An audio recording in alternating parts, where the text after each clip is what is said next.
When I was hiding in the bushes, I happened to encounter a beautiful teacher who urgently needed to relieve herself. Seeing no one around, she squatted down right there. Unbeknownst to her, I was hiding behind and witnessed everything. However, just as the teacher was freely letting go, suddenly, a venomous snake lunged at her thigh. I was about to warn her from my hiding place, but to my astonishment, the teacher caught the snake barehanded, then squeezed it to extract its gallbladder and swallowed it. This scene scared me so much that I wet my diaper. I never expected that the usually delicate beautiful teacher could be so fierce in private. Just as I was in shock, the teacher suddenly turned to me and asked, "Have you seen enough?" I quickly defended myself, claiming it wasn't intentional. But the next moment, a fierce killing intent flashed in her eyes. Her slender fingers suddenly grew long nails, and she appeared before me like a ghost, gripping my throat tightly. "Since you saw it, don't blame me for being ruthless." I gripped her hand tightly, my eyes filled with shock. You won't let me go?" The teacher let out a chilling laugh. "That's right, I am a spirit, what people often refer to as a ghost."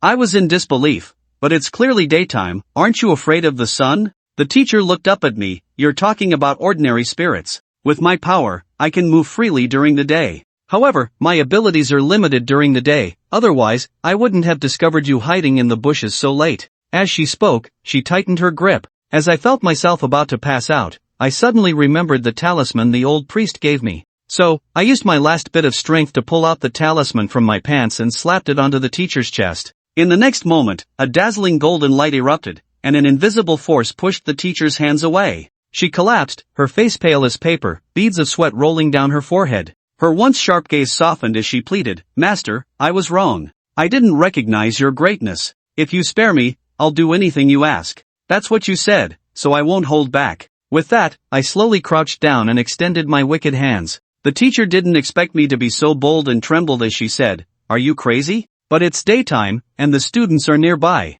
she exclaimed, struggling violently. But the more she struggled, the more excited I became. 2.5 seconds later, the teacher collapsed weakly to the ground, her beautiful eyes filled with resentment. "I'm a spirit, aren't you afraid?" I chuckled. "I bumped into a female ghost last night. What's there to be afraid of?" It turned out that, after graduating from college, I returned to my hometown. I worked as a network administrator at my uncle's internet cafe, and last night was my first night shift. Coincidentally, that day was the 15th day of the 7th lunar month, the Ghost Festival. Before leaving the cafe, my uncle specifically reminded me not to accept cash under any circumstances. However, I was too busy playing games to pay attention to his words. At midnight, the sound of high heels suddenly echoed. In the countryside at night, there are few people out, especially not a woman in high heels. Curiously, I looked up and saw a tall, slender beauty in a red-fitted dress approaching me, asking, "Boss, can I have a private room?" After she spoke, she handed me her ID, and I glanced at the information on it.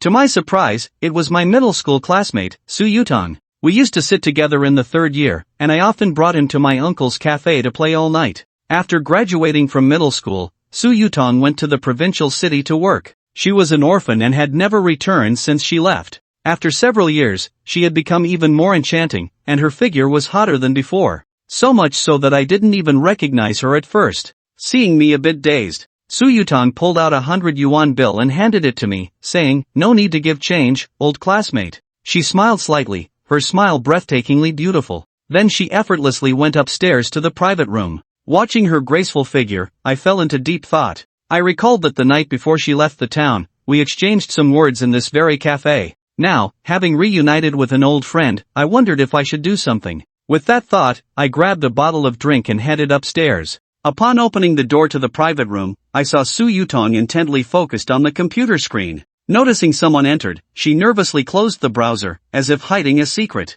I handed her the drink and said, "Su, the beautiful lady, I heard you've been doing well in the provincial city. What brings you to our poor little town?" Leaning lazily on the sofa, she looked at me enticingly and said, "I said I missed you. Do you believe it?" As a young man full of vigor, how could I resist such temptation? So, I immediately took charge of the situation. The next morning, my body felt as if it had been hit by a heavy hammer, and in my daze, I heard my uncle's furious roar. "You little brat, I hired you to be the network admin, and you ended up sleeping on the 2nd floor. As my uncle spoke, he slapped a red bill on the table. "This is the money you collected last night." I focused and realized it was a 1 billion cash note issued by the Universal Bank, but I had never received such money last night. My uncle's face turned pale as he hurriedly asked what happened last night. When he learned that Su Yutong had been to the cafe, he froze in place. Because Su Yutong had died last year, and it was my uncle who informed a distant relative to attend her funeral in the provincial city. My uncle nervously pointed at my dark circles and asked, "Did you have any encounters with Su Yutong last night?" And no, nothing happened. To avoid worrying my uncle, I had to lie. After all, encountering a ghost is no small matter. Alright, I'll give you a few days off to rest. Don't dwell on this matter. Just remember, if you don't do anything wrong, you won't fear ghosts knocking at your door. I nodded and headed home. Suddenly, an unkempt old priest with a scruffy beard appeared ahead, saying, "Young man, I see your recent luck with romance is quite good." Naturally, I had no intention of paying attention to such a con artist. Seeing me silent, the old priest shook his head and said, "Though you have good luck with romance, you are entangled with evil. If I'm not mistaken, you must have encountered a ghost last night." I looked at the old priest in surprise and asked, "How did you know?" The old priest smiled slightly. "You need not be afraid. For an ordinary person, encountering a ghost is indeed a bad omen, but you seem different. Could you tell me your birth date?" I revealed my birth date. The old Taoist calculated and said, "Your 4 pillars are pure yang, born at noon in summer, truly the purest of the pure yang. Such a birth chart is very beneficial for Yin spirits and their practice. It seems you have caught the eye of a female ghost." As he spoke, the old Taoist took out a white porcelain bottle and a piece of paper. "Young man, keep these 2 items safe, they might save your life when needed. If you encounter any trouble you can't handle, go to the Bayun Temple to find me." With that, the old Taoist turned and left. At that moment, my childhood friend, Fatty, called me, saying that the school was organizing a trip to Lua Village for a field study, and asked me to wait for him by the roadside at noon. And since the original supervising teacher had something come up, the new supervisor would be Bai Wenxin. I nearly burst out laughing. Teacher Bai is the top beauty at the school. Before I knew it, it was noon, and as promised, I waited by the roadside. The school bus slowly approached. What was strange was that a Maserati was following behind the bus. I got on the bus and glanced around, noticing that the back row was filled with students. The only empty seat was next to this trip's supervising teacher, Bai Wenxin, who had just graduated last year and had previously guided me on my graduation project.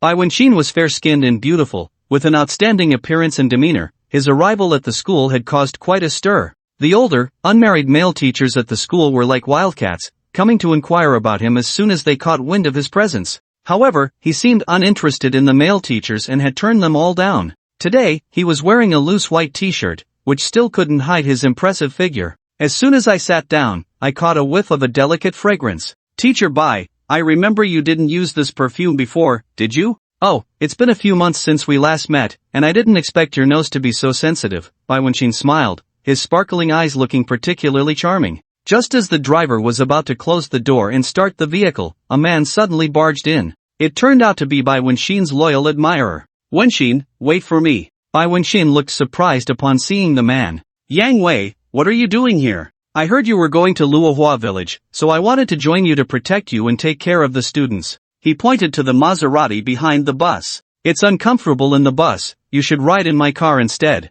Bai Wenxin frowned at this. "I'm responsible for the students' safety and can't ride in your car." Yang Wei could only reluctantly get off the bus. Lua Village is located in the mountains, and it takes about 2 hours to drive from the town to the village. By this time, everyone on the bus had been sitting for the whole morning and was already tired and sore, soon dozing off. I hadn't slept well either after meeting Su Yutong last night, and after yawning several times, I also leaned my head and fell asleep. In a daze, I felt someone leaning on my shoulder. I slowly opened my eyes to find it was Bai Wenxin. It was the first time I saw him up close, even feeling his breath. I don't know how long it passed, but Bai Wenxin woke up and, upon realizing he was leaning on my shoulder, his face flushed red with embarrassment. "I'm sorry, I didn't lean on you too hard, did I?" "It's okay. If you're comfortable sleeping like this, you can stay for a while longer." Bai Wenxin nervously adjusted his hair, unsure of what to say. Suddenly, the bus made a hard brake. "What's wrong, driver?" Bai Wenxin stood up, trying to shake off the earlier awkwardness. "There might be a problem with the engine. I'll go take a look." Soon after, the driver brought back some bad news. The uphill journey caused the engine to overheat, and the bus definitely couldn't make it to the village. It was still a few kilometers away, so we might have to walk to the village from here. Seeing this, Yang Wei walked over from the Maserati and cursed at the bus driver. "Hey, old man, didn't you check the car before you left?" After saying that, he turned to Bai Wenxin with a grin. My car is still fine, I can take the students into the village one by one. The bus driver wasn't very polite to him. The road ahead is all dirt and uphill, your precious car can't handle that. Yang Wei wouldn't lose face, of course. My car, worth millions, isn't just for show. I'll take you to check it out, he said, taking the driver along to scout the road. It was now 2 p.m., the hottest time of the day. The sun was unbearable, and the temperature inside the bus gradually rose, causing sweat to soak Bayunshin's clothes. As a local who had lived here since childhood, I remembered there was a stream not far away, so I suggested we wait in the shade by the stream for the driver to return.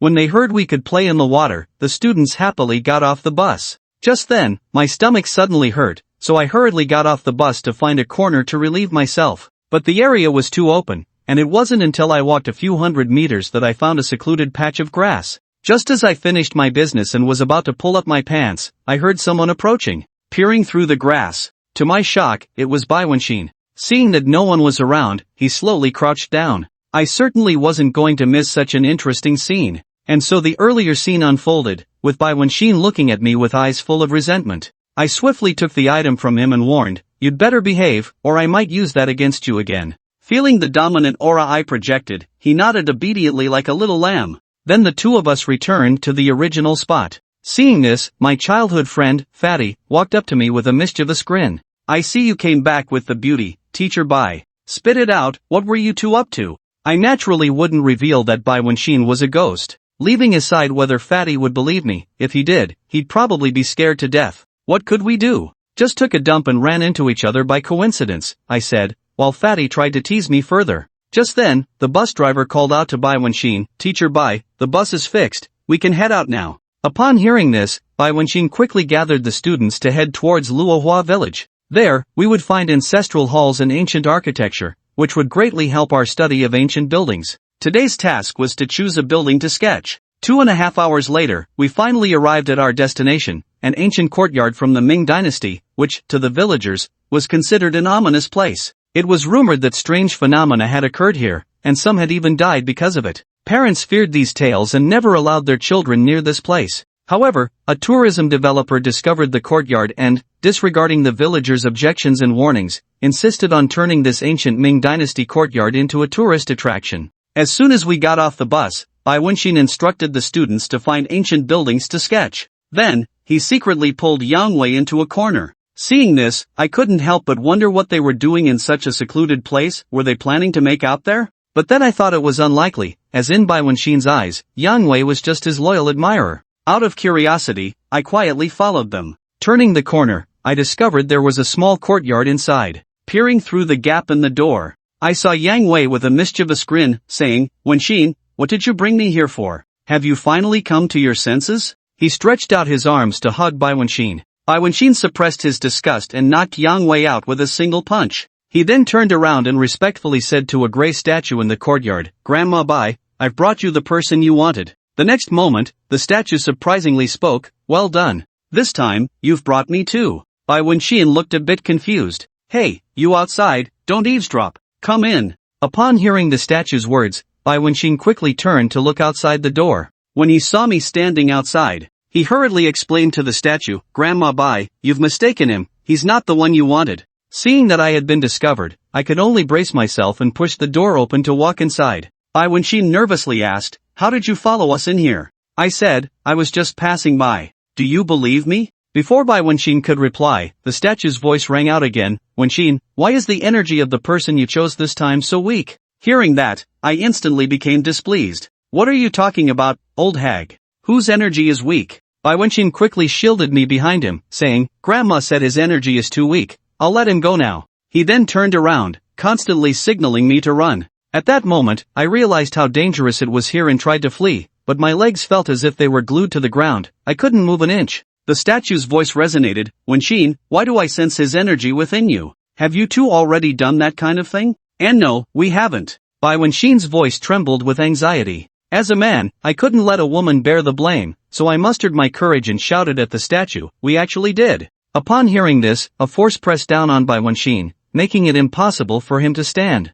He spat out a mouthful of blood onto the ground. The statue questioned, "How bold of you. You encountered such a man and didn't offer him to me first, yet you enjoyed him yourself?" "Grandma Bai, it's not what you think, he forced me." Bai Wenxin exclaimed. Nonsense! If you didn't want to, how could a mere mortal force you? The statue retorted. It was indeed me who forced her. What's the matter, old hag? Do you want to see what I'm capable of? I challenged. The statue laughed heartily. Kid, you've got some guts. I've been sealed for decades and haven't had a taste of your kind in a long time. Once I'm free, you'll have to keep me company. I couldn't help but wonder, being called grandma, she must be at least 60 or 70, if not older. Was it a trick of the Yin spirit, or was my perspective just too limited? Suddenly, I felt a chill below. Everything down there went numb. What the hell is going on? I instinctively touched to check, and thankfully, everything was still in its rightful place. At that moment, the statue said, "Alright, you can leave now, don't delay my cultivation."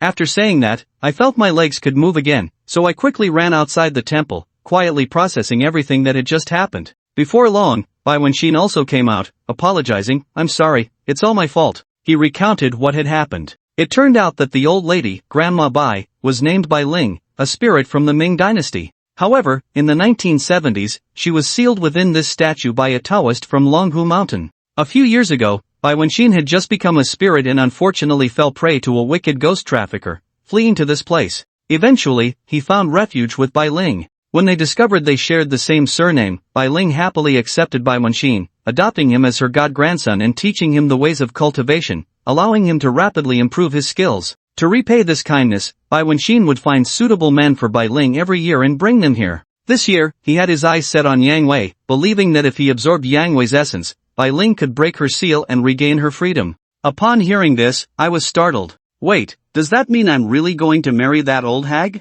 Don't worry about that. Even if she absorbs Yang Wei, she'll still need a year to fully recover. Hearing this, I breathed a sigh of relief. It seemed I had a year to come up with a countermeasure. I definitely didn't want to end up with an old lady. Bai Wenxin chuckled. Looks like you're not keen on being with Grandma Bai. Isn't that obvious? Who would want to do that with an old lady? Well, just don't regret it later, Bai Wenxin said with a meaningful smile, then began to meditate playfully. After a while, he turned to me and said, "You should call the police now." I was a bit puzzled. I didn't understand why he would say that, but I held onto him tightly. "What are you doing?" Bai Wenxin pushed me away. "Didn't you tell me to call the police?" "Damn it!" Bai Wenxin rolled his eyes in frustration. "I meant for you to call the police." "Why call the police? Everyone knows Yang Wei came here with us and died here. If we want to distance ourselves from this, we have to act first." "You're saying he's going to die?" Bai Wenxin nodded. "Grandma Bai is highly skilled. Anyone whose energy she absorbs won't survive."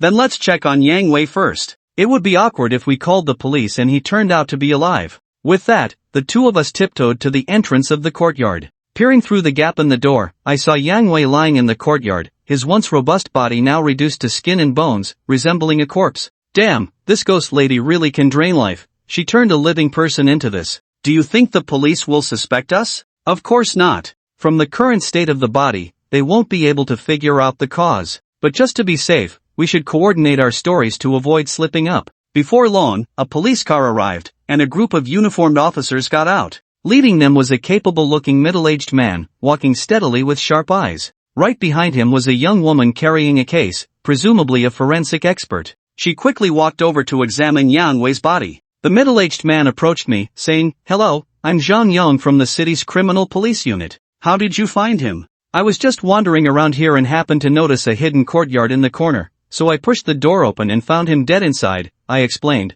while Bai Wenxin quickly added, "I was there too. What is your relationship to him? You all look like students, but he doesn't seem to be one. He's my admirer. When he found out I was bringing students for an internship, he followed us here." At that moment, the female forensic expert finished her examination and approached Zhang. "Captain Zhang, I've completed my examination. The deceased was drained of blood and flesh, but I can't determine the method used at this time." Zhang Yong nodded, not entirely convinced by our statements. "Since you discovered the body, please come with us to the village committee for a statement." Half an hour later, I came out of the village committee and saw the female forensic expert sitting in the village courtyard, deep in thought. Earlier, she had been wearing a white coat, so I hadn't noticed her figure, but now, in just a short-sleeved shirt, her curves were on full display. "Hello, officer, what are you thinking about?" The female forensic expert turned to look at me for a while before suddenly asking, "Do you have a girlfriend?" I was caught off guard by her sudden question. "No, I don't," I replied. The female forensic expert smiled and said, "Young man, you should watch fewer art films, it's not good for your health." I found her comment perplexing. Although I occasionally watched art films, I kept it to 3 or 4 times a week. At my age, I could still handle that frequency. Explain to me how that's bad for my health. I'm a young, strong guy, you'd better give me a reasonable explanation. The female forensic expert chuckled, pointing at my eyes. Your dark circles are so pronounced, how can you say you're not exhausted? In that instant, I understood what was going on. I had heard during my earlier statement with Bayun that if a mortal engages intimately with a spirit, it could lead to energy leakage, leaving them bedridden for a week or, in severe cases, dead. Fortunately, I was strong and healthy, otherwise, a typical person would have been reduced to nothing. But I didn't dare say that out loud, so I lied and said I hadn't slept well. The female forensic expert clearly didn't believe me. Stop making excuses. I come from a family of Chinese medicine practitioners. Do you dare let me take your pulse? Sure, let's check the pulse. I'm not afraid, I said, extending my arm. As she felt my pulse, her brow suddenly furrowed. This is strange, I've never encountered a pulse like this. Physically, you seem fine, but why is your energy so weak? I chuckled to myself, thinking, of course you've never encountered someone who's been intimate with a ghost, let alone for 2 consecutive days. I need to look into this further, the female forensic expert said, pulling out her phone. Let's exchange contact information. When I have results, I'll definitely check your pulse again. By the way, my name is Zhong Qingyi. If you feel unwell in the future, you can come to me, she said, turning to walk toward the police car. By the time I returned to town, it was already evening. At that moment, I was enjoying an art film from Sakura Country when I suddenly realized my little buddy wasn't responding, no matter how hard the teachers from Sakura Country tried. They didn't connect it to my earlier encounter, and I instantly understood, it was the old hag's doing. Just as I was feeling incredibly distressed, a sweet voice suddenly came from outside the door. Hello, your takeout has arrived. I stood up and adjusted my pants. When I opened the door, to my surprise, it was Su Yutong. Since it was raining outside, she was completely drenched, her wet clothes clinging to her skin, revealing glimpses of her curves. Seeing me frozen in place, unable to respond, Su Yutong flashed a charming smile and said, I'm all soaked, can I dry off here? Without waiting for my answer, she headed straight to the bathroom. After the past 2 days' experiences, I had grown accustomed to the presence of female ghosts. Now, even knowing Su Yutong's identity, I felt no fear at all. Before long, the sound of water from the shower could be heard from the bathroom. That sound made my blood boil. If it weren't for the old hag's restriction, I would have rushed in to have a round with her. At that moment, a sweet voice came from the bathroom. Do you have any clean clothes I can borrow? Hearing this, I picked up a white t-shirt and went to the bathroom door to knock. I only have a men's t-shirt, you can make do with this. The next second, the bathroom door opened, and a delicate hand reached out, pulling me inside. At that moment, we locked eyes,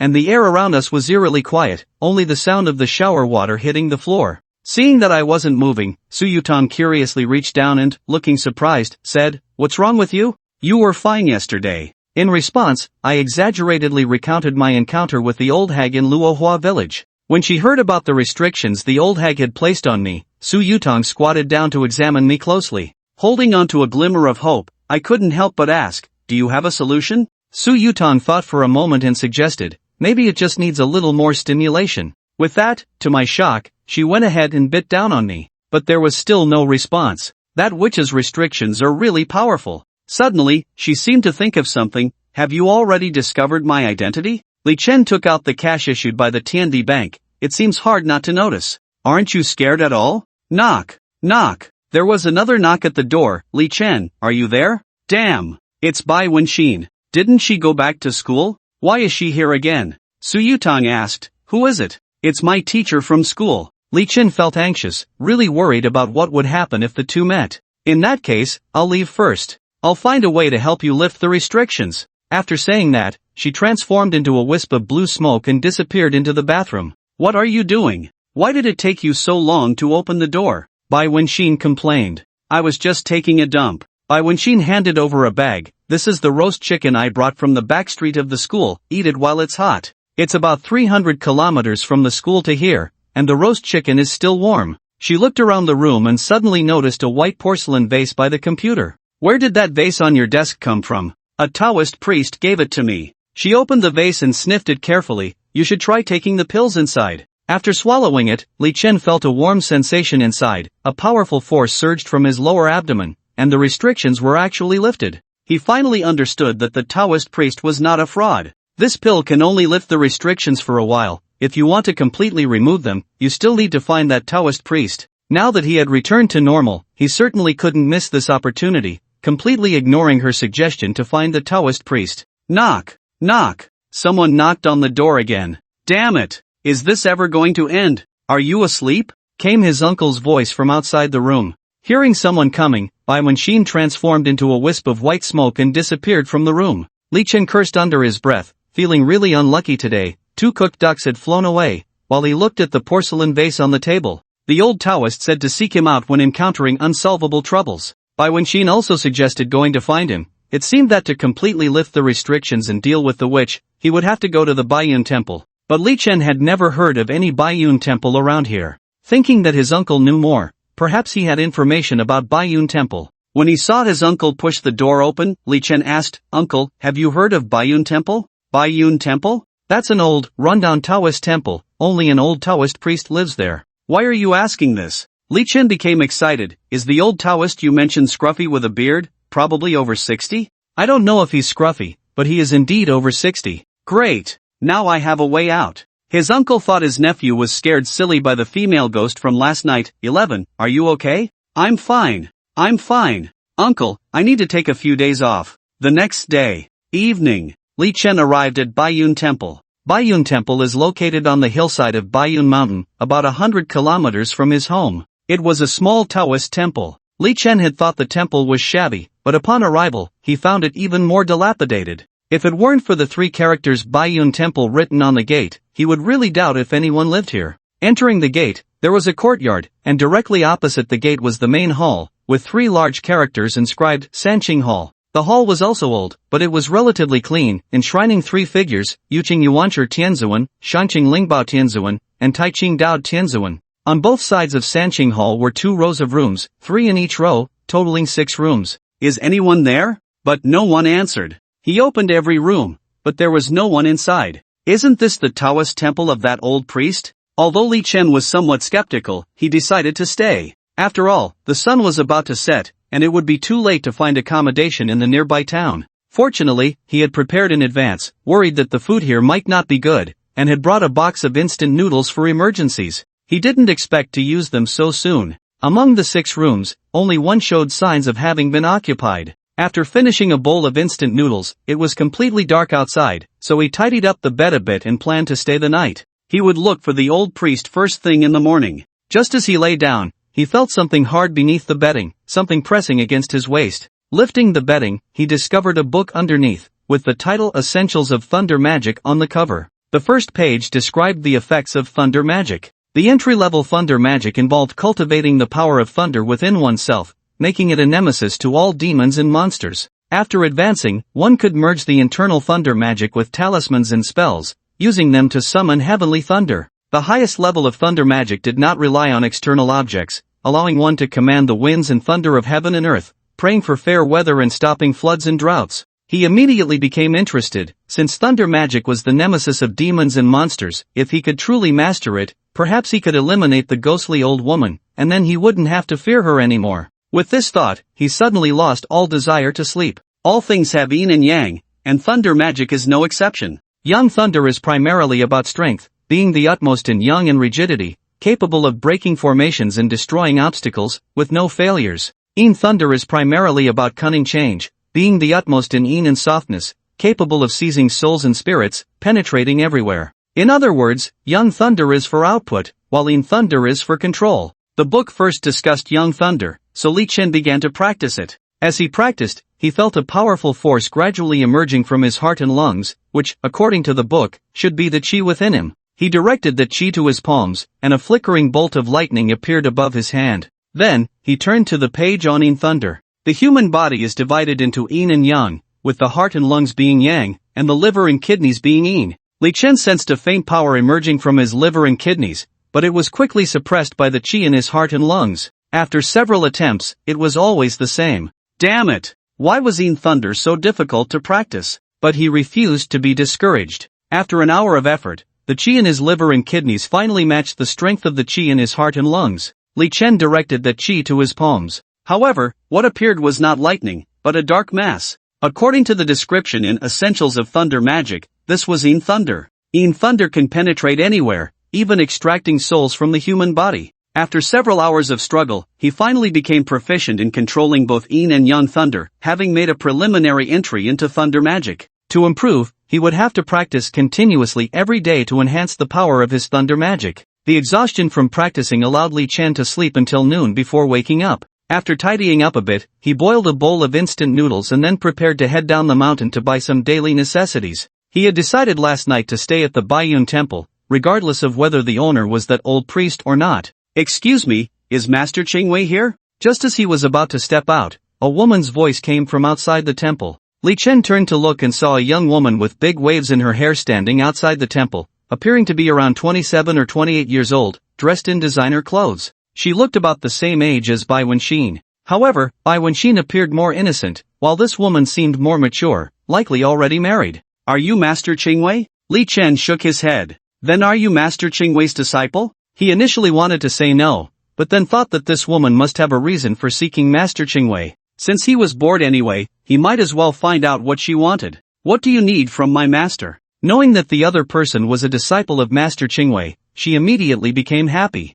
"I heard from the elders at home that Master Qingwei has profound skills. My husband and I have been married for 3 years, but we still have no children. I want to ask him to help me with a spell to have a child." Li Chen thought to himself, this woman is really interesting. Instead of going to the hospital for infertility, she comes to find a Taoist priest. "Well, my master is out traveling and isn't home right now." However, the beauty seemed determined to see Master Qingwei. "That's fine. I can wait." Li Chen thought, does heaven treat me so well? Knowing I'm bored alone, it sent a young woman to keep me company? Alright then, but I must tell you in advance, I don't know when he will be back. Anyway, my husband is abroad, and I'm bored at home. I think this environment is quite nice. I'll treat it like a vacation. Li Chen pointed to the rooms on the east side of the Sanqing Hall. "These 3 rooms can accommodate people, one is my master's, and you can choose one of the others." The beauty walked over to check the rooms and noticed a problem. "Little Taoist, you said one room is your master's, so where do you live?"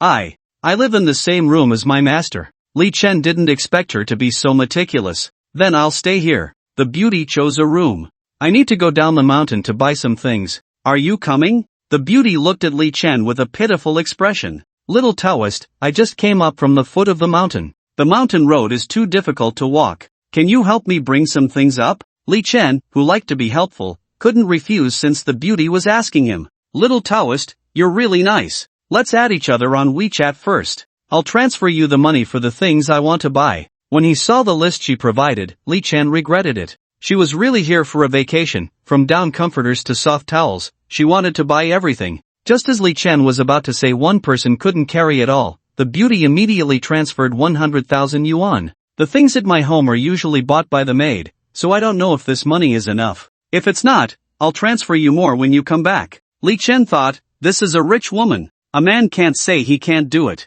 If I can't carry it, I can always hire someone to bring it up. Li Chen whistled as he made his way down the mountain. The town at the foot of Bayun Mountain is called Bayun Town. Since the town is small, many items on the list were unavailable. He ran all over Bayun Town and only managed to buy half of the items on the list. As for the items that weren't on the list, he could only substitute them with other things, at least ensuring her basic needs. In the end, he hired a local man to carry the items up the mountain, spending less than 30,000 yuan in total. "Li Daozhang, how do you take a shower here at night?" After some conversation, the two had gotten to know each other a bit. This beauty was named Feng Chengcheng, and she was 28 years old. Li Chen had never really thought about how to take a shower. Today was his second day at Bayun Temple. He hadn't showered yesterday and went straight to sleep. Ahem.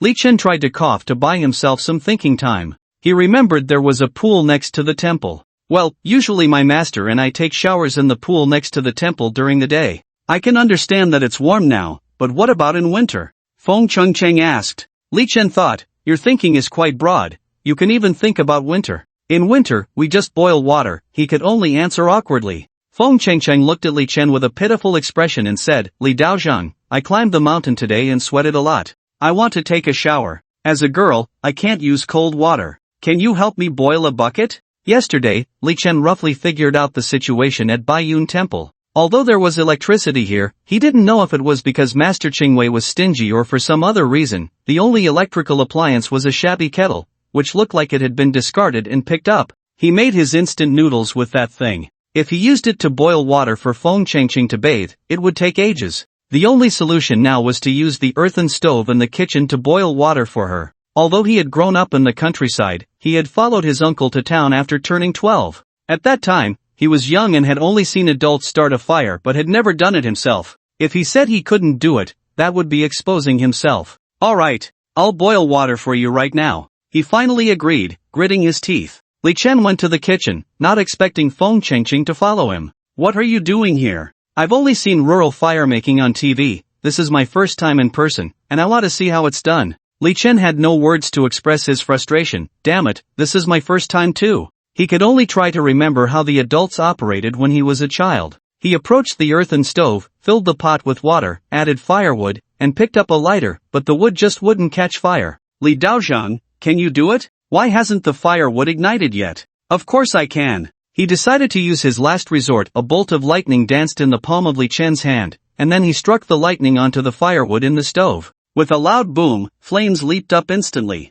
Feng Chengqing looked at him in astonishment. Is it really that cool for you Taoists to start a fire? You used lightning. If I had known, I would have filmed it for my social media. This is nothing special. Alright, I'll help you bring the bucket over. Once the water boils, you can scoop it out and wash yourself. Ah, right here. This kitchen doesn't even have a door. What are you afraid of? We're in the middle of nowhere, and no one is watching you. Feng Qingqing's face flushed, and she pointed at Li Chen. Do you doubt me? I, Master Dao, am a gentleman. What do you think of me? She quickly apologized. No. I just feel a bit scared being in a place like this at night for the first time. If it were the old Li Chen, he would have said, if you're scared, I'll stay with you. But now he was a Taoist, and of course, he had to maintain the appearance of a gentleman. Don't worry, I'll be in the next room keeping watch. If anything happens, just call me. Half an hour later, the water was almost boiled. Seeing that Feng Chengqing was ready to bathe, he tactfully returned to his room.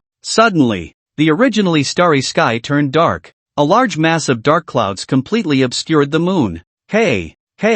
A woman's eerie laughter echoed in the air. Those who often encountered ghosts knew that a female ghost was coming. This skin is really not bad. As soon as this voice fell, Feng Chengqing's scream rang out from the kitchen. Not good. The female ghost is after Feng Chengqing. Li Chen rushed into the kitchen immediately. He saw Feng Chengqing curled up in a wooden basin, while a female ghost in white floated in midair. Feng Chengqing exclaimed, Li Daozhang, save me. The female ghost turned to look at Li Chen. But when Li Chen saw the ghost, he almost vomited. Half of her face was missing flesh, and her eyeballs were incomplete, with maggots continuously falling from her eye sockets. This was the most disgusting female ghost he had ever seen. You little brat, I've waited for years, and finally, a woman has come here. Today is a good day for me to borrow a corpse and return to life. I advise you not to meddle. If it were the old Li Chen, he might have really not interfered, but he had learned lightning magic yesterday and just happened to want to try it out on her. Looking at the lightning dancing in Li Chen's hand, the female ghost was somewhat surprised. I didn't expect anyone here besides Master Chingwei to know lightning magic. Li Chen struck a palm lightning towards the female ghost. The female ghost had some cultivation, and upon seeing the lightning approaching, she attempted to transform into blue smoke to escape. Li Chen immediately summoned the Yin Thunder, and several strands of thick black liquid surged toward the blue smoke, tightly restraining her. She looked at Li Chen in terror. Even the old man Chingwei can only use Young Thunder. How can you wield both Yin and Young Thunder? Li Chen thought to himself, is that really so difficult? If the opponent were a beautiful Yin spirit like Bayun Temple or Su Yutong, he might have spared her life. After all, driving with a Yin spirit was quite enjoyable and came with no legal repercussions. However, a disgusting female ghost like this was someone no one would hesitate to deal with. A palm thunder struck the female ghost, and she instantly turned to ashes. Li Chen exchanged glances with Feng Chengqing, who let out a scream and then excitedly said, you need to turn around. Sigh. What could he do? She was a girl, after all, and protected by the law. This was why Bai Wenxin and Su Yutong were preferable. If either of them were here, Li Chen would definitely not let them go. Li Chen turned around, just about to leave.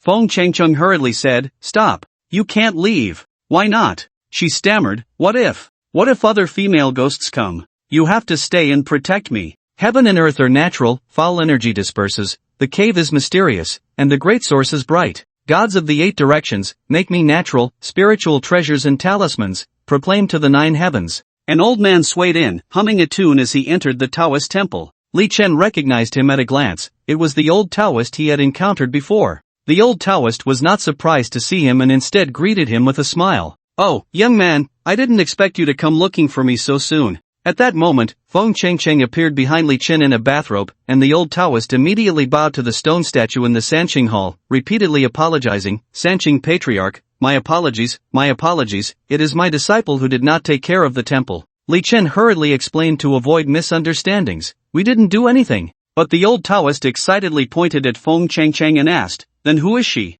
"I am the daughter of Feng Xingxiong. My father sent me to find you." Taoist Qingwei stroked his beard, suddenly enlightened. "So you are the daughter of an old friend. What brings you to me?" Feng Chengcheng told Taoist Qingwei about her request for a child. "More than a decade ago, I owed old Feng a favor. Since you are his daughter, come with me." After saying this, he returned to his room. Li Chen was puzzled. Could this old Taoist really treat infertility? Taoist Qingwei first observed Feng Chengcheng's features, then took her pulse, and asked, "Have you ever had a miscarriage?" Feng Chengcheng nodded, admitting that she had lost a 7-month-old child due to an accident. "That makes sense. At 7 months, the baby already has a soul. I see dark energy swirling around your brow, and your pulse has 2 distinct rhythms. It must be that the baby's soul is unwilling to leave, which is why it has remained in your body, causing your repeated failures to conceive." Hearing that the old Taoist could discern the reason, she immediately pleaded, "Taoist, you must save me. I can pay you whatever it takes." Taoist Qingwei shook his head. "This isn't about money.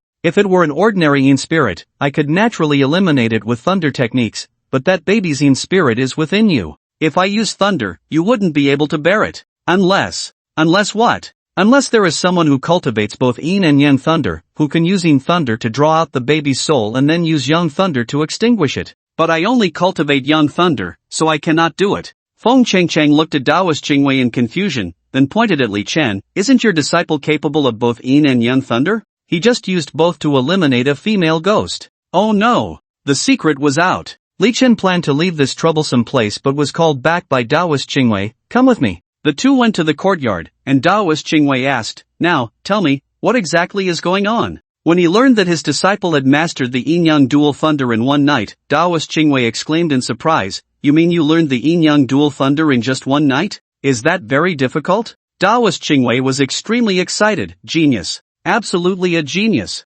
I've practiced that thunder technique for half my life and have only managed to master the Yang thunder. The Yin thunder is something I could never achieve. You actually did it in just one night. I never expected that after searching for a successor for half my life, heaven would send me a disciple. Old man, I never agreed to be your disciple." Taoist Qingwei laughed heartily. "You've been flaunting my name to deceive people all day. Should I go talk to that girl?" Li Chen thought that recognizing Taoist Qingwei as a master wouldn't be a bad thing. Perhaps he could receive more guidance. "All right, old man, I accept you as my master," he said seriously. "What old man? You should call me master from now on." "Yes, master. Come with me." Taoist Qingwei turned and returned to the room. "Well, Niece Feng, I've already told you the situation. Right now, only my disciple can save you. It depends on whether you are willing."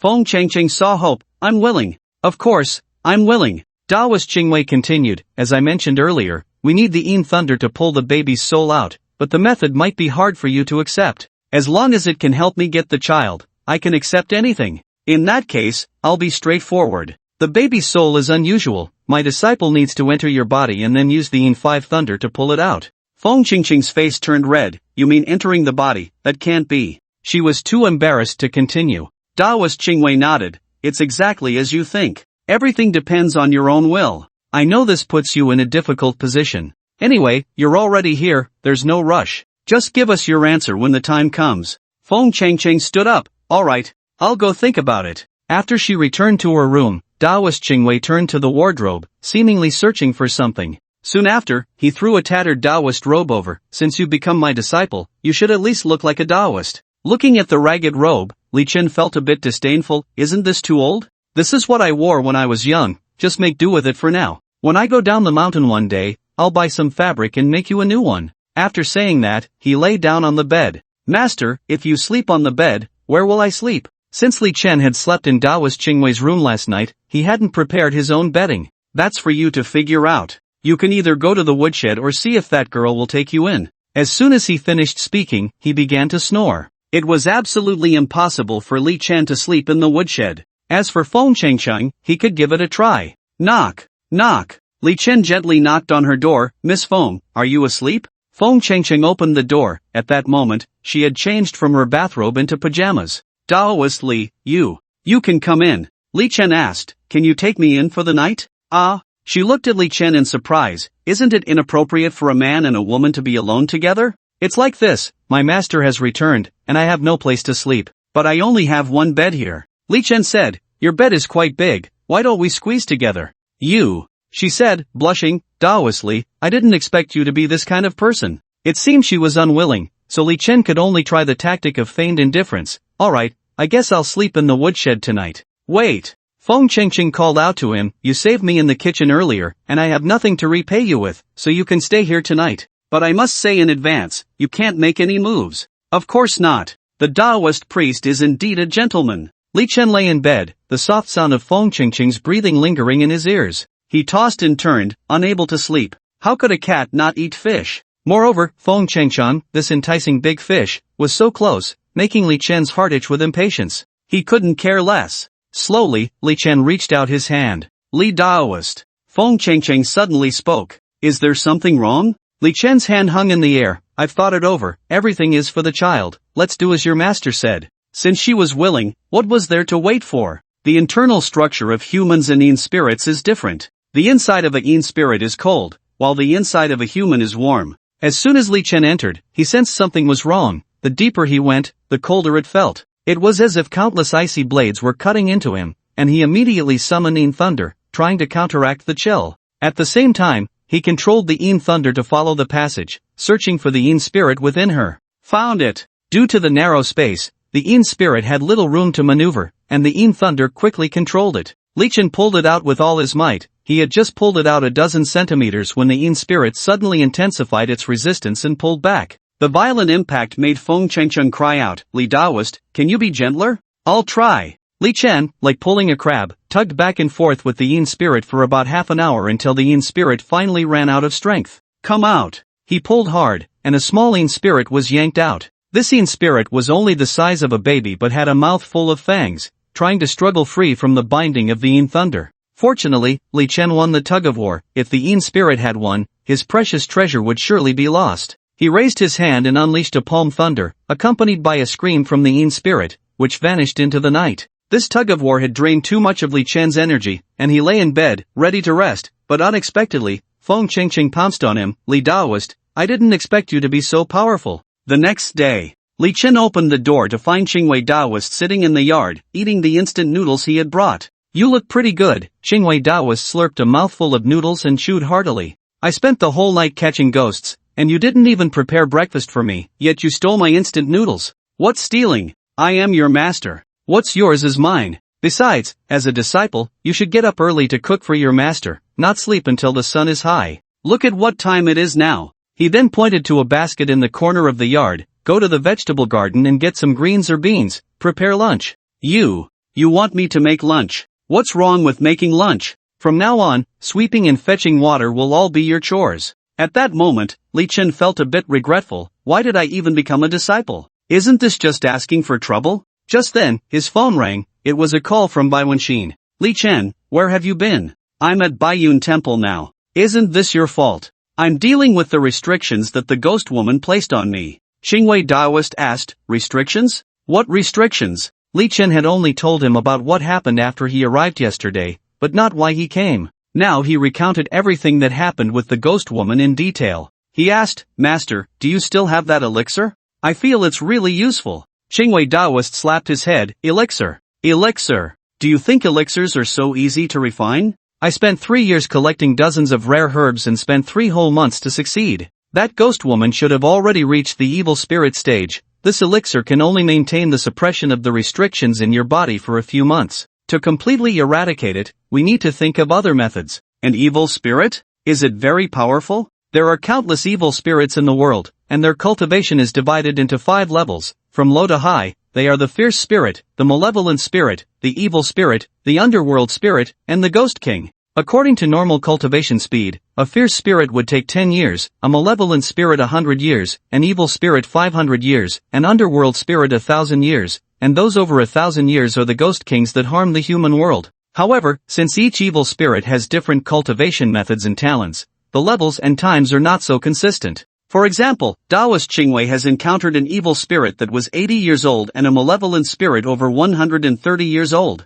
So, at what level can an evil spirit operate during the day? At least it has to be a malevolent spirit. A fierce spirit can only operate at night within 10 years. It takes more than 10 years to live under the sun. Li Chen nodded. It seems Bai Wenxin should be a malevolent spirit. As for Su Yutong, I really haven't seen her during the day. She might just be a fierce spirit. He asked, Master, since you can refine pills to resist evil spirits, you must be very powerful. Why don't you help me get rid of that ghostly old woman? Taoist Qingwei coughed a few times, showing an awkward expression. Well, disciple, that evil spirit you mentioned is from the Ming Dynasty, at least 400 years old now. How many years have I lived? Li Chen scoffed. Humph. I thought you were impressive. I didn't expect you couldn't even handle a mere evil spirit. Seeing his disciple looking down on him, Taoist Qingwei became anxious. What do you mean I can't handle a mere evil spirit? Back in the day, I once destroyed a 200-year-old evil spirit with a single palm. It's just that I've traveled far and wide, neglecting my cultivation, and the one you encountered is too old.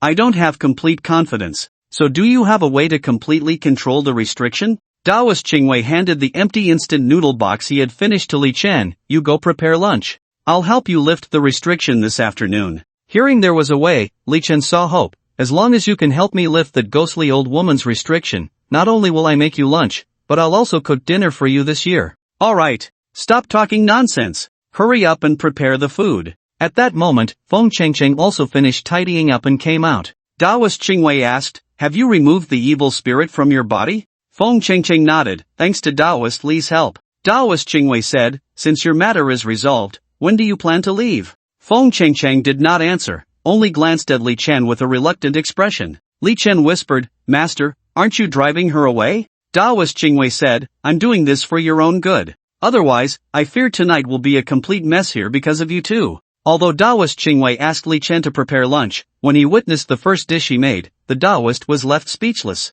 Disciple, honestly tell me, have you ever cooked before? I really haven't. Then you should just go out. It's already a miracle that these dishes have survived this long, don't ruin them all. When they tasted Taoist Qingwei's cooking, they knew that in the future, cooking would have to be left to him. Simple home-cooked dishes like eggplant and green beans, under Taoist Qingwei's skilled hands, could rival the dishes of a five-star hotel. After lunch, Taoist Qingwei called Li Chen to the courtyard, where a mat had already been laid out. Lie down and take off all your clothes. Li Chen asked in surprise, Master, you don't have any special preferences, do you? Even if you do, there are others here. I said take it off, so take it off. No more nonsense. Although Li Chen was unclear about Taoist Qingwei's intentions, he complied. Seeing that Feng Changcheng had no intention of avoiding, he said, Miss Feng, do you want to step aside? I didn't expect Taoist Qingwei to be so unconcerned. You made such a big commotion last night, I could hear it next door. You two have already been honest with each other, so what's there to hide?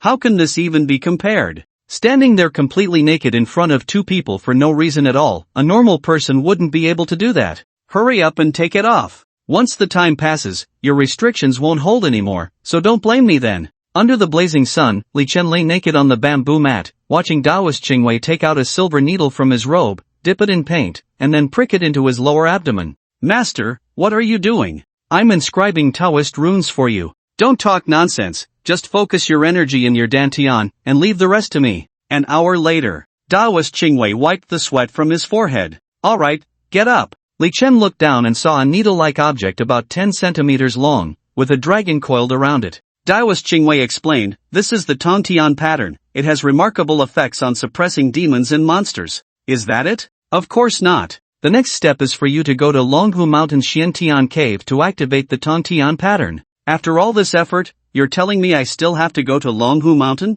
Besides, they don't even know me, why would they let me in? Ordinary people certainly can't go in. However, in a month, Longhu Mountain will hold a martial arts meeting for the Xianmen, and I have a spot. Once you get to Longhu Mountain, just find an opportunity to sneak in. Xianmen martial arts meeting? Although Li Chen didn't know what it was, things had come to this point, so he could only follow the arrangement. Ah, what are you doing? A sharp scream came from outside the temple. At that moment, Bai Wenxin appeared at Bayun Temple. She covered her eyes and pointed at Feng Changchang. Li Chen, who is she? You're sitting here completely naked, aren't you embarrassed? Daoist Qingwei shook his head helplessly and returned to his room. Great! The first trouble has arrived. First trouble? What trouble? Bai Wenxin hurried over, picked up a piece of clothing from the edge of the mat, and covered Li Chen's body. You should hurry up and put this on. Why are you here? How can you even ask me why I'm here? She pointed at Feng Changchang and asked, who is she? She came to ask my master for a child.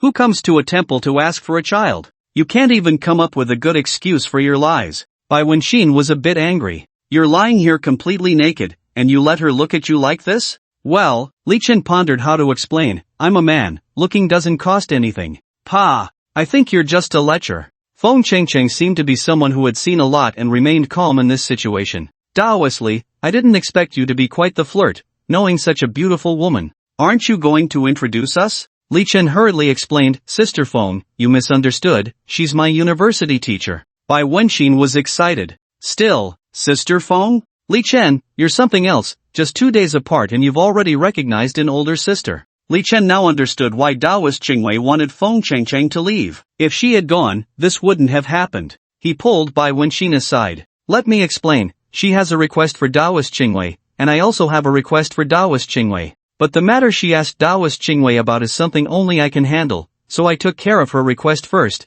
and then Daoist Qingwei helped me. Do you understand? Bai Wenxin shook her head. Are you speaking in riddles? Li Chen thought for a moment. Why should I explain to Bai Wenxin? I have no relationship with her, if anything, it's just a teacher-student relationship and a one-time encounter. Right. I don't need to explain to her. Li Chen stared at Bai Wenxin and smirked lewdly. You'd better mind your own business. Don't force me to bring out the talismans. Bai Wenxin instinctively covered her collar. Li Chen, what do you want to do? I'm telling you, this is a Taoist temple, don't mess around. With the protection of the talisman, he felt emboldened. Hee. Why don't you try and see if I dare? Knowing you is my bad luck. Bai Wenxin angrily walked away, heading straight to a room, slamming the door with a bang. Daoist Qingwei didn't forget to add fuel to the fire. You all close the door quietly. My temple has been here for too long and isn't sturdy. Feng Changcheng walked over with a smile. Li Chen, you're impressive, managing to win over the sister so quickly. Sister? Li Chen thought, judging by her appearance, Bai Wenxin did look a bit younger, but by age, who knows who was older? After all, in spirits don't age. He chuckled, who am I, Li Chen? Winning over a woman is just a matter of minutes. But I still remind you, you'd better not provoke her. Why is that? What can she do to me? He didn't plan to tell Feng Changcheng that Bai Wenxin was in spirit. Just listen to me. Don't get into trouble later and blame me for not warning you. But she didn't believe it and went straight to the room. A few minutes later, she ran out, pale-faced, and hugged Li Chen tightly. Help me, a ghost. There's a ghost. I already told you not to provoke her. Feng Changcheng looked at Li Chen in shock. You know she's a ghost? Li Chen nodded. She asked, then she should leave soon, right? This is a Taoist temple. Isn't she afraid of Daoist Qingwei catching her? Actually, Li Chen was also puzzled. According to Daoist Qingwei's cultivation level, he should be able to see Bai Wenxin's true identity, yet he hadn't made a move yet. Good disciple, come practice with me. Daoist Qingwei came out holding the Thunder Method Compendium.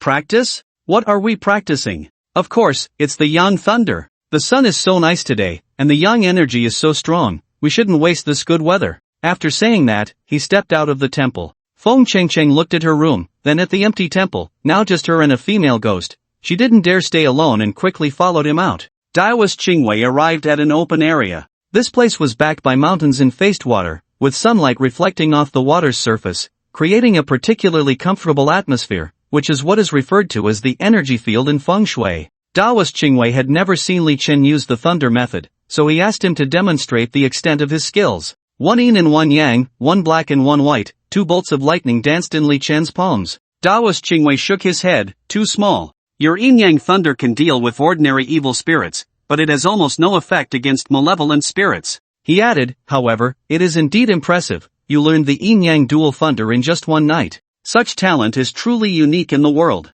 Daoist Qingwei sat cross-legged. I will teach you the energy cultivation methods I've comprehended over the decades. Following my method will allow you to practice Yang Thunder with half the effort and double the results. Yunfei hurriedly moved, the fire of the realm urgently converging. Xianlei Long communicates with rain, and the water is sufficient for the people. Li Chen followed the incantation, practicing as Taoist Qingwei did. As time passed, he felt his dantian growing warmer, the energy within him purifying significantly, and the spherical lightning summoned by the yang thunder had more than doubled in size. Unknowingly, the sun was setting, and everyone prepared to return to the temple. Taoist Qingwei walked in front, with Li Chen and Feng Chengcheng following behind. You honestly tell me, are you not Taoist Qingwei's disciple? As they spent more time together, Feng Chengcheng felt something was off. The master and disciple didn't seem very familiar with each other. Yes, I am his disciple. Didn't you see that? Li Chen was worried that his lie might be discovered. Pa, Li Chen, I noticed something was off this morning.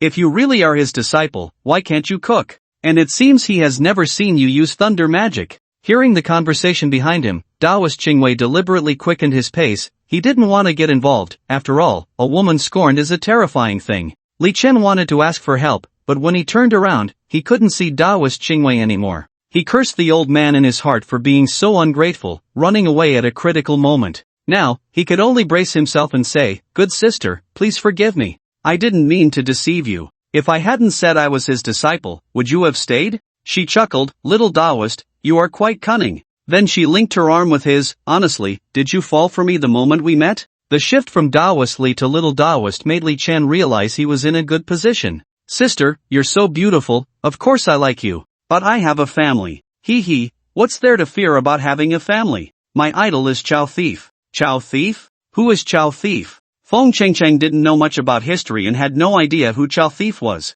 Chow Thief is Chow Chow from the Three Kingdoms period. Back then, that guy caused trouble for the three heroes, and it's still talked about today. What trouble did he cause for the three heroes? Tell me about it. Back in the day, this Chow boss took over one city and met Zhang Xiu's aunt, the beautiful and Legizhou family. Unknowingly, they returned to the temple. Looking at Bayun Temple sitting in the courtyard drinking tea, and seeing that there was not a hint of smoke coming from the kitchen, Taoist Qingwei was furious as "Girl, don't tell me you've been here all afternoon and didn't even prepare dinner." Bayun Temple replied confidently, "I won't." Taoist Qingwei was so angry he could hardly breathe. "I really owe you guys. It's one thing to come here for free food and drink, but you don't even do any work. I was free and easy here alone, and now I have to cook for all three of you." Then he said to Li Chen, "This is all you're doing. You're cooking dinner tonight. But I can't cook. Learn. You're going to learn right now." Li Chen walked into the kitchen, looked around, and saw a few buckets of instant noodles in the corner. He immediately had an idea. "Master, tonight the three of us are having instant noodles.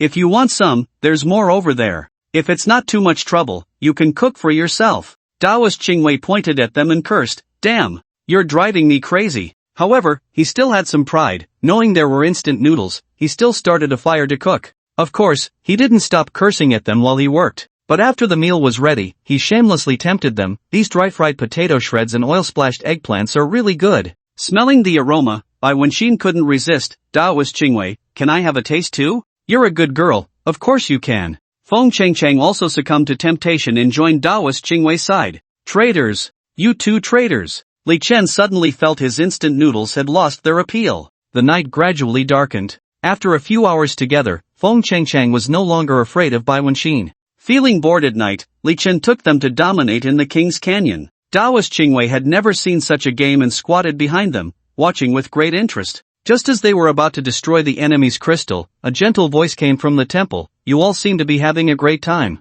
Li Chen looked up and was surprised to see Su Yutong had appeared. Taoist Qingwei stood up and whispered, "Good disciple, your second trouble has arrived." After saying that, he immediately distanced himself from this troublesome place. The sudden appearance of a stunning beauty caused Feng Chengcheng and Bayun Temple to instantly unite their stance. Seeing the two of them looking at him simultaneously, he awkwardly smiled. "Let me introduce you, this is my middle school classmate." Feng Chengcheng remarked with a hint of sarcasm, "Little Taoist, you have both teachers and classmates. It seems you know quite a few beauties at school." Bayun Temple, sensing the other party's identity, suddenly became alert. "Why are you getting close to him?" Su Yutong also noticed Bayun Temple's identity. "Perhaps our goals are the same? Then let's see who is more capable." Although their conversation was calm, they both shot sharp glances at each other. Feng Chengcheng was unaware of the underlying reasons and thought they were just competing for attention. With a mindset of enjoying the spectacle, she planned to scare Su Yutong. She pretended to advise, "Sister, I suggest you better not provoke her, she is a female."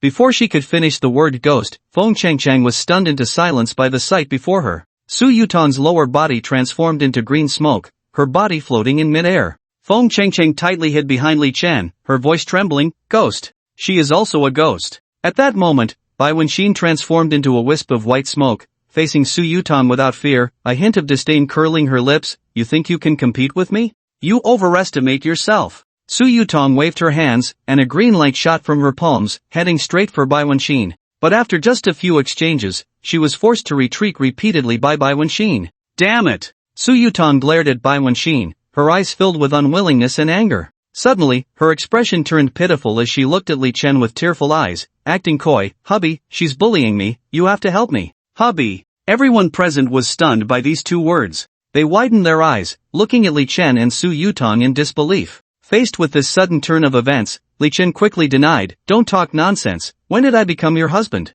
But Su Yutan laughed, "We signed a marriage certificate, you know." After saying that, she took out a piece of white satin from her pocket, on which were written two large characters, "Marriage Certificate." Below it was the specific content, Li Su's union, a contract made in one hall, a good fate forever bound, matched by heaven. Respecting heaven and earth, a paper marriage certificate, presented to the heavenly court, announced to the underworld. If the beloved is betrayed, it is a betrayal of heaven. The sin of deceiving heaven leads to death and dissolution. If the beloved betrays you, it goes against heaven's will, excluded from the three realms, forever without reincarnation. The second to last line of the marriage certificate stated the wedding date, the 10th day of the 10th lunar month. The last line bore the names of the two individuals, Li Chen, Su Yutan. Moreover, there was a drop of blood next to each name. Bai Wenxin snatched the marriage certificate, looking at Li Chen in disbelief. "You bastard! How could you sign a marriage certificate with someone else behind my back?" But Feng Chengcheng was unconcerned. "Are you two playing house?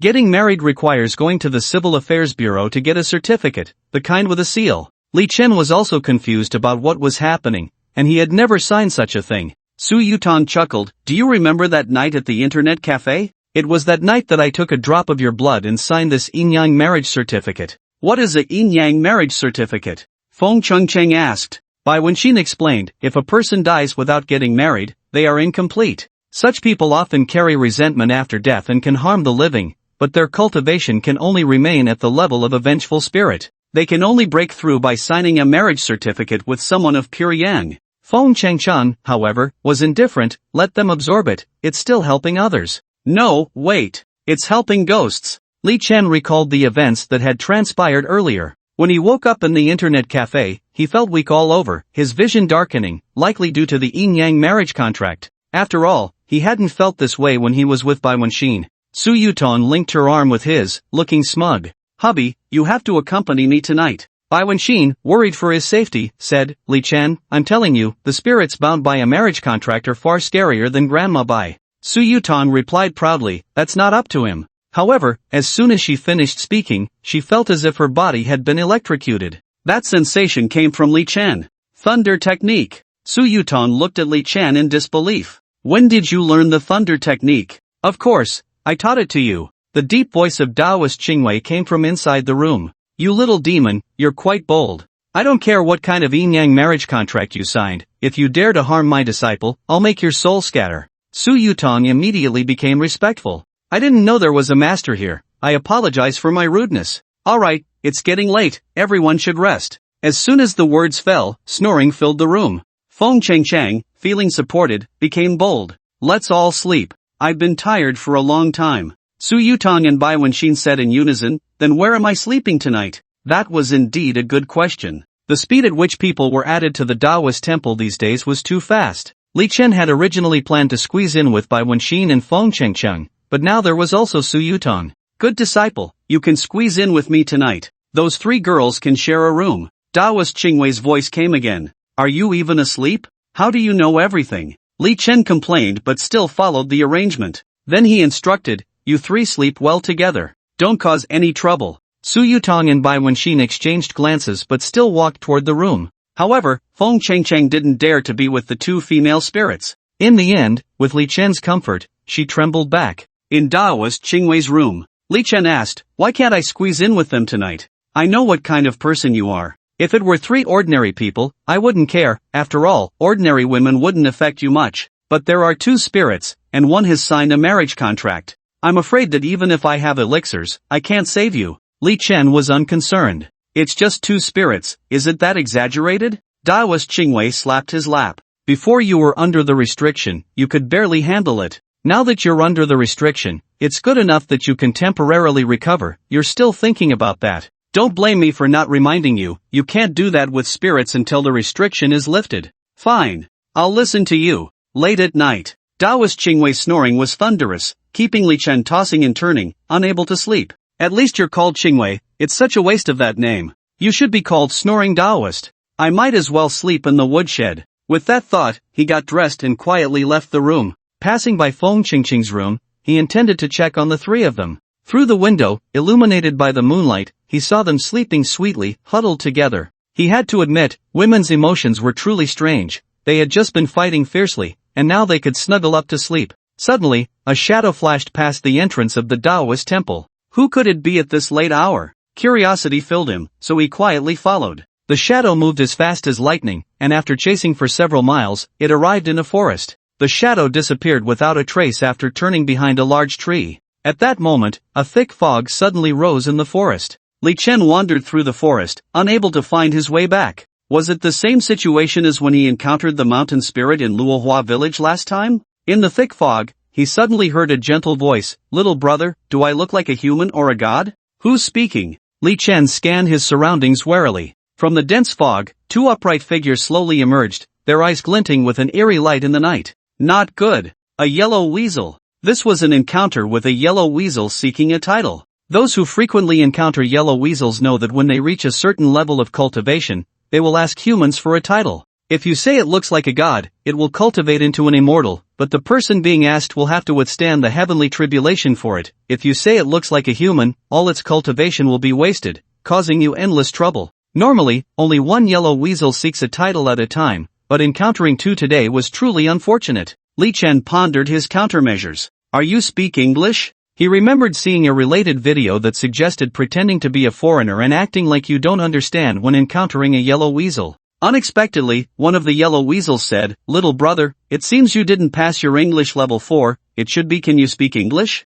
Damn! Are yellow weasels this cultured now?" The other yellow weasel said, "We have no choice, several of our kind have been tricked by you humans, forcing us to learn several languages before seeking a title. If you pretend to be mute, we can still use sign language." It seemed the yellow weasels had to keep up with the times. "Little brother, stop thinking and quickly tell me if I look like a human or a god." One yellow weasel couldn't wait any longer. "I think you look like a fur coat." With a bang, that yellow weasel really turned into a yellow weasel coat. The other yellow weasel looked at Li Chen in shock. "There's such a trick. Little brother, I was wrong, I'll leave right now." Li Chen chuckled, "Since you're here, don't go." Seeing the yellow weasel trying to escape, he quickly said, "I think you look like a 1 m 90 kg blonde beast-eared little girl." Another bang. That yellow weasel really turned into a blonde beast-eared little girl. Perhaps because she had just transformed and couldn't walk yet, she tripped over herself and fell to the ground. Li Chen was amused by her clumsy appearance, and looking at this naked little girl instantly piqued his interest. The little girl looked terrified. "Why, you filthy Taoist, what do you want?" Li Chen rubbed his hands together. Hee, guess what I want. The Qingwei Taoist had told him not to do such things with Yin spirits before the restrictions were lifted, but hadn't said anything about yellow weasels. In the night, the little girl kept struggling. An hour later, Li Chen draped the fur coat over her. "Little sister, why not come back to the Taoist temple with your brother? There are 3 nice sisters there." "Taoist temple? Are you from Bayun Temple? How come I've never seen you before?" "Brother has only been here for a few days." The little girl pouted and muttered, "What bad luck, my sister and I finally cultivated to the point of seeking a title, and I ended up meeting a big pervert from Bayun Temple." "Damn, she's your sister." Li Chen felt a bit regretful. Had he known, he wouldn't have said that about turning into a fur coat. If there were 2 little girls, hee. The little girl stood up and cursed, "Filthy Taoist, you wait. I'll tell my elders at home right now and have them come kill you." "Kill me?" Li Chen cornered her against a tree. "Little sister, I advise you to think carefully, you haven't escaped from my grasp yet." She nervously admitted her mistake. "Big brother, I was wrong, I won't kill you anymore." Li Chen wrapped his arms around her waist. "Little sister, be good. Tomorrow night at this time, I'll be at the Bayun Temple. Remember to come alone, okay? Don't bring anyone else, you know how powerful the old man Qingwei is, he's my master." I will definitely come. Can I leave now?" Li Chen nodded and made way for her. As she was leaving,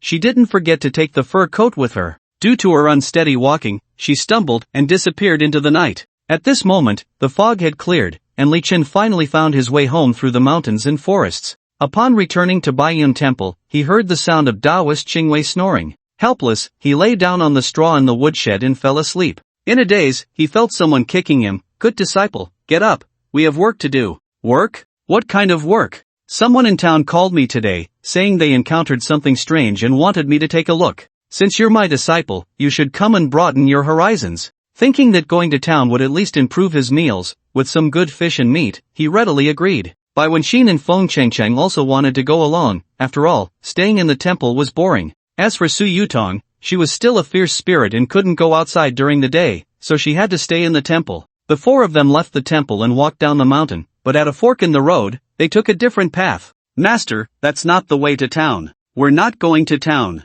Isn't there something strange happening in town?" "It's true that it's someone from town, but it's a problem with their ancestral grave. We need to go check it out." Li Chen thought, "If I had known we were going to a graveyard, I wouldn't have come. Wouldn't it be nicer to sleep a little longer?" The graveyard. At this time, the area around the grave was already crowded with people. They all knew that Taoist Qingwei was coming to inspect the grave today and wanted to witness his skills. "Taoist, you finally came. You must save me." A middle-aged man knelt before Taoist Qingwei, pleading desperately. "What exactly is the situation? Tell me. Recently, things at home have been strange. My wife keeps saying she can see my dead grandfather. My father was paralyzed from fear one night, and my few-month-old son cries all night long. The neighbors say there's a problem with our ancestral grave, so we want the Taoist to take a look." Taoist Qingwei stroked his beard, pondering for a moment. "You all disperse first. 11, come here." He took out 5 copper coins from his pocket and instructed, "These are the 5 emperor coins.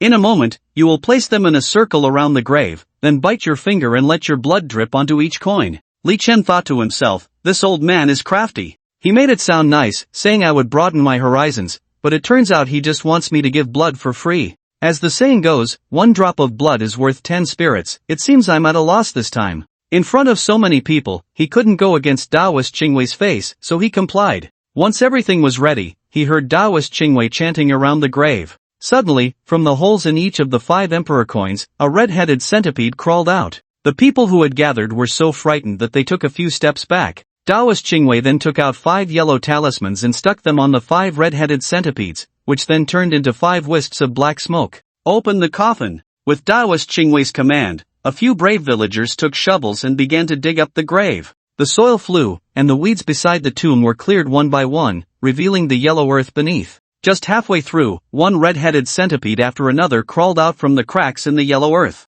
"Master, what exactly is wrong with this grave?" The Taoist Qingwei furrowed his brows tightly. This was originally a feng shui treasure land, but unfortunately, it has been targeted by a demon, ruining the feng shui. That demon is trying to replace the tomb owner and cultivate here. The person just now said his grandfather came out to scare people. It should be that the tomb owner was robbed of his resting place and has nowhere to go, which is why he found his descendants. "What are we to do now?" "Open the coffin and exorcise the demon." Qingwei Taoist's voice was firm and powerful. He instructed a middle-aged man to prepare a large rooster, one that must be over 5 years old, and it had to be delivered before sunset. A 5-year-old rooster was hard to find. As the saying goes, a chicken should not be kept for more than 3 years, and a dog for more than 6. This means that chickens raised at home should not exceed 3 years, while dogs should not exceed 6. This is because, after spending too long with humans, chickens and dogs can easily develop human-like traits. Therefore, it is generally rare to see anyone keeping a chicken for more than 3 years. Now, Qingwei Taoist needed a large rooster over 5 years old, which posed a challenge for the middle-aged man. However, no matter how difficult it was, he had to find a way to get one, as it concerned the future peace of his family. While he went out to find a chicken, the others had already dug out the coffin. Qingwei Taoist took out a yellow talisman and affixed it to the 4 corners of the coffin. Everything was ready, they just awaited the large rooster. As the sun was about to set, someone finally brought the rooster. The sky gradually darkened, and Qingwei Taoist instructed Li Chen to take the rooster, cut its throat, and sprinkle the blood around the coffin. Bang! Bang! Bang! Just as the rooster's blood formed a perfect circle, suddenly, the coffin began to shake violently, and strange sounds emanated from within. Hearing this bizarre noise, everyone's faces changed, and they instinctively stepped back, wanting to distance themselves from the coffin. At that moment, the coffin lid began to rise slowly. Everyone couldn't help but gasp, a wave of fear surging in their hearts. Suddenly, a gigantic red-headed centipede burst out of the coffin. This centipede was over 2 people tall, exuding an eerie aura. Its appearance terrified everyone present, causing them to flee in panic. Feng Chengchang was also greatly frightened. She tightly clung to Li Chen's arm, hiding behind him, too afraid to look at the horrifying scene before them. Bai Wenxin immediately entered a combat stance. This centipede is at least 200 years old. You need to be careful. Can you handle it? Bai Wenxin shook her head. It's hard to say. Li Chen cursed inwardly, wondering if Qingwei was crazy for provoking a 200-year-old centipede. Good disciple.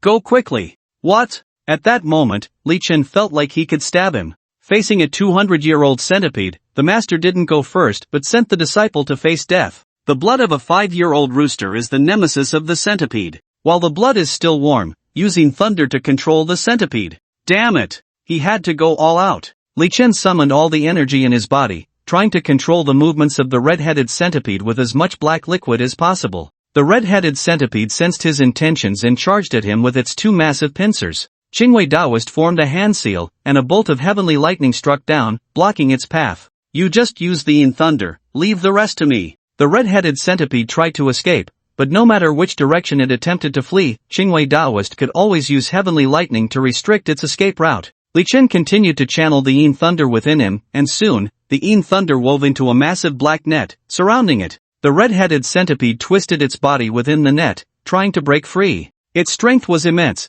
and Li Chen knew he couldn't hold on for much longer. Help me by 1 minute. Qingwei Daoist chanted incantations, and gradually, dark clouds gathered above the red-headed centipede, with dozens of lightning bolts crackling within the clouds, gradually converging together. The centipede seemed to sense their intentions. It knew that if all the lightning converged, it would undoubtedly perish. Master, hurry, I can't hold on much longer. The centipede had already torn several gaps in the black net. Seeing this, Bai Wenxin transformed into a wisp of white smoke and rushed towards the red-headed centipede. Concerned for Bai Wenxin's safety, Li Chen urged Daoist Qingwei to hurry. Sweat beads formed on Daoist Qingwei's forehead. Bai girl, get out of the way. Suddenly, the lightning in the sky rapidly converged into a massive, brilliant sword, its blade shimmering with dazzling light, carrying a destructive momentum as it plunged straight into the centipede's enormous body. With a thunderous roar, the entire world seemed to tremble. The sword effortlessly pierced through the centipede's hard shell, deeply embedding itself within its body. A strong smell of burning filled the air. The once imposing and invincible centipede had now lost its vitality, crashing heavily to the ground and kicking up a cloud of dust.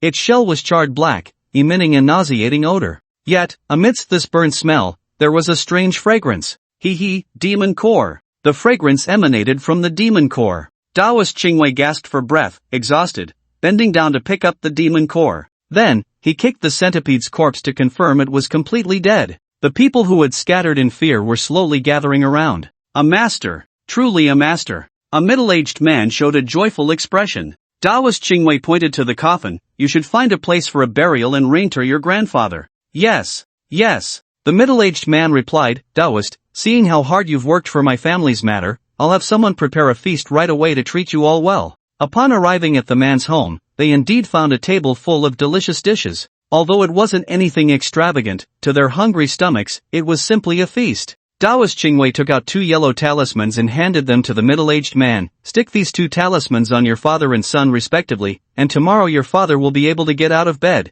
and your son will stop crying. The middle-aged man hurriedly thanked him. After eating and drinking their fill, they contentedly burped. By the time they returned to Bayun Temple, it was already past midnight. Inside Bayun Temple, Su Yutong seemed to be talking to someone. Don't worry, when Li Chen comes back, I will definitely break his legs. Li Chen thought, what the hell? How did I offend her? The other 3 looked at Li Chen in unison. What are you all staring at me for? We were all together today, and I don't even know what happened. Upon entering the room, he immediately understood what had happened. What was I thinking? How could I forget about her? The one Su Yutong was talking to was the little loli who had transformed last night. As soon as the few of them entered the room, Su Yutong immediately began to tease. Oh, our big-hearted carrot is back. Did you not provoke any little girls this time? Bai Wenxin, seeing the soft and cute little loli, curiously asked, what happened? Let him tell you what good deeds he did. Su Yutong replied irritably. Li Chen awkwardly smiled. I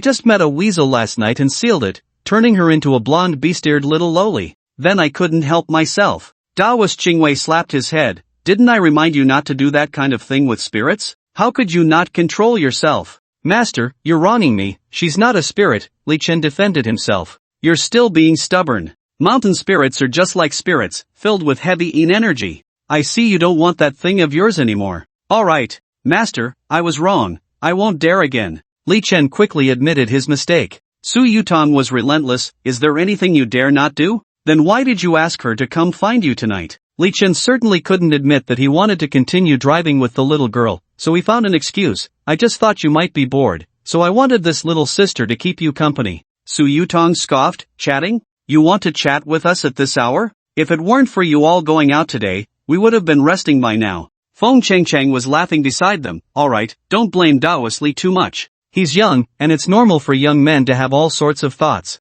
Daoist Qingwei kicked him. Hurry. Apologize to her. Little sister, I'm sorry, it was my fault yesterday. Feng Chengcheng also advised, little sister, don't be angry. Which of us hasn't been played by him? The little girl looked at them in surprise. You all have been. Do humans play like this? Daoist Qingwei tried to smooth things over. Little girl, you don't need to worry. Since my disciple has ruined your cultivation, as your master, I can't just ignore it. Your yellow weasel clan is quite intelligent. If you don't mind this old man, you can follow me and I'll teach you. The little girl was a bit excited. Really? Is that true? Li Chen put his arm around the little girl's shoulder. My master speaks, and once a word is spoken, it can't be taken back. From now on, you will be my little junior sister. Bai Wenqin pulled his arm down from the little girl's shoulder. Li Chen, watch your behavior. She's just your junior sister. Daoist Qingwei yawned. Since the misunderstanding has been cleared up, I'm going back to sleep. Tonight, you four can squeeze together. Good disciple, come back to my room. Master, your snoring is too loud. Can I not go to your place? I'll just make do in this room for one night. Everyone looked at Li Chen in unison. No way. Daoist Qingwei said, you should sleep in the woodshed. The next day, in the morning, senior brother, the master called us to practice. Li Chen opened his eyes to see the little girl in the woodshed. What time is it? Let me sleep a bit longer. He turned over, wanting to continue sleeping. If you don't get up, I'll tell them you bullied me again. Hearing this, Li Chen immediately perked up. Since meeting the little girl, Li Chen had never known her real name. He curiously asked, do you need a human name? The little girl smiled and replied, last night, they helped me come up with a name. I'm now called Huang Xianer. Then she urged Li Chen, hurry up, don't keep the master waiting too long. Just as Li Chen was about to change clothes, his phone suddenly received a message from the forensic Dr. Zhong Qinin asking, where are you now? Li Chen muttered to himself, what does she want from me? Does she want to check my pulse again? At that moment, Huang Xianer was urging him outside. Due to the time crunch, Li Chen didn't think much and directly sent Zhong Qinin his location before hurriedly changing clothes. Daoist Qingwei impatiently said, Li Chen, you dawdle every day, what's wrong with you? You should learn from your junior sister. Li Chen felt that Daoist Qingwei was acting a bit strange. Before, he either called him good disciple or 11, but now he was directly using his full name, which felt a bit like he was getting tired of him. Alright, I got it. I'll wake up earlier tomorrow. Seeing that there were no other people in the temple, he curiously asked, Master, where is everyone? They were worried you wouldn't sleep well in the woodshed, so they went to town to buy you bedding and pillows. After speaking, Daoist Qingwei led the two to the feng shui treasure site for cultivation. Li Chen continued to practice Yan Lei as before, while Daoist Qingwei began to teach Huang Xianer other methods and instructed her to absorb the demon core that had fallen from the centipede last night. Time quietly passed, and before they knew it, the sun had set. Just as they returned to the temple, they saw a beautiful woman standing at the entrance, anxiously looking around.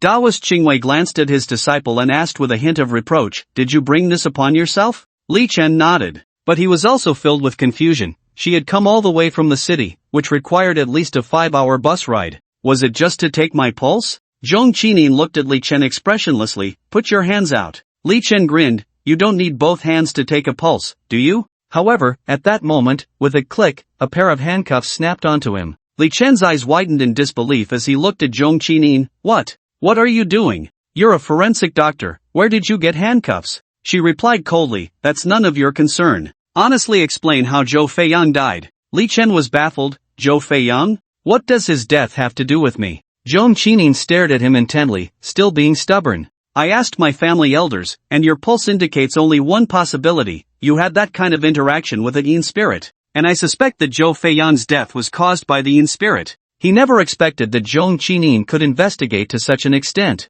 However, Zhou Feiyan's death had nothing to do with Li Chen. He absolutely could not take on that responsibility. So, he hurriedly argued, "Don't go putting labels on me. Zhou Feiyan's death really has nothing to do with me. I won't take the blame for this." Taoist Qingwei saw that things were going awry and quickly explained for him, "Miss, this is my disciple. He is kind-hearted and would never do anything harmful." Huang Xianer chimed in, "My senior brother is just a bit lecherous, his heart is not bad." Li Chen thought to himself, "Huang Xianer, please don't make things worse right now." At that moment, Bai Wenxin and her group returned from the town. Feng Changchang was quite surprised. "Qinin? What are you doing here?" Zhong Qinin also looked astonished. "The child seeking you mentioned is here?" Seeing that they knew each other, Li Chen seized a lifeline. "Sister Feng, please help me out and tell them to take off the handcuffs first." Feng Changchang looked at the handcuffs in confusion. "What is this? I suspect he is related to a murder case." Zhong Qinin pointed at Bai Wenxin. "Perhaps she is also involved." Zhong Qinin recounted the events in detail. "Right now, I am only suspicious.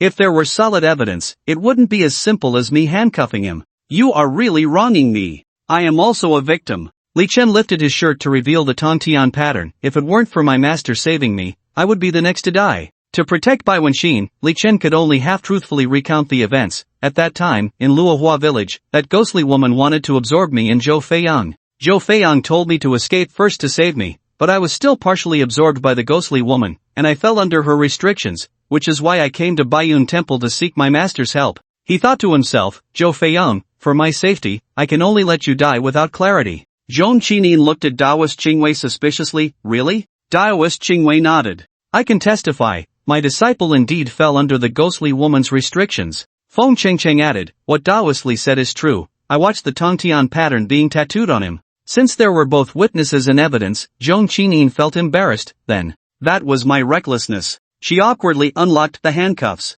"Now that the misunderstanding is cleared up, let's all go inside. It's quite tiring standing out here." Li Chen wore a cheerful smile, but inwardly he thought, "Zhong Qinin, how dare you treat me like this? I can't deal with the evil spirits right now, but I will definitely arrange something for you tonight." Taoist Qingwei's eyes darted around. "Little girl, can you cook? Among us, only this old man knows how, and I've been suffering these past few days." "I can." Taoist Qingwei laughed heartily. "Finally, someone who can cook has arrived. It's getting late, and you can't go down the mountain, so just stay here for now. 11, I know you can start a fire, go help her." In the kitchen, Li Chen sat in front of the stove, watching the curvaceous Zhong Qinin, unable to help but feel distracted. But she was also half a police officer, so it wouldn't be easy to deal with her. He might need Feng Chengcheng's cooperation, but he wasn't sure if she would be willing. So, he sought out Feng Chengcheng. At this point, his relationship with Feng Chengcheng was still quite good. Just based on the fact that she wanted to stay here, Li Chen knew that if he asked her for help, she would definitely assist him. "Sister Feng, can I ask you for a favor?" Li Chen said with a flattering expression. Feng Chengcheng raised an eyebrow and chuckled. "Oh, with your great powers, what else could I help you with?" Li Chen grinned. "Zhong Qinin is so beautiful, I want to." Feng Chengcheng burst into laughter. "What are you thinking? I've been best friends with her for over 10 years. If you ask me for help, it's like asking a sheep to help a wolf into the sheepfold." Li Chen shook his head helplessly and sighed. "Sigh. Among this group, you're the only human. You know my situation. I was planning to come find you tonight. Since sister won't help, then forget it." With that, he pretended to leave. Seeing this, Feng Chengcheng quickly grabbed him and playfully scolded. "Good brother, don't go yet, everything can be discussed." After dinner, Li Chen took the girl and dominated the battlefield in the King's Canyon. Huang Xianer was playing the game for the first time. Feeling curious, she snatched Li Chen's phone and started teaming up with the others. This left him and Taoist Qingwei staring at each other. Boring. Really boring. Having too many women brings its own troubles. Suddenly, he noticed a shadow flash outside the temple, exactly like last night. Taoist Qingwei also spotted the shadow. They exchanged a glance and tacitly followed it outside. Upon reaching the same forest from last night, the shadow disappeared again. Taoist Qingwei, familiar with the surroundings, said, "Follow me." He led Li Chen through a winding path, and a graveyard appeared before them. At that moment, 5 evil spirits were conspiring at the grave. "Boss, another woman has come to Bayun Temple. Now there are 5 of us. Why don't we split her up? I don't know what kind of luck that kid has, but women keep coming here every day. I'm so envious. Who says otherwise? We've been buried on Bayun Mountain for 5 or 6 years. When have we seen any women?" But this little Taoist has only been here a few days, and women keep coming one after another. Tonight, let's storm the temple, kill the 2 Taoists, and take the women. Taoist Qingwei looked at Li Chen. Good disciple, what are you waiting for? Go for it. Since they are after those 5 girls, I won't intervene. Alright, just in time to test the results of my training these past few days. Li Chen approached the grave. Hey, a few old perverts, your grandpa Li is here. It's him. He's that little Taoist. Since he delivered himself to us, don't blame us for being rude. Brothers, kill the little Taoist and take his women. At that moment, the 5 perverts suddenly charged forward, their faces twisted with malice. However, based on Li Chen's judgment, they should still just be evil spirits, their cultivation even inferior to Su Yutong's. He slightly curled his lips in disdain and said, with your low cultivation, how can you even dare to be a lecher?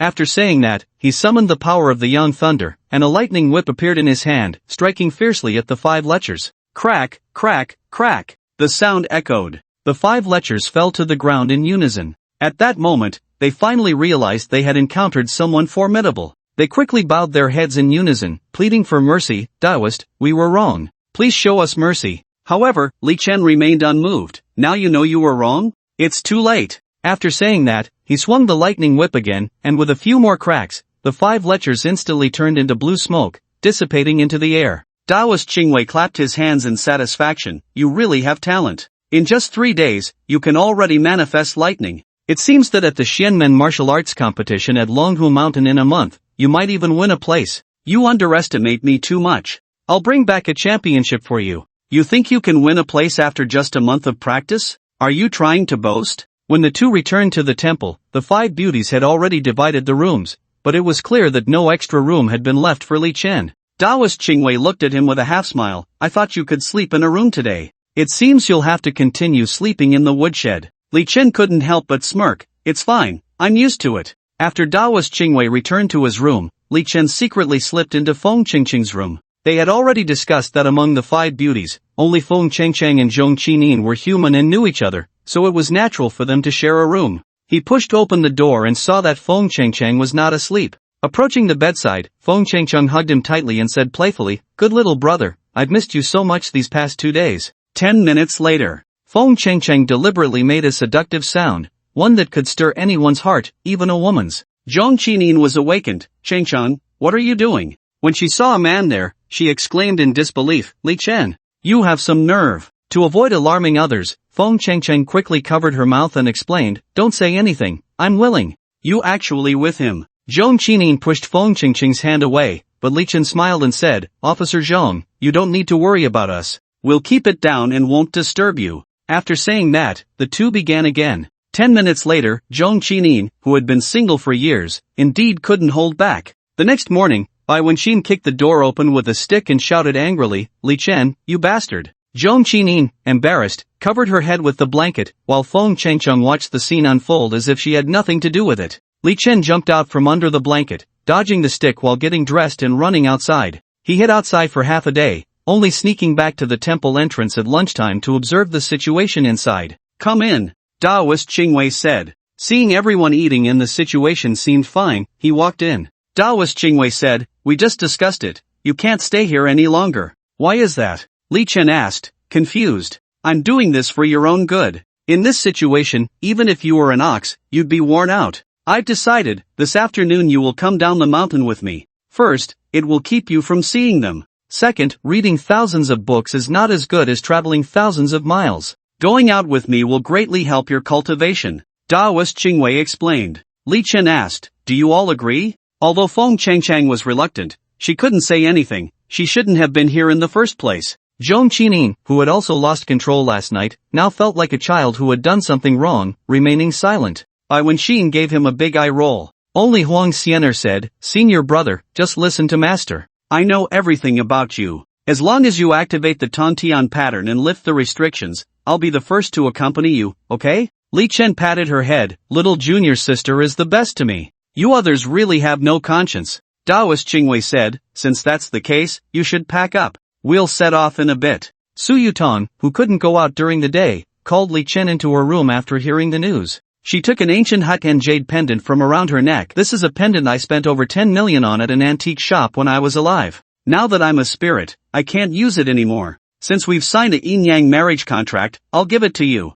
Li Chen thought, over 10 million for a Hutyin jade. This marriage contract isn't a loss at all. In the afternoon, the master and disciple boarded a bus heading to another place. The sky gradually darkened. When they were about 10 kilometers from their destination, Taoist Qingwei asked the driver to stop. The driver looked puzzled. Taoist, are you sure it's here? This is a desolate area, you can't even find a place to stay. The two stood by the roadside, but Taoist Qingwei had no intention of leaving. Master, what are we doing here? Are we going to drink the northwest wind? Or are we going to rob a female ghost? You'll know in a bit. Not long after, a black jeep slowly drove over. When the door opened, a tall, beautiful woman with shoulder-length hair and snow-white skin stepped out. She wore a fitted leather jacket, looking particularly capable. Li Chen couldn't help but let his imagination run wild. Could it be that the old man Qingwei is pretending to send me down the mountain, but actually wants to introduce me to this girl? Thinking of this, he quickly tidied his hair and walked forward, extending his hand to shake hers. Hello, my name is Li.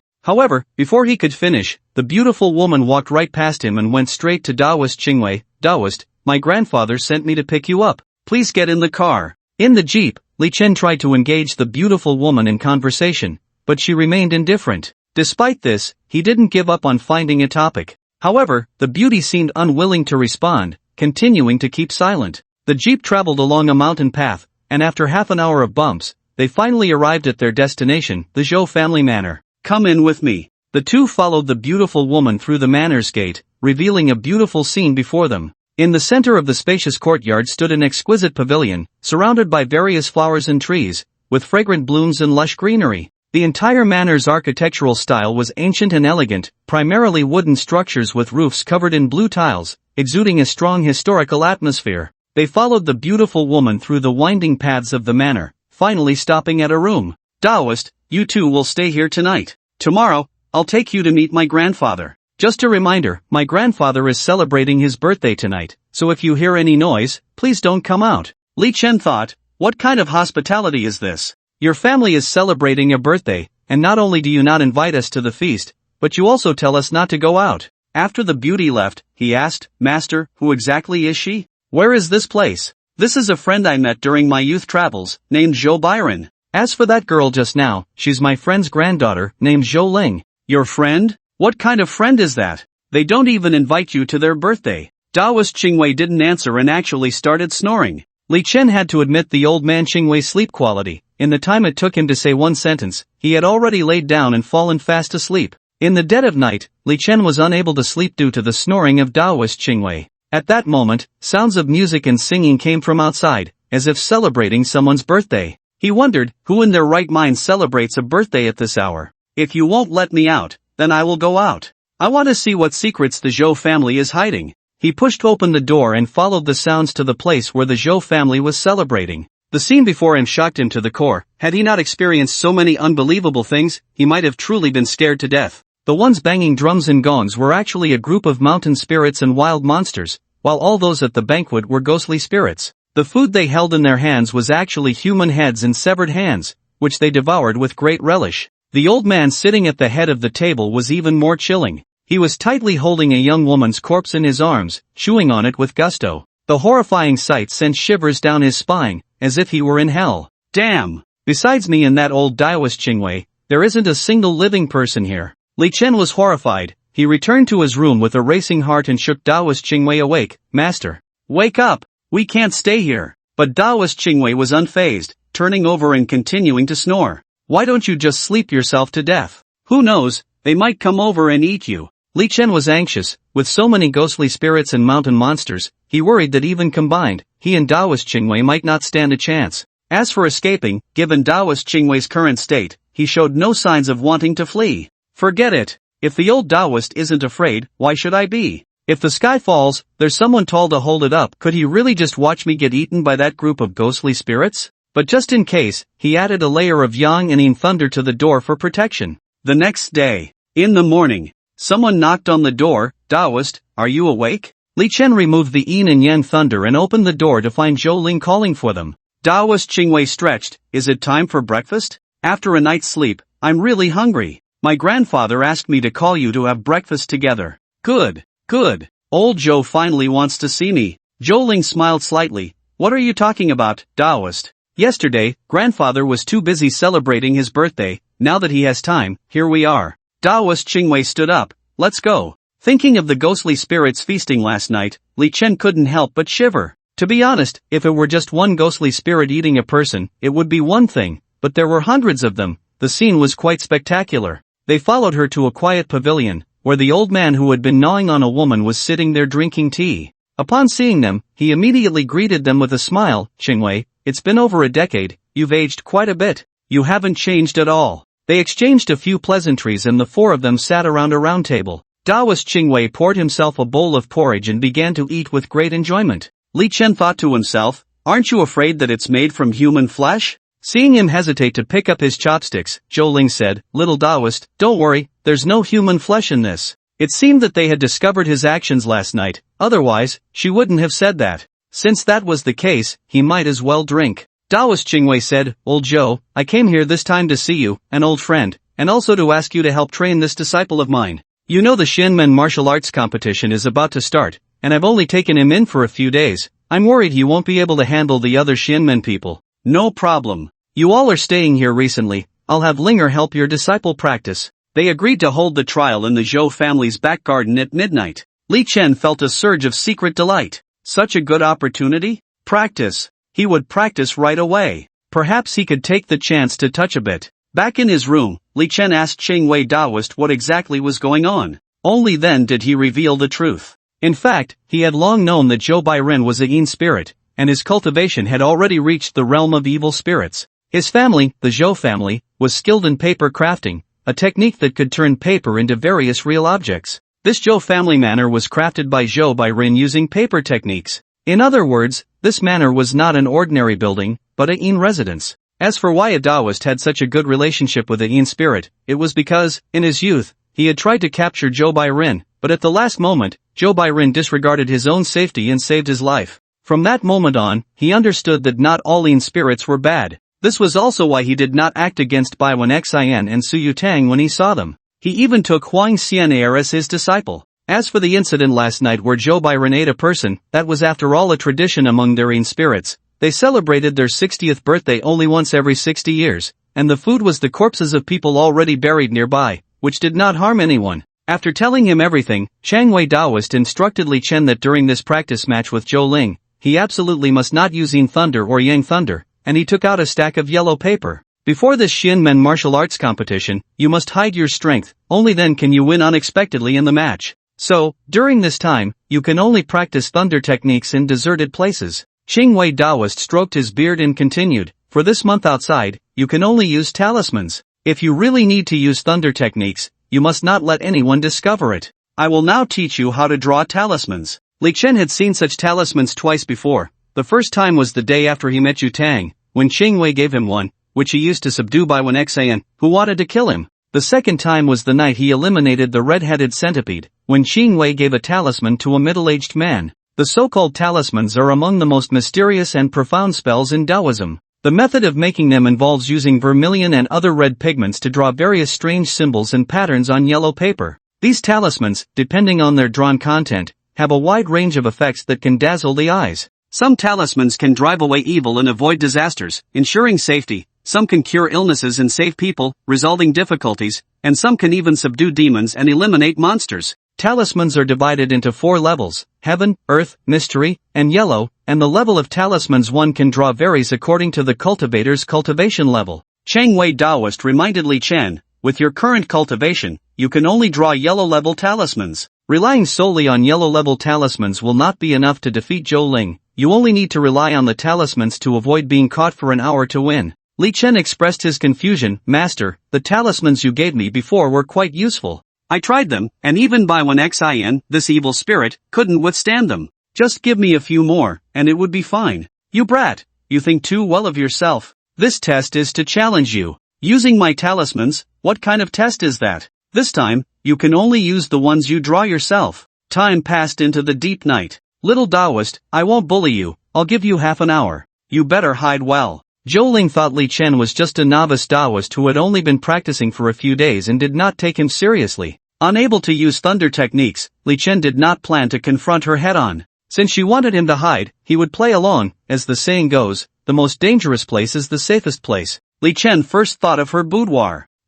Maybe I can see some things I shouldn't. Li Chen quietly found Zhou Ling's room, keeping himself alert. To be safe, he stuck a few Five Thunder talismans on the door. He dared not turn on the light and could only feel his way around the room in the faint moonlight. Arriving at the bedside, he intended to quietly slip under the covers, but upon touching something soft, he picked it up to find it was a padded piece of lingerie. Li Chen couldn't help but chuckle inwardly. This girl looked voluptuous on the outside, but it turned out to be fake. Just as he was about to dive into the blanket, he felt it was too conspicuous, so he changed his mind and decided to hide in the wardrobe. Opening the wardrobe, he found it filled with various ice silk nightgowns, and he couldn't help but imagine how this cold beauty would look in them. In fact, Li Chen was thinking too simply. This was the Zhou family, and everything in the house could be related to their paper talisman techniques. Anyone entering the Zhou family could not escape their perception. Sure enough, as the time came, Zhou Ling appeared at the door of the room. Stinky Taoist, dare to enter my room. She kicked the door open in a fit of rage, triggering the Five Thunder talisman on the door. Boom! With a loud bang, the Five Thunder talisman shattered the door to pieces. Li Chen's actions had thoroughly enraged Zhou Ling. Stinky Taoist, if I find you, I'll skin you alive. She walked straight to the wardrobe and coldly said, you better come out yourself. It was then that Li Chen realized hiding in the wardrobe might not be the wisest choice. The situation was now akin to closing the door to beat a dog, and he had nowhere to escape. He pondered which talisman he had prepared earlier could resolve the current crisis. Seeing him silent, Zhou Ling yanked open the wardrobe and pulled him out. Seizing the opportunity, Li Chen stuck a talisman on her chest. It felt soft, revealing that her figure was not entirely reliant on disguise. What have you done to me? Zhou Ling felt herself frozen in place, unable to move. Li Chen chuckled, Miss Shou, how effective is this immobilization talisman? Despicable Stinky Taoist, quickly release me. As long as you call me good brother, I'll let you go. How about that? Pa! Zhou Ling resolutely refused. Oh, you're quite stubborn. Li Chen slowly reached out towards her. Zhou Ling nervously said, Stinky Taoist, what do you want? Get your dirty hands away. At that moment, a gust of wind blew in from outside, and the immobilization talisman was blown off. Damn it! It was his first time applying a talisman, and he had done it too loosely. Stinky Taoist, you'll pay for this. Zhou Ling was genuinely angry now, her fingers suddenly elongated, her nails sharp as knives. Having been toyed with like this, she truly wanted to take his life. Oh my! Not letting me use thunder magic, now I can only resort to the 36 strategies, and the best strategy is to run. Run! Realizing the situation was dire, Li Chen immediately took out an invisibility talisman and vanished into the darkness. Stinky Taoist, come out! Zhou Ling searched around but could not find Li Chen's trace. The effect of the invisibility talisman made Li Chen bolder. He quietly approached Zhou Ling and even made a face at her, but she remained oblivious. At that moment, a bolder idea arose in Li Chen's mind. He wanted to touch that never-before-experienced bouncy bottom. But he forgot about the time limit of the invisibility talisman. As soon as he touched, the talisman lost its effect, and his hand awkwardly froze on Zhou Ling's body. She was now furious to the extreme, a strong killing intent washing over him. Run! Li Chen felt an extreme chill behind him. Zhou Ling had only one goal now, to kill him. She transformed into a wisp of black gas and lunged at Li Chen. He intended to apply another invisibility talisman, but that powerful black gas carried a wind of level 8 or 9, making it difficult to stick the talisman on. Facing Zhou Ling's full force, Li Chen knew his little tricks were no longer effective. He could only bring out his last trump card, the Heavenly Gang-breaking Evil Talisman, a talisman he had spent an hour learning. When Master Qingwei saw that with his current cultivation, he could produce a talisman, he immediately sighed, realizing that this disciple was truly a genius. It had taken him 5 years to learn how to make a talisman. Li Chen threw the Tiangang Pasha talisman into the air, and a beam of light flashed, instantly forming a huge golden transparent shield that tightly protected him within. The black mist seemed to be enraged, madly crashing into the shield, each impact producing a crisp sound. However, the shield was incredibly sturdy, and no matter how the black mist attacked, it could not shake it in the slightest. Seeing this, Zhou Ling's eyes flashed with a fierce look. She waved her hands vigorously, chanting incantations. In an instant, the black mist surged forth like a tide, tightly wrapping around the entire shield, leaving no gaps. Time passed second by second, and after 10 minutes, the once indestructible shield finally could not withstand the immense pressure, and tiny cracks began to appear. Li Chen's heart tightened, knowing he had no way out. He took out all his talismans, searching for a final lifeline. Flying Talisman, Rejuvenation Talisman, Ice Spike Talisman. None of these seemed capable of turning the tide. Just when he was almost in despair, he saw the last talisman, an Arousal Talisman, which he had casually drawn in the afternoon. At the moment when the golden transparent shield was about to be engulfed by the black mist, Li Chen decisively slapped the Arousal Talisman onto the black smoke. The black mist quickly transformed back into Zhou Ling's form upon contact with the talisman, but at that moment, Zhou Ling's gaze had become incredibly dazed, as if she had lost herself, exuding an alluring charm that made her seem like a completely different person from before. Seeing this scene, Li Chen's heart leaped with joy. It worked. However, despite Zhou Ling's current allure, Li Chen knew that this was not the time to take advantage of her vulnerability. His ability to resist was not because he was a virtuous man, nor because the restrictions on him had not been lifted, but because this was Zhou's family estate. If he truly did something to Zhou Ling, Zhou Bairan would definitely not let him off. With his current strength, even with Qingwei Daoist's protection, it would be difficult to escape. So, Li Chen decided to endure for the time being. After all, he still had the Arousal Talisman in hand, and there would naturally be more opportunities in the future. In fact, Li Chen's guess was not wrong. After Zhou Ling was affected by the Arousal Talisman, Qingwei Daoist and Zhou Bairan both emerged from the shadows. Zhou Ling kept teasing Li Chen with her gaze. Qingwei Daoist removed the Arousal Talisman and scolded, "How can you be so unprincipled? Using such methods on her?" However, he secretly kept winking, as if praising him. Once the Arousal Talisman was removed, Zhou Ling regained her senses. "You filthy Daoist, I want to kill you." Zhou Bairan pulled her back. "Linger, we lost this round." She wanted to retort but was dragged away by Zhou Bairan. Seeing that no one was around, Qingwei Daoist laughed heartily. "Good disciple, not bad. Just learned talismans and can draw profound-level talismans, and in battle, can adapt to the situation. I didn't take you as a disciple in vain." The next morning, the atmosphere at the dining table was exceptionally tense. Zhou Ling glared at Li Chen, clearly filled with hostility. He could feel her gaze piercing him like a blade. Zhou Bairan made a request. "Qingwei, last night someone reported to me that there seems to be a malevolent spirit causing trouble in the city. Usually, I would have Linger handle such matters. This time, I want your disciple to participate as well. I wonder what you think." Qingwei Daoist laughed heartily. "My disciple needs experience, so giving him this opportunity is naturally a good thing." Zhou Ling retorted unhappily, "I can handle it alone. I don't need this filthy Daoist's help. Linger, be obedient. This malevolent spirit is a bit strange, it's not something you can deal with alone." Zhou Ling pondered for a moment and proposed a condition. "It's not impossible for him to join me, but he must apologize to me first." Zhou Bairan reprimanded, "Linger, don't be ridiculous. Since you've lost, you should accept the outcome." But Zhou Ling wanted to argue further but was stopped by Zhou Bairan's gaze. Seeing this, Li Chen immediately apologized. "Miss Zhou, I was wrong last night, my actions were reckless." His apology was not sincere but rather a means to create more opportunities to get closer to Zhou Ling. He thought to himself, how could he not seize the chance with such a stunning beauty? Zhou Bairan expressed approval of Li Chen's apology. "Li Xianzi is indeed magnanimous. Linger, you should learn from him."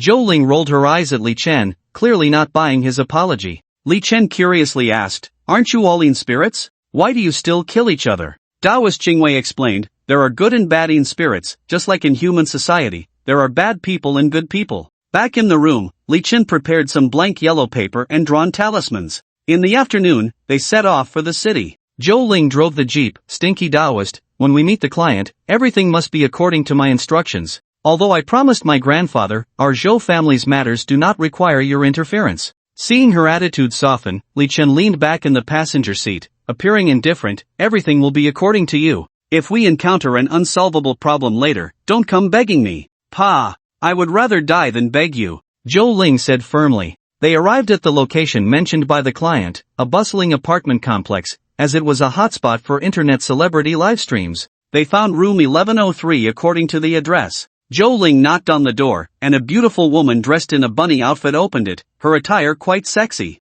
She asked, "Who are you looking for? Are you Xin Feifei?" "I'm Zhou Ling. You're the one who commissioned the Zhou family, right?" "Yes. Yes." Xin Feifei warmly welcomed them in and turned off the livestream. "So, tell me, what's the situation?" Xin Feifei described the problem she was facing. "Every night, I feel like someone is watching me, and even fans have said they saw a shadow behind me during my livestreams. But when I turn around, there's nothing there. What's worse is that every night as soon as I fall asleep, I feel like someone is. You know." Li Chen thought to himself, Xin Feifei has encountered a lecherous ghost. Looking at the curvaceous Shinfeifei, he mused that this lecherous ghost certainly knows how to pick its targets. If he were a lecherous ghost, he would seek her out every day. Zhou Ling thought for a moment and said, "We understand your current situation. Based on past experience, if we are here, that shadow will definitely not appear. What is your live stream room number? We can check the situation through the live stream." After leaving her room, Li Chen and Zhou Ling found a cafe. Zhou Ling assigned Li Chen a task,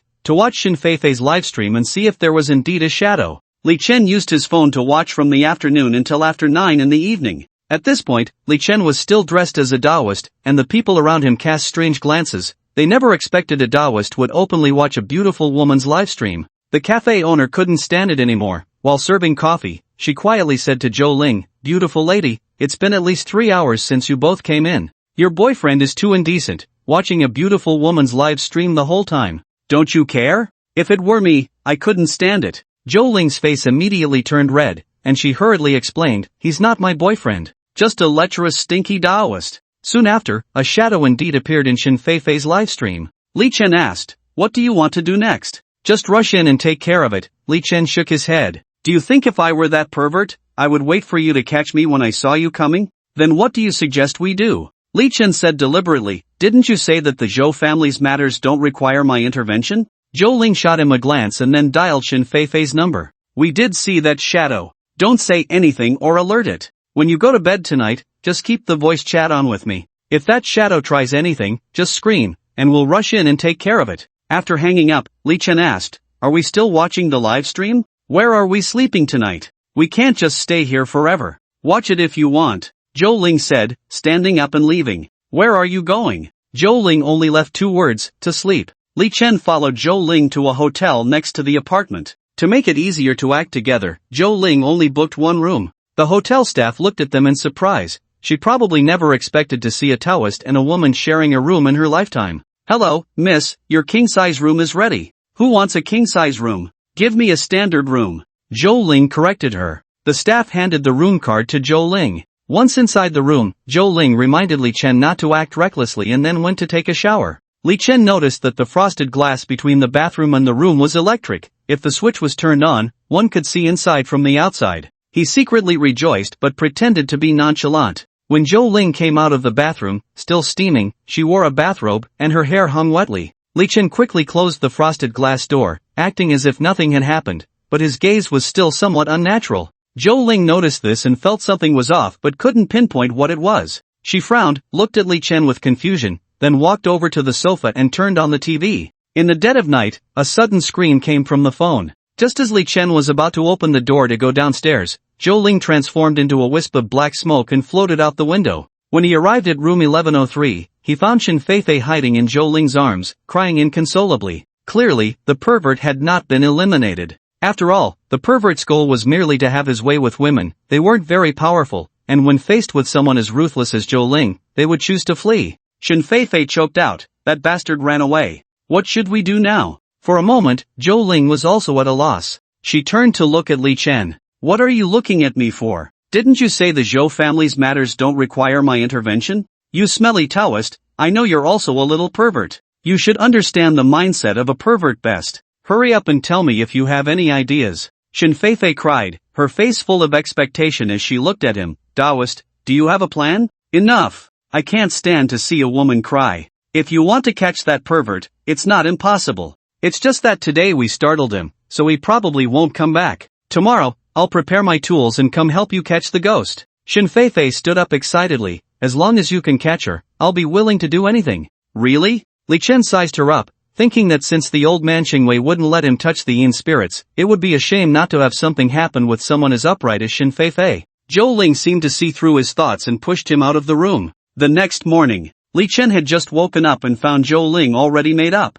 "So early, what are you doing? Get up quickly, come shopping with me. It's only 10 o'clock, and there's nothing to do today." "Why are you up so early?" "Who said there's nothing to do? I originally thought that Shinfeifei's matter could be resolved that day, so I didn't bring a change of clothes. Today, your task is to accompany me shopping. Get up quickly." Li Chen initially didn't take this statement to heart, but when it came time to actually accompany her shopping, he went crazy. They arrived at the mall at 11 o'clock, but she spent a full 2 hours trying on dozens of outfits, and not a single one caught her eye. He was getting a bit impatient. Are you deliberately leading me on? She didn't answer but pointed at his clothes. You haven't changed that outfit in days, have you? It already smells bad. You should just throw it away and buy a new one. Li Chen picked up his clothes and sniffed. It's not that bad, really. Compared to that old man Qingwei who goes days without a bath or a change of clothes, I'm doing pretty well. He had no idea how often the old man Qingwei bathed. At least since he entered the Bayun Temple, he hadn't seen him take a shower. By 4 in the afternoon, after trying on dozens of outfits, Zhou Ling finally picked out a suitable one.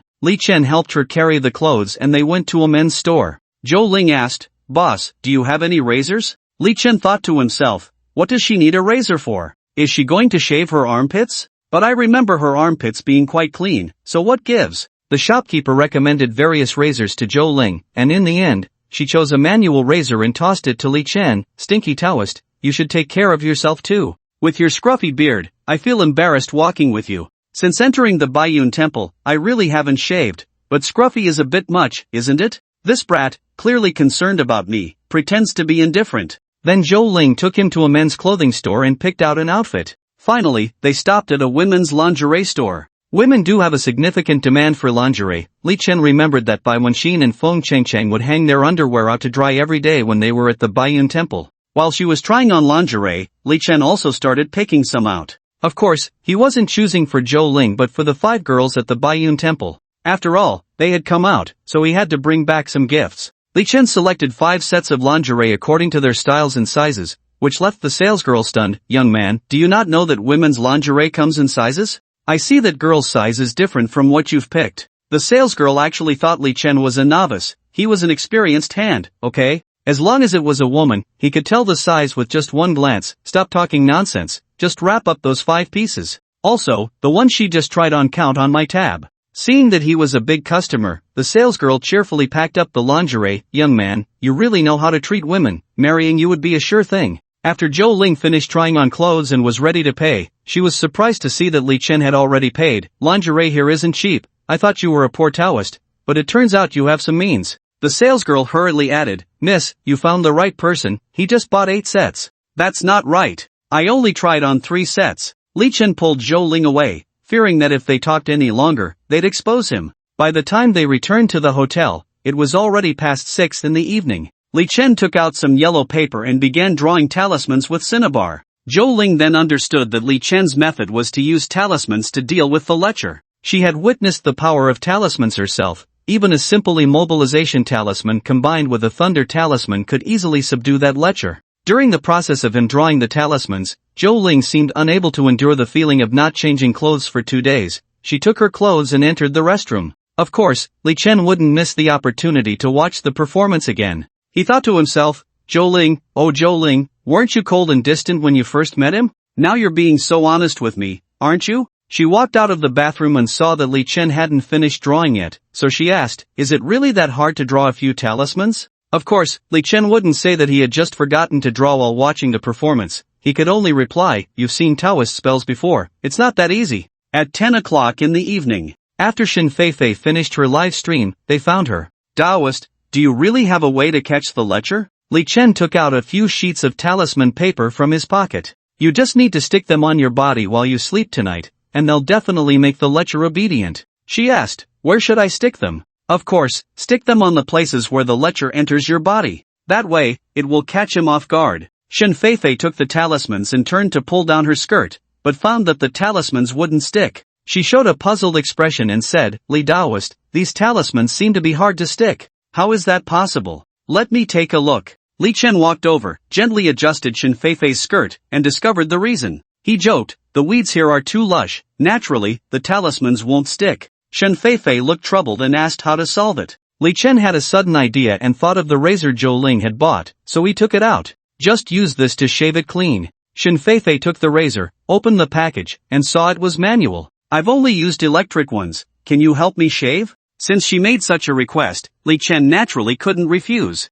Alright, you should have some lubricant at home, right? Apply it first, and then I'll help you shave. 10 minutes later, everything was ready. Li Chen first stuck a ghost-repelling talisman on her, followed by a binding talisman. These 2 talismans were specifically designed for Ian spirits and were harmless to ordinary people. He also gave her an extra thunder talisman and a teleportation talisman for emergencies. The thunder talisman absolutely couldn't be stuck on her. If it blew her up, it would be useless. As for the teleportation talisman, there were 2 copies. Li Chen and she each took one. As long as he sensed that the other talismans were used, he could use the teleportation talisman to instantly appear, avoiding the long run like yesterday. After everything was prepared, Li Chen and Zhou Ling returned to the hotel. As long as any of the 4 talismans were triggered, Li Chen would be able to sense it. At 1 o'clock in the morning, Li Chen felt that the ghost-repelling talisman and the binding talisman he had left outside were activated, and he instantly realized something was happening. He quickly woke Zhou Ling beside him and used the teleportation talisman.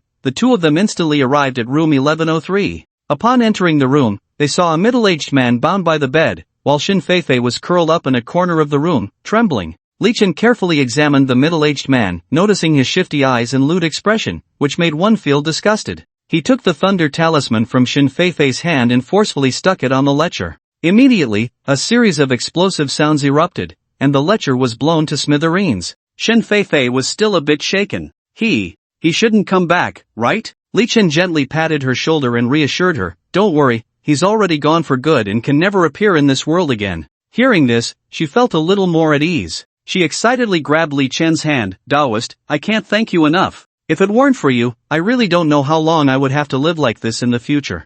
I said I would repay you. If you have any requests, just say them quickly. Looking at Xin Feifei, who was dressed lightly, Li Chen swallowed hard. After all, Zhou Ling was right beside him, so he could only endure. It's just a small effort. There's no need for repayment. Noticing a hint of disappointment in Xin Feifei's eyes, Li Chen thought, don't be disappointed yet, little girl. When Zhou Ling isn't around, I'll make sure you repay me well. Then I'll treat you to karaoke tomorrow. Isn't the opportunity right here? Someone as cold as Zhou Ling probably doesn't like places like KTV. If she doesn't go, it'll just be me and Sun Feifei, right? Then I can do whatever I want. Li Chen was feeling quite pleased with himself, but unexpectedly, Zhou Ling said, sure. We have the whole day free tomorrow, so you can invite us then. Damn it! Aren't you ruining my plans? Late at night, Li Chen and Zhou Ling returned to the hotel. Originally, they were sharing a room to handle Sun Feifei's affairs. Now that things had settled down, continuing to share a room seemed unnecessary.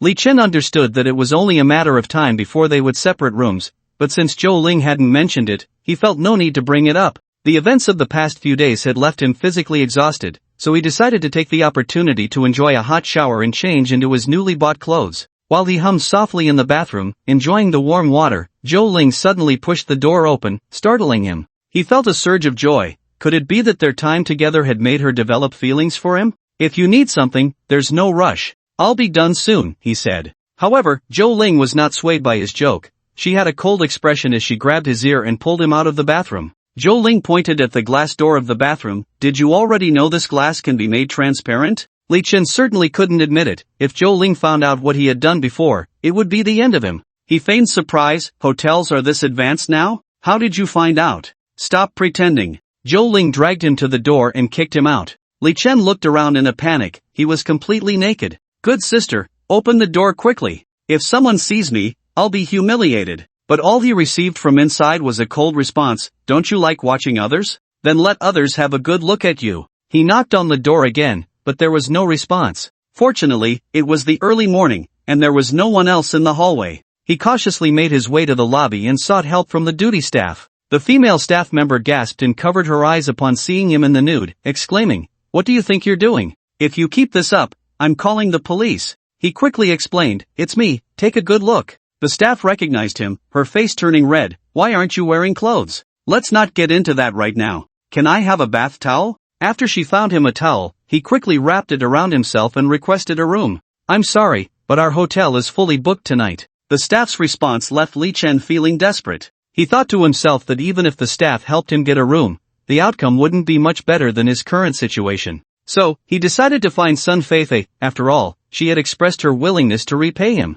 Wrapped in a bath towel, looking like a thief, he crossed the street and arrived at Sun Feifei's apartment. He knocked on the door. "Who?" Sun Feifei sounded very alert. "It's me." Sun Feifei recognized his voice. "Li Daozhang, what are you doing here?" Li Chen pushed the door open, shoved her into the room, and pinned her against the wall. "Didn't you say you wanted to repay me? Today, I'll give you that chance." He had to admit, Sun Feifei was the most playful woman he had ever met, even Feng Chengcheng couldn't compare to her. It seemed that female streamers really had their ways. The next morning, Sun Feifei woke up in Li Chen's arms and softly asked, Daozhang, do you really want Zhou Ling that much? Am I that obvious? She shook her head, that's not it. Zhou Ling is beautiful and has a great figure, any man would be moved. Do you have a way? Sun Feifei smiled, before I became a female host, I worked at a nearby KTV for a while. The bad men there, wanting to get a woman, always use drinking as an excuse to get her drunk. I think you could try that too. Li Chen thought for a moment and said, that's not impossible. But after what happened yesterday, can she still come?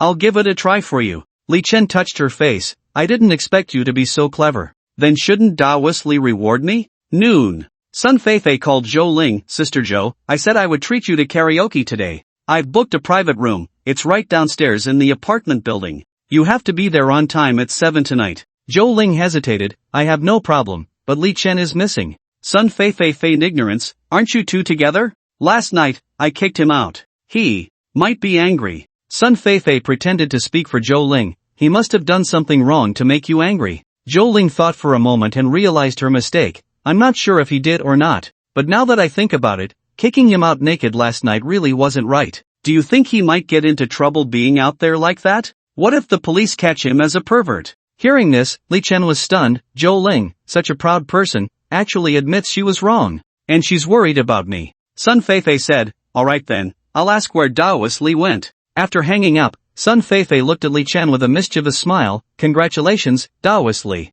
Li Chen was confused, congratulations for what? How can you be so dense? If a girl can actively admit her mistakes to a guy and even cares about him, it means she must like him. Are you saying Zhou Ling likes me? Sun Feifei nodded. Unexpectedly, being kicked out led to an unexpected gain, no wonder she bought me clothes and a razor. Li Chen suddenly realized a problem. Oh no, my phone is still with Zhou Ling. How will you find me if you need to? That's simple, just say you had nowhere to go and ended up here in the afternoon. Look at my brain, usually so sharp, why am I so slow today? I think you're just overwhelmed with joy. Sun Feifei went downstairs to buy Li Chen a set of clothes, and that evening, they arrived at the KTV together. Sun Feifei said she had worked at KTV before, and that was no lie. From the moment she entered until they reached the private room, she was greeted by people non-stop. Soon, Zhou Ling arrived, carrying Li Chen's clothes. It seemed she really cared about whether he had clothes to wear. Li Chen, I'm sorry, I shouldn't have thrown you out of the room. Seeing her so guilty, Li Chen spoke the truth, actually, I did peek at you while you were showering.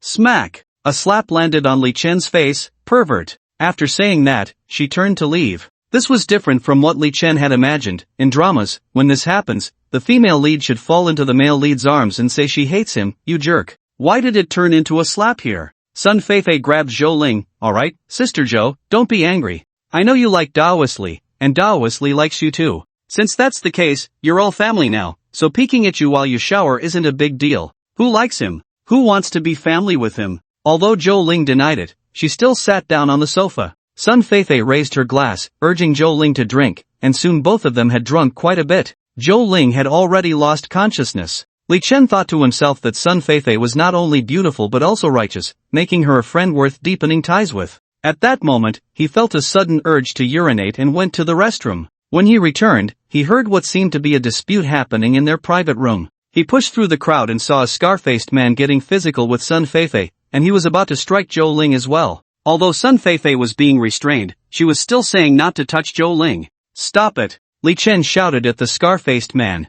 I'm here playing with women, who do you think you are to stop me? The scar-faced man sneered. Li Chen wasn't afraid of ghosts, so why would he fear this small-time thug? Who am I? I am your grandpa Li. The scar-faced man chuckled, not angry, kid, I think you're tired of living. He raised his hand to hit Li Chen. Since Li Chen had practiced Thunder Law, his body and reflexes had greatly improved. The speed of an average human appeared to him like slow motion. The muscular man in front of him, though looking strong, was nothing more than a paper tiger in Li Chen's eyes. His attack posed no threat to Li Chen, who easily dodged the punch and counterattacked with lightning speed. A single elbow strike sent the man staggering back several steps. Everyone, attack! Seeing that he was outmatched, the muscular man quickly ordered a dozen of his underlings to swarm Li Chen. However, no matter how many there were, they could not match Li Chen. These small-time thugs could bully the weak, but when faced with a true powerhouse, they were utterly helpless. Even if 100 of these thugs attacked Li Chen at once, they would not be able to defeat him.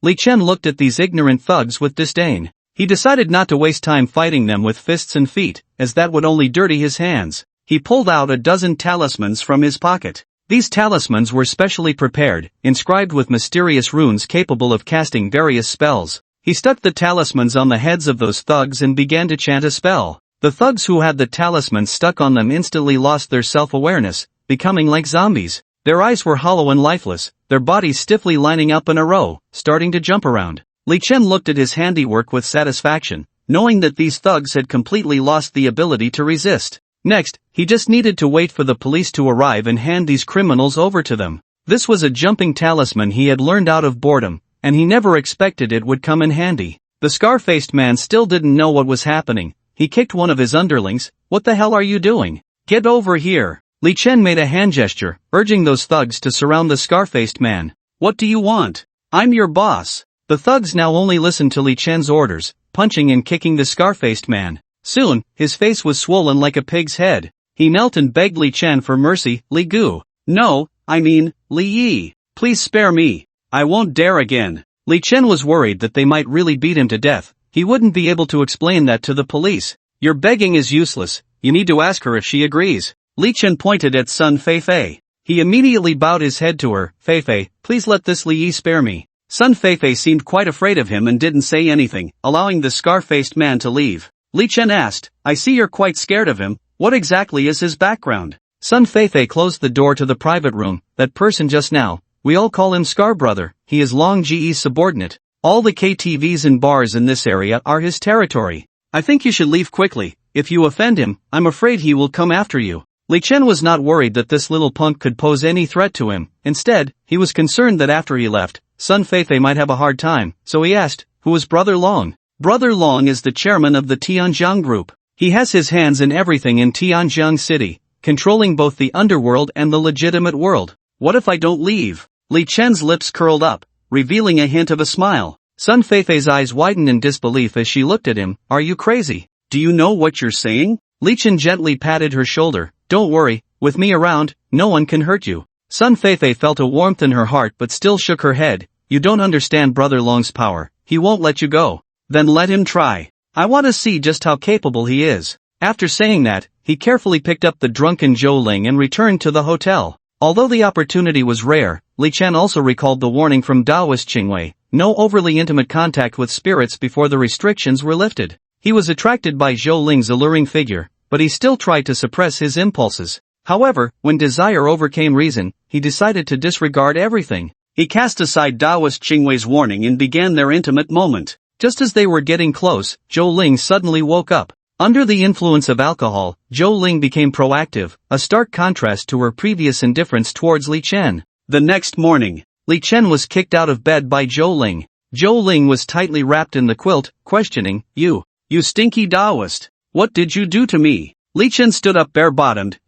Of course, I did something that people like. You even said you wanted to be my good sister. Have you forgotten?" She was momentarily stunned, her face flushed, then she said seriously, "Stinky Taoist. If anyone finds out about last night, I'll skin you alive." Li Chen was not done yet and intended to dive back under the covers. Zhou Ling tried to resist, but once he held her, her body immediately softened. Soon after, Sun Feifei's call interrupted them, her tone very tense. "Brother Long wants to see you." "Okay, where? When?" Li Chen's voice was calm, as if he had anticipated this moment. "At noon, 12 o'clock, at the Marriott Grand Hotel. He wants me to go with you." After hanging up, Zhou Ling learned the ins and outs of the situation and a hint of worry flashed in her eyes. "I know this Brother Long, his real name is Long Qianshan. He's from the south but established the Long Group here in Tianjiang City. He seems friendly on the surface, but he's ruthless in his methods. Our Zhou family has some standing in Tianjiang City, so I'll go with you at noon." At noon, 12 o'clock,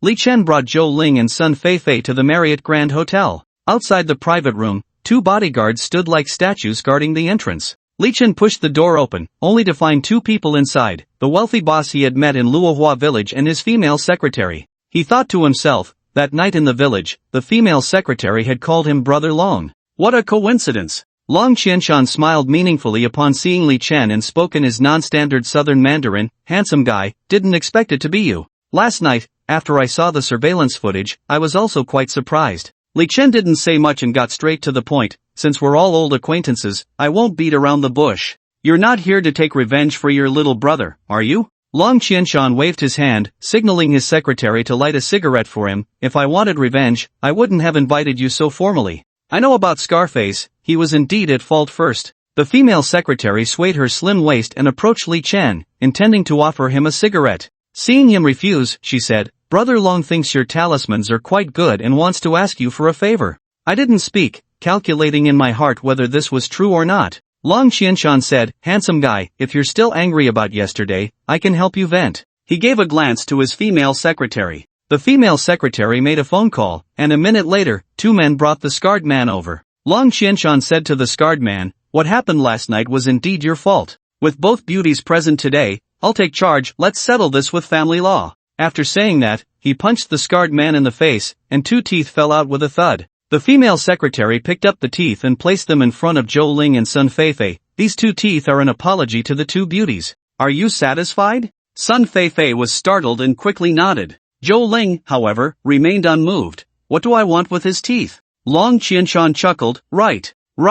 His teeth are so dirty, they would definitely soil your hands. He signaled the female secretary to bring out 2 briefcases. Here is 1 million. Each beauty gets 500,000. As my apology to the scarred man. Sun Feifei excitedly opened the case, while Zhou Ling pushed the case towards Li Chen, letting him decide. Li Chen knew that although he claimed it was an apology, it was actually a reward for helping him do his work. Let's forget about the scarred man. You tell me what the matter is. If it's something illegal, I can't agree. Handsome guy, you're straightforward. This matter won't involve you in any illegal activities, and for you, it's quite relevant to your profession. Long Qianshan continued, I bought a complete thanka in the southwest region. But ever since I brought it home, strange things have been happening. I keep seeing a little girl walking around my house at midnight. I asked Sun Feifei, and she said you are a Taoist. I invited you here hoping you could help me take a look. Thanka is a unique item in Tibetan Buddhism. Tibetan Buddhism uses human skin drums for rituals, which are a type of religious instrument.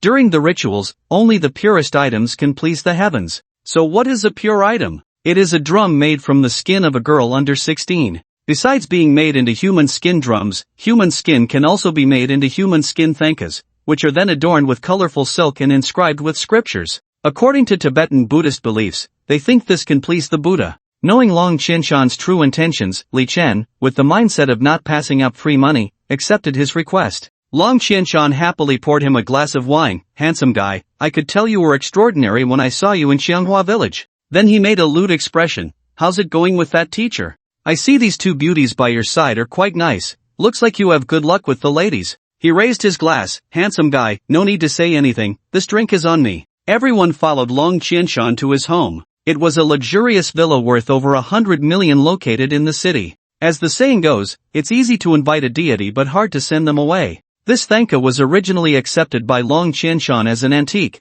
But ever since the strange occurrences began, no matter how he dealt with it, the thanka would inexplicably return to him. It had already taken the villa as its home. Now that summer had arrived, it was noon, and the weather was extremely hot. However, when Li Chen walked into the villa, he felt a bone-chilling coldness wash over him. He joked, your air conditioning is really cold. But he understood in his heart that all of this was due to the presence of the evil object. Long Qianshan led everyone to the study, carefully took out a long wooden box, and retrieved the thanka from it. It was a scroll, and as Long Qianshan slowly unfolded it, a piece of human skin appeared before everyone. Although this piece of human skin had endured hundreds of years, its texture remained delicate and fair, as if it belonged to a young girl. On the pale skin, densely written characters filled the surface. Upon closer inspection, it was a bilingual transcription of the Diamond Sutra in Chinese and Tibetan. Zhou Ling, being a spirit herself, had a sensitive perception of her kind. After the thanka was opened, she whispered, there is a malevolent spirit attached to it, and its cultivation is not low. If given a few more years, it should be able to break through to an evil spirit. Li Chen asked, do you have a way to force it out? Zhou Ling shook her head. The thanka is inherently a sinister object. If there is a spirit hidden inside, not even I, let alone evil spirits or Yama spirits, can do anything about it. Li Chen instructed Long Qianshan to put away the thanka and called him outside. I've already observed it. There is indeed a malevolent entity in your human skin thanka, but it won't come out, and we have no way to deal with it. For now, I can only stay here and wait for it to emerge before eliminating it. Hearing this, Long Qianshan was very pleased. It's best that you want to stay here. Anyway, this villa is empty. How about this? I'll let Wenwan stay here too. She is in charge of the decoration, so she will be familiar with the place and can help you cook. If there are any issues, you can just find her. Wenwan was the female secretary. Upon hearing she would be staying here, she immediately grabbed Long Qianshan's hand in fright. Longgu, I don't want to live in this haunted house. Long Qianshan, however, paid no heed to her fears. Shaowan, Daoisli, and the others are capable people. With their protection, you will be fine. Seeing that Long Qianshan insisted on keeping her there, she dared not say more, only turning to Li Chen with a charming voice. Daoisli, you must take good care of me. With everything clarified, Long Qianshan casually found an excuse and left the villa. Among them, the happiest was Sun Feifei. Despite the haunting, this was the best house she had ever lived in. Zhou Ling already had a manor, so she didn't mind too much. After everyone chose their rooms, when Wan's alluring eyes were fixed on Li Chen as she sweetly said, Daoisli, can I stay in the same room as you? Li Chen thought to himself, back in Lua Village, she was not like this at all. It was indeed rare for her to be so proactive. When Wan continued, I have seen that little girl with my own eyes. She is particularly scary, and she walks without making a sound. I really can't stay alone, I would be scared to death. Although Li Chen was lecherous, the thought of Long Qianshan's fat head and big ears made him hesitate for a moment, ultimately deciding to decline. Late at night, the so-called little girl had yet to appear. Li Chen yawned and decided to take a nap first. Just then, he suddenly felt a delicate jade-like hand gently resting on him, followed by a melodious voice from Wenwan, Daoisli, are you asleep? Temptation. This was outright temptation. Li Chen sighed inwardly. He saw Wenwan slowly crawl over, softly asking, I heard that young people are full of energy, is that true? After a gentle sigh, she continued, ever since I followed Longgu, I haven't been with any other man. Li Chen knew very well that this woman was trying to seduce him, but he had no intention of getting entangled with her. Just as he was about to speak, he suddenly heard a chilling hee-hee, laughter coming from outside the room. Wenwan's face turned pale with fright, and she tightly hid in his embrace, trembling as she said, it's here. She's coming. Li Chen had no time to attend to her terror. He quickly took out the talismans he had prepared in advance from his backpack, then cautiously opened the door, his gaze fixed on the darkness outside, and finally saw the legendary little girl. By the light of the moon, he saw that the little girl was not very tall, probably around 1.50 meters, with a head of black hair, dressed in Tibetan attire. There was a strange glimmer in her eyes that sent a chill down his spine. Li Chen held the immobilization talisman tightly in his hand, silently alert. If she dared to come closer, he would stick it on her immediately. Big brother, are you looking for me? The little girl suddenly turned her head and flashed him a strange smile. That smile made Li Chen feel a wave of cold wash over him. Li Chen took a deep breath, trying to remain calm as he stepped out of the room. Little sister, why aren't you sleeping so late? What are you doing? He tried to keep his voice steady, but his hand gripped the talisman tightly, ready to face any potential danger.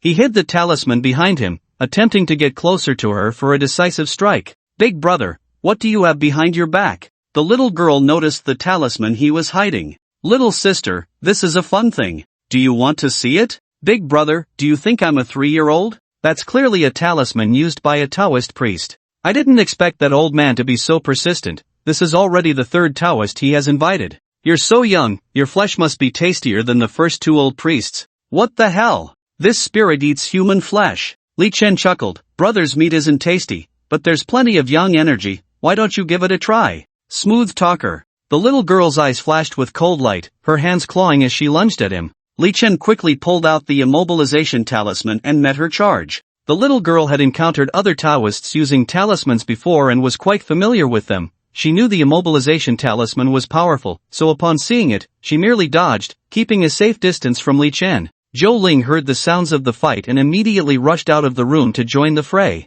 The little girl recognized Zhou Ling's identity and looked at her in surprise. We are of the same kind. Why are you helping a Taoist against me? Zhou Ling replied, little sister, whether it's a spirit or a human, harming others is wrong. It turned out that Zhou Ling's earlier judgment was indeed correct. This little girl had already reached the late stage of a malevolent spirit. Despite Li Chen and Zhou Ling teaming up, they couldn't subdue the little girl. Fortunately, she couldn't inflict any substantial harm on them either. Unfortunately, Taoist Qingwei didn't allow Li Chen to showcase the Yin-Yang Thunder in front of outsiders. If he could, it wouldn't be such a difficult battle. Li Chen rummaged through his pockets for all the talismans, hesitating whether to use the aphrodisiac talisman. Although the little girl was actually hundreds of years old, she still looked like an underage child. Forget it. Just use it. During the struggle between the little girl and Zhou Ling, Li Chen seized the opportunity to sneak behind her and stuck the aphrodisiac talisman on her. He had to admit that although the aphrodisiac talisman was only a yellow-grade talisman,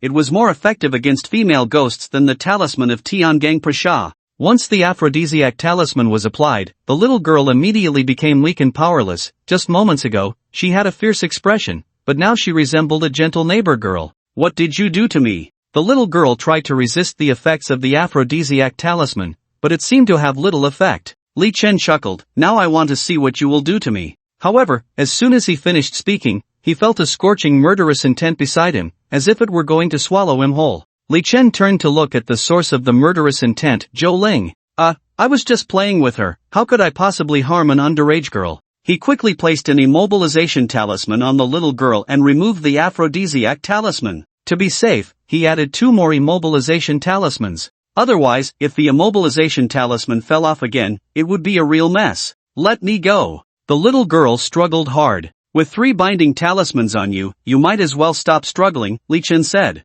Just be honest. What is your background? Why are you staying here? The little girl pouted. Humph. I won't tell you. Alright then. I'll stick on the aphrodisiac talisman. No. I'll talk. According to the little girl, her name was Mei Duo. That human skin Thanka was made from her skin. 300 years ago. She was only 12 when she was chosen to enter the temple, to receive education, learning knowledge and Buddhist principles. When she was 16, the temple's abbot held a sacrifice ceremony, and she was skinned alive. Upon hearing this, everyone was shocked. The pure-looking little girl had endured the agony of being skinned and tortured in her life. What a painful experience that must have been. As for why she chose not to leave the villa, it was because the previous owner of the Thanka did not appreciate it and had left it in a storage room, surrounded by filth. Now that she had finally settled in such a large villa, she certainly didn't want to leave. After hearing Mei Duo's story, Zhou Ling's heart softened, and she asked Li Chen to remove the binding talismans from her. Aren't you afraid she'll eat me? Zhou Ling said. I see that her heart isn't bad, so let her go. Li Chen thought for a moment and said, Miss Mei Duo, since someone is pleading for you, you must promise me that if I let you go, you won't harm us. Otherwise, I'll stick the aphrodisiac talisman on you again. Under the threat of the aphrodisiac talisman, Mei Duo quickly showed a pitiful expression. Big brother, I promise you, as long as you let us go, I will never harm you. Once the talismans on her were torn off, she quickly hid behind Zhou Ling, looking aggrieved. You stinky Taoist. Who knows where you got those evil talismans? You just know how to bully me. Then she pulled Zhou Ling, trying to turn against Li Chen. Sister, are you also threatened by her aphrodisiac talisman? Otherwise, let's team up and take him down. Zhou Ling laughed at her words. Don't worry, as long as you don't harm others, this stinky Taoist won't make things difficult for you. She pouted in grievance. I haven't harmed anyone. It was those 2 Taoists who wanted to catch me, so I ate them. I haven't harmed anyone else. Zhou Ling held her hand. Alright, we understand. How about you follow me from now on? Will I have a big house to live in with you? Of course, my family's estate is dozens of times bigger than this. She nodded eagerly. Great. Then I'll follow sister from now on. The next morning, Long Qianshan, knowing that the issue with the human skin Thanka was resolved, rushed over early in the morning. Li, my brother, I knew I wouldn't be wrong in choosing you. Li Chen naturally embellished the story, telling him how intense the battle had been. Long Qianshan was delighted. Since you worked so hard, leave me an account number, and I'll transfer you 1 million as a reward. Seeing him so generous, Li Chen didn't hold back. I helped you solve the ghost problem, so I can take the human skin Thanka with me, right? Hurry. I've thrown it away more than 10 times, but I can't get rid of it. If you're willing to take it, I couldn't ask for more. The 2 hit it off, and Li Chen took the human skin Thanka back to the Zhou family. As soon as they met, Taoist Qingwei's face turned pale. Li Chen, did you do that kind of thing with a ghost again? How? How did you know? How do you think I know? Just look at Yurine Hall, it's all dark. You little rascal, be honest and tell me what ghost you got involved with. It's Zhou Ling. Taoist Qingwei shook his head helplessly. How can you get involved with ghosts everywhere? You can't stay in the Zhou family anymore. We need to change places. Why? Qingwei Daozhang said angrily. How can you still ask why? The Yin energy on you is too heavy. If you continue to stay here, I'm afraid it will endanger your life. Leave. We're leaving this afternoon. We're going to the 10,000 Great Mountains in the south. There, apart from cultivation, you can do nothing. Let's see what else you can play with. Li Chen wanted to argue further but was interrupted by Qingwei Daozhang. No need to say more, pack your things now. Looking at Qingwei Daozhang's back, Li Chen sighed inwardly, what a pity for such a righteous girl like Zhou Ling. After learning that they were leaving, Zhou Byron expressed his confusion, but Qingwei Daozhang couldn't say that his disciple had slept with your granddaughter, so he found another excuse to brush it off. Zhou Ling knew they were leaving, and her eyes even showed a hint of reluctance. She drove them to the train station and handed Li Chen something. This is for you. Since you're going to participate in the Xianmen martial arts meeting, you might find it useful. At the southern end of Shangxi, the 10,000 Great Mountains towered majestically, serving as a natural barrier separating Shangxi from the southwestern region. The mountain range stretches over 100 kilometers, about 30 to 40 miles wide, with a total area of up to 3,000 square kilometers. The peaks rise and fall, shrouded in clouds and mist, with countless summits hidden in the sea of fog, impossible to count. Due to limited ancient technology and the remoteness from the central plains, this vast mountainous area has been collectively referred to as the 10,000 Great Mountains, a name that has persisted to this day. After Li Chen and Qingwei Daozhang got off the train at the station, they switched to a bus that took them deep into the mountains, all the way to the end of the cement road.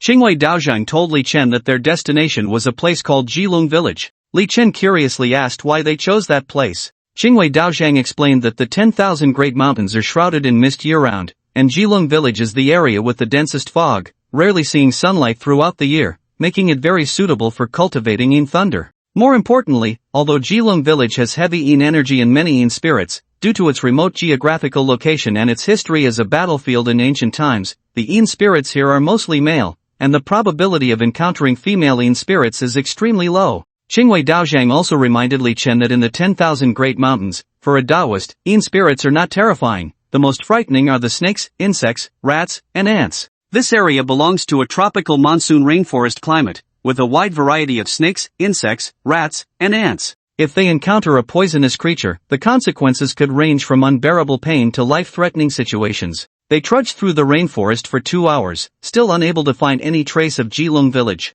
Exhausted, they rested under a fallen dead tree. Suddenly, Qingwei Daozhang said nervously, 11. Don't move. Li Chen looked at him anxiously, asking what had happened. Following Qingwei Daozhang's gaze, he saw a green snake standing upright, flicking its tongue, right beneath him. Li Chen didn't recognize the snake, but seeing its triangular head, he knew it was definitely not an ordinary snake and likely very poisonous. At that moment, his movement startled the green snake, and the next second, it suddenly opened its mouth and bit him on the buttocks. Ah! Li Chen screamed, jumping up, covering his buttocks with both hands, crying out in pain. Qingwei Daozhang hurried over to check his injury, and when he saw the wound on Li Chen's buttocks, his face instantly darkened. It's over. That's a green iron-headed snake, a type of highly venomous snake. If bitten and not treated within 10 minutes, symptoms like low blood pressure and arrhythmia will appear, and in severe cases, it can even be fatal. Li Chen panicked. What should we do? We're in the wilderness, there's no way to find a doctor for treatment. He felt his entire buttocks had gone numb, completely losing sensation. Qingwei Daozhang sighed deeply, disciple, this time you really owe me. Hurry up and take off your pants. Although Li Chen did not understand why Master Qingwei asked him to take off his pants, he complied. He only felt a warmth on his backside, as Master Qingwei pressed his stubbly mouth against it. Li Chen felt a tightening in his rear. It turned out Master Qingwei was helping him suck out the poisoned blood. The blood that Master Qingwei spat onto the ground was already dark and black. After several heaves, the blood finally began to return to a normal color. Hey! What are you doing? A voice came from a distance. Li Chen looked up to see 2 hunters. They were dressed in tiger skin clothing, carrying bows and hunting knives, looking quite formidable. One of the older hunters frowned and asked, what are you doing here? Why is there blood? Master Qingwei quickly explained, my disciple was bitten by a green Liao ironhead, and we are trying to find a way to save him. Upon hearing this, the older hunter's expression turned serious. He approached Li Chen to examine the wound. You're lucky to have encountered us. The green Liao ironhead is a highly poisonous snake unique to our 10,000 Great Mountains. Its venom is extremely potent, and only the people of our chicken cage village know how to treat it. As the saying goes, for every deadly poison, there is an antidote within 5 steps. Although this saying is exaggerated, it expresses a truth about the balance of nature. The older hunter continued, I will go get the antidote herbs for you right now. Master Qingwei thanked him hurriedly. The hunter waved his hand. No need to thank me, saving a life is worth more than building a pagoda. However, you should not easily enter this forest again, it is fraught with dangers that outsiders like you should not recklessly venture into. Sure enough, not long after, the hunter found a small green herb. He chewed the herb in his mouth and then applied the chewed herb to Li Chen's wound, binding it with a cloth strip. The hunter said, "This herb is the nemesis of the green Liao Iron Head. Apply it now, and you'll be fine by tomorrow. But remember, do not let the wound come into contact with water or the consequences will be dire." The young hunter asked, "I see you are not locals. What are you doing here?" "I am Qingwei, here to find your village chief." "Qingwei? You are Master Qingwei?" The two displayed expressions of disbelief. Master Qingwei stroked his beard. "Do you know me?" The young hunter replied, "The village chief is my grandfather. When I was young, he often told me stories about you catching ghosts in the 10,000 Great Mountains." Master Qingwei laughed heartily. "That was all decades ago, let's not dwell on it." The self-identified grandson of the village chief immediately came to Li Chen's side. "Young man, the poison in your body has not been completely cleared. I will carry you back to the village." The older hunter added, "It will be dark soon. If we don't return before nightfall, and the fog rises in the mountains, it will be easy to get lost, and then it will be difficult to navigate." Li Chen was carried for over an hour and finally arrived at Chicken Cage Village before dark. The village chief was a man in his 70s, and when he saw Master Qingwei, he displayed an expression of disbelief, never expecting to meet him again in his lifetime. The village chief immediately instructed his grandson to kill the wild chickens and rabbits they had just caught to prepare a meal. That evening, they sat together for dinner. By this time, the pain in Li Chen's backside had lessened considerably, and he asked, "Village chief, your village name is quite strange. Why is it called Chicken Cage Village?" The village chief explained, "The forest here is dense, and the village lies beneath it. The trees and vines form a cage around the village. Because there are too many poisonous creatures like centipedes and scorpions here, every household raises roosters, hence the name Chicken Cage Village." He also warned Li Chen not to touch the stones and grass indiscriminately, as there might be centipedes, scorpions, and other poisonous creatures hiding beneath. If bitten, although it wouldn't be fatal, the pain could last for 10 days to half a month. At the same time, he reminded him that after nightfall, he must not leave the village. Li Chen asked why, and he said that there would be ghost fires at night. Encountering them would either lead to death or injury. Ghost fire is a mysterious and fearsome phenomenon, though it is not flames produced by actual spirits. In fact, it originates from the rich phosphorus elements in human bones. When a corpse decays, it generates a substance called phosphine. Phosphine has an extremely low ignition point, especially in the hot summer, where rising temperatures make it easy to reach self-ignition conditions. In places with many corpses, one can often witness the peculiar sight of phosphine spontaneously igniting. When a person walks, it causes the surrounding air to flow, and these burning flames naturally sway along. For those who do not understand the mystery, it is easy to mistake them for the presence of ghosts. The Taoist Qingwei once said that this place used to be an ancient battlefield, so there must be many corpses, naturally making it a birthplace for ghost fires. Thinking of this, Li Chen did not take it to heart but nodded and said, "All right, I understand." In the sweltering summer, the mosquitoes in the tropical rainforest are so numerous that they are spine-chilling, and their size is incredibly hard to believe. Their length is almost close to half a human finger, and they will madly swarm towards anyone they see. No matter how much mosquito repellent one sprays on themselves, it seems unable to stop their attacks. It is said that these mosquitoes can even cause great distress to a strong old yellow cow, making it cry out in pain. Li Chen tossed and turned in bed, unable to fall asleep, and finally decided to step out of the room for a walk. Not long after he arrived in the yard, he suddenly noticed blue flames dancing in the distance. These flames took on a human shape, which surprised him greatly. Those who often see ghost fires know that ghost fire is simply the natural combustion of phosphine. Under normal circumstances, ghost fire should appear as clusters, but now there were human-shaped ghost fires, which clearly defied logic. A strong curiosity compelled him to approach and investigate. As he got closer, even more incredible things happened. Within that blue ghost fire, there were actually two red glows, which were a pair of blood-red eyes. Li Chen was extremely shocked. He realized he might not be facing ordinary ghost fire but had encountered a real ghost. That human-shaped flame stood 2 meters tall, and it sensed Li Chen's presence, turning its head to stare at him with those blood-red eyes. Li Chen patted his pocket and found he had not brought any talismans, thinking that if this ghost really charged at him, he might have to use thunder magic to protect himself. Just then, that human-shaped flame suddenly lunged at him. "You really are fast." Li Chen thought that after practicing thunder magic, his speed had clearly become different from ordinary people, but now this flame was the fastest among the ghosts he had encountered so far. He quickly stepped back a few paces, wondering what on earth this thing was. If you say it looks like ghost fire, it is different from ordinary ghost fire. If you say it is a yin spirit, he had never seen a yin spirit with flames. Now was not the time to consider these things. he hurriedly summoned the Yin Thunder, trying to control that flame. However, to his surprise, when the Yin Thunder came into contact with the human-shaped flame, it directly turned into water vapor. Among the 5 elements, metal, wood, earth, water, and fire, water overcomes fire. His Yin Thunder was a black viscous liquid, belonging to water. Therefore, Yin Thunder should restrain flames, but encountering it turned into water vapor. One could imagine that its flame ability far surpassed Li Chen's Yin Thunder. This could not be blamed on him. Ever since Li Chen practiced thunder magic, he had focused on cultivating Yang Thunder while neglecting Yin Thunder,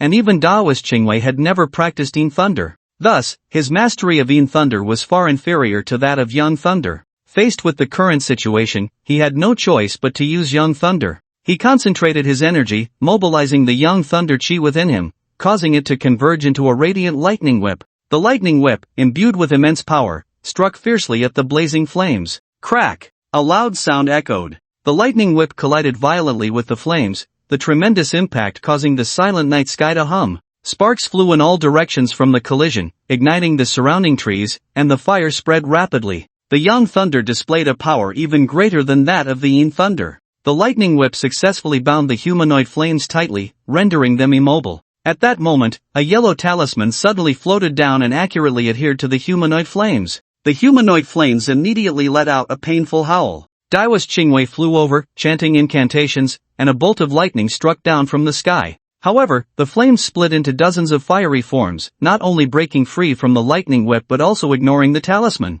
After the lightning struck empty, it created a deep pit with a radius of 2 to 3 meters on the ground. The flames, realizing they were no match, drifted deep into the jungle and did not emerge again. Li Chen asked, "What exactly is that thing?" "It should be a fire spirit, formed from the gathering of numerous scattered ghost fires by the Yin spirits in the mountains. Its cultivation level shouldn't be high, just at the level of a Sha spirit, but this thing is too sinister. It has no physical form, making it difficult to capture." Li Chen asked again, "So should we still try to catch it?" "Yes, of course we should. This thing isn't harming anyone right now, but once it seeks to break through its cultivation and wants to advance from a Sha spirit to an evil spirit, it will inevitably need to devour humans. By then, the entire Jilong village might not have a single survivor." Just then, the villagers in the village heard the commotion and came out to check the situation. Daoist Qingwei looked at the crowd that had gathered around and asked, "Have you ever seen this kind of humanoid ghost fire before?" At that moment, a villager spoke up. "A few years ago, the son of old Lu from our village went hunting and didn't return until late at night.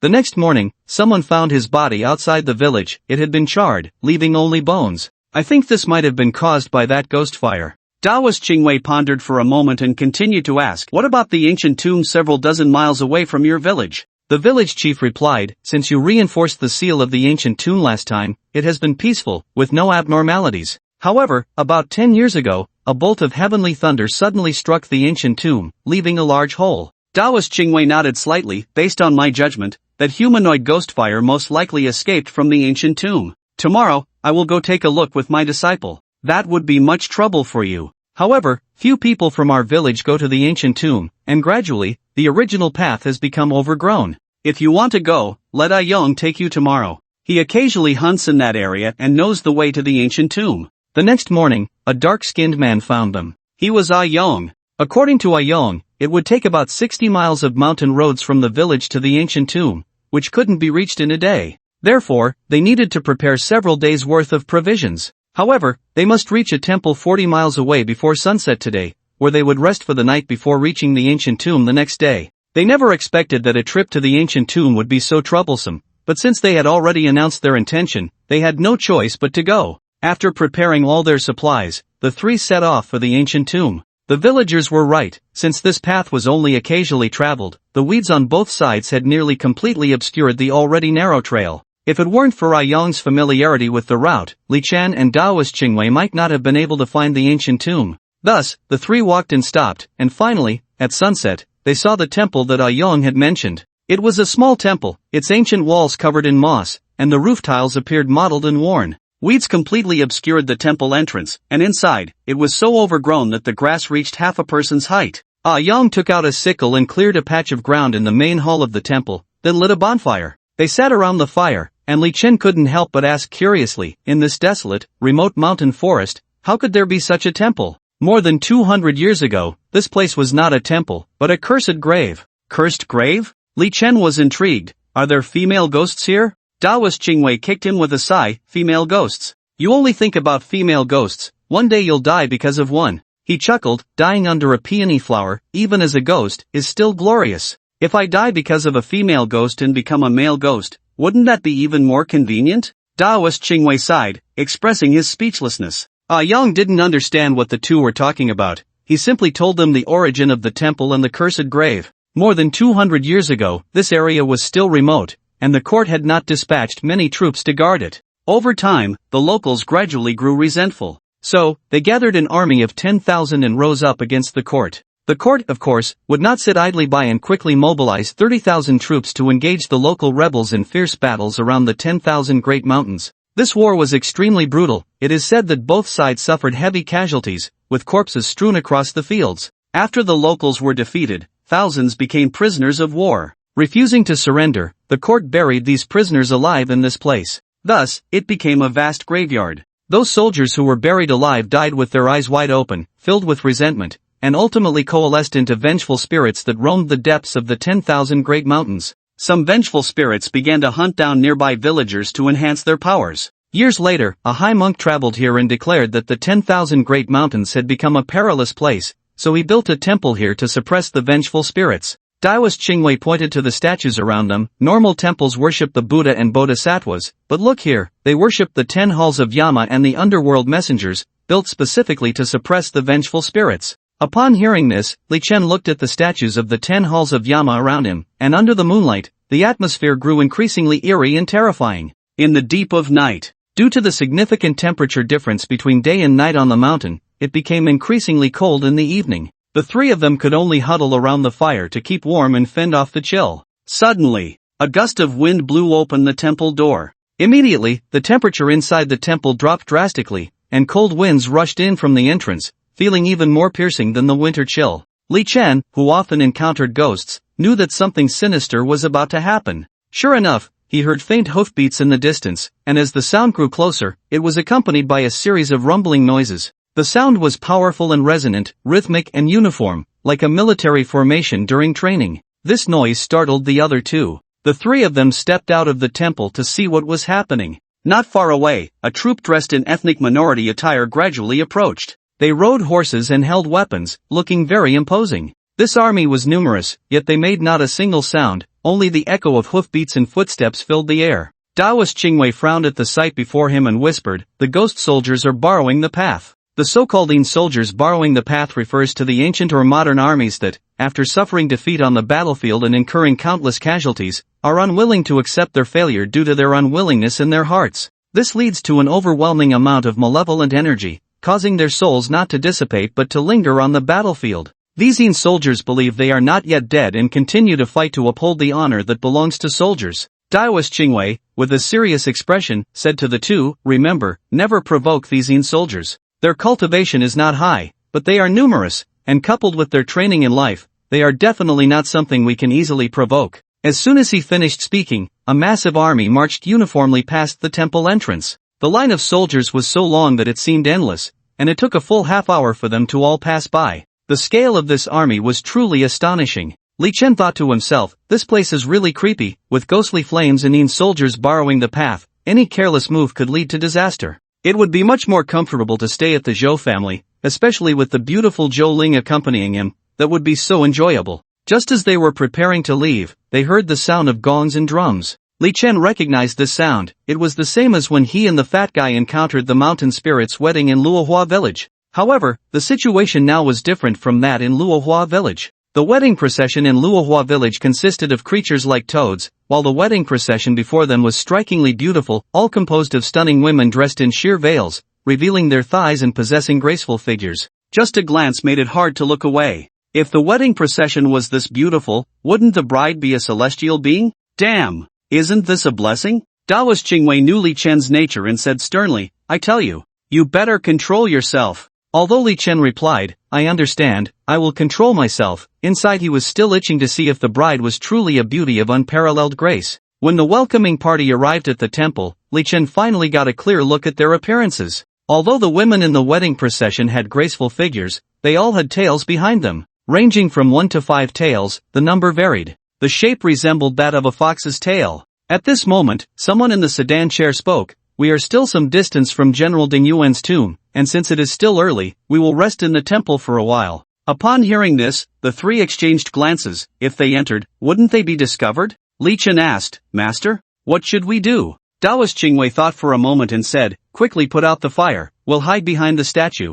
Master, aren't you being too timid? It's just a bunch of fox demons. What's so scary about that? You little brat. What do you know? Fox demons that have taken human form indicate they have already gained intelligence. One tail is equivalent to the strength of a fierce spirit, which is a spirit fox. 3 tails are equivalent to the strength of a malevolent spirit, which is a phoenix spirit. 5 tails are equivalent to the strength of an evil spirit, which is a core formation demon. 7 tails are equivalent to the strength of a king of hell, which is a great completion demon. 9 tails are equivalent to a ghost king, which is a demon king. Here, there are at least a dozen 3-tailed foxes, and Taoist Qingwei could sense that the fox demon in the sedan chair was at least at the core formation level. Core formation demon? Li Chen recalled that the centipede they exterminated on Bayun Mountain already had a demon core, and it was so difficult to eliminate it. Now, facing a dozen 3-tailed fox demons and who knows what other powerful fox demons, he was truly courting death. Taoist Qingwei urged, what are you waiting for?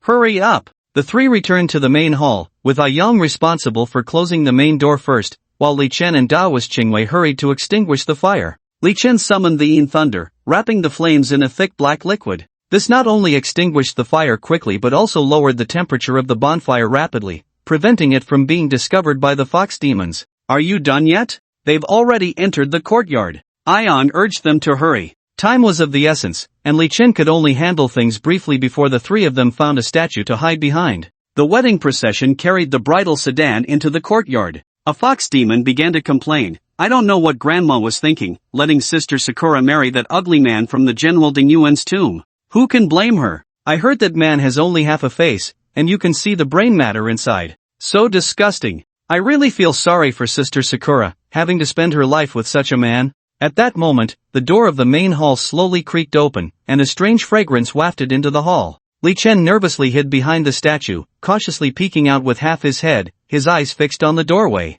A beautiful woman walked in, dressed in a pink hanfu that perfectly showcased her slender figure. Her skin was as white as snow, her legs long and straight, resembling white jade. Behind her trailed 5 pure white tails, gently swaying. Li Chen marveled inwardly, she's so beautiful. Achoo! Yang, hiding behind another statue, sneezed. The 5-tailed fox demon heard the sound, her gaze sharp as a knife, quickly scanning the direction of Yang. Her eyes locked onto the statue, filled with murderous intent. Seeing that they had been exposed, Taoist Qingwei jumped out from behind the statue without hesitation, channeling the young thunder in his hand and striking fiercely at the 5-tailed fox demon, while his other hand tightly gripped a talisman, ready to attack at any moment. Seeking death. The 5-tailed fox demon shouted angrily, her eyes flashing with fierce light. She quickly gathered her energy, and a scarlet light shot from her hand, directly meeting Taoist Qingwei's young thunder. The fox demons outside the hall heard the commotion and rushed in. Although he had talismans in hand, facing a dozen 3-tailed fox demons and one 5-tailed fox demon, Taoist Qingwei found it difficult to cope alone.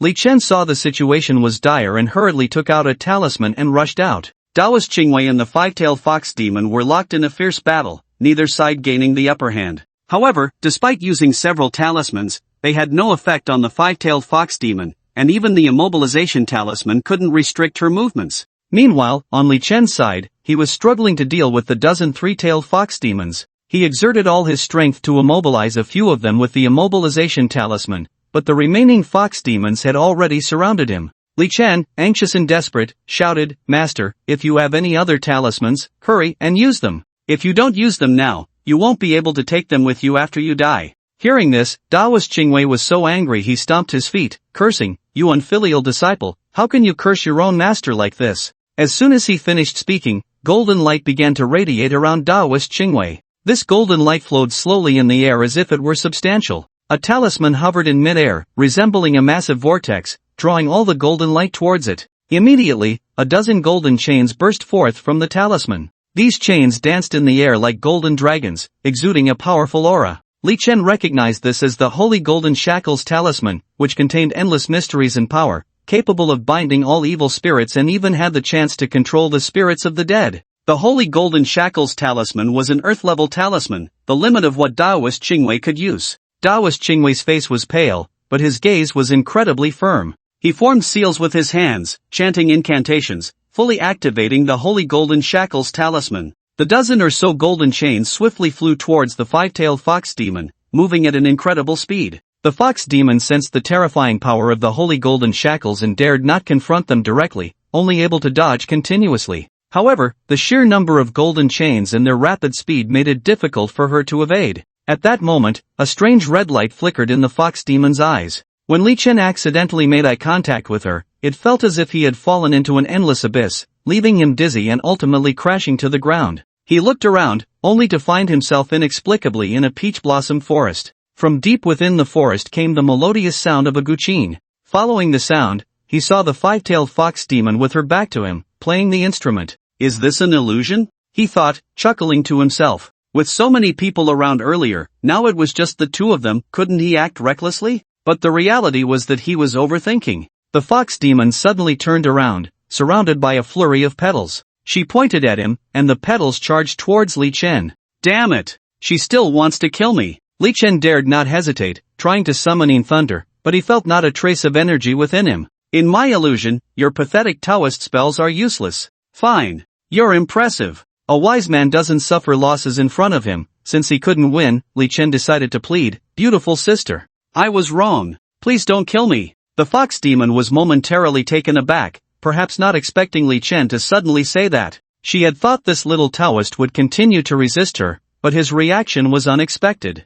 The corners of the fox demon's mouth curled up slightly, a hint of mockery in her expression. You little Taoist are quite amusing, begging for mercy already? Seeing the surrounding peach blossoms come to a halt, Li Chen chuckled and slowly approached the fox demon. His expression turned flattering and ingratiating, as if he had completely forgotten the tense atmosphere from before. Sister fox demon, what are you saying? Look at your beauty, how could I bear to lay a hand on you? The fox demon frowned at Li Chen's demeanor, finding it somewhat strange. Yet, she was drawn in by his words, temporarily lowering her guard. Smooth talker. Though she said this, she had already relaxed her vigilance. Li Chen guessed she was dissatisfied with the man she was about to marry, so he decided to flatter her more to distract her. Really, you misunderstood me. A celestial beauty like you should be well taken care of at home, served with the best food and drink. Upon hearing this, a flicker of emotion crossed the fox demon's eyes. She remembered she was about to marry an ugly man, and a wave of sorrow surged within her. Li Chen's words gave her a warm feeling.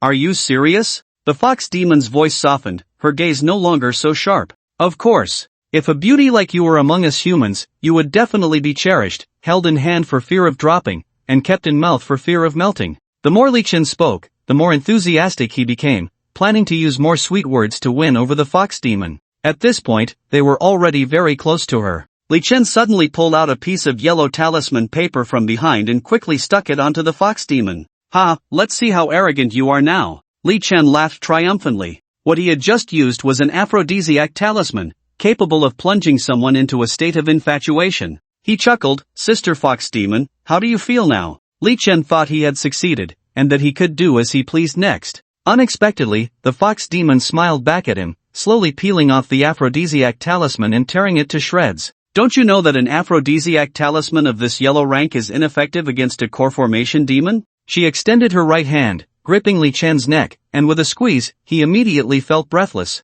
The Fox Demon said, You little Taoist, you really have a lot of tricks up your sleeve. If I weren't so much stronger than you, I might have fallen for your tricks. Quick, let go. He used all his strength to say this sentence, otherwise he might really have no chance to speak again in the future. But the Fox Demon had no intention of letting go. Li Chen struggled desperately, and inadvertently, a piece of ancient Hutian jade around his neck was revealed. This was a gift from Su Yutong. The Fox Demon saw the Hutian jade and first showed a hint of doubt, then released his neck, and directly tore the cord of the Hutian jade, holding it in her hand and examining it closely. Where did you get this Hutian jade? Li Chen gasped for breath, inhaling the hard-won air. It was given to me by a beautiful woman. Do you have a problem with that? The Fox Demon leaned in close to him, so close that Li Chen could feel her breath. She took a deep breath of the air around him. I almost misjudged you. I didn't expect you to be of pure Yang constitution. And you've even signed a yin-yang marriage contract. Li Chen recalled what Daoist Qingwei had said, that his 8 characters, 4 pillars were pure yang,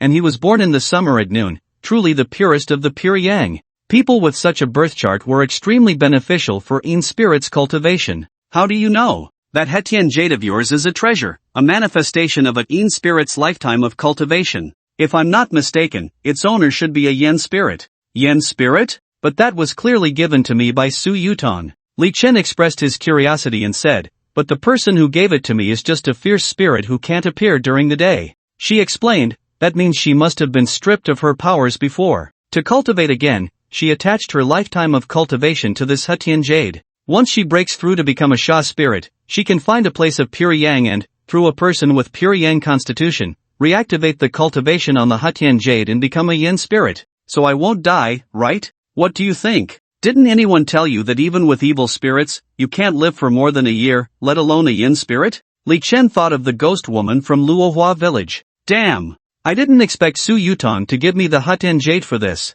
But then he realized a problem. According to his uncle, Su Yutong had only died a year ago. How could she have the cultivation of a Yin spirit? But it seemed that this wasn't something he should be concerned about. The most important thing now was how to survive. So what should I do? That's simple. You just need to destroy the marriage contract before she becomes a Sha spirit, and she won't be able to become a Yin spirit. Li Chen remembered that the marriage contract stated the wedding date was the 10th day of the 10th lunar month, leaving him with less than 3 months. The five-tailed fox demon looked him up and down. Such a good pure Yang constitution. How regrettable it would be if someone else took it away. Why not just submit to me? Li Chen thought, damn. They say foxes are lewd, and it turns out to be true. I haven't even said anything, and you're already eyeing me. He said seriously, sister, I am a gentleman. You're about to get married. I won't do anything to betray others. Of course, Li Chen was not a gentleman. He knew very well that since even being with an evil spirit wouldn't allow him to live for more than a year, the cultivation of a core formation beast was similar to that of an evil spirit, and the Yin energy within him was naturally not low.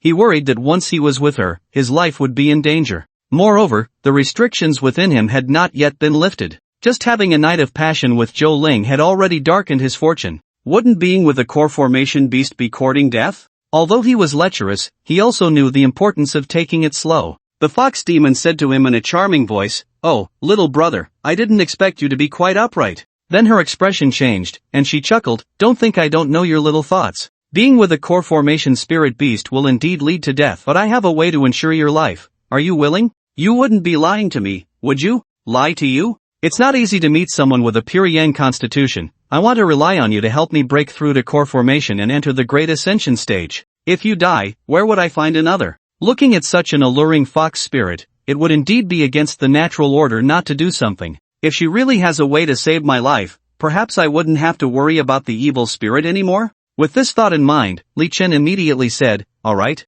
I agree." An hour later, the fox spirit gently opened her mouth, and a round object radiating golden light slowly emerged from her lips. She tenderly said to Li Chen, "This is my protective golden elixir. You can swallow it first, then try to absorb the spiritual energy contained within it using the qi in your body." For demon beasts, the golden elixir is their lifeline. If it is taken away, they would lose all their cultivation and become extremely weak, even if they do not die. So when Li Chen heard that the fox spirit was going to give him her golden elixir, he couldn't help but feel surprised and doubtful, asking, "Aren't you worried that I might steal your golden elixir?" The fox spirit smiled slightly, a glint of cunning flashing in her eyes as she gently wrapped her arms around Li Chen's neck and whispered, "You are still trapped in an illusion and cannot escape this predicament." Li Chen hesitated for a moment but ultimately decided to trust the fox spirit and swallowed the golden elixir. Instantly, he felt a powerful stream of qi surge from his dantian, continuously spreading throughout his body. The energy he had lost from communicating with the evil spirit was now gradually recovering.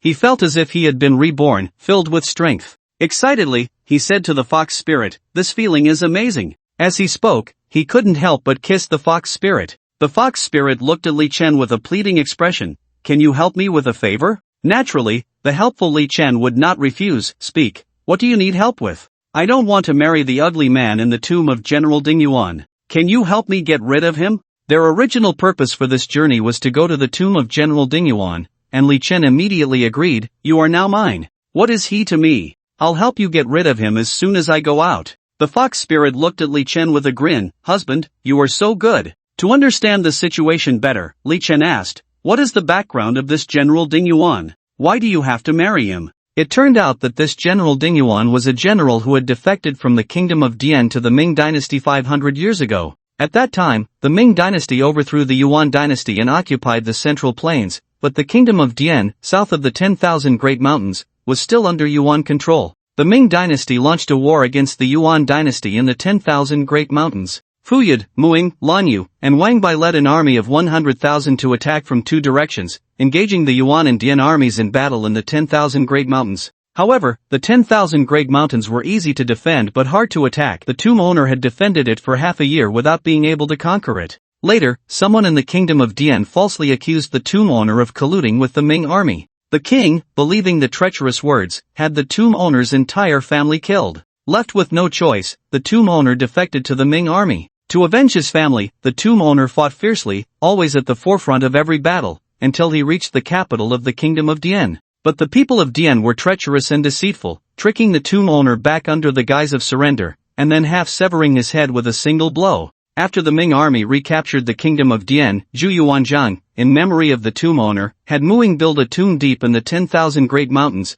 placing him there and bestowing upon him the title of General Dingyuan. However, due to his heavy resentment, the tomb owner's soul remained here. Originally, this place was a feng shui treasure land, unsuitable for evil spirits to cultivate. But 100 years later, a meteor struck the tomb, disrupting the feng shui and turning it from a treasure land into a cursed ground, allowing the tomb owner to gradually transform into an evil spirit. Li Chen asked, "Then why do you want to marry him?" The fox spirit explained, "My grandmother has already entered the great ascension stage and is about to break through to become a demon king, but she lacks an important item, and that item is in the hands of General Dingyuan." Grandma repeatedly asked him for it, but General Dingyuan refused to give it. Finally, he proposed a condition: as long as he could marry the most beautiful fox spirit of the Fox clan, he would consider that item as a betrothal gift. Grandma agreed to marry me off to him. "Alright, let's go out now and eliminate that General Dingyuan." The fox spirit led Li Chen out of the illusion, discovering that the fox spirit's true form was still confronting Taoist Qingwei. Although Taoist Qingwei had already locked the fox spirit's true form with a holy gold shackling talisman, he had also fallen under the fox spirit's illusion, standing still in place. Seeing this scene, Li Chen helplessly said to the fox spirit, "Wife, now that we are together, can you let my master go?" Upon hearing this, the fox spirit blinked her eyes lightly, instantly dispelling Taoist Qingwei's illusion. Taoist Qingwei found himself back in the temple, his gaze sharpening, and he channeled thunder magic, charging towards the fox spirit. Li Chen unhesitatingly stood in front of the fox spirit and shouted, "Master, stop." Taoist Qingwei looked at him in disbelief, puzzled. "Disciple, what are you doing?" He hurriedly pointed to his own forehead. "My forehead is no longer dark." Taoist Qingwei examined Li Chen's forehead closely, then asked in surprise, "What on earth did you do, you rascal?" Li Chen chuckled and recounted everything that had happened in the illusion. After listening, Taoist Qingwei's eyes widened, and then he showed a hint of embarrassment. He put away the shackles and looked at the fox spirit, slowly saying, "Well, little fox, since you have helped my disciple so much, we will naturally help you eliminate General Dingyuan." The five-tailed fox spirit pouted, "What little fox? I've lived for over 300 years, I'm much older than you. I have a name, it's Huingzi." The other fox spirits gathered around, asking what had happened. Looking at the group of graceful fox spirits, Li Chen thought, "This deal is not a loss. I got a little fox spirit and gained a whole group of little fox spirits. When the opportunity arises, I must try them all." Huingzi noticed Li Chen's little thoughts and tugged at his ear. "Let me tell you, if you dare to have any ideas about my sisters, I will immediately gouge out your eyes." Another ear-tugging person. Li Chen thought, "I wonder if that old man Qingwei has any ear training skills. If Bai Wenxin and the others get together, my ears will be ruined. Ouch! Ouch! Let go, I won't dare again." The other fox spirits burst into laughter at this. At this moment, it was already late at night. Huingzi said, "We need to go to the general's tomb now. If he sees that I haven't shown up, he will definitely go looking for Grandma." She instructed the other fox spirits, "You all wait here. Once we eliminate General Dingyuan and find Grandma's item, you will hand it over to her." Taoist Qingwei also asked Yong to stay here, as the journey to General Dingyuan's tomb was fraught with danger, not something a single hunter could bear. Following the winding path, Huingzi led Li Chen and Taoist Qingwei to an ancient tomb. Taoist Qingwei looked around, his expression serious. "The seal I placed before has been broken, you must be vigilant, the spirits in the tomb should not be underestimated." Li Chen appeared unconcerned, full of confidence. "It's just a 500-year-old malevolent spirit. With the three of us working together, what is there to fear?" Huingzi warned, you must not underestimate the strangeness of this tomb. Even someone with my grandma's great ascension cultivation would find it difficult to crack the mechanisms here. We three must proceed with caution. Due to the thunder's strikes, a huge pit formed above the ancient tomb. They carefully entered the tomb along the edge of the pit. After walking for several minutes through the winding passage, they finally turned a corner and arrived at a spacious burial chamber. This tomb chamber was clearly meticulously designed. Although it was empty inside, the walls were covered with exquisite murals. The four walls each depicted a different scene. The first painting showed a man in a luxurious tavern, eating meat and drinking heartily, his face radiating satisfaction and enjoyment.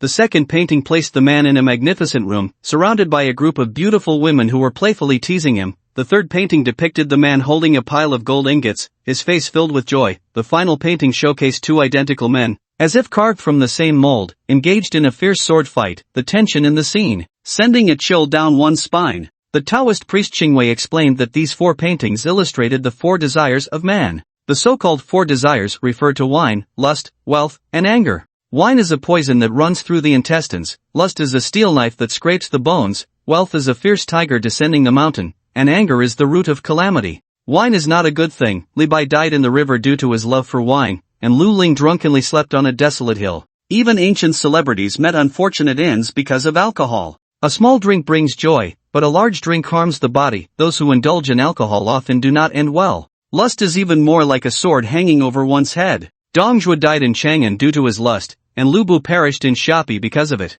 The dangers of lust are often more deadly than those of wine, leading countless heroes to their downfall. Wealth is something many people dream of, but as the ancients said, wealth is an external possession, but it can stir up countless disputes in the world. For the sake of wealth, fathers and sons turn against each other, brothers become enemies, and friends and relatives are torn apart. Finally, there is anger, which often leads people to fight over a momentary grievance, even causing irreparable harm. Anger is a pot of fire in the heart. Zhou died because of his anger. Suddenly, Huangzi realized something and urgently warned, these paintings must not be looked at directly. Before her words fell, Li Chen felt as if the paintings had a magical power, pulling him into an illusion. He steadied himself and found himself in a luxurious room from ancient times, the bed strewn with rose petals. A group of scantily clad beauties entered, giggling, and pushed him onto the bed. "Young master, you finally came, we've been waiting so long," they said. Before Li Chen could react, they had stripped him of his upper clothing. Soon, the beauties surrounded him. Li Chen understood that everything was not right, they were clearly not human. After all, he had experience dealing with female ghosts. Since it's being given for free, I'll take it all. He pulled one into his embrace, only to realize something was off. The ghostly woman, aside from her icy body, was structurally no different from a normal person. However, the woman in his arms was a bit strange. Something unusual must be a sign of danger. There's no such thing as a free lunch. He took a talisman from his pocket and pressed it onto the woman. Leaning down to inspect, he saw that her little private part was covered in serrated edges, those edges opening and closing, ready to bite off something else at any moment. Damn! Good thing I reacted quickly. Otherwise, my happiness for the rest of my life would be gone. The other beauties, seeing this, revealed sinister expressions and instantly transformed into vengeful spirits, clawing and lunging at Li Chen. Seeking death. Li Chen snorted coldly, channeling the young thunder within him. Waving his hands, a flash of lightning transformed into a thick thunder whip, striking fiercely at the vengeful spirits. The ghostly women let out a series of tragic screams, their bodies emitting wisps of black smoke as they gradually dissipated. However, at that moment, Li Chen suddenly felt a powerful force attacking from behind, as if invisible hands were tightly gripping him, yanking him backward. In the blink of an eye, he found himself back in the tomb chamber, with Huangzi standing beside him, her face showing a look of relief. "You finally came back." Huangzi sighed in relief. Li Chen frowned, looking puzzled as he asked, "What on earth is going on? Why did those women suddenly turn into vengeful spirits and attack me? And what was that power just now?" This is the sinister mechanism of the ancient tomb, driven by desires for wine, lust, wealth, and power. This mechanism can pull you into different illusions based on your own desires. My grandmother fell victim to this mechanism. In her illusion, she saw herself entering the Great Ascension stage and almost got killed by her own self at that stage. Such a powerful mechanism. Li Chen exclaimed, "How come you all are fine?" Changwei Daozhang laughed heartily, "I've been on the path for decades, and my heart has long been as calm as still water. The desires of the mortal world no longer exist for me. This wine, lust, wealth, and power are ineffective against me." As for Huangzi, being a woman and a fox spirit, she had no desires for wine, lust, or wealth. As for anger, it was negligible for her. Li Chen forced a smile. So this mechanism was set up just for me? Qingwei Daozhang reminded him, my dear disciple, you should restrain that lust. Otherwise, one day, your little brother might really get bitten off by a female ghost. Li Chen looked at the two in shock. You both saw everything? The situation in the illusion is clearly displayed on this wall. We saw it all. Let's go.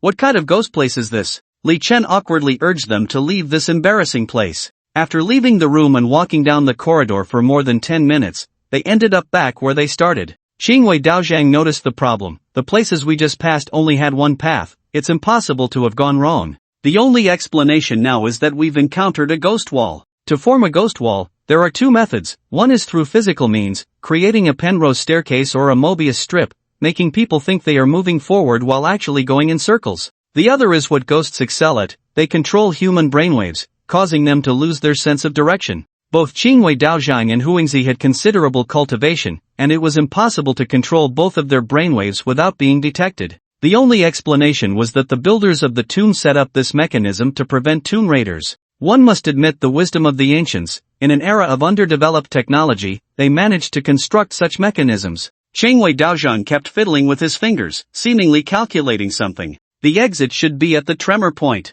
Follow me. He led the two to a passage. You all look for it. There should be a mechanism here. Li Chen discovered a hollow brick in the stone wall. When he pressed it, a door immediately opened beside him. He curiously asked, Master, what spell did you just use? How could you tell where the mechanism was? Teach me. Exiting the passage, they found not a tomb chamber but a deep canyon. The canyon was dozens of meters wide, with towering mountains on both sides, and looking up, they couldn't see the top. In the center of the canyon flowed an underground river. Looking upstream along the river, they surprisingly saw several horses drinking water there. This is really bizarre. How could there be horses here? Upon closer inspection, Li Chen felt that these horses looked somewhat familiar. Qingwei Daozhang suddenly realized, these horses seem to be the war horses I just saw the ghost soldiers borrowing at the temple. When the horses saw them, they neighed a few times and ran away. With no way to go around, they had to move upward. Soon, they arrived at a place surrounded by a circle of fences. The fence was over 3 meters high, and a flag stood at the gate, bearing the words Yuan. Huangzi said, I heard that the general's surname is Yuan. Looking at this setup, it seems like a military camp. Could this be his army from when he was alive? Seeing that there was no movement in the military camp, they speculated that the ghostly soldiers had not returned, so they cautiously sneaked in, only to find piles of white bones stacked inside the camp. The bones wore helmets and were clad in armor, identical to the ghostly soldiers they had seen before. It seemed that after the general's death, the gravediggers had also built tombs for his soldiers in this valley, allowing them to continue following and guarding the general even after death. The Taoist Qingwei said, while these ghostly soldiers have not returned, we should quickly find that general and deal with him. Otherwise, when his army comes back, we won't gain any advantage. Since the army is here, the general's tomb must be nearby. Suddenly, the three saw a group of green eyes staring at them from the darkness in the distance. Huangzi hurriedly said, Run! Those are ghost wolves. Each one is at the level of a malevolent spirit. Although these ghost wolves were only at the malevolent spirit level, their numbers were somewhat terrifying. Judging by the number of those green eyes, there were at least hundreds of them. Wolves are fearsome creatures, not only because of their ferocity but also because they are social animals, organized and disciplined, skilled in hunting. They plan their hunts, adjusting strategies based on the prey, efficiently locking onto targets, and then communicating the information to other wolves. Once a target is locked, the entire pack charges at it. The green eyes slowly approached them, revealing their forms. These wolves were larger than ordinary wolves, robust in build, with shiny skin, exuding a black mist, resembling not monsters but rather ghostly spirits. Huangzi cautiously reminded the two, the ghost wolf pack is made up of the souls of wolves hunted down in the 10,000 Great Mountains. The old Taoist Qingwei nodded, as long as they are ghostly spirits, it will be manageable. He took out a stack of talismans from his robe and handed them to Li Chen. These are the spirit-restraining talismans I've recently gathered. They are of the Xian rank and should be enough to deal with these ghost wolves. The ghost wolves slowly closed in, emitting low growls as if communicating and discussing their attack strategy. Soon, a dozen fierce wolves at the front lunged at them simultaneously. Their eyes flickered with green light in the darkness, like messengers from hell. The three formed a circle, supporting each other as a particularly large wolf charged first. Li Chen quickly met it, delivering a strike of young thunder that pierced its throat. However, the wolf pack did not retreat. Instead, they attacked even more fiercely. After successfully fending off the first wave of attacks, they realized that the weakest among the three was Li Chen. Thus, the second wave of ghost wolves all charged towards him. Damn it! Li Chen couldn't help but curse the ancestors of these ghost wolves in his heart. Over 20 wolves flanked him, and while Qingwei and Huangzi tried to come to his aid, they too were entangled by a dozen ghost wolves. Those dozen ghost wolves clearly had a tactical arrangement. They did not seek to defeat their opponents but continuously harassed them, preventing them from freeing their hands to rescue Li Chen. But Li Chen was not a soft persimmon. He wielded his thunder whip, striking at the wolves surrounding him, applying spirit-restraining talismans to them. Ultimately, after eliminating a dozen ghost wolves, the pack ceased their attacks and retreated.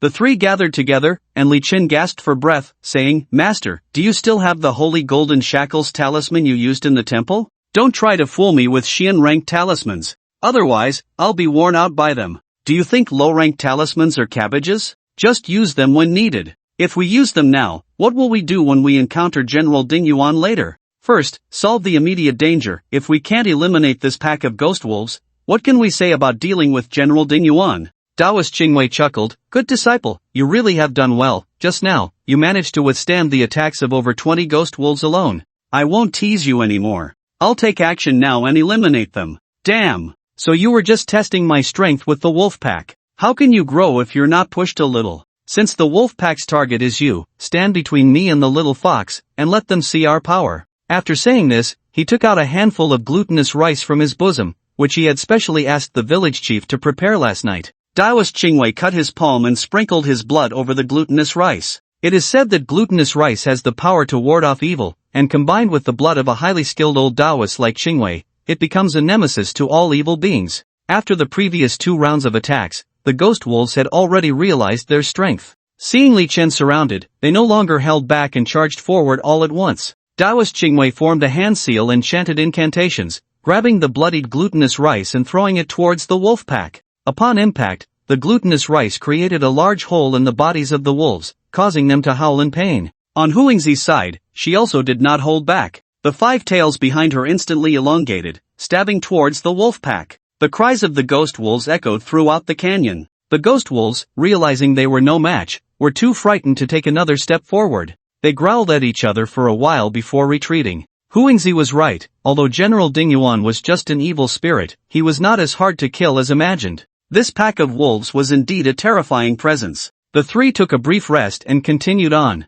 Soon, they arrived at a fork in the road. One path continued along the river, while the other led up the mountain. It was clear they needed to go up the mountain, as the road was festooned with lanterns and red cloth, evidently prepared for a wedding. Li Chen teased, "Bride, let's go." Huangzi shot him a glare. Passing through the festively decorated passage, the 3 arrived at a stone chamber, which was the main burial chamber of the ancient tomb. The chamber was brightly lit, with red candles burning in every corner, and in the center lay a stone coffin. Suddenly, a deep voice emerged from the coffin. "Huangzi, why do you bring a human in when you have a perfectly good bride?" Li Chen quickly retorted, "Pa, you shameless one, I heard you're hideous, yet you still want to marry a beauty like a celestial maiden." With a loud bang, the coffin was forcefully pushed open, revealing a heavily armored man standing inside. After hundreds of years of drying, his body had become a mummified corpse, with skin as dark as charcoal and half of his head slashed off. Li Chen thought to himself, with a face like that, not even Huangzi would want to marry him,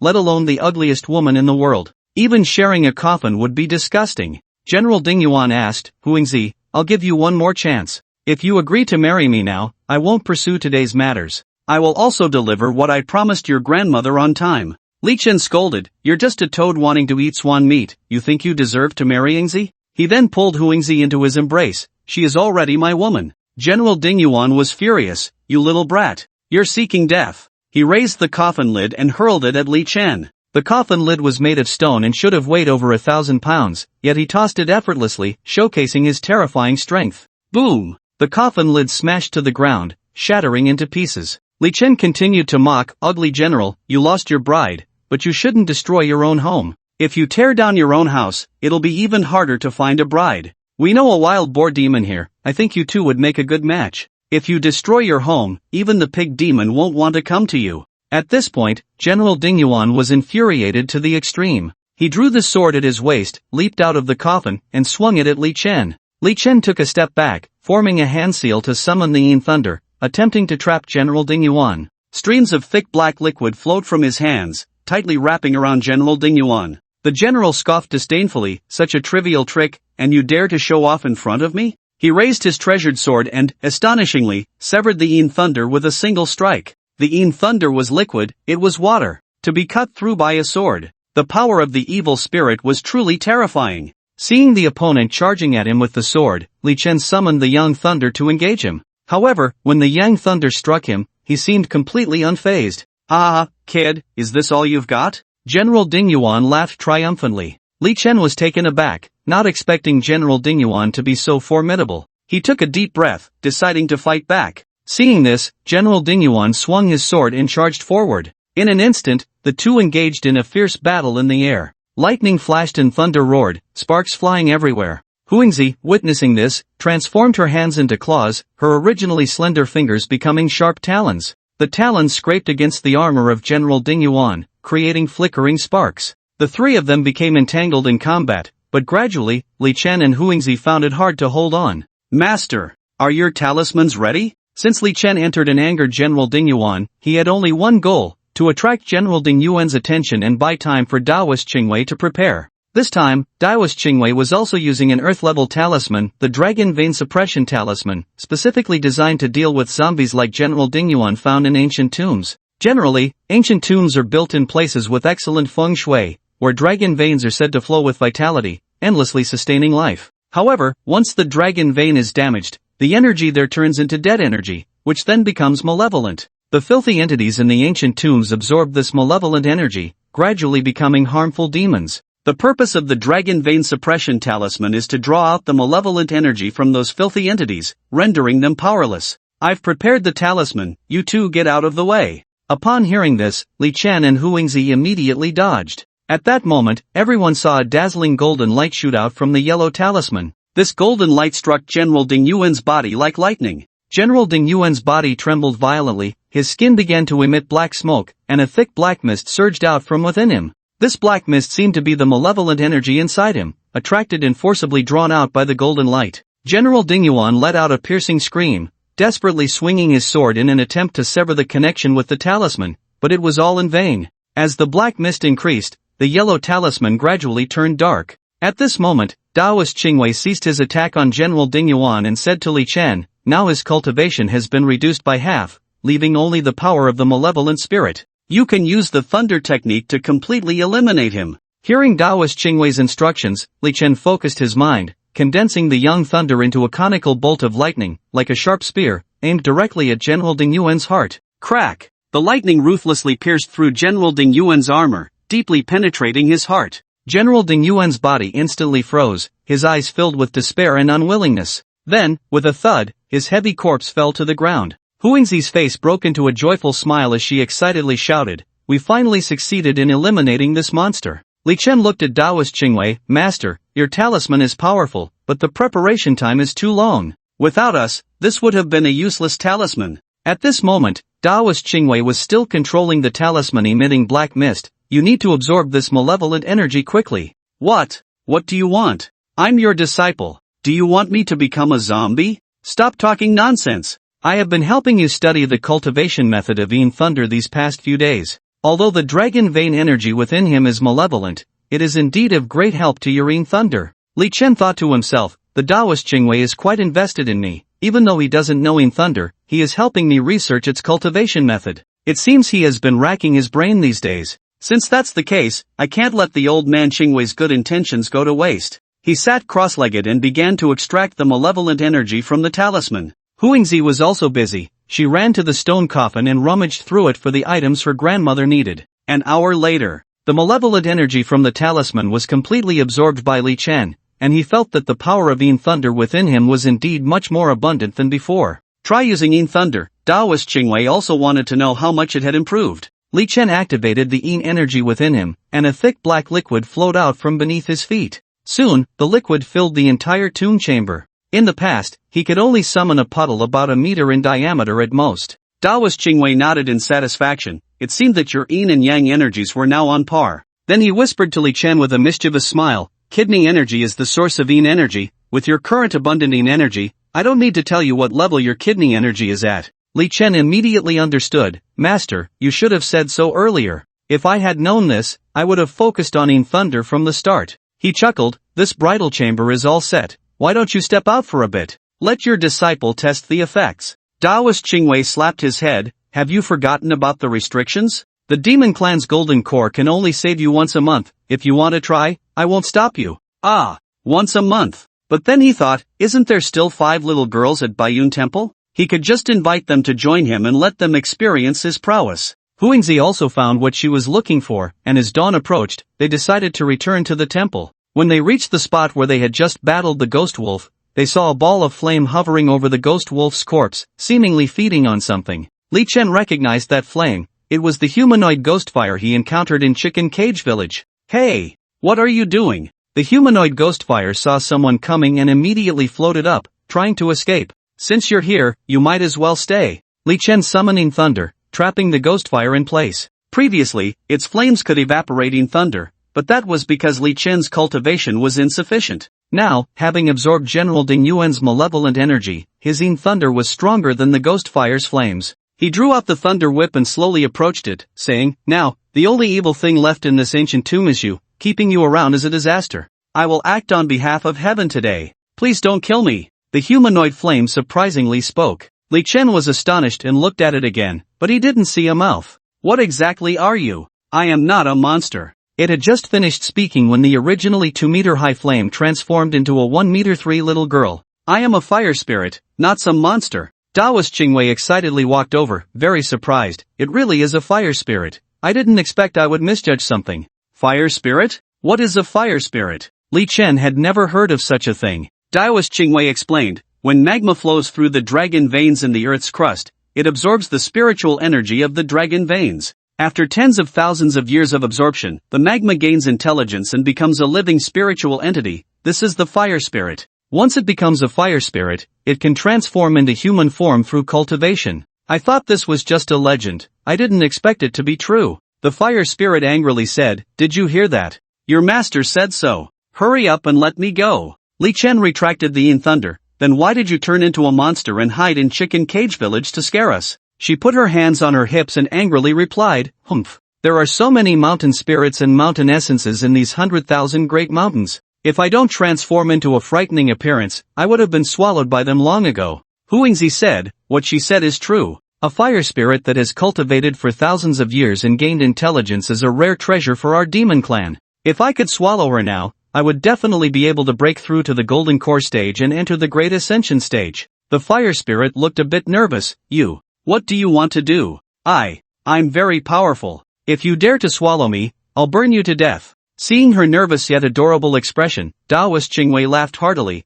I think you should keep this fire spirit. She will be a great help to your cultivation in the future. Moreover, during this Xianmen martial arts event, if you bring her along, she might help you solve quite a few problems. Li Chen nodded. Little sister, do you want to follow your brother? The fire spirit pointed at Huangzi. As long as that fox demon doesn't eat me, I agree to follow you. Huangzi continued to scare the fire spirit. If you dare to follow him, I'll eat him too. The fire spirit quickly hid behind Li Chen. Master, you must kill this fox demon. The three of them couldn't help but laugh at her cute demeanor. Suddenly, they heard a familiar sound. It was the sound of synchronized footsteps. The Yin soldiers were coming. Although they had eliminated General Dingyuan, those thousands of Yin soldiers were not easy to deal with. From the direction of the sound, they were approaching from downstream. If they discovered that General Dingyuan had been eliminated, they would definitely not be able to escape. But if they wanted to return the way they came, they would inevitably encounter the Yin soldiers. Li Chen asked the fire spirit, do you know any other way to leave here? I've been cultivating here for over 100 years, so I know this place like the back of my hand. Just follow me. She led them along the river upstream, and after walking for more than an hour on a small path up the mountain, they finally exited the canyon. Standing at the mountain top, the sky was just beginning to brighten. When they returned to the temple, it was already noon. Seeing everyone return safely, the people in the temple were very happy. Looking at the things Huangzi brought back, the fox demons were quite excited. Sister Huangzi, you really killed that ugly general. Huangzi said, you all hurry and take the things back. But please, do not tell Grandma about what happened here. A three-tailed fox demon said, don't worry, Sister Huangzi, we won't say anything when we get back. You can consider yourself free now. As the fox demons left the temple, they saw Ayong still staring blankly at the fox demon's retreating figures. Li Chen nudged Ayong. Hey, they've already left, why are you still looking? Ayong seemed to be enchanted. So beautiful. They are just too beautiful. Alright, no matter how beautiful they are, it has nothing to do with you. You're just a mortal, you can't handle them. In the remaining time, Taoist Qingwei took Li Chen around the 100,000 great mountains to cultivate. A few days later, Taoist Qingwei said, the day of the Xianmen martial arts event is approaching. It's time for us to leave here. Upon hearing this news, Li Chen was overjoyed. Although Huangzi accompanied him every day, her golden core could only be used again after a month. He could only watch and do nothing. These past few days had been torturous for him. As for the fire spirit, although she had lived for over 10,000 years, she still looked like a child and was naive. Li Chen had his principles. He couldn't bring himself to harm someone underage. They left the 100,000 great mountains and arrived at the train station. Taoist Qingwei said, the Bayun Temple has not participated in the Xianmen martial arts event for decades, so you must make me proud. Don't worry, master, I will definitely bring back first place. Huangzi said, old man, don't worry, with me around, my husband will be invincible. Taoist Qingwei said, no, you can't go. Li Chen and Huangzi said in unison, why? What kind of place is Longhu Mountain? A sacred ground of Taoism. You, a fox demon, go there, and I'm afraid that as soon as you reach the foot of the mountain, you'll be wiped out by those Taoist priests. Huo Ling hurriedly asked, then can I go? Taoist Qingwei nodded, you are Huo Ling, a treasure of heaven and earth, those Taoist priests won't do anything to you.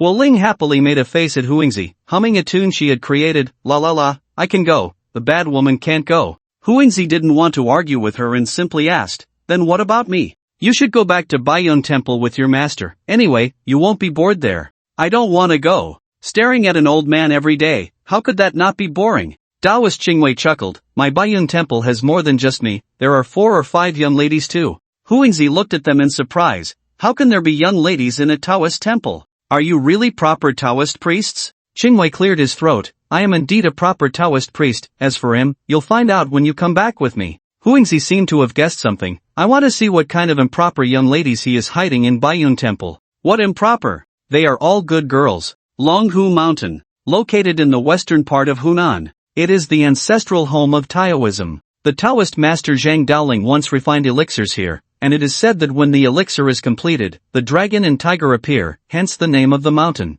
Li Chen brought Huo Ling to the foot of the mountain. Huo Ling was the name Li Chen had given her, after all, she would be following him in the future, and it was inconvenient to call her without a name. It was now summer vacation, the peak tourist season for Longhu Mountain. To ensure the smooth conduct of the Xianmen martial arts competition, Longhu Mountain separated the participants from the tourists. Tourists could only move around the front mountain, while the competition took place in the back mountain. Li Chen was arranged to stay in the Taoist courtyard in the back mountain. As soon as he entered the back mountain courtyard, a person dressed as a Taoist asked him while he was registering, are you Taoist Qingwei's disciple? Li Chen noticed that his Taoist robe was different from those of Longhu Mountain and didn't know which sect he belonged to. He nodded. The man laughed heartily, it seems Bayun Temple has really fallen. After all, I was selected from among the 100 disciples of Qingcheng Mountain, and I didn't expect to compete with someone who has only been in the door for a month. This is truly laughable. Huo Ling angrily said, that's not true.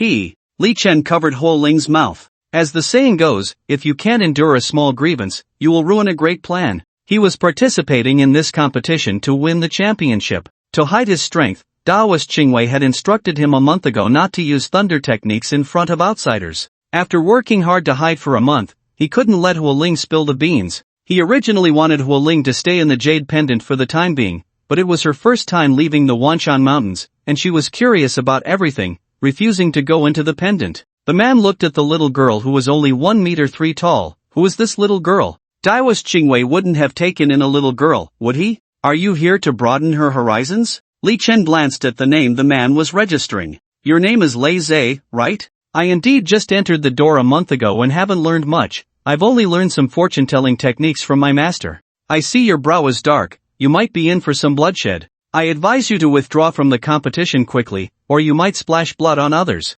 Lei Zhe was somewhat angry, you're looking for death. He drew his sword, wanting to attack, but with a ding, a silver needle over 10 centimeters long deflected the sword from Lei Zhe's hand. Lei Zhe pointed at the owner of the silver needle and cursed, Sun Xiuyan. I advise you not to meddle in other people's business. Li Chen followed his gaze and saw a young girl standing not far away. playing with the silver needle in her hand. The girl had a sweet appearance, looking about the same age as Li Chen, with long, jet-black hair and snow-white skin. Under her shorts and tank top was her tall figure. Wow! A stunning beauty. Does heaven know how pent up I've been these past few days? Li Chen thought to himself, secretly delighted. Sun Xiuyan put away her silver needles and said to Lei Zhe, Taoist Lei, don't look down on others, if it comes to blows, you might not be his match. I'm helping you here. Pa! Just this rookie who's been in the game for a month can be my opponent. Lei Zhe had intended to confront him, but under Sun Xiuyan's intimidation, he ultimately gave up. You little brat. You better not be in the same group as me for tomorrow's competition, or I'll knock your teeth out.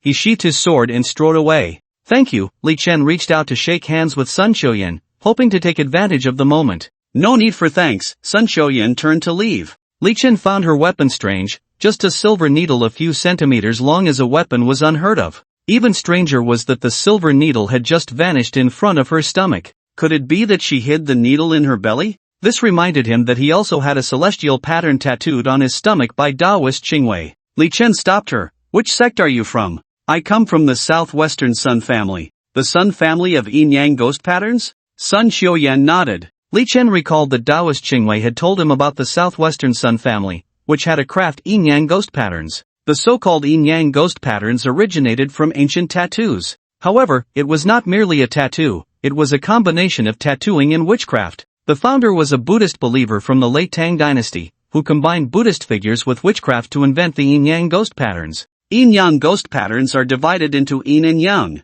The so-called yang patterns are those often seen in films and dramas, like Buddhas, Bodhisattvas, and Vajras. Yin ghost patterns are associated with evil entities, such as Rakshasas, Yakshas, and evil dragons. Clearly, Sun Xiuyan's ghost pattern was a silver needle, but whether it belonged to the yang or yin category, Li Chen couldn't quite determine. The earlier conflict had attracted many participants, and seeing there was no more excitement, they began to disperse. Li Chen noticed monks with shaved heads, Taoists in robes, and even lamas from highland regions. There were also people whose identities he couldn't discern, some carrying shoulder poles, others holding soul-calling banners, and some dressed in Miao attire, a true mix of various styles. After everyone dispersed, they each sought their own rooms. Li Chen was assigned to the Qian room, sharing it with a monk. The monk was tidying his bed. He was not very old, probably a bit younger than Li Chen, around 17 or 18. Hello, my name is Li Chen. May I ask your name? Li Chen took the initiative to greet him. Amitba, I am called Wu Tian, a disciple of Zen.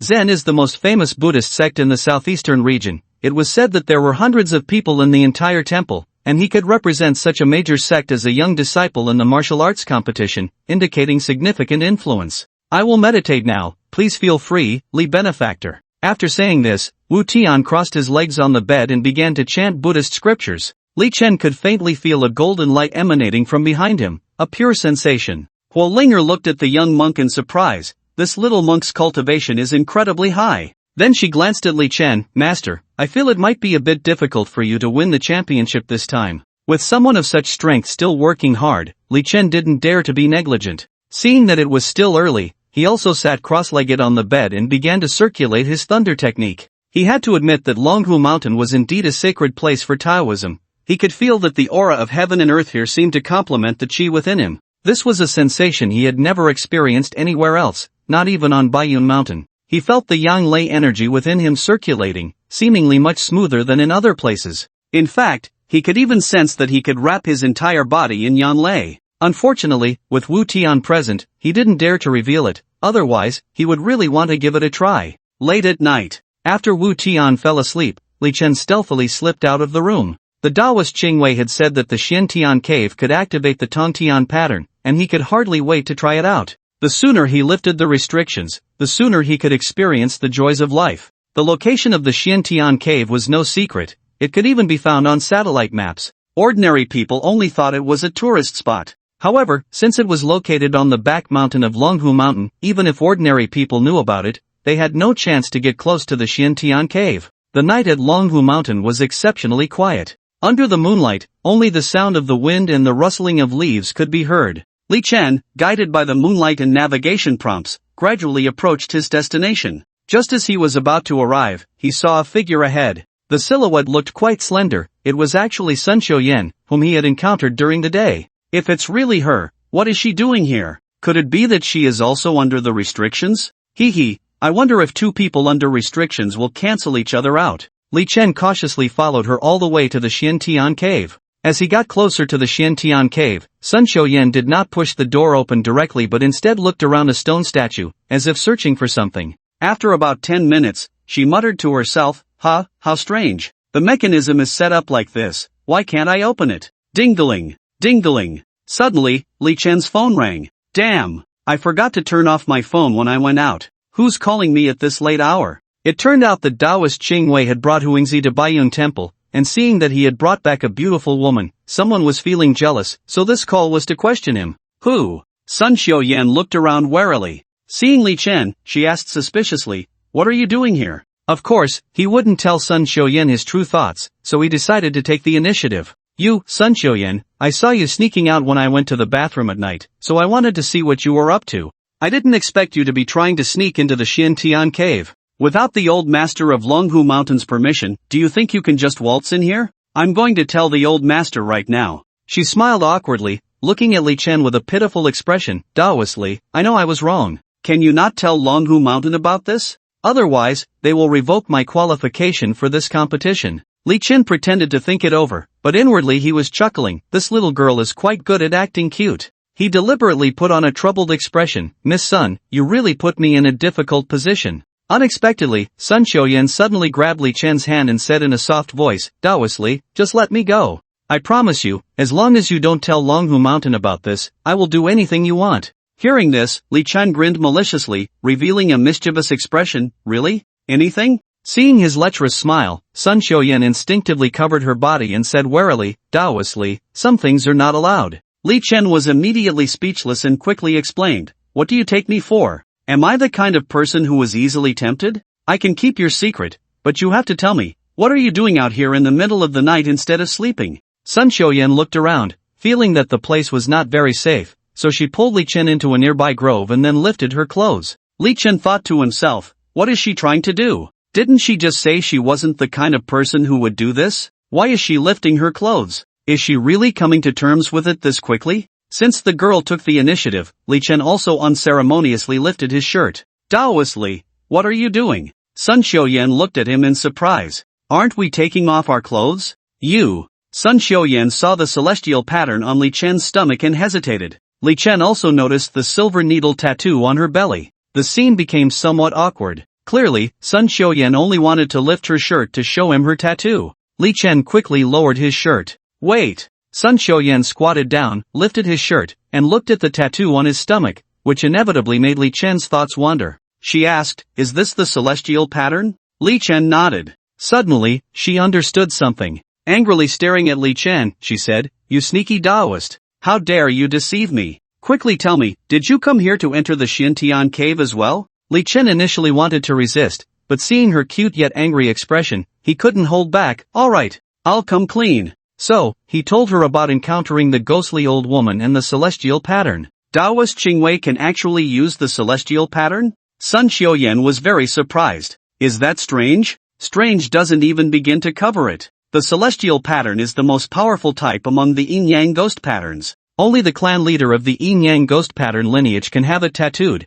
and it requires a specific tool, the transformation needle, to create. Ever since the last clan leader disappeared without a trace, no one in the Sun family has been able to tattoo the celestial pattern. How did Taoist Qing Wei learn it? Suddenly, she said fiercely, quickly say, is it your master who harmed our clan leader? Li Chen protested his innocence. Heaven and earth is my witness. This is the first time I've heard about the origin of the celestial pattern. Seeing that he didn't seem to be lying, Sun Xiuyan finally let him off the hook. Li Chen asked, I came to lift the restrictions, but what about you? Sneaky Taoist. Why should I tell you? Li Chen wanted to tease her again. Aren't you afraid I'll tell Longhu Mountain? She arrogantly replied, humph. If you have the ability, go ahead. I want to see you tell Longhu Mountain. At most, we won't go in. Let's see who can activate the celestial pattern for you. Alright, you win. Thinking about how she had just cracked the mechanism, it seemed she had a way to get in. Li Chen could only smile and ask, Miss Sun, since our goals are the same, just tell me how to get in.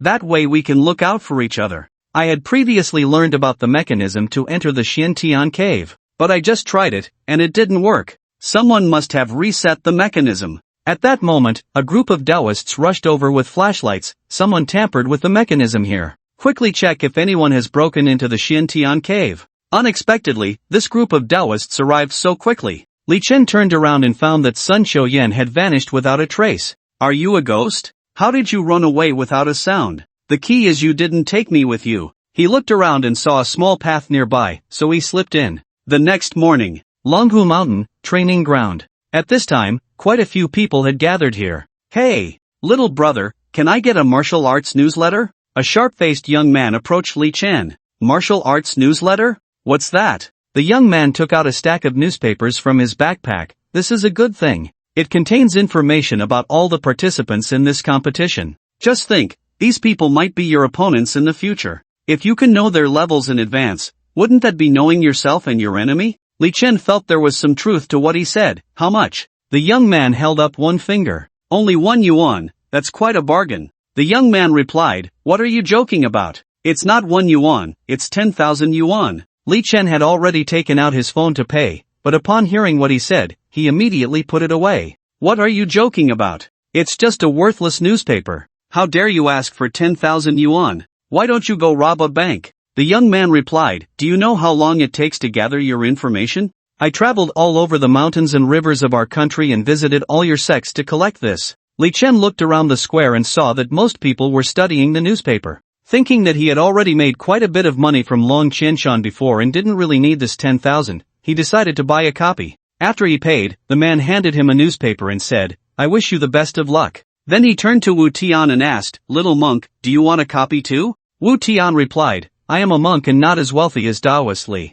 The young man nodded and said, true, it seems that Master Wu Tian won't find my information useful. When Li Chen saw the information on the newspaper, he realized that the young man was indeed right. The little monk wouldn't find it useful. In the face of absolute strength, some information is useless, because the tabloid recorded that Wu Tian's strength ranked first. The newspaper listed information on a total of 32 people, representing 32 sects participating in this martial arts competition. The newspaper ranked the 32 individuals from top to bottom based on their strength, along with detailed 5-dimensional data and their cultivation techniques. The first ranked was Wu Tian's information. It described, name, Wu Tian age, 18 sect, Zen schoolmaster, Master Jueyuan special skills, Buddha's light shining everywhere, Buddha's wrath, great compassionate hand weakness, none. Then it provided his 5-dimensional data, showing that his attack, defense, speed, stamina, and magic were all maxed out at 10 points, with a comprehensive strength rating of 50 points. The second was Zhang Jiling from Longhu Mountain, with 5-dimensional scores of 9, 8, 8, 7, 8, and a comprehensive strength of only 40. This kind of overwhelming gap cannot be compensated for by information disparity. The remaining rankings down to the 10th place had comprehensive strengths between 35 and 40, with varying strengths in their 5-dimensional scores. For example, some had an attack of 10 but a defense of only 5. Others had an attack of 5 but seemed to be able to max out in other areas. The actual strength could only be judged by their performance in the competition. Li Chen looked down to the 20th place and still didn't see his information. Until he reached the last line, he finally saw his name. Name, Li Chen age, 18 sect, Bayun Temple master, Qingwei special skills, proficient in talisman's weakness, 1 month into practice, has not yet cultivated qi. Then he sought his 5-dimensional data and couldn't help but smile wryly. 3. Comprehensive strength 15 points. Li Chen thought to himself, it seems that the old man Qingwei's instruction for me not to use thunder techniques in front of outsiders has worked. They are completely unaware that I know thunder techniques. Since leaving Bayun Temple, he had only publicly used talismans in the Zhou family of Tianjiang City and when catching a pervert. As for in the 10,000 Great Mountains, he had only demonstrated them in front of Huangzi and others, who would not leak this information. Then Li Chen heard someone nearby whispering, in this martial arts competition, the champion will definitely be Wu Tian. We can only strive for the top 4. I heard that the top 4 will receive rewards from Longhu Mountain. Look at this guy named Li Chen. Is he here to joke? A score of only 15 points, without even qi, and he dares to participate in the martial arts competition of the sects. Exactly. His talismans can barely deal with spirits, they are ineffective against us humans. I wonder what he plans to use to fight us. I heard that Taoist Qingwei has some connections with Longhu Mountain, he might have come in through the back door. I really hope we can be grouped with him in the first round, that way, we can conserve our strength for the later matches. Who says otherwise? If we draw him as an opponent, it would definitely be a stroke of luck. Beside him, Wu Tian comforted, Taoistly, winning or losing isn't important, as long as you've put in the effort, there's no need to worry about the rest. Li Chen thought, it's easy for you to say that, you're the steady first place, so of course, it doesn't matter. However, Li Chen was mistaken. At that moment, Wu Tian received a phone call. Okay, I understand, Master, I'm coming back now. He hung up and said to Li Chen, Taoistly, I can't participate in this martial arts competition, good luck to you. What? He could easily win the championship, and he just decided not to participate? It was said that this time, Longhu Mountain was offering its most treasured rewards for the champion, and he just didn't want it? Li Chen was curious about what important matter made him give up this competition. Wu Tian said, just now, my master told me that a high monk from Southeast Asia is coming to our sect to discuss Zen and Tao. I feel this experience is rare, and I might gain some insight into the Buddhist teachings, so I've decided to go back. But, Li Chen felt a surge of frustration. He couldn't tell if Wu Tian had become foolish from studying Buddhism or if their thoughts were just on different levels. He bowed to Li Chen and left the martial arts arena. Why did he leave? Sun Xiuyan had just arrived at the arena, watching Wu Tian's retreating figure. Li Chen recounted the events to Sun Xiuyan. She couldn't help but exclaim, a high monk. That's definitely a true high monk. What newspaper do you have in your hand? After Li Chen handed it to her, she said seriously, the information in here is quite objective. However, upon seeing Li Chen's information, she laughed and said, your ranking is really hard to describe. But they don't know your true strength, you need to work hard. Since the little monk has left, if you put in some effort, you might just take first place. Li Chen knew she was joking and smiled. I spent 10,000 yuan on this, selflessly sharing it with you, and you just mock me like that? She laughed heartily, you're really generous, they all refuse to share, and you're the only one with no guard up. Then she pointed to the other competitors, most of whom had a copy of the martial arts newsletter. All the competitors came from different sects and were in a competitive relationship. Once the first person bought it, they were unwilling to share the information with others. Naturally, others followed suit and bought it too. No one wanted to be a headless fly. The person selling the newsletter had grasped this psychology, and in no time, easily made over 100,000. Li Chen didn't mind, it's just 10,000 yuan, a small amount, and it's also a thank you for helping me out yesterday. Sun Xiuyan whispered, I didn't expect this little Taoist to have some skills. He actually wasn't caught by that group of Taoists last night. On the main stage of the martial arts arena, a purple figure and two red figures flashed by, and three old men with white beards appeared on the main stage. They were all dressed as Taoists from Longhu Mountain, but judging by the style of their robes, their status was not low. According to the color of the Longhu Mountain robes, there are 7 levels, purple, red, yellow, green, blue, white, and black. Among them, the purple robe is the most prestigious, representing the highest authority and status. The red robe is second, usually worn only by senior managers and experienced Taoists. The one in the purple robe should be the 99th generation celestial master of Longhu Mountain, Zhang Yuanshu. The two beside him in red robes, who are of lower status, are his 2 junior brothers. Celestial Master Zhang said, everyone, you are all outstanding representatives of the younger generation in the current Xianmen. 60 years ago, Xianmen established a rule to hold a martial arts competition every 4 years, aimed at encouraging and supporting young disciples. Now, we are at the 16th session. To stimulate everyone's enthusiasm, Longhu Mountain has decided to grant the top 4 contestants the opportunity to enter the Xiantian Cave for enlightenment. At the same time, there is an additional reward for the first place, which is the treasure of our Longhu Mountain, the opportunity to recognize the master of the 6 paths yin-yang disc. Although it is only half a piece, everyone knows its power, right? Upon hearing this, everyone erupted in excitement. It is rumored that the Xiantian Cave contains the laws of heaven and earth, and the first master Zhang of Longhu Mountain comprehended the great Tao within the Xiantian Cave, ultimately ascending to immortality. That half piece of the yin-yang disc is indeed a treasure of the world. Master Zhang continued, this conference has a total of 32 sects participating, with 32 disciples in total. The competition will follow the old rules, with each person drawing lots to determine their groupings. The one who draws number 1 will battle with the one who draws number 2, the one who draws number 3 will battle with number 4, and so on. This is the first round. After that, the winners of number 1 and 2 will compete against the winners of number 3 and 4, this is the second round. I won't elaborate further. He pointed to a black wooden box on the west side of the training ground. Inside that black box, there are 32 wooden tokens. After you take your token, hang it on the wooden rack beside you, and someone will be responsible for keeping track of your battle order. Do you all understand? Master Zhang looked around, and seeing no one speak, he said, if so, everyone go ahead and draw lots. Li Chen followed the crowd to the wooden box and drew a token, number 2. He glanced at Sun Xiuyan's token, number 26. It seemed they wouldn't meet before the finals, if they both made it that far. Everyone hung their tokens on the rack, but one token remained unclaimed for a long time. The little Taoist responsible for tracking the battle order asked, "Is there anyone who hasn't drawn lots?" After a long pause, no one answered. Master Zhang asked, "When you counted the participants yesterday, didn't you say everyone was here? Why is there one less today?" The little Taoist replied, reporting to the master, "Everyone was indeed here yesterday, but we don't know what happened today." Li Chen spoke up, "Master, just now Wu Tian said he is withdrawing from the competition and returning to the Zen sect."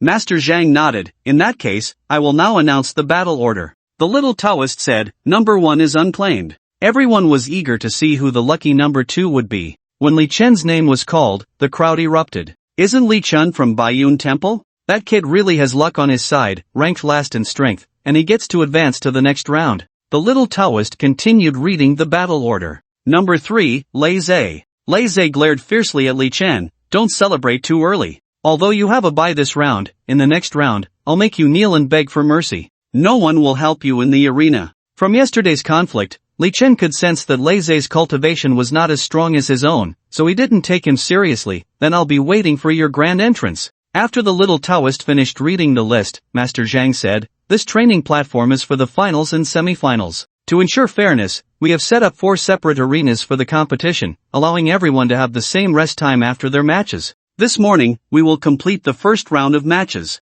Now, numbers 1 to 8 go to the Tianzi Arena, 9 to 16 to the Dizzy Arena, 17 to 24 to the Xuanji Arena, and 25 to 32 to the Huangzi Arena." Seeing Sun Xiuyan heading towards the Huangzi Arena, Li Chen followed suit. "Aren't you supposed to go to the Tianzi Arena? Why are you coming to our Huangzi Arena?"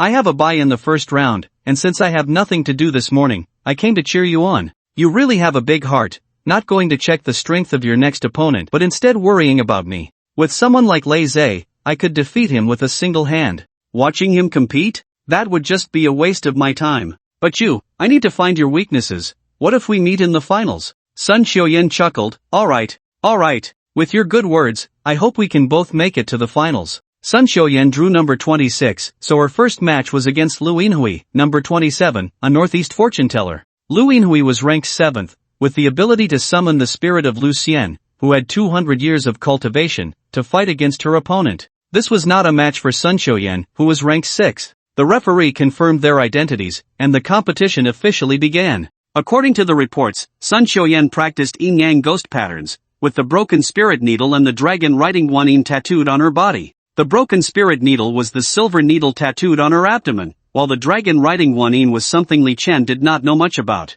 Lu Yinhui quickly formed hand seals and began to chant a mysterious incantation. In an instant, the clear sky was shrouded by thick dark clouds, rolling ominously as if an invisible force was stirring them. Within the clouds, 2 enormous red lanterns flickered, emitting a scarlet glow. These were the eyes of Lu Xian. As the dark clouds gradually dispersed, the true form of Lu Xian was revealed. It was a black giant python, 5 to 6 meters long, its body as thick as a tree trunk, with scales shimmering in a dim light. Its head was enormous, with sharp fangs that instilled fear, and its eyes burned like flames. Sun Xiuyan did not dare to be careless. From behind, she summoned a guanyin riding a golden dragon. According to legend, the compassionate guanyin, who saves those in suffering, has 33 manifestations, each representing different forms of compassion and wisdom. The scriptures state that the bodhisattva has no fixed form, being formless and colorless, often manifesting in various images to save sentient beings, known as universal door manifestation, with a total of 33 incarnations. The dragon riding guanyin tattooed on Sun Xiuyan was one of them, named so because it rode on the dragon's head.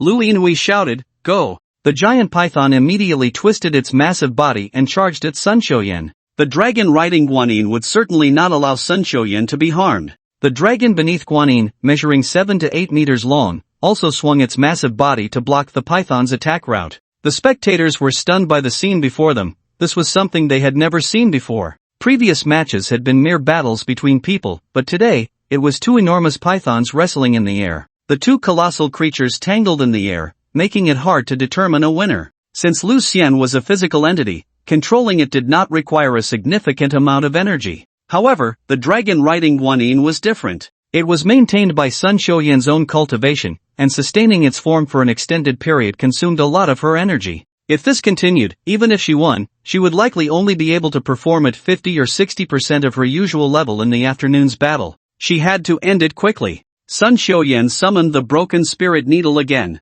The needle, only a few centimeters long, seemed insignificant between the two massive creatures, but sometimes the smallest things could pose the greatest threat. Everyone's attention was on the giants, completely unaware that Sun Xiuyan had secretly hidden the broken spirit needle beneath the dragon's head. At the moment the dragon and the python collided again, a cold light flashed, and the broken spirit needle pierced through the python's head. The python writhed in pain, and Lu Yinhui nervously called out, "Grandpa Lu, are you okay?" The python responded with a heavy voice, "Inui, concede. I've been struck by that cold needle and can't match the dragon for now." After all, this was not a life-and-death battle, and Lu Yinhui was also concerned for the python's safety, so she withdrew Lu Xian and conceded. In the first match of the yellow group, Sun Xiuyan wins. Sun Xiuyan retracted the ghost patterns and happily approached Li Chen. The two continued to watch the matches from the stands. After all, watching the competition was the best way to understand their opponents. Next up were the matches for numbers 28 and 29.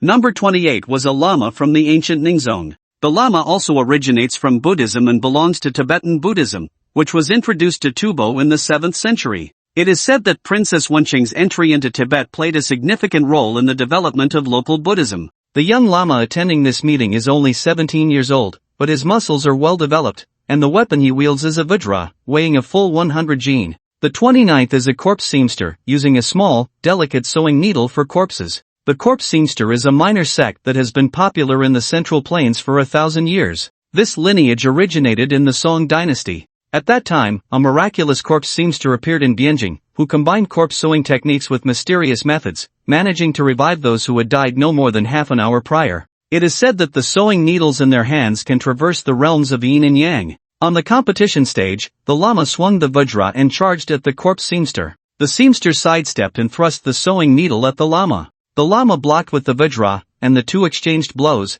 neither gaining the upper hand. Suddenly, the seamster unleashed his ultimate technique, throwing the sewing needle into the air while chanting incantations. The needle spun rapidly in the air, transforming into countless fine needles that shot towards the lama like a torrential rain. The lama was startled and quickly waved the vajra to defend himself, but still got pricked by several sewing needles. He felt his strength rapidly draining, and his movements became sluggish. Seizing the opportunity, the seamster closed in and stabbed the lama's acupoints several times with the sewing needle. Although the lama did not bleed, he gradually lost consciousness. Sun Xiuyan showed a worried expression. The sewing needle in the corpse seamster's hand is too strange, and its speed is too fast. My broken spirit needle simply can't keep up with his speed. Even during lunch, Sun Xiuyan was still thinking about ways to break the enemy. Both Sun Xiuyan and the corpse seamster's methods were primarily offensive, but it was clear that the seamster's attacks were more elusive. Li Chen also tried to help him think of a solution. Through the morning's battle, he discovered a problem. It seems your needles are different.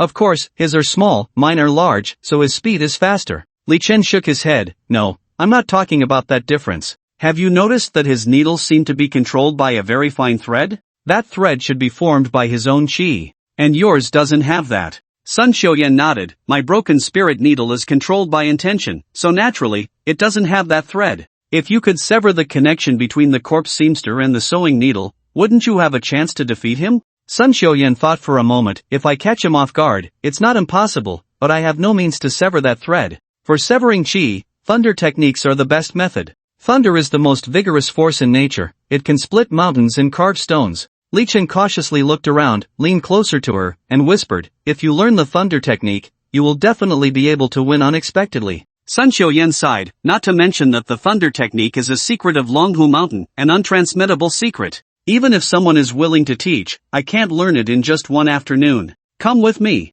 Li Chen took her hand and led her to a small grove. Seeing that no one was around, she said, it's impossible to systematically learn the thunder technique in one afternoon, but if it's just to learn how to use the thunder technique to sever qi, there's plenty of time. He activated the young thunder, wrapping lightning around his palm to form a lightning hand blade. Sun Xiuyan looked at Li Chen in surprise. You actually know the thunder technique. Are you willing to learn? If you are, I can teach you right now. But before the martial arts meeting ends, you must not tell anyone that I taught you. Sun Xiuyan nodded. In the afternoon, the second match of the martial arts meeting, Li Chen just wanted to quickly deal with his opponent so he could watch Sun Xiuyan's match. In the Tianzi arena, Lei Zhe was eager to make a move. Li Chen, don't worry, I will make sure to torment you well and won't let you lose too quickly. Oh, really? But I have things to do, no time to waste with you. Li Chen completely disregarded him. Then it's not up to you. Lei Zhe drew his sword and lunged forward like a flash. Too slow. Li Chen felt that the opponent's speed was a bit too slow.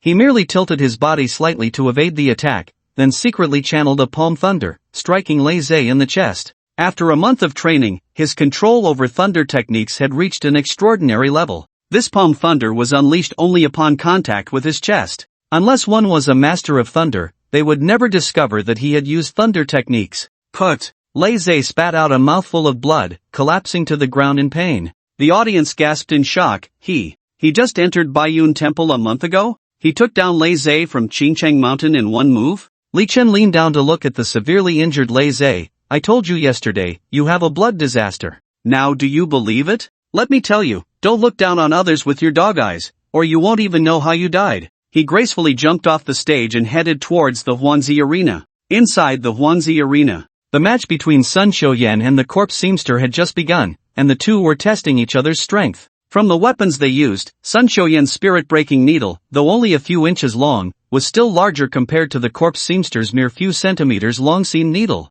Therefore, in terms of speed and agility, Sun Xiuyan was not as good as the corpse seamster. On the competition stage, the sound of needles clashing rang out continuously. Sun Xiuyan was aware of her weaknesses, so she focused mainly on defense while trying to get closer to the corpse seamster for a counterattack. As she dodged, she secretly channeled her thunder techniques. Her thunder techniques had not been learned for long, and she could only control it for a maximum of 5 seconds. If she couldn't sever the corpse seamster's chi within those 5 seconds, it would be ineffective once her opponent was on guard. When the distance between them was about 3 meters, Sun Xiuyan deliberately exposed a flaw. The seam needle shot towards her face at lightning speed. Sun Xiuyan knew in her heart that this might be her only chance. She took a deep breath, focused her mind, and gathered all her chi into the thunder technique in her hand. At that moment, Sun Xiuyan seized an opportunity. With the seam needle just a few centimeters away, she drew her hand blade and slashed at the thread controlling the seam needle. Someone in the audience exclaimed, "Look! Sun Xiuyan can actually use thunder techniques." The corpse seamster didn't expect Sun Xiuyan to suddenly pull such a move. At this point, it was too late for him to retract the seam needle. Without the control of the thread, the seam needle was like a bird without wings, out of control. Sun Xiuyan had no intention of giving her opponent a chance to react. She turned and directed the spirit-breaking needle towards the corpse seamster. "I give up." The corpse seamster conceded the match. In the second round of Huanzi, first match, Sun Xiuyan wins. After hearing the referee announce the result, Sun Xiuyan spotted Li Chen in the audience. She walked up to the stands. "Why aren't you participating in the match? Instead, you came here. You didn't get eliminated that quickly, did you?" "Of course, I'm concerned about whether the techniques my disciple learned are effective. If you lose, it would be embarrassing for me as your master." She knew Li Chen was reluctant to reveal his thunder techniques, so she deliberately provoked him. "Humph. Who agreed to let you be my master? Besides, what have you taught me? If you can say it, I'll acknowledge you as my master." Upon realizing that Li Chen had knocked Lei Zhe down with just one palm, she was astonished. "So yesterday I was meddling in things that didn't concern me. You actually took down Lei Zhe in one move." Then she calculated, since we both made it into the top 8 of this competition, as long as we win the next match, we can both enter the top 4 and get a chance to enter the Shintian cave. Who knows, we might even meet in the finals. From the current situation, it shouldn't be a problem for the two of them to enter the top 4, but reaching the finals is no easy feat. On Li Chen's side, the opponent's strength is average, but in Sun Xiuyan's group, there is a tricky opponent, Zhang Jiling, who is ranked second overall in this competition. With the first-ranked Wu Tian forfeiting, Zhang Jiling naturally becomes the top seed of this tournament. Moreover, he is a Taoist from Longhu Mountain, fighting on his home turf. Sun Xiuyan pulled Li Chen towards the arena, saying, "Zhang Jiling has been assigned to the Xian stage. He should be in the second match of the second round there. If we hurry, we might still make it." The Xian stage was just about to start the second round of matches. This match was Zhang Jiling against the monk Gang Xiang from the Fa Xiang sect. The Fa Xiang sect is also a Buddhist sect, focusing on powerful techniques, and their golden bell shield is the strongest defense among all Xianmen techniques. The golden bell shield has 7 layers, and it is said that Gang Xiang has already cultivated it to the 4th layer. From the 5-dimensional data, his defense value is 10, making him and Wu Tian the only two competitors with maximum defense values among all participants. As the match began, Li Chen recognized a familiar technique in Zhang Zhiling's hands, palm thunder. He speculated that the thunder techniques from Longhu Mountain were very similar to the thunder method compendium he had seen before in Bayun. Judging by the signs of lightning dancing in Zhang Zhiling's hands, its power was stronger than his own. After all, Li Chen had only been practicing the thunder method compendium for a month, while Zhang Zhiling had grown up on Longhu Mountain. Even with talent, a gap of over a decade is not easily bridged. Their rankings were close, and each had their own unique skills, making this match destined to be a fierce battle. Besides the Golden Bell Shield, the Fa Xiang sect also had a powerful offensive technique, the 18 demon subduing forms. It was a set of formidable staff techniques. Both knew that the other's strength was not to be underestimated, and they both started with all their might. In an instant, the previously calm arena was filled with flying sand and stones, with dozens of pits created by their battle. Even outside the arena, everyone could feel the fierce winds generated by their clash. This Gang Xiang is strong. He can actually trade blows with Zhang Zhiling, other spectators couldn't help but exclaim. But Li Chen had already realized that Zhang Zhiling would definitely win this match. Although they were currently at a stalemate, Zhang Zhiling had not unleashed the full power of his thunder techniques. Gang Xiang could not force Zhang Zhiling to reveal his ultimate move, and Zhang Zhiling was also holding back, wanting to save his trump card for the final showdown. After all, everyone was watching. Revealing his cards too early would not be beneficial for the subsequent matches. Sun Xiaoyan also recognized the gap between herself and Zhang Zhiling. She shook her head helplessly, a hint of disappointment in her eyes. It seems I won't be making it to the finals. She knew that her strength was still lacking compared to Zhang Zhiling, and her chances of reaching the finals were slim. Li Chen wanted to comfort her, but before he could speak, Sun Xiaoyan was already concerned about him. She gently said, if you meet Zhang Zhiling in the finals, just do your best. If you can't win, admit defeat, don't put yourself in danger. However, Li Chen firmly replied, the word defeat doesn't exist in my dictionary. This championship is mine for the taking. His voice was filled with confidence and determination. Sun Xiaoyan chuckled, you're so sure, is it because you can predict the future? Or do you have hidden skills? Of course I can predict. Sun Xiaoyan smiled at him, then could you please help me predict what place I will get? In fact, Sun Xiaoyan already knew her ranking. With Zhang Zhiling in the competition, she had no chance of making it to the finals. Well, Li Chen pretended to calculate with his fingers, feigning profundity. If you become my disciple, I can teach you how to break through tonight. Becoming a runner-up isn't impossible. Hearing this, Sun Xiaoyan's eyes widened in disbelief. However, she quickly regained her composure and grabbed his arm tightly. How did I not notice before? You have such thick skin. Li Chen winced in pain and tried to pull away, but she held on firmly. Helpless, he could only plead, it hurts. It hurts. I was wrong. Let go. But Sun Xiaoyan had no intention of letting him off easily. The corners of her mouth lifted slightly, revealing a mischievous smile as she said proudly, call me Sister Xiaoyan, and I might consider letting you go. Li Chen thought to himself that this girl really knows how to push her luck. So, he pretended to be very angry and shouted, stinky inkstone. If you don't let go, I won't be polite. Instead of being scared, Sun Xiaoyan tightened her grip even more, glaring at him fiercely, what? You dare call me inkstone? Stinky Taoist. You're dead meat. The pressure she applied grew stronger, making Li Chen silently lament his fate. After a day of competition, the top 8 of the Xinmen conference were finally determined. That night, Li Chen was practicing Thunder Law in his room. At this moment, Wu Tian had already left, allowing him to cultivate without reservation. The Thunder Law flowed through his body, and the thunderous power he felt yesterday surged forth again. A powerful electric force enveloped him like armor. According to the description in Thunder Law Huiyuan, this was a technique of Yang Thunder armor. This layer of armor had extremely strong defensive capabilities, impervious to ordinary blades. Knock! Knock! Li Chen! Are you there? Sun Xiaoyan knocked on the door. Li Chen glanced at the time. It was already past 9 in the evening. What does she want? He thought, could it be that she's here to ask me to be her master? After entering the room, Sun Xiaoyan said mysteriously, can you accompany me out for a bit? Where to at this late hour? Gurgle, gurgle. Her stomach let out a hungry growl. She rubbed her belly. The food at Longmu Mountain is too bland. I haven't eaten enough these past 2 days. I really can't hold on any longer. It takes at least 2 hours to get down the mountain, and by the time we reach the bottom, all the restaurants will be closed. No need. No need. Longhu Mountain is a famous Taoist mountain, and the ecological environment here is well protected. There must be wild chickens and rabbits. We can catch a few and roast them. Then she pulled out a backpack from her back. I even brought wine. Goodness. This girl came to the Xianmen conference and even brought wine up the mountain. She smiled sheepishly. We're from the southwest, so we're used to drinking. A few days without it makes me crave it. I've been holding out for a long time. Li Chen also felt that the food at Longhu Mountain was quite bland, and since someone brought wine, catching a wild chicken or rabbit to roast wouldn't be a bad idea. The two first sneaked into the Longhu Mountain kitchen to steal a bag of salt, then quietly made their way to the back mountain. It's so dark, can we really catch a wild chicken? Li Chen had no experience in this area, and although he was with her, he still expressed doubt about their success. Sun Xiuyan was experienced, just follow my lead. She crouched down, keeping an eye on the bushes while sharing her knowledge about catching wild chickens. Catching wild chickens at night requires skill.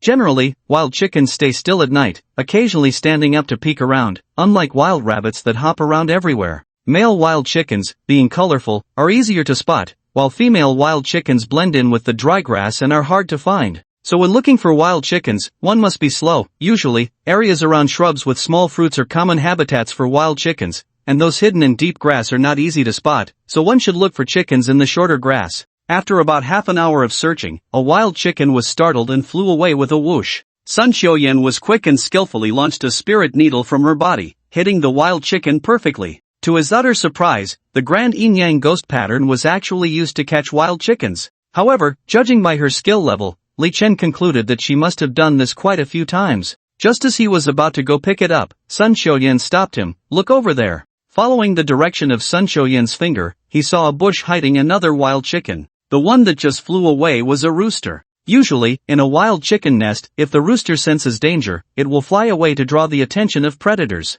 The hen hides in the shadows. She suddenly looked at Li Chen, her eyes filled with anticipation. How about you show me the power of your lightning technique? Seeing the eager look on Sun Xiuyan's face, Li Chen gently raised his hand, and a bolt of palm lightning shot towards the wild chicken. The chicken was instantly struck down, falling to the ground without any resistance. Watching the scene unfold, Sun Xiuyan couldn't help but exclaim, these two wild chickens really met their fate today. One died under the yin-yang ghost pattern, and the other fell to the lightning technique. After they found a clearing with the wild chickens, they began to gather dry wood to prepare for a barbecue. Before long, they had placed the wild chickens on the roaring fire and started roasting them. Sun Xiuyan took out some salt from the kitchen and sprinkled it on the chickens. Soon, a mouth-watering aroma filled the air. They each held a roasted wild chicken and a bottle of wine, enjoying this wonderful time together. Just as they were savoring their meal, Li Chen suddenly asked curiously, how come you're so skilled at catching wild chickens? Sun Xiuyan paused for a moment and then smiled, I grew up at my uncle's house when I was a child.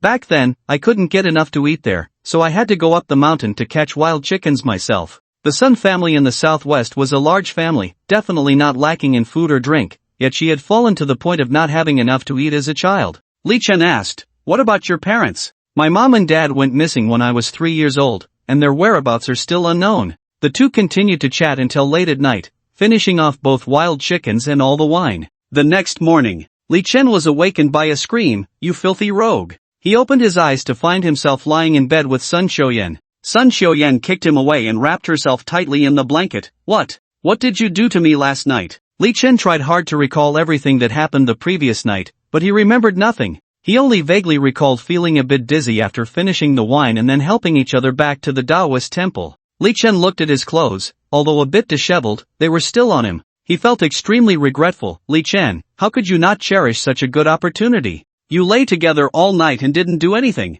The wine in the mix of lust and wealth was indeed not a good thing. It really messed things up. If only time could turn back, I definitely wouldn't have drunk so much. Sun Xiuyan checked her clothes, which were still on, and said to Li Chen, You filthy diviner, you can't tell anyone about what happened last night. Otherwise, I'll skin you alive. The sunlight streamed in through the window, and she suddenly became anxious. What time is it now? Li Chen took out his phone and thought, oh no, the competition is about to start. Today was the quarterfinals, and this competition determined who could enter the top 4 and gain the qualification to enter the Xiantian cave. If they missed it, the restrictions on them would be hard to lift. The competition started at 9 o'clock, and it was already 8:50. Hurry!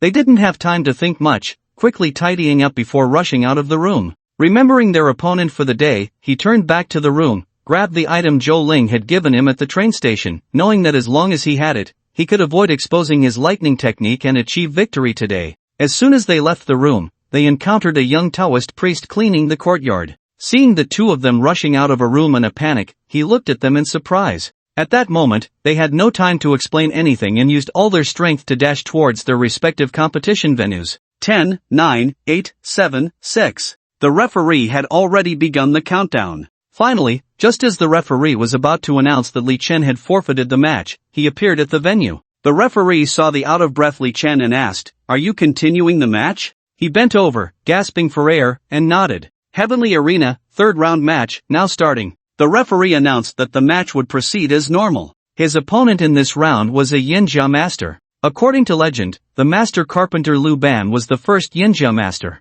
Yinjia masters excel in Yinjia techniques, which were originally called wood armor techniques, involving the creation of wooden objects that, combined with some mechanical principles, allowed these wooden pieces to function. For example, Zhuge Liang's wooden oxen and flowing horses from the Three Kingdoms period were made using wood armor techniques. Later, a talented individual with the surname Gongshu combined wood armor techniques with Taoist arts to establish Yinjia techniques. Practitioners could control the Yinjia through their own qi. The Yinjia master fighting Li Chen today was named Gongshu Jinyu, a young man around 19 years old. According to the records in the competition newsletter, he ranked 5th in overall strength and controlled a humanoid Yinjia. This humanoid Yinjia had 3 heads and 6 arms, resembling Neza's 3 heads and 6 arms. Each arm wielded a curved blade, totaling 6 blades. However, the most frightening aspect was the 3 heads, each a different color. The blue head could spit hidden weapons, the yellow head could spit poison, and the red head could spit flames. It could be said that this humanoid Yinjia could attack from a distance or up close, with no weaknesses.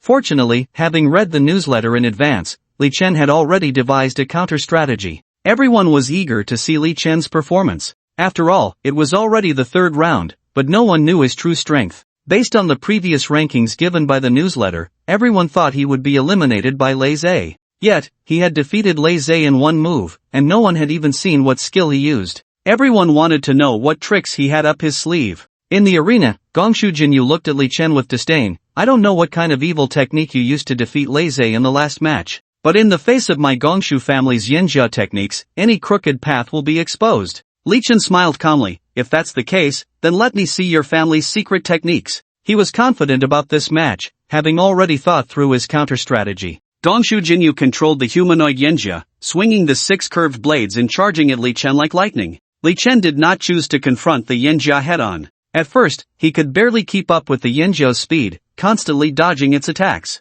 But as time passed, the Yinjia's speed increased, and he gradually found it harder to keep up. To avoid being noticed, he secretly activated the Yin Thunder beneath his shoe soles, gliding across the arena at high speed and skillfully evading the curved blades. In the stands, people were murmuring. What kind of technique is this Li Chen using? How can his speed be so fast? Who knows? It seems that his entry into the top 8 wasn't by chance, he really has some skills. Lei Zhe shouted from the stands, "Gongshu Jinyu, what are you doing? Quickly defeat Li Chen. Avenge me." Seeing that this attack was ineffective, Gongshu Jinyu decided to provoke him. "Are you a mouse? All you can do is hide." Naturally, he didn't care about the verbal attacks. He had long since devised a way to defeat Gongshu Jinyu. He just wanted to see what was so magical about the Yinjia techniques. Gongshu Jinyu realized that close combat was useless and immediately stopped the humanoid puppet, turning the red head towards the front. Then, a fierce flame erupted from the mouth of the red head. Li Chen saw this and quickly retreated.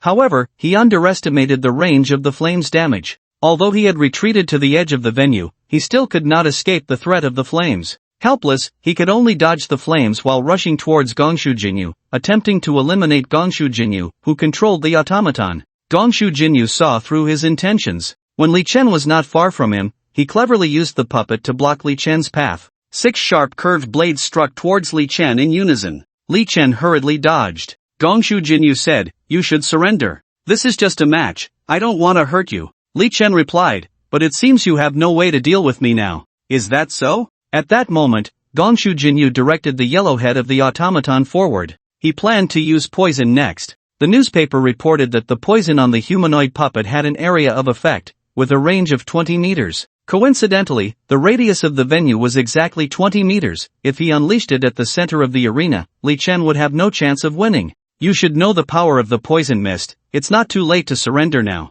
Li Chen thought to himself that this person was still somewhat kind, able to advise him gently in such a situation. However, mercy towards an enemy is cruelty towards oneself. If he didn't bring out his trump card soon, he would really be done for. Li Chen retreated to the farthest point from the puppet and took out his secret weapon from his pocket, a Gatling gun that Zhou Ling had given him. Of course, it wasn't a real Gatling gun, but a paper one folded into the shape of a Gatling. It was only the size of a palm now, but it would soon transform into a real Gatling gun. This was the Zhou family's secret technique, paper spirit crafting. Paper spirit crafting could create anything. Since Zhou Byron could use this technique to craft a manor, he could naturally use it to craft a Gatling gun as well. However, Zhou Ling's cultivation was limited, and this Gatling gun was a one-time use. Li Chen followed the method Zhou Ling had taught him, chanting incantations, and a real Gatling gun appeared in his hands. Paper crafting technique. This is the Zhou family's paper crafting technique. What is his relationship with the Zhou family? Some in the stands recognized Li Chen's method. With the head still not spewing poison mist, he aimed the Gatling gun at Gongshu Jinyu and fired. The people in the stands were so frightened that they all ducked aside. The power of the Gatling gun was immense. Gongshu Jinyu immediately commanded the puppet to block in front of him. Bullets struck the puppet, the ground, and the wall behind him, sending up clouds of dust that engulfed Gongshu Jinyu. 1 minute later, 7,200 rounds had been fired. As the smoke cleared, the humanoid automaton was revealed. The automaton was severely damaged but still stood upright. It had shielded Gongshu Jinyu from the Gatling's attack. Li Chen had to admit that the Gongshu family's automaton technique was indeed impressive. He planned to fire another 7,200 rounds. I concede. Gongshu Jinyu said to the referee. Others did not understand. He had clearly withstood Li Chen's attack, so why did he concede? Gongshu Jinyu retracted the automaton. Li Chen, you do have some skills. My concession is not out of fear of you. This automaton was a birthday gift from my father for my 12th birthday, and I do not want it to be damaged. If we were to fight to a mutual destruction, that is not what Longhu Mountain wishes to see. Li Chen nodded. In that case, I will concede. I should thank you. Fighting you has made me realize that my automaton still has areas for improvement. If there is another opportunity next time, I will definitely defeat you. As Gongsun Jinyu left the arena, the referee announced, in the third match of the Tian division, Li Chen wins and advances to the top 4. The people on the stage were stunned, not expecting the person ranked last in the tabloids to make it to the top 4. Li Chen, well done. Sun Xiuyan shouted happily from the arena. Seeing her unscathed, Li Chen knew she had also won her match. It's them. Quickly take them to the sect leader. A young Taoist, accompanied by a middle-aged Taoist, surrounded Li Chen. What do you want? Li Chen asked. You know exactly what you've done. Come with me to see the sect leader. Seeing the young Taoist fuming, Li Chen expressed his confusion. Young Taoist, even if you want to arrest me, there should be a reason, right?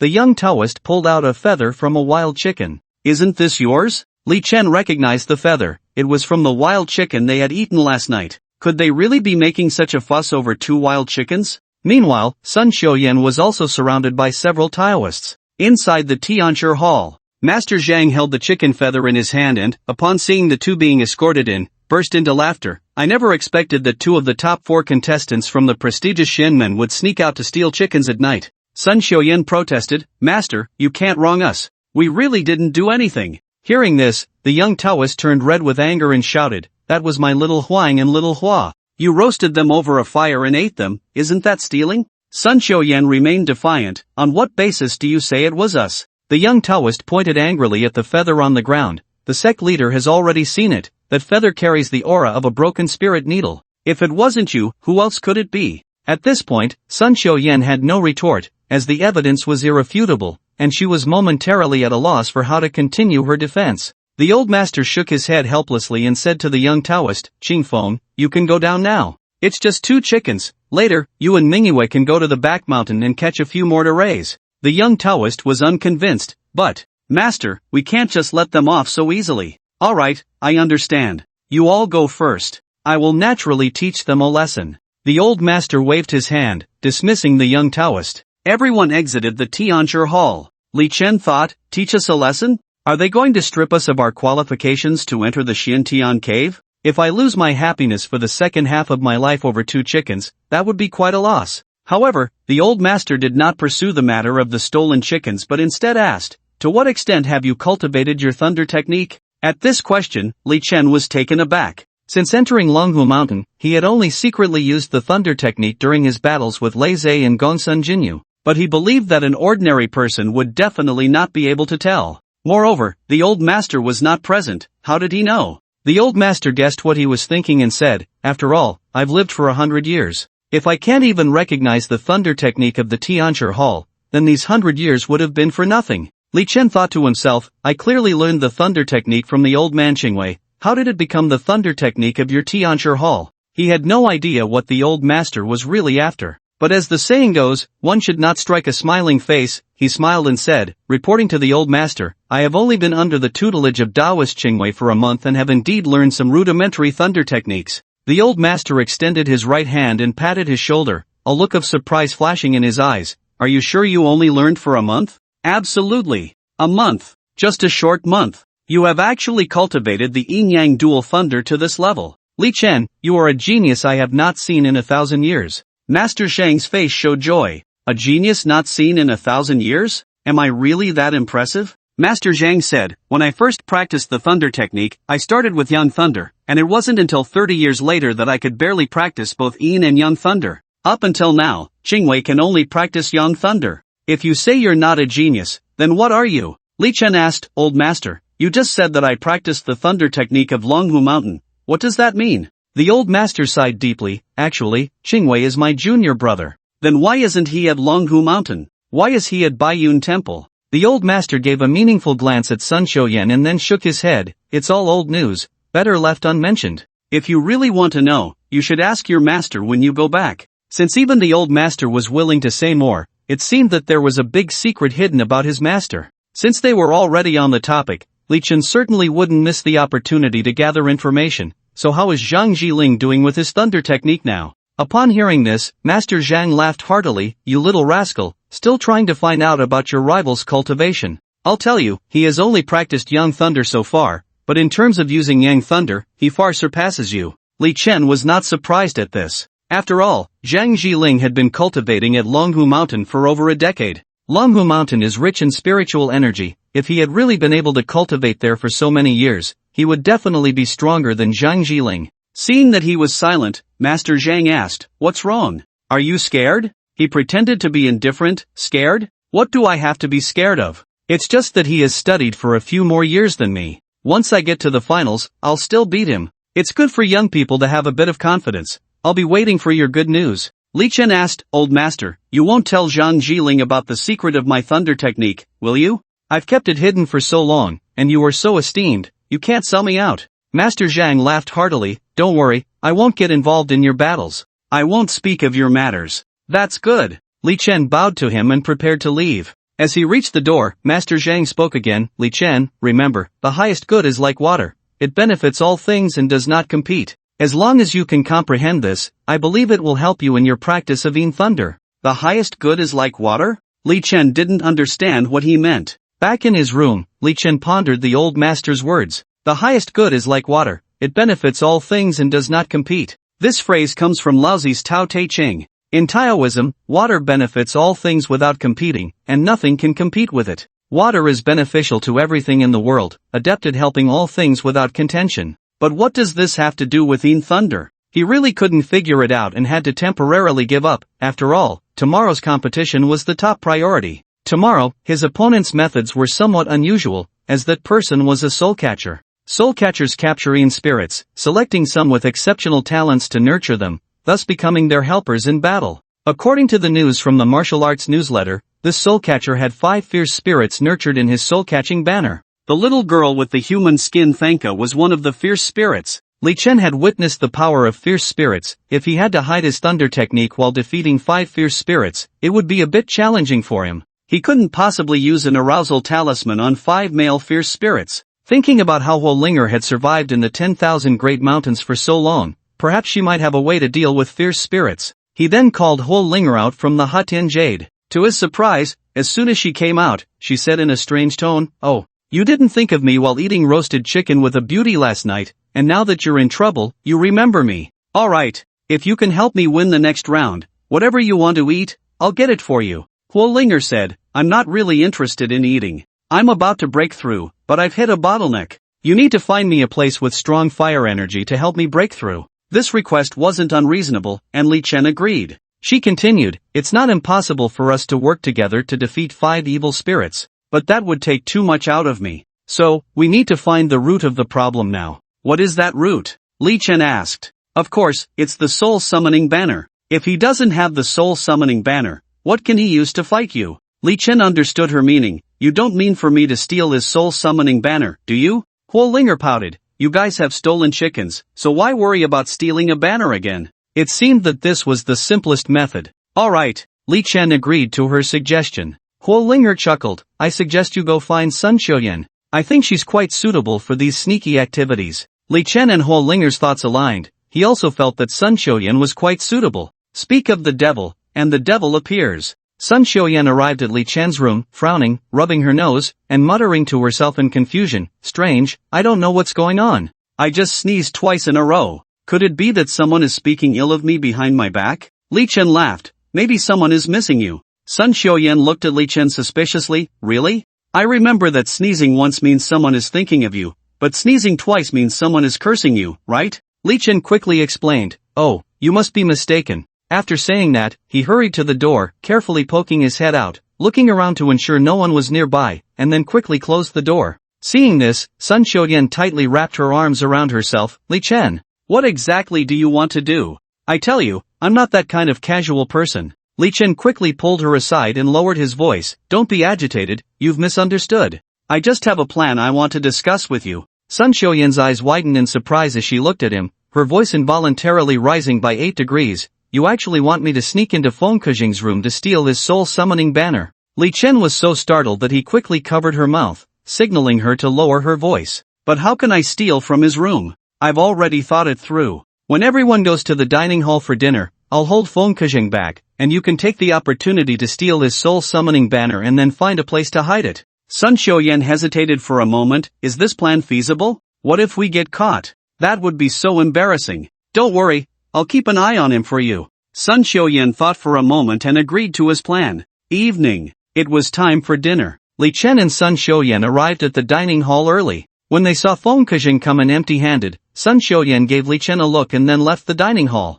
After seeing Feng Kejing serve himself food and sit down at a table, Li Chen also walked over with his utensils. Brother Feng, having a meal. The two had no prior connection, and he couldn't find any topic to discuss, so he could only use this awkward opening line. Feng Kejing looked around. Is that girl not with you? Li Chen feigned ignorance. Which girl? Sun Xiuyan. I've seen you two together these past few days. I heard you both came out of the same room this morning. Li Chen thought to himself that this must be gossip spread by the little Taoist who cleaned the courtyard in the morning. He chuckled. It's not what you think. Feng Kejing smiled. Li Daozhang, it seems you have quite the fortune with women. In just a few days, you've managed to get such a beautiful girl. Then he whispered, to be honest, among the contestants this time, several are eyeing Sun Xiuyan. It's said that a few know about you and her, and they've threatened to find you for a duel after the competition ends. You should be careful. What the heck? What era is this that they're still talking about duels? However, Li Chen didn't really care about the duel.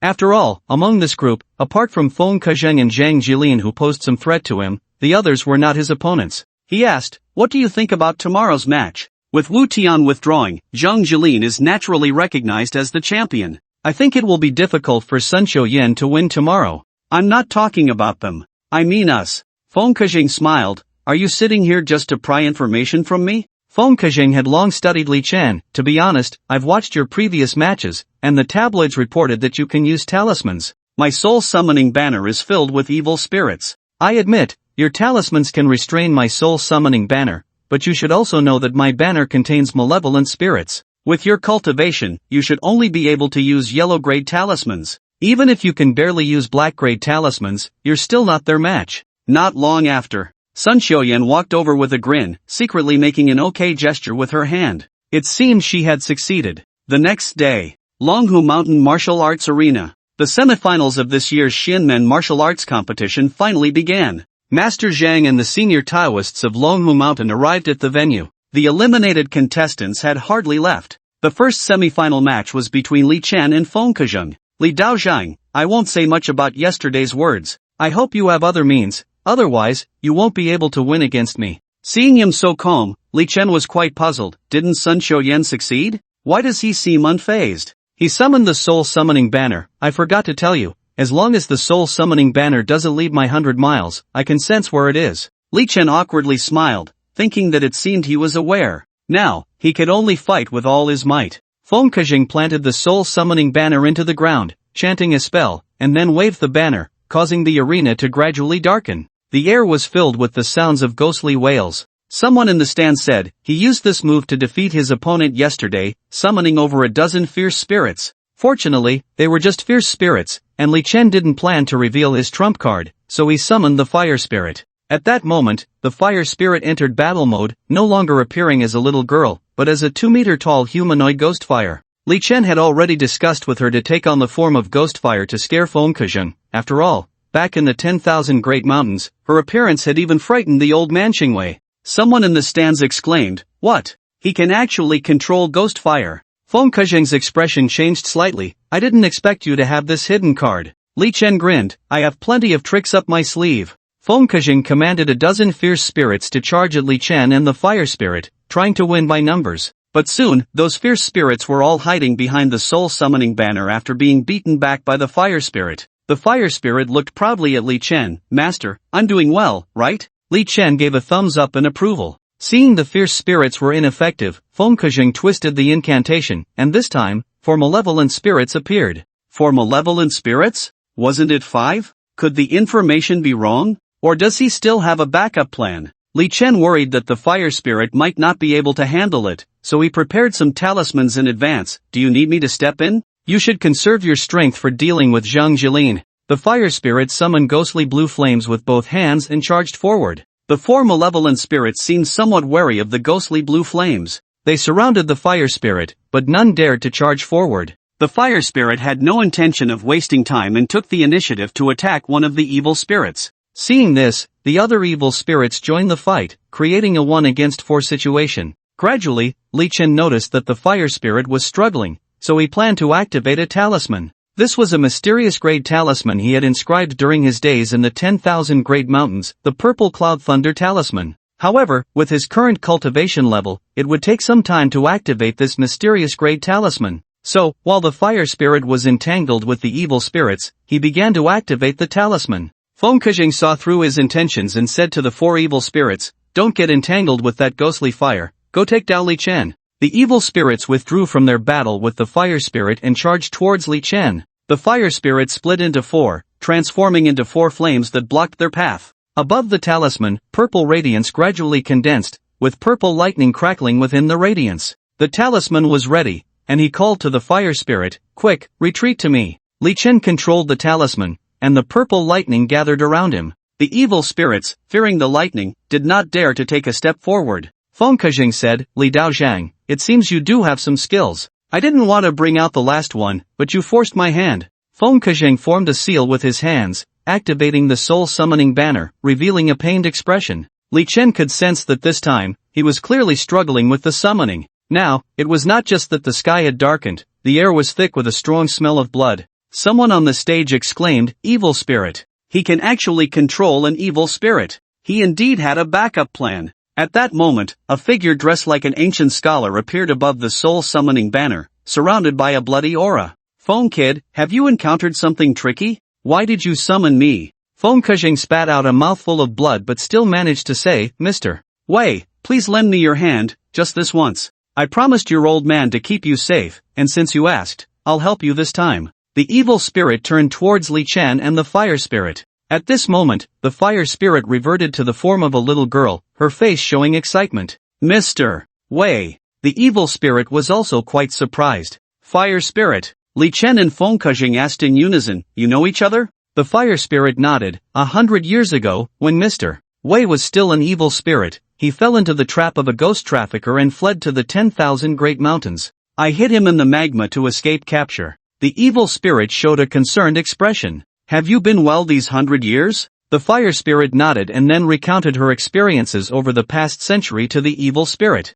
After listening, the evil spirit looked at Li Chen. "Kid, thank you for bringing her out of the 10,000 Great Mountains." The people on the stage could no longer bear it. "Hey, this isn't the time for you to catch up. Are you going to fight or not?" Feng Kejing was also panting heavily. "Mr. Wei, please act quickly, I can't hold on much longer." Unexpectedly, the evil spirit came to Feng Kejing's side. "Feng kid, I can't act against them." After saying this, he returned to the soul summoning banner. No one expected such a turn of events in this match. Feng Kejing's trump card had just become ineffective? "Are we still fighting?" Li Chen asked. Without the evil spirit's help, Feng Kejing knew he was no match for Li Chen. He slumped to the ground. I concede.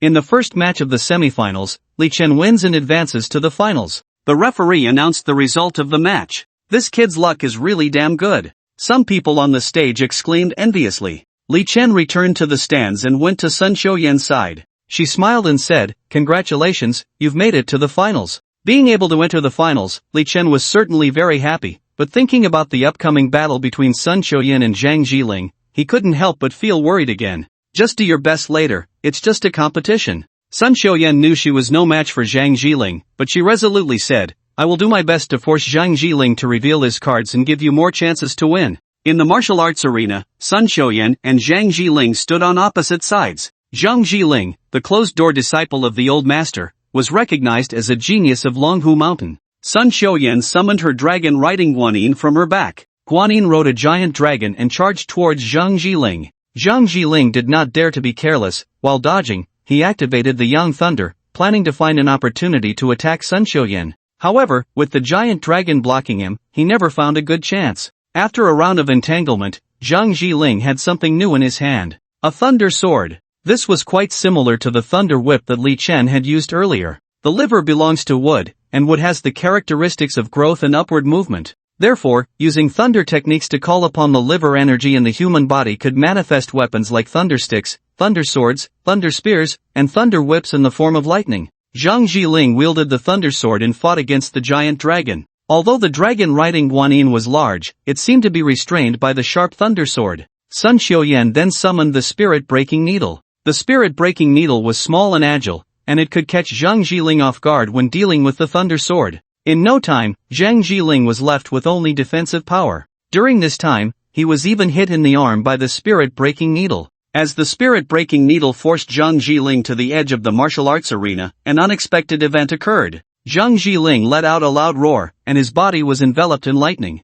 The lightning formed a layer of armor around him. Thunder armor. With the protection of the thunder armor, Zhang Jiling no longer feared the attacks of the spirit-breaking needle and began to slash at Sun Xiuyan with his sword. Li Chen could see that every strike from Zhang Jiling was solid, leaving no room for defense. It was evident that he had enough confidence in his thunder armor. Each of his sword strikes collided with the spirit-breaking needle, causing it to tremble slightly. Clearly, Sun Xiuyan was struggling to withstand it. Sun Xiuyan glanced back at Li Chen, her eyes revealing determination. She summoned the spirit-breaking needle to her side and began to chant. Moments later, the spirit-breaking needle slowly grew larger. In the end, it became a several-meter-long silver needle. Then, the dragon riding Guanyin picked up the silver needle, using it as her weapon, and charged towards Zhang Jiling. Everyone's attention was on Zhang Jiling, but Li Chen focused on Sun Xiuyan, as he noticed that after enlarging the spirit-breaking needle, she seemed to be unable to bear it, with blood already trickling from the corner of her mouth.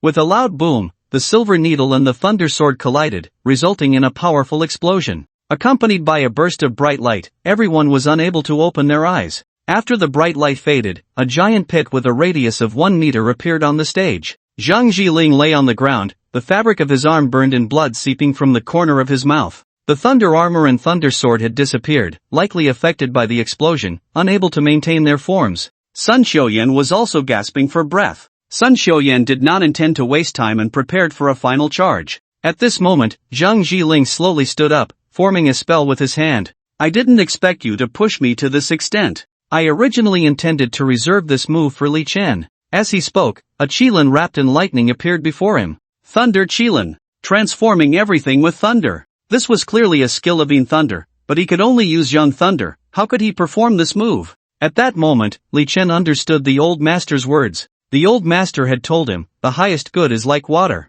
The highest good is like water. Water benefits all things and does not compete." This means that water nourishes all things, it nourishes plants, which is why there are forests, it nourishes various animals, and thus there is a vibrant world, a multitude of living beings. Therefore, water benefits all things and gives rise to all things. This is the essence of Yin Thunder belonging to water. Zhang Jiling is indeed a genius, using Yang Thunder to execute the techniques of Yin Thunder. Li Chen looked at Sun Xiuyan on the stage and shouted, "Get out of the way. You can't withstand his move." However, Sun Xiuyan wiped the blood from the corner of her mouth, ignoring his warning. "Is she trying to throw her life away?" someone exclaimed from the audience. Only Li Chen understood that this was to allow him to see Zhang Jiling's attack clearly. At this moment, the Thunder Qilin had already taken shape. It was a divine beast that stood over a person's height. "Go!" With a loud shout from Zhang Jiling, the Thunder Qilin charged towards Sun Xiuyan. Sun Xiuyan, with a mindset of certain death, controlled the riding dragon Guanyin to meet it head-on.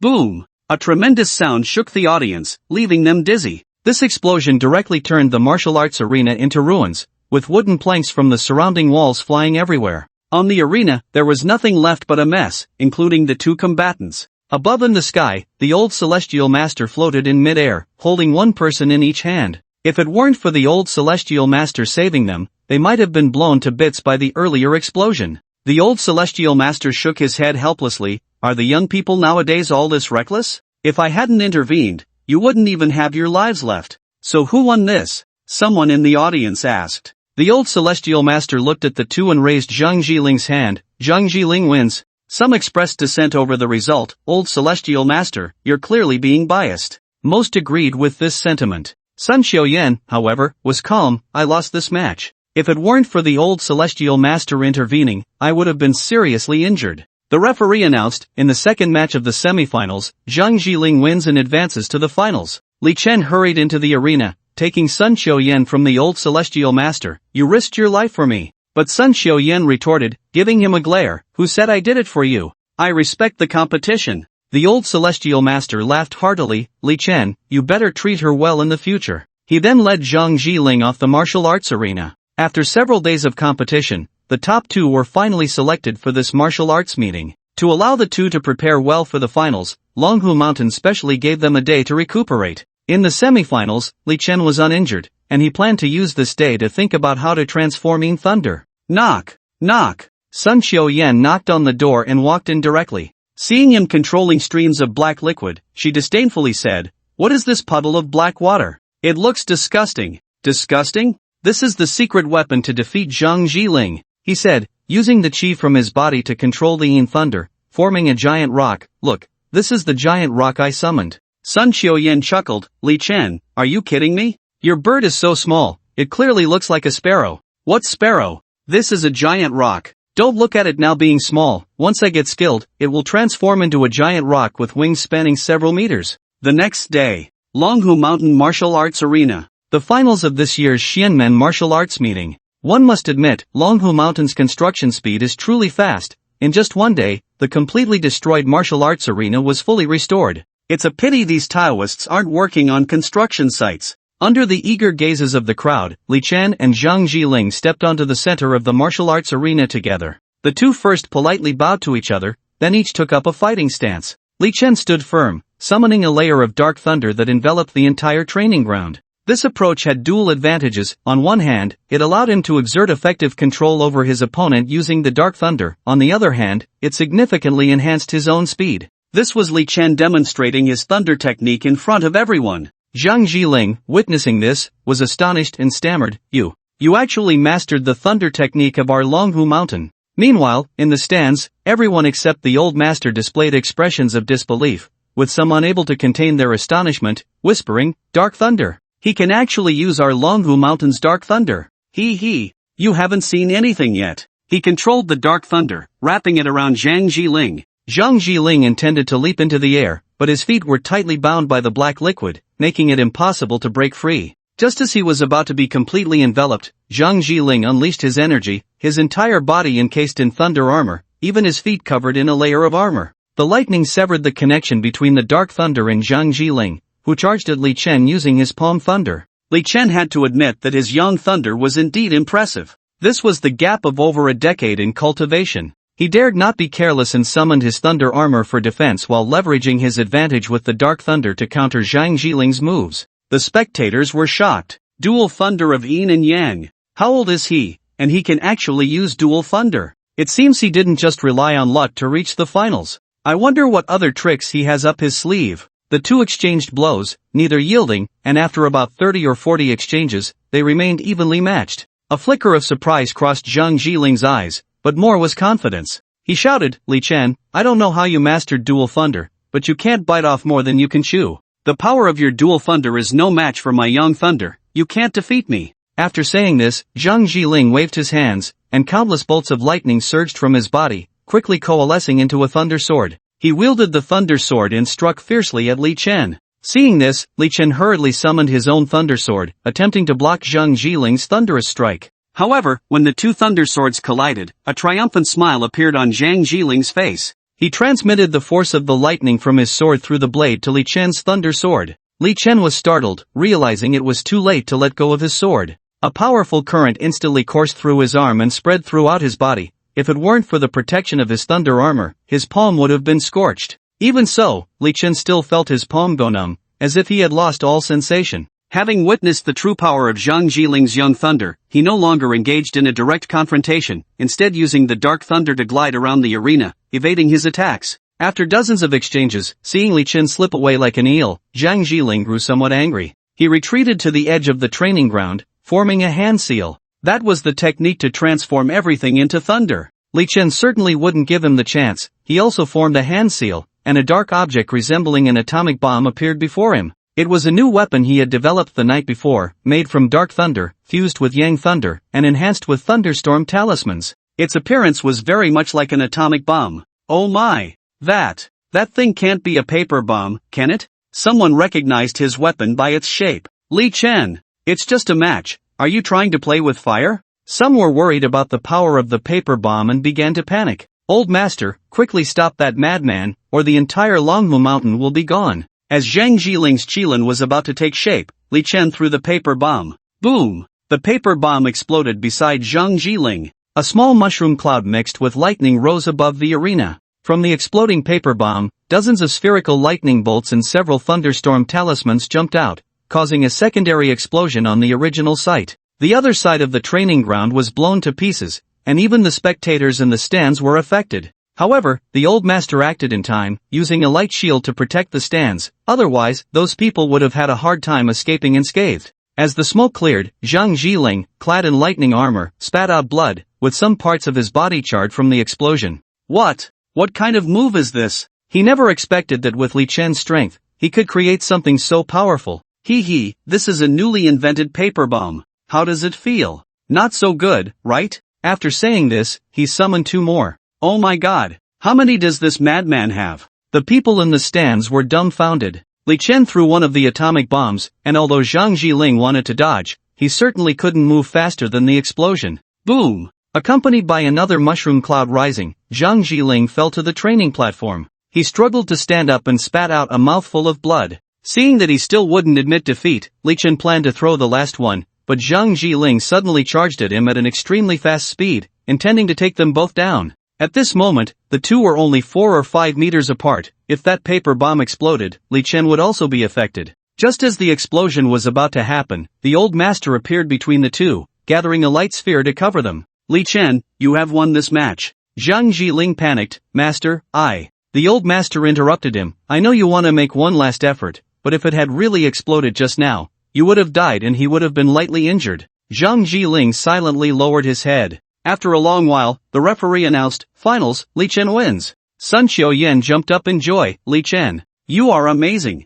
I knew you could do it. The old master spoke loudly to everyone. The top 4 of this competition will enter the Xiantian cave in the afternoon for comprehension, and regarding the reward for the first place. The old master looked at Li Chen. Come with me. Li Chen and the old master arrived at a shrine. This place worshipped the successive heavenly masters of Longhu Mountain. After the old master paid respects to the tablets of the past heavenly masters, he took Li Chen to a secret room inside the shrine. Inside the secret room was only a peachwood table. On the table lay a box. Upon opening the box, Li Chen saw the legendary 6 Paths Yinyan plate. The old master detailed the 6 Paths Yinyan plate. The 6 Paths Yinyan plate is a treasure that everyone yearns for. It is said to be something left behind by Pangu when he opened the heavens and split the earth. Later, for unknown reasons, it was split in two, with one piece coming into the hands of Zhang Daoling, the founder of Longhu Mountain. The other piece's whereabouts are unknown. Although half of the 6 Paths Yinyan plate remained at Longhu Mountain, no heavenly master throughout the ages has been able to open it. It is said that only those destined can be recognized by the 6 paths yin-yang plate and gain the opportunity to unlock it. After all, in the past 2,000 years, aside from Zhang Daling's success, no one else has been able to succeed. Therefore, although it is a treasure, whether one can wield it depends entirely on fate. It is rumored that the complete yin-yang plate resembles the bagua, with 2 yin-yang fish dividing the plate into 2 areas. The white yin-yang fish area is called the yang plate, while the black yin-yang fish area is called the yin plate. The yang plate is further divided into 3 areas: the heavenly path, the Asura path, and the human path. The yin plate is also divided into 3 areas: the hell path, the hungry ghost path, and the animal path. Together, they form the 6 paths, which is also why it is called the 6 paths yin-yang plate. At the same time, the yin-yang plate and the 6 paths each have their own functions. The yang plate can assist people in cultivation, the heavenly path can help people comprehend the Tao, the Asura path can aid in spell cultivation, and the human path involves numerology, allowing one to see the future. The yin plate helps demons and spirits in their cultivation. The hungry ghost path can help the spirits of the world cultivate, the animal path can assist various in their training, the hell path connects to the underworld, allowing various spirits and ghost messengers to travel freely between the realms of yin and yang. Try dripping a drop of your blood on it, Master Zhang said as he handed half of the yin-yang plate to Li Chen. After receiving it, Li Chen bit his right index finger and let a drop of fresh blood fall onto the plate. For a long time, the yin-yang plate showed no reaction. The old master shook his head. It seems you do not have this opportunity either. Just as the two were about to give up, the white yang plate of the yin-yang plate suddenly began to spin. A look of joy appeared on the old master's face. It worked. After 2,000 years, the yin-yang plate has finally recognized its master. Li Chen asked, "How do I use this?" The old master shook his head. No one knows its usage except for the first generation of masters. Since you have become its master, you will have to explore it slowly. However, the old master paused. You need to hurry, perhaps your time is limited. Why is that? Li Chen asked. Do you know that this half of the 6 paths yin-yang plate has been passed down in Longhu Mountain for 2,000 years without being revealed to the outside world? Now I am giving the opportunity for it to recognize a master. Do you understand why? Li Chen shook his head. The old master looked troubled. The demon moon hangs in the sky, confusing the world. The demon moon hangs in the sky? What does that mean? The old master did not respond, only patted Li Chen's shoulder. If I encounter misfortune in the future, the position of the master of Longhu Mountain will be inherited by you. Li Chen looked at him in shock. Old master, what are you saying? I'm not from Longhu Mountain. The master of Longhu Mountain should have been your master's. You are his disciple, so it is only right for you to inherit it. But there are so many people in Longhu Mountain. The yin-yang plate recognizing its master is the will of heaven. Li Chen wanted to speak, but the old master did not give him a chance to refuse. Alright, you go back and rest well. This afternoon, I will take you to the Xiantian cave. How much you can comprehend depends on your own fortune. Li Chen thought, fine, let's take it one step at a time. The urgent task is to lift the restrictions, otherwise, facing beauties like Huangzi and Baiwenxin will really drive him crazy. In the afternoon, the old master personally brought Li Chen, Sun Qiuyan, Zhang Jilin, and Feng Kejing to the front of the Xiantian cave. The interior of the Xiantian cave is arranged according to the positions of the innate 8 trigrams, with Qian and Koan determining the north and south, and Kan and Li determining the east and west. According to the 5 elements of the 8 trigrams, metal, wood, water, fire, and earth are distributed to different positions. Each time one enters the Xiantian cave, they can only choose one position for comprehension. Fire Spirit Air said from within the Hutian Jade, did you not promise me to help me find a treasure place for cultivation? I think this place is quite good. You should go to the Li position for comprehension. Since Li corresponds to fire, which aligns with Fire Spirit Air's attributes, Li Chen readily agreed to her request. He then turned to Sun Qiuyan and asked, which position do you plan to go to? My yin-yang ghost pattern belongs to water. I want to go to the Kan position to take a look. As for Zhang Jilin, since he practiced thunder techniques, he naturally chose the Jin position without hesitation. Feng Kejing went to the Sun position. When everyone learned that Li Chen was going to the Li position, both the old master and Zhang Jilin showed puzzled expressions, indicating their confusion. The old master frowned and asked, Li Chen, our Longhu Mountain's martial arts are based on thunder techniques. As long as you practice thunder techniques, you will inevitably enter the Jin position for comprehension the first time. Why do you want to choose the Li position? Fire Spirit Air suddenly popped out from the Hutian Jade and shouted at the old master, old man. This young lady can go wherever she wants. You have no right to interfere. Seeing this, Li Chen quickly apologized to the old master. The old celestial master was not concerned. When he saw Huo Linger, he understood Li Chen's intentions. He shook his head helplessly and said, "Well, since you have chosen to give up the opportunity to enhance your thunder technique for this fire spirit, that is your own choice. I won't say much more." The old celestial master had someone open the Shintian cave, and the four of them stepped inside, each finding their own position. Li was for fire. As soon as they stepped into the Li position, the surrounding scenery underwent a dramatic transformation. At that moment, they found themselves at the mouth of a volcano, with the blazing sun hanging high in the sky, its rays dazzling and blinding. Li Chen stood beside a volcanic crater, looking down to see the bubbling, scorching magma, as if it were ready to swallow everything. At that moment, Huo Linger exclaimed excitedly, "Wow, the magma here is so pure." Then, without hesitation, she grabbed Li Chen and jumped into the magma. "Oh no! Are you trying to get me killed?" Li Chen silently lamented, thinking, "That's it, I'm done for." He inwardly cursed, "You reckless little girl, why are you so impulsive?" After all, as a fire spirit, Huo Linger had a natural affinity for magma, but Li Chen was just an ordinary human. If he jumped into the magma, he would probably be burned to ashes in an instant.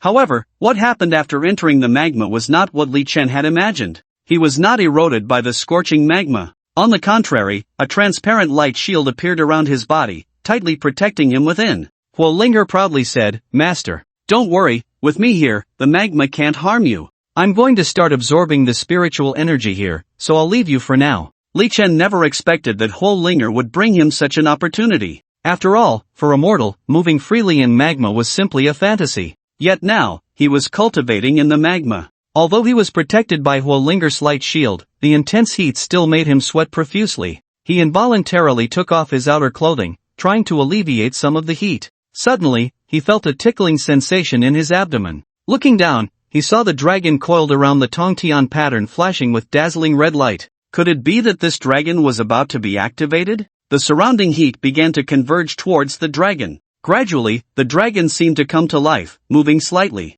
Its scales shimmered, and its body trembled as if trying to break free from its restraints. It twisted around the needle of the Tongtian pattern a few times before suddenly bursting out of Li Chen's body, hovering in front of him. As time passed, the dragon grew larger, eventually reaching over 10 meters in length. It was entirely red, like a burning flame, exuding a powerful aura as it twisted its massive body to look at Li Chen, then lowered its enormous head and respectfully said, "Shilioli pays respects to father." Put. Li Chen was stunned by the situation before him. "Father? When did I become a father? And to a giant dragon at that? Wait a minute, did you mistake your father?" Li Chen couldn't help but ask. The giant dragon wagged its tail. "How could that be? I just fell off you. I was nurtured within you, so naturally, you are my father." After saying this, the dragon suddenly began to act cute. Li Chen had seen beautiful women act cute, which was charming and delightful. However, this was the first time he had seen such a massive creature act cute, and he found it hard to accept. He looked at the giant dragon in front of him and said helplessly, "You better explain, or I really can't accept this fact." According to Qi Liuli's introduction, the yin-yang ghost pattern could actually evolve into the Tongtian pattern,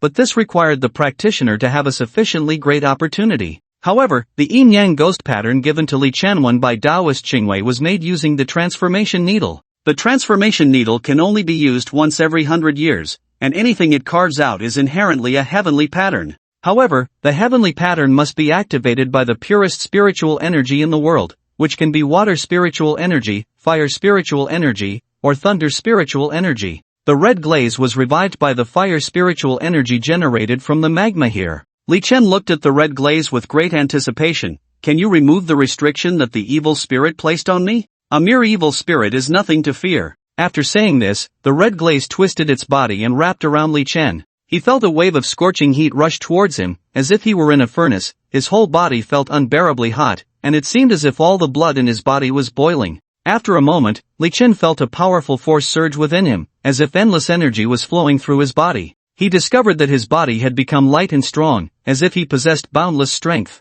The red glaze released its hold on Li Chen and floated in front of him. "The restriction placed on you by that ghostly woman has been lifted." Li Chen was overjoyed and couldn't help but curse, "Damn it, I've finally shaken off that ghostly woman's restriction." He then asked, "You just said that the heavenly pattern evolved from the yin-yang ghost pattern. What is the difference in function?" You should have seen the yin-yang ghost pattern of the Sun family. The usage of the heavenly pattern is similar to theirs. However, the tattoos of the yin-yang ghost pattern are formed through spiritual power, but they only maintain their divine and demonic forms using their own qi, which is limited in power. The heavenly pattern draws on the spiritual energy of heaven and earth to maintain the forms of us divine beasts without consuming the owner's own chi. From the red glaze's previous description, the heavenly pattern seemed very practical, capable of becoming a powerful weapon. The heavenly pattern can not only serve as an attack method but also allow me to enter your body, enabling our chi to connect, so you can use my power to enhance your own strength. The red glaze continued, try summoning the young thunder.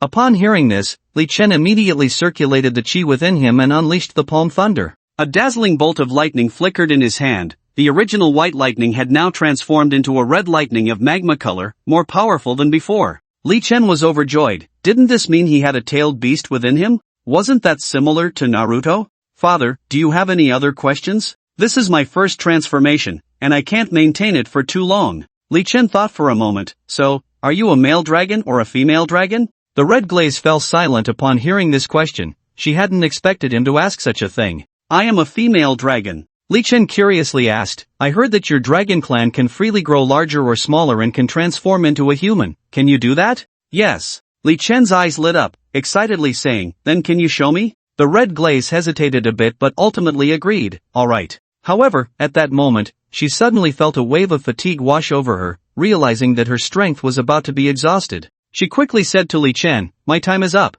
I'll show you next time. Before she could finish her sentence, she could no longer hold on and reverted to her original form, coiling around the silver needle of the heavenly pattern that was on Li Chen's belly. Li Chen thought, since the heavenly pattern is of the same origin as the yin-yang ghost pattern, I really need to ask Sun Shoyan how to use this heavenly pattern sometime. At the very least, I still don't know what that needle attached to the divine dragon can do. Not long after, Fire Spirit returned to Li Chen's side. Just now, I felt a powerful spiritual energy from you. Was it activated by the heavenly pattern? Li Chen nodded. Then let's go back. Li Chen felt that she was different from before, as if a little girl had matured. Have you grown up? She smiled. Of course, I've broken through. So what is your strength now? She thought for a moment. I should be about the same as Sister Huangzi. Then doesn't that mean your cultivation is higher than mine? Huo Linger pouted proudly. Humph. Let's see if she dares to bully me again. Outside the Xiantian cave, Li Chen was the first to come out. She saw Sun Shoyan also happily walking out and asked, what did you comprehend?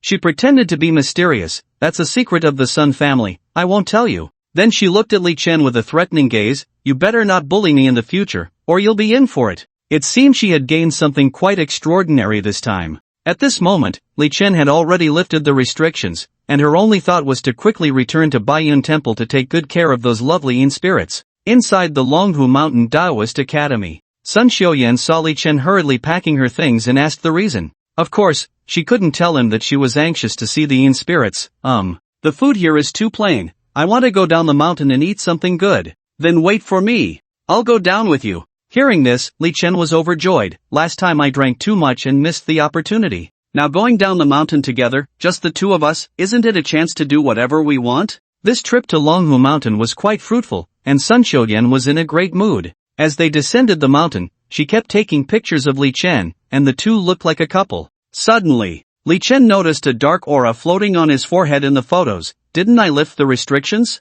And I haven't interacted with any yin spirits recently. Why is my forehead dark again? Could something ominous be about to happen? He felt a bit anxious and called Taoist Qingwei. Taoist Qingwei immediately calculated a divination for him. Disciple, after you descend the mountain, you must not leave Longhu Mountain. Stay at the foot of the mountain, or you will surely die in a car accident. Is it really that serious? According to Taoist Qingwei's explanation, his divination had transformed from a wandering soul hex to a returning soul hex. If he continued forward, it would truly mean his soul would return home. Moreover, the hex representing Li Chen was being suppressed by the wood element. The Bayun Temple he was returning to was located in the eastern part of Longhu Mountain. The east belongs to wood, which he absolutely must avoid. However, the hex indicated that Li Chen was currently on the earth element, which represented his current position, so he could only stay at the foot of Longhu Mountain to avoid this disaster. Li Chen quickly cancelled his high-speed train ticket. When the two arrived at the foot of the mountain, the sky gradually darkened. There was a hotel ahead, and Li Chen planned to stay there for the night. As soon as they entered the hotel, they saw two people in front carrying shovels and Luoyang spades checking in. They were clearly tomb raiders. Li Chen thought to himself, these two are really bold, to rob a tomb right at Longhu Mountain. But it was also understandable. Longhu Mountain is a famous mountain in the world, a rare feng shui treasure. Over the thousands of years, countless dignitaries and nobles have been buried in this place. Li Chen took out her ID. Hello, I'd like to book 2 rooms. The receptionist said, you really came at the wrong time, those 2 guests just booked a room. We only have 1 double room left. Sun Xiuyan's face turned red, let's go somewhere else. The receptionist continued, it's the peak tourist season now, and nearby hotels are fully booked. If it weren't for those 2 just now canceling 2 rooms, you wouldn't even have a place to stay. Sun Xiuyan thought for a moment, alright then. Li Chen thought, this receptionist really has some insight. I must give a 5-star review. After the 2 went upstairs, they found that the Tomb Raiders from downstairs were staying right across from them. Closing the door, Sun Xiuyan said, I'll tell you, even though we're sharing a room tonight, you better not get any funny ideas, or I'll castrate you. Alright, I'll just sleep, I won't move at all. Late at night, the 2 lay in bed. Li Chen tossed and turned, unable to sleep. He thought about how he had gotten close to Feng Chengcheng when they shared a bed. Why not recreate that moment? He reached out his wicked hand. Suddenly, a gigantic ice dragon appeared, claws bared, hovering above Sun Xiuyan. What the hell is that? Sun Xiuyan said coolly, I told you not to get any funny ideas. Li Chen quickly withdrew his hand, which was suspended in midair. What was this thing? Was it like my dragon? But she doesn't have the heavenly patterns, does she? At that moment, he heard rustling sounds outside the door. He tiptoed over. Peeking through the peephole, he was shocked to see the black and white impermanence. What the hell? Is that old man Qingwei messing with me? He won't let me leave, yet I run into the black and white impermanence here. Upon closer inspection, he realized that the black and white impermanence were actually the 2 Tomb Raiders from earlier that evening in disguise. It's so late, and they're dressed like that, sneaking around. Are they planning to rob a tomb? This is the first time I've seen this. I wonder if they want to scare someone or if they're after the evil spirits in the tomb. Seeing the 2 sneak out with their tomb raiding tools, he decided to find out what was going on. Sun Xiuyan asked, what are you doing up? I've got a good show to watch, are you coming? The 2 followed the black and white impermanence to a graveyard at the foot of Longhu Mountain. It was obvious that this was a new grave. But right next to the grave, there stood another pair of black and white impermanents. However, this pair was a bit strange. They weren't men, but a pair of girls dressed as black and white impermanents, and they had quite nice figures. Li Chen thought, did we just poke the nest of the black and white impermanents today? The black and white impermanents that had come out of the hotel seemed surprised by the situation before them. They had originally thought the black and white impermanents in front of the grave were fellow Tomb Raiders. However, when they saw that the others weren't digging up the grave, a hint of doubt arose in their hearts. After all, it was late at night, and they definitely weren't here for a stroll.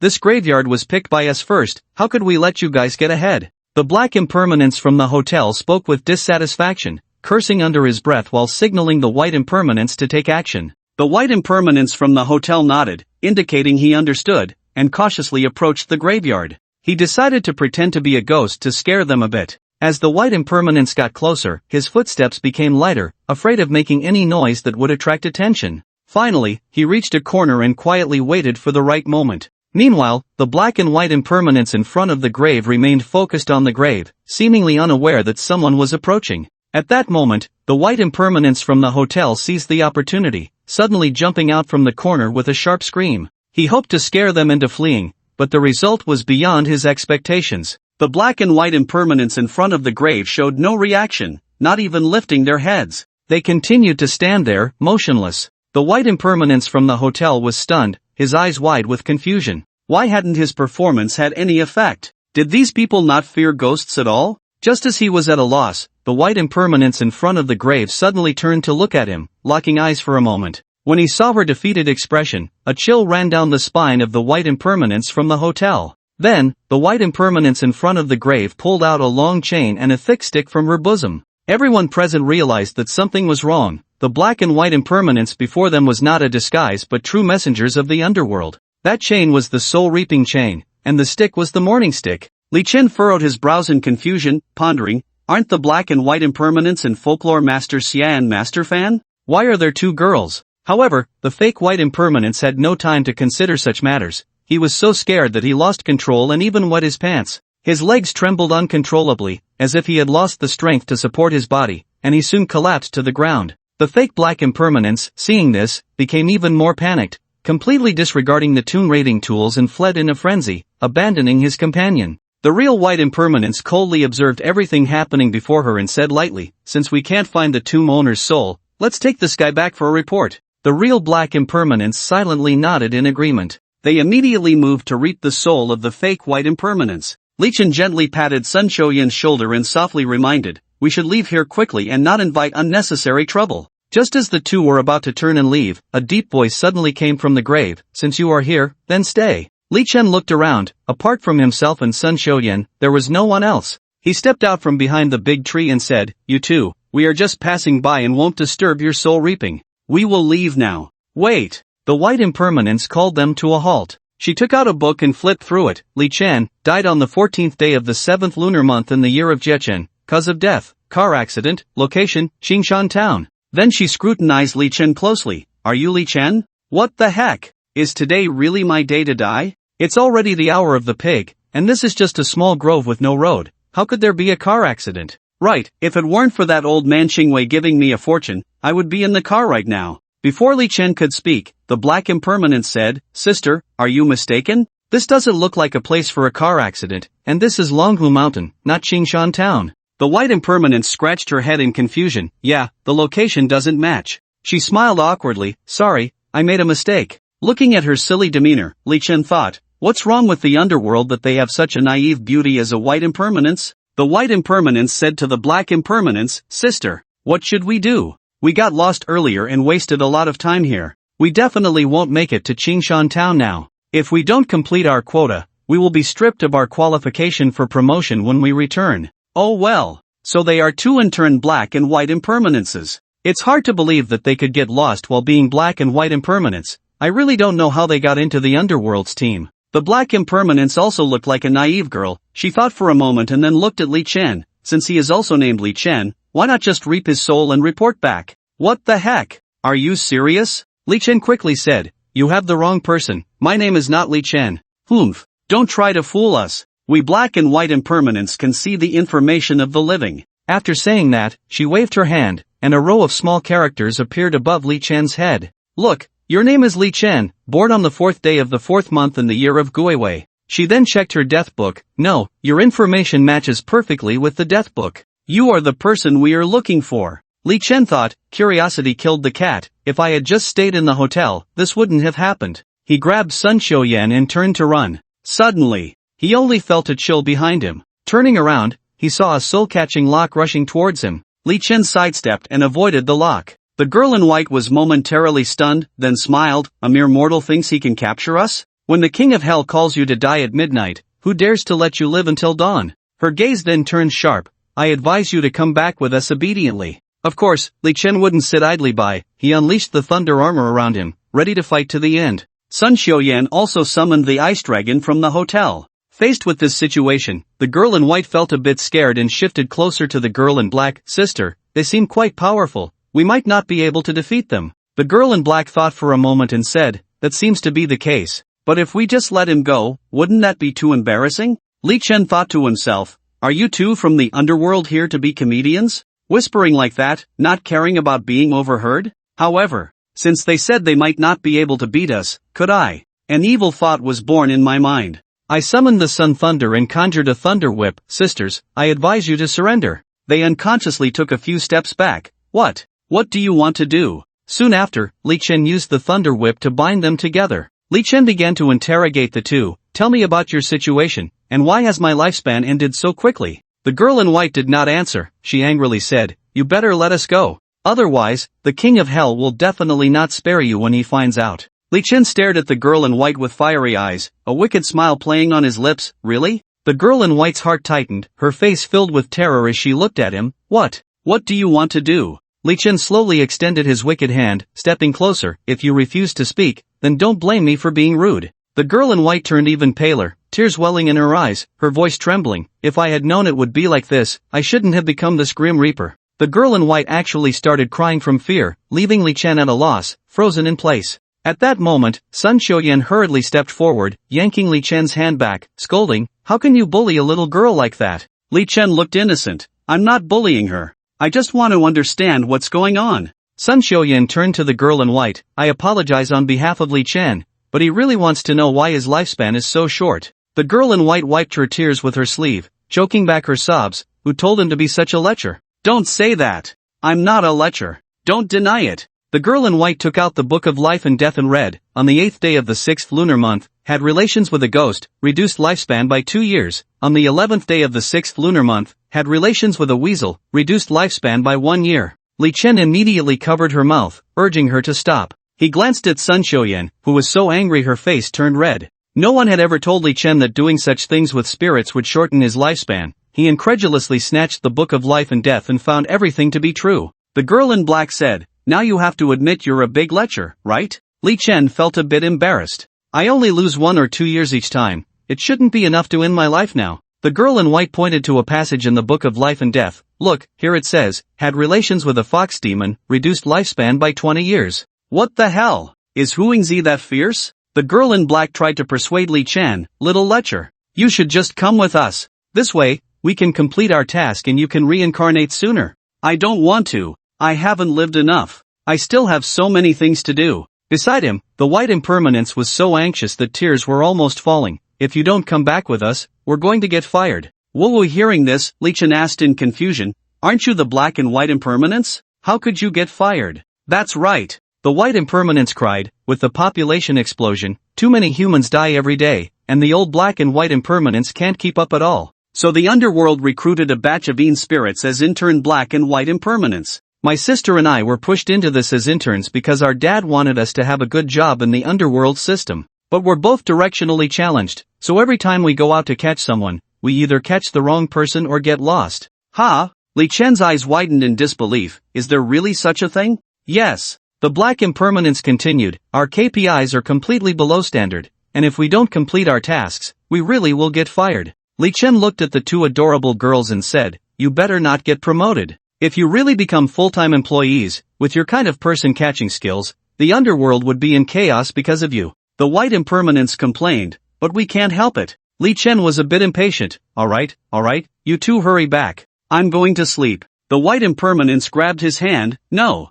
you have to come back with me." Seeing her cute expression, Li Chen decided to scare her a little. "If you don't let go, I might just take action." With that, he reached out towards the white impermanence. She quickly dodged in fright. "Pervert. Just you wait. We will definitely come back to catch you." After the black and white impermanence disappeared, the 2 prepared to return to the hotel. On the way, Sun Xiuyan didn't say a word. Li Chen thought to himself, could she be jealous? Once back in the room, she pulled up the blanket and went to sleep. That night, Li Chen had a wonderful dream. In his dream, he was driving a luxury car worth millions, cruising around. He drove with one hand while the other hand stretched out of the window, feeling the wind brush past his fingertips. He spread his palm, feeling the wind hit his hand, and it felt soft. Li Chen remembered an experiment conducted by scientists. When the wind speed is 10 kilometers per hour, spreading your palm feels like an A cup. At 20 kilometers per hour, it feels like a B cup. At 40 kilometers per hour, a C cup.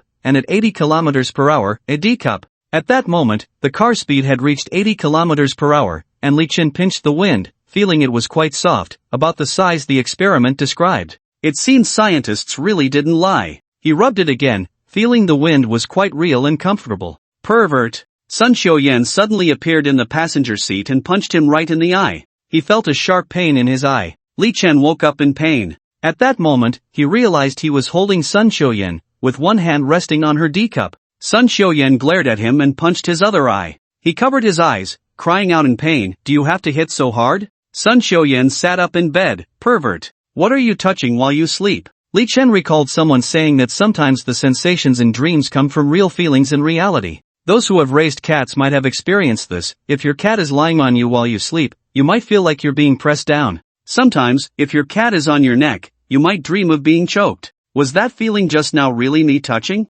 Li Chen explained, I fell asleep, it wasn't on purpose. She picked up a pillow and threw it at him. It seems Bai Wuchang was right, you're just a lecher. Just wait until I beat you to death. Li Chen jumped off the bed and ran out of the room. He planned to hide in the dining room for a while, waiting for breakfast before going back, hoping her anger would have subsided by then. Passing through the lobby, he saw police rushing in, surrounding the area. The lobby manager immediately stepped forward to ask what had happened. The leading officer, with a serious expression, said, "We just received a report that someone died at a graveyard in Longhu Mountain. After investigation, we found out he checked in here yesterday. Hearing this news, Li Chen couldn't help but be startled, secretly pondering, a graveyard? Could it be that the fake Bai Wuchang's body has been discovered? The police continued, this place is remote, and there are no surveillance cameras along the way. We want to check your surveillance footage to see if we can find any suspects. The front desk staff looked troubled and replied, I'm sorry, but you came at an unfortunate time.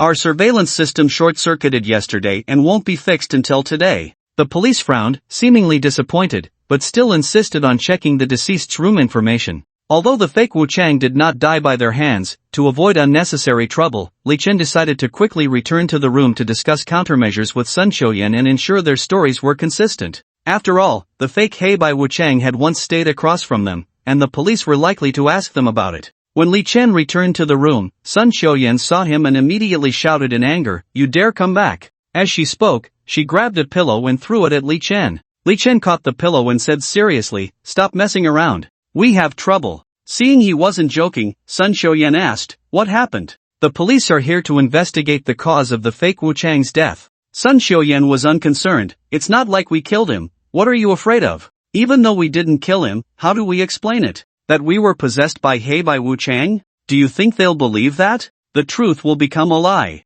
So what do we do? Li Chen thought for a moment and said, just say we were sleeping last night and knew nothing. Will that work? Anyway, the surveillance here is broken. Just say we don't know. No problem. Sun Xiuyan nodded, I'll follow your lead. Knock knock, the police knocked on the door. Li Chen opened the door and saw the team leader, who was startled to see Li Chen's two black eyes, but quickly calmed down. Young man, we are from the Longhu Mountain Police Station and want to ask you some questions, is that convenient? The police carefully examined their room, seeing nothing suspicious, and asked, did you hear anything from across the hall last night? Li Chen replied, yesterday, my girlfriend and I came down from Longhu Mountain. We were so tired that we went to bed early. We didn't hear anything. What happened across the hall? The police didn't say much, perhaps not wanting to scare these innocent people. He nodded, it's nothing much, just a routine investigation. You can go back to resting. He glanced at Sun Xiuyan, seeing her with a clueless expression as well. Just as he reached the door, he turned back, pointed at the pillow on the floor in Li Chen's black eyes, and said to Sun Xiuyan, young lady, even though you two had a quarrel, it's not right to hit someone. Be gentler next time. I think this young man is quite nice. Sun Xiuyan hesitated to speak, and to prevent her from giving anything away, Li Chen immediately said, yes. Yes. Thank you for your concern, officer. After sending off the police, Sun Xiuyan hurried over, pinching his arm, you lecher, who is your girlfriend? Look, even the police misunderstood. Li Chen covered her mouth, urging her to keep her voice down. After all, the police had not gone far. This place had already become a hotbed of gossip, and Li Chen was unwilling to linger here. I'm going back to Bayun Temple. Where are you going? I'm going to Bayun Temple too. Li Chen never expected her to give that answer. He smirked and said, are you saying you don't want to part ways with me? Sun Xiuyan rolled her eyes at him, don't get too full of yourself. I want to go to Bayun Temple to find your master and ask him how the Tongtian pattern, which has been lost in our Sun family, came to be. There was no direct high-speed train from Longhushan to Bayun Temple, so the two decided to stay in the province for a night and go to Bayun Temple the next day. Handong Province, provincial capital. It was currently summer vacation, yet the fatty had not gone home, choosing instead to stay at school. As soon as Li Chen and Sun Xiuyan stepped out of the high-speed train station, his phone suddenly rang, and the caller ID showed it was Fatty. Fatty excitedly shouted, bro, you're finally back. Hurry up and come out to have some fun. How did you know I was back? You just posted on your moments. Li Chen slapped his forehead, look at my memory. Alright, where are we going tonight? Let's go to that bar across from the school. Tonight, I'll treat you, and I guarantee you'll be satisfied. Hearing this, Li Chen curiously asked, why are you, the stingy one, being so generous today? What good news do you have to treat me? Fatty pretended to be mysterious, you'll know when you get here. As night fell, Li Chen led Sun Xiuyan into the bar. As soon as he entered, he saw Fatty in the distance hugging a chubby girl. Upon closer inspection, he realized it was Zhao Mengmeng. This guy is really with her, no wonder he wants to treat me to drinks. Looking at their figures, they really match. When he saw Li Chen appear in his Taoist robe, Fatty was surprised. Have you lost your mind and become a monk? Or are you playing cosplay? Then he noticed Sun Xiuyan beside him and grinned. You're something else, bringing a girlfriend back. Sun Xiuyan was about to explain when Li Chen pulled her into his arms and whispered, just play along and pretend to be my girlfriend. Sun Xiuyan did not refuse. With the explosive music playing, the group had a bit too much to drink. Li Chen felt a bit bloated and decided to head to the restroom. As soon as he entered, he was stunned by the sight before him. A disheveled man with a hideous face was squatting on the ground eating someone else's vomit. However, no one else could see him. Clearly, he was a ghost. Li Chen recalled that the previous Qingwei Taoist had told him about such ghosts, known as vomit eaters. They could only consume what others had vomited. Even if it was a feast, as long as it wasn't something someone had thrown up, they couldn't eat it. As for why, it was because this type of ghost had wasted food in their past life, so after entering the underworld, the king of hell sentenced them to be vomit eaters. Only by consuming a certain amount of vomit could they be reborn as humans. Wait. Since vomit eaters are ghosts from the underworld, how could one appear here? Li Chen chose not to disturb him, pretending he hadn't seen anything. After using the restroom, he stepped out only to be pinned against the wall by a sexy woman. Such situations often occurred in bars. Lonely girls, after drinking too much, would look for like-minded men to play games with. Since someone was coming on to him, Li Chen naturally wanted to embody the spirit of helping others. So, he took the girl to a secluded corner and began a pleasant conversation. Just as the two were getting heated, Li Chen suddenly felt a chill wash over him, and the yang energy within him was rapidly depleting. Damn! This is a ghost that specifically sucks out yang energy. The ghost seemed to realize it had been discovered, revealing a sinister smile. Little Taoist, I finally made it out of the underworld, so let me have a taste. Another ghost that had escaped from the underworld. Unfortunately, she had picked the wrong person. Li Chen flipped his palm, and a thunderbolt appeared instantly in his hand. Seeing this, the ghost turned pale with fear, repeatedly begging for mercy.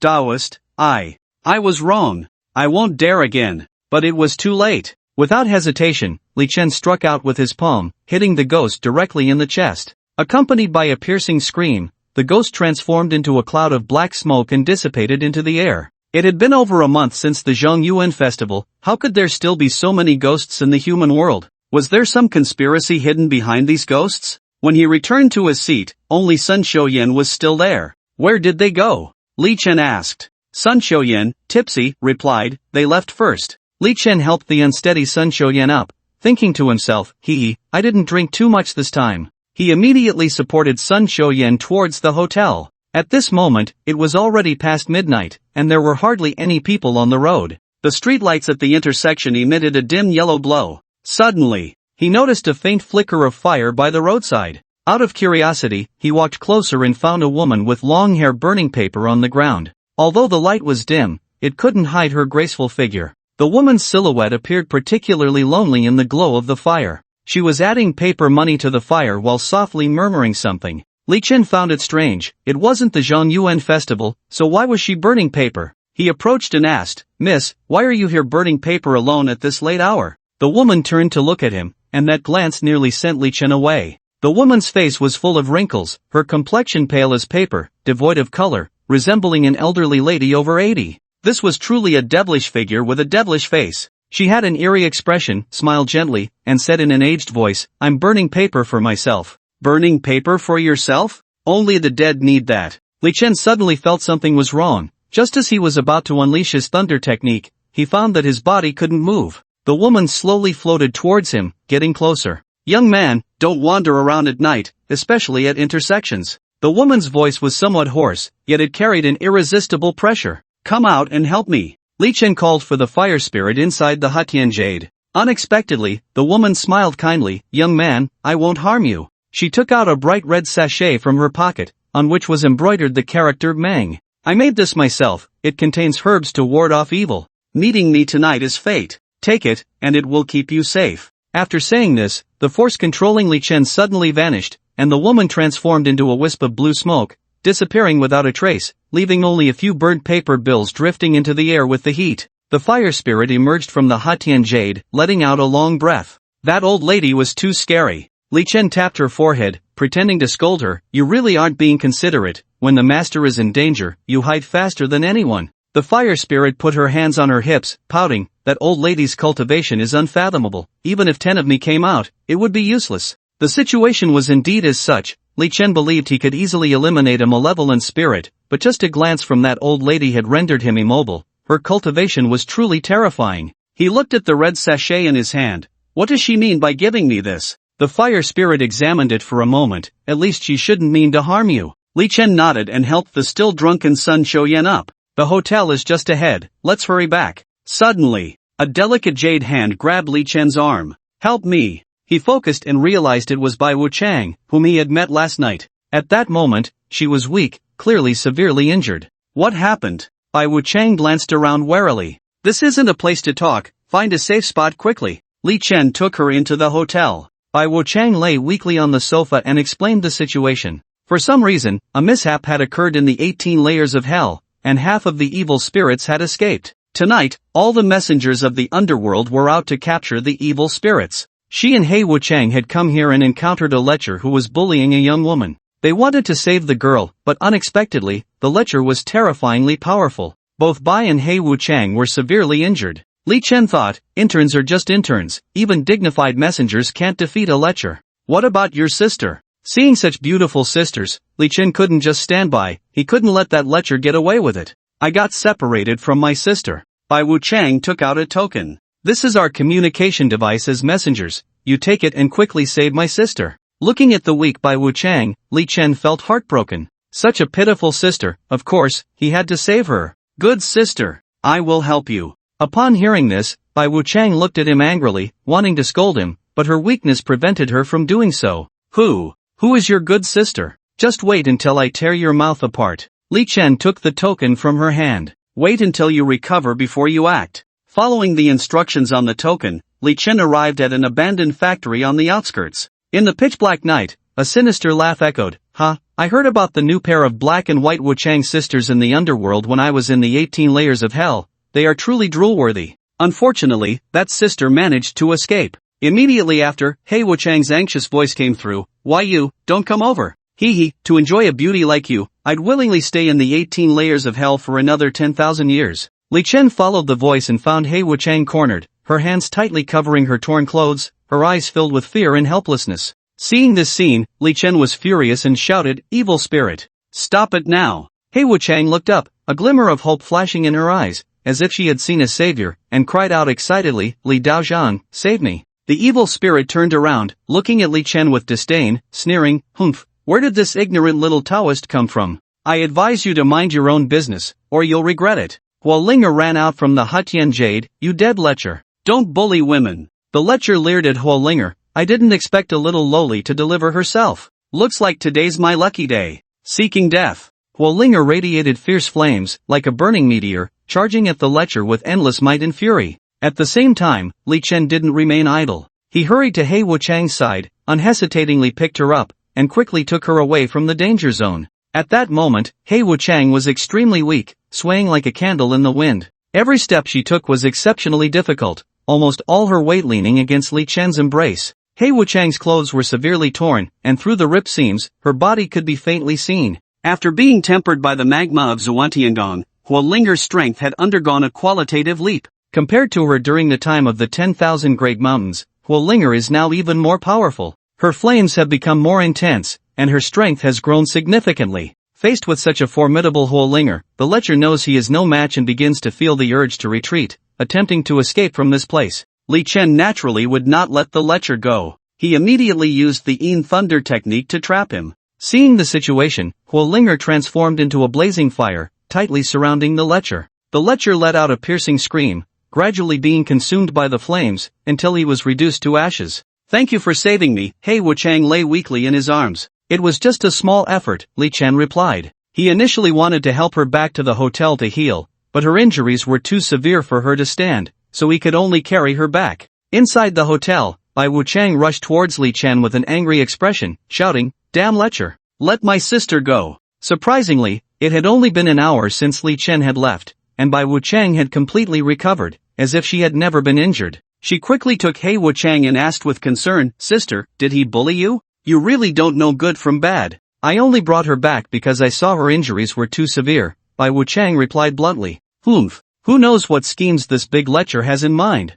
However, Hei Wuchang was a reasonable person. Sister, if it weren't for Taoist Li's help today, I would have fallen into that lecher's hands long ago. Upon hearing this, Bai Wuchang realized she had misunderstood and felt guilty. In that case, let's consider it even, since he has bullied both of us before. She then said to Hei Wuchang, Sister, you should hurry and heal. Until around 3 in the morning, Hei Wuchang, due to her severe injuries, still had not fully recovered. Li Chen thought to himself, why aren't you leaving yet? This is delaying my good opportunity with Sun Xiuyan. It's summer now, and dawn comes early. Once Sun Xiuyan wakes up from her drunkenness, I'll have to wait for the next chance. Around 5 in the morning, the sky gradually brightened. He Wuchang returned to normal. She took out a piece of talisman paper from her bosom and handed it to Li Chen. This is a pass to enter the underworld, keep it safe. A month later, find a land temple, burn the talisman, and you can enter the underworld. What do you want me to go to the underworld for? Is it because my lifespan is up, and you can't catch me, so you want to trick me into a trap? Bai Wuchang looked at him angrily. So many people want this talisman, you should know better. Li Chen muttered to himself, with their clueless expressions, they probably wouldn't deceive him. He Wuchang explained, when we returned last night, we told the king of the underworld about meeting you at the cemetery. The king is very interested in you and thinks you might be suitable to become an official, so he asked us to give you this pass and invite you to participate in next month's official selection. Become an official? Isn't that just working in the underworld? I don't want to. I'm so free now, why would I want to work? Bai Wuchang, seeing his reluctance, became agitated. Don't be ungrateful. This is an opportunity given to you by the king of the underworld. Your lifespan is already up. If you don't want to go to the king for the selection, then I'll have Lord Xiachi and Lord Fanba come personally. Lord Xiachi and Lord Fanba. They have been the black and white Wuchang for nearly 2,000 years. Having them come to collect your soul would not be fun at all. Being an official doesn't mean you have to clock in and out like us every day, He Wuchang said, noticing Li Chen's hesitation, and quickly continued to persuade him. Let me tell you a secret, this official selection is not ordinary. If you can become one of the top 2, you'll have the chance to go on a business trip to the cherry blossom country. And you can also freely choose your position in the underworld. Sakura country. Hearing this word, Li Chen's heart couldn't help but stir. That is a place rich in teachers. Over the past month, since encountering the first female ghost, he hadn't reviewed anything for a long time and found himself missing his teachers quite a bit. If he could really go to Sakura country through the underworld, perhaps he could even communicate face to face with his teachers. Thinking of this, Li Chen couldn't help but feel excited. So, he curiously asked He Wuchang, does the underworld still manage matters of Sakura country? He Wuchang smiled and explained, actually, it's not quite like that. Every country has its own underworld organization, just like in the real world. The underworld organization of Sakura country is called the Yellow Springs. So what do you do in the Yellow Springs?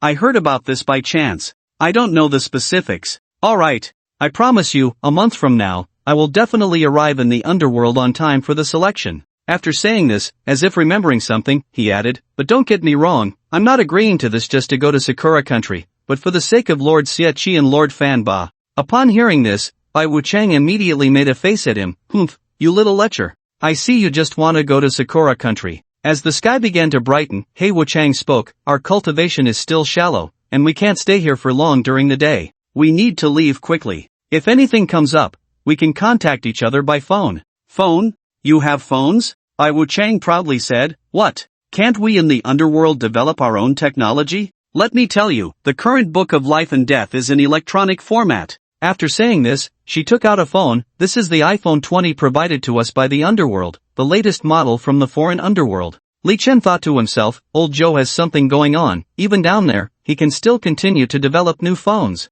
1383678XXXX, He Wuchang said, this is my phone number, contact me later. After saying this, the two figures flashed and disappeared from the room. Looking at the empty room, Li Chen felt a bit lost, but when he saw Sun Xiuyan still sleeping soundly, a glimmer of hope ignited in his heart. He thought to himself that he must seize the time, or else there would really be no opportunity left. Just then, Sun Xiuyan suddenly woke up, perhaps because she was thirsty, she groggily sat up in bed. Seeing Li Chen neatly dressed and standing in the room, she asked with a puzzled expression, did you not sleep or just wake up? Upon hearing this, Li Chen immediately felt that his plan was about to fall through.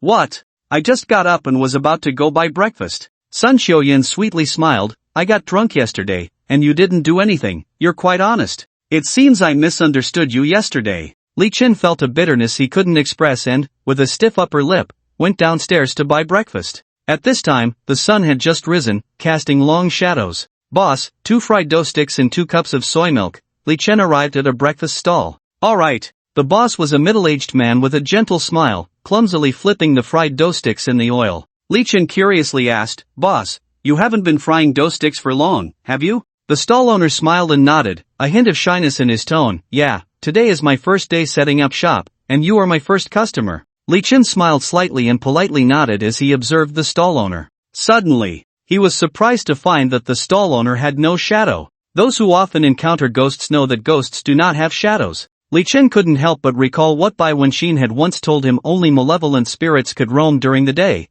while vengeful spirits could not. So, the shop owner before him was clearly not an ordinary ghost, but a malevolent spirit. However, on the surface, this malevolent spirit did not appear to be the kind of fierce and terrifying figure one would expect. His face was kind, giving off a sense of warmth. Just then, a tall girl arrived. Dressed in a smart white-collar outfit, she looked capable and efficient. She walked up to the stall and smiled at the owner, saying, "Boss, give me a donut and a cup of soy milk." Li Chen was astonished to discover that she also had no shadow. It had been less than a day since returning from Longhu Mountain, and he had already encountered ghosts consecutively. Li Chen was filled with confusion. Could it be that the public security in the provincial capital of Handong was so poor? Were the ghostly messengers here so irresponsible? His gaze was fixed on the tall girl and the shop owner. After receiving the donut and soy milk, the girl smiled and thanked the owner, then turned to leave. Li Chen closely watched her back, wanting to see if she would suddenly vanish like the other spirits.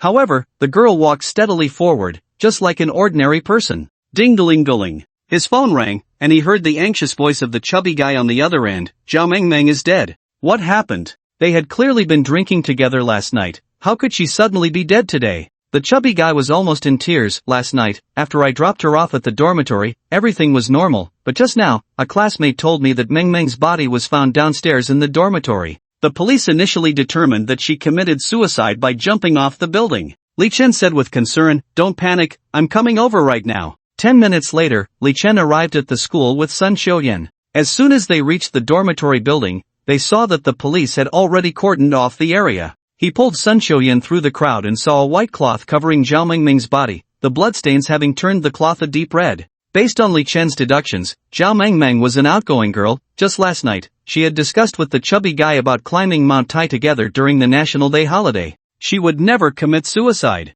He found the chubby guy and asked for details. According to the police's on-site assessment, Zhao Mengmeng had gone to the rooftop after taking a shower last night, wearing a red nightgown, and jumped off from there. Since it was summer vacation, she was alone in the dormitory, and no one knew what had happened last night. Although the dead could no longer speak, Li Chen had a way. He thought of the black and white impermanence. He dialed the number left by the black impermanence. "I need your help with something. A friend of mine committed suicide by jumping off a building last night. Can you help me find her soul?" The black impermanence, having received his favor, immediately connected to the internal network of the Book of Life and Death. Zhao Mengmeng has a lifespan of 81 years and should have lived to a natural end. We can only track the souls of those who died naturally here. A soul like hers, who died unexpectedly, should still be wandering in the human realm. Normal death and unexpected death were indeed completely different. Those who died unexpectedly had not reached the end of their natural lifespan, so after death, they could not enter reincarnation. At this time, the underworld would not accept them, and their souls could only drift around, becoming lonely spirits. So how do I find her soul? Li Chen asked. Under normal circumstances, such recently deceased individuals aren't even considered malevolent spirits. They can only stay in dark places during the day, usually where they lived frequently. Okay, I understand. Li Chen, along with Sun Xiuyan and the chubby guy, prepared to go to her dormitory. Since it was a place she often lived, it had to be the dormitory. But at that moment, Zhao Mengmeng's dormitory had already been sealed off by the police, and they couldn't get in. Huo Linger, you go take a look for me. Li Chen instructed Huo Linger to transform into a spirit and enter the dormitory, so she wouldn't be discovered by the police. Not long after, Huo Linger indeed brought Zhao Mengmeng's soul out. Under normal circumstances, humans cannot see souls. At this moment, apart from Li Chen and Zhao Mengmeng, no one else could see her. They arrived at an empty place, and Li Chen asked, "What exactly happened?" Zhao Mengmeng looked at him in surprise. "You can see me?"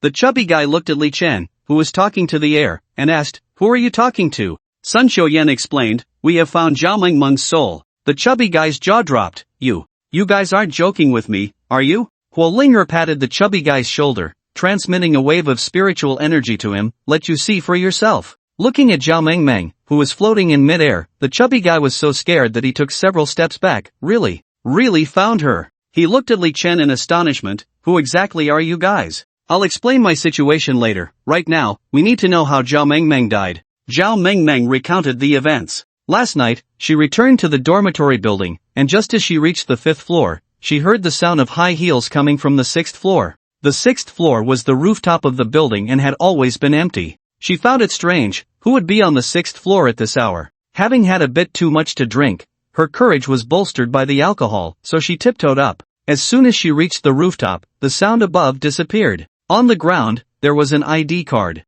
The photo on the ID card was of a short-haired girl with a delicate face. The birth date showed she was born in 1985, and since everyone here was a post-00s college student, it was clear that this ID card did not belong to any student in the building. Out of kindness, she picked it up, intending to hand it to the dormitory manager the next day. With the dim light in the corridor, she did not see anyone on the 6th floor, so she returned to her room. She placed the ID card on her desk, took her pajamas, and went to the bathroom to prepare for a cold shower. However, when she returned, the ID card had disappeared. She was sure she was the only one in the room and had just left the ID card there. Suddenly, the lights in the room flickered, and a chilling woman's voice echoed around, "Hee hee. Little sister, thank you for picking up my ID card. Who are you?" Zhao Mengmeng asked. "I am your senior. Where are you?" Zhao Mengmeng looked around. There was no one in the room. "You don't need to look for me. Give me your body, and we will be one." Zhao Mengmeng was instantly terrified. She wanted to run out but found the door had been locked from the inside. At that moment, a woman in a white dress slowly appeared before her. The woman's face was pale, her eyes hollow, and her long hair covered her face. The woman let out a sinister laugh. Suddenly, she reached out her hands and lunged at Zhao Mengmeng.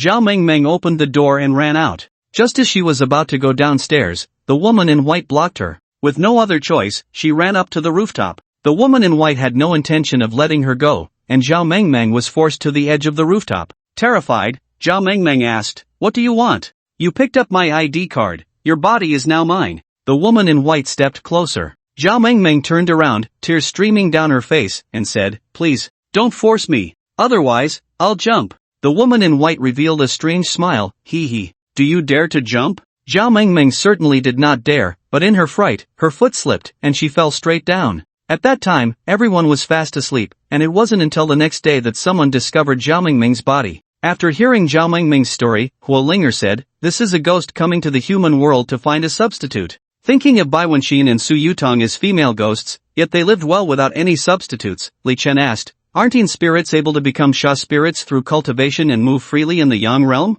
Why does she need a substitute?" "Of course, it helps with cultivation. If a yin spirit can find a suitable human to possess, the speed of cultivation will increase dozens of times. However, the person being possessed must agree, otherwise, there will be rejection," Li Chen explained. "Normal people wouldn't agree, right? Who would want to be possessed by a yin spirit?" Huo Linger shook her head. "Not necessarily. The possessed person will share the cultivation of the yin spirit. Don't you want to fly and do as you please? Indeed, just imagine how terrifying it would be if a robber possessed the cultivation of a Sha spirit." The fat guy asked, "So what do we do now?" Huo Linger thought for a moment. Once a person dies, they cannot come back to life. Her lifespan is 81 years. Only after 61 years will the underworld be willing to accept her. Zhao Mengmeng was almost in tears. "Do I have to be a lonely ghost for 61 years? The fat guy was also anxious. "I just found a girlfriend, and now she's gone?" Li Chen comforted the two. "You don't need to worry. In the future, Zhao Mengmeng can follow Teacher Bai. With her guidance, I believe you won't end up as a lonely ghost." The two looked at him in disbelief and asked in unison, "What do you mean by that?" Li Chen said, "I'll let you in on a secret. Bai Wenxin is also a female ghost." The fat guy exclaimed, "Are you saying the female ghost is our teacher? What else are you hiding from me?" After Li Chen told the fat guy everything, he felt his worldview collapse. "This is too much information. Let me take a moment." Zhao Mengmeng said, "Senior, that white-clothed female ghost harmed me. You have to help me get revenge." "Of course. But what does that female ghost look like? Where is she?" Huo Linger said, "That's simple. Tonight, let her follow me. I can definitely find that female ghost." The fat guy pulled Li Chen aside. "Bro, can I ask you something? Do you think Zhao Mengmeng still counts as my girlfriend? Did you break up?" The fat guy replied, "Not really, but does that mean I'm dating a female ghost now?" Li Chen nodded, "Of course." The fat guy chuckled, "I have no experience in this area. Can you teach me?" As night fell, Huo Linger brought Zhao Mengmeng to search for the white-clothed female ghost on campus. The surroundings were quiet, with only the rustling of leaves and the gentle breeze. Suddenly, a white figure appeared ahead, dressed in white, exuding a strange aura. Huo Linger asked, "Is that her?" Zhao Mengmeng, frightened, tightly grasped Huo Linger's arm and nodded. "I'll get revenge for you right now." Huo Linger shouted angrily, radiating a scorching aura, instantly transforming into a brilliant flame and rushing towards the white-clothed female ghost at an astonishing speed. The female ghost sensed a strong threat. She sidestepped and agilely dodged the flame's attack. When she turned her head, she saw Zhao Mengmeng hiding nearby. "Oh, I thought who it was. I didn't expect you to come looking for revenge so soon," the female ghost smirked mockingly, her gaze fixed on Zhao Mengmeng. Zhao Mengmeng trembled in fear, biting her lip tightly, looking timidly at the female ghost, unable to say a word. This reaction made the female ghost even more unrestrained. "Now that everyone has become mean spirits, if you obediently listen to me and come over to massage my shoulders, I might consider taking you as a little follower." "Ha ha!"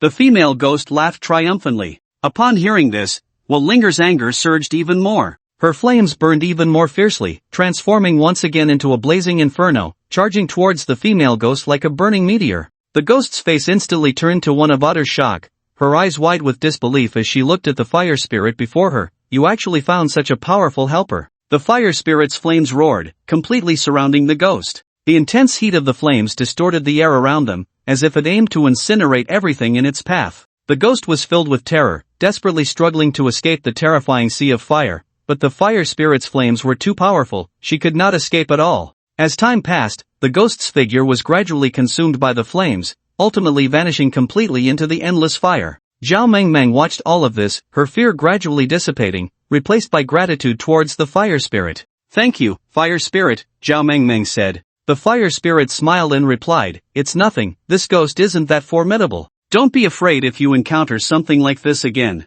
The next day, in the morning, Li Chen was preparing to take Sun Xiuyan to Bayun Temple. At this moment, Li Chen was eager to return. If it weren't for what happened with Zhao Mengmeng yesterday, he might have already been in a different situation. Afternoon. The two arrived at Bayun Temple. Just as they reached the entrance, they heard Huang Xianer's voice. "Why hasn't my senior brother come yet? It's been a month, I miss him so much." Li Chen thought to himself, this golden-haired, beast-eared little girl is quite obedient. Bai Wenxin said, "What do you want him for? Don't you know she's been fooling around with that woman? Come in. Stop eavesdropping." Huangzi's voice came from inside the temple. Li Chen brought Sun Xiuyan into the temple, and Bai Wenxin immediately said, "I told you, she really brought another woman back." Huang Xianer happily ran over and hugged his neck. "Senior brother, you finally came back." He quickly hid behind Huangzi. "Big wife. Save me." Hearing this, Su Yutong said seductively, "What big wife? I'm the one you have a marriage contract with." Huangzi chuckled, "Sister Linger, I don't admit to being her wife." "Do as you please." Li Chen thought, "A marriage contract? That was the death warrant you signed for me." Li Chen pulled Su Yutong into a room and coldly said, "I already know about the Yin-Yang marriage contract and the jade matter. Now tell me, what exactly do you want to do?" Su Yutong remained calm, lighting a cigarette, taking a deep drag, and then pulling out a business card. "Next time you go to the provincial city, remember to find me. Then you'll know." Li Chen took the card and saw it read, Su Yutong, assistant to the chairman of Tianran Group. Tianran Group, the largest real estate company in Hanong province. She was actually the assistant to the chairman. When he had just graduated, he had submitted a resume to Tianran Group, so he was aware of some rumors about it. He vaguely remembered that the chairman of Tianran Group had mysteriously passed away last year, and his 30-year-old granddaughter inherited the position. This woman was not ordinary. It was said she was decisive and operated in both the black and white markets. "My disciple is back?" came the voice of Taoist Qingwei from outside the courtyard.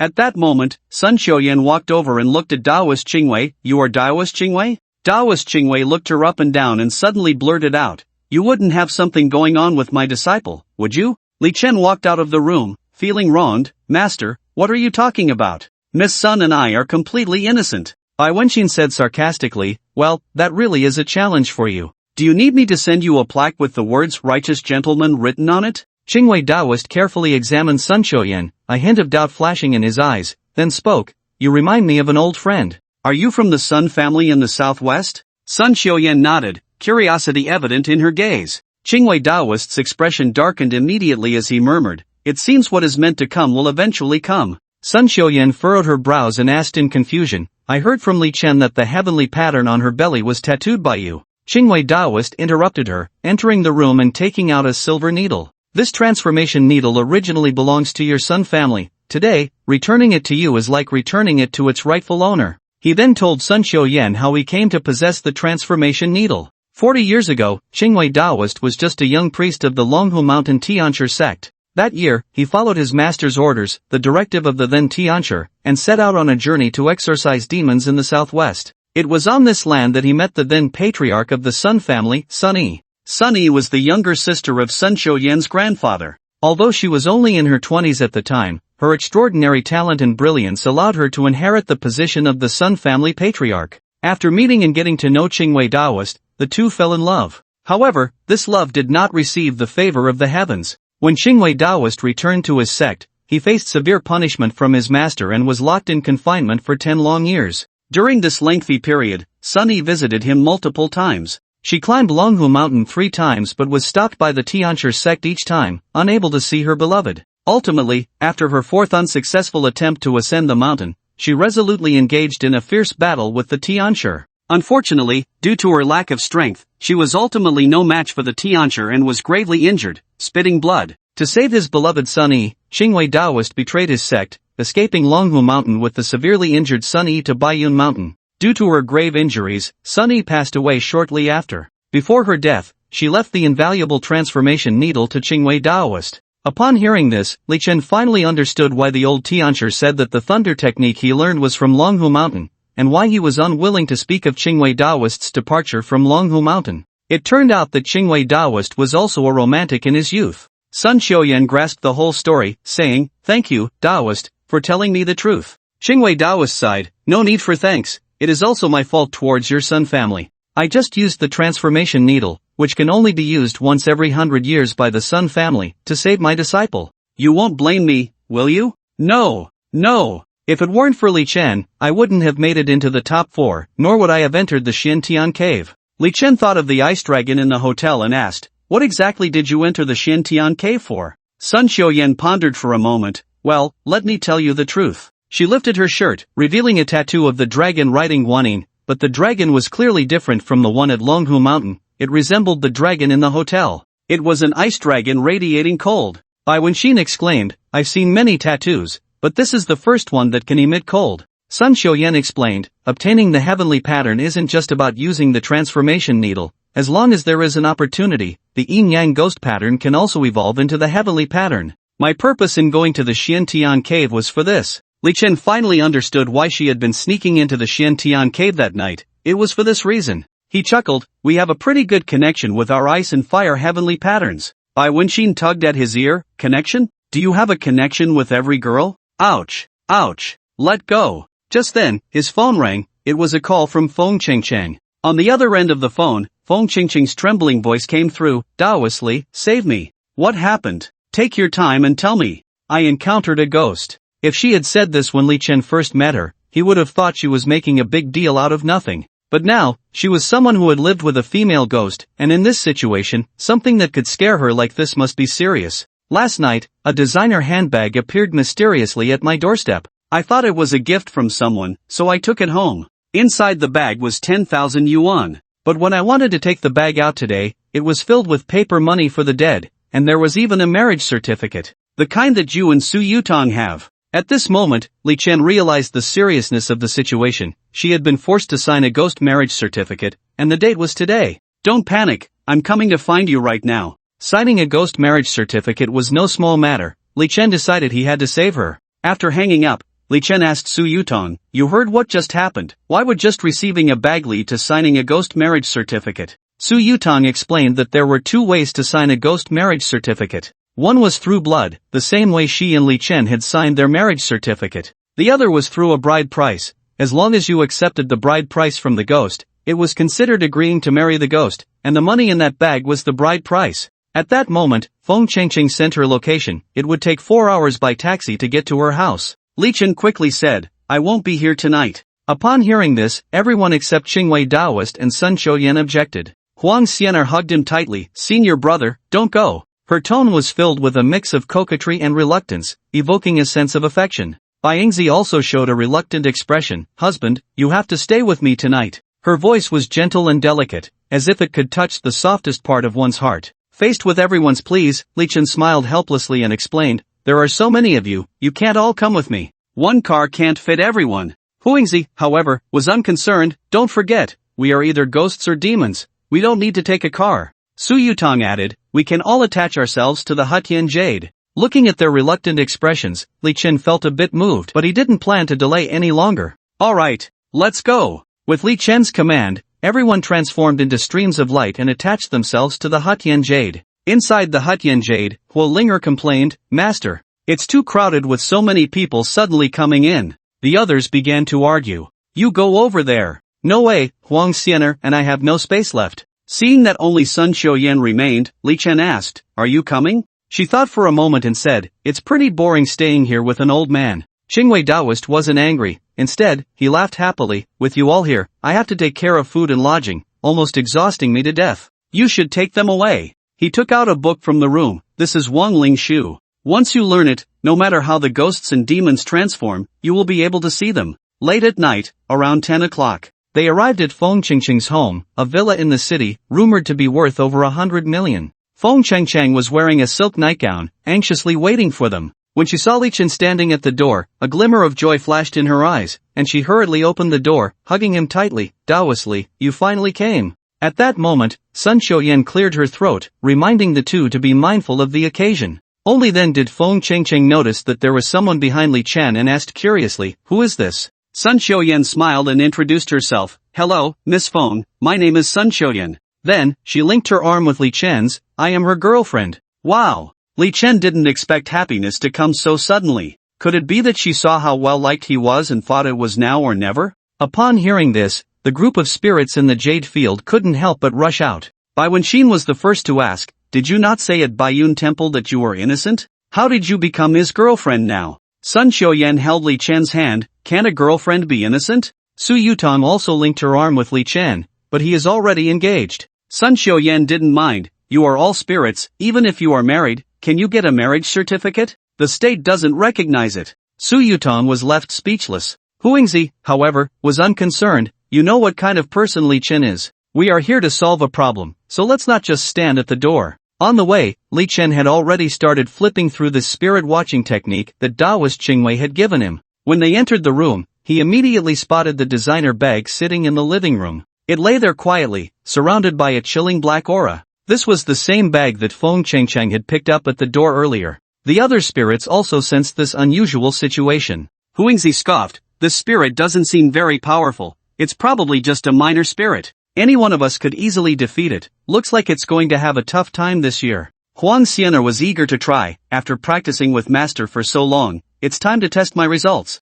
Let me meet this minor spirit today. But, at this point, she suddenly paused. She frowned and said, but there's still a problem. With so many of us here, if that minor spirit detects us, it definitely won't dare to come in easily. Just then, Feng Qingqing opened her wardrobe, you all hide in here. Li Chen had seen Zhou Ling's wardrobe, which was filled with all kinds of clothes, but compared to Feng Qingqing's wardrobe, it was nothing. Feng Qingqing's wardrobe was packed with a dazzling array of clothing, not only numerous but also in various styles, overwhelming to the eye. One must say, the contents of Feng Qingqing's wardrobe were truly abundant. She had not only many pajamas but also those sexy little outfits. It seemed she played quite a bit with her husband. Li Chen thought to himself, he really wanted to see her in those little outfits. Hee, if these clothes were given to these girls, it would be quite a sight. Everyone hid in the wardrobe, waiting for the minor spirit to arrive. Soon after, Li Chen felt the air around him suddenly drop in temperature, a chill sweeping over him. This was a sign that the spirit was about to appear. Honey, I'm here. Everyone heard the minor spirit enter, but the voice had a hint of childishness. Huang Xianer could hardly contain herself. Upon hearing this voice, she burst out of the wardrobe. However, when she saw the minor spirit in front of her, everyone was stunned. Standing there was just a little boy who looked no more than 8 or 9 years old. The little boy was clearly surprised by their appearance. He widened his eyes and asked in confusion, "Who are you?" After a brief silence, he seemed to realize that their cultivation was not simple, and without hesitation, he turned to run. Since they had already trapped him, they naturally couldn't let him escape easily. Everyone quickly reacted and surrounded the little boy tightly. Huang Xianer clenched her fists, a fierce glint in her eyes, and said in a threatening tone, "Little brother, let's play for a while." Faced with such a situation, the little boy understood how to adapt. Without saying a word, he plopped down on his knees, his face full of grievance as he pleaded, "Sister, I was wrong." His kneeling left Huang Xian'er dumbfounded. If the other party resisted, she would naturally beat him, but since everyone else had given in, she really couldn't bring herself to do it.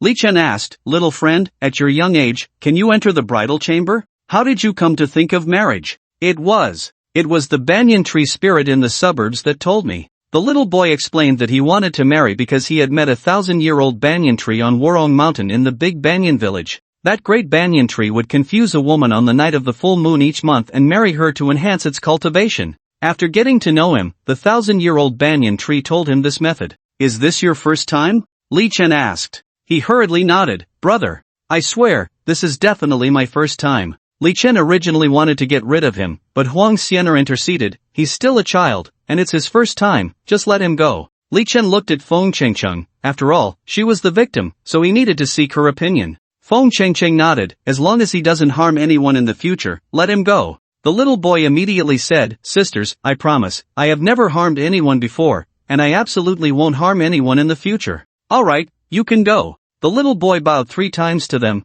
"Thank you, brother and sister." The group discussed going to the Big Banyan Village tomorrow. After all, if he had to marry a woman every month, how many people must have died? Feng Chengcheng suggested, "I think it's best to contact Zhong Qinin." Zhong Qinin was investigating the situation in the Big Banyan Village. The Big Banyan Village was a picturesque little village, known for its ancient banyan tree, which had a thick trunk and lush branches, resembling a giant green umbrella covering the entire village. Due to the many centenarians in the Big Banyan Village, the villagers attributed this to the ancient banyan tree, viewing it as a guardian deity, and held grand incense offerings annually. Recently, however, this peaceful little village had been experiencing a series of bizarre events. Many young girls in their prime had gone missing without explanation. The last place these girls were seen was in the Big Banyan Village, after which they vanished as if they had evaporated. After receiving reports, the police searched the mountains multiple times but found no clues or traces. Nevertheless, the police attempted to block the roads leading to the Big Banyan Village to prevent more people from going missing,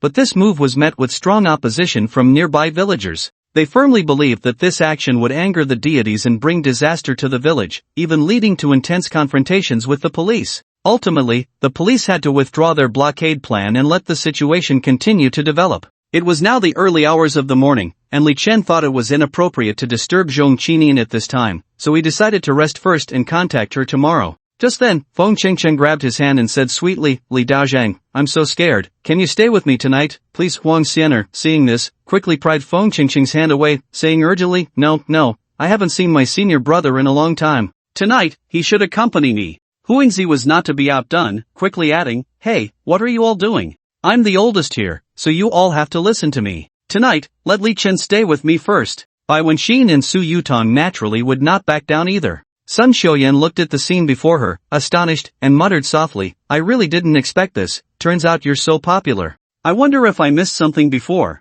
In an instant, everyone was unwilling to give way, each tightly holding onto Li Chen. Li Chen felt his head buzzing from their noise, as if it were about to explode. It turned out that having too many women could bring such troubles. "All right, stop the noise. Let's draw lots. Whoever I draw tonight is who I'll be with." Feng Chengcheng immediately said, "Okay, I'll go prepare." Soon, she came back holding 6 paper balls. "These have the names of the 6 of us, just pick one." Under their eager gazes, Li Chen casually picked a paper ball, opened it, and saw 3 prominent characters, Feng Chengcheng. She couldn't help but laugh.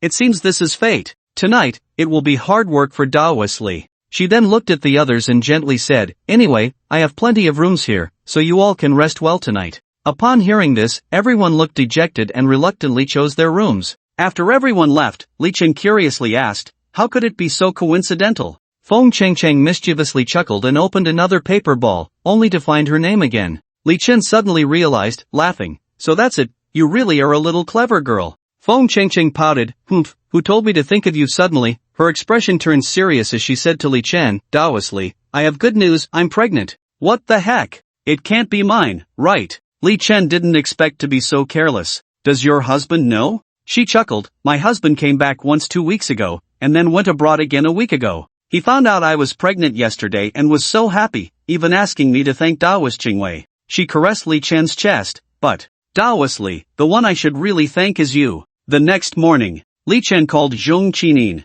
Upon hearing his voice, Zhong Qinin recalled the previous events and felt a bit angry. What do you want? Li Chen hurriedly explained, last night, I met a little boy who told me some things about Dayang Village. Hearing this, Zhong Qinin's tone softened slightly as she asked, are you going to Dayang Village? Yes. I heard you are also investigating this case, so I wanted to ask if you could join us? Zhong Qinin hesitated for a moment and said, but, I'm just a forensic doctor. How about I call Captain Zhang from the criminal police team? No need. This time we are going to deal with a monster problem, not to catch anyone. Besides, I don't want too many people to know about this. After thinking for a while, Zhong Qinin finally agreed. When everyone learned they were going to Dayang Village, several others expressed their desire to join, but Li Chen believed that a 1,000-year-old banyan tree wouldn't be too powerful. After all, plants cultivate much slower than animals. Animals inherently possess intelligence. A 1,000-year-old fox demon might have formed a dan. However, for a banyan tree to gain intelligence might take hundreds of years,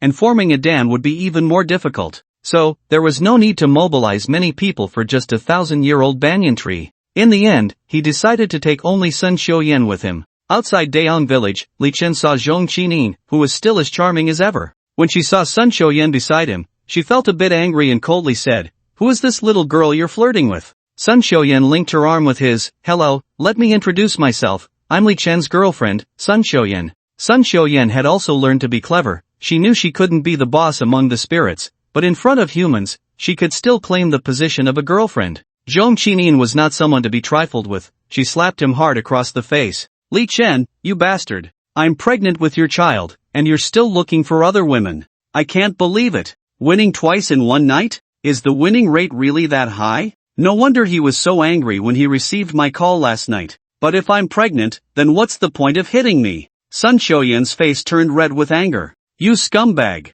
Just then, Zhong Qinin suddenly linked her arm with Li Chen's and sweetly said, oh, husband, we haven't met each other's parents yet. Once we deal with the situation in Dayang Village, you'll come home with me. After saying that, she shot a glare at Sun Xiuyan. Upon hearing this, Sun Xiuyan stormed off towards Dayang Village without looking back. Watching Sun Xiuyan's retreating figure, Zhong Qinin suddenly released Li Chen's hand, pointed at him, and said fiercely, you wait. This isn't over between us. Li Chen looked innocent and asked in confusion, aren't you the one who wanted to meet the parents? Zhong Qinin rolled her eyes and replied, meet your grandpa's parents. I'm just angry at her, can't you tell? With that, she turned and left, leaving Li Chen alone in the wind, feeling disheveled. Dayang Village. To avoid arousing suspicion among the villagers, Li Chen could only tell them that he was there for a picnic and photography. Zhong Qinin had been here before and knew the way. She led the two of them up the mountain behind the village. Soon, they found the ancient banyan tree that was over 1,000 years old. Li Chen used his spirit sensing technique and discovered that the banyan tree was surrounded by a powerful dark energy.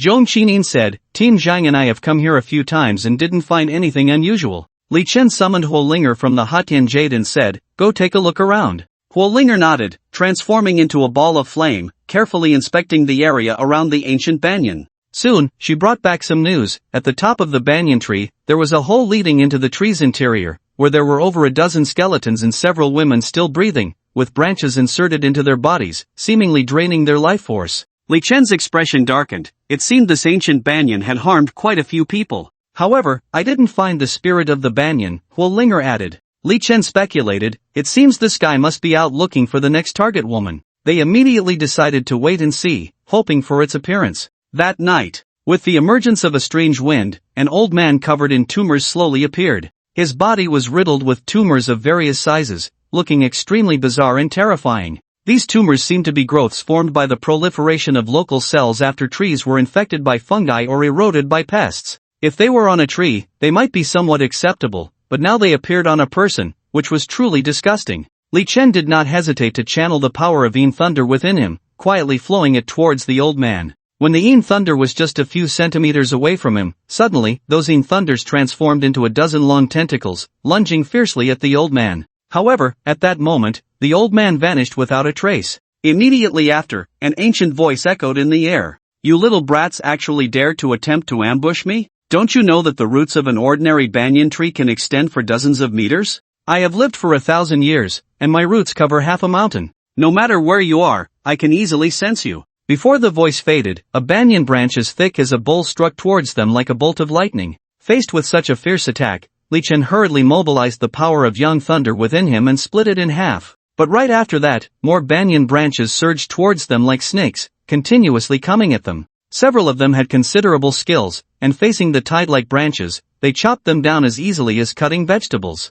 Li Chen said to Huolinger, "Set it on fire and burn its main trunk. Let's see what tricks it can still play." "That's easy." Huolinger transformed into a ball of flame and charged at the trunk of the banyan tree. Seeing that its own body was about to be burned, the old man immediately stood in front of Huolinger. He summoned a huge wooden cage to trap Huolinger and threw her far away. Huolinger was furious, unleashing intense flames that turned the cage to ashes, then charged back. The ancient banyan tree repeated the same trick, throwing Huolinger out again. Unexpectedly, the old man had some combat intelligence, managing to think of a way to control Huolinger from getting close to him. Since fire couldn't extinguish him, let him experience the power of the original paper bomb. Li Chen thought to himself that this thing could scare even the most ordinary evil spirits, let alone himself if he got blown up. Boom! Accompanied by a mushroom cloud, the first original paper bomb exploded beside the giant tree. This banyan tree, covering several hectares, was directly blown in half. The old man was also affected by the explosion, spitting out a mouthful of old blood. "Stop it!" Seeing the second original paper bomb taking shape, the old man was already scared. But it was too late. He had harmed so many people, how could Li Chen let him go? The second original paper bomb obliterated the remaining ancient banyan tree, leaving only a bare trunk. Li Chen had held back because he thought there were still a few girls inside, perhaps they could be saved. With his home destroyed, the ancient banyan decided to fight to the death. However, in the face of absolute power, this was useless. Li Chen had not yet made a move when Huolinger transformed into a flame, surrounding him completely. Accompanied by the old man's screams, nearby villagers gathered around. They must have been awakened by the initial fight. At first, there weren't many people, but when they saw the old man, they knelt and shouted at Li Chen, "Who are you, foul Taoist? Release the banyan god." Li Chen shook his head helplessly. These villagers really didn't know any better, treating a monster as a deity. A bold villager wanted to rush forward, but Zhong Qinin stopped him. "I am from the municipal criminal police team. They are indeed exorcising evil." One villager recognized Zhong Qinin. I've seen you. Even if you're a police officer, you won't have a good end for offending a deity." "Enough!" Li Chen shouted loudly, stopping them. "Look at this!" He summoned Yan Lei, splitting the banyan tree's trunk in two, revealing a dozen white bones and a few women still breathing. The timid villagers were so scared they collapsed to the ground, dead. Dead people. Some villagers recognized the survivors. "Sure, is that you?" One villager went up to check and exclaimed, "It's really Sure. Sure is still alive." Seeing that they all had branches stuck in them, he hurriedly said, "Call 120. The explosions of the two bombs had also alarmed the nearby police station. To avoid trouble, Li Chen quickly took advantage of the chaos to leave the scene with Sun Xiuyan. Sun Xiuyan walked ahead, with Li Chen and Zhong Qinin following behind. Sun Xiuyan angrily said, "Aren't you supposed to meet the parents? Why are you following me? What time is it? My parents have long gone to sleep. I'm going to my best friend's house, is that okay?" At this moment, Feng Chengcheng had already told Zhong Qinin that Li Chen was staying at her house. Sun Xiuyan, unaware that Zhong Qinin's best friend was Feng Chengcheng, angrily said, "Li Chen, who are you really with?" Li Chen scratched his head. "Well, if nothing unexpected happens, we might be going the same way." Huolinger had a look of someone enjoying the show. "Master, let's go home quickly, I'm tired." At that moment, Zhong Qinin's phone rang. It was Zhang Yong calling. "Forensic Dr. Zhong, where are you?" Li Chen quickly waved his hand, signaling her not to reveal her location. I'm at my best friend's house. Is there something wrong?" There was a pause on the other end of the line. "Just now, there was an explosion in Darong village, and some villagers said they saw you." It must be a mistake. I've been at my best friend's house the whole time." "Alright, I understand." Zhang Yang hung up the phone. Zhong Qinin signaled for us to leave quickly, otherwise, there would be more and more police here, and we would eventually be discovered. When they returned home, the girls saw that Li Chen had brought someone back and knew that tonight's draw had added another opponent. This time, it was still Feng Chengcheng who took the initiative, preparing 7 paper balls. Unsurprisingly, she was the one drawn again. However, she generously allowed Zhong Qinin to join her.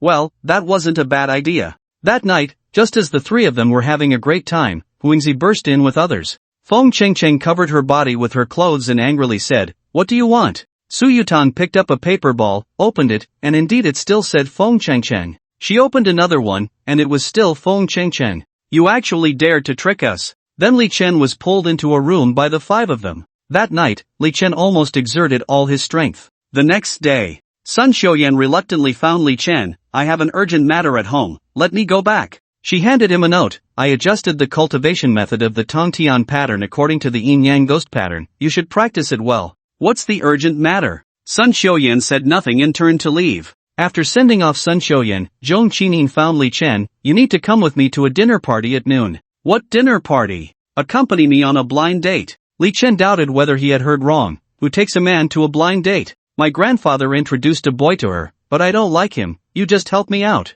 Want to steal my woman? Of course, I can't tolerate that. Li Chen immediately agreed to her request. Feng Chengcheng opened her family's garage right away. Inside, 5 or 6 sports cars were neatly parked. Of course, we need to drive a nice car for a blind date. These are all my husband's. Since he's not here, pick one. Li Chen thought to himself, this rich woman has some tricks. When the others learned that Li Chen was going on a blind date with Zhong Qining, they all rushed to help him dress up, looking as happy as if they were going themselves. Li Chen found it hard to understand the girls' thought process. Yesterday they were fighting over him, now that he was going on a blind date, they were afraid he would overshadow others. A Taoist driving a convertible Lamborghini with a beautiful woman, this was definitely a rare sight. On the road, the rate of people turning to look was truly 100%. At 11 o'clock in the morning, at Zhong Qining's house, Li Chen had only heard that Zhong Qining came from a family of traditional Chinese medicine, but he didn't expect her family to be so extravagant. The villa's area was comparable to Feng Qingqing's home. Li Chen couldn't understand, with so much money, why would she want to be a forensic doctor? Wouldn't it be better to enjoy life? Qining, who is he? As soon as they entered the yard, an old man asked. Zhong Qining linked her arm with Li Chen's. Grandpa, this is my boyfriend, Li Chen. Grandpa Zhong angrily tapped his cane on the ground. Nonsense. You know very well that young master Zhang Jingtian from Longshan Group is coming to discuss marriage, and you come here with this. Zhong Qining acted cute. You know I don't like him, but you can't just casually bring a Taoist to upset us. Hearing this, Li Chen was unhappy. Old man, what do you mean by casually? I shouldn't be any worse than that young master Zhang from Longshan Group, right? Grandpa Zhong scoffed. Let's not even mention that the financial power of the Longshan Group is something you could never match in your lifetime. He can find me the demon pill of the 3-legged golden toad. Can you, a mere little Taoist, do that? Li Chen thought, isn't it just a demon pill? I've eaten one before. He disdainfully replied, is it just a demon pill? Isn't it very simple to obtain? At that moment, a man's arrogant voice came from behind him. Where did this stinky Taoist come from, daring to claim he can get the demon pill of the 3-legged golden toad? Li Chen turned around to see a young man with slick back hair, wearing a gold necklace and dressed in designer clothes. Zhong Qining quietly reminded, that's Zhang Jingtian. He was followed by 3 others, all dressed as Taoists. Li Chen recognized one of them as his former opponent, Lei Zhe. Upon seeing Li Chen, Lei Zhe immediately panicked, lowering his head and pretending not to see him. Zhang Jingtian glared at Zhong Qining, who was holding onto Li Chen's arm, and angrily said, damn Taoist, get your filthy hands off. Naturally, Li Chen wasn't afraid. Instead, he placed his hand on Zhong Qining's shoulder. Taoist Lei, you take care of this kid for me. However, Lei Zhe stood frozen in place upon hearing this. Zhang Jingtian looked at him in confusion. Taoist Lei, didn't you hear? Lei Zhe trembled as he looked at Zhang Jingtian. Zhang, young master Jiang, I can't beat him. What did I pay you for? Useless. Then he turned to an old man beside Lei Zhe. Taoist Ma, then I'll trouble you to take action. The old man chuckled, a mere little Taoist, within 5 moves, I'll make him kneel and beg for mercy. He stepped forward and said, this fellow Taoist, I am Ma Baogua. Considering we are all Taoists, I advise you to kneel and beg for mercy from young master Jiang immediately. Ma Baogua? Why does that name sound so familiar? No matter, let's just knock him down first. Old Taoist, if you let young master Jiang kowtow to me 3 times, I might consider letting you go. Ma Baogua's expression turned fierce. You really don't know what's good for you. With that, he launched a series of lightning-fast whip strikes. To an ordinary person, his lightning whip might seem impressive, but to Li Chen, it was full of flaws. He seized the opportunity and struck with a palm thunder, causing Ma Baogui to convulse on the ground. Zhang Jingtian looked on in disbelief. How is this possible? Taoist Ma is a master of the Hunyuan Taiji sect. How could he be taken down by you in one move? Quickly tell me, what kind of wicked skill is this? Li Chen chuckled. Is this still a master? If you have the ability, why don't you all come at me together? Zhang Jingtian turned to the last person, an older female Taoist who looked to be in her 40s. Taoist Chen, then I'll trouble you. The female Taoist, somewhat knowledgeable, recognized Li Chen's technique. Little Taoist, the thunder technique you just used should come from Longhu Mountain. I wonder which Taoist's disciple you are. You don't deserve to know who my master is. You seek death. Her face turned fierce as she summoned a ball of black liquid to attack me. Li Chen thought, isn't that Justine Thunder? How could she? Could she be from Longhu Mountain? However, Hurricane Thunder was clearly not well practiced. Just as it was about to catch Li Chen, he summoned his own Yin Thunder to block it. The female Taoist's Yin Thunder was instead controlled by Li Chen. She exclaimed in surprise, Yin and Yang double thunder. Who exactly are you? But Li Chen ignored her and walked towards Jiang Jingtian, young Master Jiang, relying on these three, you won't be able to catch a demon beast at the Golden Core stage. You wait for me. Jiang Jingtian left in a fluster, leaving only that sentence behind. Lei Zhe trembled as he said, Li. Taoist Li, today's matter has nothing to do with me. I'm leaving now. Get lost. Don't let me see you again. Grandpa Zhong looked at Li Chen, a warm smile spreading across his face. Little Taoist, I wonder if you have some time? We could move inside, have a cup of tea, and chat a bit. How about that? Hearing this, Li Chen felt secretly pleased and deliberately raised his voice, saying, it is indeed a bit hot today. I'm really quite thirsty. However, Zhong Qinin ruthlessly pushed his hand off her shoulder and walked into the house without looking back. Li Chen was puzzled and couldn't help but complain, weren't you just hugging him nicely in front of Jiang Jingtian? Why won't you let me now that he's gone? Isn't this like burning the bridge after crossing it? Inside the villa, the scent of sandalwood wafted through the air. Grandpa Zhong was brewing tea while curiously asking, I wonder which master the little Taoist is apprenticed to. Are you really a disciple of Longhu Mountain? Li Chen gently waved his hand, my master is nameless and faceless, it's better not to mention him. Zhong Qinin quietly leaned closer to Grandpa Zhong's ear and whispered a few words. After hearing this, he was taken aback, looking at Li Chen with surprise. May I ask the little Taoist if I could take your pulse? Li Chen felt a bit suspicious, but seeing that Grandpa Zhong had no ill intentions, he extended his right hand. Grandpa Zhong placed his fingers on Li Chen's pulse, and after a moment, he exclaimed, incredible, truly incredible. After spending a night with foreign spirits, your vitality is still so robust. Hearing this, Li Chen's heart tightened. How could that guy Zhong Qinin say everything out loud? Grandpa Zhong said seriously to Li Chen, Li Taoist, I have an idea. I want to betroth my granddaughter to you. What do you think? Zhong Qinin was completely unprepared for her grandfather to say such a thing, her face instantly turning crimson as she pouted, Grandpa, what are you talking about? Grandpa Zhong replied sternly, don't think I don't know. Are you not pregnant with his child? Grandpa, how? How do you know? Do you think I've studied traditional Chinese medicine for over 50 years for nothing? A few days ago, when I casually touched your wrist, I noticed something was off. Old Zhong, if you can betroth your granddaughter to me, I naturally would agree. But there must be some conditions, right? People like them certainly wouldn't make a losing deal. Grandpa Zhong laughed heartily, talking to a smart person is refreshing. My condition is that you help me find the demon pill of the three-legged golden toad within 3 months. The demon pill is easy to find, but the three-legged golden toad is hard to come by, especially within 3 months. I've already inquired. There have been recent reports of the three-legged golden toad in Sakura country. You can go there and take a look. I wonder what you need the demon pill of the three-legged golden toad for. Grandpa Zhong smiled mysteriously. You just need to find the demon pill for me. As for what it's used for, that's my own business. Li Chen thought to himself, since I need to participate in the selection of Yin officials in the underworld in a month, if I can place in the top 2, I will go to Sakura country. Since it's a convenient task, he agreed. Grandpa Zhong added, remember, you only have 3 months.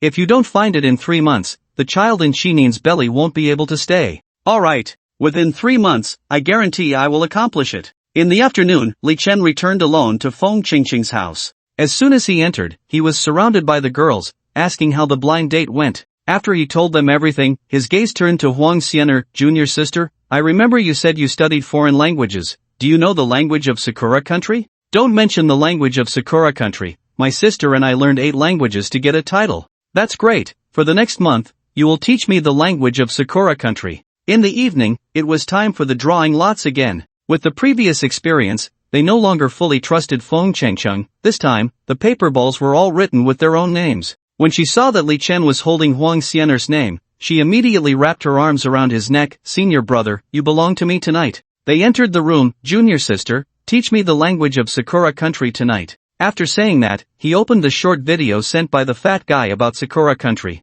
Huang Xianer shyly looked at the video and said, this is too embarrassing. Li Chen chuckled, only through practice can you learn quickly. Hearing Huang Xianer's standard pronunciation, it really had the flavor of a girl from Sakura country. Late at night, everyone was already asleep. Suddenly, a knock sound came from outside the door. Li Chen opened the door and saw a pair of red embroidered shoes with mandarin ducks outside. He didn't pay much attention. Back in bed, Huang Xianer asked, "What's wrong? Who's knocking?" "No one, just a pair of embroidered shoes." The two were about to sleep when the knock sound came again. "Who's not sleeping at this late hour?" Li Chen opened the door again, and this time there was also a red veil. "Who's so bored at night, playing tricks?" Li Chen yawned, but when he looked down, the embroidered shoes and red veil had disappeared. Damn, this is really spooky. Although he sees ghosts every day. At that moment, Bai Wenxin opened the door. "Li Chen, run. Grandma Bai is coming." "What?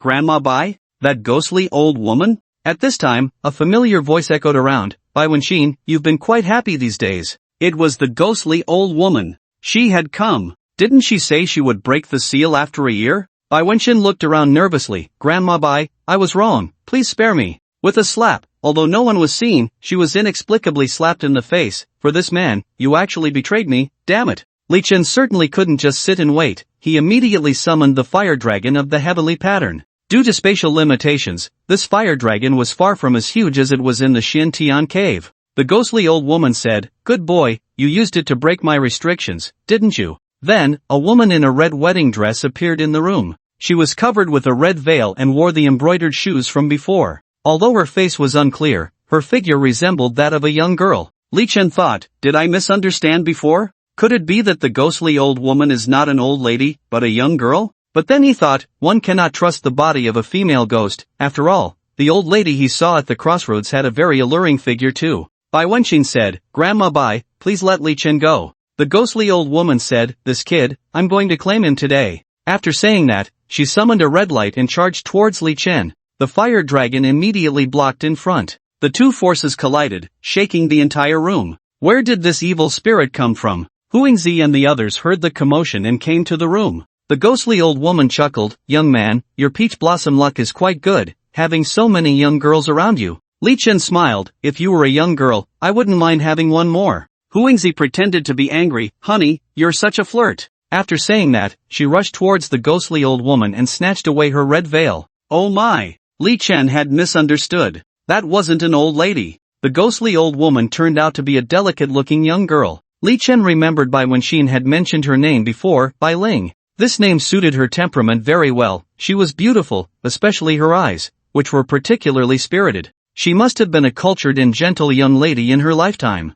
Hee, if a beauty like this were to marry me, I wouldn't mind at all. Just as he was lost in thought, Bai Ling suddenly spoke up, "You're a fox demon at the golden core stage?" Huangzi immediately threw the red veil to the ground and glared at Bai Ling, saying, "What? Are you scared? I advise you to mind your own business." Huangzi tightly wrapped her arms around Li Chen's neck and said in a spoiled tone, "He is my husband. If you want to marry him, I certainly can't just stand by." "Bah! What husband? I see you also want to use his body to enhance your cultivation. Since our goals are the same, why don't we make a deal? How about we share this guy?" Huangzi chuckled, "Are you hoping she dies faster? An evil spirit and a golden core stage demon, if we split him, do you think he can last a month?" The old witch said, "A month is enough for us to advance our cultivation." Li Chen interrupted their conversation. Hey, two beautiful ladies, I'm still here. Can you consult me about this?" Huangzi caressed his face. "Do we need to consult the opinion of a fickle heart like you? I see your soul is about to be snatched away by her." As soon as she finished speaking, she shot a sharp look at the old witch, her 5 long tails sweeping towards her, clearly unwilling to share. Bai Ling sensed the danger and didn't dare to take the hit head-on. She leaped lightly into the air, easily dodging the attack. At the same time, she had somehow acquired a small, exquisite red folding fan in her hand. With a gentle wave, a chilling, eerie wind howled out, forcing everyone to retreat several steps. Seeing this scene, Li Chen quickly summoned the fire dragon, spewing forth a blazing flame, charging fiercely towards Bai Ling. However, Bai Ling was as agile as a swallow, darting past in a flash. Bai Ling silently lamented. She never expected that breaking the seal early to search for the Yang God body would lead her to encounter a golden core stage great demon. Even more unexpectedly, Li Chen's cultivation had greatly improved in a short time. She knew she shouldn't linger here, so without hesitation, she turned and flew towards the exit. Li Chen was unwilling to watch such a stunning beauty slip away right before his eyes. He decisively led everyone in hot pursuit. He then circulated his internal energy, releasing a bolt of thunder that accurately blocked Bai Ling's path. The others quickly followed, surrounding the old witch tightly. When Xin, are you really going to oppose me too? Bai Ling realized she was trapped and tried to persuade Bai Wenxin to join her side. Grandma Bai, you just wanted to kill me. Ungrateful brat, if I had known it would come to this, I should have dealt with you in Lua Village. Huang Xianer, unaware of their relationship, chuckled, Grandma Bai? You call this young beauty Grandma Bai? Li Chen grinned, Beauty, since you're here to find me, don't leave now. Stay here like them. Bai Ling looked around and saw that Huangzi, Bai Wenxin, Huang Xianer, Wu Linger, and Su Yutong were all stunning beauties. She couldn't understand how all these beauties were with Li Chen. Moreover, Huangzi and Wu Linger were nearly on par with her in cultivation. Faced with the current lineup, she felt a bit intimidated. Li Chen, I won't marry you anymore. Let's end our grievances here. Li Chen chuckled, too late. He quickly cast a spell, summoning a bolt of thunder, trying to bind Bai Ling's hands and feet. However, Bai Ling was already forming a spell with her hands and shouted loudly, split. As her voice fell, a shocking scene occurred. She suddenly split into 7, with 7 identical Bai Lings fleeing in different directions. Quick, chase. Everyone was stunned by this sudden change. They never expected that Bai Ling had such a hidden skill. Although everyone reacted quickly, they ultimately only defeated 5 of the clones, while the other 2 vanished without a trace. Watching the 5 clones dissipate into red smoke, Li Chen's interest in Bai Ling grew even stronger. He pondered to himself, 1 equals 7. Doesn't that mean it's like having septuplets? What an experience that must be. At that moment, a voice came from behind him. What are you all doing here at this late hour? Li Chen couldn't help but feel a bit envious of the ordinary life. The battle had been so intense, and she had only just woken up. She handed him her phone, saying, Look, my husband is coming back tomorrow. Staying at someone else's house was always uncomfortable, and he had been away from home for a long time. He planned to go back and take a look. Feng Chengcheng hugged him reluctantly, saying, I don't want you to go. Be good. It's not like we won't see each other again.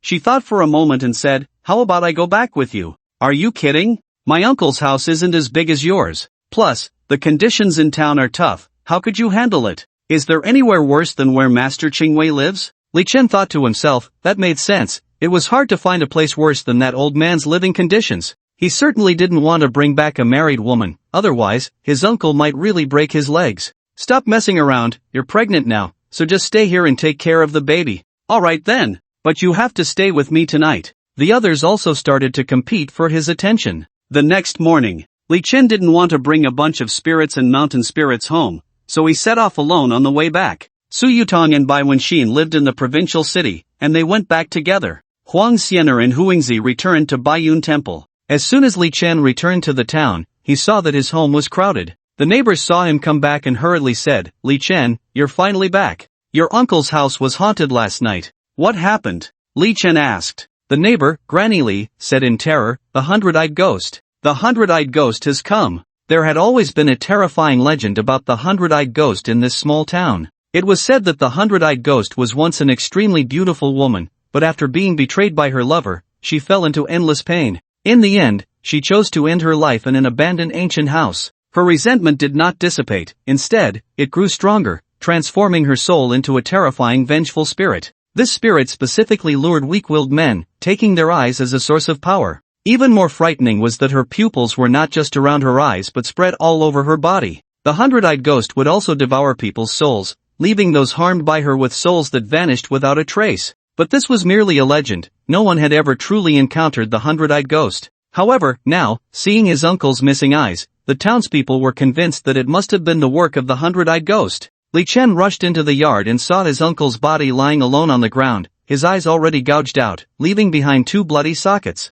His uncle was Li Chen's only relative in this world. Since he was killed by a ghost, Li Chen naturally would not let the murderer go. He mournfully asked, Granny Li, do you know how to find the 100-eyed ghost? I only heard from the older generation that the 100-eyed ghost resides on Tianlao Mountain, dozens of miles from the town. There is an ancient house on Tianlao Mountain where she lives. Granny Li suddenly realized something. Li Chen, why are you asking this? You don't plan to go find her, do you? Li Chen's gaze was resolute. Dare to harm my uncle, and I'll make her wish she were dead. Ah, you're just asking for death. There were once 3 Taoists who went there. I think one was called Wu Xia, another Zhang something, and there was a big fat guy, but they all died inside. Thanks for the warning, I understand. Although Li Chen didn't say much, he had already decided to visit the so-called hundred-eyed ghost at Tianlao Mountain that night. He took out a stack of money and handed it to Granny Li. I don't have much cash on me, this is 30,000 yuan. Please take care of my uncle's funeral. Granny Li hurriedly replied, we're all from the same village, it's only right to help you.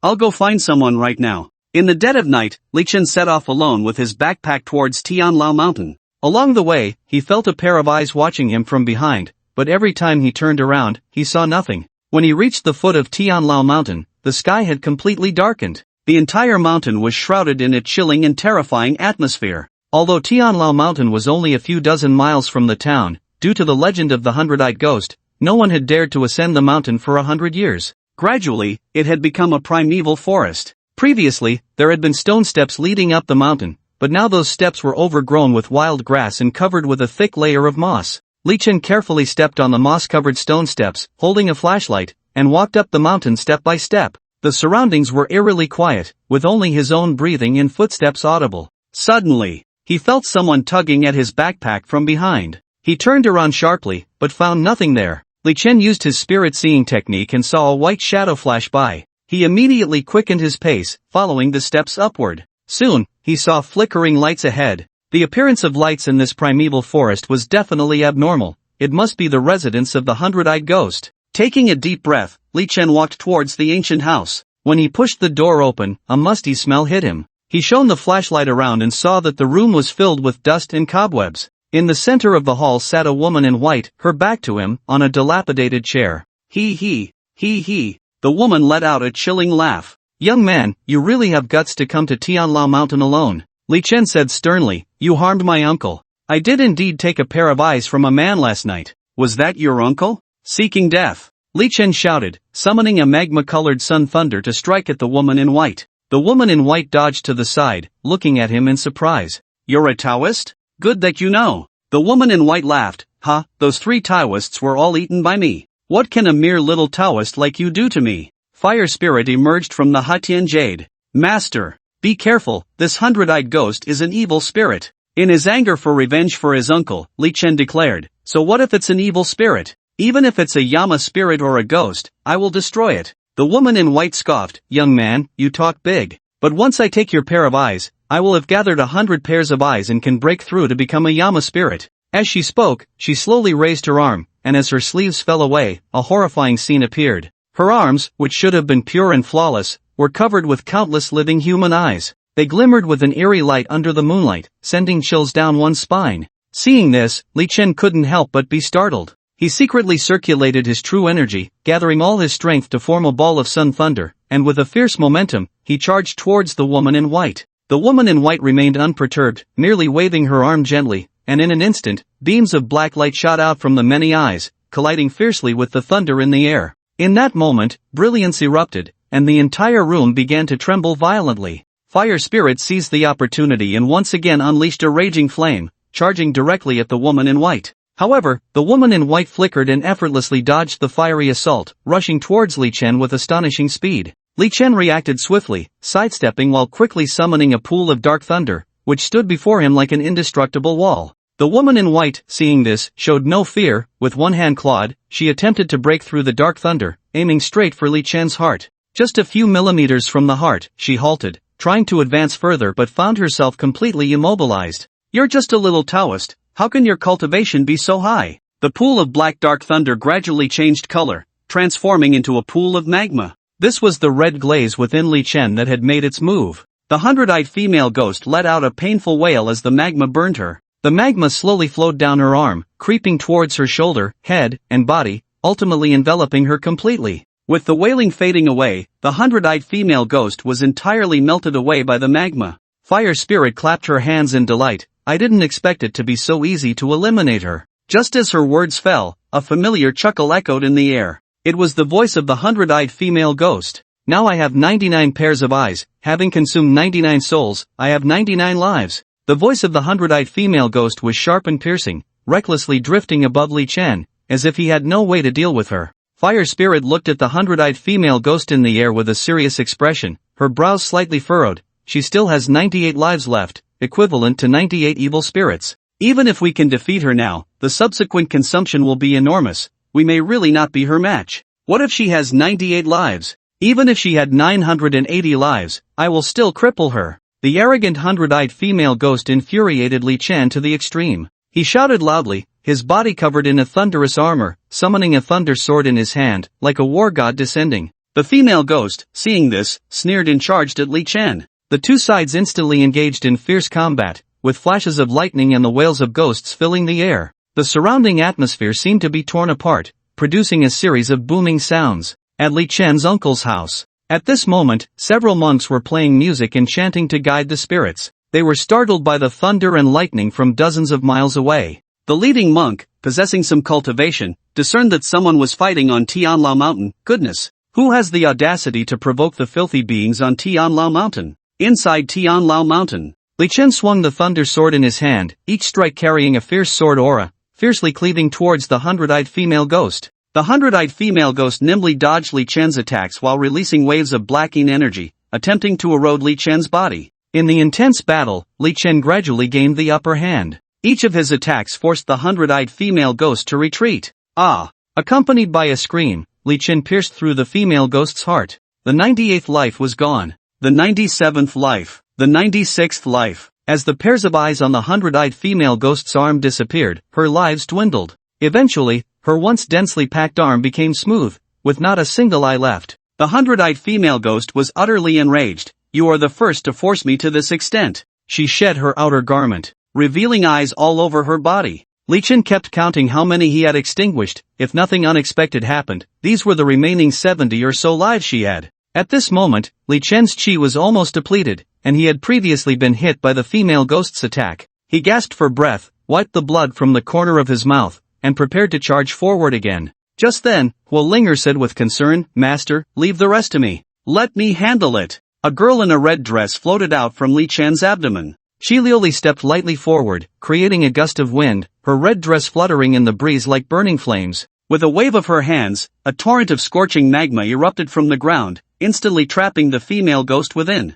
The magma boiled like a sea of fire, rolling and churning, its intense heat spreading outwards. The female ghost struggled in the magma, letting out a piercing scream, but she could not escape this fiery prison. Shi Liuli's gaze was firm and cold as she quietly watched the trapped female ghost, as if admiring her own masterpiece. The female ghost was being roasted in the magma, writhing in agony, but Shi Liuli had no intention of killing her. She turned to Li Chen, "Since the hundred-eyed ghost can be reborn, we can trap her without killing her, right?" Huo Linger looked at the two in surprise. "Daddy? When did you have such a beautiful daughter? I had no idea." Li Chen smiled awkwardly. "That's a long story." Shi Liuli extended her right hand, gathering the magma along with the hundred-eyed ghost into her palm. "What do you think we should do with her? Killing her would only be a favor to her. We should make her wish she were dead." Just as Li Chen pondered how to deal with the hundred-eyed ghost, a man's voice came from behind. "Why not sell her to me?" "Who are you?" Li Chen asked curiously, wondering who this person was. The man wore tattered clothes, hunched over, leaning on a cane, standing there unsteadily as if a gust of wind could blow him over.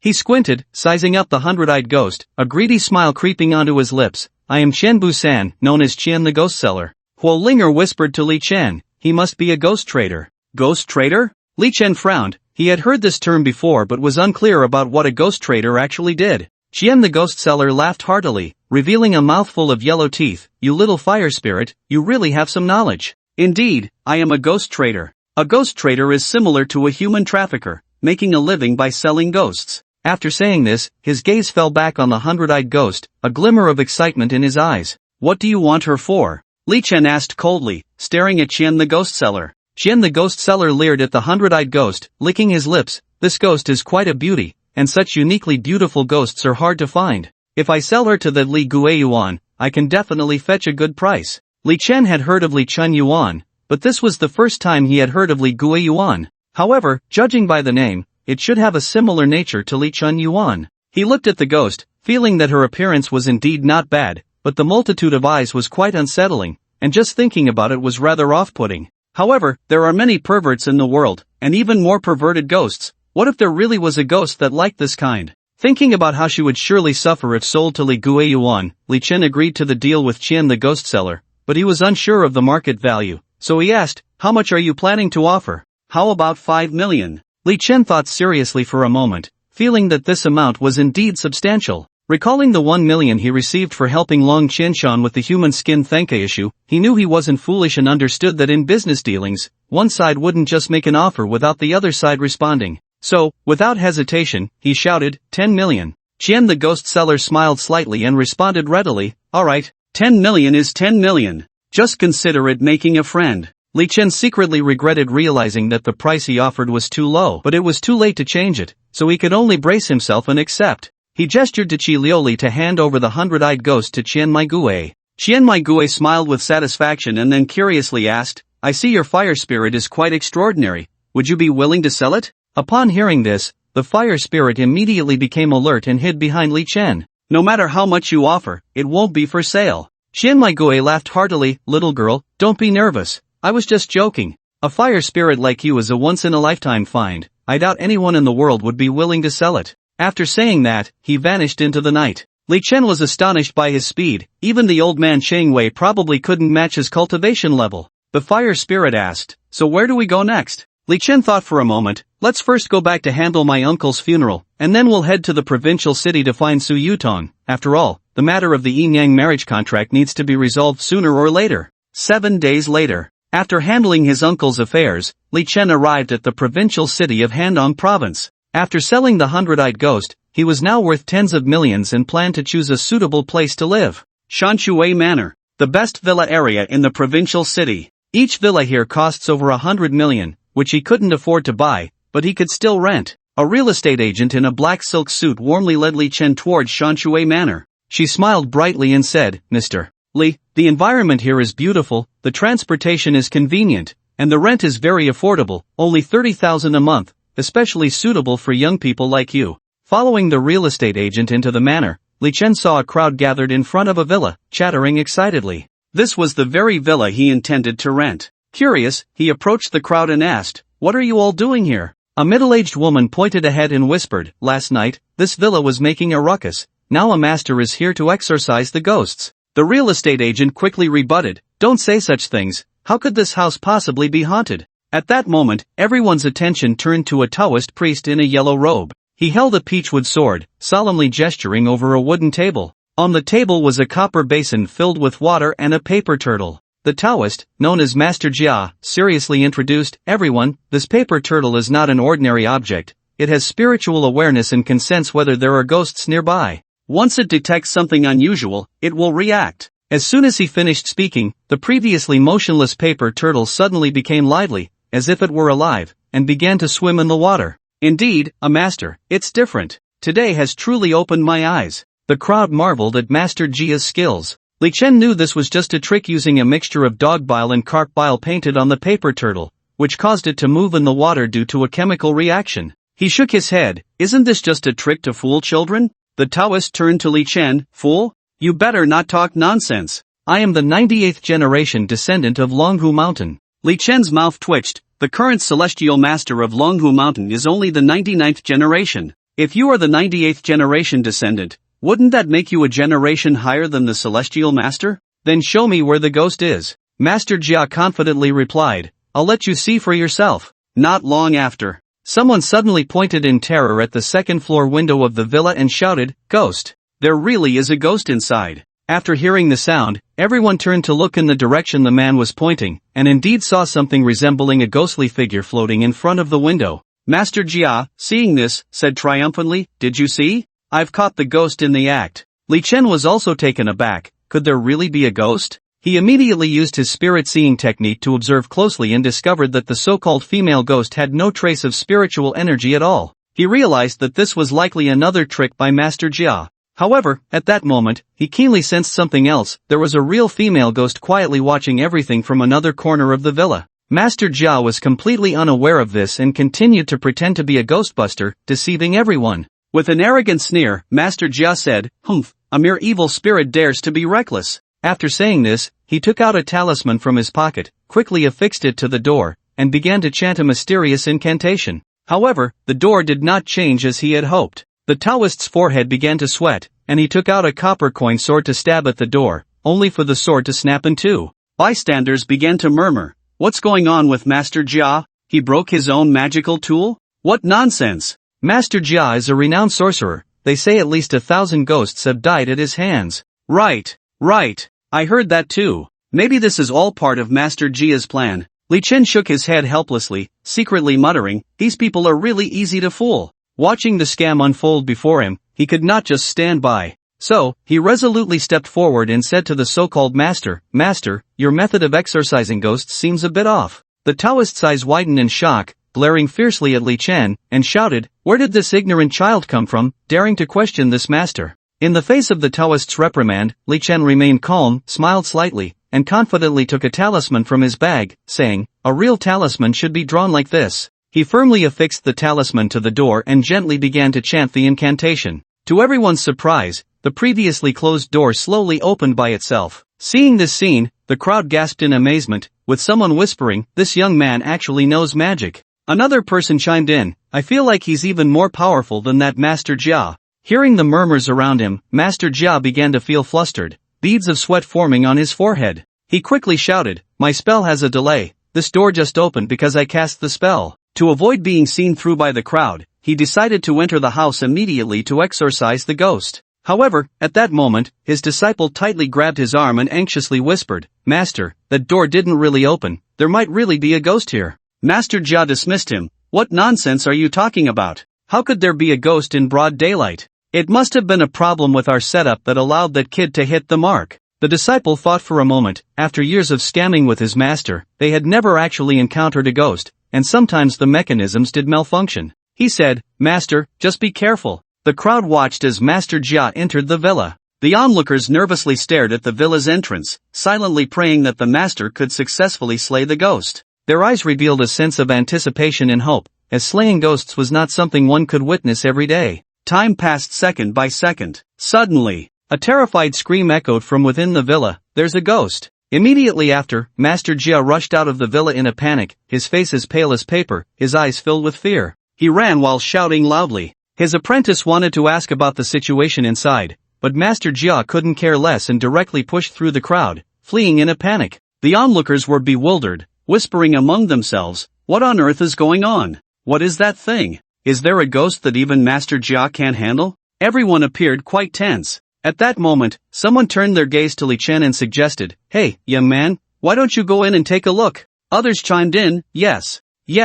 Don't you also know some spells? Go see what's really happening. The real estate lady was quite frightened, tightly hiding behind Li Chen, trembling as she said, Mr. Li, you should go take a look. Li Chen frowned, looking at her with dissatisfaction, questioning, didn't you say this villa has no ghosts? The real estate lady's face turned pale, filled with terror, stammering, I'm sorry, I lied to you. There was indeed a murder case in this villa before. Li Chen sighed helplessly, thinking, these people are really troublesome. But he also felt a bit curious because he sensed that there should be a female ghost inside. It had been a while since he had met a new female ghost, and a hint of anticipation surged in his heart as he decided to enter the villa and become friends with this mysterious female ghost. In fact, the moment he stepped into the villa, he keenly sensed the presence of the female ghost and discovered that she was merely a spirit at the initial stage of the ghostly realm. For such an opponent, Li Chen was full of confidence, believing that he could easily handle her with just a flick of his finger. However, the female ghost seemed to have no malicious intent.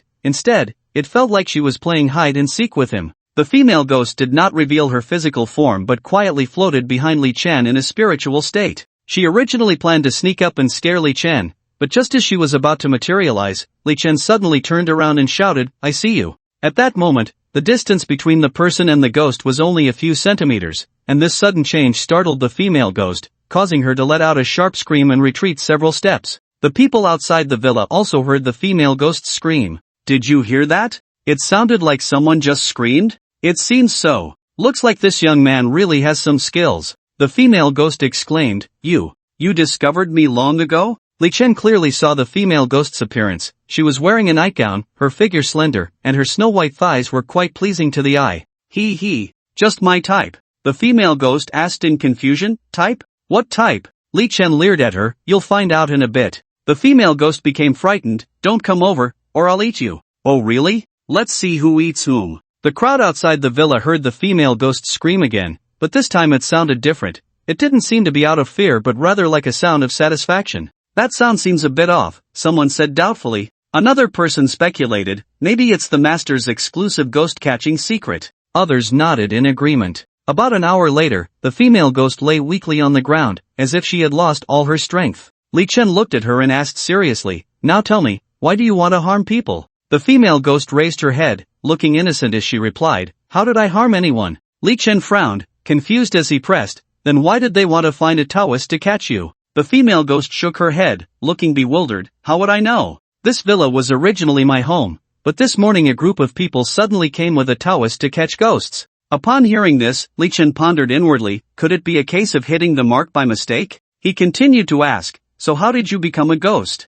The female ghost lowered her head, recalling the past, and slowly said, "I'm not sure either. I just remember one night I drank too much, went home to sleep, and suddenly someone hit me from behind, and then I lost consciousness. When I woke up again, I found that I had become a ghost." "Do you live alone?" The female ghost nodded and softly said, "Yes, this was a birthday gift from my father. To be able to give his daughter a villa worth over 100 million as a gift, her family's power must be considerable." Li Chen secretly sighed. "It seems this girl comes from a very wealthy background. You don't seem very old. What do you do?" "My name is Long Yingying, and I'm a junior at Handong University." Unexpectedly, she turned out to be my junior. At this moment, the people outside heard that there was no more movement inside, and someone shouted, "Young man, are you okay?" Li Chen stepped out of the villa. "The female ghost here has been eliminated by me. Everyone can disperse now." Seeing that the excitement was gone, the onlookers gradually dispersed. The real estate agent asked, "Mr. Li, are you still renting this house?"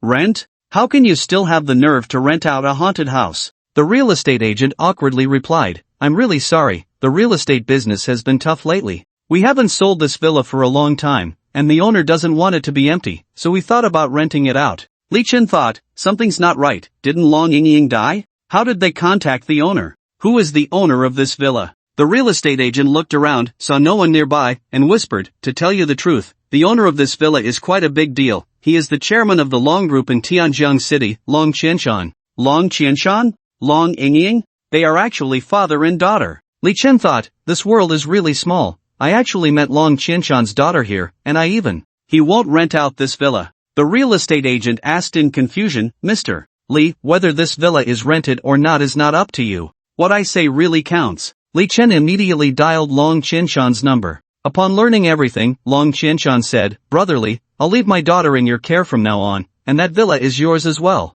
I'll have my subordinates contact the agency to transfer it to you." Soon, the real estate agent received a call from Long Qianshan's subordinate. She looked at Li Chen in shock. "Who exactly are you? Long Qianshan so easily gave you a villa worth over 100 million? It's nothing, we just know each other." After sending the real estate agent away, he returned to the villa. "Your father has already given me the villa. From now on, I am the owner here." Long Yingying looked at him in disbelief. "You bad person, not only did you bully me, but you also want to take over my property." "Bad person? I'm your father's lifesaver." He opened his phone's recording and played the conversation he just had with Long Qianshan. Long Yingying lowered her head in grievance. "Fine, but you have to promise not to bully me in the future." Li Chen chuckled. "With a pretty girl like you, I can't guarantee that." Li Chen thought he still had important matters to attend to, so he took out Su Yutong's business card and dialed the number on it. "You said that if I wanted to know the secret of the Yinyang marriage certificate, I should come to the provincial city to find you. Now, I've arrived."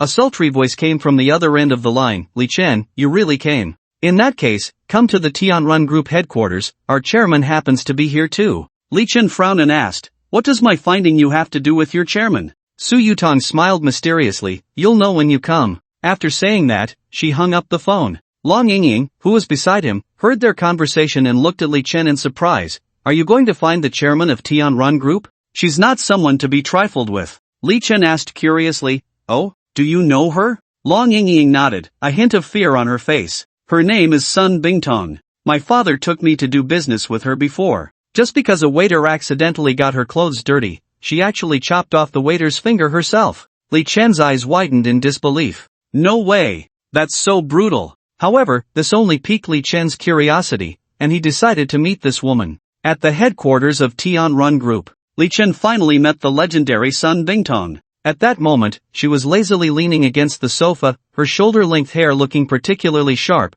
and a bright red long dress wrapped around her body, exuding an alluring charm. Rumor had it that she was around 30, but perhaps due to good maintenance, she looked similar in age to Su Yutong, who was sitting nearby. "You're Li Chen?" Sun Bingtong lifted her head and looked him up and down. That's right. Li Chen stared directly into her eyes, not backing down. Have a seat. Sun Bingtong pointed to the chair beside her, the corners of her mouth slightly curling up into a faint smile. Li Chen sat down as instructed, secretly on guard. I can tell you about the yin-yang marriage contract and Su Yutong's secret, but there's a condition. What condition? A glint of mischief flashed in Sun Bingtong's eyes as she said softly, you have to marry me. Li Chen was instantly stunned, his mind going blank. What the hell? What's going on? I came to annul a marriage contract, and now there's another one. He stared at Sun Bingtong in disbelief. This sudden request caught him off guard and completely disrupted his plans. He looked Sun Bingtong up and down, and a smile crept into his heart. He had never really interacted with such a cold, strong woman. It was hard to imagine what she would be like when tamed.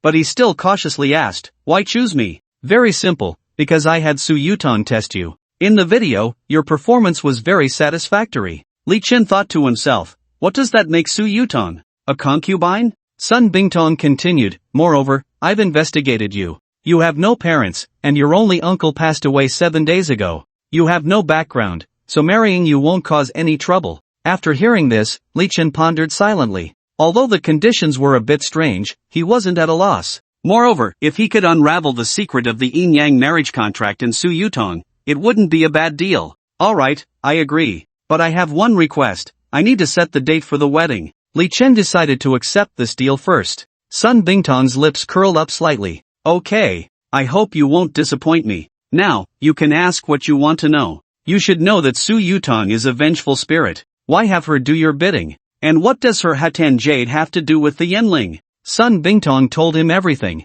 Yanling was an ancestor of the Sun family. A year ago, she was chased by Taoists from Longhu Mountain and nearly lost her soul. To save her life, she sealed all her cultivation in the Hatan Jade, leaving only a trace of spiritual power attached to the soul of the recently deceased Su Yutong. To be reborn, she needed to rely on the yin-yang marriage contract and a person with a yang spirit body. Su Yutong remembered Li Chen's birthday and verified through the 8 characters that he was indeed the one with a young spirit body, which led to Su Yutong going to the internet cafe late at night. Li Chen then asked, so why are you marrying me? It can't be that you really like me. I'm saving you. Saving me? Sun Bingtong explained, you should know that with your current cultivation, if you resurrect Yanling, you won't survive a year. Therefore, you can only survive by being with someone who has a blood relationship with Yanling. Li Chen felt that he couldn't quite see through the cold beauty in front of him. Long Yingying once said that her heart was more venomous than that of a snake or scorpion, but everything she said at this moment had nothing to do with being ruthless. On the contrary, she seemed quite understanding.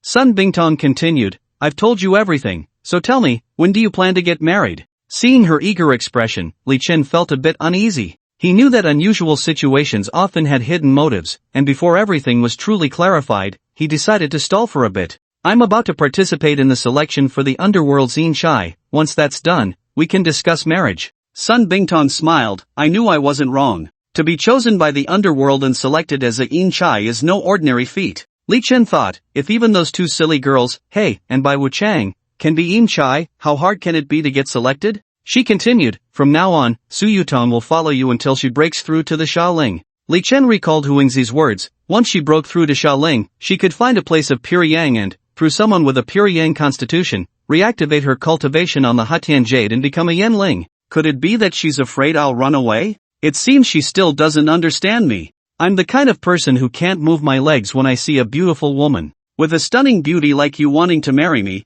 how could I possibly run away? At the very least, I need to experience it first before considering escape. With that thought, Li Chen smiled and said, alright, let's make this a pleasant decision. It was still daytime, the sun shining brightly, and Su Yutong couldn't be active outside yet, so she transformed into a wisp of green smoke and floated gracefully into the Hatan Jade. Sun Bingtong picked up a set of keys and tossed them over. From now on, we're all family, so this car is a gift for you. Li Chen glanced at the car emblem on the keys, Lamborghini. It seems my future fiancé is quite generous. Li Chen left Tianrun Group, pondering his next plan. Suddenly, he thought of the fatty. At that moment, the fatty was welcoming new students, happily greeting the adorable freshman who had just enrolled. When he learned over the phone that Li Chen had come to the provincial city, the fatty excitedly said, you must come to school, this year's batch of freshmen is really impressive. Hand-on university. Li Chen arrived at the place where the fatty was in charge of the new student registration. Excuse me, is this the School of Architecture?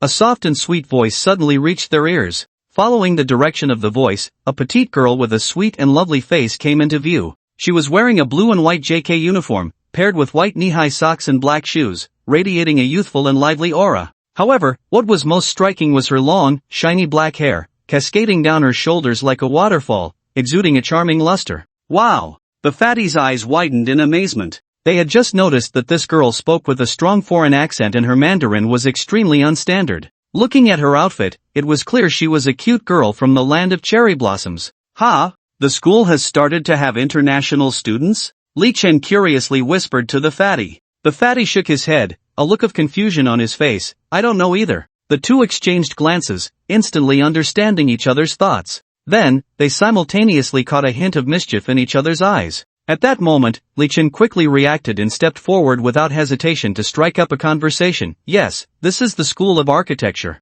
Just as the fatty felt disappointed for being a step slower, Zhao Mingming's roommate, Li Manman, walked over from a distance. The fatty greeted her with a big smile. Man, what brings you here? I just received a message from the counselor saying that this year our class will have an exchange student coming from the land of cherry blossoms. She was afraid you wouldn't understand the language of cherry blossoms, so she sent me to pick you up. Li Chen quickly said, Junior, it's no trouble for you, I actually know the language of cherry blossoms. Then he pointed to the JK girl, and she's already here. When Li Manman saw Li Chen, a look of surprise appeared on her face. Senior, what are you doing here? Li Chen smiled and patted the chubby guy's shoulder, replying, I was worried about the juniors working hard, so I came to help with the orientation. Hearing this, Li Manman thoughtfully recalled her own experience when she first entered school. That's right, when I enrolled, it was also a senior who welcomed me. She turned to Li Chen and said with a smile, since you came personally, I can relax. After saying that, she happily started chatting with the JK girl. The chubby guy nudged Li Chen with his elbow and whispered, Dude, be honest, did you learn this cherry blossom language from a movie?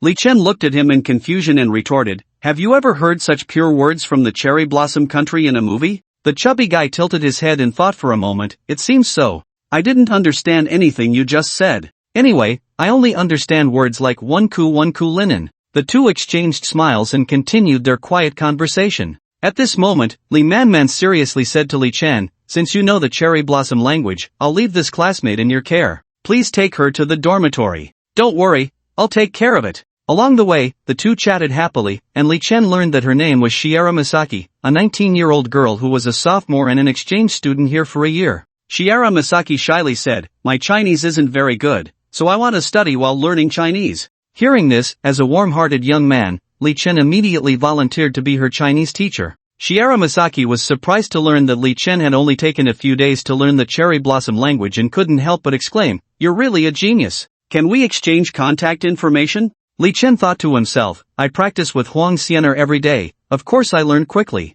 If you practiced with me every day, you would learn quickly too. One must admit that the school takes great care of exchange students. The best dormitories at Hanan University are usually 4-person rooms, but exchange students enjoy the same treatment as doctoral students with double rooms. After helping Shiera Misaki move her things, she gratefully said, I'll treat you to dinner tonight. Li Chen felt secretly delighted, thinking that girls from the cherry blossom country really know how to be grateful, just helping to move luggage, and she was already thinking of treating him to a meal. He took Shiera Misaki to a Japanese restaurant. After all, being in a foreign land and being able to eat hometown dishes still felt happy. She kept praising the authenticity of the dishes here while continuously pouring wine for Li Chen. Before they knew it, it was late at night. Shiera Misaki's voice was soft as if it could drip water. Senior, it's getting a bit too dark, and I'm a little lost. Can you take me back to the dormitory? Li Chen looked at the girl in front of him, who was swaying slightly from the drink, and felt a twinge of pity. Her enthusiastic request for him to escort her home was hard to refuse.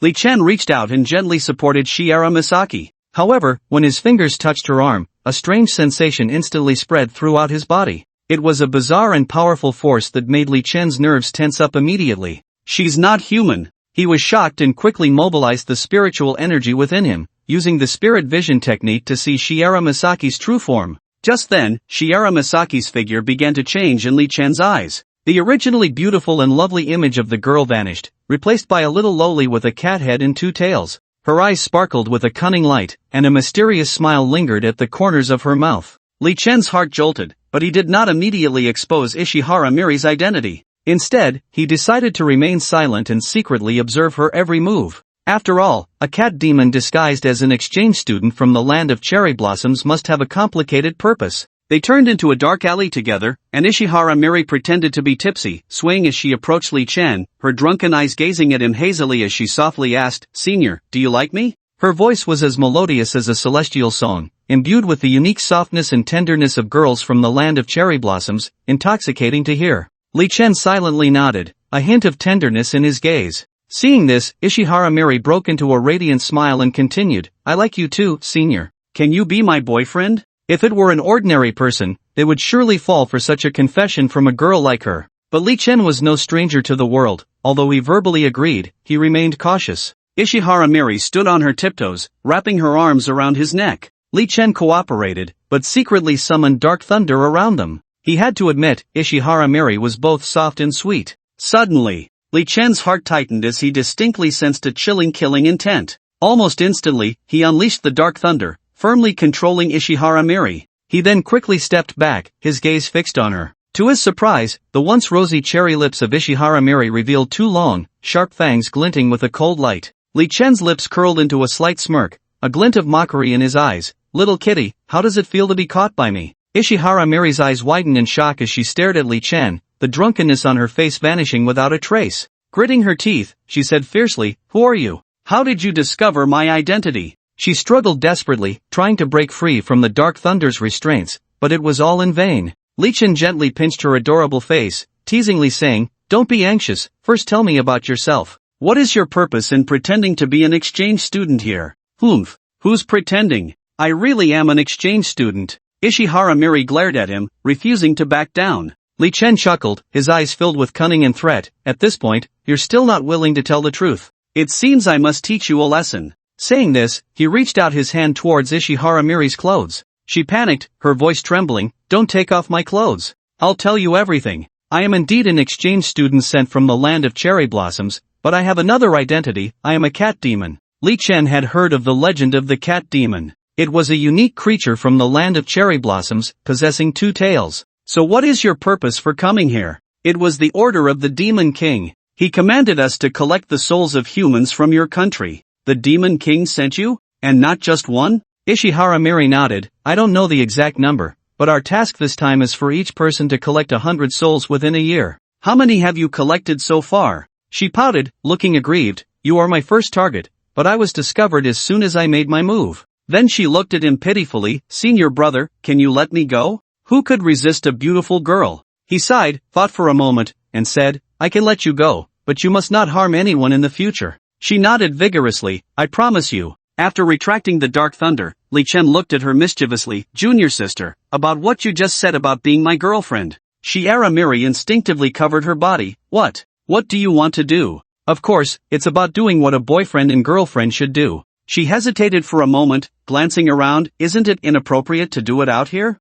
Li Chen chuckled. "It's dark here anyway, and there's no one around. This makes it more exciting." Half an hour later. At that moment, a fierce sound of fighting reached Li Chen's ears, also catching Ishihara Miri's attention. She frowned and said, "What is that sound? It sounds like someone is fighting." Li Chen immediately became alert. "Let's go. Check it out." However, Ishihara Miri seemed reluctant to leave. She gently tugged at Li Chen's hand, pouting, "Oh, let's wait until we're done before going." But a sense of unease surged in Li Chen's heart. He felt that this fight seemed related to him. "No, I have to see what's going on." The two hurried to the scene, and as he suspected, they saw a fierce-looking monk entangled with a woman, and that woman was actually Bayun. Li Chen was instantly filled with rage, cursing inwardly, "Damn it! How dare you touch my woman!" Without hesitation, he drew the thunder whip and charged at the monk. The monk, seeing this, shouted angrily, "Where did this brat come from, daring to ruin my good deed? Evil monk, if you dare to touch my wife, you must be tired of living."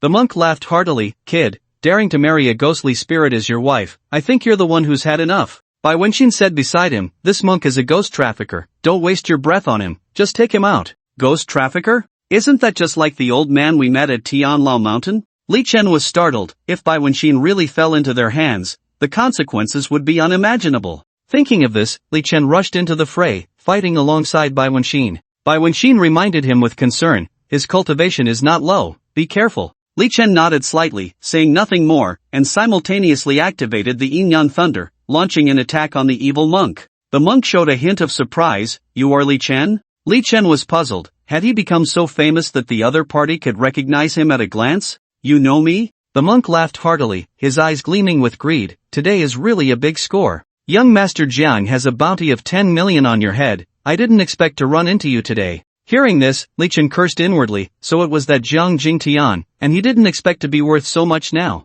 Li Chen coldly looked at the evil monk. Since you want my life, then I definitely won't let you go. After saying that, he struck again, unleashing the full power of the Yin-Yang thunder, vowing to defeat this evil monk. Under the cover of the dark thunder, he transformed the thunder whip into a thunder sword and thrust it forward. The monk's technique was strange. His weapon was the string of Buddhist beads around his neck. With a clang, Li Chen's thunder sword felt as if it had struck a steel plate. The monk laughed. Young Master Jiang said you were so powerful. I see you're not that impressive. Is that so? Then let me show you. Li Chen formed a hand seal, summoning the red glaze from the heavenly pattern. The monk exclaimed, heavenly pattern. He realized he was no match for the fire dragon and turned to flee, but how could Li Chen give him that chance? The fire dragon swiftly flew towards him. As a human, how could he withstand the scorching heat of the lava flames? Soon, amidst the screams, he turned to ashes. Bayun Temple linked her arm with Li Chen's. Thanks to you tonight. Mizuki Ishihara also ran over. So you're this amazing.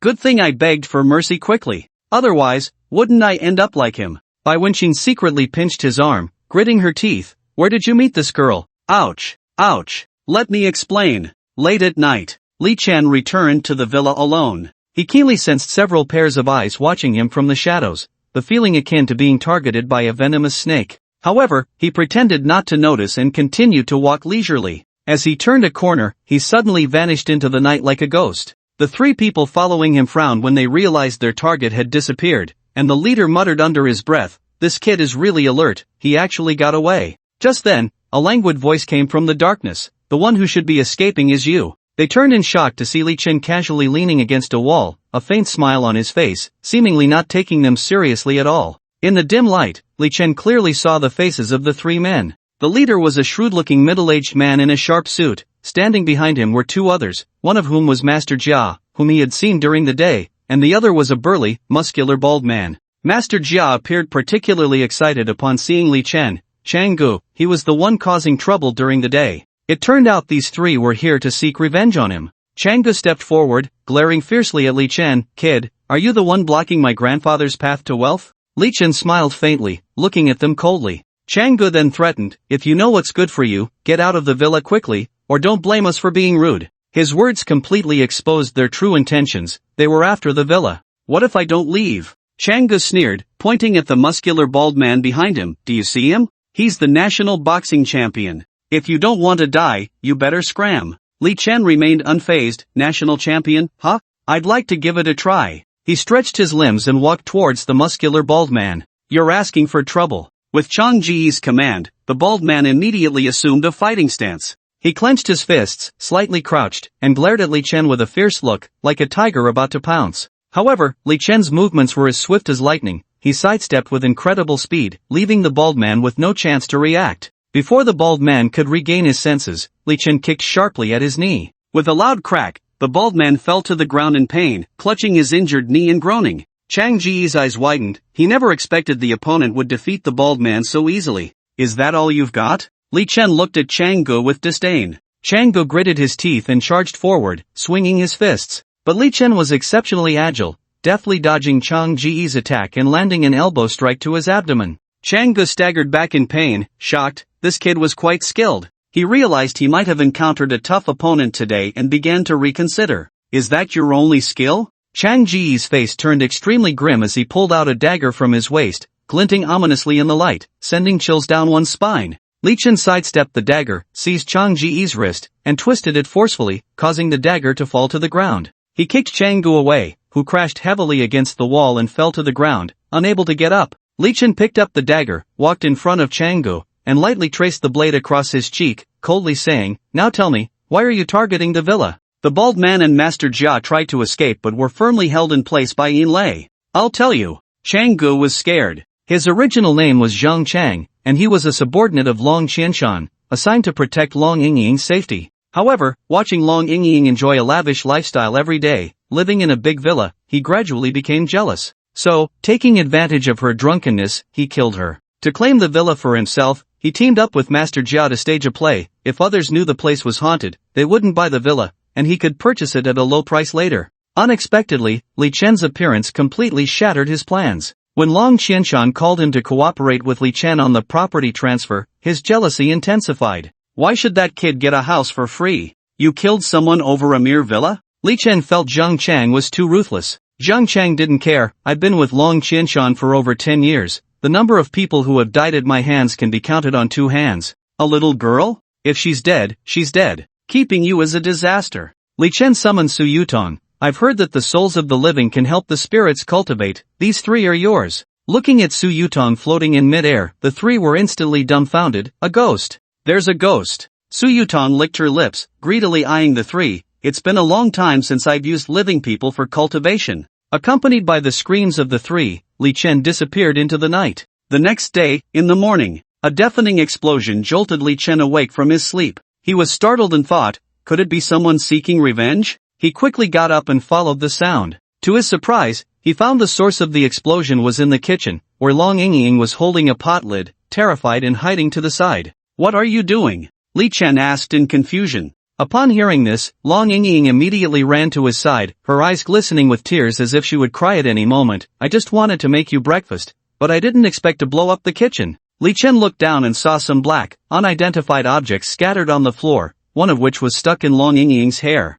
Curiously, he picked up the black object from her hair, examined it closely, and asked, what is this? Long Yingying replied awkwardly, steak. Li Chen's eyes widened. This is the first time I've seen such a steak. Looking at Long Yingying's pitiful expression, Li Chen couldn't help but laugh. He gently patted her head and comforted her. It's okay, just be careful next time. Cooking is something you should leave to me. After saying that, he turned and walked into the kitchen to start cleaning up the mess. Long Yingying hurriedly followed him in, wanting to help. But Li Chen stopped her. You go outside, I'll handle this. But, Long Yingying wanted to say something. Be obedient. Li Chen looked at her gently. Long Yingying had no choice but to leave the kitchen and sit in the living room to wait. After a while, there was a loud bang. That startled Long Yingying in the living room. Looking at the smoking kitchen, Long Yingying couldn't stop smiling. So your cooking skills are just as bad as mine. It shouldn't be. Although my cooking at Bayun Temple wasn't good, it shouldn't have blown up the kitchen. Ding-dling. The sound of a phone ringing broke the joyful atmosphere.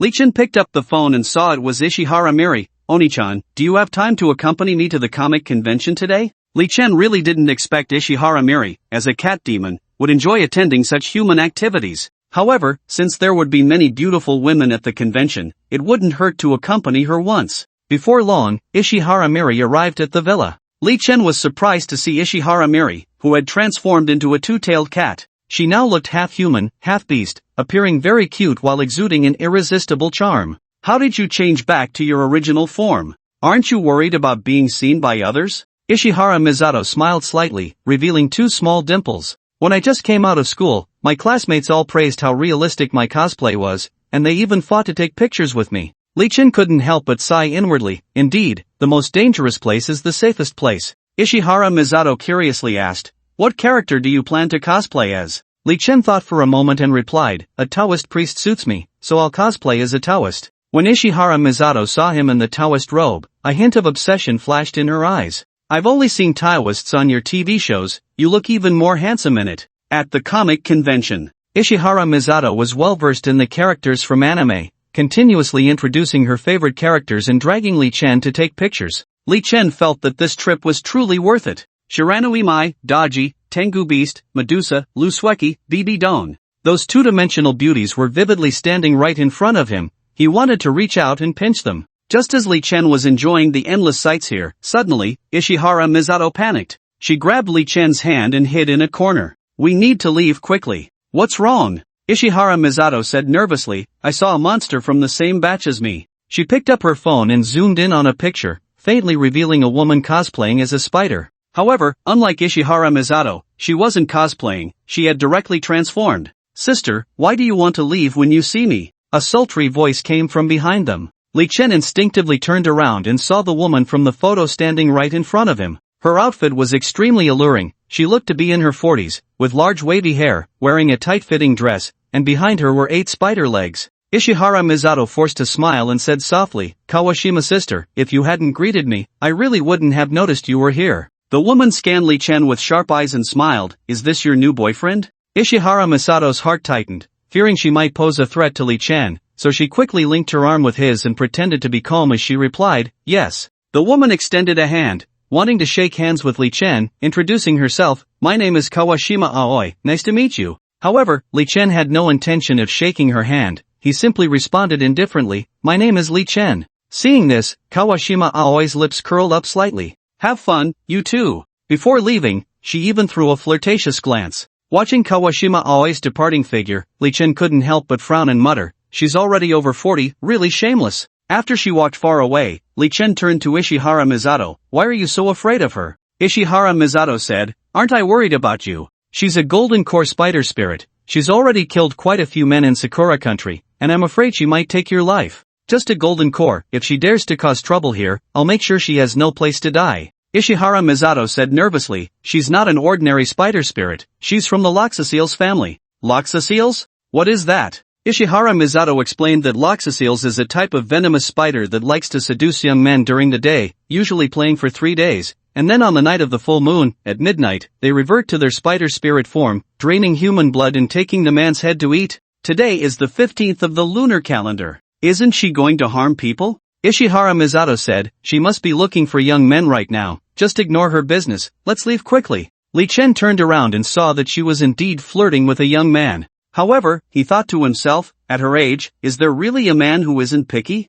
Suddenly, he had a thought, since there are 2 monsters here, Ishihara Misato and Kawashima Aoi, could there be other monsters as well? He immediately activated his spirit seeing technique. Upon looking, he was taken aback. A quarter of the cosplayers present were actually transformed monsters. Wow! They say the cosplayer community is chaotic, but it turns out it's this kind of chaos. Li Chen took Ishihara Misato around other parts of the city for quite a while, returning home only after 11 at night. As soon as he opened the door, he saw Bai Wenxin sitting on the sofa. Oh no! Most likely, she has discovered my affair with Ishihara Misato. He turned to leave, but Bai Wenxin pushed him down onto the sofa. Not only was she not angry, but she looked at Li Chen seductively and asked, did you have fun today? Li Chen thought, why has she become so gentle? Could it be that Su Yutong has possessed her? Now was the time to act fun? I was out catching monsters. You have no idea, I encountered a monster from Sakura country today, called Oroka Shinfu. You wouldn't believe it, that thing is powerful and can use poison. Bai Wenxin quietly watched Li Chen's performance. She pretended to be nervous and asked, you actually encountered such a powerful monster? Did you get poisoned? Do you need me to suck the poison out? Li Chen chuckled mischievously and said, it seems like I'm poisoned down there. Upon hearing this, Bai Wenxin immediately became furious, grabbing Li Chen's ear and scolding, suck your big head. Just tell me the truth, what exactly did you two do? Faced with Bai Wenxin's questioning, Li Chen quickly waved his hands, pleading, I swear, I really didn't do anything. Just then, Huo Linger popped out from the Hatian Jade, grinning wickedly and said, I can testify, besides flirting with the cat monster, she was also checking out girls at the comic convention, they didn't do anything else. Hearing this, Li Chen nearly fainted, inwardly lamenting. Oh no, I had planned everything but forgot that Huo Linger was still hiding in the Hatian Jade. Li Chen hurriedly explained, listen to me, I went to the comic convention purely to uphold justice. Hearing this, even Huo Linger was confused. What does that have to do with anything? Sakura country has sent over 100 spirits and monster beasts, there should be some major movement soon. Li Chen sent the photo he took of the spider spirit to Bai Wenxin. Bai Wenxin looked at the photo, her brows furrowing as she fell into deep thought, this reminds me, it's rare for spirits from various countries to gather in such large numbers. Could it be that Sakura country is really plotting something? Seeing her reaction, Li Chen felt a surge of joy and quickly said, now you should believe me, right? Bai Wenxin glanced at him and said helplessly, alright, I'll consider it a misunderstanding. You should get some rest. After saying that, she prepared to leave the villa, but Li Chen stopped her. The next morning, Li Chen was still lost in dreams when he was suddenly awakened by a series of urgent knocks on the door. Rubbing his sleepy eyes, he impatiently walked to the door, opened it, and was instantly stunned. Standing before him was a woman in her 20s. She was tall, with fair skin, and her long, shiny black hair cascaded over her shoulders, exuding an enchanting fragrance. At that moment, she was wearing a sheer nightgown, the spring light within barely visible, making one's heart race. Her face was filled with terror, and her beautiful big eyes were full of helplessness and fear. Li Chen looked at her, unable to take his eyes off her. Just then, the woman suddenly grabbed Li Chen's hand, her voice trembling as she said, "Master Li, please save me." Li Chen came to his senses and asked, "Do we know each other?" The woman said anxiously, "2 days ago, the master came here to exorcise a ghost, and I was standing nearby. I know the master has boundless powers, which is why I came to find you." Li Chen nodded, "Oh, I see. So what do you need from me?" "Master, something happened at my home. Please, you must help me." "What happened? Come inside and tell me." At that moment, Bayun Temple also came down in her pajamas. Seeing the woman dressed so seductively, her expression darkened, and she secretly pinched Li Chen's arm. "You better explain yourself." Li Chen grimaced in pain, "You're wronging me. She's here to ask for my help. Who wears pajamas during the day to seek help?" Bayun Temple glared at him. The woman, sensing Bayun Temple's misunderstanding, quickly explained, "Sister, don't get me wrong. I was so scared that I didn't have time to change my clothes." Her name was Wen Xiang, and she also lived in this villa area. Last night, when she saw her husband hadn't come home, she thought he was out socializing, so she went to bed early. During the night, she heard rustling sounds downstairs, so she went to check and saw a huge black spider. The spider occupied half the living room, and its legs were several meters long. It was gnawing on her husband's body. Wen Xiang fainted from the shock of the scene before her. It was only just now that she woke up. She immediately thought of Li Chen as the ghost exorcising master and rushed over without delay. "Let's go. We need to take a look." According to Wen Xiang's description, that black spider was most likely the new spider spirit from Sakura country. As Wen Xiang led the way, she pressed closely against Li Chen, fearing that the giant spider might suddenly appear. Upon entering Wen Xiang's home, a strong smell of blood assaulted them. A man lay on the living room sofa, and his head had been gnawed off. This matched the description of the new spider spirit given by Shiera Miri. Li Chen looked at Wen Xiang, then at her husband, and silently muttered, "Logically, this shouldn't be the case. I've seen that new spider spirit before. Although she has some beauty, she also looks like a woman in her 40s. Why would her husband leave this fresh flower at home to seek out an old wildflower outside?" Wen Xiang noticed Li Chen was examining her and instinctively covered her chest. "How old is your husband?" Li Chen asked. "He's already 50. Li Chen cursed inwardly, "Damn, so it's an old cow eating tender grass." Given that old man's age, it explains why he would be attracted to a spider spirit in her 40s. "There's a dead person." A sharp scream came from outside the door. It turned out that a neighbor saw several people standing at the door and curiously came over, only to be frightened into a scream by the sight of the corpse. Soon, a crowd gathered around to watch. Someone recognized Li Chen at a glance and asked in surprise, "Isn't this Master Li? What are you doing here? Is there a ghost causing trouble again?" Wen Xiang nervously explained, "It's a spider. A spider spirit came to my house last night." Upon hearing this, some people were taken aback and quickly asked, "Was that a spider spirit last night?" Wen Xiang nodded. The person continued, "I came back very late last night and vaguely saw a huge thing in her house with many legs. I thought it was just a shadow cast by the light on the wall, but I didn't expect it to be a spider spirit." At that moment, someone shouted anxiously, "Then hurry up and call the police." Another person dismissively said, "What are you afraid of? Master Li is here." However, just then, a commotion broke out in the crowd. It turned out that the onlookers were feeling dizzy and nauseous, their bodies starting to sway. They turned pale, beads of sweat forming on their foreheads, seemingly affected by some unknown force. Some people even fainted on the ground, losing consciousness. Not good. It's the spider's toxin. Li Chen immediately took out a yellow talisman, recited a spell, and it on the corpse. In an instant, the yellow talisman actually caught fire, emitting green flames. "This is..." Wen Xiang looked at this scene in surprise. "This is to cleanse the toxins from the corpse." Li Chen said with a serious expression, "That spider is extremely venomous, and the toxins will evaporate into the air. If we don't remove them, you can forget about this villa." The onlookers felt much more at ease. Indeed, a master, his skills are on another level. Soon, the police arrived. After some questioning, they found the situation a bit tricky but could only take the corpse away. With the matter settled, Li Chen prepared to leave but was stopped by Wen Xiang. "Master Li, can I stay with you for a while? I'm scared." Looking at Wen Xiang's delicate and charming appearance, Li Chen's heart softened immediately. "It's indeed not safe for you to be alone." She tightly clung to Li Chen's arm. "Then let's hurry and go." Along the way, Wen Xiang appeared somewhat nervous, constantly looking around. Seeing that Li Chen had brought back such a beautiful woman, by when she knew Li Chen's nature and that he wouldn't be able to control himself, she asked Huo Linger to make sure to keep Li Chen in check. Huo Linger shook her head helplessly. "Sister Bai, even Taoist Jingwei can't control him. What makes you think I can?" At that moment, Sun Bingtong called, Li Chen, prepare yourself well. Tomorrow, come with me to an auction. A notification sound rang out. 200,000 yuan with a crisp sound. Sun Bingtong's voice came from the phone again. This money is for you to buy clothes, remember to dress appropriately tomorrow. After saying that, she hung up. Wen Xiang looked at Li Chen tenderly and said softly, Masterly, my clothes are at home. How about we go shopping together? Sure, I just received 200,000. However, Wen Xiang said coyly, the master just saved my life, how can I let the master spend money? As she spoke, she leaned close to Li Chen's ear, since my husband is dead, his 5 billion estate is all mine now. Are you interested, master? Her words were filled with temptation and provocation, as if hinting at something. Faced with such an enticing offer, it would be hard for an ordinary person not to be moved. But Li Chen secretly scoffed, thinking,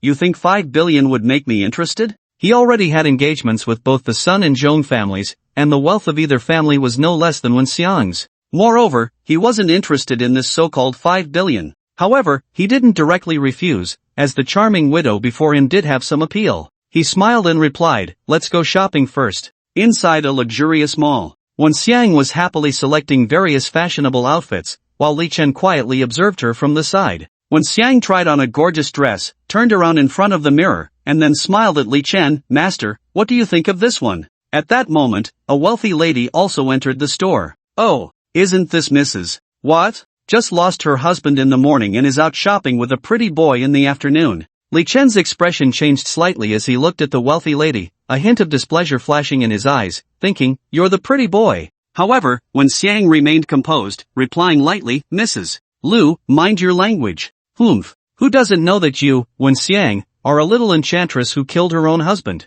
Mrs. Lu snorted coldly. You. Wen Xiang trembled with anger. Seeing this, Li Chen stepped forward, standing in front of Wen Xiang, and coldly looked at Mrs. Lu, madam, why speak so harshly? Mrs. Lu looked Li Chen up and down, sneering, to be fair, Wen Xiang, your taste is quite good. Li Chen frowned slightly, about to retort, when Wen Xiang tugged at the corner of his shirt and said softly, forget it, don't mind her. Let's go. After saying that, Wen Xiang turned and left the shop. Li Chen wanted to follow her out, but he couldn't swallow his anger and secretly stuck an aphrodisiac talisman on the back of the noblewoman. As soon as Wen Xiang stepped out of the shop, she couldn't help but walk to a corner where no one was paying attention and began to cry quietly. Seeing this, Li Chen hurriedly followed her and comforted her softly, don't be sad, it's already resolved. Wen Xiang sobbed, Master, they say there are many troubles at a widow's door. I just lost my husband, and I'm being bullied like this. As she spoke, she leaned on Li Chen's shoulder and cried out loud.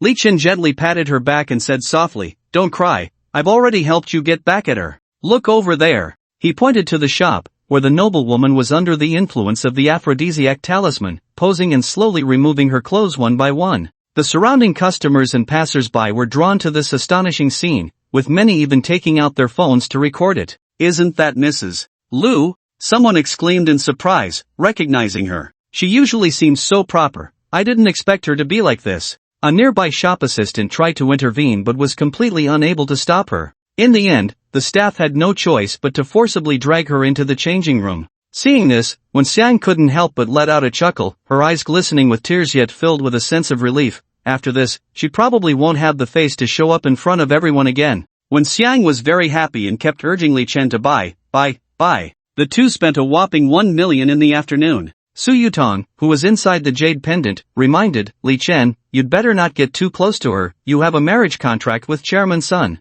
Li Chen, however, was unconcerned, if Sun Bingtong cares about this, then she's really too petty. Just think, if she knew I had you guys around me, wouldn't she be furious? Su Yutong shook her head helplessly and sighed, you really never change. At that moment, Li Chen asked, do you need me to buy you something? I think this piece of lingerie is quite nice. As he spoke, he picked up a piece of lingerie and examined the size closely. You would look great in this. Wen Xiang, thinking Li Chen was talking to her, shyly replied, Master, this size is a bit small for me. After saying that, she quickly picked up a larger size. Li Chen couldn't help but picture Wen Xiang wearing that lingerie. I'm buying it for someone else. Wen Xiang suddenly realized and laughed, right, you still have that Miss Bai at home. She seemed quite angry today. As she spoke, she picked up another piece of lingerie. I think this one is more elegant, it should suit her well. Only then did Li Chen remember Bai Wenxin, almost forgetting about her and Long Yingying. He quickly picked out 2 more pieces. He He secretly asked in the jade pendant, Huo Linger, do you need me to buy you one too?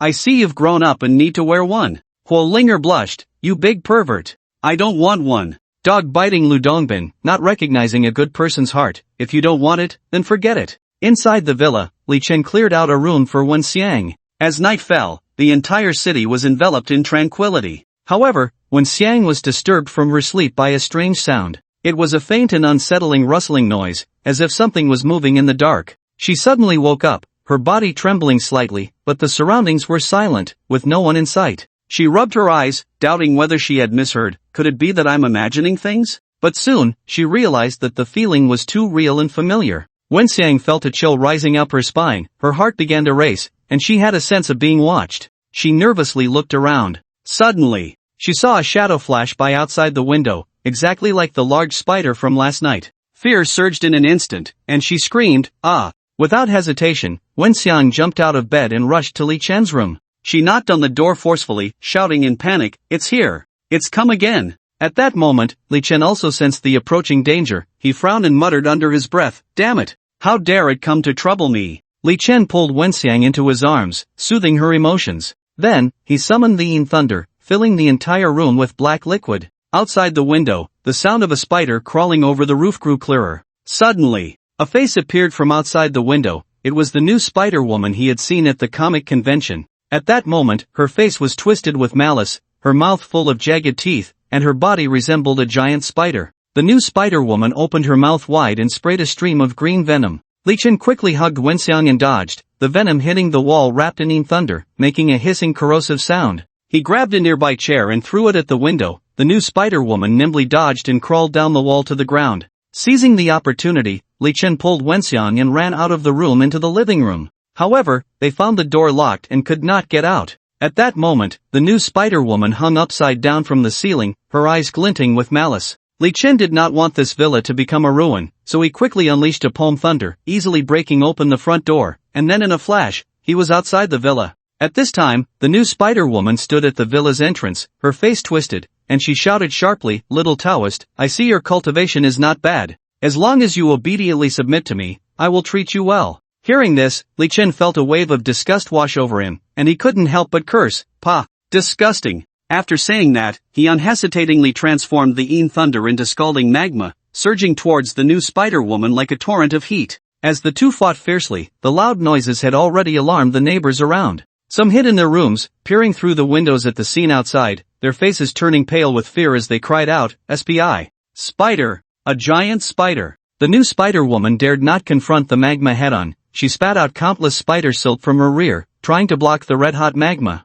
Sizzle! The spider silk met the magma and instantly turned into a plume of white smoke. The new Spider-Woman considered herself a powerful demon at the Golden Core stage, but she found herself at a loss against Li Chen. Little Taoist, you are forcing my hand. After saying that, she opened her mouth wide. Li Chen thought she was going to use the same trick again and spit out venom, but unexpectedly, this time it was not venom, but poisonous mist. If the poisonous mist were to spread, no one in the villa area would survive. It had to be a quick resolution. He donned his thunder armor, wielding the thunder sword, and struck at the new Spider-Woman's head. Clang! The new Spider-Woman raised a foot to block the thunder sword. He felt as if he had struck hard steel. Chi Lu Li, help me! I've been ready! Li Chen felt a powerful warm current emerge from his dantian, flowing through his body, and the thunder sword in his hand transformed into a magma sword. He struck at the new Spider-Woman again. The new Spider-Woman raised a foot, thinking she could block the attack again, but this sword directly severed her large foot,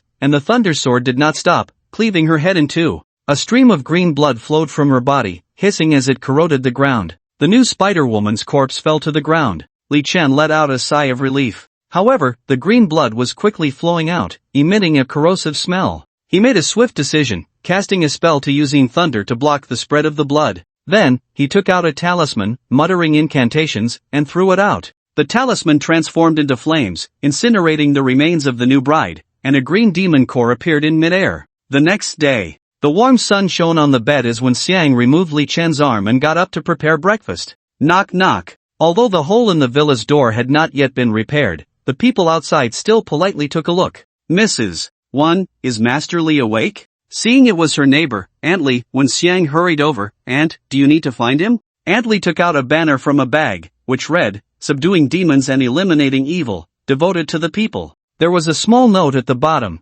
presented to Master Li. "We all saw Master Li eliminate the spider spirit last night, he saved us. This banner is a gift for the master. He's still sleeping, I'll accept it for him first." Aunt Li quickly lowered her voice. "Master Li must be very tired from last night, I won't disturb his rest." After sending Aunt Li off, when Xiang approached the bedside and joked, "Master Li, the sun is shining on your backside, aren't you getting up for breakfast? After last night's battles, you must be really tired." Li Chen opened his eyes and chuckled. "What are you joking about? I could fight dozens more rounds." Saying that, he lunged at Wen Xiang. An hour later, Sun Bingtong called, "Li Chen, I've arrived, where are you?" "Oh no! The auction." Li Chen glanced at the time, it was already 9:30, and there was only half an hour left until the 10 o'clock auction. He hurriedly got out of bed, dressed, and rushed to the auction venue, leaving Wen Xiang feeling a bit unsatisfied. Outside the auction house. "Oh, isn't this the eldest daughter of the Sun family? You're the only one here for such an important auction?" A young man in a suit approached, wearing shiny leather shoes. Sun Bingtong glanced at him disdainfully. "Zhang Shihao, aren't you here alone too?" At that moment, a stretched Lincoln drove up, and an old man dressed as a Taoist priest stepped down. He had an ethereal demeanor, looking like a transcendent being. Zhang Shihao arrogantly said, "This is the Yunhe Taoist I invited from Qingcheng Mountain. With him here, my Zhang family will definitely shine." Just then, Li Chen ran over, panting, "Sorry to keep you waiting." Sun Bingtong glanced at Li Chen, seeing that he was dressed decently and hadn't embarrassed her, feeling secretly pleased, but still coldly said, "Why did you arrive so late? Isn't it because of these leather shoes? They're really hard to run in." Zhang Shihao laughed heartily. "Miss Sun, could this be the helper you invited?" Li Chen looked at Zhang Shihao's smug expression, feeling quite displeased. He muttered to himself, "So what if he's rich? What's so great about that?" He secretly took out a laughing talisman and stuck it on Zhang Shihao's back. "You love to laugh, right? Let's see how much you can laugh.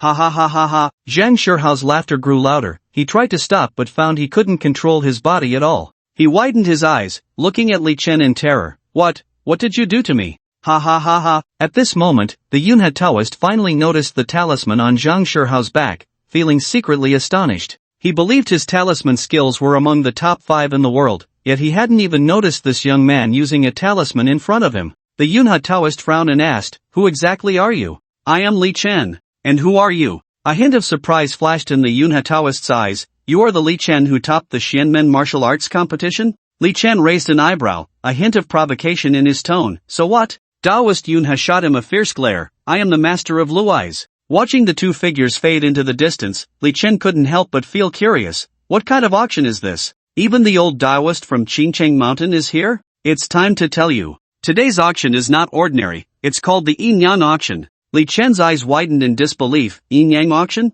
What does that mean? The so-called Yin Yang auction is a special event held once every 10 years, crossing the realms of Yin and Yang, gathering rare treasures from all walks of life. Here, not only can one auction off ordinary treasures, but also encounter some supernatural items, even ghosts, monsters, and other supernatural beings. Therefore, every time it is held, it attracts many people from both realms. What sets this Yin Yang auction apart from others is that no one knows in advance what will be auctioned. Each item is not provided by the organizers but brought by each participant themselves. This way, everyone has the potential to be a provider of auction items. Li Chen asked, "Then why did you bring me here?" Sun Bingtong shot him a cold glance, "Naturally to broaden your horizons." After saying that, she walked straight into the auction venue without looking back, leaving only a remark, "Hurry up and keep up." The Yin Yang auction is held at the Manhwa Hotel. Li Chen had heard of it during his school days. It is a super 5-star hotel. Staying here for a night costs over 10,000 yuan. He never expected such a high-end hotel would have connections to the underworld.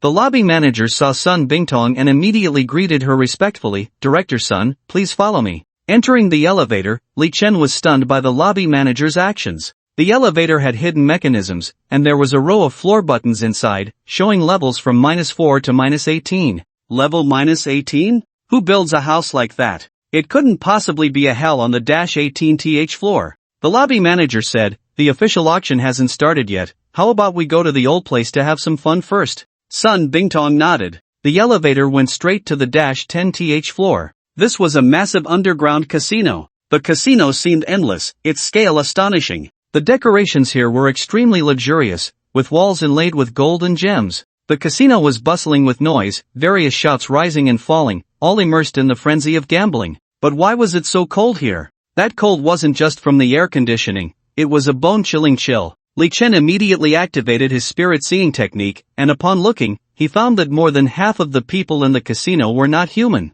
Sun Bingtong couldn't help but sneeze. She looked at Li Chen. Do you have any talismans to resist the chill of the Yin spirits? Li Chen rummaged through his pocket and took out 2 blazing sun talismans, giving one to himself and one to Sun Bingtong. The lobby manager exchanged a glance with a nearby waiter, who then approached with a black box. Director Sun, this is the 100 million chips you stored earlier. Sun Bingtong nodded, then patted Li Chen's shoulder, signaling him to follow. They arrived at a corner of the casino, where Zhang Shihao was sitting at a gambling table with a blonde beauty, with Taoist Yunha and an old nun standing behind them. After sitting down, Sun Bingtong looked at Zhang Shihao. Zhang Xiao, do you dare to gamble? Zhang Shihao chuckled, unfazed. You lost tens of millions to me last month. What? Do you want to give me some pocket money again? The blonde beauty, linking her arm with Zhang Shihao, mocked, Sister Sun, if you think you have too much money to spend, I would be more than happy to help you spend it. Sun Bingtong ignored her words and directly signaled the waiter to open the box they had brought. Then, she divided the chips inside into 2 portions, one for herself and the other for Li Chen beside her.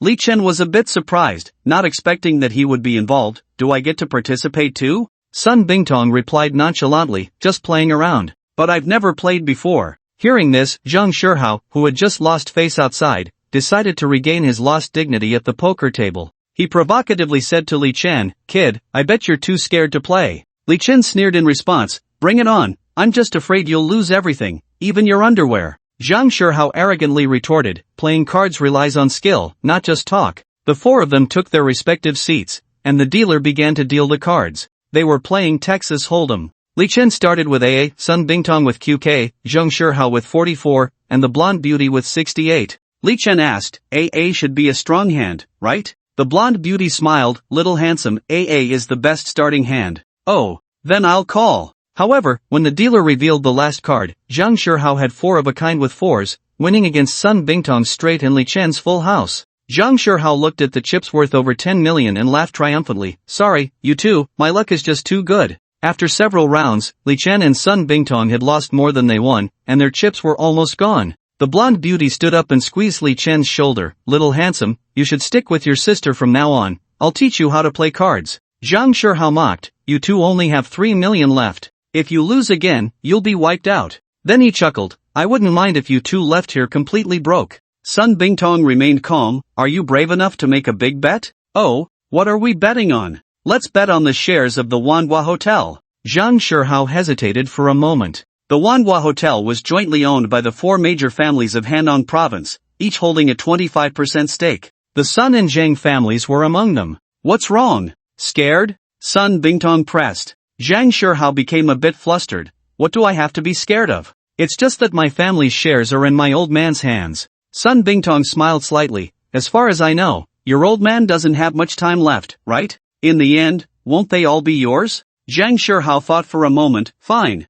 I'll bet with you today. The dealer dealt the cards. When the last card was revealed, Zhang Shihao laughed loudly. 9, 10, J, Q, K, a straight flush. Sun Bingtong, you're done for. Sun Bingtong revealed her cards, only 4 of a kind with 10s. Then thank you for the shares, Director Sun. At this moment, Li Chen said, wait, I haven't revealed my cards yet. Zhang Shihao scoffed. What good cards could you possibly have? Li Chen slowly turned over one of his whole cards, and Zhang Shihao panicked. Although it was just a hard A, it perfectly combined with the community cards to form a straight flush of 10, J, Q, K, A. Sun Bingtong smiled slightly. Zhang Xiao, I'm waiting for your family's shares. Zhang Shihao looked at Li Chen in shock. Kid, didn't you say you've never played before? You only have an A and you dare to go all the way to the end? Is that so? Oh, I did say I've never played before. But not having played doesn't mean I can't. I forgot to tell you, I often watched my uncle play cards online when I was a kid. He made a living from that.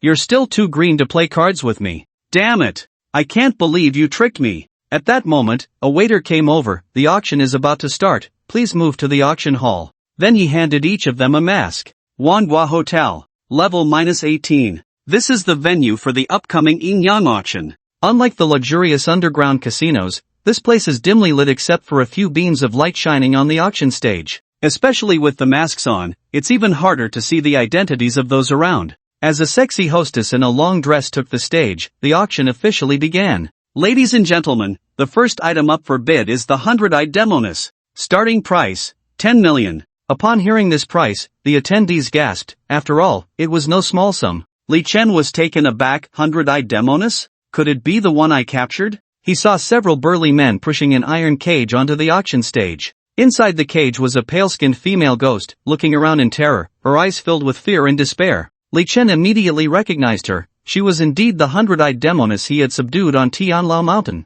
Her arms were smooth, but her body was covered in eyes. Didn't that ghost dealer say he was going to sell her to the Ghostly Beauty Institute? Why is she here? Li Chen muttered to himself. He couldn't help but recall the battle with the 100-eyed Demoness. The thrilling scene was still vivid in his mind. He never expected that she would now be treated as a commodity on the auction block, becoming the object of contention among people. However, as the bids started rolling in, Li Chen understood the reason. 15 million, 20 million, 25 million. Time passed second by second, and the price soared like a rocket, quickly reaching an astonishing 66 million. Auctioning here was definitely worth much more than selling her to the Ghostly Beauty Institute. Li Chen thought to himself, I should have asked for a higher price back then. The price continued to rise. At that moment, Li Chen felt certain that there were definitely perverts who liked this kind. Judging by the fierce bidding situation, it seemed there were quite a few such perverts. When the price settled at 80 million, the auctioneer excitedly announced,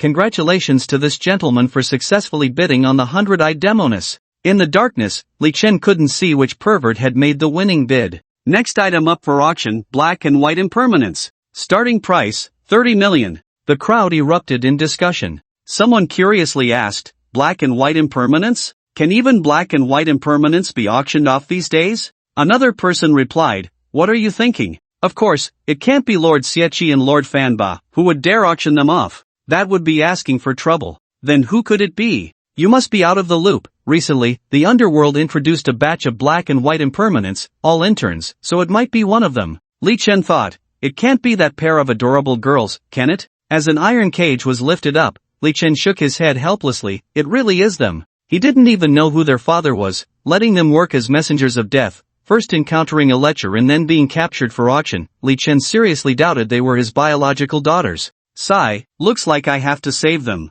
Do you know them? Sun Bingtong, who had overheard Li Chen's words, couldn't help but be curious. Li Chen nodded, a hint of pride in his tone. They once tried to lure my soul but were scared off by me. Upon hearing this, Sun Bingtong couldn't help but chuckle, teasing, a black and white impermanence scared off? That's truly unheard of. I plan to bid on them. Can you help me? Sun Bingtong's smile instantly vanished, returning to her usual cold demeanor. You still owe me over 40 million. You want me to spend money to save them? Li Chen's eyes widened in disbelief. When did I owe you over 40 million? Just now at the gambling table. Li Chen was utterly speechless. That was to help you secure the shares of the International Hotel. However, Sun Bingtong remained unmoved and insisted, a deal is a deal. You really lost over 40 million. Faced with Sun Bingtong's resolute attitude, Li Chen sighed helplessly. Knowing her character was such that she would not back down, he could only take out the piece of Hutian jade and mutter to himself, I wonder how much this jade pendant can fetch. Hutian jade was the key item to revive the ancestors of the Sun family.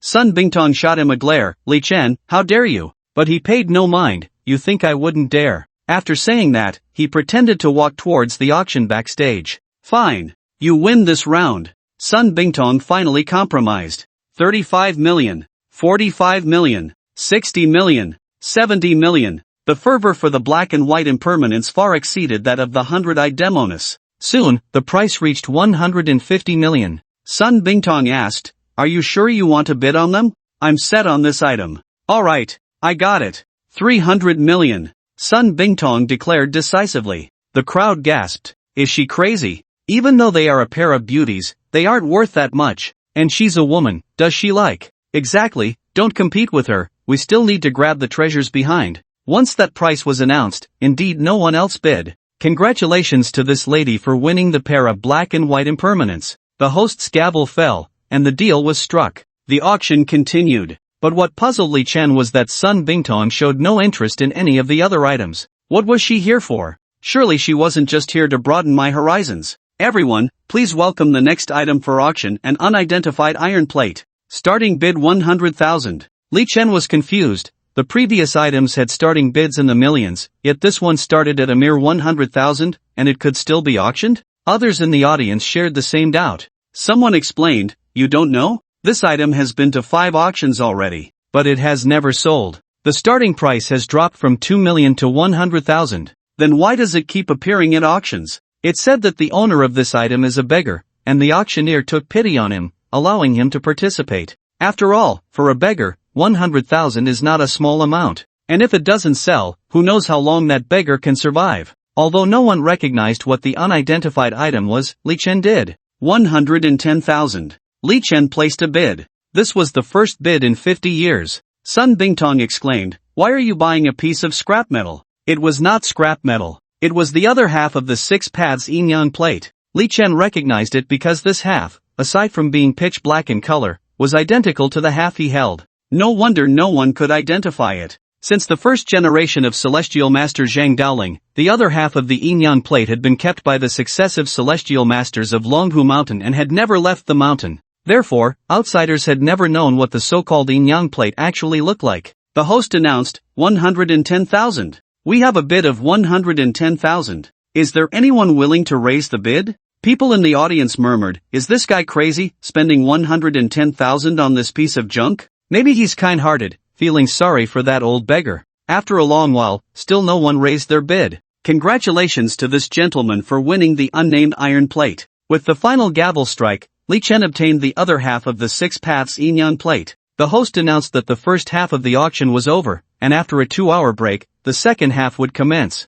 Li Chen and Sun Bingtong went backstage to exchange their items. At that moment, the black and white impermanents were curled up in a cage, shivering. When Bai Wuchang saw Li Chen approaching with a mask, she exclaimed excitedly, "No! We are the black and white Wuchang. How dare you auction us?" However, their powers had all been sealed, rendering them no different from ordinary people, and any struggle was ultimately futile. Li Chen intended to tease them. "I think these 2 little girls look quite charming. I know of a newly opened club that is in need of young ladies. Selling them there would surely satisfy the customers inside." Bai Wuchang was so frightened that she began to cry, "Please, young sir, don't put me in that club." But Bai Wuchang recognized his voice. "Is that you, Li Chen?" Upon hearing this, Bai Wuchang also felt the voice was somewhat familiar. After scrutinizing his figure and hairstyle, Bai Wuchang furiously said, "You scoundrel, Li Chen! How dare you scare me? Be careful, or I'll tell Yama." Li Chen took off his mask, pretending to be very angry. "I spent 300 million to save you, and you repay me with ingratitude?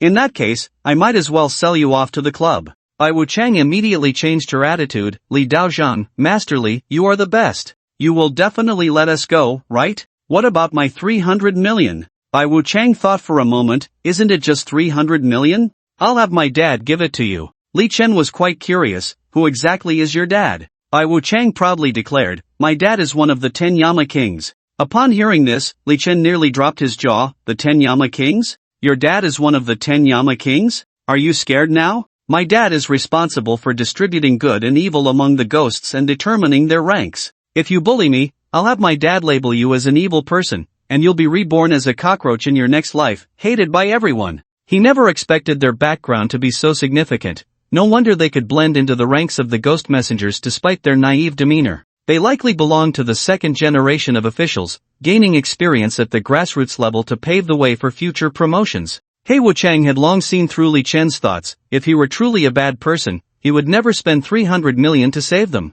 "Sister, you two should stop bickering. I think Li Daozhang is not a bad person." Bai Wuchang was half convinced. "Really?" Li Chen looked at the black and white Wuchang, shaking his head helplessly. "Alas, your sister is indeed smarter than you, you're just a little fool." Saying this, he took out a key from his pocket and unlocked the cage that held the black and white Wuchang. After they stepped out of the cage, Li Chen continued to ask, "How did you end up captured here?" Bai Wuchang sighed, "We were caught by a powerful weasel spirit. That night, we were supposed to go collect souls, but we ran into that weasel spirit. After capturing us, he sealed our powers and brought us here." Li Chen smiled helplessly. "With your level of skill, you might as well resign and go back to the underworld to enjoy life." Bai Wuchang, with a proud expression, said, "Humph. We don't want to be those second-generation officials who just eat and wait to die." Li Chen thought to himself, "Indeed, it's not the second generation who lose ambition that is frightening, but the second generation who are full of ambition." He turned to the staff member beside him.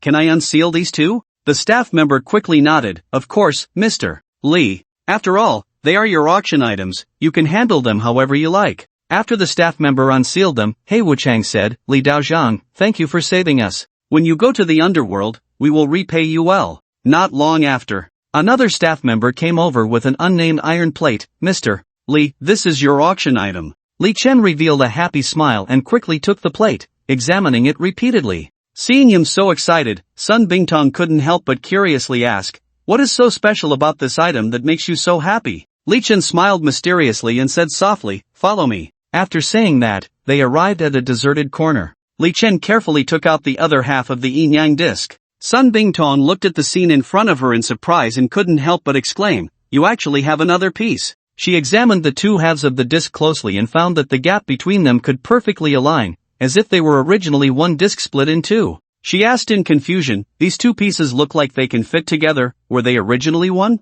Li Chen nodded proudly, of course, because this is the yin-yang disc. Sun Bingtong was taken aback and incredulously asked, is this the treasure of Longhu Mountain that you obtained when you participated in the Xianmen martial arts meeting back then? Li Chen chuckled and said smugly, those people really don't know their stuff, such a grand yin-yang disc went unnoticed. I really got a great deal this time. After obtaining the yang disc, he had always been unsure how to use it, and now with the yin disc, he wondered what would happen when they were combined. Li Chen slowly brought the black and white yin-yang discs together. A miraculous thing happened. The yin-yang discs completely merged into one and began to spin magically. Suddenly, a dazzling beam of light shot out from the disc, shining directly onto the wall. Li Chen and Sun Bingtong were startled by this sudden change and instinctively took a few steps back. As the light dissipated, they focused their eyes and found that a void gate had appeared before them. Inside the gate was a pitch-black space, exuding an air of mystery. After a moment of thought, Li Chen decided to step through the gate to explore.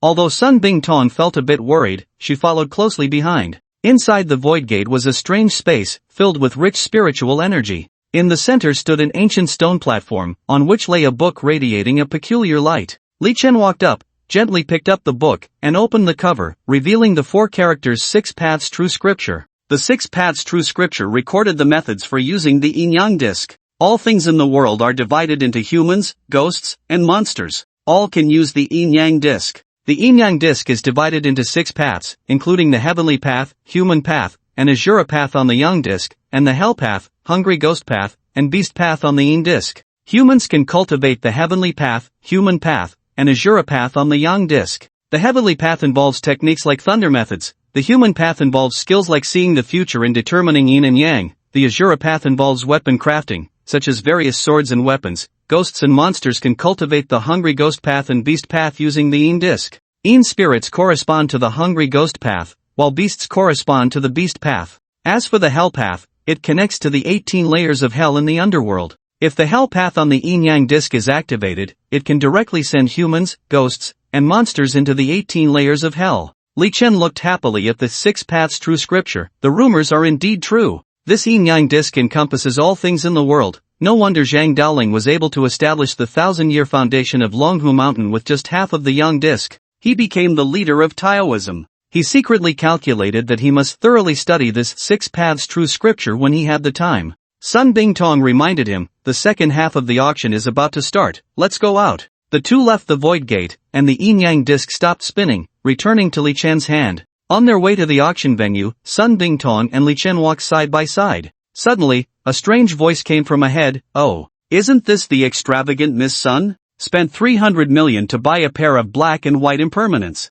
If your old man knew you were being so wasteful, wouldn't he be so angry he'd crawl out of the grave? Sun Bingtong stopped in her tracks, her gaze coldly directed at the speaker, who turned out to be Zhang Shihai. She replied without any politeness, how dare I compare my wastefulness to yours? If your old man knew you lost the shares of the Universal Hotel, he would probably jump into his grave early. Upon hearing this, Zhang Shihai's face turned ashen with anger, but he couldn't explode. He could only grit his teeth and say, humph, just you wait, I must have the auction items this afternoon. With that, he waved his sleeve and left. Sun Bingtong and Li Chen walked into the auction hall and found their seats. At this moment, the second half of the auction had officially begun. As item after item was sold, the atmosphere in the room grew increasingly lively. Finally, the last and most anticipated item was about to be presented. This was the only auction item that everyone knew about. and it was the one everyone was looking forward to the most, a USB drive. According to the host's introduction, this USB drive was a backup that a ghostly messenger from the underworld had risked his life to secretly copy from the life and death ledger system.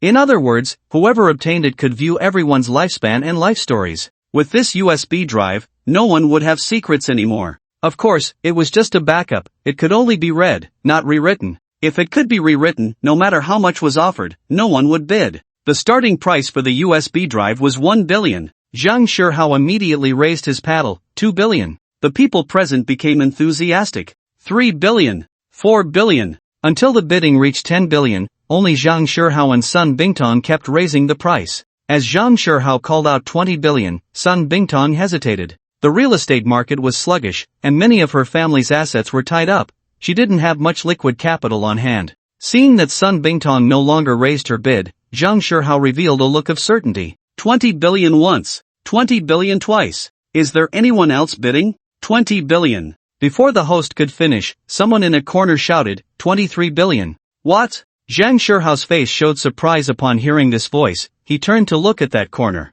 But in the darkness, he couldn't see who this mysterious person was. 23 billion. The host shouted excitedly, this gentleman bids 23 billion. Is there anyone else bidding? Zhang Shihao's face darkened as he glared at that corner, cursing inwardly. He had thought victory was in his grasp, but unexpectedly, a competitor had emerged. He gritted his teeth and raised his paddle again, 25 billion. Sun Bingtong frowned. She glanced at Zhang Shihao and then at the man in the corner, weighing the pros and cons in her mind. The current price had already exceeded her budget, and she wasn't sure if this USB drive was truly worth that much money. 25 billion once. The host shouted excitedly, 25 billion twice. Zhang Shihao smiled smugly, thinking he had finally succeeded. However, at that moment, the man in the corner raised his paddle again and said calmly, 28 billion. The entire room fell silent, everyone staring in shock at that corner. Zhang Shihao's smile froze on his face, his eyes widened in disbelief at what was happening. 28 billion once.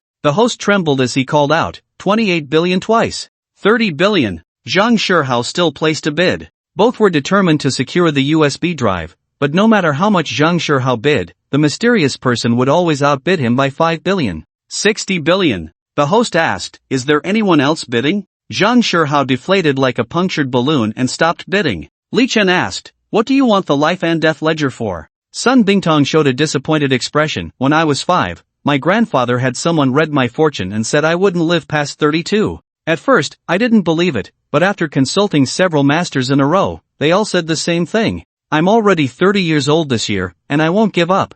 I just want to see why I have such a short life. You plan to spend 20 billion just for this? You should have come to me. I can help you find out. Sun Bingtong looked at him in surprise. You can find the book of life and death? That's easy. It's just a phone call. After saying that, he dialed He Wuchang's number. Beep. Beep. Sorry, the number you have dialed is temporarily unavailable. Please try again later. He Wuchang's phone couldn't be reached. Li Chen muttered to himself. You better not mess up at a critical moment. I've already put the word out. Why aren't you answering my call? A minute later, disappointment was clearly visible in Sun Bingtong's eyes as she stared at Li Chen and said with suspicion, you aren't just bragging, are you? Faced with Sun Bingtong's doubt, Li Chen quickly shook his head and waved his hands, absolutely not. Just then, a deep and resonant male voice finally came from the other end of the line, carrying an air of authority. The man coldly asked, hello, who are you? Li Chen quickly glanced at his phone screen, confirming he hadn't dialed the wrong number, then asked back in confusion, isn't this He Wuchang's number? Who are you? I'm her father. These two troublemakers are causing chaos everywhere. I've locked them up, so don't call them again. After saying that, the man hung up the phone without any courtesy. Upon hearing this, Li Chen's heart jolted. Damn! He Wuchang's father is none other than the king of the wheel. Sun Bingtong also heard their conversation and showed a hint of surprise on her face. The underworld has phones too? Now do you believe me? Sun Bingtong looked a bit disappointed, but I still can't find out the information I want. A wave of compassion surged in Li Chen's heart, and he comforted her, it's okay, I'm going to participate in the underworld's Inkai selection in a few days. I can ask then. Hearing this, Sun Bingtong's eyes rekindled with hope, and she quickly said, thank you. Then I'll trouble you. Li Chen was slightly taken aback. He didn't expect this usually strong woman to say thank you so politely. He decided to tease her, if I help you ask, can you give me that 20 billion? Sun Bingtong shot him a fierce glare and replied irritably, dream on. After saying that, she left the auction house without looking back, leaving only the words, "Follow me." Li Chen followed Sun Bingtong out, puzzled. Along the way, both of them remained silent. Unable to hold back, Li Chen asked, "Where are we going?" "To my house." At this moment, night had fallen, and Li Chen felt a surge of joy in his heart, secretly thinking, bringing me home so late, could it be that? No wonder, they say women at 30 are like wolves, and at 40 like tigers. At her age, being single must be quite frustrating. After a while, they arrived at a luxurious villa. Sun Bingtong led Li Chen into the spacious and bright living room, gestured for him to sit on the sofa, then went to the window, cautiously looking around before pulling up the curtains. Li Chen secretly muttered, "Looks like I wasn't wrong. But why is she so nervous? Could it be her first time?" Sun Bingtong took a deep breath, as if she had made a certain decision, then softly said, "Actually, I called you here because there's something I need your help with." Li Chen chuckled and replied casually, "We're all family from now on. It's just a small favor, I'll give it my all." After saying that, he reached out his hand. Unexpectedly, Sun Bingtong let out a soft sigh, her gaze fixed ahead as she quietly said, "My father went missing when I was 6. Li Chen was puzzled, thinking, what is she talking about her father for now? Sun Bingtong continued, he didn't like doing business. After graduating from university, he became a renowned archaeologist, but 24 years ago, he mysteriously disappeared during an expedition, leaving no clues. My grandfather was seriously ill at that time, and I suspect there is a huge conspiracy behind this. Can you help me find the answers after you go to the underworld?" Li Chen felt a bit disappointed, thinking, so it's not about that after all. Isn't it just about finding someone? Why are you so tense, closing doors and drawing curtains? Sun Bingtong whispered, since my grandfather passed away, the Zhang, Wang, and Li families have been eyeing my family's assets in Hanong province. I feel like besides you and Su Yutong, there's no one reliable around me anymore. No way. You're the chairwoman of a listed company, and it's this bad? She shook her head helplessly. The outside world says I'm ruthless, but that's just an act. Otherwise, how could I withstand the threats from the Zhang, Wang, and Li families? Li Chen began to feel some sympathy for her. This girl was all alone, bearing so much. I understand, Miss Sun, it's not easy for you either. Li Chen patted his chest. Don't worry, I've got this. A glimmer of gratitude flashed in Sun Bingtong's eyes. Thank you. If you can find my father's whereabouts, I'm willing to give you half of Tianrun Group's shares. Just then, Li Chen's phone suddenly rang with a pleasant tone, and the screen showed a call from Wen Xiang. Hello? Li Chen answered the phone, but before he could say anything, Wen Xiang's gentle voice came through. Master Li, it's already past 10. When are you coming back? I've been waiting so long. Hearing this, Li Chen's expression changed. Oh no! How did I accidentally hit the speakerphone button? Wen Xiang's voice was now clearly audible to Sun Bingtong. Why aren't you speaking? Wen Xiang noticed Li Chen's silence and became a bit curious. Master Li, can you hear me? Sun Bingtong's eyes widened, staring fiercely at Li Chen, her eyes burning with anger. She never expected Li Chen would be on the phone with another woman, and so intimately. No, I'm not angry, Li Chen said awkwardly, forcing a smile. I have something to take care of. I'll hang up now. He quickly ended the call, inwardly lamenting. Is this what you call having something to do? Sun Bingtong snorted coldly, glaring at Li Chen. Master Li?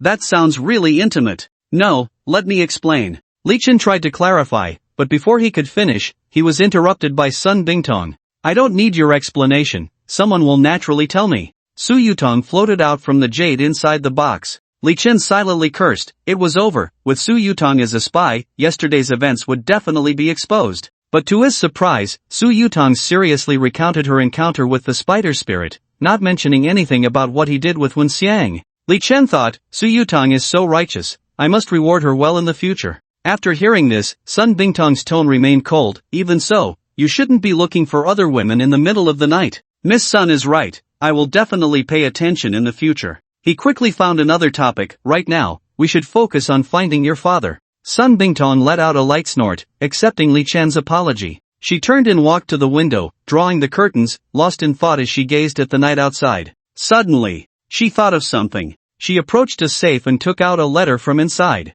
This is a letter my father left at home before he left. Take a look. Li Chen took the yellowed paper and discovered from the words that his father seemed to have known that this trip would be dangerous, even arranging for his own funeral. It seems I can only go to the underworld to ask if he is dead or alive, and what he did. The underworld will naturally have the answers. Li Chen glanced at the time and said, it's getting late, so I won't disturb your rest. After saying that, he turned to leave. However, just as he turned around, he heard a furious shout from behind. Stop! Li Chen was slightly taken aback and turned back to see Sun Bingtong glaring at him with a face full of anger. Her eyes were filled with rage and dissatisfaction, seemingly very unhappy with Li Chen's actions. "Do you have something else to say?" Li Chen asked in confusion. "Don't think I don't know what you're planning. Are you trying to go back to find that little fairy named Wenxiang? You stay here honestly tonight, but you don't have my pajamas or change of clothes." Li Chen tried to find another reason to leave. "Isn't there still Yutang? I'll have her bring your things over right now.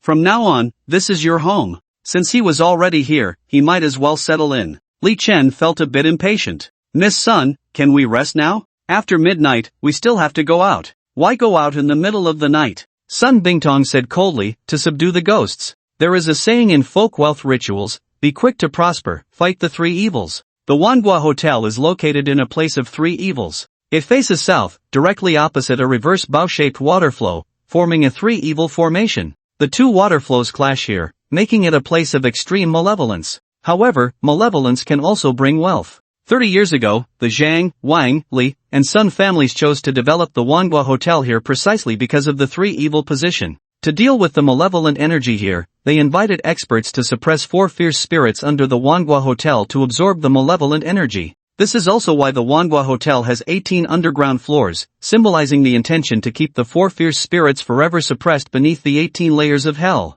But the malevolent energy here is too strong. Additionally, every 10 years, a yin-yang auction is held here, gathering various yin spirits and demon beasts, which intensifies the malevolent energy. Therefore, after each 10-year yin-yang auction, the Zhang, Wang, Li, and Sun families invite people from the Xianmen to subdue the ghosts, hoping to suppress their cultivation. Even so, the 4 fierce spirits nourished by the malevolent energy still became fierce spirits in 10 years and evil spirits in 30 years. At midnight, in a conference room of the Wanhua Hotel, the 4 families gathered here. Li Chen noticed that 8 people had come for this ghost subduing, more than half of whom he recognized. The representative of the Zhang family was Zhang Shihao, who brought along Taoist Yunhe from Qingcheng Mountain. The representative of the Wang family was the blonde beauty Wang summoned from the gambling table during the day, who brought along Master Fengling from Amei Mountain. The representative of the Sun family was naturally Sun Bingtong. As for the representative of the Li family, he had never seen before. He was an old man in his 60s named Li Changfa, accompanied by Taoist Qingshan from Wudong Mountain. Among the 4 families, Li Changfa was the oldest, and he spoke first. "Dear nephews, this ghost subduing is of great importance, so I ask everyone to pay close attention. The cultivation of these evil spirits is no longer what it used to be. If they escape, the consequences will be unimaginable." Then he glanced at Li Chen, who was beside Sun Bingtong, with a doubtful expression. "Bingtong, I see that the Taoist you invited looks a bit unfamiliar. Can you introduce him to everyone?" Clearly, this was a doubt about Li Chen's abilities. Sun Bingtong still wore a cold expression. "This is the Taoist I specially invited, the first place in this Xianmen martial arts competition, and the next headmaster of the Tianchi Dao from Longhu Mountain, Li Chen." As soon as she finished speaking, the people present couldn't help but show expressions of surprise. Li Chen felt a sense of confusion in his heart. When did he become the next master of Longhu Mountain? He knew very well that although Master Zhang intended for him to take over as the next master, he himself had not agreed. Moreover, more importantly, how did Sun Bingtong come to know about this? Zhang Shihua sneered and said mockingly, "The master of Longhu Mountain's Taoism? Just based on him? He is a disciple of Bayun Temple. What qualifications does he have to replace Master Zhang?" Li Changfa smiled slightly, his gaze sharp as he looked at Sun Bingtong. "Bingtong, the position of master of Longhu Mountain is not something to joke about." He turned to Li Chen and asked, "You tell us, has the old master mentioned such a thing to you?" Li Chen scratched his head, feeling a bit awkward as he replied, "He did mention it, but..." He paused. "I haven't decided whether to accept this appointment yet." In fact, for Li Chen, catching female ghosts every day was what he was most interested in right now. As for whether to become a master, he hadn't thought it through. Taoist Yunhe also doubted Li Chen's identity. "Words are not proof. It is said that every generation of masters manages half of the 6 paths yin-yang plate. I'm afraid you haven't even seen what the yin-yang plate looks like." Sun Bingtong questioned, "Then has Taoist Yunhe seen it?" He chuckled, "The yin-yang plate is the treasure of Longhu Mountain. I am not from Longhu Mountain, so naturally, I have not seen it." "Then let you all see it today." Sun Bingtong gave Li Chen a look, signaling him to take it out. Li Chen thought that he indeed needed to let these sheltered people broaden their horizons. Although they had never seen what the yin-yang plate looked like, they had heard bits and pieces of rumors about it. When he took out the complete yin-yang plate, Zhang Shihua was astonished. "Nameless iron plate. That nameless iron plate is actually the other half of the 6 paths yin-yang plate. Taoist Yunha sighed deeply. Could it really be the will of heaven? I have been present at 5 auctions of the nameless iron plate, yet I didn't recognize it as the other half of the yin-yang plate. Li Changfa instantly changed his attitude. Since Taoist Li's identity is genuine, then let's get started. He led everyone to the 18th floor underground of the Manhwa Hotel. At this moment, the auction venue had long lost the hustle and bustle of the day, replaced by a dead silence. The once bustling place was now filled with a chilling atmosphere. Li Chen wandered in this empty hall when suddenly a wailing sound pierced his ears. Following the source of the sound, he discovered an ancient formation on the ground. This formation emitted a mysterious aura, with the 4 divine beasts, Qinglong, Baihu, Zhuke, and Xuanwu manifesting in the 4 cardinal directions. These phantoms were vivid, as if they could fly out of the formation at any moment. Li Changfa said solemnly to everyone, I believe everyone has heard from their elders about the method to activate the 4 symbols formation. Please remember, all you need to do is suppress them, you must not kill them. After saying this, Zhang, Wang, Li, and Sun each took a position, drawing out a sharp dagger without hesitation and cutting their palms. Their blood flowed along the ground to the divine beasts of the Great Formation, and the once dim divine beasts were instantly illuminated, radiating dazzling golden light. The 4 divine beasts floated in midair like living beings. Their roars were shocking, instilling fear in people's hearts. At that moment, Sun Bingtong turned around and shouted, Quick, grab my shoulder. Li Chen did not dare to delay and hurriedly grabbed her shoulder. Immediately, he felt darkness before his eyes, and a powerful force pulled them into a mysterious space. A chill swept over his back, and he instinctively pulled Sun Bingtong aside. There, a black-clad female ghost hovered in midair, combing her long hair while seductively saying, Oh, this year, we have a young Taoist priest. The old priest I broke an arm of, how is he doing now? Sun Bingtong replied coldly, You don't need to worry about that. The female ghost scrutinized Li Chen, Little brother, you look quite handsome. I almost feel reluctant to make a move. Li Chen's heart sank. He had already used the spirit vision technique to gauge the ghost's cultivation level. He secretly activated his thunder technique, and a magma-colored palm thunder appeared in his hand. Oomph, you're asking for it. The ghost's eyes turned cold as she waved her hand, shooting a black beam of light at Li Chen. He sidestepped, and a palm thunder shot from his hand, striking the ghost directly. The ghost easily dodged the palm thunder, mocking, Is that all you've got? However, that palm thunder was connected to a hidden black liquid, and Li Chen pulled it back, causing the palm thunder to return. In the dim space, the ghost did not notice anything unusual until the palm thunder was just a meter away from her, at which point her expression changed drastically. She hurriedly tried to evade, but the palm thunder still grazed her arm, leaving a deep scar. You actually managed to hurt me. The ghost glared at Li Chen, smoke rising from her wound, but in an instant, it healed completely. Sun Bingtong reminded him, the malevolent energy here is too strong, it can nourish the yin spirits. Simple scratches are useless against her. Strong malevolent energy? Li Chen thought of General Dingyuan in the 10,000 Great Mountains. The old man Xingwei had told him to absorb malevolent energy to enhance his yin thunder. Wasn't this the perfect place to cultivate and use it? Li Chen unleashed his yin thunder with all his might. Centered on him, a 50-meter radius was filled with black liquid. The ghost had never seen such a thing but felt that it was filled with malevolent energy, unlike Taoist spells, resembling her own techniques. Hey, little brother, are you really a Taoist? Your technique seems a bit sinister. Absolutely genuine Taoist technique. Take my thunder strike. Li Chen controlled the yin thunder to rush at the ghost. The yin thunder spread like a large net, quickly enveloping the ghost. He was pleased to feel that while using the yin thunder normally, his internal chi would continuously deplete. But in this place filled with malevolent energy, his internal chi not only did not deplete but was being replenished continuously. Although the ghost was an evil spirit, facing Li Chen in this state, she ultimately could not evade and was struck by the yin thunder, letting out a shriek. Li Chen pressed the attack, continuously releasing the yin thunder, tightly wrapping the ghost. Hee. Li Chen's lips curled into a mischievous smile as he slowly approached the ghost, reaching out to gently pinch her cheek, teasing, Who was it that said they couldn't bear to make a move? The ghost's face instantly turned crimson, a mix of shame and anger. You filthy Taoist, let me go. Just then, Li Chen suddenly felt a scorching gaze from behind. His heart jolted, and he quickly turned to see Sun Bingtong glaring at him with fury. Li Chen's heart sank. He realized he was in trouble and hurriedly released his grip. Sun Bingtong's eyes seemed like they could devour him whole. What are you doing? Li Chen felt a bit guilty. I just wanted to subdue her. Humph. Sun Bingtong snorted coldly. You are clearly taking advantage of her. I didn't. Li Chen quickly defended himself. I really just wanted to catch her. Sun Bingtong pointed at the trapped ghost. Look at what you've done to her. Through the black net of thunder, the ghost's clothes were tattered, revealing her fair skin. The female ghost, seeing this, pretended to cry, You are bullying me. Unexpectedly, the female ghost, who had just been fighting fiercely with herself, resorted to such tricks. What are you doing? Li Chen asked in confusion. The female ghost secretly smiled and then whispered, Since you've caught me, I won't let you off easily. That woman just now should be your girlfriend, right? I'll say you were teasing me in a bit. Li Chen was unconcerned. She's watching. I haven't done anything. However, the female ghost smiled cunningly. Is that so? Immediately, she let out a sound that was hard to describe, evoking all sorts of thoughts. Upon hearing this sound, Sun Bingtong's face instantly turned red, and she angrily questioned, Li Chen, what are you doing again?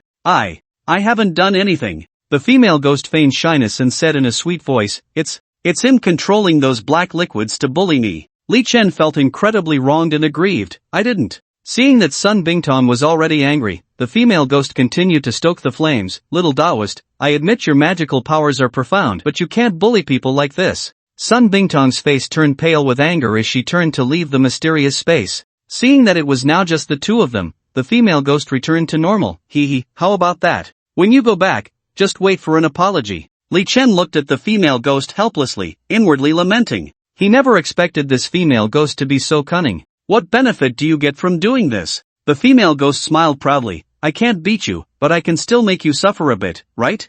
Get angry, but you wouldn't dare do anything to me. Anyway, they still need me to absorb the evil energy here. Watching her smug expression, Li Chen gritted his teeth in anger but felt helpless. Just then, the female ghost suddenly noticed something unusual in Li Chen's eyes and stared at him warily. What do you want to do? Li Chen's lips curled up slightly, revealing a sinister smile. Don't you like it that way? Today, I'll make sure you feel good. The female ghost was instantly stunned, her eyes wide with terror as she looked at Li Chen. An hour later, Li Chen also left the mysterious space. At this time, except for Zhang Shihao and Taoist Yunhe, everyone else had come out. He approached Sun Bingtong, wanting to explain, but Sun Bingtong just huffed and turned away, not intending to pay him any mind. Li Chanfa asked, Taoist Li, why did you take so long to come out? Li Chen awkwardly scratched his head. Well, it's a long story. At that moment, Sun Bingtong stepped on Li Chen's foot hard, causing him to wince in pain. Humph, that's what you get for being a rogue. Li Chen felt so wronged, all because of that cunning female ghost. She should be punished a few more times. Li Chanfa looked at the Xuanwu divine beast and found that there was not a trace of spiritual energy fluctuation. Why haven't they dealt with the evil ghost inside yet? Taoist Qingshan comforted, Taoist Yunhe has profound cultivation, it should be fine. Master Fengling also comforted from the side. Just as everyone was anxiously waiting, Taoist Yunhe and Zhang Shihao finally walked out of the mysterious space. The crowd hurriedly approached to inquire about the situation, and Taoist Yunhe said with a serious expression, that evil ghost is quite powerful, we spent a lot of effort to subdue it. Zhang Shihao echoed, yes, thanks to Taoist Yunhe this time, otherwise we might not have been able to escape unscathed. Li Chanfa was somewhat puzzled, isn't it just an evil spirit? How could you? Before he finished speaking, cracks suddenly appeared on the surface of the Xuanwu divine beast, and the cracks grew larger. Suddenly, a white light burst through the Xuanwu divine beast, and a ghostly spirit ran out from inside. What the hell? A ghostly spirit? Everyone then understood why they had been gone for so long. They had encountered Yan Ling. Yan Ling did not stop and flew straight out of the Wanhua hotel. If she got away, the consequences would be unimaginable. They wanted to chase after her, but the three divine beasts, Qinglong, Zhuke, and Baihu also showed cracks. Taoist Qingshan exclaimed, not good. The Xuanwu divine beast is broken, the four symbols formation is unstable. Suddenly, there was a loud bang. The other three divine beasts also shattered. The three Yin spirits escaped from the formation. Look, that Yin spirit seems to be naked. With Wang Sumeng's exclamation, everyone's attention was drawn to the female ghost who had just escaped from the Baihu divine beast. Everyone turned to Li Chen, realizing why Sun Bingtong was so angry. However, when Sun Bingtong had left earlier, the female ghost's clothes were torn, but she wasn't completely naked. But now, it was clear that Li Chen had done something inside. Li Chen urgently shouted, what are you all standing there for? Hurry up and chase. The other three finally snapped out of it and hurriedly followed. Only Zhang, Wang, Li, and Sun remained at the scene. Wang Sumeng looked at the three who were leaving and couldn't help but tease. This little Taoist's method of subduing ghosts is really special. No wonder Sister Sun is so angry. Li Changfa, hearing this, couldn't help but laugh. Young people, when they encounter beautiful women, it's natural to lose control a bit, it's understandable. Sun niece, don't be too angry. At this moment, Sun Bingtong was already furious, her face flushed red. She clenched her fists tightly, not saying a word, and turned to leave. Li Chen and the others chased after her and saw the foreign spirits fleeing in different directions from the southeast, southwest, northeast, and northwest. They exchanged glances and said in unison, "Chase." The four decided to split up to pursue. Li Chen focused on one direction, the very direction where the naked female ghost had fled. He thought to himself, this is an interesting female ghost, I can't let her get away easily. The female ghost was very fast, and soon he found himself in the outskirts. This place was already far from the city, desolate, with only a few dilapidated houses and some trees around. Just then, Li Chen suddenly felt a chill coming from behind him. He was startled and quickly dodged to the side. A long sword shot towards him like lightning, and with a clang, it deeply embedded itself in a nearby stone,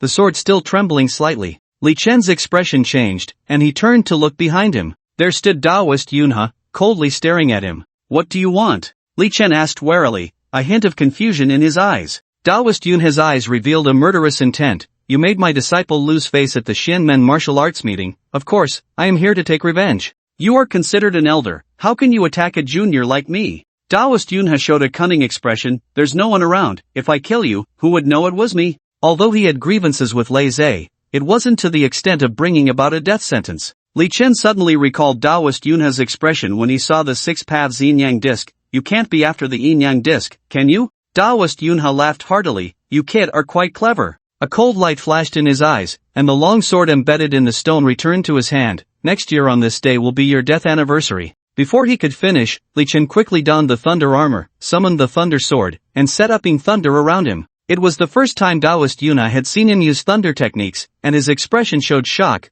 "Good kid. You actually know yin-yang double thunder." After saying this, he took out a yellow talisman from his pocket and began to chant incantations. The talisman instantly ignited, transforming into a fire dragon that charged towards Li Chen. Li Chen recognized that it was the fire dragon talisman, a mysterious level talisman. From his movements, it was clear that he was a master of talismans, his skills rivaling those of the old man Qingwei. He quickly summoned thunder to form a wall in front of him. However, the fire dragon, like a spirit snake, slithered around the black wall and charged directly at him. "Showing off in front of the master, daring to play with fire before me?" Fire spirit rushed out from the Hatian Jade. With a swift turn of her body, she absorbed the entire fire dragon. Taoist Yunhe looked on in disbelief. "Fire spirit? You actually have a fire spirit?" Then he laughed. "I didn't expect an unexpected gain. Today, I shall take your fire spirit as well. You old fool, let's see if you have the ability." Fire spirit shot him a disdainful glance and opened her mouth to spit out a ball of flame.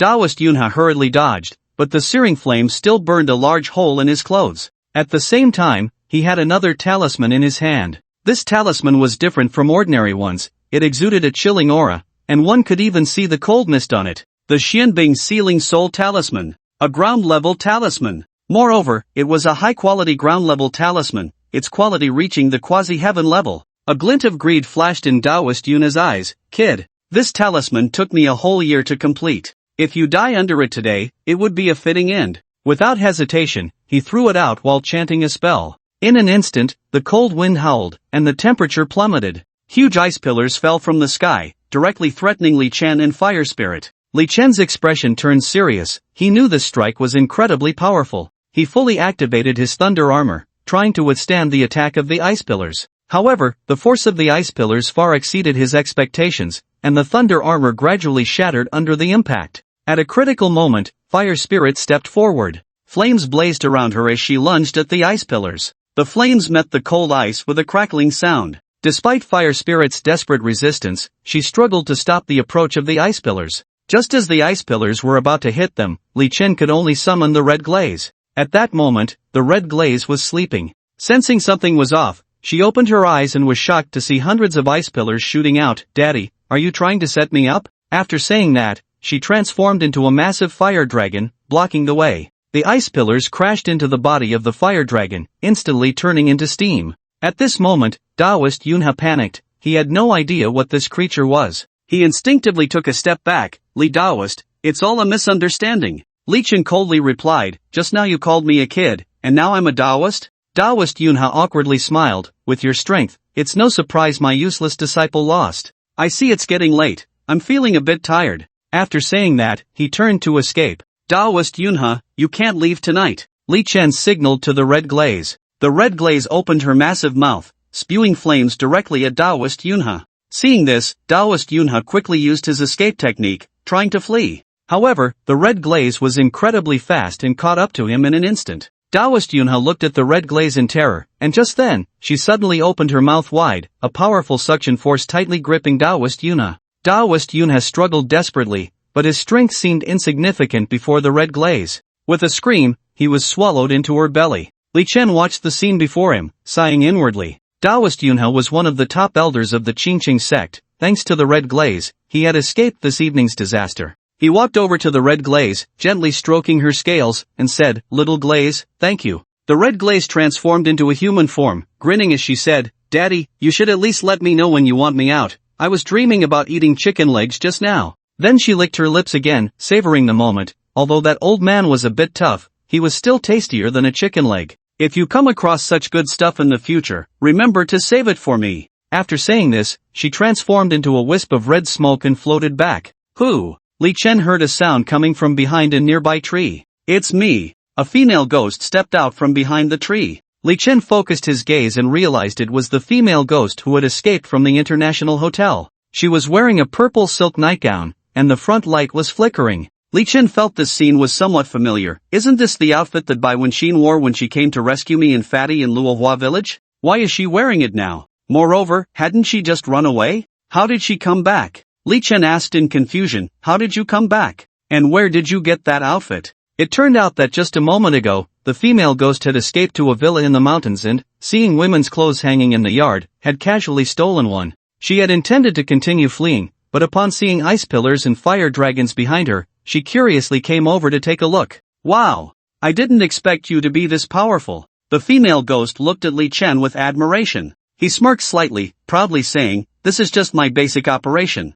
At this moment, Li Chen had successfully conquered the female ghost both physically and mentally. The ghost's eyes sparkled with anticipation as she softly asked, "Can I follow you from now on?" Li Chen pondered inwardly. This female ghost had some charm, and if he could keep her by his side, it would indeed be a delightful thing. He feigned indifference and replied, "Follow me? I'm a ghost-catching Taoist. Aren't you afraid of being captured by me?" Upon hearing this, the female ghost's expression changed slightly, but she quickly shook her head firmly, indicating that she was not afraid. She earnestly explained, "I can feel that you are a good person." However, at that moment, Huo Linger couldn't help but interject, "Good person? She can't be considered a good person. She's just an outright lecher." Li Chen hurriedly retorted, "Don't talk nonsense, I'm a proper gentleman." Huo Linger scoffed and continued to mock, "If you're a gentleman, then there probably aren't any lechers left in the world." The female ghost laughed, "Even if you're a lecher, I still want to follow you. Alright, from now on, you can live with Huo Linger in the Hutian Jade."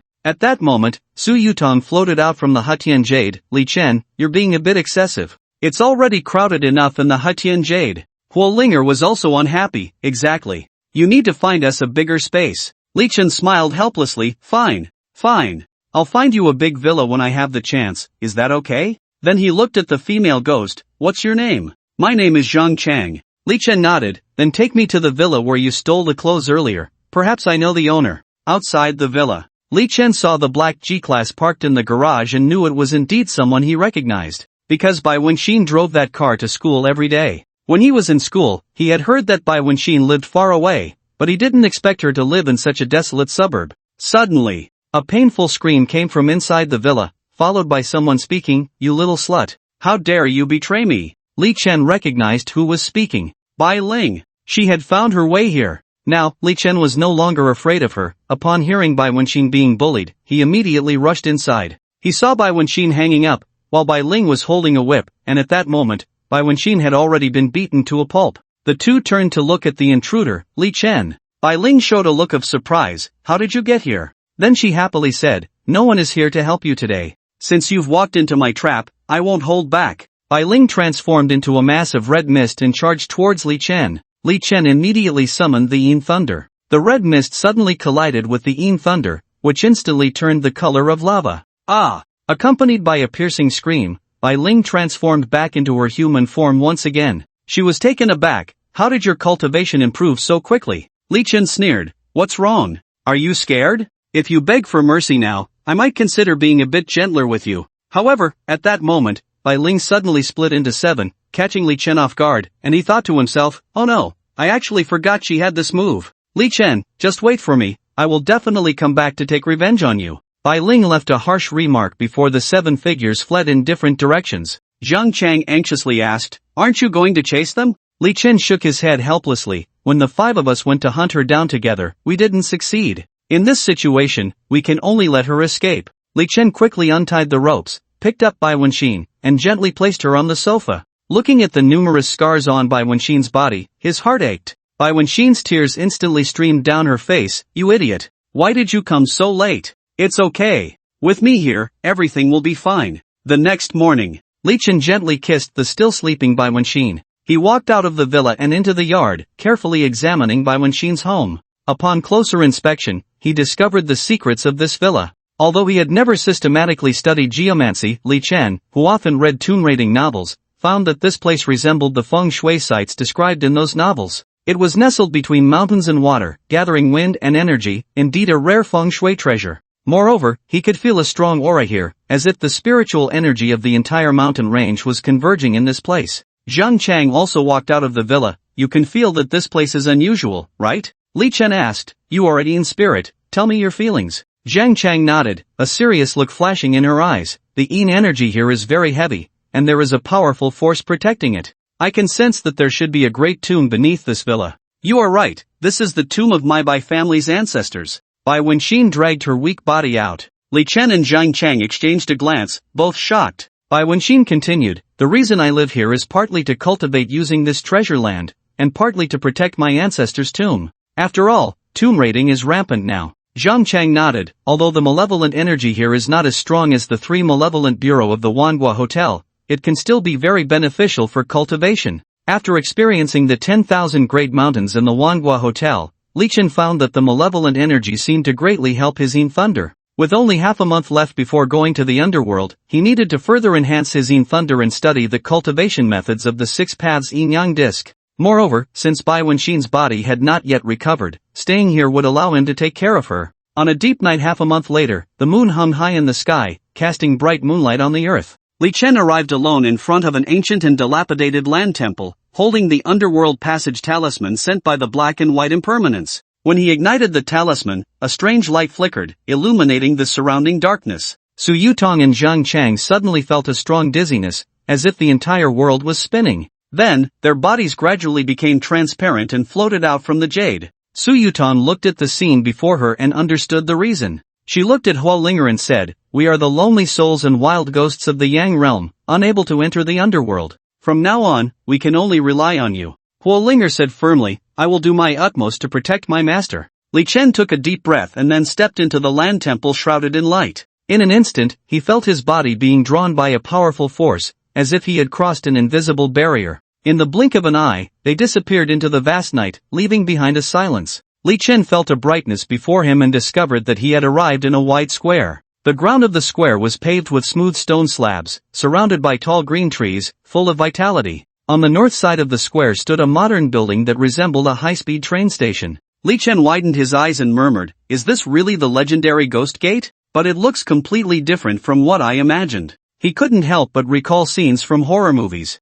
He had originally thought he would see a grim and terrifying sight, yet reality confused him. This place was so bright and clean, with no trace of a frightening atmosphere. He stepped over the threshold and walked into the spacious hall. The scene before him left him astonished. The interior of the hall was actually a modern service hall. In the center of the hall, there was a huge electronic display screen showing various information. On both sides of the hall, several electronic robots were busy shuttling among the crowd, providing services to people. There were also several elevators, with people coming in and out from time to time. The entire scene was bustling, as if he were in the office building of a large company in a prosperous city. A hall staff member approached him. She was a sweet-looking girl, dressed in slacks and a suit, resembling a bank hall attendant. Sir, welcome to the first stop of the underworld, Ghost Gate. We provide transportation such as high-speed trains, buses, and taxis to enter the underworld. Which one would you like to choose? You guys are already this modern? Li Chen asked curiously.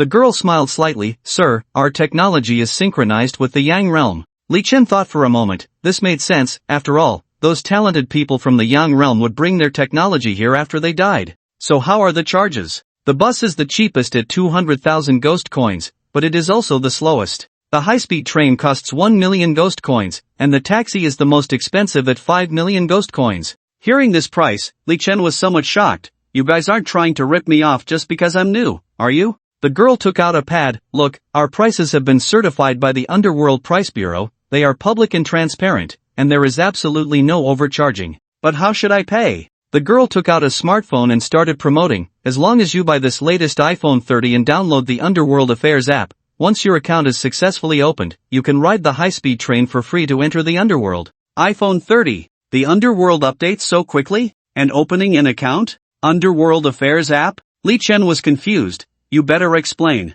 Opening an account is the first thing a ghost needs to do to enter the underworld. Only then can the paper money burned by relatives in the Yang realm be received by the deceased. If there is no account, the paper money burned by those in the Yang realm would be wasted. As for the Underworld Affairs app, it is similar to various apps in cities of the Yang realm, providing various services such as medical insurance inquiries, provident fund inquiries, and car lottery applications in the underworld. No wonder some programmers in the mortal realm die young. Could it be that they were recruited by talents from the underworld? Sir, would you like to buy one? Li Chen took out his phone. Sorry, I already have one. The young lady immediately straightened her face, losing her previous good attitude. So you're not a ghost. Li Chen scrolled through his phone, preparing to ask which app store he could download the Underworld Affairs app from, but the young lady coldly said, "Go ask at the consultation desk yourself." Then, she put on a smile and went to pitch the phone to another newly arrived ghost. So she was a salesperson. Li Chen approached the consultation desk, ready to ask a question,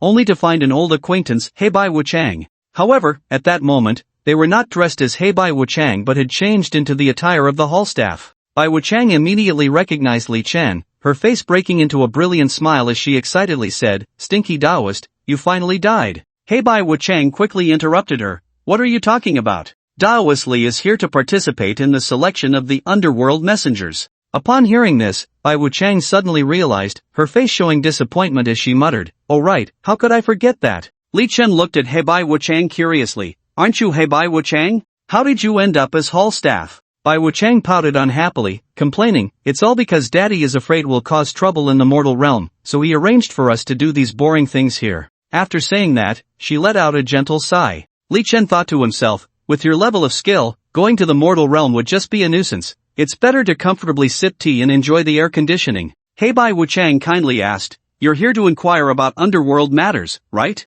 "Yes, I heard there's an Underworld Affairs app here. How do I download it?" Heibai Wuchang took out a QR code. "Just scan this." Then she pulled out her phone. "Once you register, there will be an option for Underworld Pay on the homepage. You should download that too. I'll transfer some Underworld coins to you. You're a living person, and without someone burning paper for you, you can't survive in the underworld." Li Chen asked curiously, "You can transfer me Underworld coins, but what about the other contestants? They don't all know people here. We support currency exchange between the two realms, with an exchange rate of 1:10,000. So expensive." Heibai Wuchang sighed helplessly, explaining, "It's all your fault in the mortal realm. You keep burning paper money every year, causing severe inflation here. Last year, a month's salary could buy a square meter of property in the underworld, but due to inflation, this year it can only buy half a square. What about the ghosts here? They don't even have any money from the mortal realm." Heibai Wuchang explained, "The Underworld Affairs can provide loan services,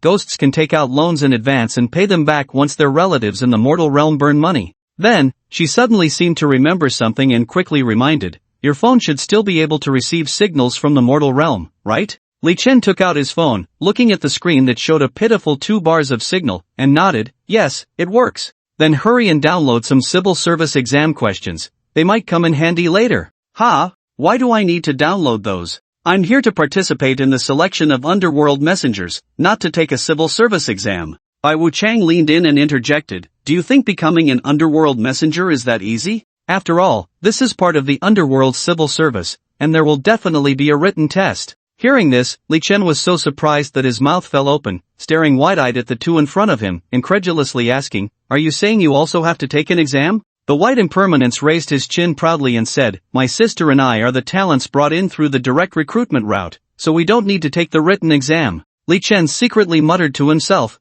"Humph. It's not like you aren't relying on your powerful old man." Attention all passengers, the G444 train from the Ghost Gate to Fengdu City will depart in 20 minutes. Please proceed to the waiting hall if you have not yet entered. Hearing the announcement about the train, the black impermanence said, Daoisly, "You should hurry to the waiting area, this is the last high-speed train of the day." "Alright, just wait for my good news." Li Chen arrived at the high-speed train security check. Although there weren't many people here, the security check was exceptionally strict. A horse-headed man stood next to a security scanner, first scanning a ghost from head to toe, then said, "Open your underworld affairs." The ghost hurriedly complied, and then the horse-headed man took out his phone and scanned the ghost, revealing a puzzled expression as he asked, "How did you die?" The ghost honestly replied, "Drowned." The horse-headed man frowned. "I knew something was off, the death register clearly shows you should have died of illness. Your cause of death is incorrect, you cannot enter the underworld. What should I do now?" The horse-headed man said blandly, "Go back and die again, then come back next time." The ghost panicked, "But my body has already been cremated, how can I die again?" The horse-headed man shook his head helplessly, "Then there's nothing that can be done, you can only return to the living world as a wandering ghost." The ghost wanted to argue further but was immediately escorted out by the security personnel nearby. Then, the horse-headed man shouted, "Next!" Another ghost stepped up to the security scanner. The horse-headed man said, "The scanner shows your body is still in the hospital being resuscitated, you haven't fully died yet. Wait over there until you are completely dead." The ghost sighed helplessly and could only obediently wait aside. Next. This time it was Li Chen's turn. "I'm not a ghost, I'm here to participate in the selection of the underworld officials." The horse-headed man was slightly taken aback, looked Li Chen up and down, then said, "First, open your underworld affairs for me to see." Li Chen displayed the underworld affairs interface on his phone. The horse-headed man scanned it, confirmed it was correct, and nodded, "Alright, you can go in." Li Chen walked into the carriage and found a seat. He looked around and noticed that the other passengers were all ghosts. At that moment, a man in a black uniform approached. "Hello, I am the train conductor for this trip," the man introduced himself. "Hello, I'm here to participate in the selection of the underworld officials," Li Chen said. "Oh, I see," the conductor nodded, "but this train is not just a simple route to the underworld. It will pass through some special places, so be mentally prepared." "Special places?" The conductor smiled mysteriously and did not answer. At that moment, the train slowly started moving, entering a dark tunnel. After about 10 minutes, the train finally broke through the tunnel, revealing a sea of red flowers. The red spider lilies. Li Chen recognized those flowers. If these are red spider lilies, then this must be the road to the Yellow Springs. Sure enough, amidst the sea of flowers was a winding path that seemed endless, the so-called road to the Yellow Springs. A few ghosts in tattered clothes walked along the road to the Yellow Springs. They were poor in life, had no relatives, couldn't afford phones, and couldn't take out loans, so they could only walk to Fengdu City along this road.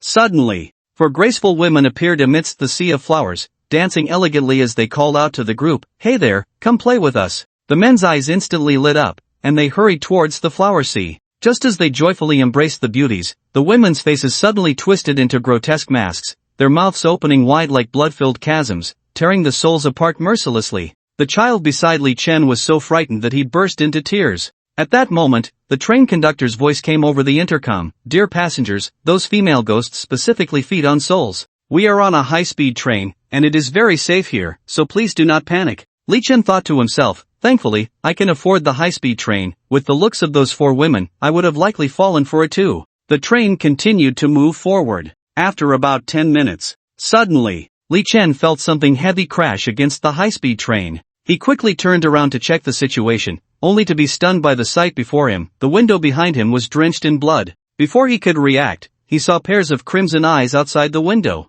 These eyes were filled with greed and desire, sending chills down his spine. They were strikingly similar to the ghostly wolves he had encountered at the General Dingyuan's tomb. At that moment, these terrifying creatures were fixated on the souls aboard the train, as if they had been starving for a long time and were now drooling at the sight of food. The conductor's voice echoed again, "Dear passengers, we are currently passing through a place called Evil Dog Ridge. Please do not be afraid, our high-speed train is very safe." No sooner had he finished speaking than the evil dogs surged towards the train like a tide. The speeding train sent those dogs flying in all directions. Watching the scene unfold, Li Chen thought to himself, "This million ghost coins were truly worth it. this is just like a haunted house. But the haunted houses in the living world don't offer such a real experience. Half an hour later, the train arrived at Fengdu City.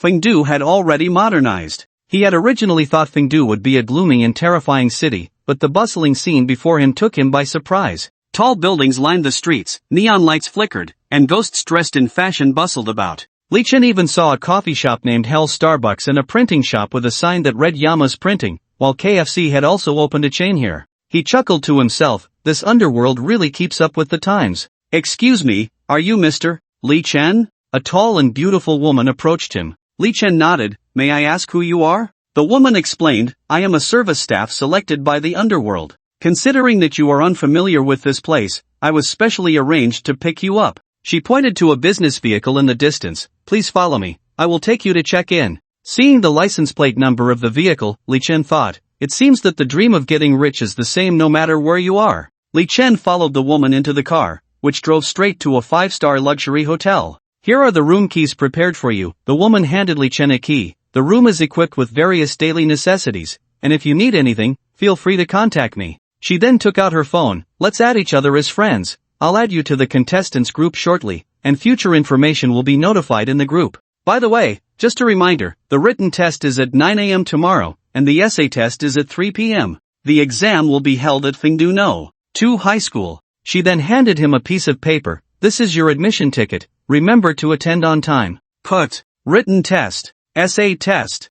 Fengdu No. 2 High School. What kind of sin have I committed to end up in the underworld and have to take this stuff? Li Chen entered the hotel room and found that although it was in the underworld, it was decorated just like a hotel in the living world. Even the bathroom and the room had electric frosted glass. He couldn't help but think of Zhou Ling. I wonder what she's doing now. He lay on the bed, opened his phone, and saw a friend request from that beautiful girl. Before long, he was added to the contestants group. The screen showed a mutual friend in the group, Zhou Ling. Truly, it was a case of finding something after much searching, and it came effortlessly. She had actually participated in this selection for the underworld messengers. The group was lively, with everyone discussing the exam. A person with the username Old Man Stinky Poop said, it's like a small knife on the butt opened my eyes, and to select an underworld messenger, there's even a written test. Another person replied, stop complaining, just study, sharpening the knife before the battle won't make it faster, but learning a bit is better than nothing. But Old Man Stinky Poop said,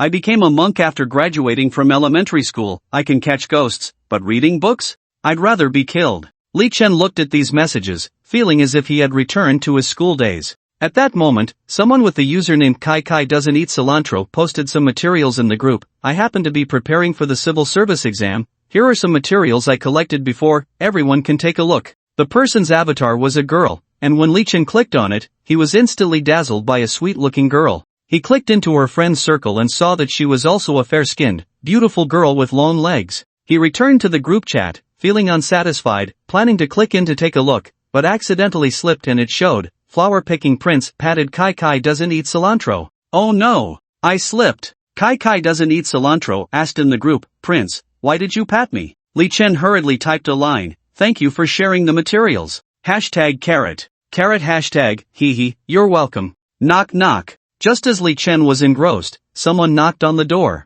Through the peephole, he saw Zhou Ling standing outside in a black silk camisole, holding a book. How did she know I was here? Li Chen curiously opened the door. The two hadn't seen each other for a long time, and Zhou Ling looked at Li Chen affectionately. Have you been doing well lately? Li Chen nodded. Suddenly he thought of something. Wait, isn't it said that spirits from the living world can't just enter the underworld? How did you come here? And you're even running for the underworld messenger. My Zhou family is not an ordinary spirit. You can think of us as the underworld's office in the living world. Of course, we can come and go freely in the underworld. Li Chen looked at the book in her hand, which was actually a Shanluan, and asked in confusion, is there a place here selling exam materials? Zhou Ling didn't answer directly but pushed past Li Chen and sat cross-legged on his bed. My family has some connections in the underworld, so I prepared in advance. Hearing this, Li Chen's eyes lit up. Do you know tomorrow's questions? Zhou Ling's lips curled slightly. Guess? So you have them? Hurry up and share. Unexpectedly, Zhou Ling grabbed his collar.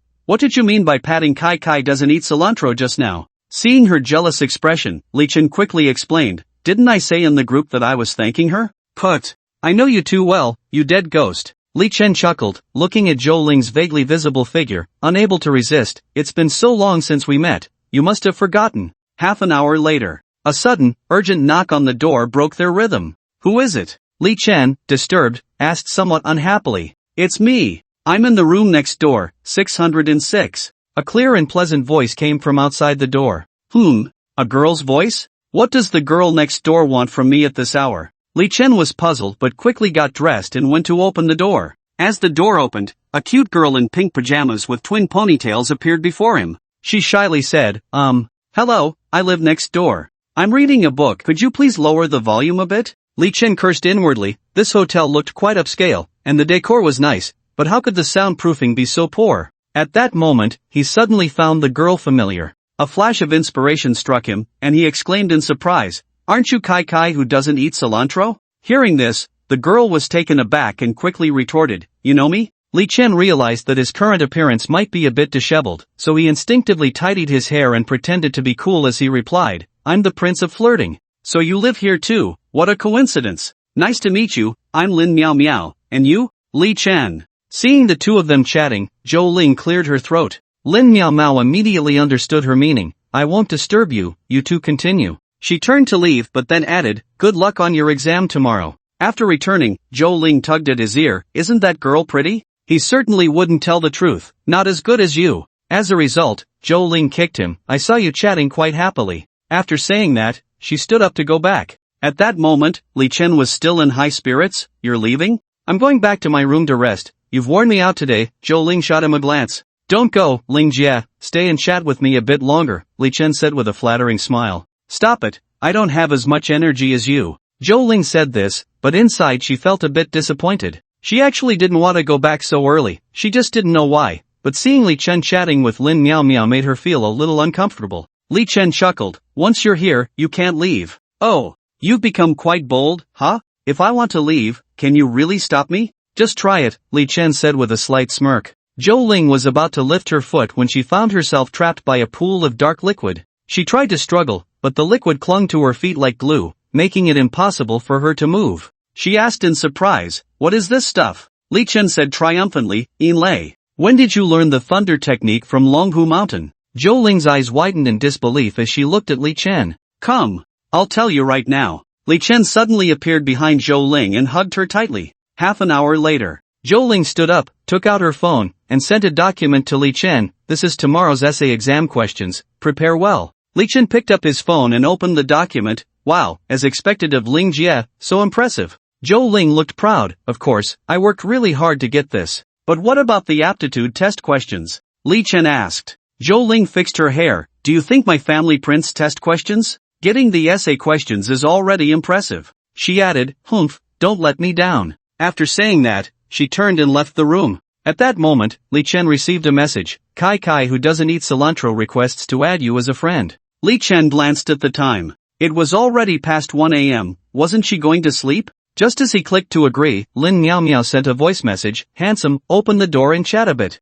What did she want? Li Chen pondered inwardly, filled with strong curiosity, and opened the door. Lin Miao Miao quickly slipped into the room, closed the door, and pressed Li Chen tightly against the wall. 100,000. Are you selling or not? Lin Miao Miao asked in a low voice, her tone filled with urgency and desire. Li Chen's eyes widened in shock as he looked at her. "Sell? Sell what? I'm a decent person." Lin Miao Miao extended her right hand, a glint of mischief in her eyes, and threatened, "Let me see your phone." Li Chen was puzzled but obediently handed his phone to her, wondering to himself, what does she want to see? Aside from some photos taken during ghost encounters, there doesn't seem to be anything special on my phone. Could she want to learn how to encounter ghosts from me? If that's the case, that would be interesting. As he thought this, he handed the phone to Lin Miao Miao, his gaze fixed on her, as if trying to find the answer in her expression. After receiving the phone, Lin Miao Miao opened the chat history without hesitation. When she opened the page for Zhou Ling, he immediately nervously explained, This is just ordinary study material." Lin Miao Miao's lips curled into a slight smile, and she turned the phone screen towards Li Chen. "I heard everything you said to that woman just now. That's tomorrow's exam question." Li Chen's eyes widened, disbelief etched on his face, even starting to question whether the wall of the hotel really existed. After all, he hadn't spoken loudly to Zhou Ling. How could Lin Miao Miao hear it so clearly? He tried to defend himself. "You must have heard wrong. However, Lin Miao directly grasped his hand. At that moment, Li Chen suddenly felt his senses become extraordinarily sharp. He could see and hear everything happening in every room of the hotel as if it were a movie scene, and every detail, every word, was crystal clear. Wow! This skill is amazing! Li Chen couldn't help but exclaim. Lin Miao released his hand, and Li Chen's senses returned to normal. With a proud expression, Lin Miao explained, "To tell you the truth, this is a family heirloom technique of mine, similar to the ability of the second brother from the Calabash brothers. Now we can have a good talk." Li Chen frowned, his tone serious. "What exactly do you want to do?" Lin Miao answered without hesitation, "I want to buy that exam paper from you for 100,000. Li Chen shook his head. "No way. This is a matter of principle." But deep down, he actually wanted to raise the price further. Lin Miao immediately raised her voice, 150,000. Li Chen remained unmoved, insisting on his stance. "It's not about the money. 300,000. Even if you offered me 1,000,000, it wouldn't work." Lin Miao's lips curled into a slight, triumphant smile as she said, "Alright, then I'll offer you 1,000,000. Hearing that number, Li Chen was secretly astonished but feigned calmness on the surface. He thought to himself, 1,000,000 is no small amount. Does she really want to become a ghost messenger? Li Chen decided to confirm again, "What I'm talking about isn't 1,000,000 from the underworld, you know." Lin Miao smiled lightly, took out her phone from her pocket, and opened the Jifu Bao interface. "I can transfer the money to your account right now." Seeing Lin Miao so decisive and resolute, Li Chen relented. "I'm not doing this for the money. If you hadn't come to me late at night, I wouldn't sell it to you." Lin Miao huffed proudly. "Don't think you can take advantage of me. If it weren't for tomorrow's exam, I wouldn't spend this 1,000,000. The next day, at 8:30 in the morning, Mingjian 2 High School. At this time, the school playground was already packed with candidates coming to take the exam, and Li Chen looked at the dense crowd in front of him, unable to help but exclaim, "There must be at least 600 people here. They only admit 2, this admission ratio is too exaggerated." At that moment, a familiar figure appeared in his line of sight. Lin Miao walked over, casually glanced at the admission ticket in Li Chen's hand, and smiled. "What a coincidence, we are actually sitting in front and behind each other." After saying that, she headed towards her exam room.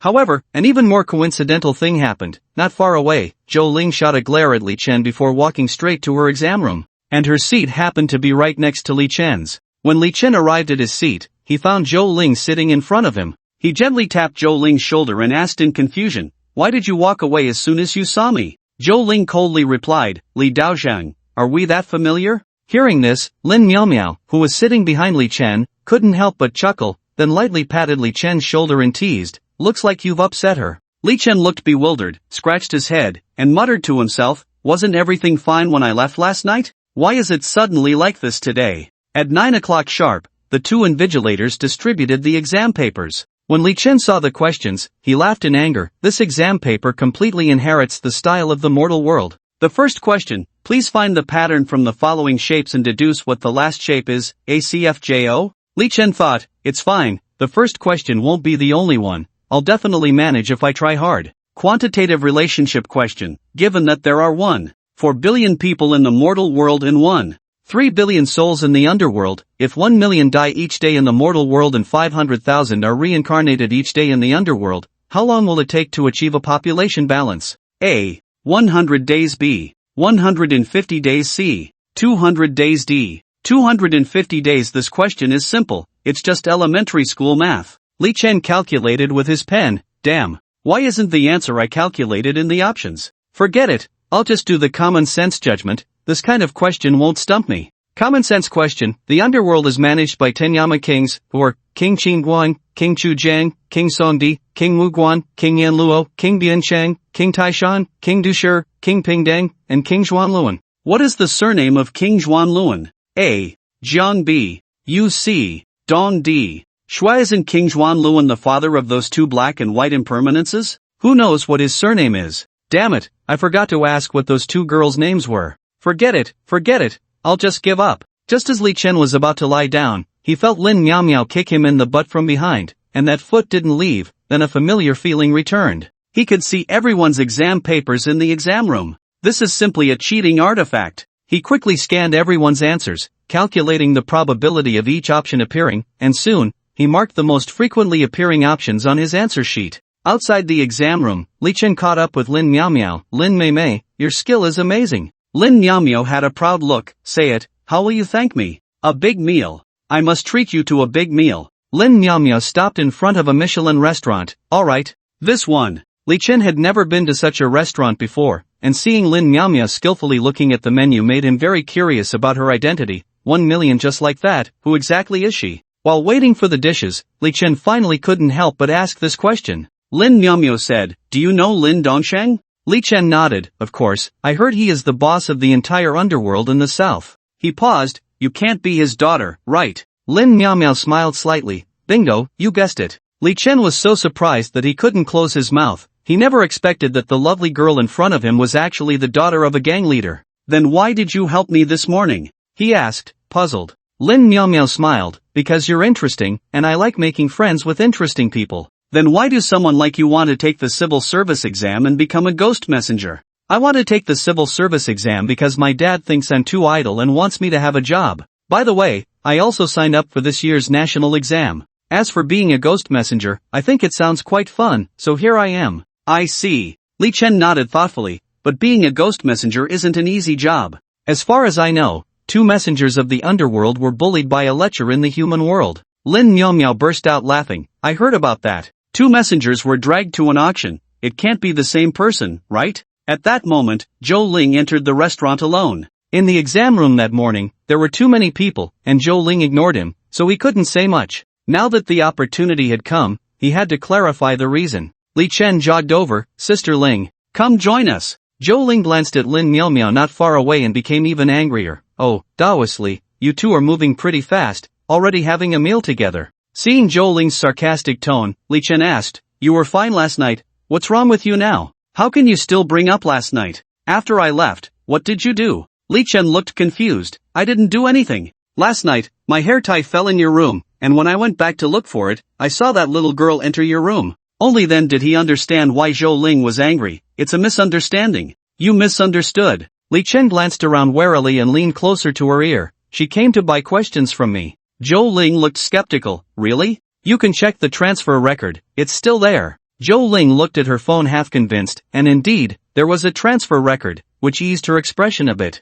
Alright, don't be angry anymore, come sit down. Li Chen pulled Zhou Ling to his table. Lin Miao acted very familiar. What should I call this sister? Zhou Ling. At this moment, the dishes they ordered were also served. Seeing this, Li Chen quickly served her some food, smiling apologetically, Sister Ling, you're magnanimous, so don't hold it against me. Besides, Lin Miao and I are just friends, don't overthink it. Isn't this Miss Lin? You've made new friends in the underworld so quickly? A young man with dyed yellow hair walked over with a teasing expression, as if he had discovered something amusing. Lin Miao turned to look, and her face instantly darkened. She shot a fierce glare at the young man and asked coldly, Li Hongwei, what are you doing here? Li Hongwei shrugged innocently and smiled, of course, I'm here to eat. There's no rule against coming to eat, right? Upon hearing this, Lin Miao showed a hint of impatience and waved her hand, you can eat, but please keep your distance. After saying that, she turned her head and ignored Li Hongwei. However, Li Hongwei seemed to have not heard her words and walked straight to the table,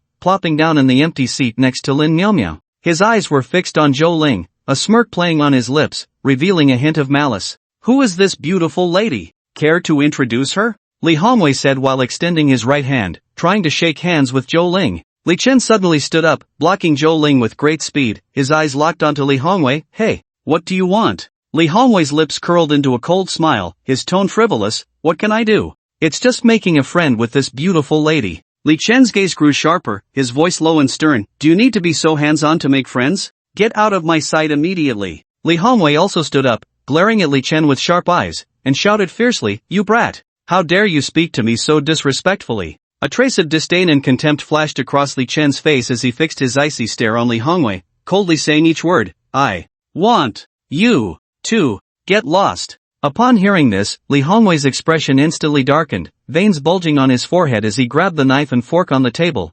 thrusting them towards Li Chen with all his might. However, at that moment, a shadowy thunder suddenly appeared, tightly binding his arm, rendering him unable to move an inch. A flicker of astonishment crossed Li Hongwei's face, but he quickly regained his composure. The corners of his mouth curled up slightly as he let out a cold laugh. No wonder you're so arrogant, turns out you're a stinky Taoist from Longhu Mountain. As his words fell, a crisp sound echoed. Lin Miao slammed her hand on the table in anger, her gaze fierce as she glared at Li Hongwei, scolding loudly, "Don't go too far." At this moment, the people in the restaurant turned their attention to their table. Realizing he could not continue causing a scene, Li Hongwei shot a fierce glare at Li Chen and threw down a harsh remark, "You better pass the written exam. We'll see each other in the arena." With that, he turned and left the restaurant. Watching Li Hongwei's retreating figure, a wave of confusion surged in Li Chen's heart. He turned to Lin Miaomio and asked, "Who exactly is this person?" Lin Miaomio took a deep breath, calming herself before replying, "He's my cousin. He learned some skills from a shaman in northeast China and has been acting tyrannically." She smiled, "Let's eat.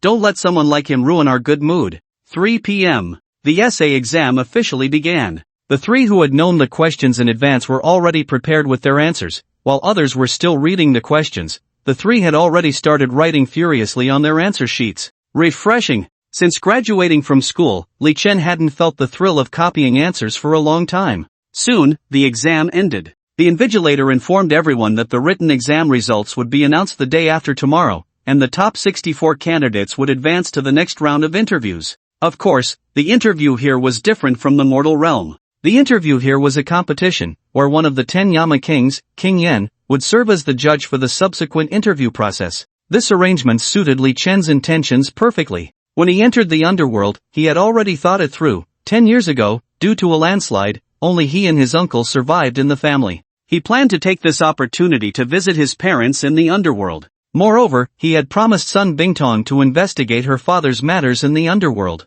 The next morning, Li Chen brought Zhou Ling and Lin Miaomio to the Underworld Administrative Service Center, public security window. A sweet smiling young lady gently asked, "Hello, what service do you need?" "I want to find someone." "I'm sorry, to protect personal privacy, we can only provide inquiries for relatives' personal information." "I'm looking for my parents." The young lady at the window looked at Li Chen. "Alright, please show your Underworld Affairs permit. We need to verify your personal information." Soon after, the young lady said, "Let me confirm with you, your father's name is Li Jianguo, and your mother's name is Lu Xiuli, right?" Li Chen nodded. They currently live at No. 23, Li Family Village, Shirley Slope, Fengdu City. Following the navigation, Li Chen found Li Family Village. When he saw the paper boys and girls he had burned for his parents were present, he revealed a joyful smile. After all, having someone to serve his parents was a good thing. However, when Lu Xiuli saw her son, she wasn't overly excited. Instead, she picked up a broom and shouted, "You little brat. I'll beat you to death today." "Mom, I burn paper for you every year. Why are you hitting me?" Li Chen hid behind Zhou Ling and Lin Miaomio, covering his backside. Lu Xiuli pointed at the pair of paper boys and girls. "Look at what you burned for me. Isn't this for you?" "I burned these paper boys and girls to serve you." Lu Xiuli spat. "Then why didn't you burn me a pair of normal ones? Look at them." Li Chen took a closer look and discovered that the pair of paper boys and girls were blind because their eyes hadn't been drawn when they were burned. Lu Xiuli said, "Now I have to cook for these blind ones every day. But I burned you a servant. Just let him help you with the work." Hearing this, Lu Xiuli became even angrier. "The servant you burned is a cripple. I have to take him to the hospital every week for his leg." Li Chen then remembered that when they were moving the servant, he had accidentally broken his leg, which was why the servant ended up being a cripple. Zhou Ling and Lin Miaomio, hearing this, couldn't help but laugh, and Lin Miaomio said, "Li Chen, you really are your mother's good son." Seeing the two beauties with her son, Lu Xiuli finally reacted. She shot Li Chen a look, signaling him to come over. "Are these the daughters-in-law you found for me?" Li Chen hurriedly said, "Don't joke around, there are no daughters-in-law. The country advocates for monogamy." Lu Xiuli gently tapped his head and laughed, "You silly child, have you lost your mind? Here in the underworld, polygamy is allowed." Li Chen looked helpless. "But I'm a human." Lu Xiuli was stunned, puzzled. "Human? You've already come to the underworld, how can you still be considered a human?" Li Chen quickly explained, "I came to the underworld just to participate in the selection of the underworld officials. After it's over, I'll return to the human world." Upon hearing this, Lu Xiuli couldn't help but laugh, teasing, "Oh, you little rascal, are you trying to make me happy on purpose?" At that moment, Lin Miaomio also walked over and said seriously to Lu Xiuli, "Auntie, he's not wrong. We really aren't dead, we are all living people." Lu Xiuli's eyes widened in disbelief. She looked closely at Lin Miaomio, then turned to Li Chen, still unable to accept this fact. You really are living people?" she asked. Lin Miaomio nodded, "Absolutely." Lu Xiuli suddenly burst into tears. "My son has succeeded, he can actually enter the underworld to compete for an official position. If your father knew, he would be so happy. Where is my dad? He entered reincarnation last year. I heard that the king of hell said he did many good deeds in his last life, so now he should be living well in some wealthy family. Hearing this news, Li Chen was naturally happy. Lu Xiuli invited them in to sit while she cheerfully prepared lunch. Looking at the pair of blind paper boys and girls in the living room, Li Chen felt very regretful. Why did he believe the owner of the funeral shop when they said paper figures couldn't have their eyes drawn? Now, it had only added to his mother's burdens. He had previously not believed that burning paper above would actually be received below. Now that he had seen it for himself, he had to burn a set of villas to take back with him. At the dining table, Lu Xiuli looked at Zhou Ling and Lin Miao Miao, her heart filled with joy. How old are you both? Have you started families? Lu Xiuli began to gossip. Li Chen understood that she was anxious. Mom, what are you asking about? Oh, what's wrong with asking? Lu Xiuli laughed and scolded. Look at you, you're not a kid anymore, it's time to find a partner. Li Chen suddenly felt a bit awkward, thinking, I have a few partners, saying it out loud might scare you. He glanced at Zhou Ling and then at Lin Miao Miao, unsure of how to respond. At that moment, Zhou Ling spoke up, Auntie, we are just friends with she. Lin Miao Miao chimed in, yes, Auntie, we are good partners who participated in the Yin Chai selection together. Lu Xiuli felt a bit disappointed upon hearing this but still smiled, I see, but that's okay, there will be plenty of opportunities in the future. You all are not young anymore, so you should hurry up. Li Chen quickly changed the subject and asked about the underworld. Lu Xiuli then began to tell them about the various rules and interesting stories of the underworld. Li Chen remembered Sun Bingtong's request to help him find news about his father, and he asked, the administrative hall only provides personal information inquiries for relatives. What should I do if I want to find someone? Of course, you should go find the all-knowing. All-knowing? Who is he? 10 years ago, Lu Xiuli and the all-knowing entered the underworld together as spirits. At that time, they took the bus to Fengdu City together. However, because no one burned paper for the all-knowing in the human world, he ended up penniless in the underworld. During that difficult time, he was starving and stayed at Lu Xiuli's house for a while. Despite being short on cash, for some reason, the all-knowing managed to get an old laptop and spent all day tinkering with it in the room. During this time, they chatted, and the all-knowing claimed to be a hacker. Initially, Lu Xiuli didn't understand the specifics of a hacker's work. Later, the all-knowing left her residence. But one day, Lu Xiuli accidentally overheard someone talking about how the all-knowing had successfully hacked into the Book of Life and Death. Li Chen's eyes lit up, and he immediately asked, so how can I find the all-knowing? The all-knowing is elusive and hard to find, but he often hangs out at a tavern in the underground black market. Upon hearing this, Li Chen decided to try his luck at the black market that night. Underworld Black Market. Located underground in Fengdu City, this place is dark and damp, filled with a chilling and terrifying atmosphere. This black market can be said to be a vacuum zone under the jurisdiction of underworld laws, with no Yin Chai patrolling, no legal constraints, only endless darkness and chaos. In the black market, smuggling, contraband, and underground banks are rampant. Smugglers sneak various prohibited items into the underworld and sell them at high prices to those in need. The three arrived at the underground black market. Lin Miao Miao covered her mouth and nose with her hand in disgust. It stinks too much here. Looking at the ghosts selling goods on both sides of the street, most of them were dressed in tattered clothes and looked emaciated. Li Chen thought, I didn't expect that even as ghosts, they still have to live such a hard life. Heavenly spirits and earthly spirits, I'm the best at fortune-telling in the underworld. Young man, would you like to have your fortune told? A fortune teller blocked their path. The man wore a loose Taoist robe, held a bagua plate in his hand, and wore a pair of black sunglasses. Lin Miao Miao waved her hand in front of the fortune teller, wanting to see if he really couldn't see. However, the fortune teller suddenly spoke, little girl, don't try, I really am blind. Lin Miao Miao widened her eyes in surprise and questioned, if you're blind, how do you know I'm a little girl and that I'm waving my hand? The fortune teller smiled, you emit a faint fragrance, I can smell it. It should be Armani perfume. The top note of this perfume is orange blossom, the middle note is jasmine, and the base note is cedar. Such a unique scent makes it hard not to know you're a little girl. And when you just waved your hand, it stirred the air around us, so I could naturally feel what you did. After hearing his explanation, Li Chen found it quite reasonable and curiously asked, how do you calculate here? The fortune teller took out a tortoise shell and 3 copper coins.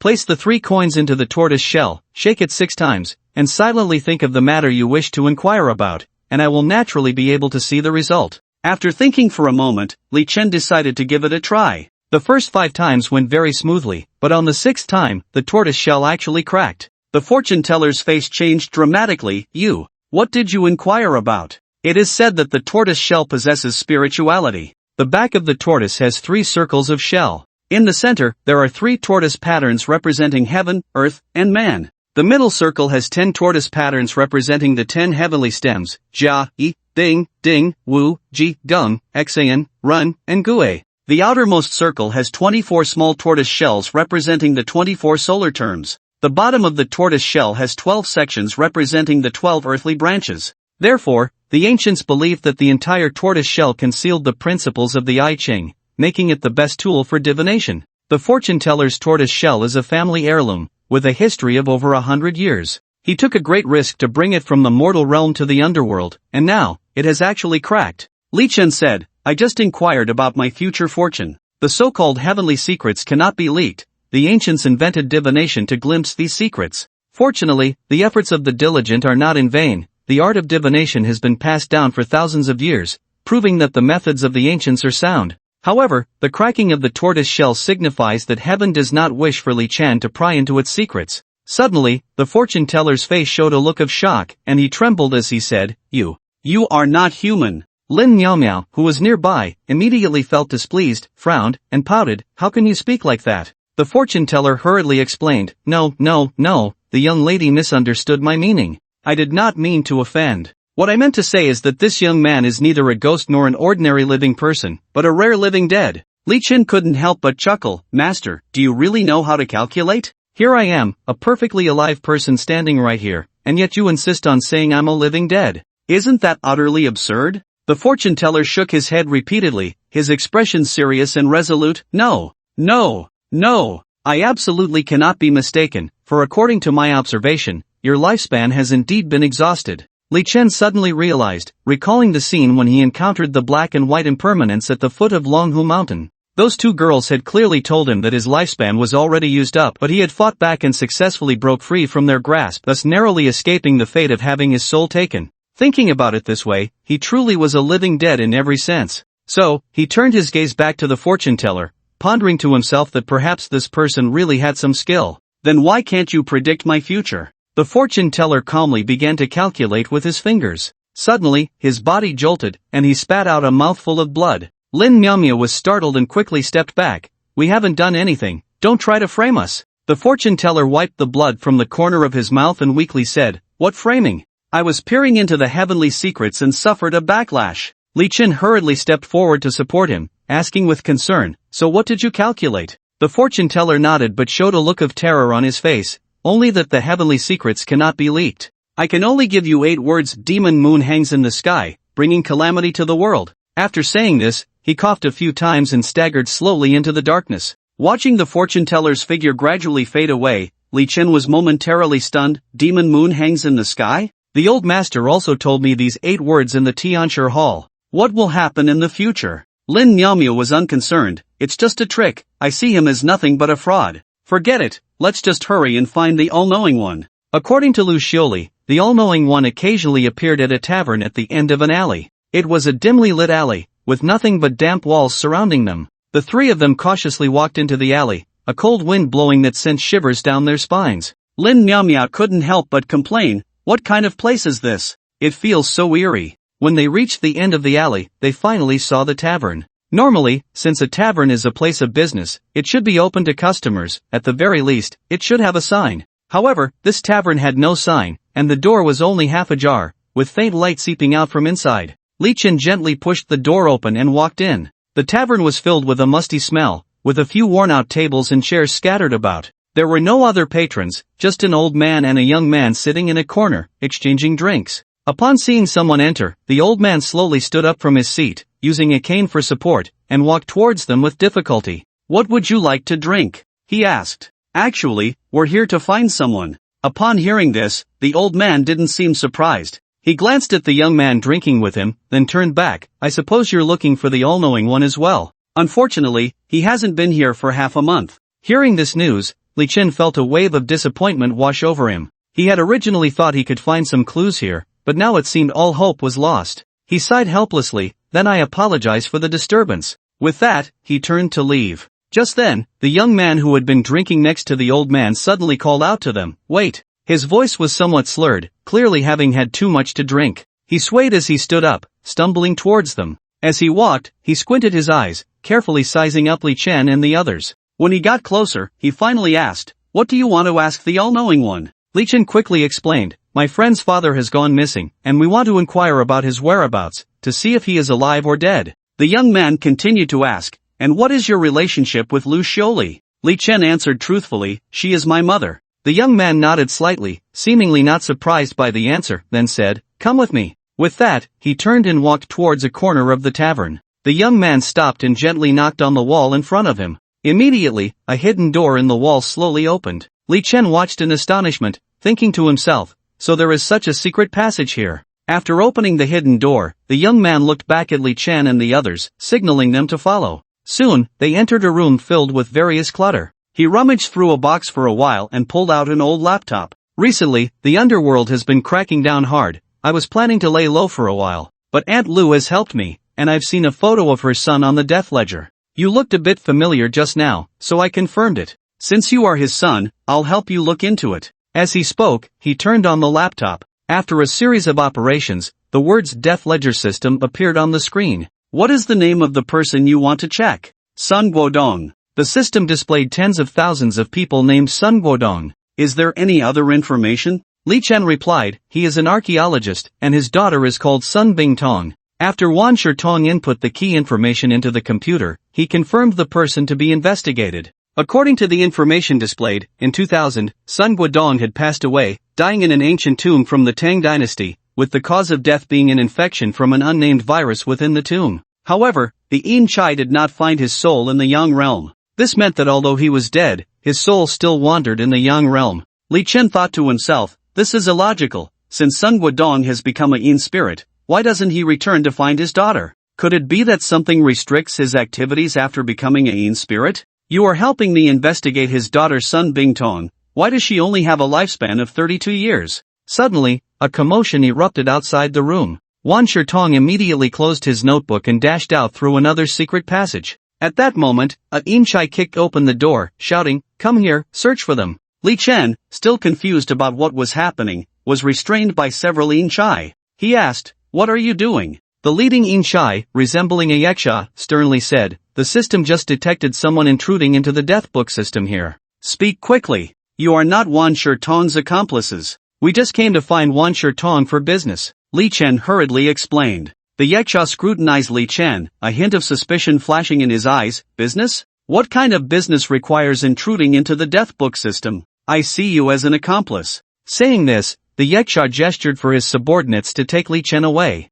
"I really am not," Li Chen shouted loudly, struggling desperately to break free, but the Yin Chai held tightly onto his arms, rendering him immobile. "You have some nerve, daring to resist arrest," the yaksha bellowed, his eyes flashing with anger. Just then, in the struggle between Li Chen and the Yin Chai, a red sachet fell from him. The sachet emitted a faint fragrance, wafting through the air. The yaksha's expression changed in surprise, and he quickly shouted, "Everyone, stop." He bent down to pick up the sachet, sniffing it carefully, his brow slightly furrowing. His expression grew serious, as if he had discovered some important clue. The yaksha stared at Li Chen and asked, his tone urgent, "Where did you get this sachet?" "An old lady gave it to me." The yaksha's attitude immediately became respectful. "I was blind not to recognize Mount Tai. Since you are a friend of her elder, you naturally cannot be a criminal." He ordered his subordinate Yin Chai to release Zhou Ling and Lin Miao Miao, then left the tavern. The three looked at each other in bewilderment, never expecting a sachet to hold such deterrent power.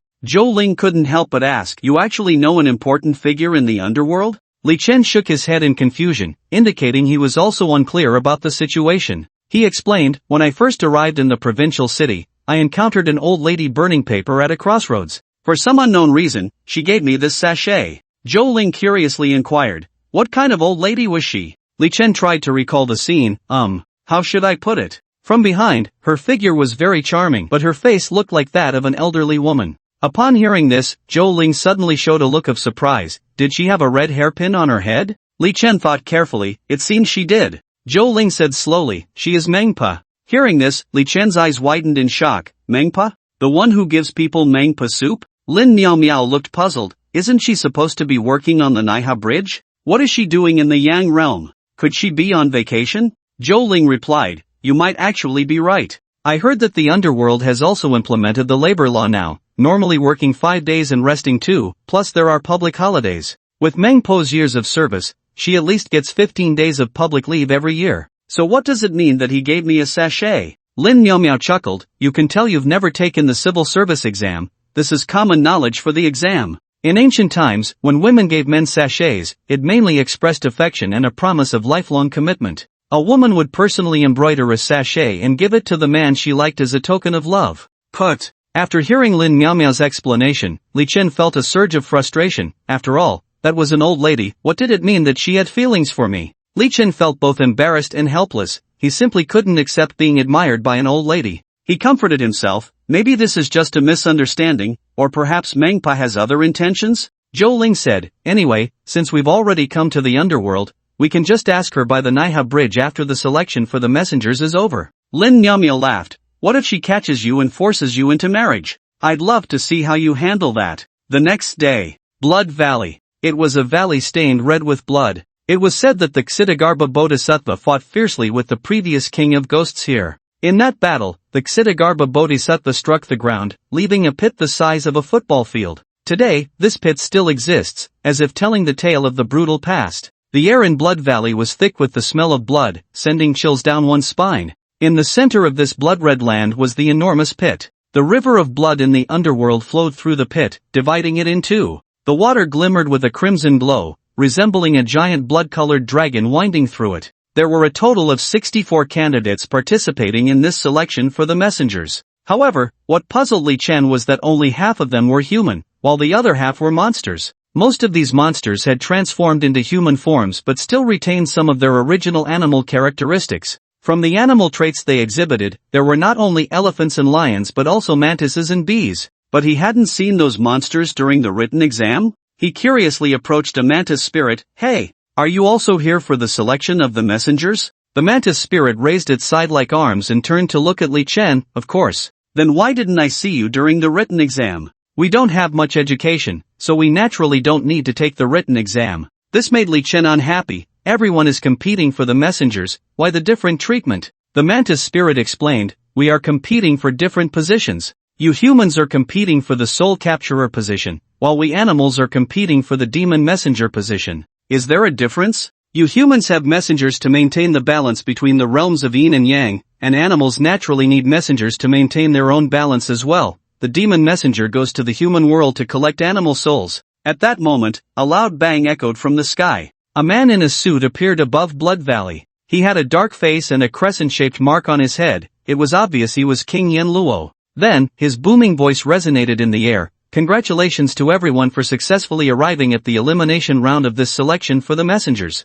The elimination round is divided into two groups, the Soul Capturer group and the Demon Messenger group. The two groups will proceed separately, divided by the river of blood. Ultimately, the top two from the Soul Capturer group will become the Soul Capturers for this selection, enjoying the benefits of a regular official position. The top two from the Demon Messenger group will become Demon Messengers, also enjoying the benefits of a regular official position. It should be noted that after becoming Soul Capturers and Demon Messengers, two members will also be selected to go on a business trip to the Cherry Blossom country. I will announce this after the competition ends. Now we will begin the group draw. Those who draw the same number will be competitors. A messenger approached with a box. Please everyone, draw your lots quickly. At that moment, Lin Miaomia suddenly leaned close to Li Chen's ear, lowering her voice and speaking mysteriously. Look at these opponents. Which one do you think is weaker? Pick one. Li Chen looked at her suspiciously. Pick one? Aren't we supposed to draw lots? Can I really choose my opponent? Lin Miaomia revealed a proud smile. Hee, I can use my mental power to control the papers in the box, so you can draw the opponent you want.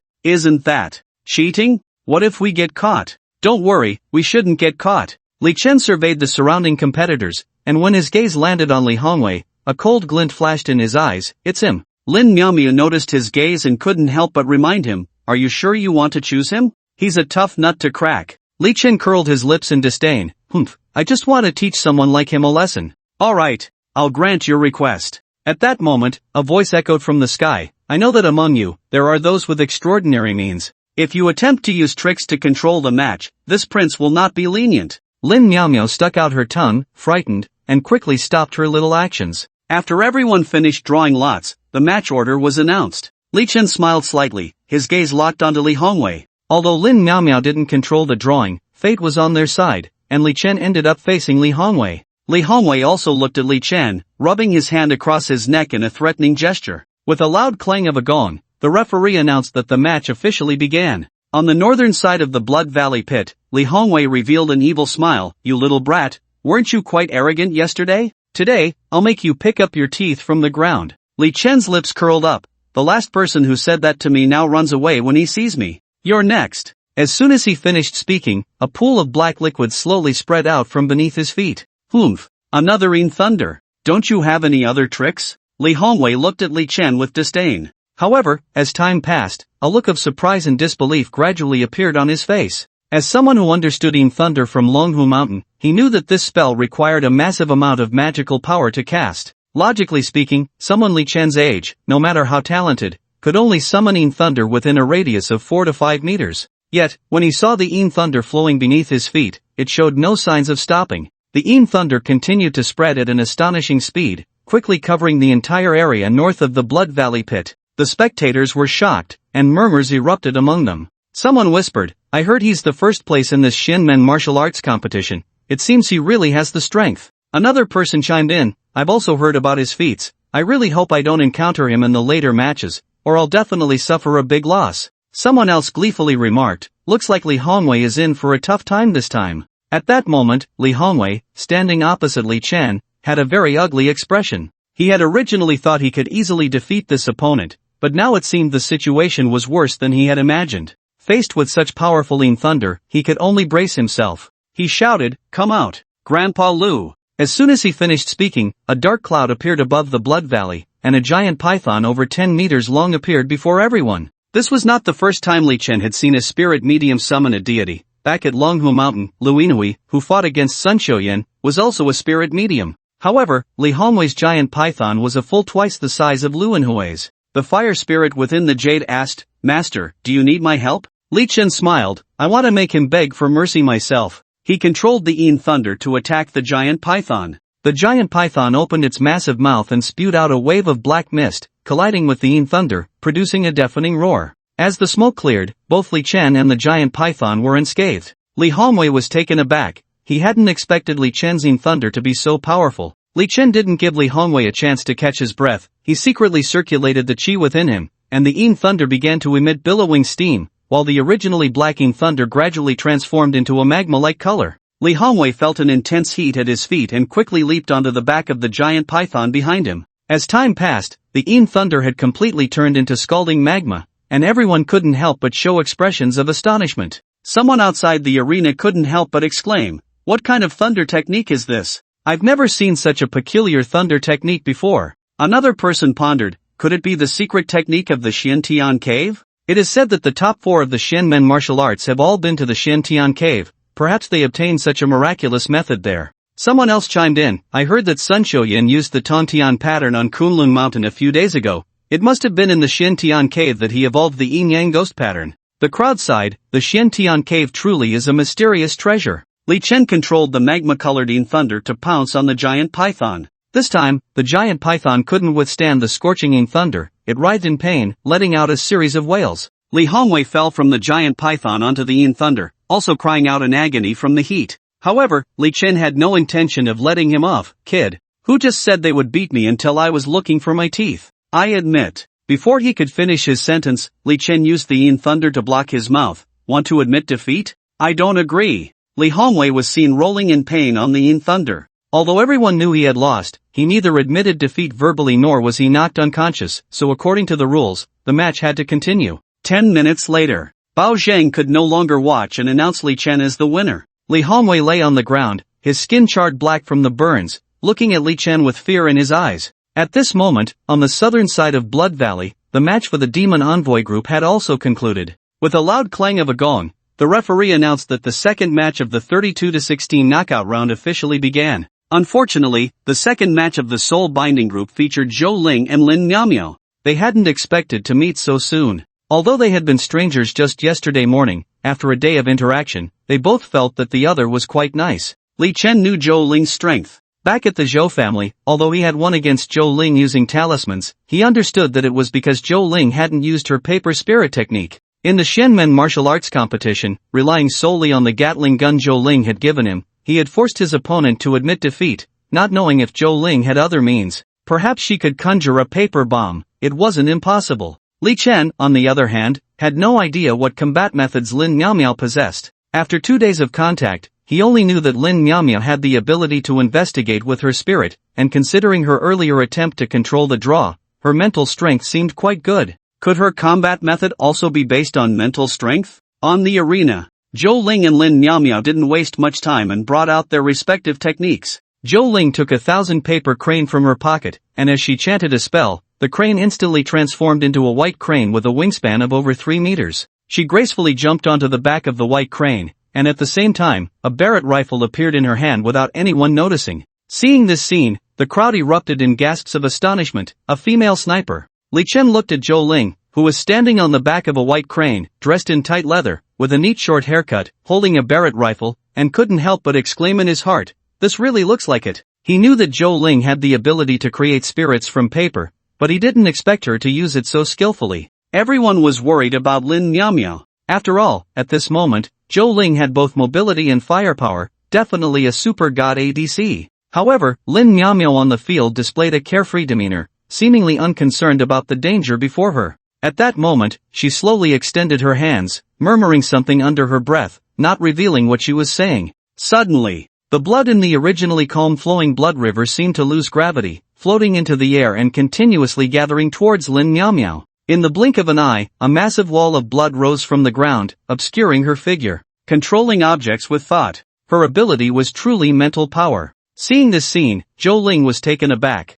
Who exactly was Lin Miaomiao? How could she possess such powerful mental strength? Inside the blood wall, there was a dead silence, with no sound escaping. Snipers focus on point-to-point output. Without a target, even the most precise sniper rifle cannot function. Zhou Ling circled around Lin Miaomiao on the white crane, but the blood wall blocked her completely, making it impossible to see what was happening inside. Since that was the case, she decided to choose indiscriminate fire coverage. Zhou Ling took out a Gatling gun. Among those present, aside from Li Chen, who had ever seen such a thing? Look, that's a machine gun. Who exactly is this Zhou Ling? Does she have an armory? Da. The machine gun fired into the blood wall like a storm, bullets piercing through the blood, splashing countless droplets. She didn't intend to wipe them out completely, just fired 1,000 rounds to test the waters. After the gunfire stopped, the blood wall remained silent. Someone commented, "That little girl can't have been shot dead, right? She shouldn't be." Look, she's still maintaining the blood wall. Just then, countless bubbles suddenly appeared on the blood wall, as if something was about to burst out. Zhou Ling felt a surge of joy. It seemed effective. She was finally going to make a move. The 1,000 bullets that had just been fired floated on the blood wall, then arranged themselves together like a large net, shooting towards Zhou Ling. Zhou Ling's expression changed, and she inwardly regretted, "Oh no, since she can control objects, she can certainly control bullets." She immediately hid behind the white crane, hoping to use it to block the bullet attack. However, the white crane couldn't withstand such powerful firepower and was instantly turned into a sieve. At that moment, a gap opened in the blood wall, and Lin Miaomiao walked out with a smile, looking at Zhou Ling and saying, "Hee, Sister Zhou, how's my object control skill?" Zhou Ling sighed, landed on the ground, and smiled slightly. "Sister Lin, I underestimated you before, but relying solely on the blood wall won't be enough from here on out." After saying that, she took out a paper bomb. This was inspired by Li Chen. Back then, during the Xianmen martial arts competition, Li Chen became famous with the paper bomb. The news naturally reached Zhou Ling's ears. However, Li Chen's paper bomb was merely a facade. Its power mainly came from the explosion after releasing compressed thunder. But Zhou Ling had genuinely researched the internal structure and production methods of the paper bomb online. Her atomic bomb was a real paper bomb made by creating a spirit from paper. Bao Zhang also sensed the power of the paper bomb in her hand and thought, "Is this little girl trying to destroy the underworld?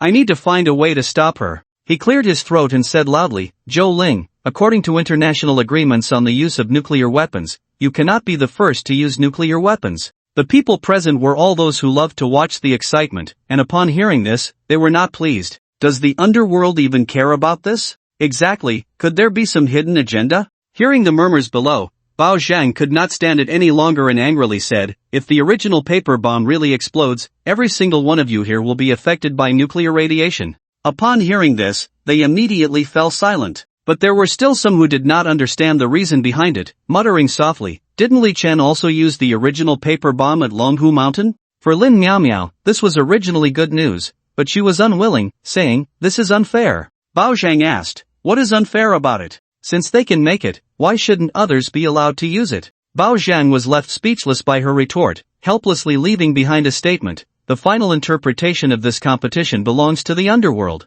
In that case, Lin Miaomiao put away the blood wall. "I concede." What? She actually conceded. The people present did not understand her actions. Bao Zhang asked, "Are you sure?" Lin Miaomiao nodded, "Although you don't allow the use of the original paper bomb, since this is a contest between me and her, I admit, I cannot withstand that original paper bomb." Unexpectedly, the highly anticipated battle between the two beautiful women ended with Lin Miaomiao's voluntary concession. After a day of intense competition, both the Soul Capturer group and the Demon Envoy group completed the round of 32 to 16 matches. At 9 p.m., Li Chen was comfortably lying in bed, surfing the internet through the underworld's Wi-Fi. He was engrossed in watching various beautiful women's live streams, marveling at how open and bold the live streaming in the underworld was. There were no female streamers who only played it safe. Instead, it was filled with fiery and explosive hosts. Any one of them, if placed in the human world, would definitely have their accounts banned immediately, but the underworld did not care about that.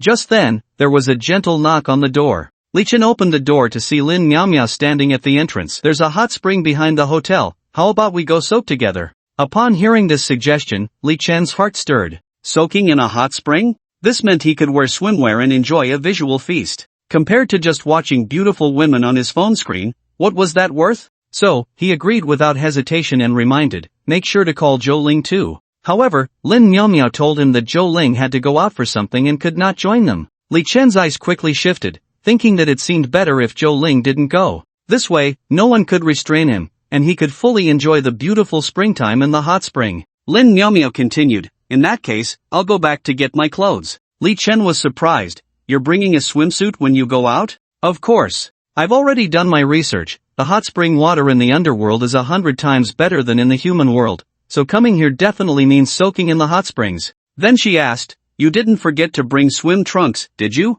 Li Chen shook his head. "Who brings swim trunks to the underworld? Forget it, we can buy a pair at the hot spring place later. Let's hurry." Saying this, she took Li Chen's hand and eagerly headed towards the hot spring. Along the way, Li Chen and Lin Miaomiao excitedly discussed the hot springs. Li Chen curiously asked, "What's the difference between the hot springs in the underworld and those in the human world?" Of course, the hot spring water in the underworld is directly drawn from underground magma. The water quality is purer, the minerals are richer, and it's better for the skin. Li Chen couldn't help but imagine himself soaking in the warm spring water, feeling the comfortable flow of water, and relaxing his body and mind. Nearby, a group of beautiful women in pretty bikinis were playing joyfully in the hot spring pool. Just as Li Chen was buying swim trunks, Lin Miaomiao couldn't wait any longer and rushed in. "I'm waiting for you inside." This was an outdoor hot spring. Upon entering the hot spring area, there were endless small hills. Small hot pools were built into the hills, with steam rising from them. This place was larger than he had imagined, and after searching for a while, Li Chen still couldn't find Lin Miaomiao.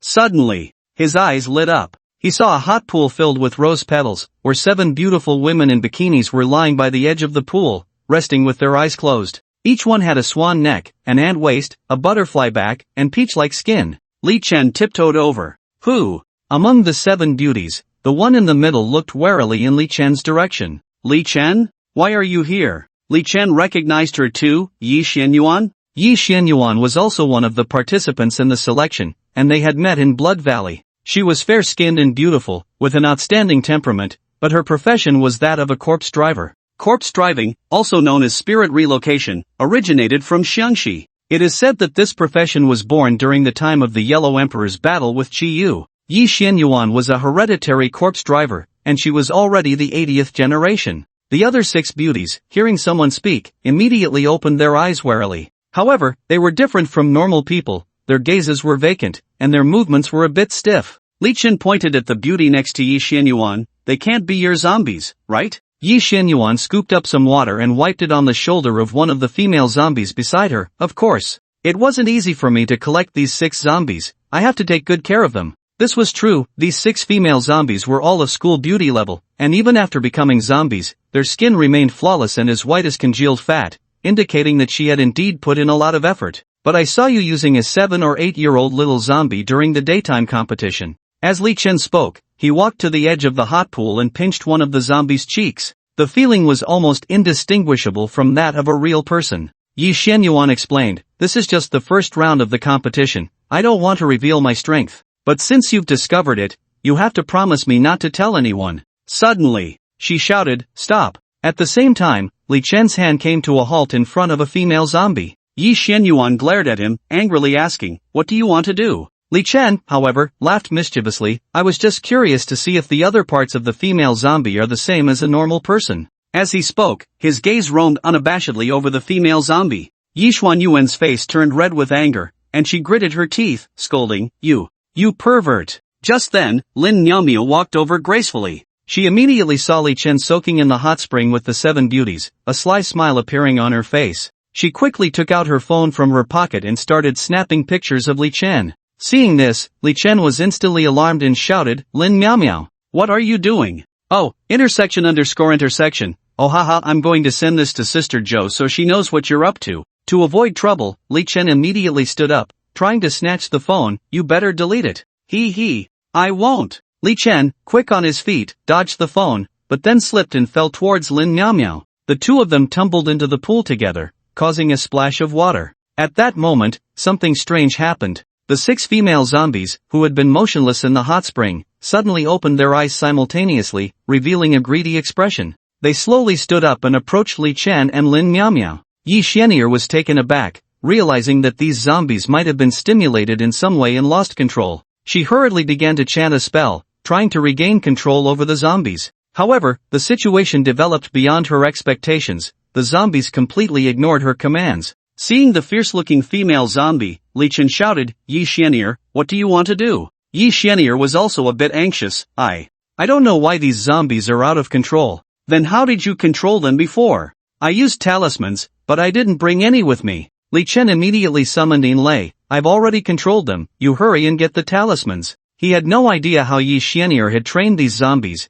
but he felt their strength was terrifying. 5 minutes later, he was starting to struggle. Why hasn't she come yet? Suddenly, a female zombie broke free from the restraints of Yin Lei, extending her snow-white hands towards Li Chen and moving at incredible speed. Lin Miaomio tried to control her with an object manipulation technique, but the zombie's strength was too great, she couldn't stop her. At that moment, Li Chen focused all his energy on controlling Yin Lei, and he had no time to dodge the rapidly approaching female zombie. Thud! The female zombie suddenly knelt down in front of Li Chen. At the same time, his pants were pulled down. Then, the female zombie bit down. Ah! Faced with the sudden turn of events, Lin Miaomio screamed and covered her eyes in embarrassment. Yi Xianyuan arrived at the hot spring with the talismans and was stunned by the scene before her. What are you still dawdling for? At Li Chen's reminder, Yi Xianyuan finally reacted. The female zombie with the talisman was brought back under control. Li Chen pulled up his pants, excitedly saying, this is crazy.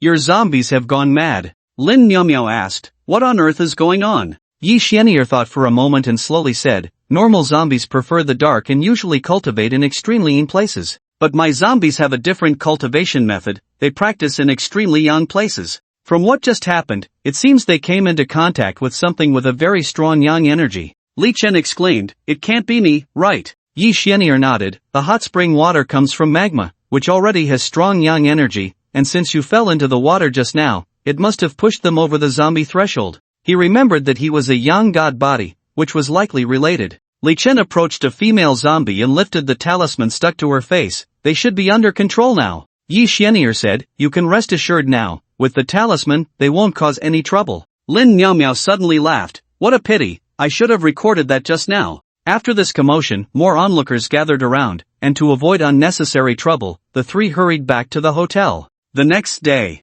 the 16-8 matches started on time. Unlike other qualifying matches, each round of this Yin Chai selection involved a new draw. After everyone had drawn their lots, there were still 2 lots left empty. Li Chen anxiously called Zhou Ling, but no one answered on the other end. Although Lin Miaomio had been eliminated, she still cared about the competition and rushed to Blood Valley, panting, the hotel still doesn't have Sister Zhou. Where could she have gone? Li Chen was anxious but felt powerless. Fortunately, when everyone opened the lottery results, the referee discovered that Zhou Ling was grouped with another latecomer. At that moment, the referee announced, Zhou Ling advances. Although the others didn't understand why, they recalled that Bao Zhang had said that the final interpretation of this competition belonged to him, so they didn't dare to say anything further. Li Chen glanced at his opponent. It turned out he had some connection with him. The person coldly said, Li Chen, however you bullied my brother, I will make you pay it back. Inside the Blood Valley, a beautiful woman stood gracefully in front of Li Chen, her figure slender and enchanting, her skin as white as snow, delicate and smooth like mutton fat jade.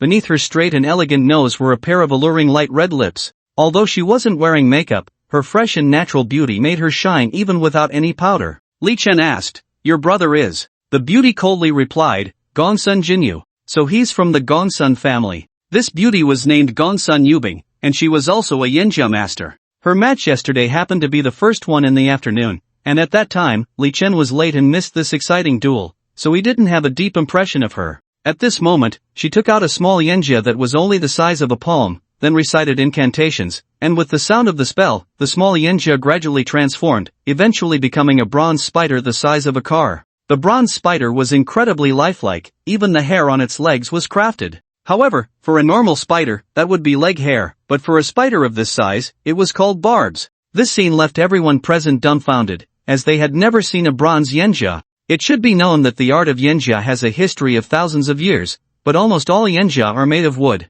It is rumored that the Gongsun family possesses a pair of ancestral bronze Yinjia, but due to the high difficulty of control, no one in the family has ever been able to master them. Unexpectedly, this seemingly young beauty had mastered the most profound Yinjia techniques of the Gongsun family. Gongsun Yubing looked coldly at Li Chen, her eyes revealing a hint of disdain. She slightly parted her red lips. Today, let you witness the true art of Yinjia. Before her words fell, the bronze spider in her hand suddenly moved rapidly and pounced forward. Seeing this, Li Chen tried to dodge. But the bronze spider was incredibly fast, and in the blink of an eye, it was already behind him. He still didn't know how strong the defense of the bronze spider was, so to be safe, he could only summon Yin Thunder beneath his feet, conjuring a pool of Yin Thunder on the ground, then slid to the side to evade. Next, he summoned a Yang Thunder and shot it at the bronze spider. There was a loud clang. The Yang Thunder struck the bronze spider, but aside from the sound, it didn't cause any damage at all. Li Chen was shocked. This bronze spider was so sturdy. He turned around and continuously summoned several Yang Thunders to strike at the bronze spider, but these attacks were like stones sinking into the sea, having no effect on it at all. This was a bit troublesome. The corners of Gongsun Yubing's mouth slightly lifted, as if she had anticipated all of this. With a thought, the tail of the bronze spider suddenly opened, spraying streams of white silk towards Li Chen. Li Chen had a plan. Since a direct attack wouldn't work, he might as well play alone. The spider silk wrapped Li Chen tightly like a large rice dumpling. Gongsun Yubing's lips curled into a disdainful smile as she contemptuously said, is this the so-called champion of the Shinmen martial arts? Heh, it's nothing special. At this moment, Li Chen was tightly bound by countless spider silks, unable to move at all. However, a hint of elusive cunning flashed in his eyes. Gongsun Yubing reached out and violently pulled out a sharp barb from one of the bronze spider's legs. I hope you won't give up easily, or else I will be very disappointed, she said. As soon as her words fell, she quickly wrapped Li Chen's mouth tightly with spider silk to prevent him from speaking. The onlookers outside shook their heads and sighed, all believing that Li Chen would undoubtedly be defeated this time.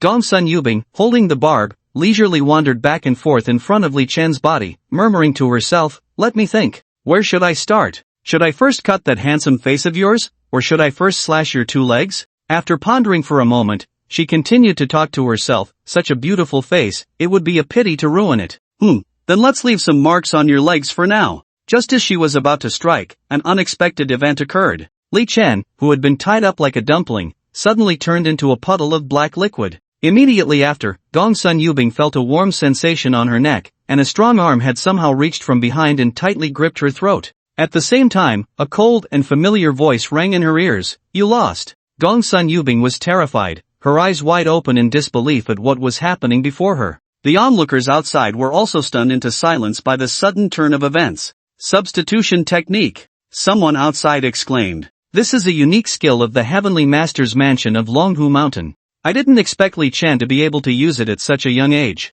It is said that the old heavenly master of Longmu Mountain only mastered the Yin Thunder technique to this extent at 70 years old. Li Chen truly deserves to be called a genius among geniuses. At that moment, Li Chen noticed the bronze spider beside him tremble slightly, as if it had come to life. He tightened his grip on Gongsun Yubing's neck a bit more. Gongsun Yubing immediately felt it hard to breathe, her body starting to tremble. She tried to struggle, but it was futile. In the end, she had to give up resisting, gasping, I concede. After the referee announced the result, Gongsun Yubing left with a fierce remark, even though I lost, I refuse to accept it. Li Chen, you wait for me. She stormed off the arena. After another day of intense competition, the matches for the Soul Capturer group and the Demon Envoy group from 16 to 8 were successfully completed. Both Li Chen and Zhou Ling made it to the top 8. Back at the hotel, Li Chen knocked on Zhou Ling's door and called her, but still couldn't reach her. Where did she go? Not even a word, he muttered. He returned to his room, lay on the bed, and started watching a beauty livestream.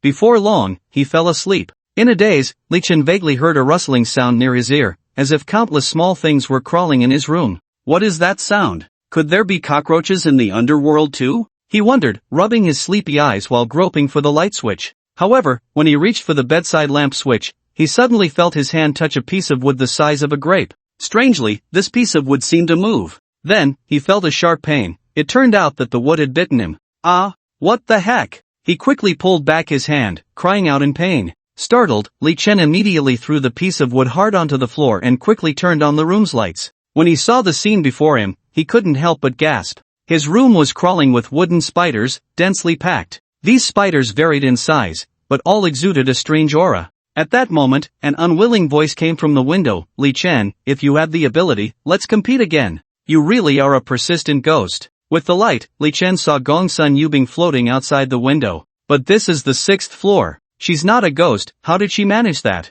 Let's compete. Am I really supposed to be afraid of a little girl? Gongsun Yubing's lips curled into a slight smile, follow me. After saying that, she turned and gracefully landed back on the ground. The wooden spiders of various sizes seemed to respond to some mysterious force, moving in an orderly fashion, swiftly retreating from the window like a tide. Under the streetlight, a man and a woman walked silently, without a word, their figures gradually merging into the darkness ahead. Where exactly are you taking me to compete? Li Chen felt a bit impatient. Gongsun Yubing stopped, glanced back at him with a sly smile, just ahead. After saying that, she turned and continued walking. Li Chen looked at her slender silhouette, curiosity stirring in his heart, but he still followed her. The two continued forward until they arrived at a dimly lit grove. Come on, show me your bronze spider. Gongsun Yubing chuckled, a hint of pride flashing in her eyes. I don't need the bronze puppet to deal with you now. Li Chen frowned, not understanding why she suddenly said that. Does she have some secret weapon? He watched Gongsun Yubing warily, trying to find clues from her expressions and movements.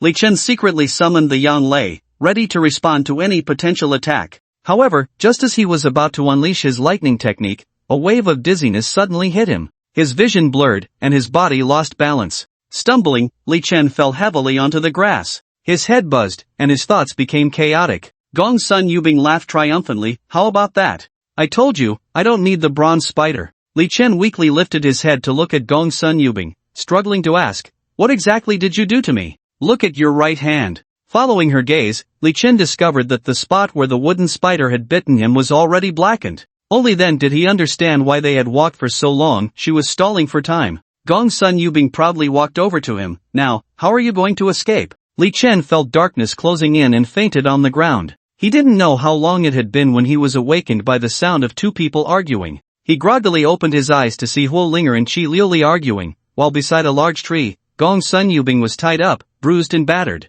Her bronze spider was also trapped by a mass of lava. Huo Linger said, I caught this young lady. Qi Liuli retorted, if I hadn't trapped her bronze puppet, would you have had the chance? When the two saw Li Chen awake, they immediately rushed over with concern. What exactly happened? The two quickly described the battle in vivid detail, and Huo Linger asked, Master, who do you think deserves the most credit? Li Chen couldn't help but laugh at the two girls, secretly sighing that they had saved him from danger this time. He looked at them and smiled, you both contributed greatly. Without either of you, I probably wouldn't have made it out. Huo Linger was still unwilling. Then who do you think is greater? Li Chen joked, you both haven't even developed yet. Neither of you is as good as Zhou Ling. He walked up to Gongsun Yubing, chuckling, Sister Gongsun, are you convinced now? Pa! Gong Sun Yubing was still 1,000 times unconvinced in her heart. What are you not convinced about? Sneaking poison on me, you're quite the clever little sister. At this moment, Gong Sun Yubing's clothes were burned with several holes, revealing her snow-white skin. Li Chen rubbed his hands together, revealing an evil smile. In ancient times, Zhuge Liang captured Manhwa 7 times. I'm not that magnanimous. After saying this, he reached out with both hands. Gong Sun Yubing was so scared she was about to cry. What? What do you want to do? We're a man and a woman alone, what do you think? Shameless. I'm shameless? You were the one who poisoned me first, okay? I'm just returning the favor. Just as Li Chen was about to succeed, a shadow flashed by, and then he was yanked by the ear. This feeling was so familiar. It was Zhou Ling. Looking at Zhou Ling's furious face, Li Chen immediately forced a smile. Let me explain. Zhou Ling kicked him in the butt. You really haven't changed your lecherous ways. Li Chen didn't mind, he was concerned. Where have you been? Why didn't you answer your phone? Humph. Zhou Ling angrily turned her head away. Li Chen hurriedly stepped forward and wrapped his arm around her shoulder, softly saying, Alright, I was just trying to scare her. I know I was wrong, I won't make such jokes again. Zhou Ling still didn't speak, so Li Chen turned to Huo Linger and Gong Sun Yubing, giving them a look to help persuade her. Huo Linger and Gong Sun Yubing exchanged smiles, walked over to Zhou Ling, and each took one of her hands, saying, Sister Zhou, don't be mad at the master. He was really worried about you during the time you were missing. Zhou Ling looked at them, her expression softening a bit, and said, I'll let it go this time, but if there's a next time, I won't be so lenient. Li Chen swore to the heavens, there will absolutely be no next time. Only then did Zhou Ling reveal the reason for her disappearance. The Zhou family was originally one of the underworld's offices in the human world, responsible for maintaining order for the spirits from the underworld. During the competition the day before yesterday, she discovered that one of the contestants had some issues, so she secretly investigated him. This investigation turned out to be serious. She found that the person had made a pact with an evil spirit that had escaped from the underworld to the human world, a spirit contract. The so-called spirit contract is an agreement between humans and Yin spirits. The Yin spirit cultivates using the human body, and the human shares in the terrifying power of the Yin spirit's cultivation. After learning this, Zhou Ling immediately reported it to Bao Zhang, who then sent her to capture the evil spirit. This is why, when Zhou Ling was grouped with the contestant, Bao Zhang immediately announced her advancement. Zhou Ling had been chasing the evil spirit to a desolate place before she managed to subdue it, which was why her phone had no signal. Li Chen let out a long sigh of relief. You scared me to death, I thought something had happened to you. Zhou Ling asked, when I wasn't around, you weren't out fooling around, were you? Of course not. I was preparing for the competition the whole time. Hearing this, Huo Linger and Qi Liuli kept giggling on the side. Zhou Ling walked over to Gong Sun Yubing and had Qi Liuli release her and the bronze puppet. After Gong Sun Yubing thanked Zhou Ling, she disappeared into the night. Let's hurry back to rest, we have the quarterfinals tomorrow. Zhou Ling was about to leave but turned back to add, I heard that Mengpa is coming to watch the competition. What does she want? Upon hearing that Mengpa was coming to watch the competition, Li Chen couldn't help but be startled. Meanwhile, Huo Linger looked very excited, grinning as she said, she personally delivered a sachet to you, so this time she must be here to see how her future husband shines in the competition and shakes the world. Li Chen was completely speechless. Please, don't talk nonsense. She's just an old, decrepit woman. I'm not interested in someone like that. Huo Linger couldn't help but burst into laughter and teased, I heard someone once swore that from 99 down to just starting out, regardless of age, as long as it's a woman, they can be accepted. Faced with Huo Linger's mockery, Li Chen awkwardly scratched his head but stubbornly replied, Really? Who said that? Humph, if such a person really exists, then he must be the scum of the scum. The next day, Blood Valley. The 8-into-4 competition officially began. A kind-looking old lady, holding a dragon-headed cane, slowly approached Bao Zhang.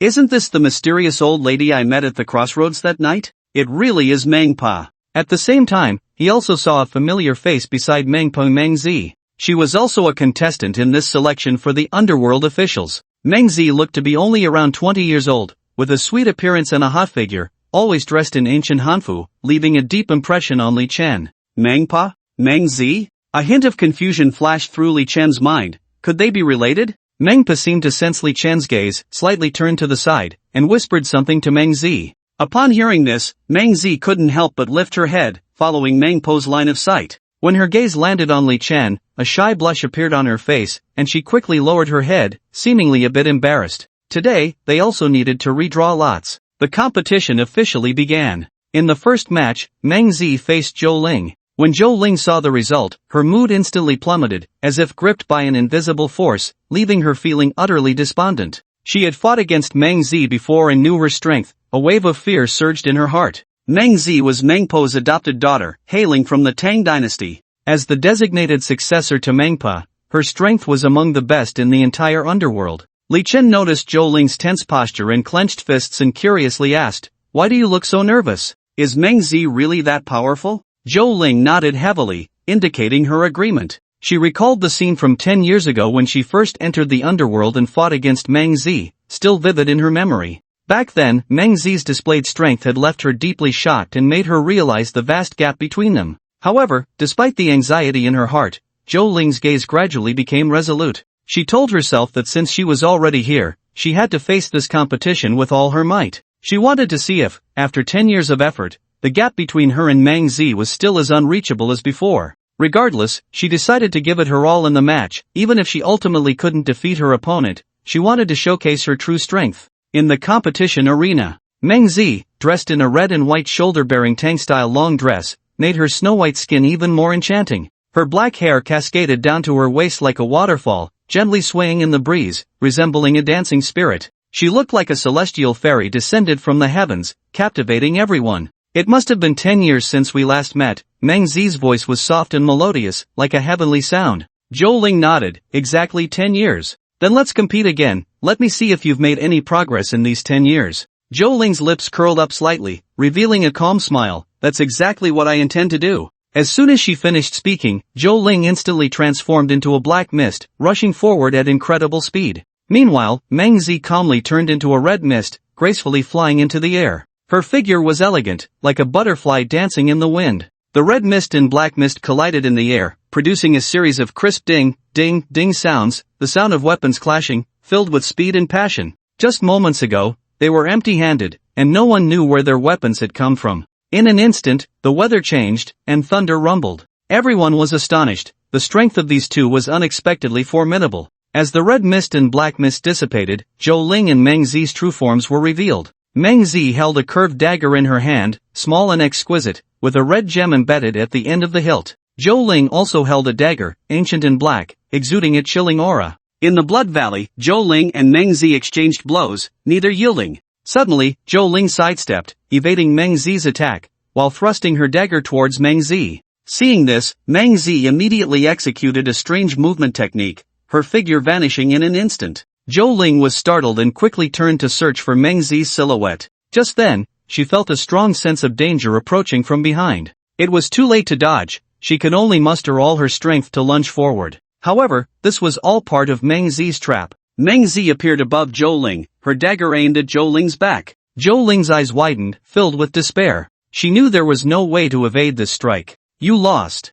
Meng Zi's dagger lightly pierced Zhou Ling's clothing, a drop of blood oozing out, which turned to mist the moment it touched the dagger. "Thank you for showing mercy." Zhou Ling sheathed her dagger. Meng Zi also retracted her dagger, transforming it into a hairpin and inserting it back into her hair. "I didn't expect that after 10 years, your cultivation would catch up." The referee announced the first match, with Meng Zi advancing. Next was the second match. Li Chen faced Yi Xianer. Yi Xianer appeared on the stage with her 6 beautiful zombie girls. The 7 beauties, dressed in shorts and tank tops, formed a stunning sight in the Blood Valley. The men outside the arena widened their eyes, afraid of missing a single beauty. Yi Xianer recalled the scene in the hot spring and chuckled. "Li Chen, just admit defeat. We haven't even competed yet. How do you know I'll lose? Have you forgotten how my 6 female zombies ganged up on you in the hot spring?" She walked up to Li Chen and whispered, "I can't guarantee that I can control them. If your pants get ripped off, I won't take responsibility." Li Chen awkwardly glanced around. "Stop it, that was an accident." Yi Xianer smiled mysteriously. "Last time was an accident,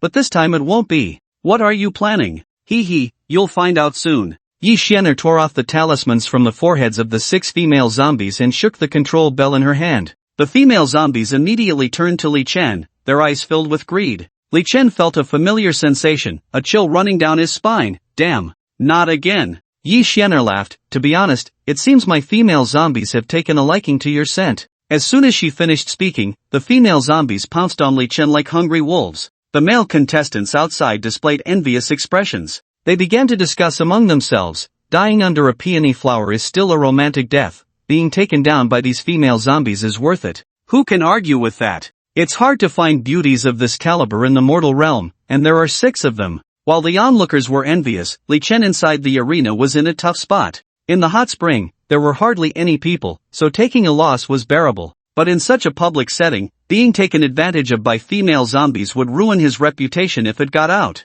Clearly, the Eam Thunder could not restrain the zombies' movements, he could only rely on his agility to evade. Yi Xianer saw that Li Chen had some skills, and continued to control the corpse bell, planning to completely lift the control over the female zombies and let them act freely. Little brother, you might as well stop hiding. What the hell? The female zombie actually dared to speak. Li Chen thought to himself, Yi Xianer really wants to make me lose face in the future. He sidestepped to avoid a flying tackle from one female zombie, but was unexpectedly caught by the corner of his clothes by another. The female zombie yanked hard, and Li Chen's shirt was torn off. Wow! A chorus of gasps erupted from the crowd. Li Chen was both embarrassed and angry, kicking the zombie away while silently lamenting. At this rate, he would really have no face to show. Just then, he caught a glimpse of Yi Xianer holding the corpse-controlling bell in one hand and a talisman she had taken from the zombie's forehead in the other. Right, I have talismans too. He quickly thought about which talisman could deal with the female zombies.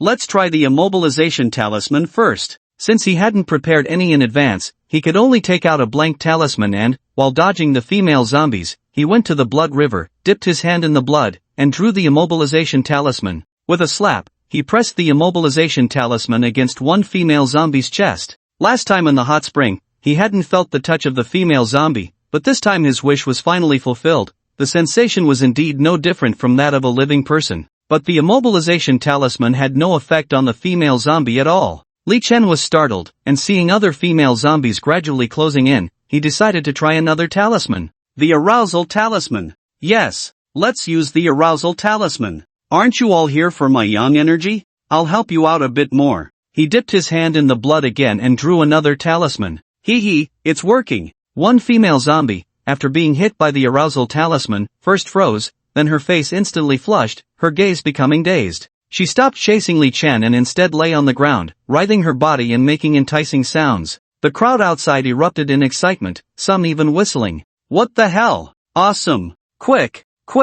Stick them all on, I want to see. Seeing her zombies out of control and making such indecent movements, Yi Xianer blushed. What kind of talisman did you stick on them? Hee, want to know? How about I give you one too? You shameless! Li Chen said proudly. You still have the nerve to call me shameless? Who was it just now that wanted me to be embarrassed? Yi Xianer saw that if her zombies continued like this, there would be no way to end it, so she could only helplessly say, Li Chen, I admit defeat, quickly take back your talismans. The referee announced the results of the second match, and Li Chen advanced. The other male contestants outside showed disappointed expressions. I haven't seen enough yet. They all gathered around to inspect Yi Xianer's female zombies. Yi Xianer angrily shouted, What are you looking at? If you keep looking, I'll gouge your eyes out. The remaining 2 matches quickly concluded as well. After 3 days of competition, the 4 members of the Soul Capturer group and the 4 members of the Demon Envoy group were finally determined. Tomorrow would be the day to finalize who could become an EAN official. As everyone began to disperse, Li Chen and the others also planned to leave when a sweet voice said, Young Master Li, Granny is looking for you. Looking at the slender Meng Zi in front of him and then at Meng Pa not far away, Li Chen truly panicked, thinking, what kind of karma did I create in my past life? Lin Miao Miao chuckled softly beside him, Go for it. You can do it. Although Li Chen was unwilling 1,000 times over, he still steeled himself and walked over to Meng Pa, awkwardly asking, Granny, what do you need me for? Meng Pa looked at him with a smile. I heard from the Yasha that you have seen the sachet embroidered by Meng Zi, so I came to take a look, and it really is you. Li Chen was taken aback. Wait, she said the sachet is Meng Zi's. In other words, the character Meng on the sachet doesn't represent Meng Pa, but Meng Zi. Meng Zi, seeing Li Chen looking at her, shyly turned her head away. To confirm his thoughts, Li Chen asked, What did you mean when you gave me the sachet at the crossroads? Meng Pa smiled. Naturally, I was looking for a son-in-law. This old lady plans to retire, but I thought life after retirement would be too boring, so I wanted to have a grandchild as soon as possible. But my daughter has been focused on cultivation for 1,000 years and doesn't know how to find a partner.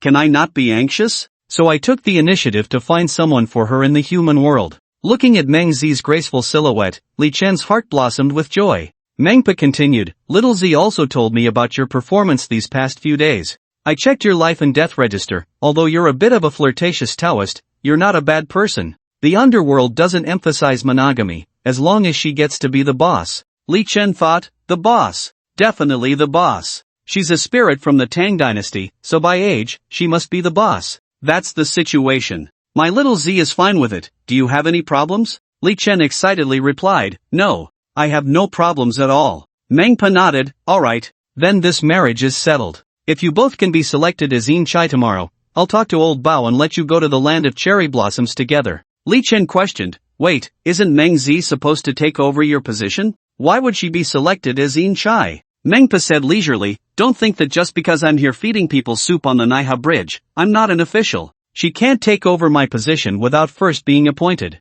I've been urging her to get her position sorted out quickly, but she just won't listen. Otherwise, after 1,000 years, she wouldn't be without any position. Alright, this old woman won't be a third wheel here, you two should communicate more tonight. Meng Pa leaned on her dragon-headed cane and disappeared into the distance. Lin Miaomio had already used her listening technique to eavesdrop on their conversation. After Meng Pa left, she and Zhou Ling came to Li Chen's side. You really hit the jackpot, getting such a beautiful girl for free. Although Zhou Ling felt unhappy, she could only accept it calmly. Miss Meng, we'll all be family from now on. Li Chen was in high spirits. I'm feeling great today. What do you want to eat? Tonight, I'll treat you. Lin Miaomiao's stomach had been growling for a while. Sister Meng, you've lived here for over 1,000 years. Can you take me to try some local specialties? Meng Zi thought for a moment. You asked the right person. Today is the annual Lantern Night Market in the underworld, and it's bustling along the Wangchuan River. We can go there and take a look. Wangchuan River, the longest and widest river in the underworld.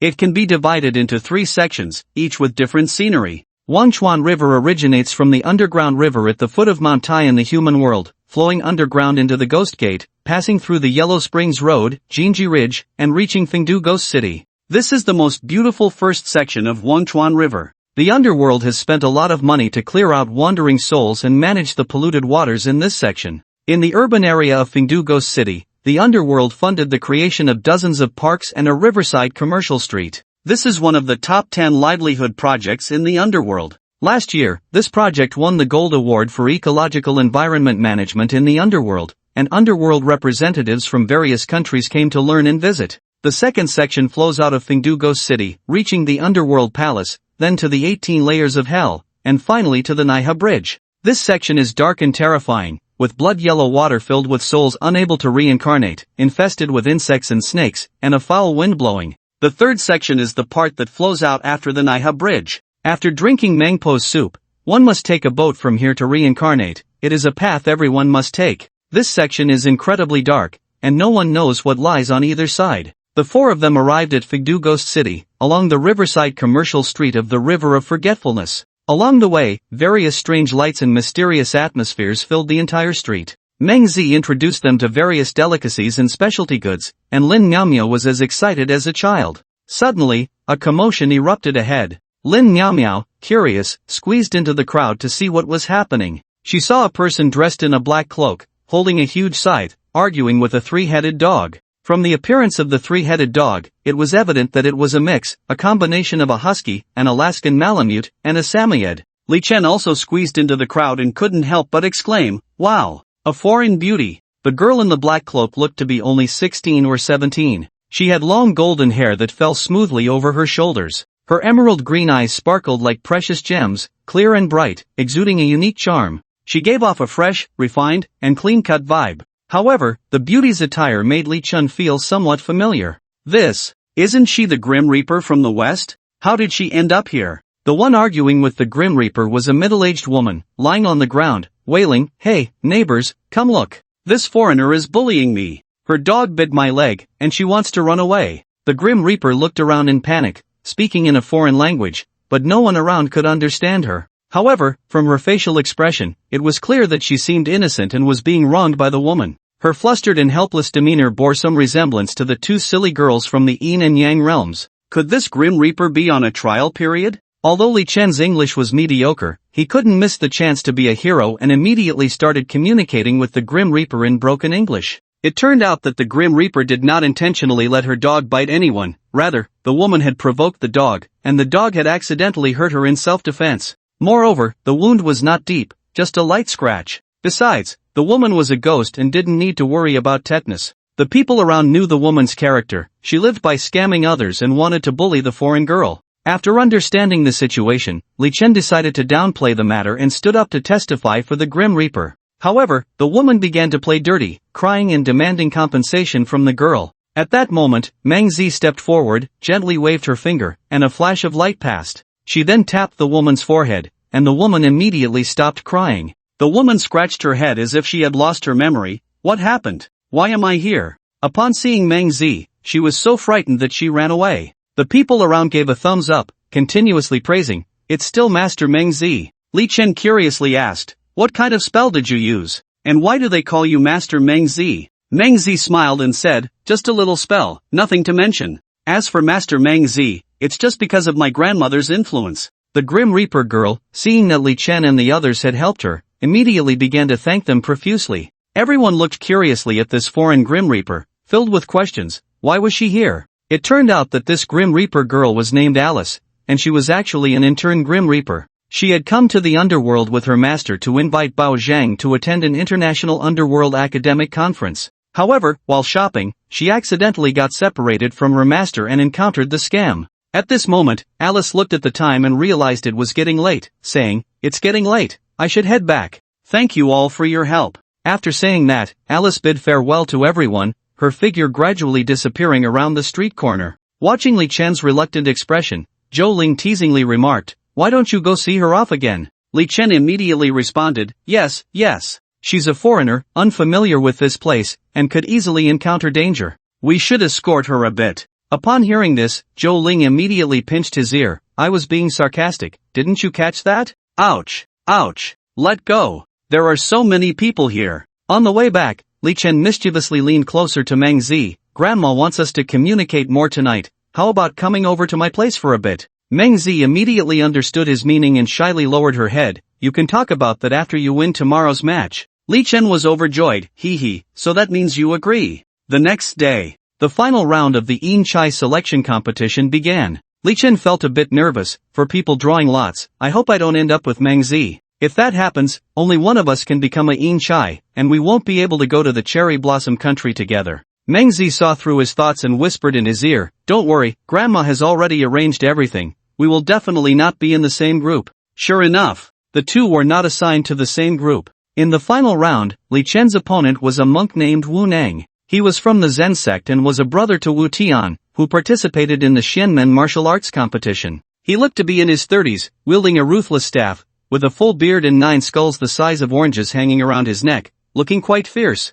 Li Chen thought to himself, has this guy watched too much Journey to the West? Wielding his senior brother's weapon, calling out his second brother's name, and looking like his junior brother. Zhou Ling reminded him, this monk is not ordinary, he won the championship of the Xianmen martial arts competition 20 years ago, so be careful. On the competition stage, Wu Nang looked down on Li Chen, "Little Taoist, I've heard of your exploits. If my junior brother Wu Tian hadn't withdrawn from the competition due to lack of fighting spirit, you wouldn't have been able to win the championship. Big monk, times have changed, I'm not the same as I was a month ago." Wu Nang laughed heartily, "In just a month, how much can your cultivation improve?" He dared to say this because he hadn't seen anything special from Li Chen in the previous rounds. Whether it was the substitution technique or talismans, they were just tricks. He inserted the ruthless staff into the ground, clasped his hands together, and began chanting a Buddhist scripture, a golden light enveloping his entire body. Buddha's wrath. Someone outside recognized his move. Li Chen didn't dare to be careless. After all, this match was crucial for whether he and Meng Zi could go to the cherry blossom country for their honeymoon.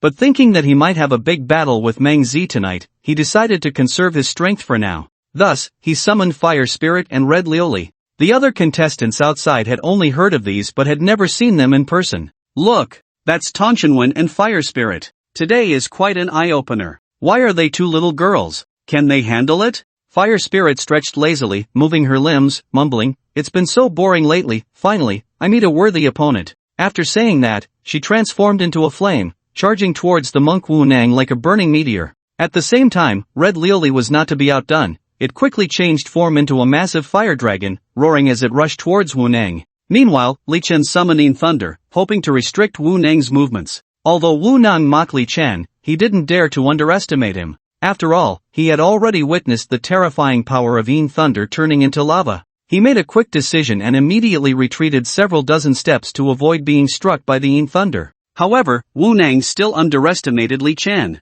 It is important to note that this was the underworld, and they were in the Blood Valley. The malevolent energy here was extremely dense, providing a perfect environment for the Yin Thunder to unleash its power. Li Chen's Yin Thunder instantly became even more powerful, quickly filling half of the competition arena. The spectators outside were stunned by this scene. Someone couldn't help but exclaim, "This skill is just too overpowered." The ground was covered with boiling magma, and two fierce fire dragons were swirling in the sky. Li Chen launched a fierce attack on Wu Nang from both land and air. Yi Xinyuan and Gongsun Yubing were also watching the match from outside. Previously, both of them were unconvinced by their defeat, believing that Li Chen was just being clever. But seeing his methods today, they were completely convinced from the bottom of their hearts. Everyone was eager to see how Wu Nang would respond to Li Chen's attack. Faced with such a powerful offensive, Wu Nang remained calm. He began to chant Buddhist scriptures, and the golden light around him suddenly became dazzling. As the light grew brighter, it eventually formed a massive golden bell that enveloped Wu Nang.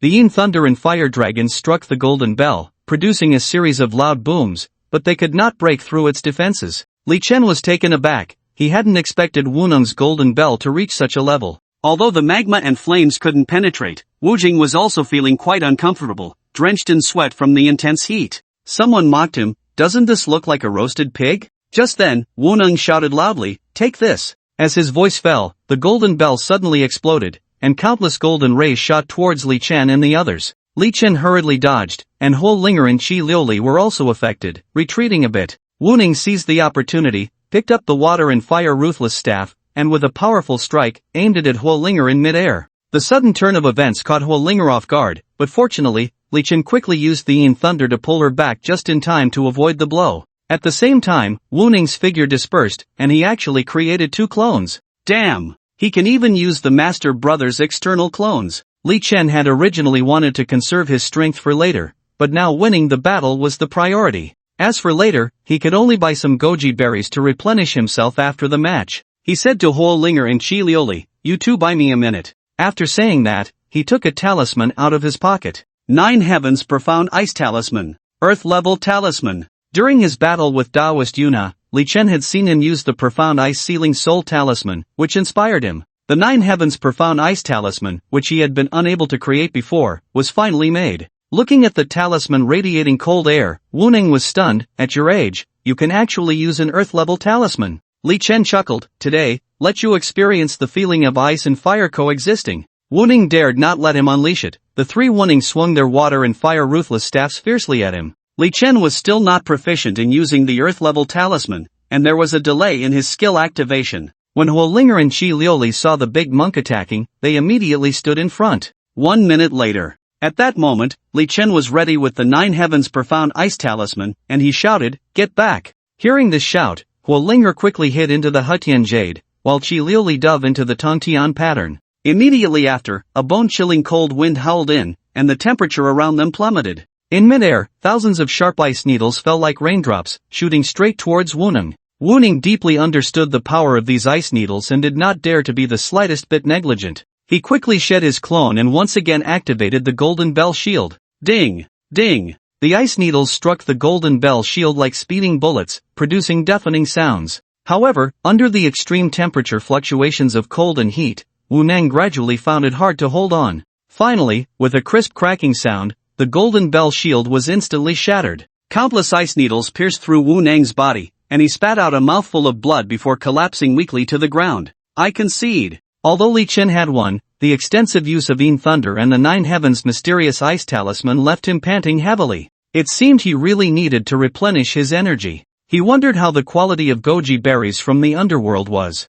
Only Meng Zi's match remained in the Soul Capturer group. Her final opponent was named Tang Yu. Tang Yu was born into the Tang clan and was also a Yin spirit. The underworld valued his family's influence in the southwest region and had set up an office in the human realm at his family's place. The Tang clan was originally a family of hidden weapons, and with the speed and agility of a Yin spirit, Tang Yu easily made it to the final match. As the match began, Meng Zi and Tang Yu stood facing each other. Although Tang Yu was empty-handed, that was the terrifying aspect of the Tang clan. You knew he would use hidden weapons against you, but you had no idea where he was hiding them. They could be in his hair, in his shoes, or even in his ears. With the referee's command, Tang Yu instantly launched an attack, pulling out a steel needle from who knows where, approaching Meng Zi like a ghost. Meng Zi sidestepped and then kicked towards Tang Yu's wrist. At that moment, several hidden weapons suddenly appeared around Tang Yu's wrist, and countless fine steel needles flew towards Meng Zi. However, she had already been on guard and managed to dodge them. In a physical confrontation, Meng Zi did not have the advantage against Tang Yu. She unleashed her unique spell, and in an instant, the sky changed color. Blood mist appeared, gathering together. Suddenly, countless arms stretched out from the blood mist, and the number of vengeful spirits was terrifying. Someone exclaimed, Those seem to be the vengeful spirits from the River of Forgetfulness. Did she bring all the vengeful spirits from the River of Forgetfulness over? It is rumored that those vengeful spirits feed on souls. If you are reincarnating and accidentally get caught by a vengeful spirit from the River of Forgetfulness while on a boat, they will pull you down and eat you. The vengeful spirits lunged at Tang Yu with claws bared, and his face changed dramatically. Although he had hidden weapons, the sheer number of spirits made Tang Yu feel increasingly overwhelmed. Seizing the opportunity, Meng Zi closed in, forming seals with her hands and chanting incantations. A beam of light shot from her hand, striking Tang Yu directly. With a scream, he fell to the ground. The referee immediately announced Meng Zi as the winner. Meanwhile, the final match of the Demon and Underworld Envoy group was also completed. 2 female demons walked over. One had a pair of colorful wings on her back, clearly a butterfly spirit. The other had 7 fox tails, unmistakably a fox spirit. Li Chen thought to himself, 7-tailed fox demon. That was a level above Huingzi. Bao Zhang looked at the selected Yin envoys with satisfaction. Congratulations on successfully being selected as Yin envoys of the Underworld. You can go to the Underworld tomorrow to complete your onboarding procedures. I previously mentioned that after the competition, 2 members would be selected to go on a business trip to the Cherry Blossom country. I intended for you to compete fairly, but after communicating with the underworld of the Cherry Blossom country, I learned that this time we also need to go to their human realm. To avoid unnecessary trouble, I have decided to send humans instead. After saying this, he looked at the 2 female demons. Do you have any objections? The female demons are quite sensible. They know that being able to join the ranks of civil servants in the underworld is a success in itself. Although they understand that things might go smoothly in the land of cherry blossoms and perhaps they could return with a promotion, they dare not compete with Meng Zi for that position. Bao Zhang nodded. In that case, you should go back and rest well. Li Chen and the others were preparing to find a place to celebrate, but Meng Zi took them to a pharmacy. Lin Miao Miao worriedly asked, Sister Meng, are you feeling unwell? Meng Zi shook her head. I'm here to get medicine for him. Lin Miao Miao looked Li Chen up and down. He seems fine, jumping around without any issues. Before I became a spirit, my family was in the medical profession, so I know a thing or two about diagnosis. I can tell that he has probably been provoking female spirits a lot lately, and I'm afraid. Meng Zi smiled and didn't continue. Lin Miao Miao laughed heartily. Sister Meng is right, he needs to replenish himself. What normal man could endure doubts about his abilities, especially from a woman? Although he felt a bit off these past few days, he stubbornly retorted, that's probably because I've been using Yin Thunder recently, consuming too much kidney energy. Seeing that he still wouldn't admit the truth, Meng Zi said, is that so?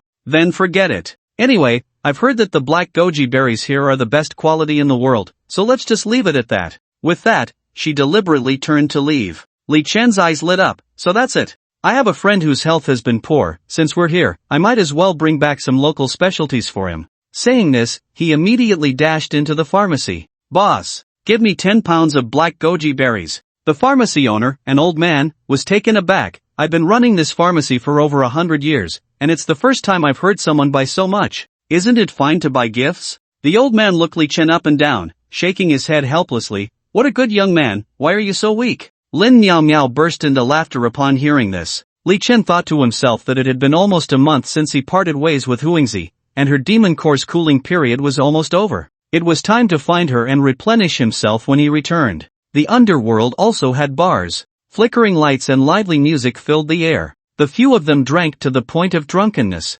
Unknowingly, Li Chen returned to the hotel room, accompanied by Meng Zi. Meng Zi had also fulfilled her promise. The next day at 8:10, Meng Zi woke up, saw Li Chen beside her, and reminisced about the scenes from last night. It was a feeling she hadn't experienced in 1,000 years, and she couldn't help but lean over again. At 8:40, the sharp sound of an alarm clock rang, breaking their little world. Li Chen sat up abruptly. What the hell? He was startled. Today was the day to report to the underworld. Last night, Bao Deren had clearly told him to be there by 9, and now he was almost late. However, Meng Zi above was still lost in her dreams, completely unaware of the urgency of time. She giggled, "Oh, I'm an old friend of Bao Deren, it's fine to be a little late." Saying this, she reached out and pushed Li Chen back down. Time ticked away, and only at 9:30 did Meng Zi leisurely start to put on her makeup. Finally, they rushed to the underworld in a hurry. Bao Zhang had a dark expression and said, "Why are you two so late?" Then he looked at Meng Zi and sternly asked, "Is it your fault?"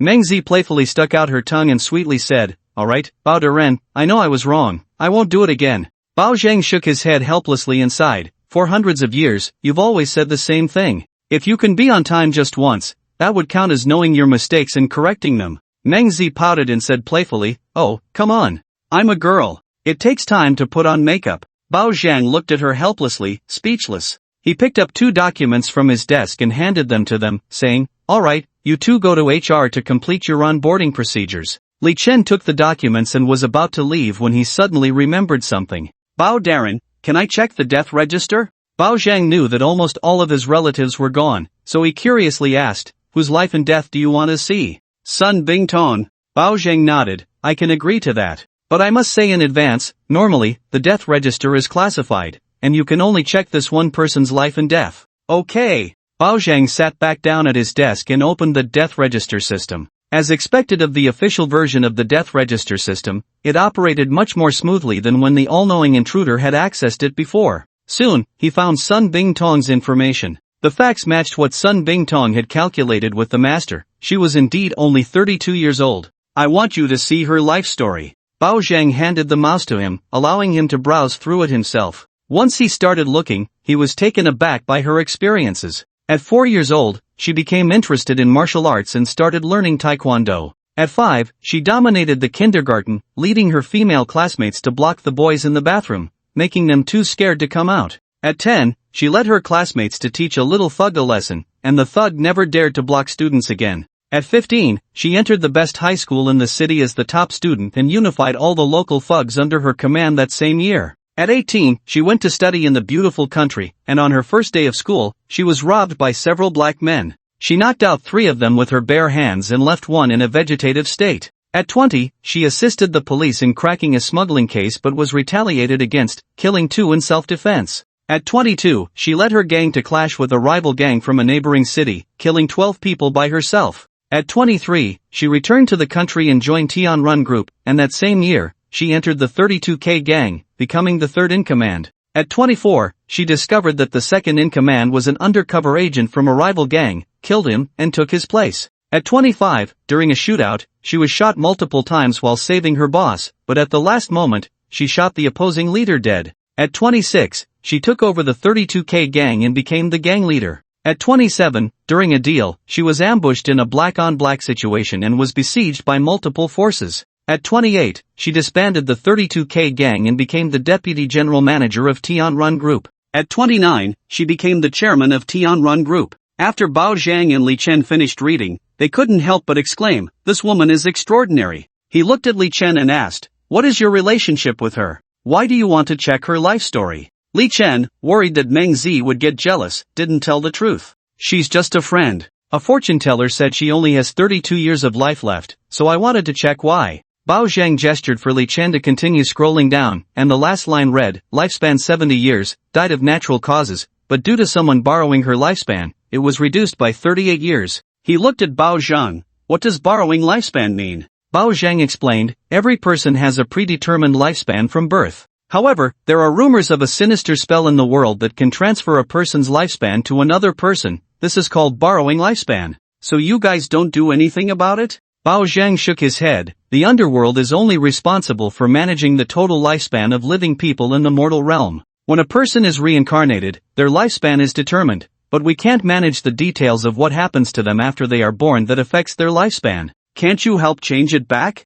"In principle, that's not allowed." Meng Zi walked over, snatched the mouse, returned the information to the top of the page, and added a 0 after 32, saying, "What do you mean in principle? This has been changed." Li Chen's mouth dropped open in surprise. 320 years. "You really dare to take action?" Bao Zhang shouted angrily, "Meng Zi, you are becoming more and more lawless. How can a person's lifespan be altered at will? Meng Zi shrugged nonchalantly. Anyway, this is your account. In the death register system, you have the highest authority, and no one will find out. Hearing this, Bao Zhang slammed the table. Meng Lapa has spoiled you to the point of being lawless. Meng Zi smiled smugly. Alright, don't be angry, Bao Darren. At worst, I won't change it randomly in the future. Bao Zhang sighed helplessly. This is the last time. He turned to Li Chen, and you, this matter is known only to the three of us, and it must not be leaked. The death register cannot be altered casually. This is a violation of the laws of the underworld. Li Chen nodded in agreement, but thought to himself,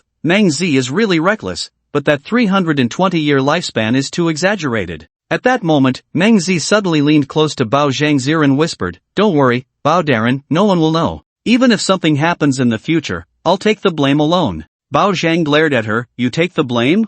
That's my account. Meng Zi chuckled and pointed to a corner of the room. Isn't there surveillance? Bao Zhang waved his hand. Alright, you two go handle your onboarding. He then added, after onboarding, you can each go home and rest well. In a week, take the ghost ship from the River of Forgetfulness to the underworld of Sakura country. Li Chen suddenly remembered something important. Bao Darren, can I ask something? My mom has been in the underworld for almost 10 years. When will she be reincarnated? Reincarnation is not my responsibility. But a few days ago, I was drinking with the Wheel King, and we happened to talk about you. He mentioned that she should be able to reincarnate in about a month. Bao Zhang cautiously looked around and leaned closer to Li Chen, whispering, Old Shui knows you saved his two precious daughters, so he specifically found a good family for your mom. Just wait for her to enjoy a good life in her next life. Li Chen's anxious heart finally relaxed. At that moment, someone knocked on the door. Hello, Mr. Bao, are you here? Wow! Foreigners are looking for him.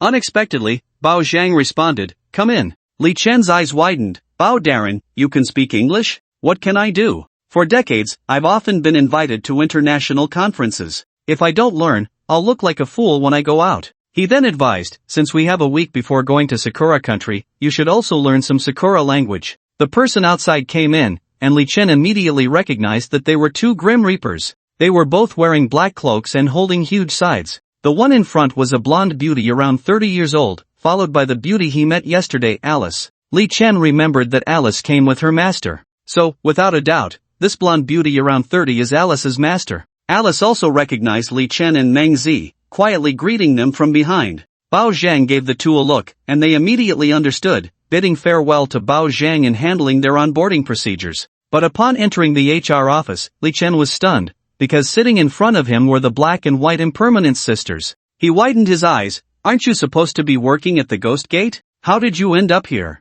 And in the HR department? The White Impermanence sister scratched her head awkwardly and explained, Well, we used to make some small mistakes at the consultation desk, and as a result, we received a lot of complaints, so we had no choice but to change positions. Li Chen thought to himself, this isn't surprising. With their clumsiness, it would be strange if they could do a good job at consultations. However, he quickly regained his composure and thought of an important question, hurriedly asking, Are you responsible for our onboarding procedures as well? Bai Wuchang nodded eagerly, smiling as he replied, That's right. It's us. Hurry and hand over your materials. Li Chen remained skeptical, repeatedly warning, You better be careful and don't mess this up. Bai Wuchang handed a work badge to Li Chen, saying, Alright, this is your work badge. From now on, you can use it to travel between the realms of Yin and Yang. Li Chen took it, glanced at the information on the badge, and instantly his face darkened with 3 black lines as he couldn't help but exclaim, My gender should be male, right? Upon hearing this, Bai Wuchang quickly snatched the badge back, awkwardly laughing as she explained, Sorry, I mixed up your information. Li Chen secretly muttered to himself, With your level of competence, it won't be long before you get reassigned. Meng Zi, who had known the two and was aware of their work abilities, said to Bai Wuchang, Shuelerin, I told you 100 years ago when you just started school to be careful in your work. How come you're still so careless? Bai Wuchang playfully stuck out her tongue and replied in a spoiled tone, Teacher Meng, I know. I'll definitely pay attention from now on. At that moment, Hei Wuchang quickly chimed in, Right. She just started working and isn't very familiar with computer operations yet. Meng Zi criticized, Shuelei, your situation isn't any better. Li Chen asked in confusion, Why do you call her teacher? It turned out that Bai Wuchang was named Shuelei and Bai Wuchang was named Shuelerin. They had attended the first people's primary school in the underworld 100 years ago, where Meng Zi happened to teach calligraphy, which is how she got to know them. Bai Wuchang handed the work badge back to Li Chen. After confirming it was correct, he said, I hope when I come back to the underworld in a week, I won't see you two in other positions. The two returned to the hotel and happened to run into Lin Miomyo and Zhou Ling, who were checking out. Zhou Ling asked with concern, have you completed your procedures? Li Chen nodded, since we're all leaving, why not go together? He then looked at Meng Zi, how about you come with us to the Yang realm? Meng Zi shook her head, I still need to help you find some medicinal materials in the underworld, so I won't go. Medicinal materials? What kind of materials? Lin Miomyo laughed heartily, could it be that Sister Meng thinks you're too weak? Wanting to help you with your health? Her loud voice drew the attention of those around them. The hotel staff couldn't help but chuckle upon hearing this. Li Chen immediately covered her mouth with his hand. Weak? Where am I weak? Meng Zi also smiled. My husband is not weak, it's just that I am a spirit from 1,000 years ago, and being with him for too long, I'm afraid he can't handle it, so I'm helping him find some medicinal materials to completely eliminate the influence of the spirit on him. Lin Miaomiao pushed Li Chen's hand away. Oh, after one night apart, you've already started calling him husband. What did you two do last night? Li Chen replied, I'm not telling you. Lin Miaomiao sighed, it's a pity I drank too much last night, otherwise, I would have used the divination technique to take a good look. You two stop messing around. Zhou Ling interrupted their conversation with a smile, it's getting late, we need to head back. Meng Zi escorted the three to the Ghost Gate. This was Li Chen's first time returning to the Yang realm from the underworld. Zhou Ling reminded, since you all entered with a pass, this time returning to the Yang realm will be the same route. You will go back to where you came from. Since it's your first time going back, you might not be familiar with it and may feel dizzy, so hold steady on the way. Sure enough, after stepping into the black vortex of the Ghost Gate, Li Chen felt a wave of dizziness, and then he returned to the Earth God Temple. At this moment, it was already evening in the mortal world. Li Chen glanced at the time and hurried to a flower wreath shop. Boss, I want to buy something. The shop owner was about to close the door when he heard someone calling him. He turned to look at the entrance, frowned, and said, sorry, young man, we're closed. Come back tomorrow. After saying that, he continued to tidy up his things, ignoring Li Chen. But Li Chen was persistent. No, it has to be today. I want everything in your shop. Upon hearing this, the shop owner immediately put down what he was doing and turned to size up the young man in front of him, thinking he might have encountered a big customer. His attitude did a complete 180, and he greeted Li Chen with a big smile. Come in, young man. As he spoke, the shop owner enthusiastically led Li Chen inside and pointed to the room filled with paper cars, paper figures,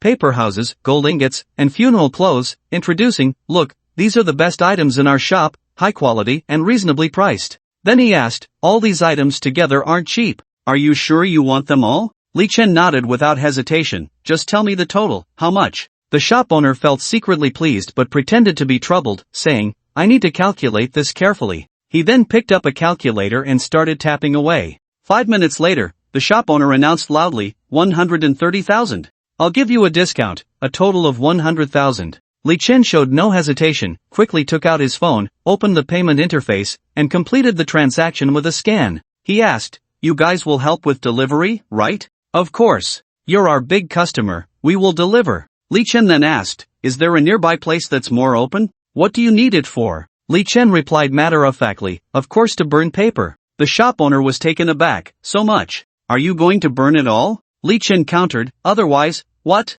The shop owner couldn't help but exclaim, you're really a great filial son. He paused, with so many items, you definitely can't burn them on the street, or the police will think you're starting a fire. He thought for a moment and said, there's a deserted mountain not far from here, usually no one goes there. It's a good place to burn paper, but it's already dark now, you'd better not go there. Li Chen asked, why can't I go? The shop owner slowly replied, that place is haunted. Ghosts come out at night. Upon hearing this, Li Chen's eyes lit up, excitedly saying, haunted is great. I'm not afraid of ghosts at all. Is it a female ghost? The shop owner nodded, a bit nervous, yes. It's a female ghost. And it's said to be a man-eating ghost. According to the old folks, a Taoist once sealed her on the mountain, which is why she can't come down to harm people. Li Chen couldn't help but chuckle, a glimmer of anticipation and curiosity in his eyes. Then I definitely want to go see. The shop owner thought he was just joking and was pondering if there were any other suitable places to recommend for burning paper. But Li Chen said seriously,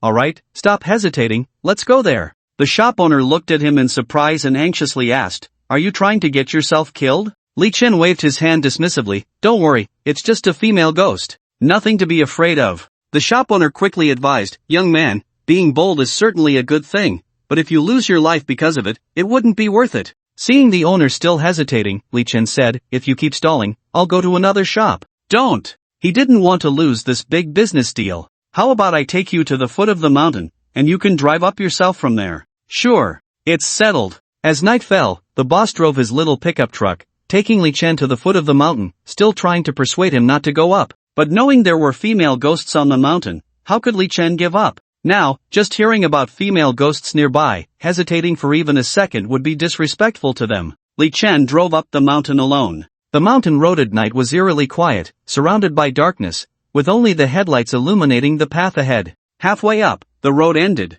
Where are the female ghosts? Li Chen looked around but found nothing suspicious, leading him to doubt if the boss had tricked him. Forget it. I'll just burn some offerings for my mom first. He found an open area, took out a lighter, and burned a pile of gold ingots. Then, worried that his mom wouldn't know how to drive, he burned a Mercedes and a driver too. The fire burned for over an hour before he cleared all the offerings. Seeing no ghosts around, he still felt restless and decided to take the mountain path to have a look. After about an hour of walking, suddenly, he heard the cheerful laughter of girls and the sound of cards being played not far away. 2 of a kind. Can't take it. 3 with 1. Call it. Li Chen immediately got excited, playing do diju up here at night, who else could it be but female ghosts? He tiptoed towards the sound. By the moonlight, he saw a dilapidated pavilion under a big tree. This old pavilion, long neglected, looked like it could collapse at any moment. 3 slender, beautiful female ghosts were gathered around a stone table in the pavilion, eagerly playing cards. Next to the stone table were several eerie skulls, exuding a strange aura. If an ordinary person encountered such a scene, they would probably be scared out of their wits, but Li Chen was unusually excited, his eyes sparkling with anticipation. He chuckled to himself, 3 female ghosts. Cautiously, he approached the pavilion and quietly hid behind a big tree, peeking out. At that moment, one of the female ghosts confidently threw down 4 aces, exclaiming, I win. A royal flush. You're all going to lose. The other female ghost, unwilling to be outdone, threw her cards down forcefully. Sigh, lost again. The other 2 winning ghosts laughed joyfully, quick. Losers take off a piece of clothing. Li Chen thought, wow. So that's how you play, huh? I'm in for a treat. His gaze was fixed on the 3 female ghosts, eagerly wanting to see what would happen next. One female ghost gradually revealed her sexy spaghetti strap and snowy white shoulders. Suddenly her expression turned sharp. Who? The other 2 female ghosts also sensed something was off and became alert. Since he had been discovered, there was no need to hide anymore. Li Chen slowly walked towards the female ghosts. Ladies, I was just burning paper down below and came over when I heard the noise. The legend of ghosts on the mountain had been around for over a decade. Ever since a few people, disbelieving, insisted on going up the mountain years ago and never came back down, no one dared to go up again. Now, with a fresh man arriving, the female ghosts naturally wouldn't let him go. The ghost in the spaghetti strap beckoned with her finger. Hey there, why don't you join us for a while? Another ghost in red discreetly kicked a skull under her skirt to avoid revealing her identity. None of this escaped Li Chen's eyes, and he muttered to himself, are they afraid of scaring me away? Are you planning to keep me here, play enough, and then eat me? Since the female ghosts had no intention of harming him for the time being, he decided to tease them. I'm just a country bumpkin who came to the provincial capital to work today. I was bored at night and came up the mountain for a stroll, but I didn't expect to disturb the 3 of you. Another female ghost in blue stood up, pulled Li Chen to her seat, and patted his shoulder. Once you're here, you're a guest. Come, let's play poker together. After saying that, she effortlessly moved a stone stool from beside her. The stone stool was made entirely of stone and weighed at least over 100 pounds. Most men couldn't move it. Li Chen glanced at the stone stool. Wow, you really have a lot of strength. To avoid revealing her identity, she smiled awkwardly. No, this stone stool is hollow. It looks heavy, but it's actually not that heavy. She quickly changed the subject. The 4 of us can play guandan. The female ghost in red chimed in. Yes. Playing do diju all the time is so boring. Guandan. We must play guandan. The female ghost in a tank top looked at Li Chen with affectionate eyes. Little brother, do you know how to play guandan? Li Chen pretended to be obedient. I know a little. He took off his jacket, came to the tank top female ghost's side, and leaned down to drape his jacket over her. The ghost's headlights were exceptionally dazzling. It's cold on the mountain at night, don't catch a chill. Little brother, you're really nice. After shuffling the cards, the female ghost in red began to deal. Li Chen teamed up with the tank top female ghost, while the red and blue female ghosts formed another team.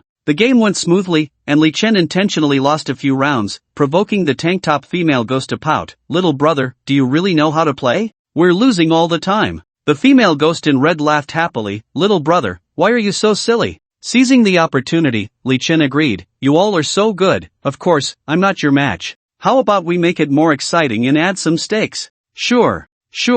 The other two female ghosts immediately clapped in agreement. No way. The tank top female ghost was unhappy. I just lost at Dodiju and don't want to keep losing. Li Chen said, if you lose, it counts as mine. How about that? The tank top female ghost immediately laughed. That works. So what do you want to bet? Li Chen grinned. I just saw how you played Dodiju. That betting method was pretty good. How about we do it like that? The tank top female ghost looked Li Chen up and down. I see you aren't wearing much. Can you afford to lose? Of course I can. Worst case, I'll just go back naked. The blue-clad female ghost chuckled. If you lose everything, we won't let you go back. The three female ghosts exchanged glances, thinking, soon we'll eat you, and of course, you won't be going back. Li Chen mischievously looked at them. What if you lose everything? If you win, we'll all kiss you. You said it, no backing out. Li Chen felt secretly pleased. He was a Guangdong expert, and now the female ghosts had fallen for it. The game officially began, and with his superb skills, Li Chen quickly won several rounds.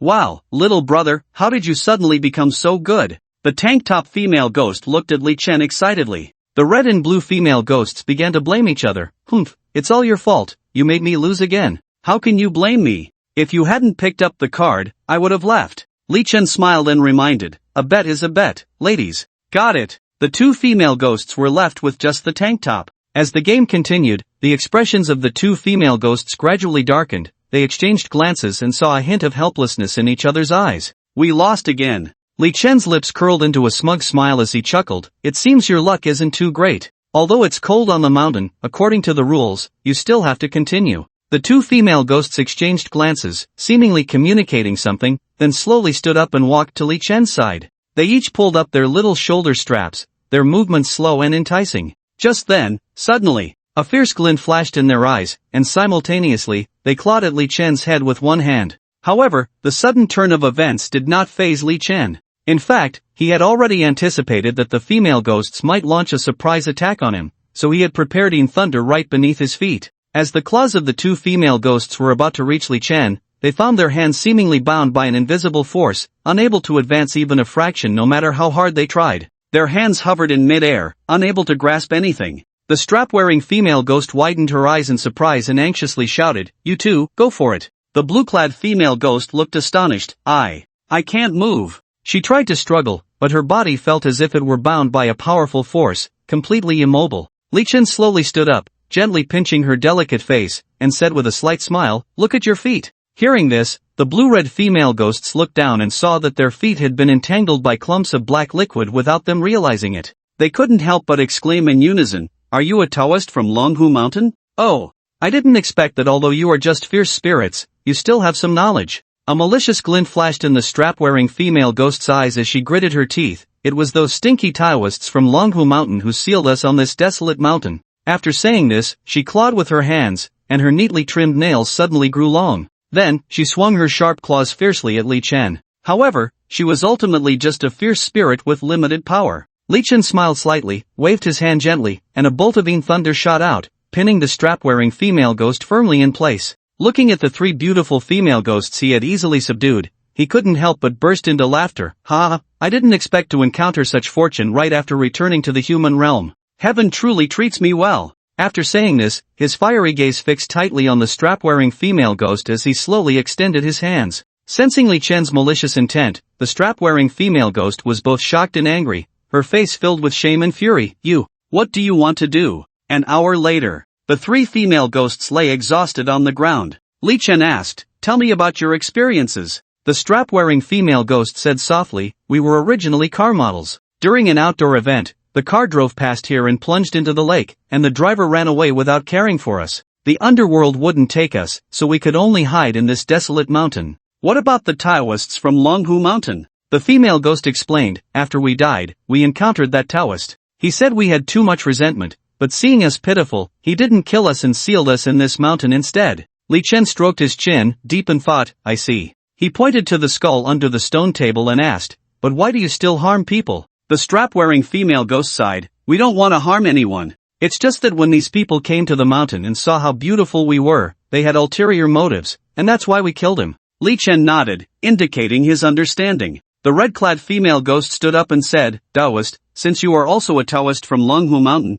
can you lift the seal on the mountain and let us out? Looking at the three delicate and beautiful female ghosts, Li Chen said, that's only natural, but you must promise me that you won't harm anyone after you go out. The female ghosts replied in unison, of course. Li Chen took out some vermilion and yellow paper from his bag and began to draw talismans to unseal them. In no time, 3 talismans were completed. He placed the talismans on the foreheads of the 3 women and chanted incantations. Moments later, a golden light emanated from their bodies. I can't lift the seal on the mountain, but with these talismans on you, the seal won't be able to recognize your identities. Now, let's go down the mountain together. Thank you, Taoist. The 3 female ghosts thanked him in unison. The 3 female ghosts dressed up and got into Li Chen's small pickup truck, then they all went down the mountain together. When they reached the foot of the mountain, Li Chen noticed that the surroundings were empty, not a single figure in sight. He couldn't help but feel puzzled.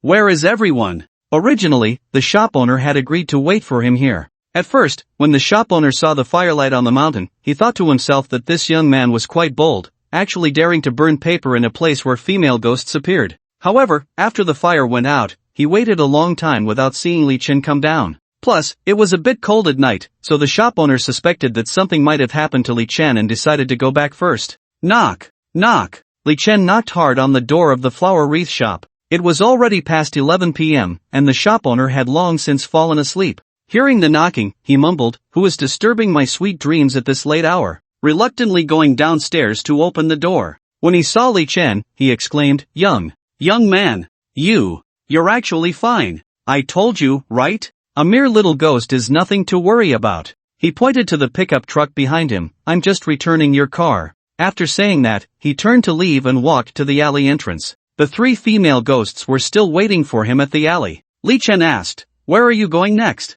They thought for a moment and shook their heads, indicating they had no home to go to. The strap-dress ghost held Li Chen's hand and said sweetly, "Taoist, please take us in." After their earlier exchange, Li Chen and the 3 female ghosts had gotten to know each other a bit. The strap-dress ghost was named Wu Qiuyu, who died at the age of 21. The blue-dressed ghost was named Chu Xiaoxiong, who died at 20. The red-dressed ghost was named Qin Fian, who also died at 20. Li Chen thought about the large villa that Long Qianshan had given him, and with Long Yingying living inside, perhaps the 4 of them could even gather for a game of mahjong, so he said, "In that case, you can come back with me." He hailed a taxi at the intersection, got into the passenger seat, and looked back. "You 3 won't be cramped in the back, will you?" The driver looked at Li Chen in surprise. "Little brother, aren't you the only one here? Where are the others in the back?" Li Chen then remembered that to avoid unnecessary trouble, he had let them take on a spiritual form, and he explained, "No, it's nothing. I had a bit too much to drink and started talking nonsense." But the driver still felt as if 3 pairs of eyes were staring at him from the back. The driver took Li Chen and the 3 female ghosts to the villa entrance. After getting out of the car, Wu Qiuyu looked at the luxurious villa area in front of her, her mouth agape in surprise. "Li Taoist, I really didn't expect you to be so young and able to afford such an expensive place." Li Chen smiled slightly, waved his hand, and said, "It's just a small amount of money, nothing to mention." Saying this, he walked towards his villa. When he reached the outside of the villa, he found it was pitch black inside and couldn't help but feel puzzled. "I remember that widow Wenxiang usually sleeps very late. Why are there no lights on in the house now? Could it be that she doesn't live here anymore?" Just then, the lights in the living room on the first floor suddenly turned on, and a figure joyfully ran out. "Taoist Li, you're finally back!" Long Yingying exclaimed excitedly. Then, seeing the 3 beautiful female ghosts following Li Chen, she curiously asked, "Who are they?" "It's a long story. Right now, I feel all sticky and uncomfortable, so I'll wash up first." After Li Chen finished his shower and changed into a fresh set of clothes, he came downstairs. He saw Long Yingying chatting with the 3 female ghosts, and the atmosphere seemed quite harmonious. "Taoist Li, these 3 sisters are really beautiful," Long Yingying said with a beaming smile. I plan to let them stay here, you don't mind, do you?" "Wow, really? That's great." Long Yingying jumped up excitedly. "Ever since I died, I've been all alone, it's so boring. Now I'll have someone to play with." Li Chen asked, "What about Wenxiang?" "Oh, her? She couldn't get in touch with you, so she went back to her own home." "That's fine too. She's a beautiful widow, it's not right for her to stay at someone else's place when she has her own house." At that moment, his phone rang. Seeing that it was a call from Sun Bingtong, he answered it. Li Chen originally intended to tell her the important news he had just received from the underworld, but before he could speak, a weak voice came from the other end. "Help me." The voice was filled with despair and helplessness, making Li Chen's heart tighten instantly. Following that, there were sounds of intense fighting on the phone. Li Chen became anxious. "Where are you?" "South of the city, suburbs, chemical factory." Sun Bingtong's voice was intermittent, clearly exhausted.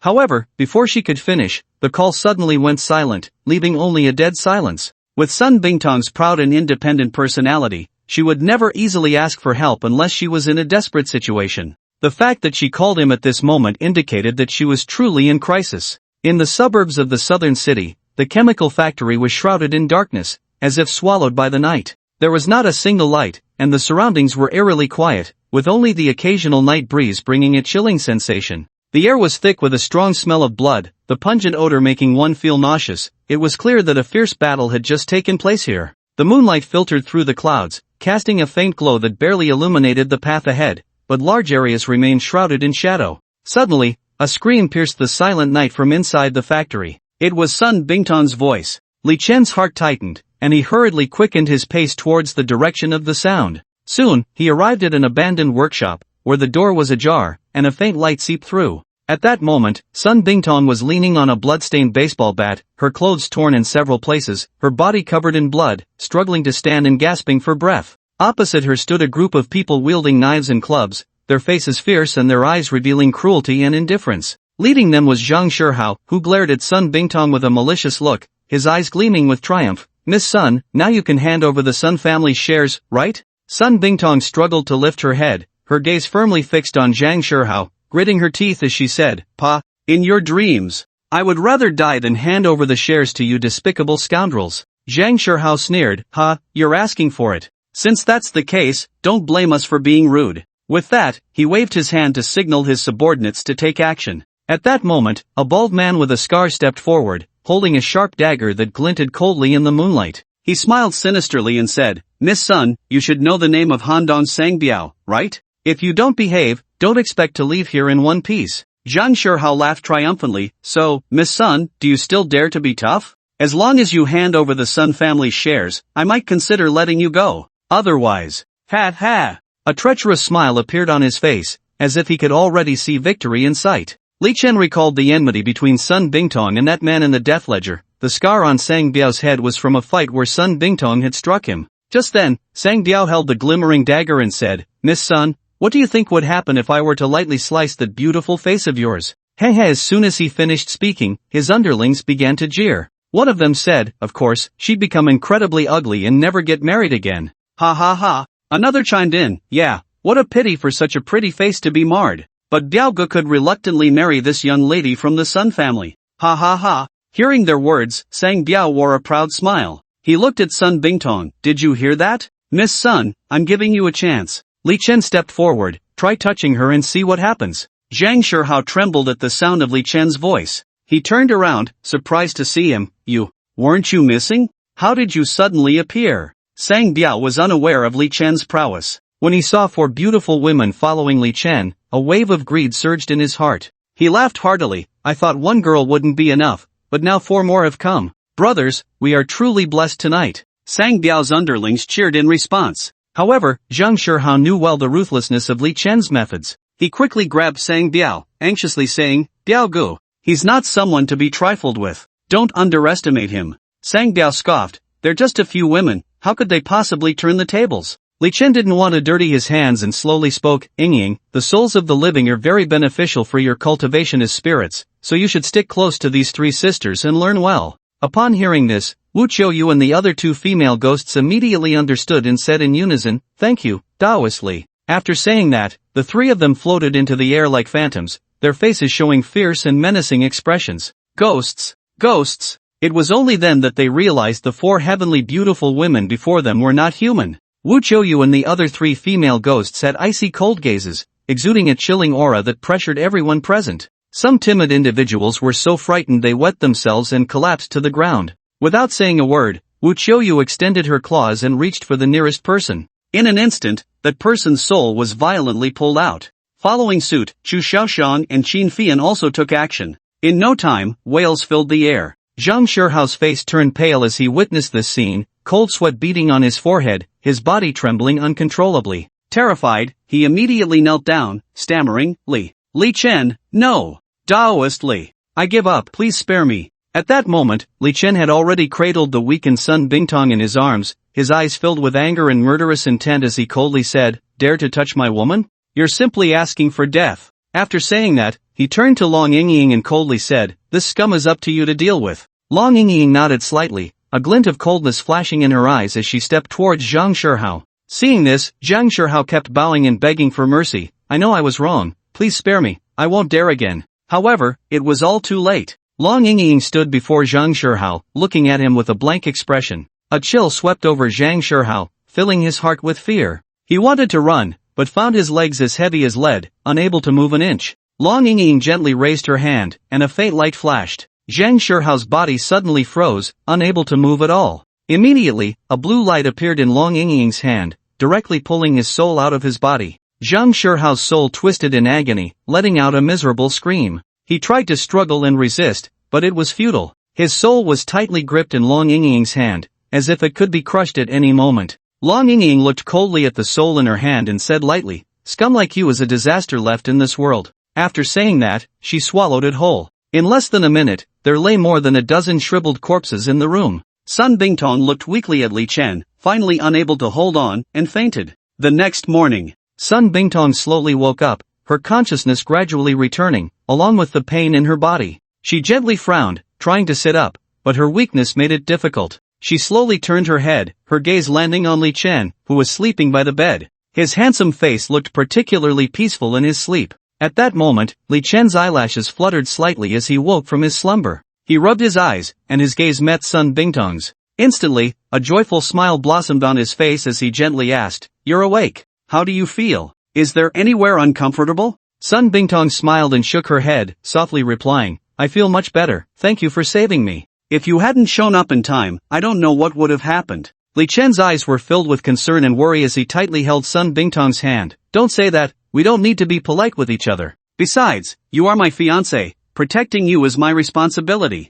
Hearing his words, a sweet feeling of warmth surged in Sun Bingtong's heart. Li Chen then asked, "What exactly happened? Why did Zhang Shihao suddenly attack you?" A flash of anger and helplessness crossed Sun Bingtong's eyes as she sighed and said, "Isn't it all to swallow the Sun family's business?" Ever since they escaped from the Four Symbols array that night, all sorts of strange events followed. First, Zhang Shihao's grandfather, Zhang Jianguo, who was originally gravely ill and on the brink of death, suddenly became spirited and radiant overnight, as if he had regained 10 years of youth. The stubborn illness that had plagued him for years miraculously healed. Shortly after, Li Changfa's condition suddenly worsened, and within just a few days, he passed away. Even more shocking was that his son and grandson inexplicably fell seriously ill and were admitted to the ICU. The once thriving Li family instantly fell into despair, and many of their businesses fell into the hands of the Zhang family. As for the Wang family, seeing the situation was dire, they immediately betrothed Wang Simling to Zhang Shihao. This way, the Zhang family transformed into the leader among the four great families of Han, their status soaring. Faced with this series of changes, Li Chen was puzzled and asked, "How did Zhang Shihao know you were at the abandoned factory?" Sun Bingtong took a deep breath and began to explain. Last night, Zhang Shihao called, saying he had seen someone in the south of the city who looked very much like Sun Bingtong's father, Sun Guodong, who had been missing for over a decade. Upon hearing this news, Sun Bingtong did not hesitate and immediately drove to the south of the city. To prevent Zhang Shihao from playing any tricks, she specifically brought along several bodyguards. However, when she arrived, there was no sign of Sun Guodong, only Zhang Shihao and a group of dozens of gang members waiting for her. She did not expect that in broad daylight, Zhang Shihao would dare to attack her directly. Her 4 bodyguards had long been bribed. Although Sun Bingtong managed to take down a dozen people, ultimately, she was outnumbered and captured. "What about Su Yutong? Wasn't she with you?" Sun Bingtong shook her head. "She's about to break through to become a fierce spirit. I asked her to stay at Bai Wenxin's house to cultivate." After understanding the situation, Li Chen realized that everything stemmed from the rupture of the Four Symbols formation and Zhang Jianguo's sudden recovery.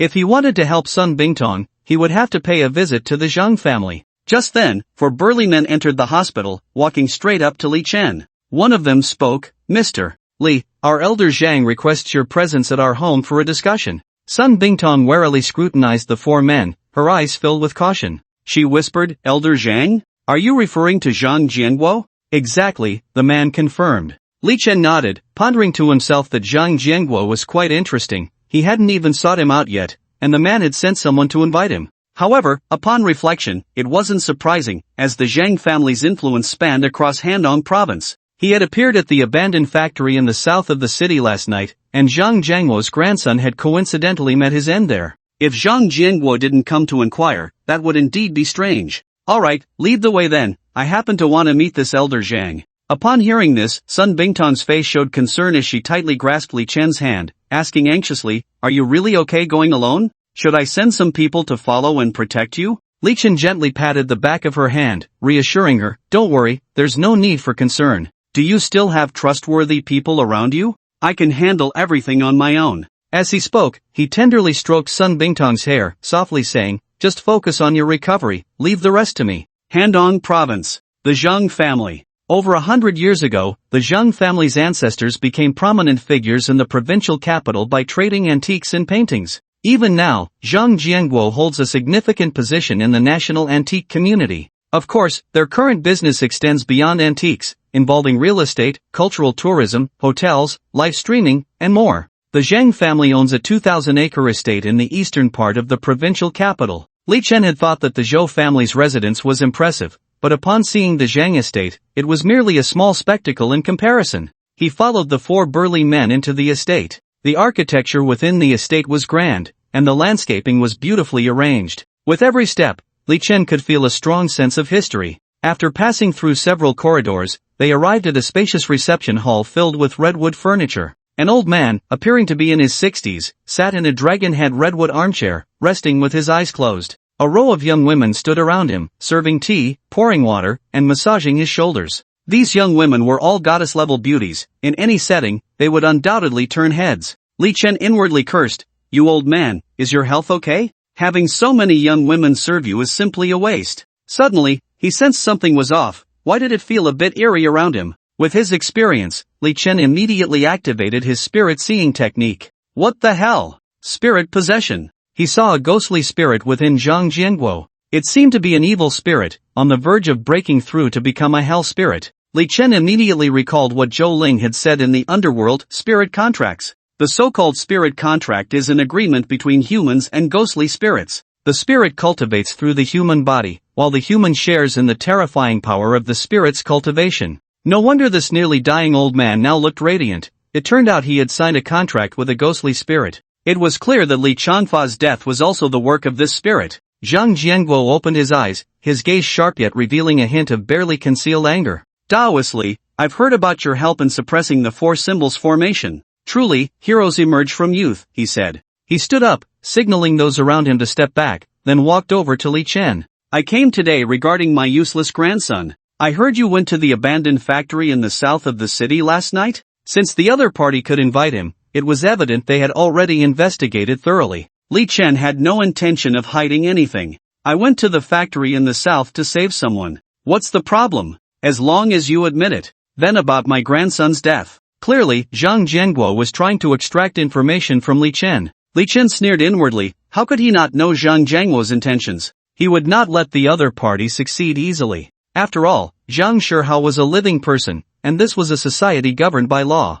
No matter how much he bullied those female ghosts, it was fine, but he absolutely could not admit to murder. Moreover, he had not laid a hand on anyone last night. If he admitted to killing Zhang Shihao now, Zhang Jianguo might immediately hand this conversation over to the police. Thus, Li Chen calmly replied, I was just there to save someone. As for your grandson's death, you can investigate that yourself. Zhang Jianguo frowned, continuing to probe. You didn't kill him? Li Chen smiled slightly, shaking his head. Old Master Zhang, are you overestimating me? He came with dozens of people to attack Miss Sun last night. Do you think I could take on dozens of people? Zhang Jianguo patted his shoulder. Young man, don't be modest. If you really made a move, 100 people wouldn't be your match. Li Chen guessed that Zhang Jianguo must have had the body examined, and since no evidence of his involvement was found, he was trying to extract a confession. Although Zhang Jianguo knew this was definitely Li Chen's doing, he ultimately had no evidence. He couldn't just tell the police that Li Chen had the spirit kill so many people, could he?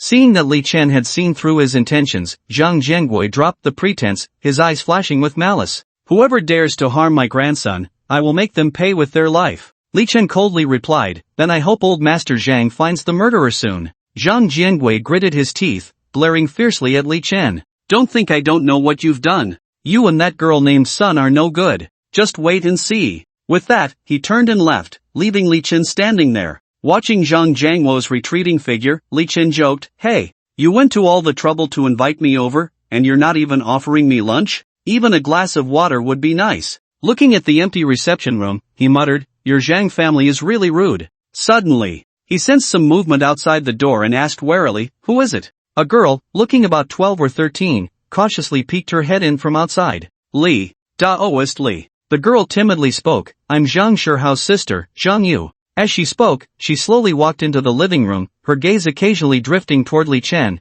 filled with a hint of shyness and curiosity. Li Chen carefully examined the girl in front of him. She had a simple ponytail and wore a pure white floral dress, the hem swaying gently with her steps. Her large almond-shaped eyes sparkled with an innocent light, like two bright gems set in her fair face. The delicate bridge of her nose and small lips revealed a serene temperament that made one feel a surge of affection. At that moment, she resembled a frightened fawn, standing there, looking so helpless and endearing. Li Chen pondered to himself, this girl seemed pure and innocent, unlike her grandfather and brother, who were much harder to deal with. He softened his tone slightly and asked, why were you eavesdropping on us? Zhang Yu lowered her head, gripping the hem of her dress tightly, and replied softly, I just wanted to know how my brother really died. I heard he was killed by a ghost. I want to see that ghost. Li Chen's heart stirred. It seemed the news of Zhang Shihao being harmed by a ghost had spread in the Zhang family. Do you believe in ghosts? Li Chen asked deliberately. Zhang Yu shook her head. Of course I don't. How could there be ghosts in this world?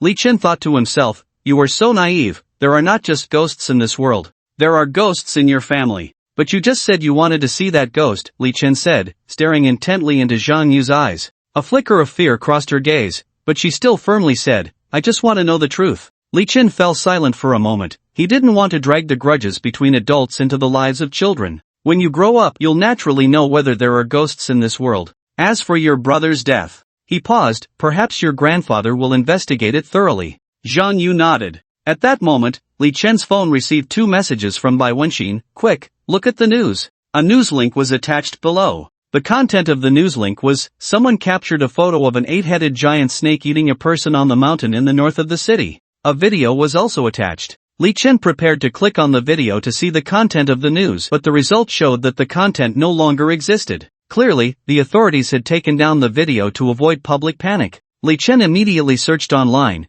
but all the web pages related to this content were inaccessible. The official restrictions made him truly realize the seriousness of the situation. Li Chen thought of Bai Wenxin's home being in the north of the city, and his heart tightened. He quickly picked up his phone and called her, nervously asking, where are you? I'm coming to find you. Come to school. Hearing her voice, Li Chen felt a bit relieved but still decided to see her as soon as possible. Hand-on University. Although the news about the giant snake in the north of the city had been blocked online, as soon as Li Chen walked through the school gate, he heard students whispering about the incident. He headed straight to Bai Wenxin's office. As soon as he entered, he couldn't wait to ask, what kind of monster is it? Bai Wenxin's expression was extremely serious as she slowly spoke. That is the 8-headed serpent from Sakura country. 8-headed serpent? Isn't that a legendary monster? Does such a thing really exist in reality? He remembered that in the legend, the 8-headed serpent had 8 heads resembling dragon heads, each with blood-red eyes. Its back was covered in spikes, and its belly was rotting, occasionally oozing pus and blood.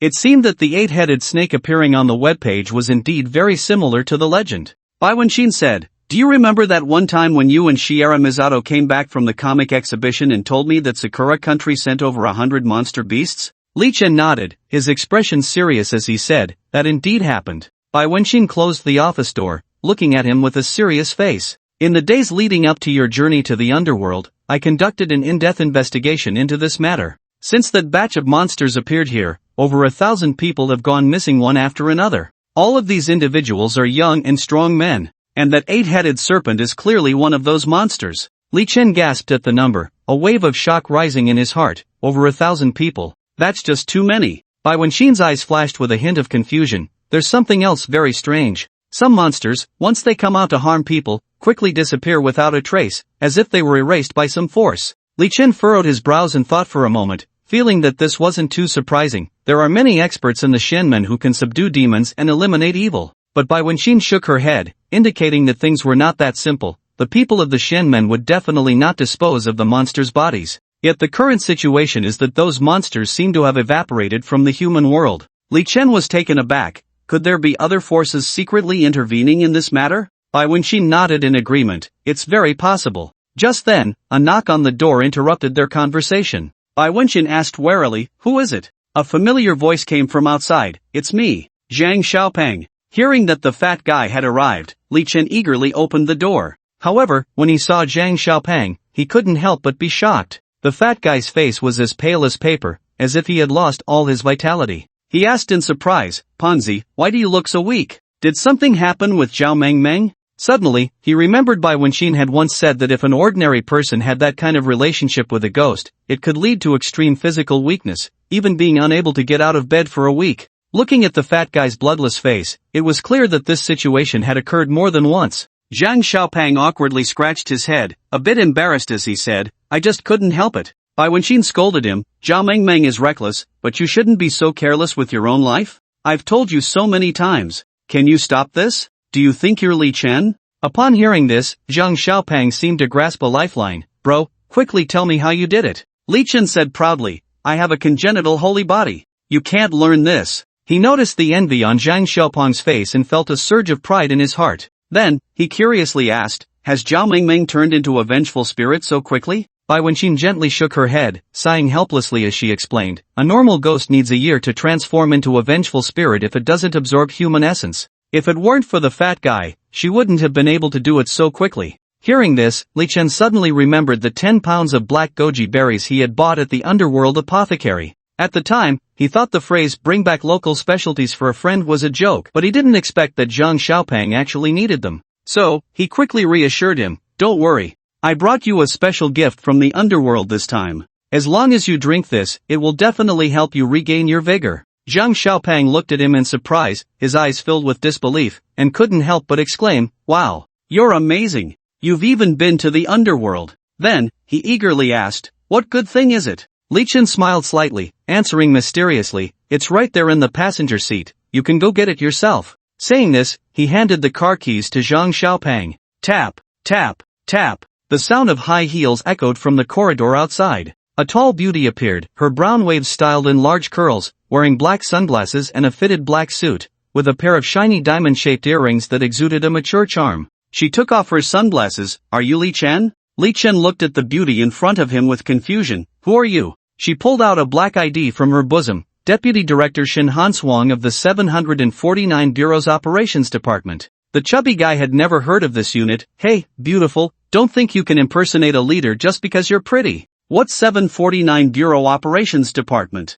I've never even heard of it." Li Chen kicked the chubby guy in the butt. "Go get your stuff." Then he reached out to shake hands with Shin Hanswang. "Director Shin, my brother here doesn't know any better. I apologize on his behalf." Shin Hanswang politely shook his hand and then walked to a table, opening the file bag in her hand. The chubby guy whispered, "What exactly is the 749 Bureau? How can a deputy director be so young and beautiful?" Li Chen had heard some rumors about the 749 Bureau. He didn't want the chubby guy to get involved, so he said to him, "What are you still doing here? Hurry up and get your big supplement." Hearing it could be a great supplement, the chubby guy happily left. Shin Hanswang took out Li Chen's information and handed it to him. "After a systematic investigation, we believe you meet the entry requirements for the 749 Bureau. We are now seeking your opinion on whether you are willing to join the 749 Bureau." Li Chen took the information and found that the 749 Bureau had investigated him thoroughly, from his birth to schooling, to the 10,000 Great Mountains, and then to participating in the Shenmen martial arts competition and attending auctions. Although he had to admit that this agency's information network was indeed impressive,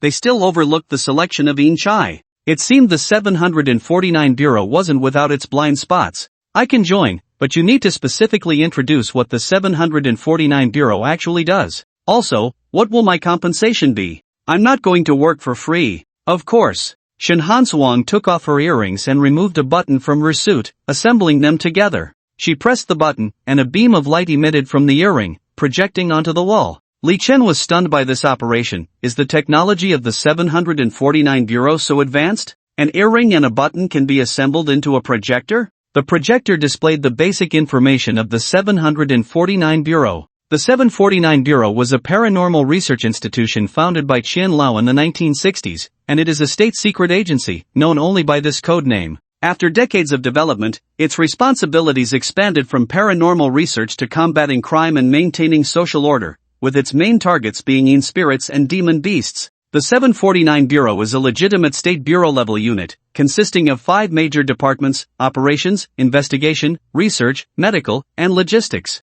Each department has its own responsibilities and tasks. The operations department, where Shen Hansuang works, is the largest department in the entire 749 Bureau, gathering many elite talents selected from various fields, each with extraordinary abilities and talents. At this moment, Shen Hansuang was pointing at the content on the projector, explaining, "As for your compensation, once you join, you will enjoy the treatment of a first-level chief officer, and if you achieve merit, there will be additional rewards." Hearing this, Li Chen's eyes lit up. He was quite confident in his abilities, but he still had some doubts. Is there no exam for this? Shen Hansuang smiled slightly. "We are a state-secret agency, we do not publicly recruit, so naturally, there is no need for an exam." After hearing this, Li Chen secretly rejoiced. No exam seemed quite good. "So, have you thought it over?" Shen Hansuang looked at Li Chen, a glimmer of expectation in her eyes. Li Chen pondered for a moment before saying seriously, "I must clarify first, I can join your 749 Bureau, but I particularly value my freedom.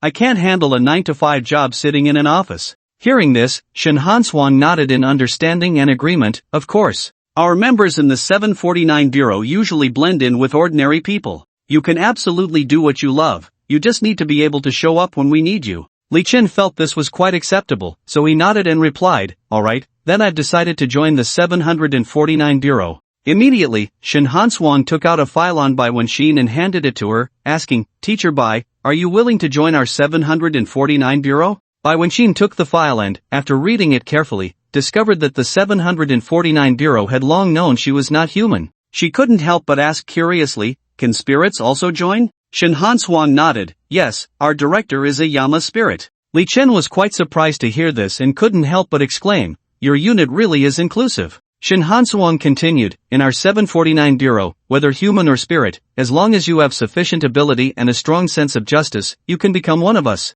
Seeing Bai Wenxin nod, Shen Hansuang smiled with satisfaction. "Welcome to the 749 Bureau. From now on, you are official members of the 749 Bureau. I will submit your materials to headquarters to process your employment. Next, follow me." The two followed Shen Hansuang into a black Audi S6. Soon after, they arrived at an office building. This office building was located in the suburbs, with a sign for a cigarette factory hanging at the entrance. Li Chen asked, "What are we doing at a cigarette factory?" Shen Hansuang explained, "This is the branch of the 749 Bureau in Handong Province. Generally, when supernatural events occur in various provinces, our action team goes to the provincial branches to work. To avoid drawing attention, we use the cigarette factory sign." The security here was exceptionally strict, with many people in special uniforms carrying strange instruments and equipment, checking everyone coming in and out. The three entered the office building and arrived at an office. Inside, there was a middle-aged man in his 40s reading documents.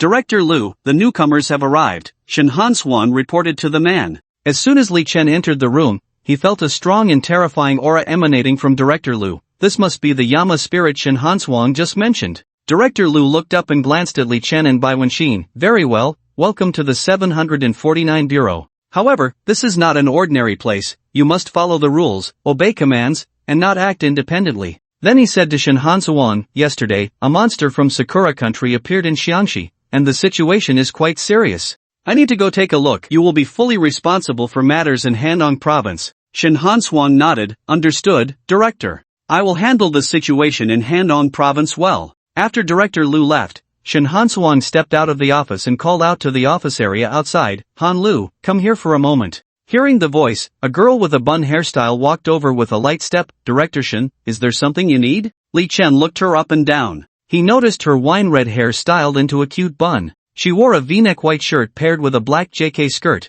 which revealed a pair of snow-white thighs. Li Chen secretly wondered, can civil servants really dress like this for work? Shin Hanswang introduced Li Chen and Bai Wenxin to Han Lu, saying, "From now on, you three will form a task force, and the matter of the Yamata no Orochi will be entrusted to your team." Upon hearing this, Han Lu revealed a confident smile, making an okay gesture to indicate her acceptance of the task. She led Li Chen and Bai Wenxin into a room. The room was densely covered with photographs. Li Chen recognized two familiar faces in the photos: Ishihara Miri and Yamayuba. Han Lu took out a strawberry-flavored lollipop, popped it into her mouth, and explained while eating, "According to the information collected nationwide, Sakura Country has sent over 100 monsters into Dragon Country, with about a dozen in Handong Province." She pointed to Ishihara Miri and Yamayuba, then looked at the two. "You should be familiar with these two monsters, right?" Both nodded in agreement. She continued, "Our group is primarily responsible for 3 monsters. From the current situation, Ishihara Miri has already been subdued and should no longer pose a threat.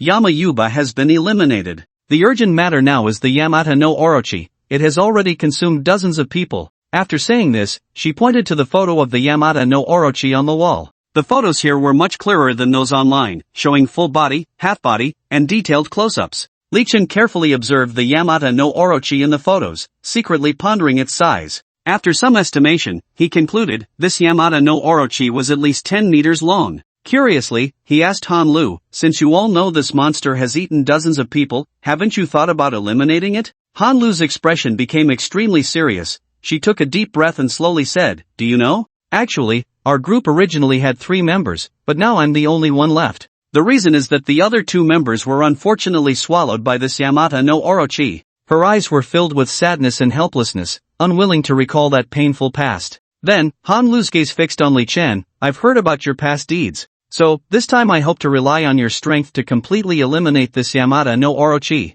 Upon hearing this, Li Chen's heart jolted, and he couldn't help but silently lament. "Oh my! Why do I feel like I boarded a pirate ship? Do these guys want to use me as cannon fodder?" However, just a moment later, Li Chen regained his composure. "Humph! Who am I? I'm the true man who dares to charge forward even when facing female ghosts. Just a mere monster, how much storm can it stir up in front of me?" With this thought, his confidence surged. He began to scrutinize Han Lu before him, secretly muttering, "This Yamata no Orochi really knows how to pick its prey. Out of 3 people, it left behind such a beautiful girl. He. Could it be that this was specially reserved for me?" Han Lu noticed Li Chen staring at her with ill intentions, immediately took the lollipop out of her mouth, instinctively covered her collar, and playfully scolded, "I know about your misdeeds with female ghosts. Director Shin specifically warned me to be on guard against you, so don't get any ideas about me." Bai Wenxin, standing nearby, immediately pinched his ear. "You really are a case of good deeds not leaving the house, but bad deeds spreading far and wide."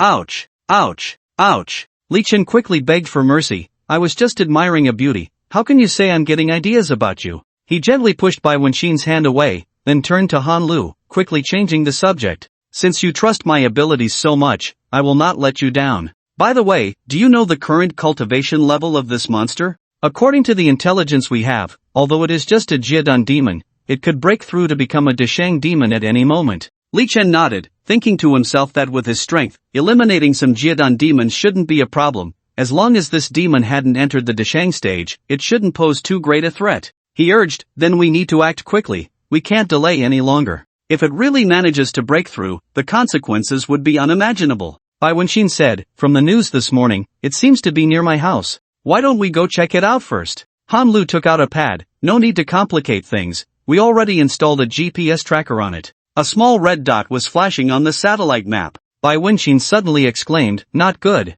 Its location seems to be my ancestor's tomb." Li Chen hurriedly said, "What are we waiting for? Let's go." At Bai Wenxin's house. At this moment, Su Yutong had reached a critical point in breaking through the Shaoling. When the Yamata no Orochi appeared nearby, she and Zhang Chang felt the danger approaching. However, Zhang Chang, possessing late-stage evil spirit strength, could confront it directly, but considering it might affect Su Yutong's breakthrough, she immediately used her technique to conceal their auras. When she saw Li Chen and the others return, she let out a long sigh of relief, patting her chest with lingering fear. "You guys are finally back." Han Lu looked at the 3 beautiful women in front of her, her mouth agape in surprise, unable to help but exclaim, "Li Chen, seeing is truly believing, you have so many beauties around you." Li Chen chuckled and teased, "What's wrong, Han the Great Beauty, are you moved? How about considering joining us?" Han Lu rolled her eyes dramatically, playfully scolding, "Stop being so glib. Then, Zhang Chang informed everyone, a snake demon appeared here this morning. Bai Wenxin nodded, we came for this matter.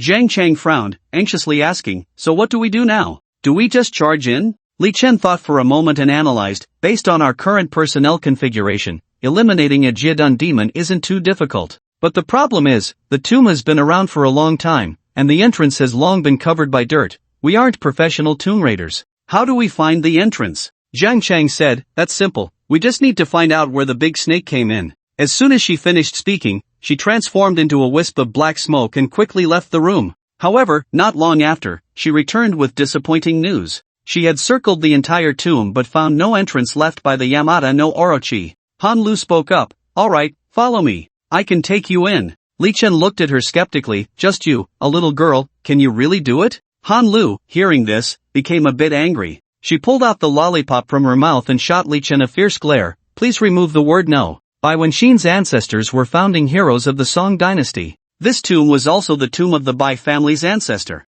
When the tomb was built, the entire underground of the mountain was hollowed out, so the whole mountain is a tomb. Han Lu led Li Chen, Bai Wenxin, and Zhang Chang to the foot of the mountain, where she stared at the entire mountain for a long time. Li Chen asked, Han the Great Beauty, what are you looking at? Can just looking at it get us in? Why not? As soon as she finished speaking, Han Lu grabbed his arm, and Li Chen felt darkness before suddenly finding himself in an underground palace. Damn! How did you do that? Looking at the surrounding stone walls, he asked, is this the tomb of Bai Wenxin's ancestor? Han Lu replied proudly, so, how is it? I said I could bring you in, didn't I? After saying this, she vanished in an instant. In the vast empty tomb, only Li Chen was left alone. The stone walls surrounding the tomb were smooth and bare, and it was unclear when the oil lamps on the walls had been lit, flickering with an eerie glow. Suddenly, he saw something shimmering on the ground. Li Chen bent down to take a look and found a black scale the size of an A4 paper. Given its size, it was evident that it had fallen from the body of the Yamata no Orochi.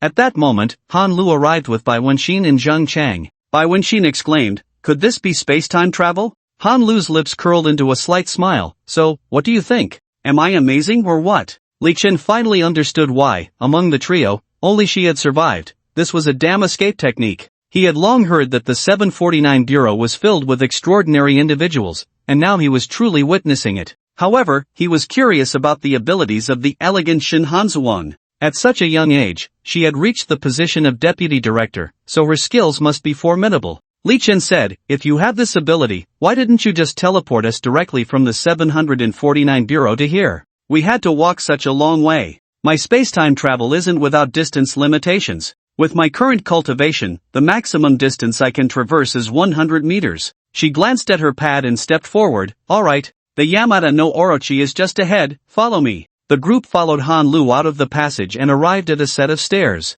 There were no candles around the stairs, and it was pitch black. Looking down, it seemed like an endless abyss. They walked along the stairs for a full half hour, but the stairs seemed endless. Looking up, the darkness stretched infinitely. Zhang Chang said, why do I feel like we're just going in circles? Han Lu also sensed something was off. Although there was only one staircase in front of them, their distance from the Yamata no Orochi seemed to fluctuate. Could it be that we've encountered a ghost wall? Li Chen chuckled, but we have two ghosts with us. Surely, ghosts can encounter a ghost wall too. As soon as he finished speaking, Bai Wenxin and Zhang Chang glared at him simultaneously. Li Chen hurriedly waved his hands to explain, I'm not doubting your abilities. I was just making a little joke. Just then, a cold wind suddenly blew, carrying a foul stench. Han Lu quickly said, that's the smell of the Yamata no Orochi. It's nearby. Li Chen thought, since there was wind, it meant this place must be connected to other spaces, but why couldn't they get out? Right. The Penrose Stairs. In his sophomore year, an old architecture professor had talked to them about this kind of architectural space.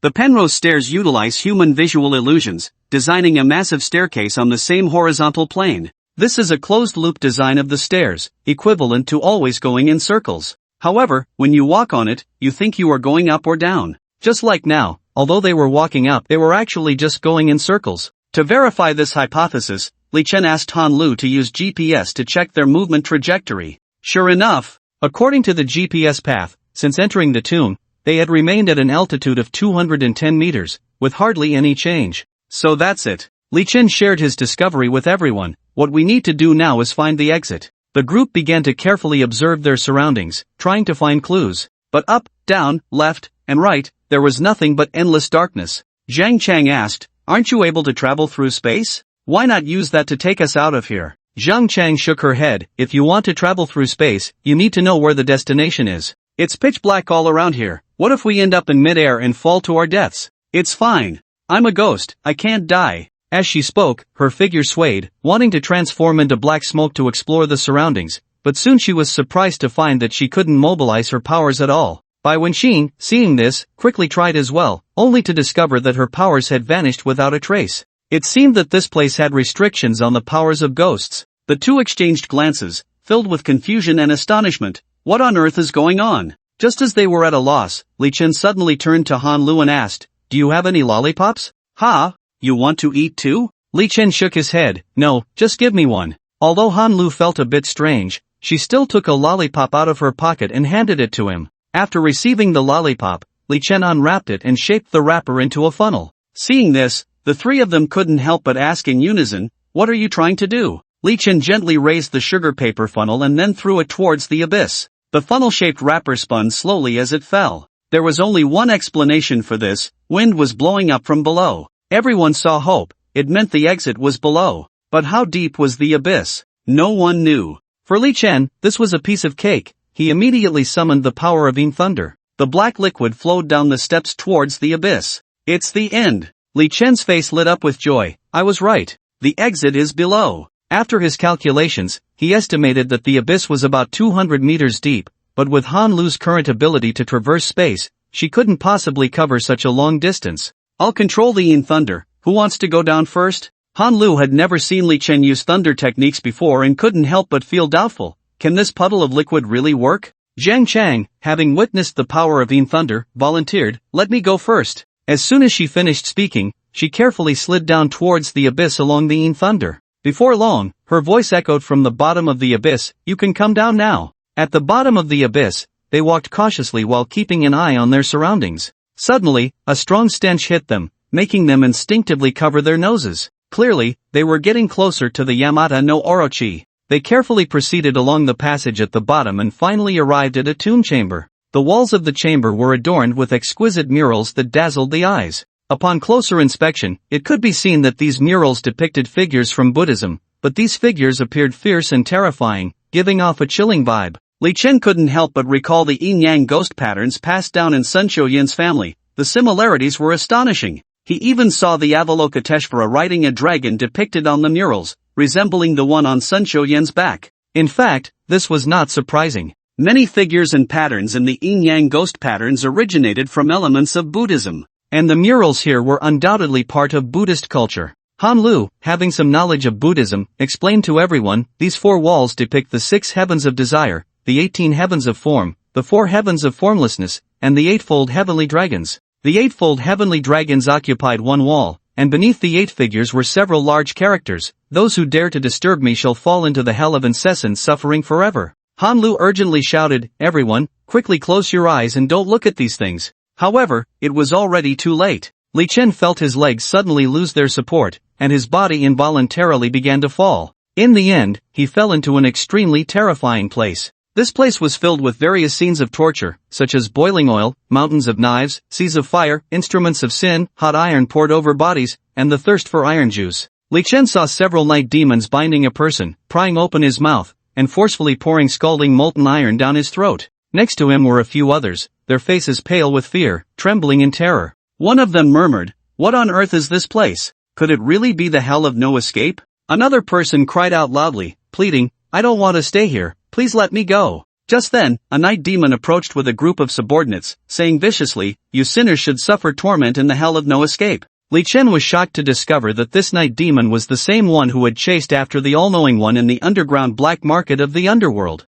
Recognizing him, he hurriedly stepped forward to greet him. But the night demon seemed not to recognize him, ignoring his greeting and instead ordering his subordinates to throw Li Chen into the boiling oil. "Hey, I'm the son-in-law of Mengpa." The night demon remained deaf to his words, continuing to command his subordinates to drag Li Chen toward the oil pot. Of course, he wouldn't sit idly by. He immediately tried to summon the thunder palm. However, he found that he couldn't sense even a trace of chi within his body. What the hell? What's going on? Li Chen panicked. Being thrown into boiling oil was no joke. He desperately recalled how he had ended up here. He had just looked at the mural and then arrived here. Wasn't it just like the mural on General Dingyuan's tomb? Illusion. This is an illusion. Li Chen shouted, trying to remind himself and those around him. However, the night demons remained unmoved, continuing to drag Li Chen to the edge of the oil pot, preparing to throw him in. At this critical moment, Li Chen suddenly remembered the words of the illusion master, Huingzi. The so-called illusion was precisely about interfering with a person's five senses,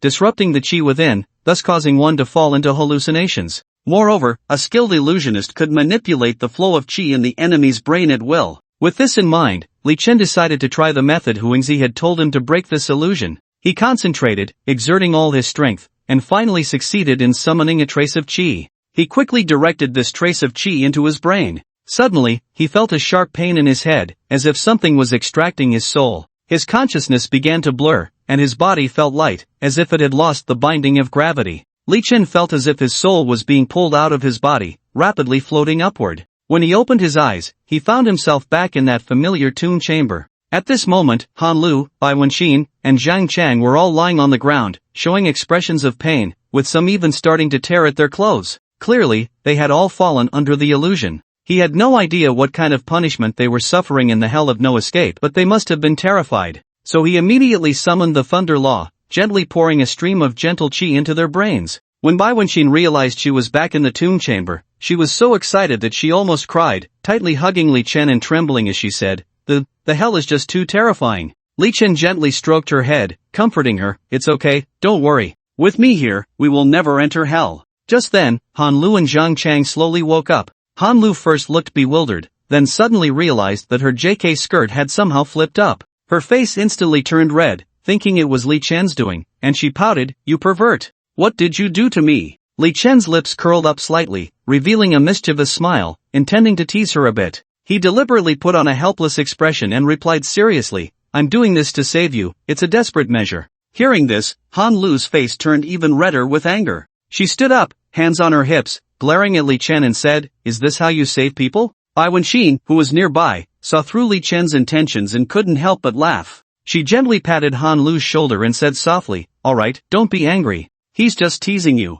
Upon hearing Bai Wenxin's words, Han Lu's expression softened a bit, but she still muttered indignantly, Humph, daring to mock me. Just wait until I get back and tell Director Shen to expel you, you filthy rogue. At that moment, Zhang Chang furrowed her brows and asked in confusion, What kind of magic does this mural have? How can it pull us all into an illusion at the same time? Han Lu walked up to the mural of the eight-headed serpent and pointed at a strange symbol, saying, I've heard from the older generation in my family that some ancient tombs would draw magical formations on the paths leading to the tomb chamber to prevent tomb raiders. If a tomb raider accidentally sees it, they would be pulled into an illusion. Li Chen looked at her skeptically, What does your family do? How do you know all this? Han Lu immediately panicked, What does it have to do with you? She picked up the pad again. Instead of wasting time, we should hurry to find the eight-headed serpent. As they got closer to the eight-headed serpent on the GPS, Han Lu signaled everyone to be quieter. After turning a corner, they saw the main tomb chamber. It was a space as large as half a football field. They saw a 10-meter-long black serpent coiled in one corner,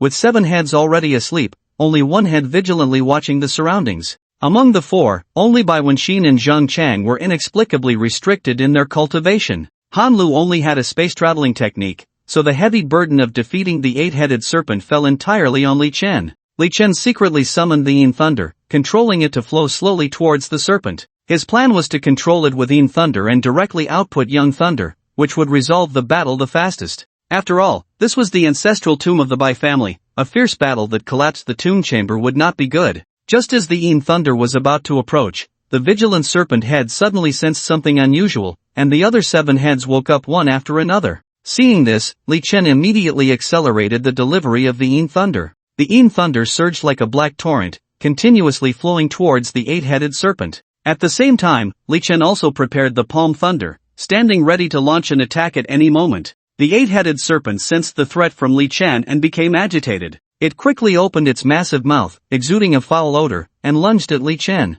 Han Lu saw the danger and shouted, Be careful. Li Chen's figure flashed, dodging the serpent's attack with ghostly agility. He moved swiftly, throwing the Young Thunder fiercely at the serpent. With a loud boom, the Young Thunder exploded on the serpent, and the powerful shockwave forced it to retreat a few steps. However, this strike did not cause any substantial damage to the serpent. Instead, it completely enraged it. The serpent let out a low roar, its eyes flashing with anger, and it lunged at Li Chen even more frantically. Li Chen sneered and mocked, "You beast! You think you can swallow me? Go train for a few thousand more years." As he spoke, he controlled the Yin thunder, wrapping it around the eight-headed serpent like a large net. The serpent's body twisted and struggled under the binding of the Yin thunder, but it could not break free. The thick Yin thunder pressed down on the serpent like a mountain, making it almost unable to breathe. But the enormous body of the eight-headed serpent also put pressure on Li Chen. He saw the dark thunder gradually shrinking and said to the red glaze within him, "Red glaze, lend me a bit of magma energy." Okay. The dark thunder gradually transformed into a magma color. A smell of roasted meat wafted through the air. Han Lu was overjoyed. Now the eight-headed serpent has become roasted snake meat. Suddenly, Li Chen's expression changed as a cold light shot out from the dark thunder, splitting it in two. One of the serpent's heads emerged, holding an ancient sword in its mouth. Han Lu was taken aback, the Sword of Heaven's Cloud. Hearing this, Li Chen was also startled. This was the Sword of Heaven's Cloud? Also known as the Kusanagi Sword, it is one of the three sacred treasures of the Sakura Kingdom, a symbol of the royal family. When the Sakura Kingdom was founded, the sun goddess Amaterasu descended to the mortal realm and bestowed the three sacred treasures, the Yata Mirror, the Yasakani no Magatama, and the Sword of Heaven's Cloud. These sacred treasures symbolize the royal authority of the Sakura Kingdom, meaning that without them, the royal power would not be legitimized. However, as time passed, the real three sacred treasures had long since disappeared, and the ones passed down in the royal family were all fakes. Who would have thought to encounter one today? No wonder the eight-headed serpent, which had vanished for over 10,000 years, suddenly appeared. Back then, after the eight-headed serpent was slain, its soul attached itself to the Sword of Heaven's Cloud. And this eight-headed serpent was the soul of that serpent, recultivated. Li Chen thought, why wait any longer? I should slay this beast and seize the Sword of Heaven's Cloud. If I have the chance to obtain the Yata Mirror and the Yasakani no Magatama later, wouldn't I, Li Chen, become the legitimate symbol of the Sakura Kingdom? Then I could inherit the Sakura Kingdom. Wouldn't all the artistic female teachers and beautiful girls of the Sakura Kingdom have to listen to me? Thinking of this, he couldn't help but smile. He immediately became energized, donning his thunder armor and wielding the thunder sword, resembling a war god descending, he charged fiercely at the eight-headed serpent. However, the eight-headed serpent skillfully dodged the attack, opening its massive mouth, while another head spewed forth blazing flames. Ha! I didn't expect this beast to play with fire too? Fire spirit, go! The fire spirit within the Hatian Jade received the command, transforming into a fire dragon that absorbed all the flames spewed by the eight-headed serpent. The fire spirit was overjoyed. Master, the flames of this eight-headed serpent are so pure. Get me some more to taste. Alright. Li Chen raised the thunder sword and struck again. One attacked while the other defended, making the eight-headed serpent spin in circles. The eight-headed serpent had never been toyed with like this since its birth. Another head immediately released a cloud of black mist. Not good. It's poisonous, Li Chen thought to himself. Seeing this, Han Lu immediately activated space traversal, instantly arriving beside Li Chen and quickly rescuing him from the poison. Then, she activated space traversal again, teleporting Li Chen above the serpent's head. Without hesitation, Li Chen raised the thunder sword and struck down with force. With a loud boom, the head that had released the poisonous mist fell to the ground. The eight-headed serpent writhed in pain, its body twisting. Li Chen turned to the fire spirit and asked, "Are you full? If we keep playing, it might get a chance to create more trouble." The fire spirit nodded in satisfaction, patting its round little belly, happily replying, "Alright, I'm already full. Then I will completely slay it." As the saying goes, to strike a snake, one must aim for its 7 inches. This holds true even against a powerful beast like the eight-headed serpent. Li Chen's gaze sharpened, locking onto the serpent's vital spot. When he found the best opportunity, he decisively struck, thrusting his sword toward the eight-headed serpent's critical point. The eight-headed serpent let out a piercing scream, its massive body crashing to the ground, kicking up a cloud of dust. The sword of Tian Song-yun also fell to the ground with a thud. Li Chen excitedly picked up the sword of Tian Song-yun, his eyes sparkling with exhilaration, secretly plotting his future plans, a smug smile creeping onto his lips. Meanwhile, Han Lu cautiously approached the eight-headed serpent, carefully inspecting it and confirming that it was completely dead. She then immediately reported the situation to Shin Hansuan, hoping to send someone over to handle the serpent's corpse for research. In the tomb, due to the fierce battle just fought, the neatly arranged coffins were now shattered and in disarray. Bai Wenxin looked at the chaos before her, a wave of guilt rising in her heart. She quickly walked to her ancestor's coffin, sincerely bowing several times, repeatedly saying, "Ancestor, please forgive our rudeness. We only sought to eliminate the demon and did not intend to offend your resting place." After speaking, she bowed deeply again to express her respect for her ancestor. However, at that moment, Bai Wenxin suddenly noticed something green inside the coffin. It appeared to be a jade pendant about 5 centimeters long and 2 centimeters wide. After picking it up, Bai Wenxin examined it closely. The front of the pendant depicted a monster with a human head and a serpent body sleeping against a rock, while the back was carved with strange runes. Bai Wenxin felt that this pendant looked somewhat familiar, as if she had seen it somewhere before, but she couldn't recall the specific scene or time. Huo Linger also noticed the pendant and exclaimed excitedly, "Can you return this pendant to its owner?" Li Chen quickly replied, "What are you talking about? This is a pendant left by someone's ancestor. How can you just say to give it away? Besides, what do I want with her pendant?" Huo Linger muttered, "Isn't it because you're not comfortable living with Hatian Jade right now?" Li Chen curiously asked, "What's uncomfortable about it?" Huo Linger explained, "Recently, I've always felt a chilling aura coming from Hatian Jade, making me particularly uncomfortable, as if something is about to come out from inside." Remembering that Su Yutong was about to break through the Sha Ling and that the wedding date of the Yin Yang marriage contract was less than a month away, along with the fact that Sun Bingtong had mentioned that her ancestor, who had transformed into Hatian Jade, would soon be resurrected, Li Chen couldn't help but furrow his brows. At that moment, Bai Wenxin saw Li Chen staring at Hatian Jade and glanced at her own jade pendant, saying, "Anyway, I've already decided to follow you, so you can temporarily keep this pendant for me." After saying that, she handed the pendant to Li Chen. Huo Linger was very happy and instantly transformed into a flame, diving into the jade pendant. She was overjoyed inside. "Master, this space is dozens of times more spacious than that in Hatian Jade." At this time, Li Chen noticed that the sword of Tian Song Yun in his hand was mumbling, "This sword is easy to use, but wearing it is a bit inconvenient." Shi Liuli floated out from within him. "Daddy, isn't your Tong Tian pattern still missing something?" Li Chen lifted his clothes and looked at the dragon pattern coiling around the needle on his abdomen. What do the two have to do with each other? Shi Liuli smiled slightly. "Just watch me." With a flick of her hand, the sword of Tian Song-Yun instantly shrank and fit into the Tong Tian pattern, perfectly matching the size of the needle. Shi Liuli explained that since the sword of Tian Song-Yun could nurture an ancient giant beast like the 8-headed serpent, it would also be useful for enhancing his cultivation, making it very suitable as part of the Tong Tian pattern. Li Chen nodded in satisfaction. "This way, it's quite convenient to use." The group returned to Bai Wenxin's home. At that moment, Su Yutong was quietly sitting in the villa, waiting for their return. When she saw the two walk in, Zheng Chang excitedly shouted, "You finally succeeded in your breakthrough." Su Yutong nodded slightly, but there was no joy on her face after the breakthrough. Her gaze turned to Li Chen as she softly said, "Come with me for a moment." The two entered a room, and Su Yutong took out the Yin Yang marriage certificate for the two of them and handed it to Li Chen. "According to our agreement, the wedding date is set for the 10th day of the 10th month, and at that time, the Yenling of the Sun family will appear." As she spoke, a hint of sorrow appeared on Su Yutong's face. Li Chen looked at her, puzzled, and asked, "Isn't your task complete then? Why are you still so unhappy?" Su Yutong sighed gently, a flicker of sadness in her eyes. "My cultivation was originally left by that Yenling. Once she is resurrected, I will lose all my power and ultimately be scattered into nothingness." "What? Why didn't Sun Bingtong mention this before?" Su Yutong shook her head helplessly. "The Yenling is a member of the Sun family. How could Chairman Sun care about my life or death?" Li Chen anxiously pressed. "Then why didn't you tell me sooner?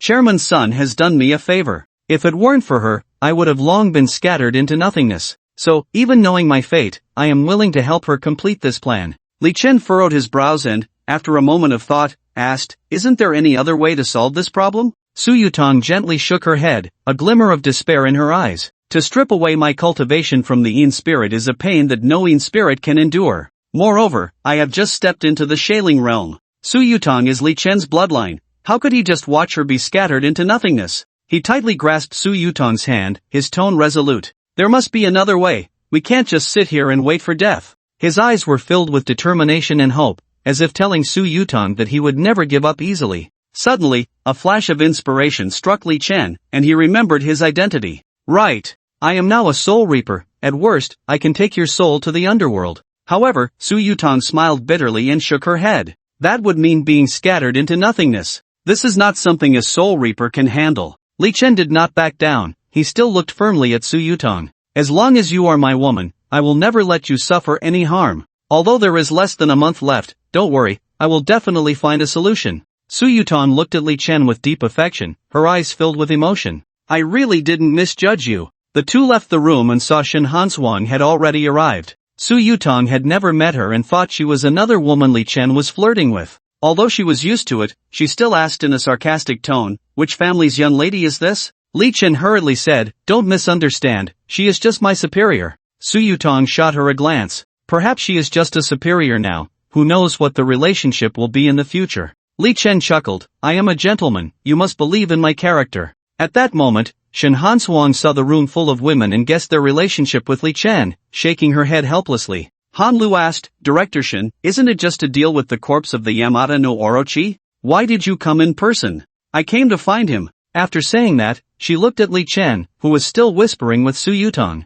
Li Chen was puzzled. Looking for me? I have only been on the job for less than 3 hours, just helped you eliminate the Yamada no Orochi, and now I have to arrange things? Shin Hanswang nodded. This matter cannot be done without you. Li Chen muttered softly, if I had known the 749 bureau was so busy, I wouldn't have joined. I wonder if it's too late to withdraw now. Shin Hanswang walked up to him, leaned close to his ear, and whispered a few words. Li Chen immediately looked happy and said, okay, I will definitely go. I'll come to your villa to pick you up tonight. After saying this, Shin Hanswang left. Han Lu curiously asked, what mission has you so happy? Li Chen grinned widely, girls shouldn't pry. But Han Lu was determined to get to the bottom of it. When Li Chen revealed his mission, Han Lu immediately blushed. At 8 p.m., Shin Hanswang arrived at Li Chen's house on time. When Li Chen stepped out of the villa, he was stunned. There stood Shin Hanswang, elegantly leaning against a sleek Lamborghini, dressed in a pure desire-style high-waisted dress. She gestured for Li Chen to come over and softly said, let's go.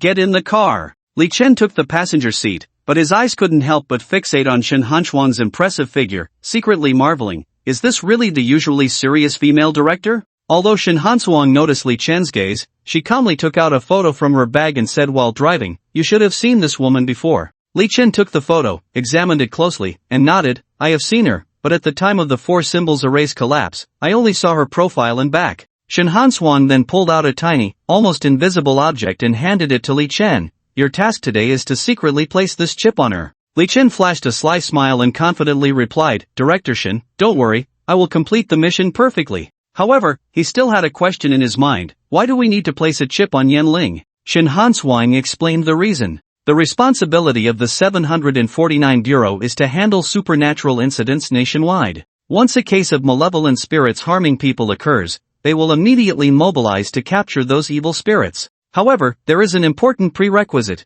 The spirits they capture are limited to evil spirits and below, more powerful Yanling are beyond their jurisdiction. Of course, this is not because the 749 Bureau is unwilling to handle Yanling, but because capturing Yanling has exceeded their capacity limits. 30 years ago, capturing Yanling was also an important task for the 749 Bureau, but over time, the leaders gradually realized that capturing Yanling was causing operational difficulties for the Bureau. The cultivation level of Yanling far exceeded the average level of the Action Department personnel. Through statistical analysis of past data, they found that the casualty rate for capturing Yanling was as high as 40%, which undoubtedly put immense pressure on the 749 Bureau. After all, the replenishment rate of personnel in the 749 Bureau could not keep up with such a high casualty rate. During that time, a phenomenon of fear of Yanling emerged within the 749 Bureau. Whenever a task to capture Yanling was issued, almost no one was willing to take it on. This situation made the Bureau's leadership feel very troubled, and ultimately, under pressure, they had to implement a policy to cancel the capture requirements for Yanling.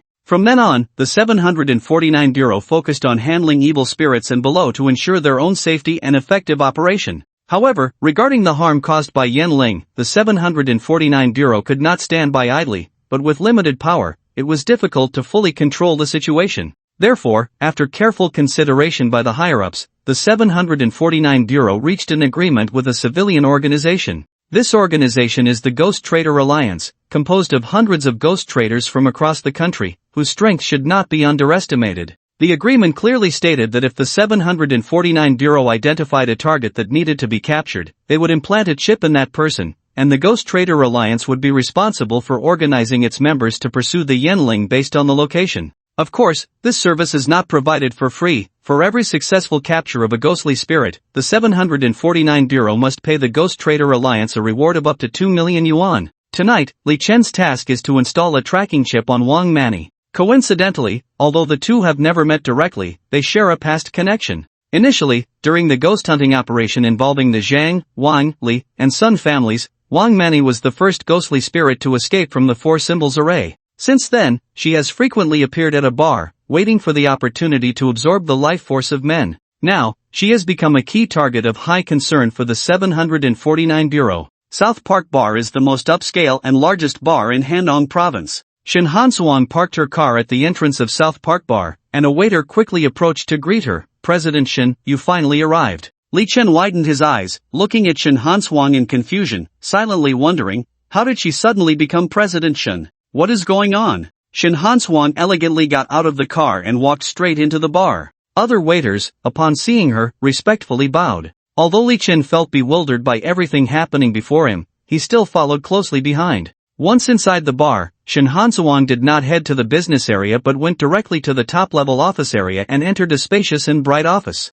Li Chen was surprised to find a golden plaque hanging on the office door, clearly inscribed with the words General Manager. So she has this identity too. Shin Hansuang walked to the desk and sat down, then instructed the staff to pull up the surveillance video from the bar. Seeing Li Chen's astonished expression, she smiled and said, "You must be very curious about my true identity." Li Chen nodded. Shin Hansuang explained, "The 749 Bureau is a confidential unit, and in order to operate conveniently in society, everyone has a different identity outside. But as far as I know, South Park Bar is invested by a mysterious family business. How could you be the general manager here?" Shin Hansuang smiled, "The one who invested in this bar is my father." "I see." Li Chen suddenly understood. Shin Hansuang continued, "This time, dealing with Wang Manny is not only for the 749 Bureau but also for my bar. The continuous deaths at the bar have seriously affected the business here." Soon, someone remotely called up the real-time surveillance video from the bar. Li Chen saw a slender woman sitting at the bar counter, wearing a black French off-the-shoulder dress.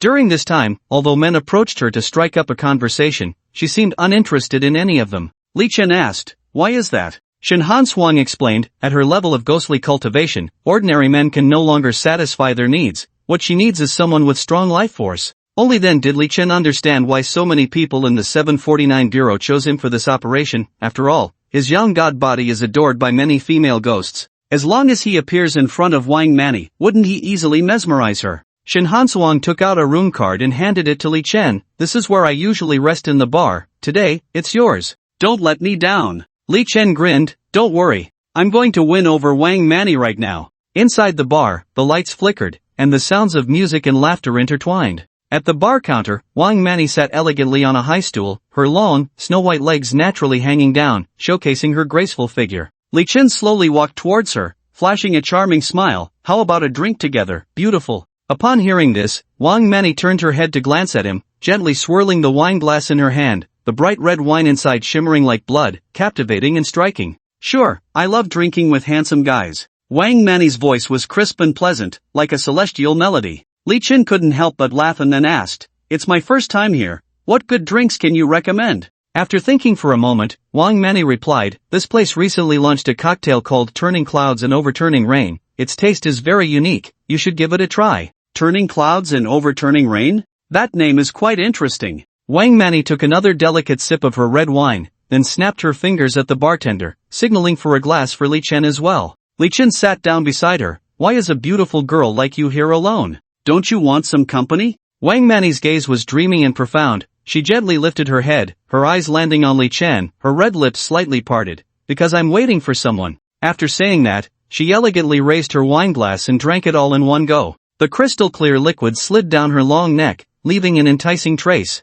Li Chen raised an eyebrow, his tone teasing, "Oh? Who is so inconsiderate as to make a beautiful girl wait here?" The corners of Wang Manny's mouth lifted slightly, revealing an inscrutable smile as she softly said, "Of course, I'm waiting for you." The two were very close, and Wang Manny could already feel Li Chen's unique aura. At that moment, the bartender placed the prepared drink on the bar. Li Chen picked up the glass, carefully examining the colorful liquid inside. He gently swirled the glass, feeling the texture of the liquid, then cautiously took a sip. A rich fruity aroma and the taste of alcohol instantly spread in his mouth, stimulating his taste buds. Wang Mani stared intently at Li Chen. She reached out, took the drink from his hand, and also took a gentle sip. The transparent glass left her bright red lip print, resembling a blooming rose. Li Chen was secretly pleased.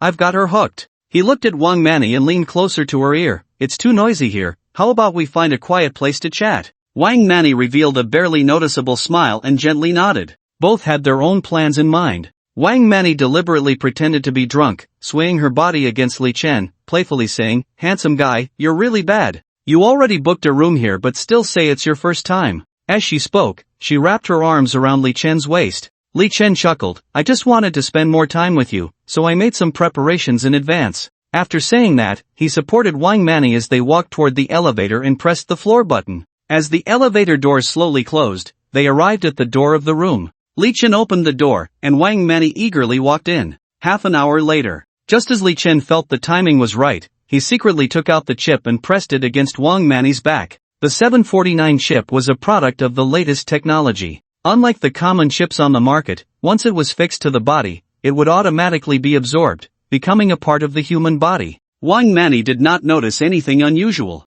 However, Li Chen felt something was off. The temperature in the room suddenly dropped. Wang Mani's face turned pale, and a hint of ferocity flashed in her eyes. Damn! Li Chen had seen too many female ghosts. He understood that this was the rhythm of preparing to eat someone. He immediately pushed Wang Mani away, jumped off the bed, pulled up his pants, and set up a barrier of dark thunder around him. At this moment, Wang Mani realized she had been played. "I didn't expect you to be a stinky Taoist from Longhu Mountain." Li Chen understood that Yanling's strength was not to be underestimated. Although he could fight against Yanling, it was unnecessary. After all, he had already taken the advantage for himself, and besides, the task of implanting the chip had been completed. His mission today was not to eliminate her. He chuckled, a sly smile spreading across his face, his tone teasing. "Beauty, let's meet again sometime." Before he finished speaking, he quickly grabbed his jacket from the side, moving with the agility of a leopard, and without hesitation leaped out of the open window. However, at the moment he was leaving, he casually snatched away Wang Mani's clothes.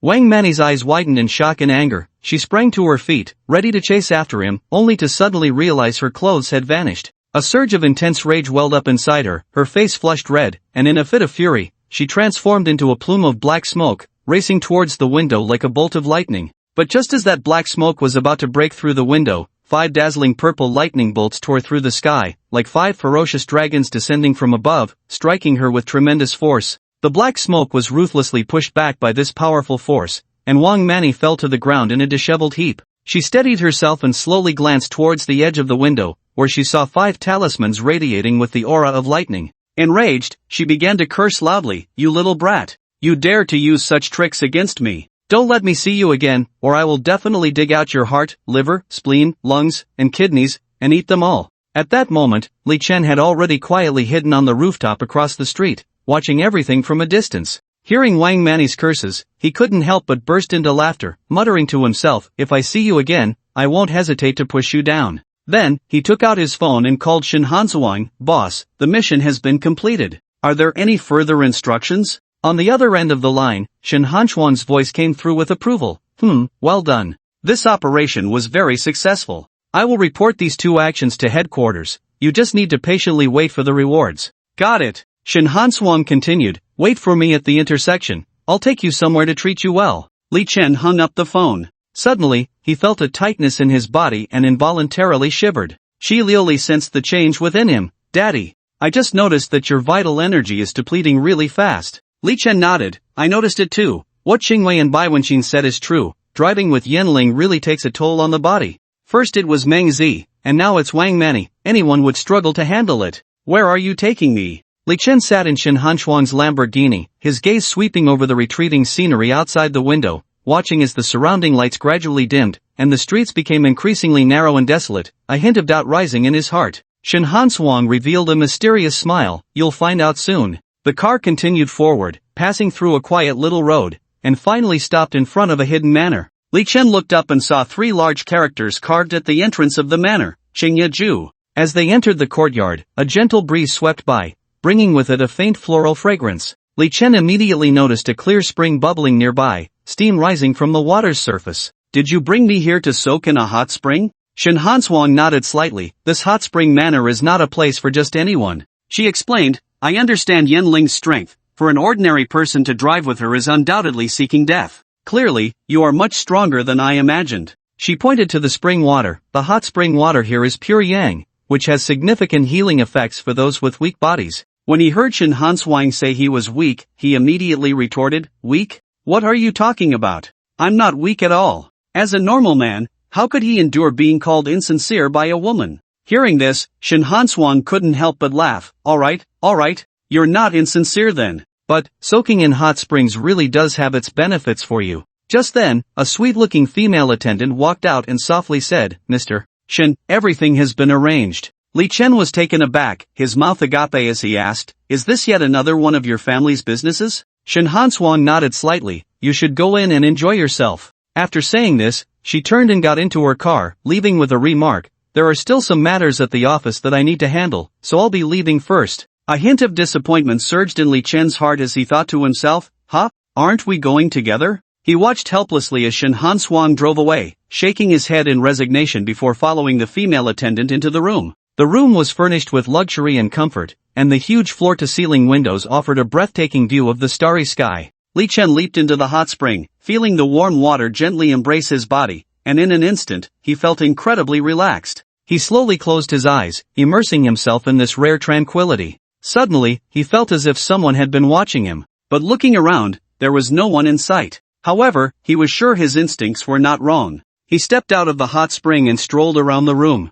Eventually, his gaze landed on a painting. The painting depicted a beautiful woman in a courtyard, holding a hand fan and chasing butterflies. Strangely, the woman's gaze was not on the butterflies but rather staring outside the painting. Li Chen glanced at the signature on the painting, which read Zhao Ji. Zhao Ji? Emperor Huizong of Song? Although he was not fit to be an emperor, his artistic accomplishments were remarkable. He created a unique calligraphy style known as slender gold and even developed court painting, establishing the Xuanhe Painting Academy. If this was indeed his work, such a mistake in depicting the figure would be impossible. Moreover, it was odd that paintings need to be kept dry and ventilated. A damp environment could lead to mold. Clearly, it was unreasonable to hang an ancient painting here. The more Li Chen thought about it, the more he felt something was off. He sensed that the painting was hinting at something. Thus, he decided to take the painting down for a closer examination. When he reached out to touch the image, he was shocked to find his fingers passing through the painting as if it were merely an illusion.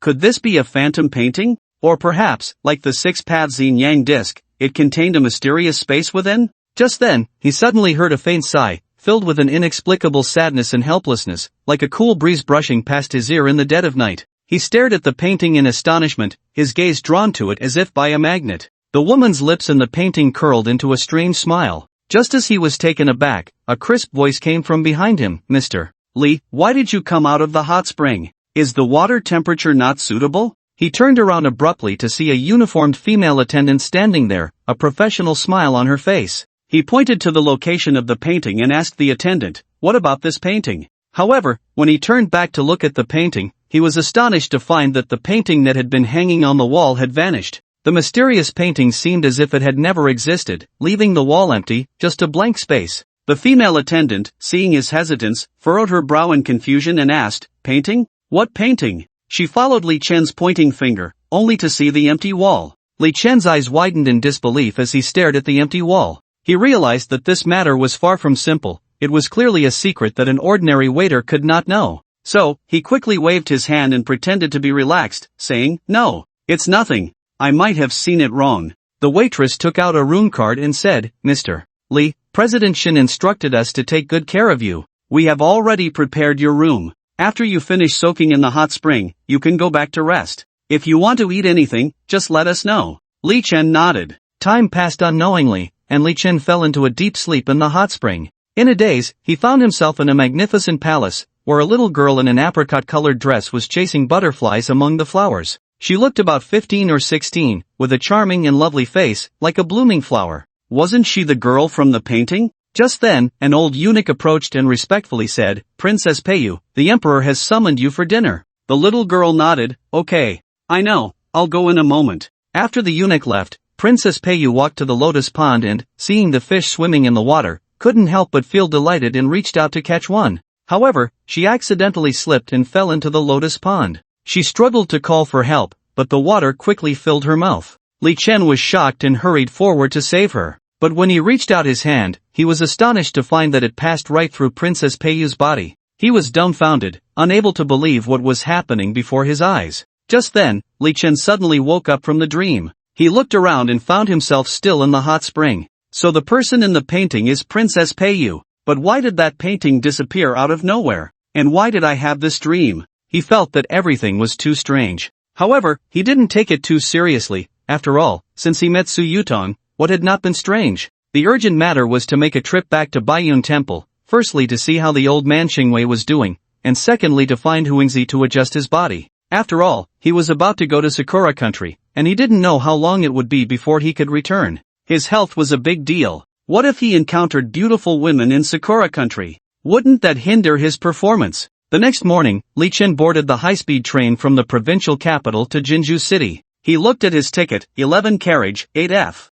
A window seat, not bad. Excuse me, sir, could you let me in? The old man originally sitting in 8D was about to get up but suddenly froze upon hearing the voice, then looked up at Li Chen, and they both exclaimed in unison, "It's you." This old man was none other than the ghost dealer he had encountered on Tianlao Mountain, Chen Maigui. Li Chen was surprised, he didn't expect to meet him here. Since he is a ghost dealer, he is probably also a member of the Ghost Dealer Alliance, Li Chen thought. Could he be here to capture Wang Manny? But he quickly dismissed that idea. After all, he had just implanted the chip in Wang Manny's body last night. The Alliance's actions shouldn't be so swift. Qian Maigui spoke first. Are you heading back to Jinju? Li Chen nodded and asked in return. What about you? I'm planning to head south. I've recently taken a big order. The client offered 2 million for me to help catch a ghost. 2 million? Li Chen was taken aback. That was exactly the same price offered by Bureau 749. It seemed that Bureau 749 had encountered a troublesome Yanling in the south,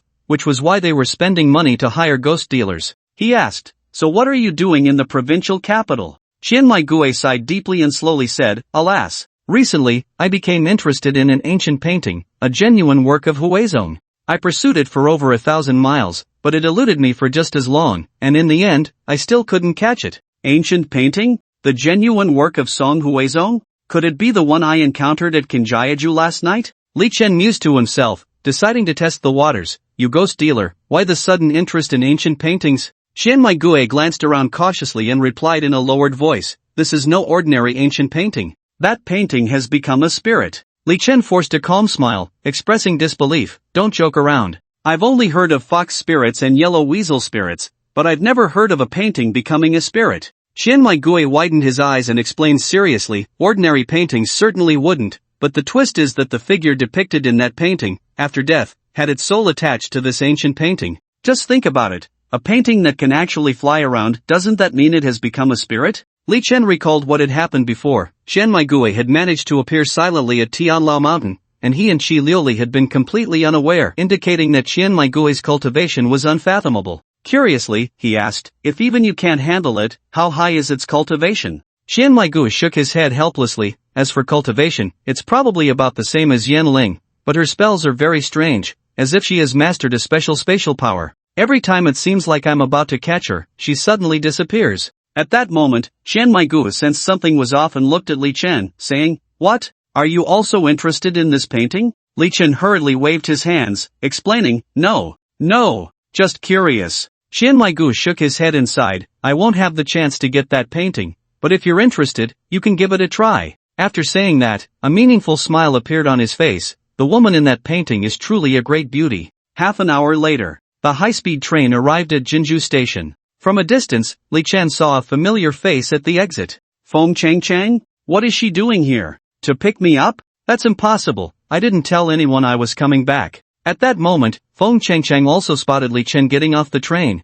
and she never expected to encounter him here. Just as Li Chen was about to speak, a young man in a suit spoke first. Changchang, you're pregnant, why did you come personally? I was bored at home, and knowing you were coming back, I came to pick you up and take a stroll, Feng Changchang replied to the man, but her eyes unconsciously darted towards Li Chen. The man noticed the oddity, he looked at Li Chen and then back at Feng Changchang. Do you know each other? Li Chen thought to himself, not just acquaintances, I even helped your wife cure her infertility. Feng Changcheng quickly said, he is the disciple of Taoist Qingwei. Upon hearing this, Qin Feng's eyes lit up with surprise, and he quickly extended his right hand, enthusiastically saying, I didn't expect that the disciple of Taoist Qingwei and Chairman Sun's fiancé are the same person. What a coincidence. I am Qin Feng, a pleasure to meet you. Li Chen politely shook hands with Qin Feng, a hint of confusion flashing in his eyes. Do you know Sun Bingtong? Qin Feng smiled and took out a business card from his pocket, handing it to Li Chen, which read General Manager of Tian Run Group, Sakura Country Branch, Qin Feng. He explained, a few days ago, I happened to see you walk into Chairman Sun's office at headquarters. Later, when Chairman Sun fell ill and was hospitalized, I happened to see you walking out of the ward. At that time, I curiously inquired about your relationship with Chairman Sun, and that's how I learned you are engaged. Li Chen suddenly realized and nodded, smiling as he praised, President Qin is so young yet has already reached the high position of branch manager. He will surely achieve great things in the future, his prospects are limitless. Qin Feng humbly waved his hand, not at all, Taoist Li is truly a dragon among men. I, Qin Feng, am ashamed and cannot compare. He then enthusiastically extended an invitation, since we are so fortunate to meet here today, why not have lunch together? It would also be a good opportunity to visit my home and chat. Li Chen thought to himself, I've already stayed at your house, there's no need to visit again. Even if we do, it should be me and your wife, what business do you have in it? With that thought, he felt a surge of delight but still pretended to be serious as he said, Thank you for your kindness, Mr. Qin, but my master is looking for me to handle some matters. I hope we can gather again next time. Qin Feng felt a bit disappointed but still politely smiled and said, Alright, if you need any help, please feel free to contact me. Li Chen nodded in gratitude and exchanged contact information with Qin Feng. They then bid farewell and turned to leave. Feng Chengcheng looked at Li Chen from behind, her eyes full of reluctance. From the high-speed train station to Bayun Temple, one must first take a 3-hour bus to Bayun town, then walk an hour along the mountain road. By the time Li Chen reached the mountain, it was already evening. He hadn't even entered the courtyard when he heard Huang Xian'er complaining, Why hasn't my senior brother come back yet? It's so boring being with an old man every day. Taoist Qingwei pretended to be very angry, If you have the ability, go find your flirtatious senior brother and see if he even cares about you. I love my Xian'er the most, how could I not care about him? Li Chen's voice came from outside. Seeing that familiar figure, Huang Xian'er jumped up in joy, diving into Li Chen's arms. Senior brother, you finally came back. Taoist Qingwei stroked his beard, You little rascal, you finally know to come back. His eyes suddenly showed a hint of surprise. I didn't expect that just a month apart, your cultivation has improved so much. Quickly tell me what you've been up to these days. When they heard that Mengpa wanted to marry her daughter to him, Taoist Qingwei laughed heartily, I knew it. My disciple has some skills. Even Meng Laotai's daughter can be won over. At that moment, Huangzi said sweetly, You've had quite a few romantic encounters this month, shouldn't you be so happy that you forget to return? Li Chen chuckled, Isn't it because I missed you all? Ugh.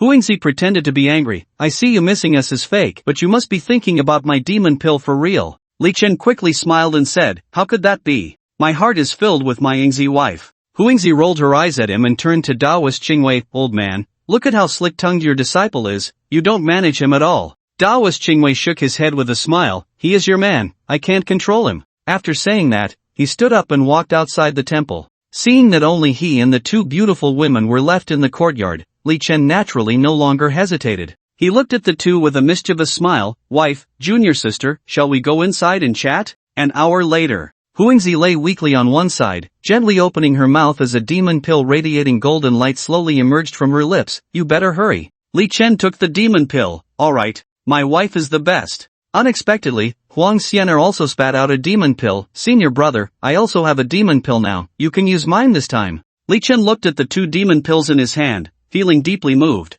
What do you mean yours or hers? I'm swallowing them both in one go. After saying that, he placed both demon pills in his mouth. Instantly, he felt a powerful stream of energy surge from his dantian, continuously spreading throughout his body. For a month, the energy drained from communicating with the spirits was now gradually recovering. He felt as if he had been reborn, filled with strength. Huangzi, you really have some nerve. An angry old lady's voice came from outside the room. Huangzi immediately sat up alertly. Grandma, how did she find this place? Li Chen returned the demon core to the two. Grandma? Is she the one who forced you to marry General Dingyuan? Huangzi nodded, looking at Li Chen with concern. I'll hold her off for a bit, you find a chance to escape. Escape? Why would I escape? Since Grandma has found this place, she must know about us, she will definitely kill you. Li Chen, however, was unconcerned. A being capable of killing me hasn't even been born yet. At that moment, a voice from outside the room called out, "Who dares to intrude upon my Bayun Temple?" The old lady shouted, "Blind old Taoist, seeking death." Hearing the sounds of fighting, Li Chen rushed out. He saw the old lady, who was entangled with the Taoist Qingwei, her hair already gray, looking to be in her 60s, dressed in black, with 7 black tails trailing behind her. He recalled that Huangzi had mentioned her grandmother was a great ascension demon, about to break through to become a demon king, but judging by the number of tails now, it was clear she hadn't succeeded yet. A great ascension demon had strength comparable to that of a spirit, and although she was already in the late stage of great ascension, he was not without the ability to fight back. Li Chen immediately donned his thunder armor and charged forward. Taoist Qingwei laughed heartily, "Good disciple. Let me see just how strong you've become." With that, he withdrew from the battlefield. Li Chen shot a surprised glance at Taoist Qingwei. "Master, this is a 7-tailed fox demon. Are you trying to set me up? Disciple, you need more experience to grow." He turned and approached Huang Xianer. "Xianer, learn more from your senior brother." On the battlefield, the 7-tailed fox demon swung her 7 long tails down towards Li Chen. Li Chen sidestepped and summoned several bolts of lightning to strike at the fox demon. The fox demon raised her hands, and a massive black light shield appeared around her. The lightning struck the shield but had no effect whatsoever. "Kid, with your current cultivation, you can't hurt me." Li Chen's lips curled slightly. "Oh, is that so?" The 7-tailed fox demon felt something was off beneath her feet and looked down to see that a pool of black liquid had surrounded her without her noticing. She hadn't expected that Li Chen's lightning was merely a feint, and the black liquid was his real killing move. The black liquid suddenly transformed into lava, rapidly enveloping the 7-tailed fox demon.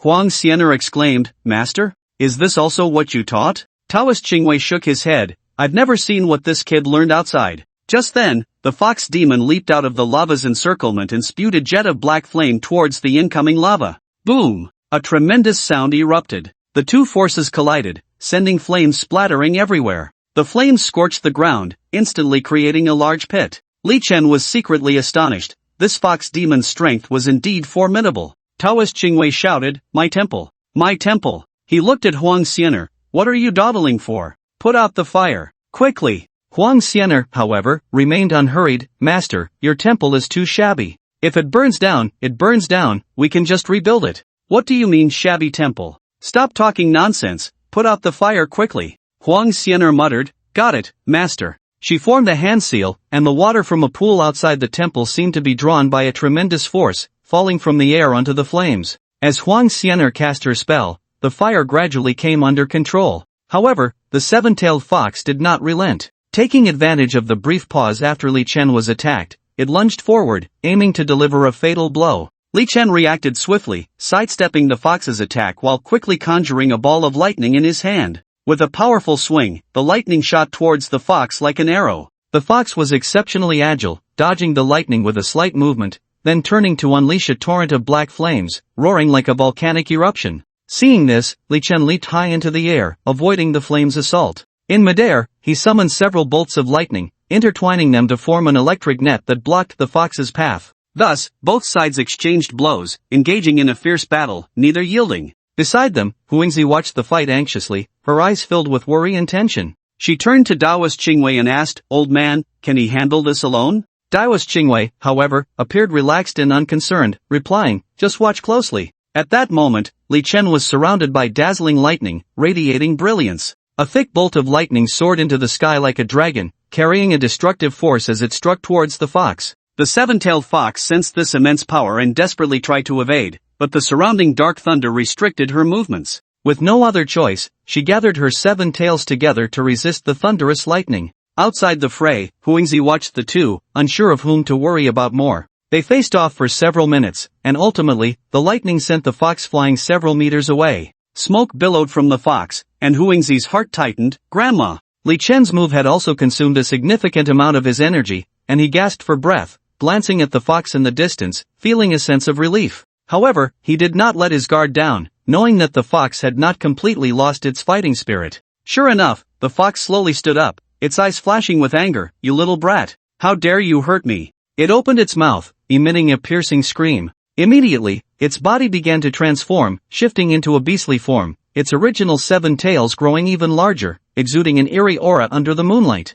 Taoist Qingwei also sensed something was amiss. It seemed the fox was truly going all out now. The fox summoned a fierce wind around it, stirring up dust and debris. It opened its gaping maw, and a black tornado roared out, sweeping towards Li Chen. Wherever the tornado passed, trees were uprooted, and even the air became distorted. The dilapidated temple could not withstand such a scene, and in an instant, the roof was blown away. Seeing this, Li Chen was startled and quickly performed a spell to stabilize himself. But the fox's power was overwhelmingly strong, and all his efforts seemed futile. The whirlwind was laced with strands of black mist, turning the entire space black, with the fox's figure flickering in and out of visibility, making it hard to grasp. Li Chen had no choice but to concentrate fully, widening his eyes and keeping a close watch around him, hoping to catch even the slightest movement of the fox. Suddenly, he noticed its tail rushing towards him at an astonishing speed. He barely had time to think, sidestepping just in time to avoid the tail's attack. However, he had no time to catch his breath before another tail swept towards him.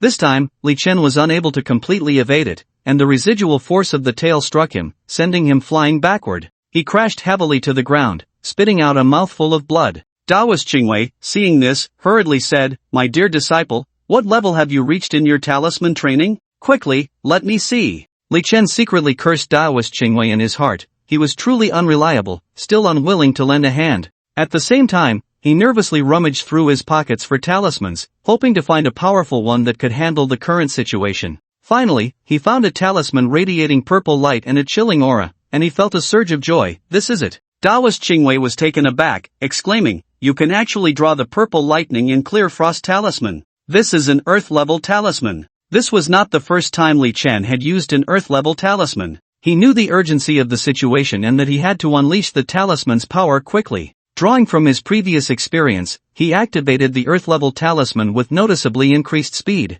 In an instant, dozens of bolts of lightning intertwined with a frosty, murderous aura, enveloping the entire Bayun Temple like a magnificent painting. The fox demon looked up at the terrifying lightning in the sky, shock and disbelief evident in its eyes. It never expected that such a young little Taoist would possess such astonishing strength and means. The fox demon then turned its gaze to Taoist Qingwei, who had yet to make a move. If the two joined forces, it would likely be unable to escape. Sensing danger, a flicker of fear and panic crossed its eyes. It knew it had encountered a formidable opponent and absolutely could not linger here. It had to leave immediately. Thus, it quickly shifted its form, attempting to flee. Li Chen saw through the fox demon's intentions at a glance and sneered, "Want to escape? Not so easy." As he spoke, he chanted incantations, his hands forming seals, controlling the lightning in the air to pursue the fox demon. The fox demon felt the threat behind it and began to dodge left and right, trying to evade the lightning's attack. However, the lightning followed closely, never leaving its side. Finally, the fox demon could not avoid it and was struck by a purple bolt of lightning, letting out a piercing scream as it fell to the ground. Seeing this, Li Chen immediately rushed forward, ready to deliver a fatal blow to the fox demon. At that moment, Huangzi suddenly shouted, "Li Chen, don't!" Li Chen had no intention of letting the fox demon go easily, but Huangzi's words distracted him for a moment. In that fleeting instant, the fox demon, which had been sprawled on the ground, suddenly opened its mouth and spewed forth a thick jet of black flames. Li Chen reacted extremely quickly, swiftly sidestepping to avoid the flames' attack. The fox demon, realizing the situation was unfavorable, seized this fleeting opportunity, transforming into a pitch-black shadow and fleeing Bayun Temple at high speed. Looking at the wreckage and ruins of Bayun Temple, Taoist Qingwei felt a pang of sorrow, nearly in tears, and couldn't help but wail, "My temple! Now there's nothing left." Li Chen, with a helpless expression, said, "Your disciple's life was almost lost, and you're still here worrying about the temple?" Taoist Qingwei gently brushed the dust off his clothes, saying, "I'm doing this for your own good, creating a training opportunity for you. Opportunities to battle against a powerful demon like the seven-tailed fox are extremely rare." Huang Xianer, standing nearby, spoke up, "Master, from my perspective, aren't you just unable to defeat them at all?" Upon hearing this, Taoist Qingwei's expression changed slightly. He hadn't expected his little scheme to be seen through by his disciple, but he still stubbornly retorted, "My disciple has the ability to drive her away. How could I possibly be unable to defeat her?" Li Chen replied, "I remember when you eliminated the red-headed centipede, you seemed to struggle quite a bit, and it was only a core formation demon." Huang Xianer chuckled to herself, "Master, so you were actually this weak." Taoist Qingwei awkwardly smiled, "I had my cultivation crippled for a time. To be able to practice back to this level is already not easy." Li Chen saw Huangzi's worried expression. "Are you still worried about your grandmother?" Huingzi lowered her head and said softly, after all, she raised me for hundreds of years. Seeing Huingzi caught in a dilemma, Changwei Daozhang couldn't help but advise, little fox, you demons are just demons. As long as you don't harm people, everything will be fine. But if you have the intention to harm. Although he didn't continue, Huingzi understood his meaning, I understand. Changwei Daozhang didn't say much more. He stretched and looked at the messy Bayun Temple. Alright, everyone will manage for one night, and tomorrow we will rebuild the temple together. Li Chen's eyes widened in shock. What did you say? Build it ourselves? Is there a problem? But there are only 4 of us. We should hire people. I don't lack that little money right now. Changwei Daozhang slapped his head. What do you know? This is part of cultivation. Back in the day, at Longhu Mountain, my brothers and I. He realized he had said too much and quickly changed the subject. Alright. Sleep.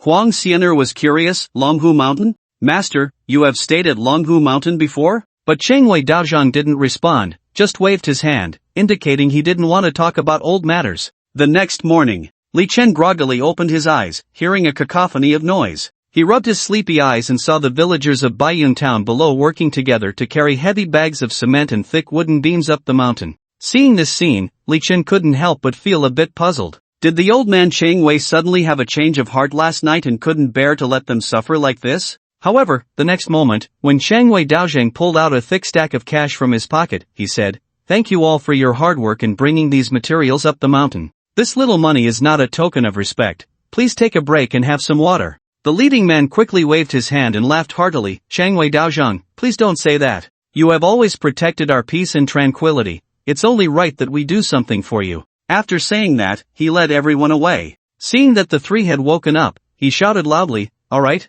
you guys shouldn't keep sleeping in. Hurry up and get to work." Although they complained incessantly, they still obediently walked over to the mountain of building materials. "Master, how do we mix the cement? Master, why can't I build this wall straight? Old man, I can't hammer this nail in. Hey, little fox, you can't use magic." Li Chen sighed, "What am I doing here? Who will save me?" In the evening, after a whole day of hard work, the 3 could finally relax, sitting around the bonfire in the courtyard, eagerly devouring the beggar's chicken that Changwei Daozhang had carefully prepared. They ate with great relish, constantly exclaiming, "Delicious! So delicious!" Changwei Daozhang gently stroked his beard and smiled at Li Chen. 11, one is a fox, and the other is a weasel. They are born to love chicken. But how come you enjoy it so much too? Li Chen wiped the grease from his mouth, revealing a satisfied smile as he replied, "After a whole day of work, this chicken is simply a delicacy." He curiously asked, "Master, why aren't you eating?" Changwei Daozhang took a bite of the roasted sweet potato in his hand, his gaze falling on the 3 Pure Ones statue still amidst the ruins, and slowly said, "The 3 Pure Ones are watching. I won't eat." However, Li Chen waved his hand nonchalantly, reassuring, "There are no outsiders here, it's fine to have a bite." Just then, the 4 of them simultaneously noticed a faint sound coming from outside the temple. They stood up alertly and shouted in unison, "Who?" Just then, a 3-tailed fox stumbled in, looking disheveled and in distress. When it saw Huingzi, its eyes lit up with surprise and hope, as if it had found a lifeline, and it excitedly shouted, "Sister Huingzi, I finally found you." After saying this, it collapsed to the ground. Looking at her injured sister, an ominous premonition arose. Huingzi immediately cast a spell to wake her. "Xiaobai, what happened?" The 3-tailed fox looked weakly at Huingzi. The 10,000 Fox Cave is in danger. Don't panic. Take your time." Huingzi helped her drink some water. The 3-tailed fox continued, "Last night, 3 ghost traffickers broke into the 10,000 Fox Cave. Since Grandma wasn't there, many sisters were captured." She paused for a moment. "Didn't Grandma come to find you? Did you see her?" Huingzi glanced at Li Chen and the others, saying, "Grandma left here last night. Could it be she hasn't returned?" The 3-tailed fox shook her head. "If Grandma were here, how could those 3 ghost traffickers run rampant? Then what about Ing Ning, Ing Yu, and Ing Ro? Are they also not here? Sister Ing Ning and Sister Ing Yu are not home." Sister Ing Ro fought alone against the 3 ghost traffickers to protect us and ended up severely injured. Huingzi understood the situation. She looked at Li Chen. "Can you accompany me to the 10,000 Fox Cave?" "Of course. Since they are your sisters, they are my sisters-in-law too. I have to go." Huingzi, who had been tense, couldn't help but laugh at his words. "Stop being silly. Let's hurry up and set off." Huang Xianer wanted to go too, but Huingzi stopped her. "Xianer, you stay here and help me take care of Xiaobai." Huang Xianer nodded. "Be careful." The 10,000 Fox Cave, located on the edge of the 10,000 Great Mountains. Although it is called the 10,000 Fox Cave, It is not a cave but rather a term for several nearby hills that belong to Huangzi's family, so those hills are collectively referred to as the 10,000 Fox Cave. When the two arrived, the sight before them shocked them. They saw many fox demon corpses, transformed into human form, lying haphazardly from the foot of the mountain to the middle. Some of these fox demons had only one tail, while others had three. Each one was enchanting, with skin as white as snow and beautiful features. As Li Chen walked, he sighed inwardly, what a pity. Such a pity. These ghost traffickers really don't know how to cherish beauty. Just then, he noticed a faint flickering light coming from a cave entrance not far from them. Huangzi quickly said, hurry, let's go take a look. Upon entering the cave, they found it in disarray, with a dozen injured three-tailed fox demons lying on the ground, wailing in pain, their voices rising and falling. Beside a stone pillar, another five-tailed fox demon was tied up. Huangzi rushed over to check, anxiously calling out, Sister Ing-ro, Sister Ing-ro. However, there was no response. Huangzi quickly reached out to check her breath, and her face turned pale in an instant as she cried out in despair, she's dead. She's dead too. Tears streamed down her face uncontrollably. At that moment, three lewd men appeared at the cave entrance. The leader had a braid and wore lipstick, looking somewhat androgynous. He raised his delicate fingers and said, we thought we could catch a five-tailed fox and sell it for a good price, but who knew she would rather die than submit. We were about to give up when unexpectedly, one came to us. Then he pointed at Li Chen, little Taoist, are you here to catch fox demons too? Li Chen did not answer, only coldly asked, wife, what do you want to do with these three? Huangzi gritted her teeth and glared at the three men, die. I want to slice them into 1,000 pieces. The leading man covered his mouth with a delicate gesture and laughed loudly, oh, I didn't expect a fox demon to be with a Taoist. He then said to Li Chen, little Taoist, I see you have some strength. Why not join us and enjoy the good life together? Li Chen's gaze was icy, exuding a powerful aura. He stepped closer to the three men. You don't want to drink the good wine, so you'll have to drink the bad one. Brothers, let's go together. The leading man roared with a twisted expression. As his words fell, the other two men pulled out their weapons and charged forward. However, Li Chen moved like a ghost, easily dodging their attacks. With a wave of his hands, a bolt of black lightning shot from his palms, instantly knocking one of the men to the ground. The man lay on the ground, groaning in pain, his body convulsing. Seeing the situation turn dire, the other man immediately turned to flee. But how could Li Chen let him escape so easily? He waved his hands again, and another bolt of lightning accurately struck the man's back. With a scream, the man fell heavily to the ground. In the blink of an eye, only the leading man stood alone. He looked at Li Chen in terror, his body trembling involuntarily. He asked in a shocked voice, why you? Are you a Taoist from Longhu Mountain? Who I am is not important. What matters is that you dare to commit such heinous acts. You all deserve to die. Upon hearing this, the leading man's legs went weak, and with a thud, he knelt on the ground, repeatedly bowing to Li Chen and pleading desperately. Esteemed Taoist, please spare me. I promise I will never do such bad things again. It's too late. Li Chen knew deeply that these people were hard to change. The man suddenly revealed a sinister expression, glaring at Li Chen with malice, you forced me to do this. A thick black aura began to emanate from him, and his once normal eyes gradually turned crimson, exuding a strange and dangerous vibe. The man's two companions turned pale with fear upon seeing his transformation. They wanted to flee, but were firmly bound by the yin lightning released by Li Chen, unable to move. The man slowly walked to one of his companions, his blood-red eyes filled with murderous intent, instilling fear. The companion trembled all over, his voice quivering as he cried out, "B-boss, no." However, before his pleas could finish, the man suddenly reached out, tightly gripping his neck, and without hesitation, opened his mouth wide and bit down on his companion's neck. In the blink of an eye, the companion's body deflated like a punctured balloon, as if all his life force had been drained away. The black aura around the man grew thicker, forming a massive black mist that enveloped him, creating a chilling and terrifying scene. Li Chen was taken aback. He hadn't expected this man to be so cruel, willing to sacrifice his companion to enhance his own power. After devouring his companion, the man turned to the other one. That person had already collapsed in fear, continuously begging. Li Chen decided this could not continue. Although the man's companion deserved to die, it should be at Huangzi's hands. He immediately summoned a lightning sword and slashed at the man. Unexpectedly, the man caught the lightning sword with his right hand, which was shrouded in black energy. Catching a blade with bare hands? He indeed had some skills, but this was just a minor issue. Li Chen's gaze sharpened, and he secretly steeled himself, exerting all his strength to control the lightning sword, trying to break free from the man's grip. However, the man was not willing to back down. After a low growl, he increased the strength in his hands, gripping the thunder sword tightly. For a moment, the two were locked in a stalemate. Li Chen quietly took a piece of yellow talisman paper from his pocket. Seizing the opportunity while the man was unprepared, he quickly hit to the man's back. The man suddenly felt a wave of excruciating pain spread throughout his body, unable to suppress a piercing scream, and he loosened his grip on the thunder sword. Seeing this, Li Chen immediately seized the opportunity, swinging the thunder sword with force, piercing it accurately into the man's chest. The man's eyes widened in disbelief, his face filled with shock as he looked down at the thunder sword embedded in his chest, unable to comprehend what had just happened.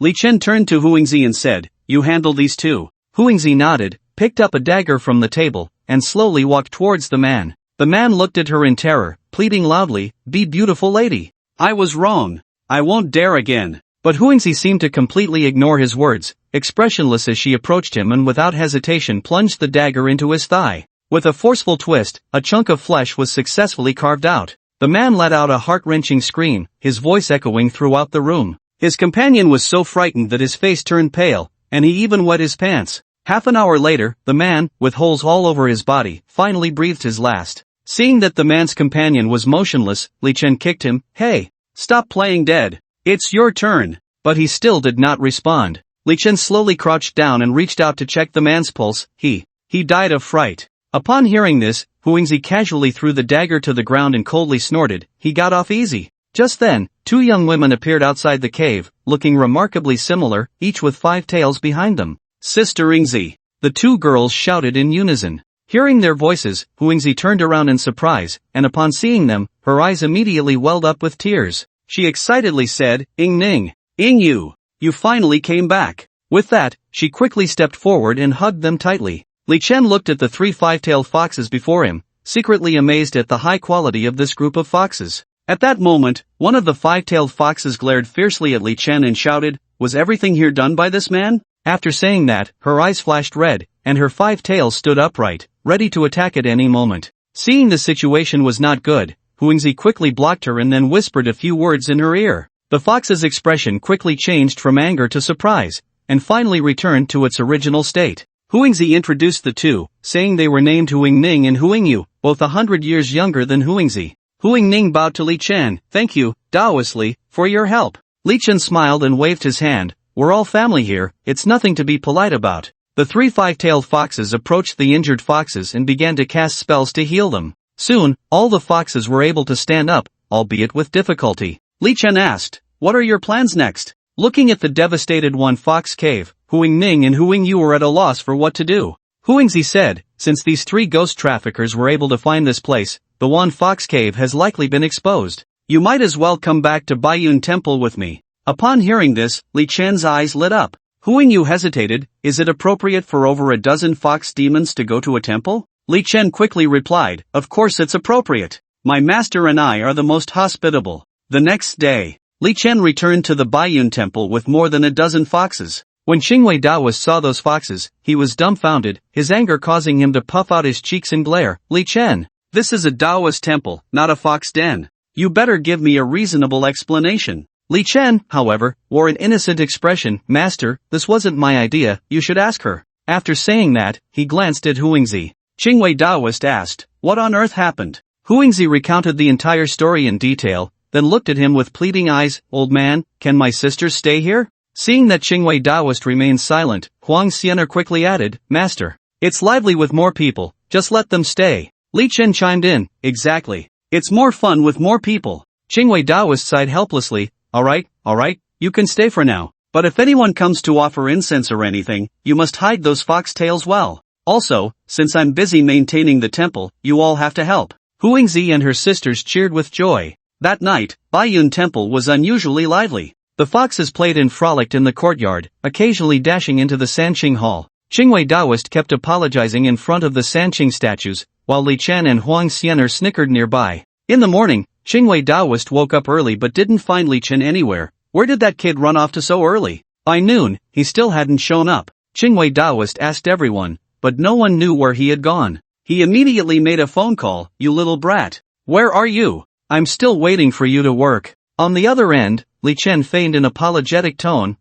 Master, I'm sorry, but I'm about to go to Sakura country, and I have some matters to handle in the city, so I won't disturb you. Qingwei Daoist cursed. What do you mean you have matters in the city? I think you just don't want to work. Li Chen didn't want to hear his nagging, so he pretended the signal was bad. Hello? Hello? Master? I can't seem to hear anything here. Qingwei Daoist, furious, hung up the phone. Huang Xianer, seeing this, quickly comforted him. Master, don't be angry, maybe senior brother really has urgent matters. Huangzi guessed what Li Chen was up to. What urgent matters could he have in the city? It's just to find Feng Changcheng and Zhong Qinin. Qingwei Daoist muttered, that little brat. Just wait until I deal with him later. At that moment, Li Chen was having lunch at a restaurant with Feng Changcheng and Zhong Qinin. Today, after receiving Li Chen's message, Feng Changcheng dressed exceptionally beautifully. Even though the weather was a bit cool, she still wore black stockings and a short skirt. Feng Changcheng gazed at Li Chen with her affectionate eyes and softly asked, how long do you plan to stay here this time? About 3 days, after which I need to go to Sakura country to handle some matters. Zhong Qinin suddenly interjected, what are you going to Sakura country for? Vacation? Upon hearing the word vacation, Feng Changcheng immediately became excited, exclaiming, oh, what a coincidence. My husband is returning to the Sakura country branch the day after tomorrow, we can go together. Li Chen gently shook his head, pointing to the floor beneath them, and slowly said, the place I'm going isn't above Sakura country, but below it. Both of them looked confused and lowered their heads to look at the ground. Below? What do you mean by below? Li Chen replied leisurely, I mean the underworld. Upon hearing this answer, Zhong Qinin showed a look of surprise. The underworld. So there really is a place called the underworld in this world. Meanwhile, Feng Changcheng looked bewildered. The underworld? What underworld? I've never heard of it before. Zhong Qinin shared the information she knew. In our country, the underworld is called the Difu, while in the Cherry Blossom country, it is referred to as the Huangquan country. In fact, the name Huangquan country is also a copy. After all, our underworld was established before that of the Cherry Blossom country, and it is also known as Huangquan. The king of the Huangquan country is named Izanami, an extremely ugly woman, said to have writhing maggots on her face and 2 black snakes coiled around her arms, which is quite terrifying. It is said that after becoming the queen of the underworld, she was abandoned by her husband Izanagi, which made her hate men intensely. Men from the Cherry Blossom country enter the underworld after death, and if they were unfaithful to their wives in life, Izanami will make them experience all the punishments of the underworld. Feng Changcheng, upon hearing this, turned pale with fright. Isn't that very dangerous? However, Li Chen smiled dismissively. Don't worry. I'm on official business this time, with an official background. That woman wouldn't dare to do anything to me. He then turned to Zhong Qinin, his gaze curious as he asked, how do you know all this? Zhong Qinin softly replied, I read it in the ancient books collected by my grandfather. Those ancient books recorded many strange tales. When I was young, I treated them as stories, but now it seems that most of the content in that ancient book is true. After saying this, she suddenly remembered something and gently stroked her belly. Li Chen, you remember your promise with my grandfather, right? Of course. It's the demon core of the 3-legged golden toad. As long as I encounter it in the Cherry Blossom country, I will definitely obtain the demon core and then go to your house to propose. Just as the three were conversing, Li Chen spotted a familiar figure and signaled to Feng Changcheng. Feng Changcheng immediately became tense and whispered, my husband. Why is he also at this restaurant? In the distance, Qin Feng also saw the three of them. He walked over with a smile, wearing an inscrutable expression. Daoistly, what a coincidence. I didn't expect to run into you here. After saying this, he turned his gaze to Feng Changcheng, a hint of confusion flashing in his eyes. Changcheng? Weren't you at home? Why are you out again? Feng Changcheng's heart tightened, her mind racing to find a reasonable excuse for her presence. She nervously swallowed and stammered, well, Daoistly invited Qinin to dinner today, and when they were chatting, they mentioned me, so they called me out to gather. Qin Feng looked at Zhong Qinin with suspicion, seemingly not fully convinced by this explanation. He raised an eyebrow, his tone revealing a hint of questioning. Dr. Zhang, do you know Daoistly? Zhong Qinin immediately linked her arm with Li Chen's, her face beaming with a happy smile. If all goes well, he will soon be my fiancé. Upon hearing this, Qin Feng was so surprised that he couldn't close his mouth, staring wide-eyed at Li Chen, his face filled with disbelief. Daoistly, what about your engagement with Director's son? Zhong Qinin asked. Director's son? Which Director's son? That's a long story. Li Chen's mind raced, thinking of how to respond. It was unclear whether Qin Feng was doing this on purpose, continuing to fan the flames from the side. Director's son is the chairman of the Tianrun group. Unexpectedly, Zhong Qinin showed no reaction upon hearing this, as if she were listening to someone else's gossip. Our Li Chen is really popular, even managing to get the chairman of the Tian Run group. Qin Feng was taken aback by this. She isn't angry at all? Li Chen was also dumbfounded, secretly muttering to himself, is this still the Zhong Qinin I know? After all, when Zhong Qinin first met Sun Shouyan, it was a tense standoff. What happened today? Has she changed her temperament? But then he thought, it wasn't too surprising after all. After all, Zhong Qinin had lived with that group of female ghosts for a while, so to her, the women now seemed not much different from the female ghosts. Since she could accept the female ghosts, it was no surprise to her that Li Chen had another fiancé. However, at this moment, Li Chen had begun to realize that Qin Feng was definitely not an ordinary person. The corners of his mouth lifted slightly, revealing a faint smile, and he softly said, my Qinin really understands. After saying this, he gently picked up a strawberry and brought it to Zhong Qinin's lips, feeding it to her. Sitting beside them, Feng Chengcheng couldn't help but tease, oh, look at how sweet you two are, you really don't treat us as outsiders. Upon hearing this, Zhong Qinin's face turned bright red, and she shyly lowered her head, mumbling, you're not really an outsider. Watching the three of them laughing and chatting, Qin Feng felt like a superfluous person. His expression darkened, but he quickly suppressed it and gently said, Chengcheng, I have a client upstairs, so finish eating and hurry back. After saying this, he went straight up to the second floor of the restaurant. Feng Chengcheng let out a long breath. That was close. Li Chen, however, was unconcerned. What are you afraid of with me around? Zhong Qinin smiled. Chengcheng, having two men across from you, isn't that exciting? Feng Chengcheng's face flushed. Don't tease me. After the three finished lunch, Feng Chengcheng asked, where do you want to go play later? Zhong Qinin pointed upstairs. Aren't you going home? Feng Chengcheng waved her hand. Go home? I don't want to go back. I'm all alone at home, it's so boring. Seeing this, Zhong Qinin smiled helplessly, then her eyes lit up as if she thought of something interesting. I heard a haunted house just opened nearby. It sounds fun, should we go check it out? Feng Chengcheng immediately perked up, clapping her hands excitedly. Yes.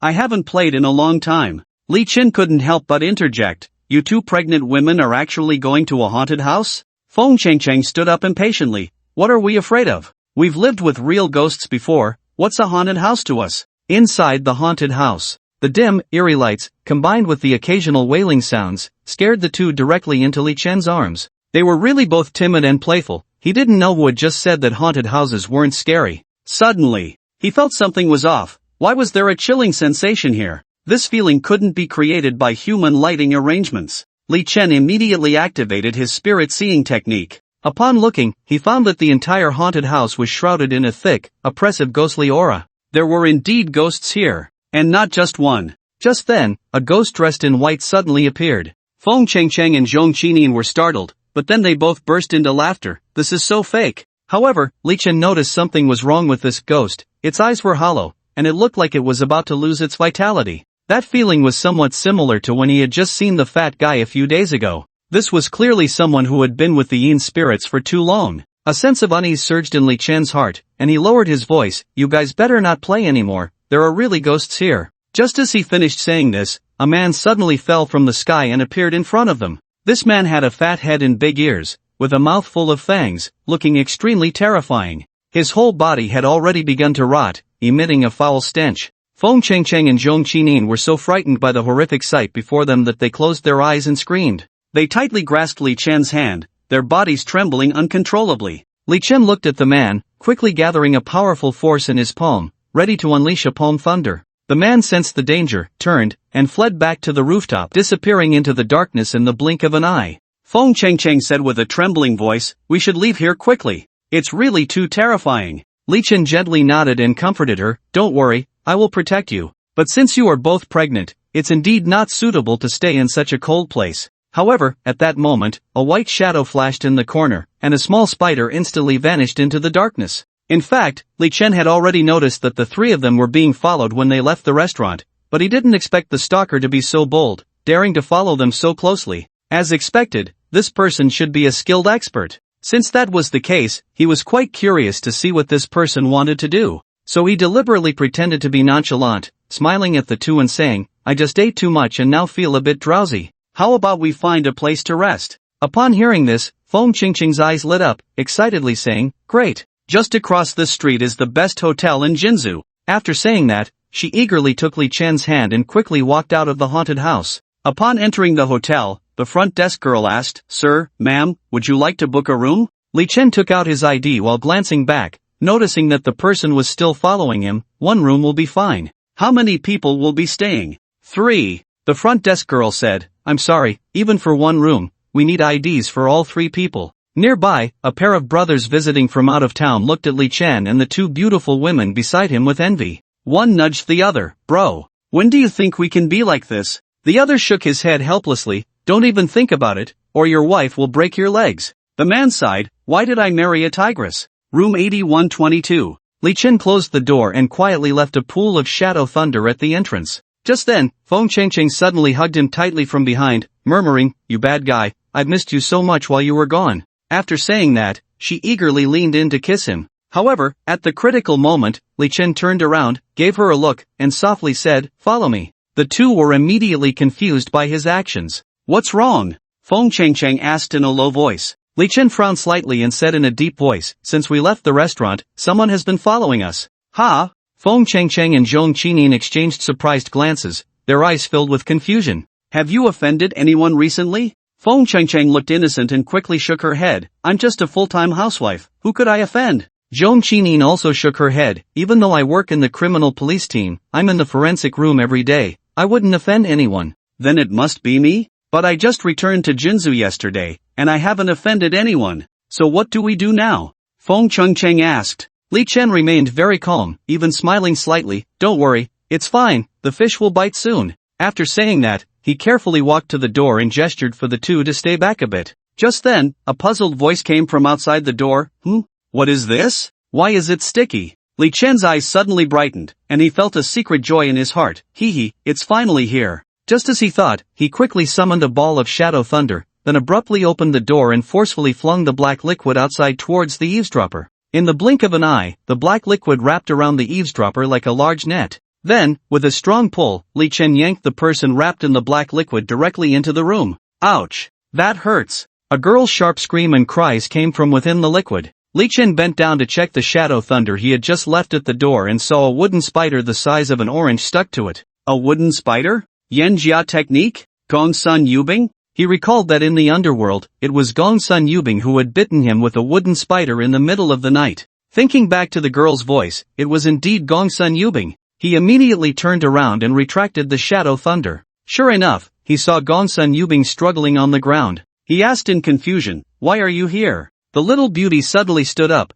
raising the camera in her hand. You little white face. Let me tell you. I have evidence of you seducing a married woman right here. Don't you dare act recklessly. Otherwise, I'll call the police to arrest you. Seeing that she seemed not to recognize him, Li Chen instinctively stepped forward and asked, You don't remember me? The little beauty, holding the camera in one hand, raised her other hand to signal Li Chen to keep his distance. Don't try to get close to me. I'm not falling for that. Li Chen was completely stunned. He looked at the wooden spider in his hand, then at the little beauty's pretty face, thinking, This is Gong Sun Yubing, no doubt about it. Seeing the wooden spider in her hand, she immediately snatched it away, and the wooden spider disappeared into her sleeve. Li Chen asked, Aren't you Gong Sun Yubing? Hearing this, the little beauty was taken aback. You know my sister? Sister? Li Chen finally understood. Of course I know. We just met in the underworld a few days ago. Upon hearing underworld, the little beauty naturally believed Li Chen's words, as not many people in this world knew that Gong Sun Yubing participated in the unofficial selection. She then lowered her guard, looked at Feng Chengcheng, and then at Li Chen. No way.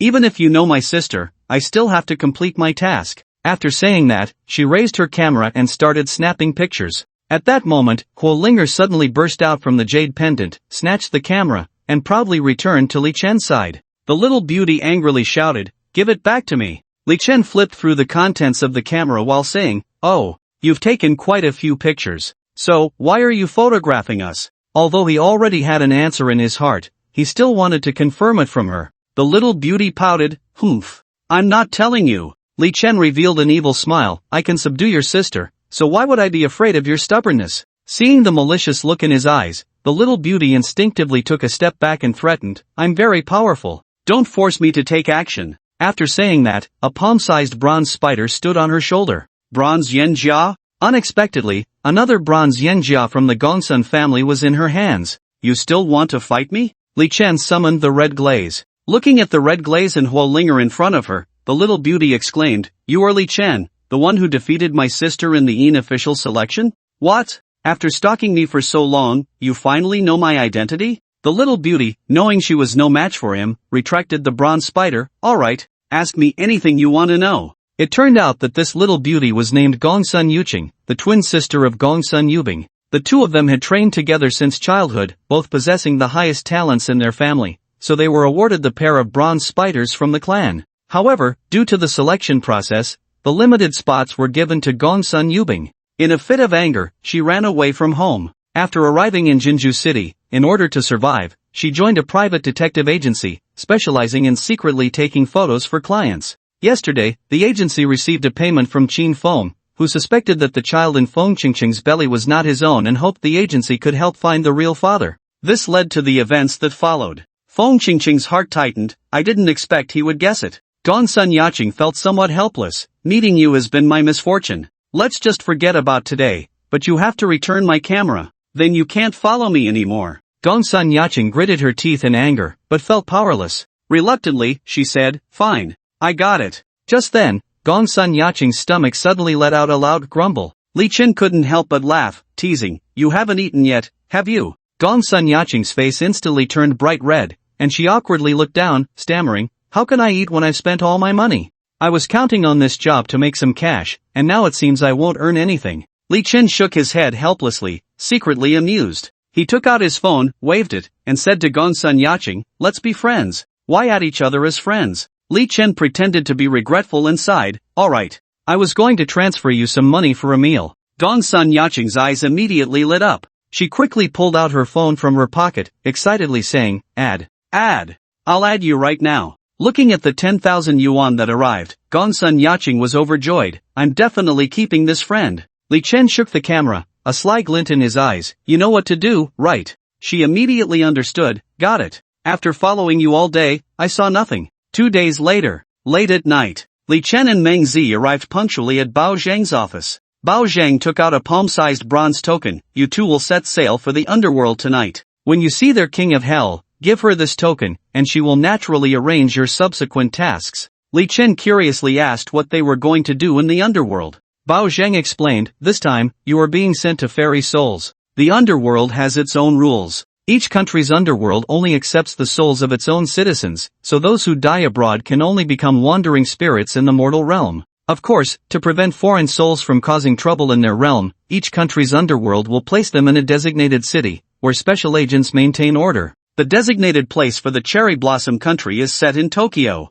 Every 20 years, the underworlds of various countries send agents to repatriate their souls. This time, Bao Zheng assigned the task of repatriating the souls of the Cherry Blossom country to Li Chen and Meng Zi. So it's just ferrying souls. This task doesn't seem difficult. Li Chen thought it sounded quite easy, thinking it was just a honeymoon trip abroad with Meng Zi. However, Bao Zheng shook his head. "Then you are mistaken. Is there a problem?" Meng Zi knew the reason. The agents from the Cherry Blossom country were not good people. In every ghost sports festival, they have always been inferior to us, so they have harbored resentment and hostility towards us. Every time we go to do our work, they always try to trip us up. Bao Zhang nodded slightly in agreement. "Indeed, that's why I asked Meng Zi to accompany you. Meng Zi is well versed in the rules of the underworld. Once you arrive, you must follow her instructions and avoid conflicts with others." Li Chen casually draped his arm over Meng Zi's shoulder, a hint of a rebellious smile playing at the corners of his mouth. "She's my wife, so when we're out, naturally, the wife follows the husband's arrangements.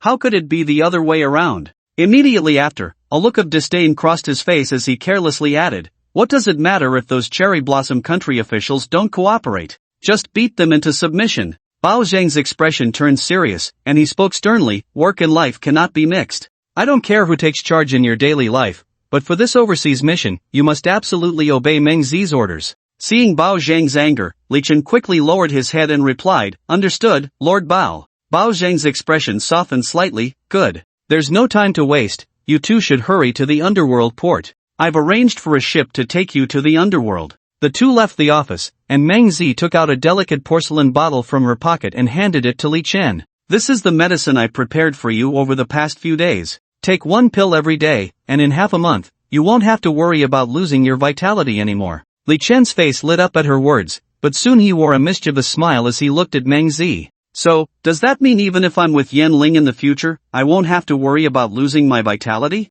Meng Zi felt her face flush under his gaze and gently nodded. Seeing this, Li Chen was overjoyed and hugged Meng Zi tightly, giving her a passionate kiss. Wife, you're just amazing. How about we give it a try tonight? Meng Zi was taken aback, quickly looking around, feeling a bit shy as she said, we're still in the underworld, can you be a little more mindful of your image? It would be so embarrassing if someone overheard us. Li Chen, however, laughed carelessly. You're my wife, what's there to be embarrassed about? They'd be envious. Meng Zi shook her head helplessly. Alright, you sure know how to talk. Let's hurry and go check out the underworld port. The underworld port is the harbor connecting the underworld to other countries' underworlds. To go abroad, one must pass through here. Similarly, ships from other countries' underworlds must dock here to reach this place. Since it was already late at night, there weren't many ships coming in or out. Looking at the empty port, Li Chen wondered, didn't Lord Bao say he had everything arranged? Where's the ship? Let's go. We'll check the dispatch room, Meng Zi replied.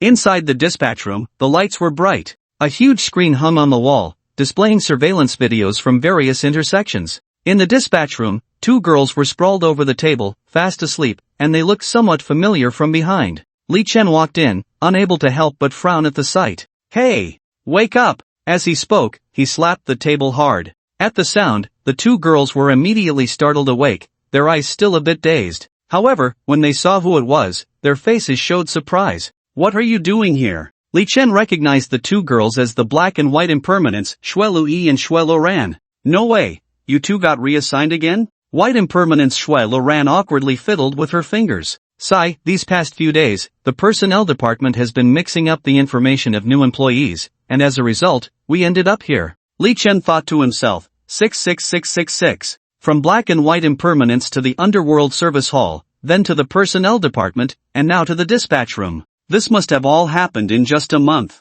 In just a month, they had switched departments 4 times, which would be quite a remarkable feat anywhere. He asked, the underworld actually dares to assign such an important dispatch job to you too? Black impermanence Shuelui replied, we just got here, we still have our seniors to teach us. Li Chen looked around the empty dispatch room. So where are your seniors? Oh, there's usually not much work at night, we just have to be on duty. So you fell asleep? Shuelaran stuck out her tongue, it's not the first time on night duty, I couldn't help it and fell asleep. Li Chen was completely speechless at these two silly girls. Shuelaran asked for clarification, what are you all doing here? Going out to sea, to the underworld. Shuelaran exclaimed in surprise, so you're going to the underworld? I'm so envious, just became a ghost messenger and can travel abroad. No, I mean on a business trip. How come such good luck doesn't come to us? Li Chen thought to himself, still, it's a relief it's not you guys, I hope you don't get lost. Meng Zi asked, where's our boat? Shuelei suddenly realized,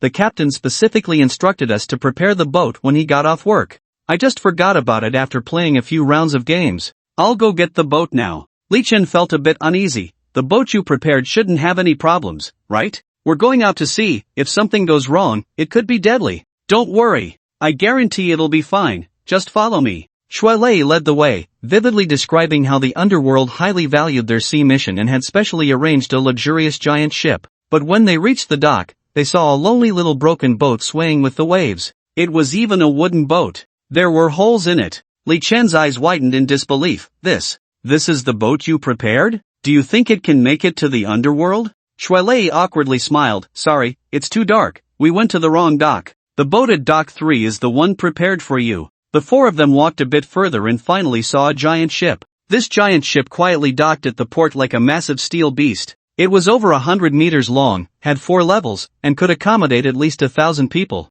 As they entered the ship's cabin, an extremely luxurious atmosphere greeted them. The interior was exquisitely decorated, with every detail showcasing the utmost craftsmanship. Li Chen was astonished, unable to close his mouth, staring in disbelief at everything before him. He never expected the underworld to be so extravagant. Shuelei explained, this mission is crucial, which is why the underworld is taking it so seriously. After all, bringing back the spirits that have been stranded here for 20 years to the netherworld is no small matter. Meng Zi said, according to statistics, there are about 800 spirits stranded in Sakura country over the past 20 years. It's only natural to use this big ship to transport them. However, Li Chen suddenly realized a problem, but with such a big ship, Just the two of us, who's going to drive it? Just then, an elegant female voice came from the cabin. Welcome aboard the Hanhai. I am your navigation steward, Xiaodu. Artificial intelligence? The underworld ships are equipped with AI now? Meng Zi nodded. The underworld ships are already equipped with artificial intelligence. Just tell it the destination, and it can go automatically. Seeing that they had completed their task, Shui Lei and Shui Laren waved, wishing you a smooth journey. After the two got off the ship, Meng Zi said, Xiaodu, set sail for the underworld's port, set the air conditioning to 26 degrees, fan speed to 3, brighten the lights a bit, and play some music. Okay. With a quiet horn, the Hanhai left the port and headed towards the underworld. It was 1,200 nautical miles from the Dragon Kingdom's underworld to the underworld, taking about 24 hours. The night was deep, and Li Chen couldn't help but yawn, secretly wondering, I wonder what the bedrooms here are like? He arrived at the SVIP room on the top level of the giant ship. The luxurious crystal chandelier in the room sparkled like a dazzling starry sky. Outside the huge floor-to-ceiling windows, the vast and boundless ocean unfolded before him, as if merging with the heavens. The round waterbed resembled a dreamlike realm, and the soft goose-down quilt provided endless comfort and warmth. The room was equipped with a variety of facilities, everything one could wish for, all showcasing ultimate luxury and refinement. Li Chen couldn't help but exclaim, this is even more luxurious than a five-star hotel. Meng Zi replied, this is a luxury cruise ship from the underworld, so it naturally won't be lacking. You can stay in this room, I'll go next door. Just as she was about to turn and leave, Li Chen suddenly grabbed her arm. With a mischievous smile, he said, what kind of couple goes on their honeymoon and sleeps apart? Meng Zi was slightly taken aback. She gently punched Li Chen's chest and playfully said, alright, I'll let you have your way tonight, but I need to take a shower first. Not long after, Meng Zi emerged from the bathroom wearing a silk v-neck camisole, exuding a charming fragrance. I thought you were from the Tang Dynasty and would always wear ancient clothes. I didn't expect you to have modern outfits too. Li Chen looked at Meng Zi, who possessed classical beauty, now dressed in modern sleepwear, and found it particularly enchanting. He instinctively swallowed, about to reach out, but was pushed away. You need to wash off that stinky sweat first. At 3 in the morning. While Li Chen was sleeping soundly, he suddenly felt a sharp pain in his stomach, and he couldn't help but frown, muttering under his breath, I told those two not to eat raw pickles, but they insisted. He recalled the scene before coming to the underworld, silently lamenting, as Zhong Qinin and Feng Chengcheng refused to listen to his advice and insisted on trying something new, causing him to suffer as well. Complaining, he got up to head to the bathroom. He gently lifted the quilt, careful not to wake Meng Zi beside him. In the dim moonlight, he saw her sweet sleeping face and couldn't help but lean down to gently kiss her forehead. He knew he couldn't use the bathroom in this room, otherwise, the sounds and smells would surely make Meng Zi sick. He quickly found another room and rushed in. A torrent poured out of him. He felt as if his stomach was an out-of-control blender, churning everything inside. Flowing down 3,000 feet, he even wondered if the toilet could withstand it. Ah, what a relief. He pulled up his pants, ready to go back to sleep. Just then, he inadvertently glanced out the window. The sight outside made him widen his eyes. Did I just see something strange? He stood by the window, staring at the scene outside. There was a small island, and on the edge of the cliff, there seemed to be a figure. Upon closer inspection, it looked like a girl. A strong curiosity surged within him, prompting him to quickly walk to the deck, rubbing his eyes vigorously to confirm he wasn't mistaken. My God, it really is a girl. Despite how bizarre and illogical everything seemed, Li Chen was determined to find out more. He swiftly made his way to the control room. Xiaodu, head towards the small island on the left. Receive the order. A friendly reminder, there are reefs near the unnamed island. We can only stay 100 meters away. Are you sure you want to proceed? Continue forward. Understood. The course has been changed. Li Chen left the control room and walked to the bow of the ship, gazing far at the mysterious girl. As the ship gradually approached, he finally got a clear look at her. She was indeed a beautiful girl, with long, shiny black hair cascading down her shoulders, elegantly combing it, and it seemed she was wearing nothing at all. Even more astonishing, he heard the beauty softly singing. The singing was melodious and enchanting, like the sound of heaven, intoxicating those who heard it. Although the darkness and distance made it impossible to see the beauty's face, judging by her figure and voice, she was undoubtedly a stunning woman. The beauty also noticed his presence. Her song suddenly stopped. Then, she leaped into the sea. In the blink of an eye, she appeared beneath the cruise ship. Li Chen thought to himself, 100 meters distance, and she swam over in an instant? He could finally see the beauty's appearance. She had fair skin, bright red lips, and a pair of large white breasts bobbing up and down with the waves. Most importantly, her long hair was abundant, with jet-black locks that were over 2 meters long. A strange fragrance accompanied her arrival, wafting into Li Chen's nose. He immediately thought of 2 words, Jin Pa. It was rumored that Jin Pa was a monster transformed from a female corpse in the sea. On nights of the new moon, she would lure men from the shore and drag them into the water to devour them. Not only was she extraordinarily beautiful, but her bones also emitted a fragrant aroma, capable of inducing hallucinations. Could it be that he had encountered her? Just as Li Chen was pondering this, Jin Pa suddenly smiled at him, and he felt a wave of dizziness, as if he were lost in her smile. "Little brother, come down and play," she said with a seductive voice, and he felt his body no longer under his control, involuntarily jumping into the water.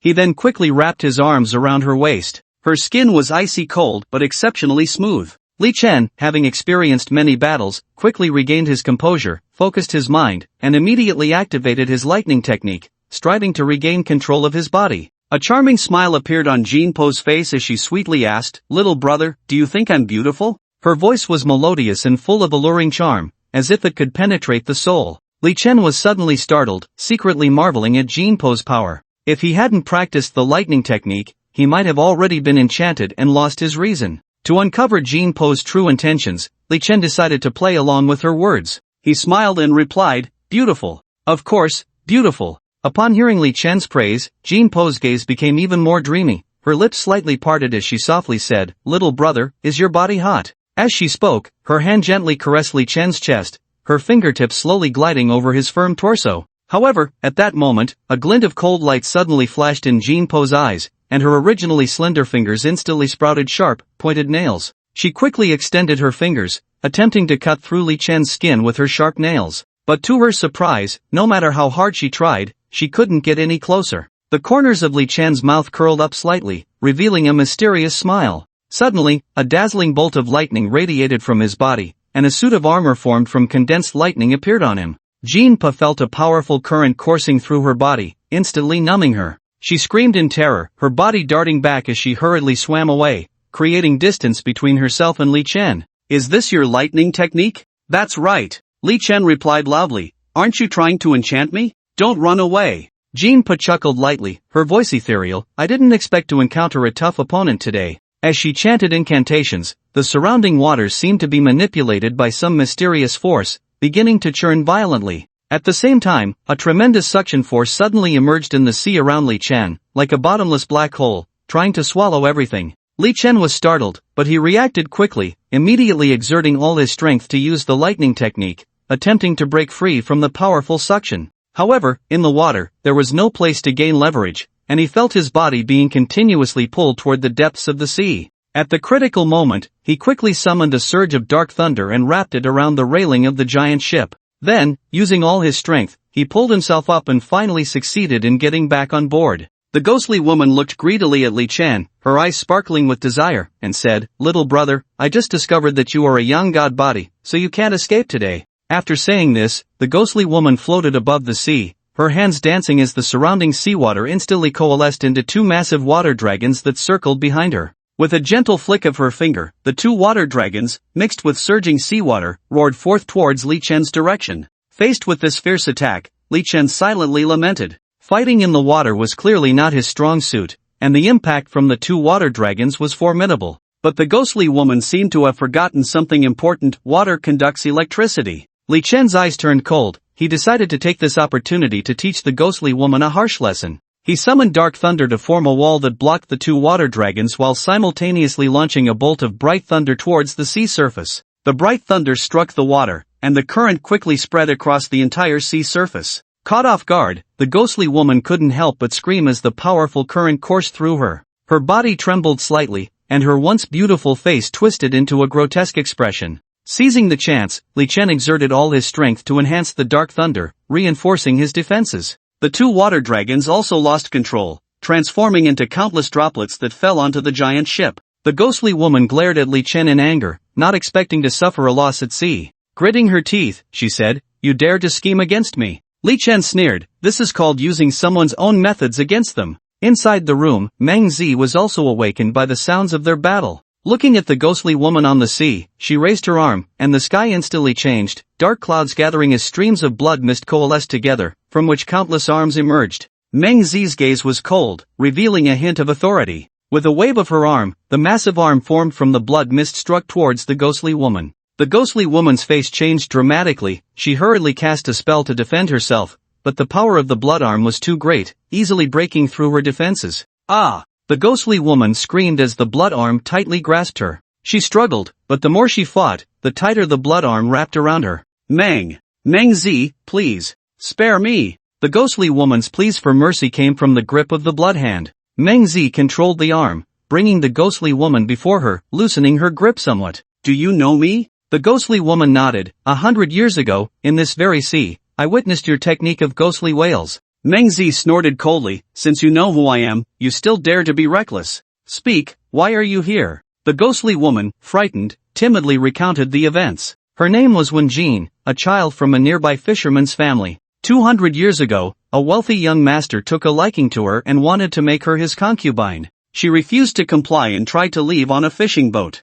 However, she encountered a storm along the way and died at sea. Yet, she was unwilling to accept this fate, her resentment lingering, and in this heavily malevolent sea, her body absorbed enough of the malevolence, transforming her into a ghostly woman. Meng Zi withdrew the blood hand, placing her on the deck. Are you willing to be reborn as a human? When Jean quickly nodded, I am willing. Of course, I am willing. We are also here to guide the scattered spirits back to the underworld. But you are a bit special. Your physical body has remained for 200 years. I can't make a decision, so you will follow us back, and please let Lord Bao decide. When Jin's eyes were filled with excitement, thank you, Lord Meng Zi. Can you stop staring at me? When Jin noticed that Li Chen was staring at her intently, and she instinctively wrapped her hair around her body a little tighter. Ahem. Li Chen cleared his throat a few times, glancing at Meng Zi to try to shift the focus and ease the awkward atmosphere. He jokingly said, oh dear, it's so cold at night, how can you, a little girl, come out without any clothes on? As soon as he finished speaking, a gust of sea wind blew by, and Li Chen couldn't help but shiver. Achoo!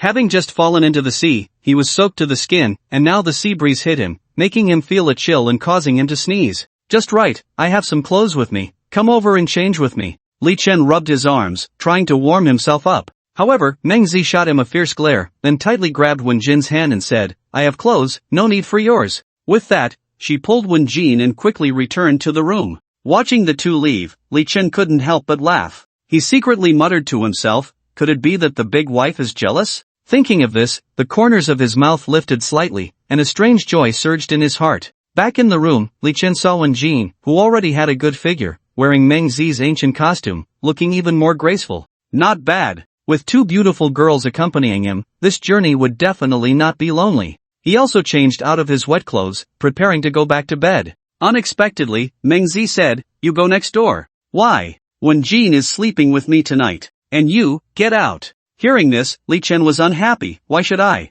You are my wife. How can you let her sleep with you? So, he started to act stubborn, lying directly on the bed and positioning his body in a big shape. I don't care. I just want to sleep on this bed. Meng Zi, fuming, pointed at Li Chen, her face full of helplessness but unable to refute him. At this moment, when Jin softly said, alright, you two stop arguing. I'll just go sleep in the next room. Meng Zi, hands on her hips, angrily kicked Li Chen and shouted, since you like this bed so much, then sleep here by yourself. Then, she took Wen Jin's hand and walked towards the next room. Li Chen shook his head helplessly, secretly sighing, thinking he had found a beautiful girl, but unexpectedly his wife was taken away by this beauty. Li Chen slept straight until noon. The next day, in a daze, he smelled two fragrances coming from the room. One was very familiar, the scent of Wen Jin. The other was the aroma of food. Lordly, it's time to get up and eat, Wen Jin said gently. Li Chen looked at the food on the tray in surprise and asked, did you make all this? Wen Jin nodded, yes, Lordly, please eat while it's hot. Li Chen was a bit puzzled. Why do you call me Lordly?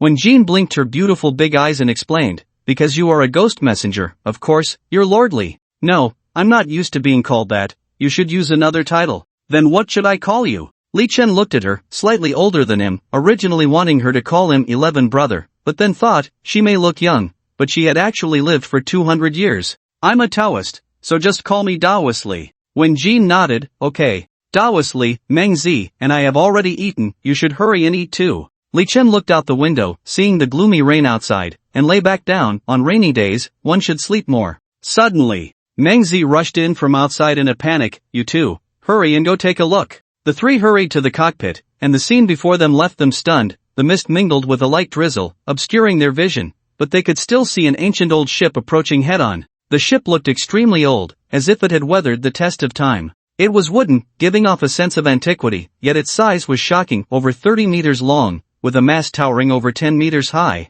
In ancient times, this would definitely be considered a giant vessel. As the two ships were about to collide, Li Chen anxiously shouted, "Xiaodu, adjust the course quickly." However, Xiaodu showed no response. He called out several times in desperation, "Xiaodu, Xiaodu," but still received no reply. At this critical moment, the artificial intelligence was indeed unreliable. Although the giant ship was equipped with manual driving equipment, none of the three had any driving experience. After fumbling around in a panic, the cruise ship remained completely still. As the old ship drew closer, they were filled with urgency. Although they knew their cruise ship was incredibly sturdy and the other ship couldn't possibly collide with them, they had no idea how many people were on that dilapidated wooden boat. "Let's go! Follow me out!" Li Chen decisively led the way out of the cockpit and onto the deck. He shouted loudly at the approaching ship, "Over there! Our ship is out of control! Adjust your course!" His voice echoed over the misty sea, hoping the other party could hear and respond accordingly. But on the silent sea surface, apart from the sporadic sound of rain, there was no reaction from the other side. "I'll go take a look." Meng Zi transformed into a red mist and floated towards the old ship. As soon as she stepped onto the deck, a musty, decayed smell hit her. The old ship was covered in moss, and with the drizzling rain, the deck was particularly slippery. She frowned, cautiously observing her surroundings. This ship looked like it had been abandoned for a long time, its hull covered in rust and moss, as if it had endured countless storms. She carefully took a step forward, and the floor creaked beneath her feet. Suddenly, a cold gust of wind blew, sending chills through her body. "Why does it feel so eerie here?" Meng Zi immediately floated back. "It's an empty ship." Since there was no one aboard, if they collided, so be it. After all, it couldn't possibly damage them. At this moment, the two ships were only over 800 meters apart, but they felt as if both ships were inexplicably slowing down. 800 meters, 600 meters, 400 meters. Just as the two ships were about to collide, they unexpectedly came to a halt simultaneously.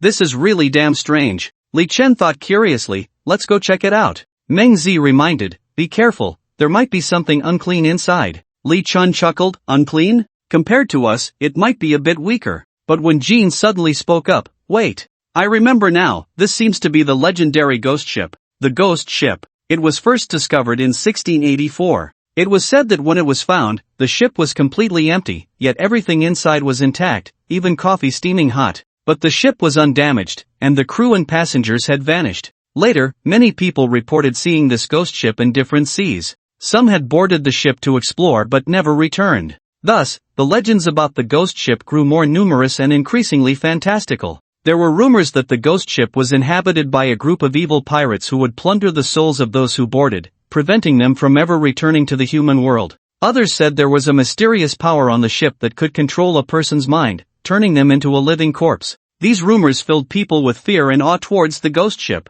Hearing this news, Li Chen frowned and looked at Wen Jin. "You've lived at sea for so long, have you ever seen it?" Wen Jin shook her head. "It has never appeared in this sea area before. I've only heard others mention it." Meng Zi said, "Based on my observations just now, there are indeed no people inside, but you say a ship can steal people's souls? That really is a bit hard to believe. So should we go up and take a look?" Wen Jin asked hesitantly. After all, the legends about ghost ships are truly terrifying. Meng Zi and Li Chen exchanged a glance, a hint of determination flashing in their eyes. They said in unison, "Let's go." Although this sea area is not under the control of the Dragon Kingdom's underworld, as in Shai, they have a responsibility to uncover the truth. Moreover, both of them were curious, could this ship really be that sinister? The three of them arrived on the deck of the ghost ship, but Meng Zi's expression changed. When she first arrived here, the ship was rusty and covered in moss. But now, the ship looked as good as new, the deck spotless. There was even music coming from inside the cabin.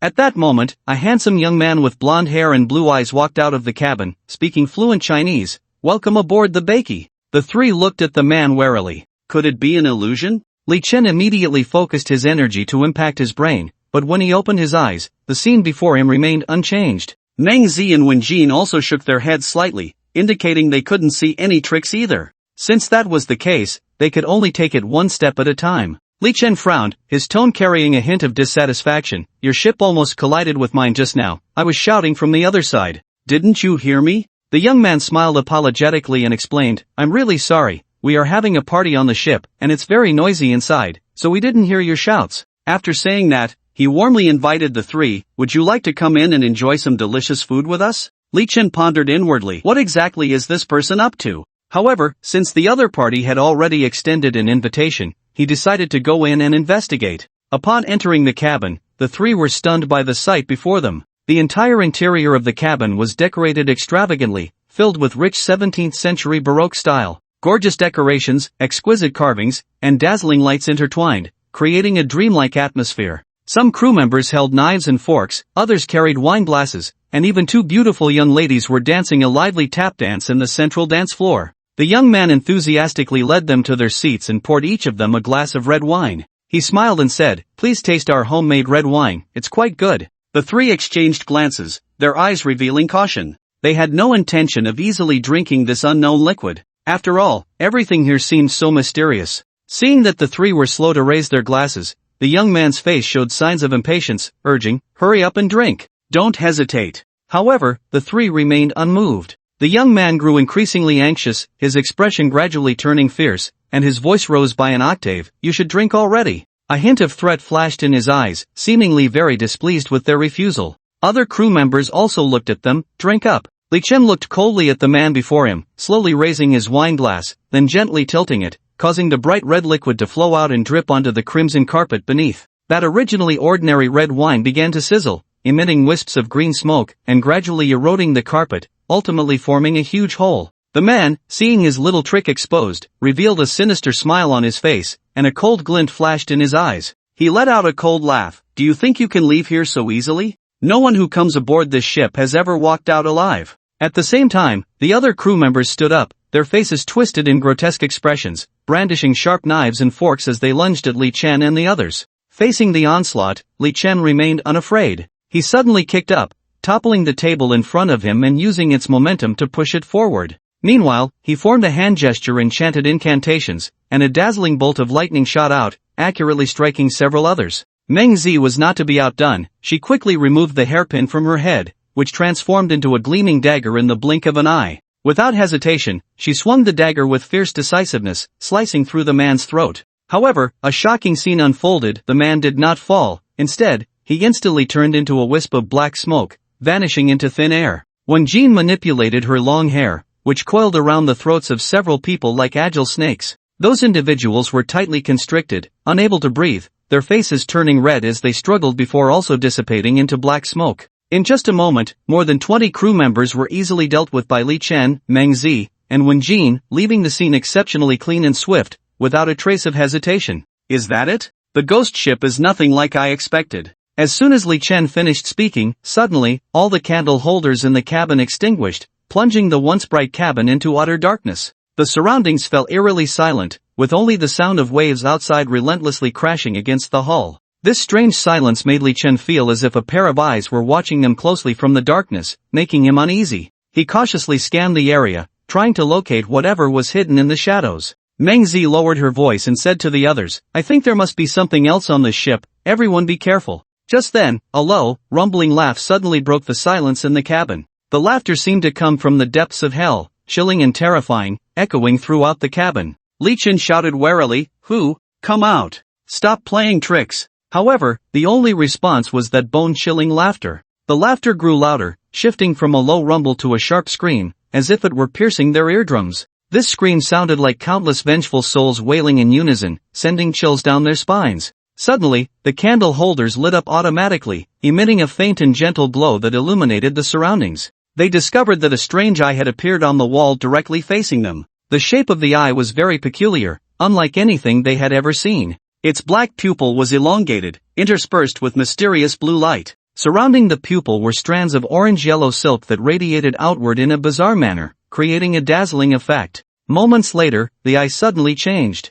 The pupil split open a small gap, from which a strange light seeped through. Li Chen focused his gaze, trying to discern what was inside. As his focus sharpened, he was astonished to find something writhing within the gap. He took a deep breath and slowly approached the wall. When he was just a few steps away from the wall, he stopped and stared intently at the gap. Through the opening, he clearly saw that there was indeed another eye inside. The eye was identical to the one on the wall, with the same spindle-shaped pupil, blue glow, and orange-yellow threads. However, what shocked him the most was that the eye was actually alive. It swayed slightly, as if a living creature was peering at him through the gap. This bizarre scene sent chills down his spine, and Li Chen's heart began to race uncontrollably. Meng Zi asked, "What's inside?" Just as her words fell, the slit of the pupil on the wall slowly opened, creaking like an old door being pushed open. Immediately, a circular eyeball, nearly a meter in diameter, rolled out from within. Its surface was densely covered with countless coin-sized creatures, which emitted a faint blue glow, making the entire eyeball appear eerie and mysterious.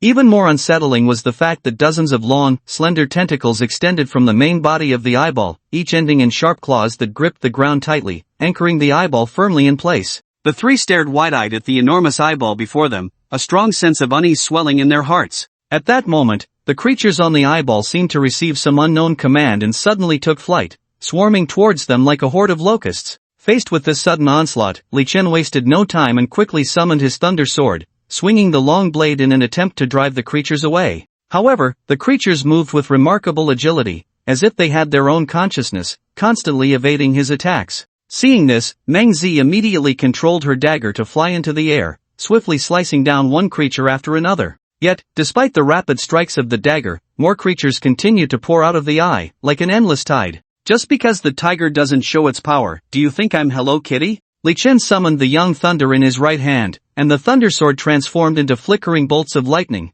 branching and expanding in the air, quickly filling the entire cabin. The unknown creatures that collided with the lightning fell one after another. At the same time, a pool of Yin thunder spread out from beneath his feet, flowing towards the mysterious eyeball. The Yin thunder coiled around the eyeball like a black python, quickly wrapping around it. The eyeball desperately controlled its dozens of tentacles, trying to sever the connection between Li Chen and the Yin thunder with its sharp claws. But how could Li Chen's Yin thunder be so easily severed? The Yin thunder surged towards the eyeball like a tide. The eyeball emitted a painful shriek, struggling desperately. But as the Yin thunder continued to erode it, the eyeball gradually lost its vitality. Soon after, the Yin thunder turned the color of magma. A smell of roasting meat wafted from the magma. At the same time, the wooden ship began to burn under the magma's corrosion, seawater rushing in from the ground. The ship started to shake violently, and the once calm sea erupted into huge waves. Li Chen shouted, "Hurry! This ship is about to sink." They retreated to the deck, and Meng Zi noticed that the deck had reverted to its original rusty, moss-covered state.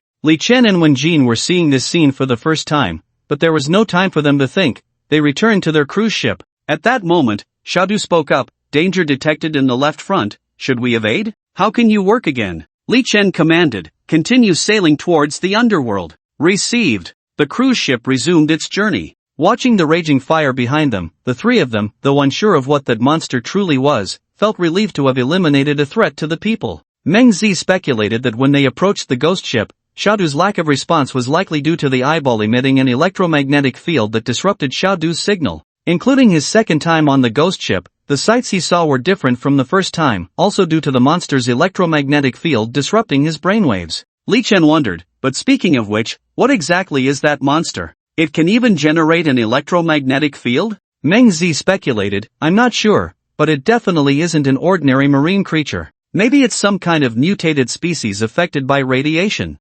Radiation mutation? Could it be nuclear radiation? After traveling for a while, the surroundings once again returned to calm. Late at night, after 24 hours of sailing, the cruise ship finally arrived at the underworld. The harbor of the underworld was slightly smaller in scale, but the layout was basically no different from the Dragon Kingdom's underworld harbor. A few Yichas saw that it was a Dragon Kingdom cruise ship and did not conduct much questioning or inspection, allowing Li Chen and the others to dock. Meng Zi said to Wen Jin, "We need to go to the underworld for business. You wait for us on the ship." Wen Jin nodded, "Then you two be careful on your way." The two disembarked, and someone was already waiting for them at the dock. A woman dressed in red, with her hair in a bun and a wooden comb stuck in it, caught their attention. She wore a cat mask and spoke in a sweet voice, "Gentlemen, the king of the underworld is already waiting for you in the underworld palace." Li Chen looked her up and down, silently noting, 92, 60, 90. Such a good figure, and her voice is so pleasant, she must be a beauty, but why wear a mask?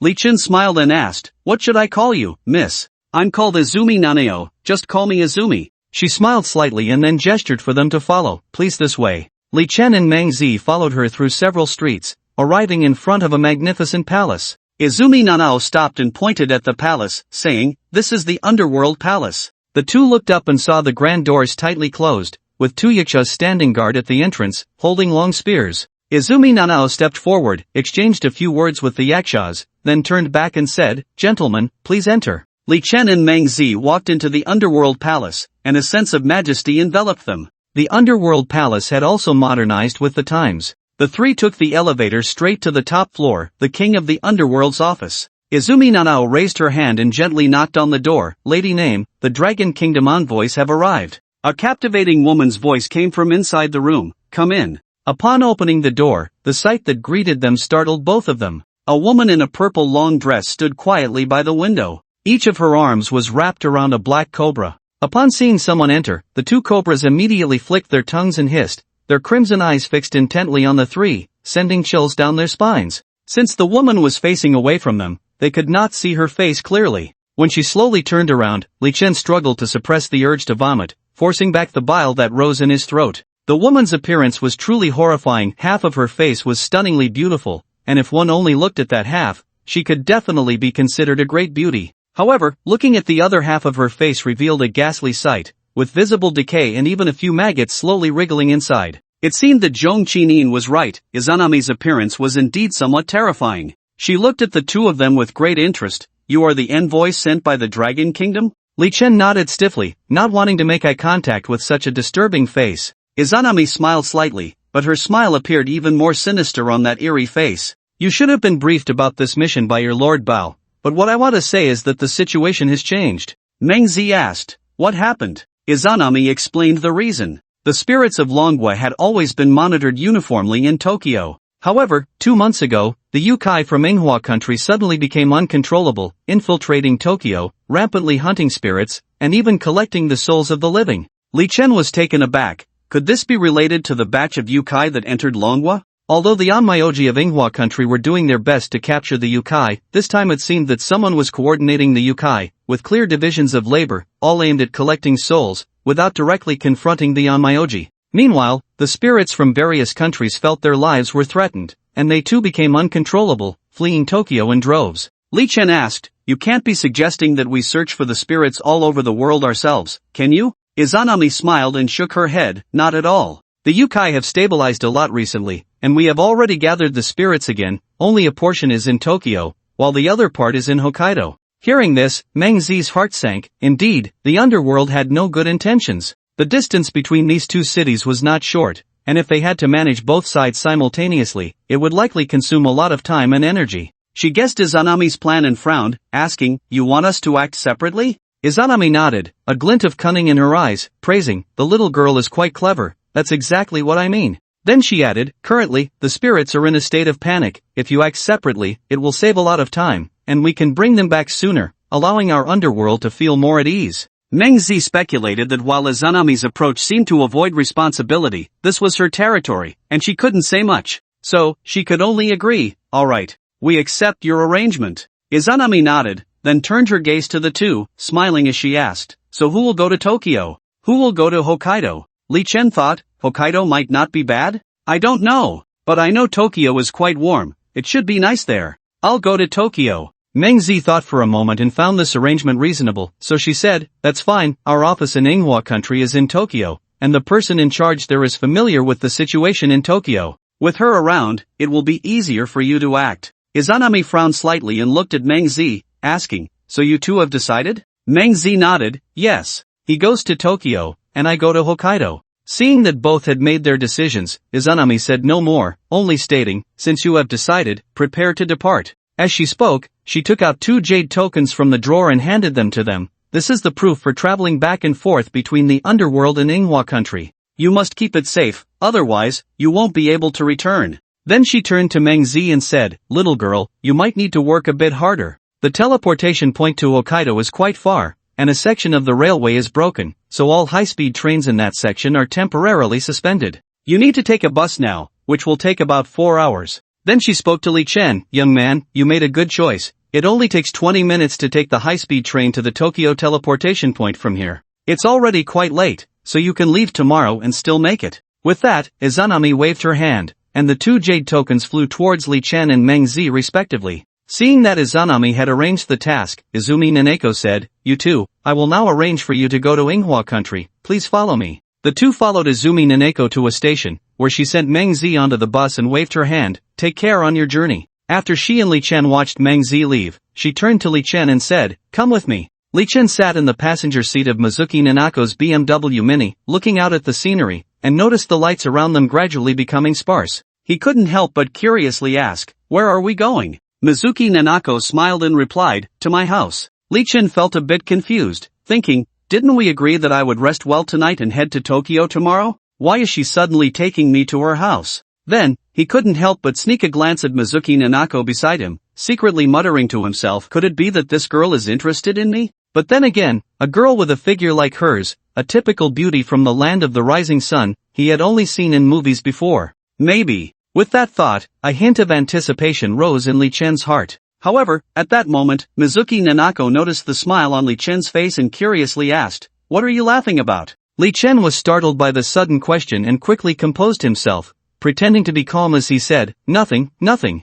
Mizuki Nanako seemed to sense something unusual about him but didn't press further. Instead, she explained the reason. The high-speed train station in Huangquan country is located in the suburbs, and Mizuki Nanako's home is very close to there. The earliest train tomorrow morning is at 6 o'clock, and she was worried that Li Chen might oversleep and miss it, so she decided to take him home for the night. The BMW Mini stopped in front of a villa. From the entrance of the villa, the words Huangquan Station could be seen from afar. Mizuki Nanako was right. This villa was different from the common styles found in the country. It adopted a typical Japanese style. The entire villa had 2 floors, built entirely of wood, presenting a simple and elegant appearance, with a unique charm reminiscent of Tang Dynasty architecture from the Dragon Country. Mizuki Nanako led Li Chen up to the 2nd floor and pointed to one of the bedrooms, saying, "You'll stay in this room tonight." Li Chen observed the layout of the 2nd floor and found that there were 4 bedrooms and a shared bathroom. "It's getting late, you should rest soon." She pointed to the bathroom and added, "If you want to take a shower, you can do so here.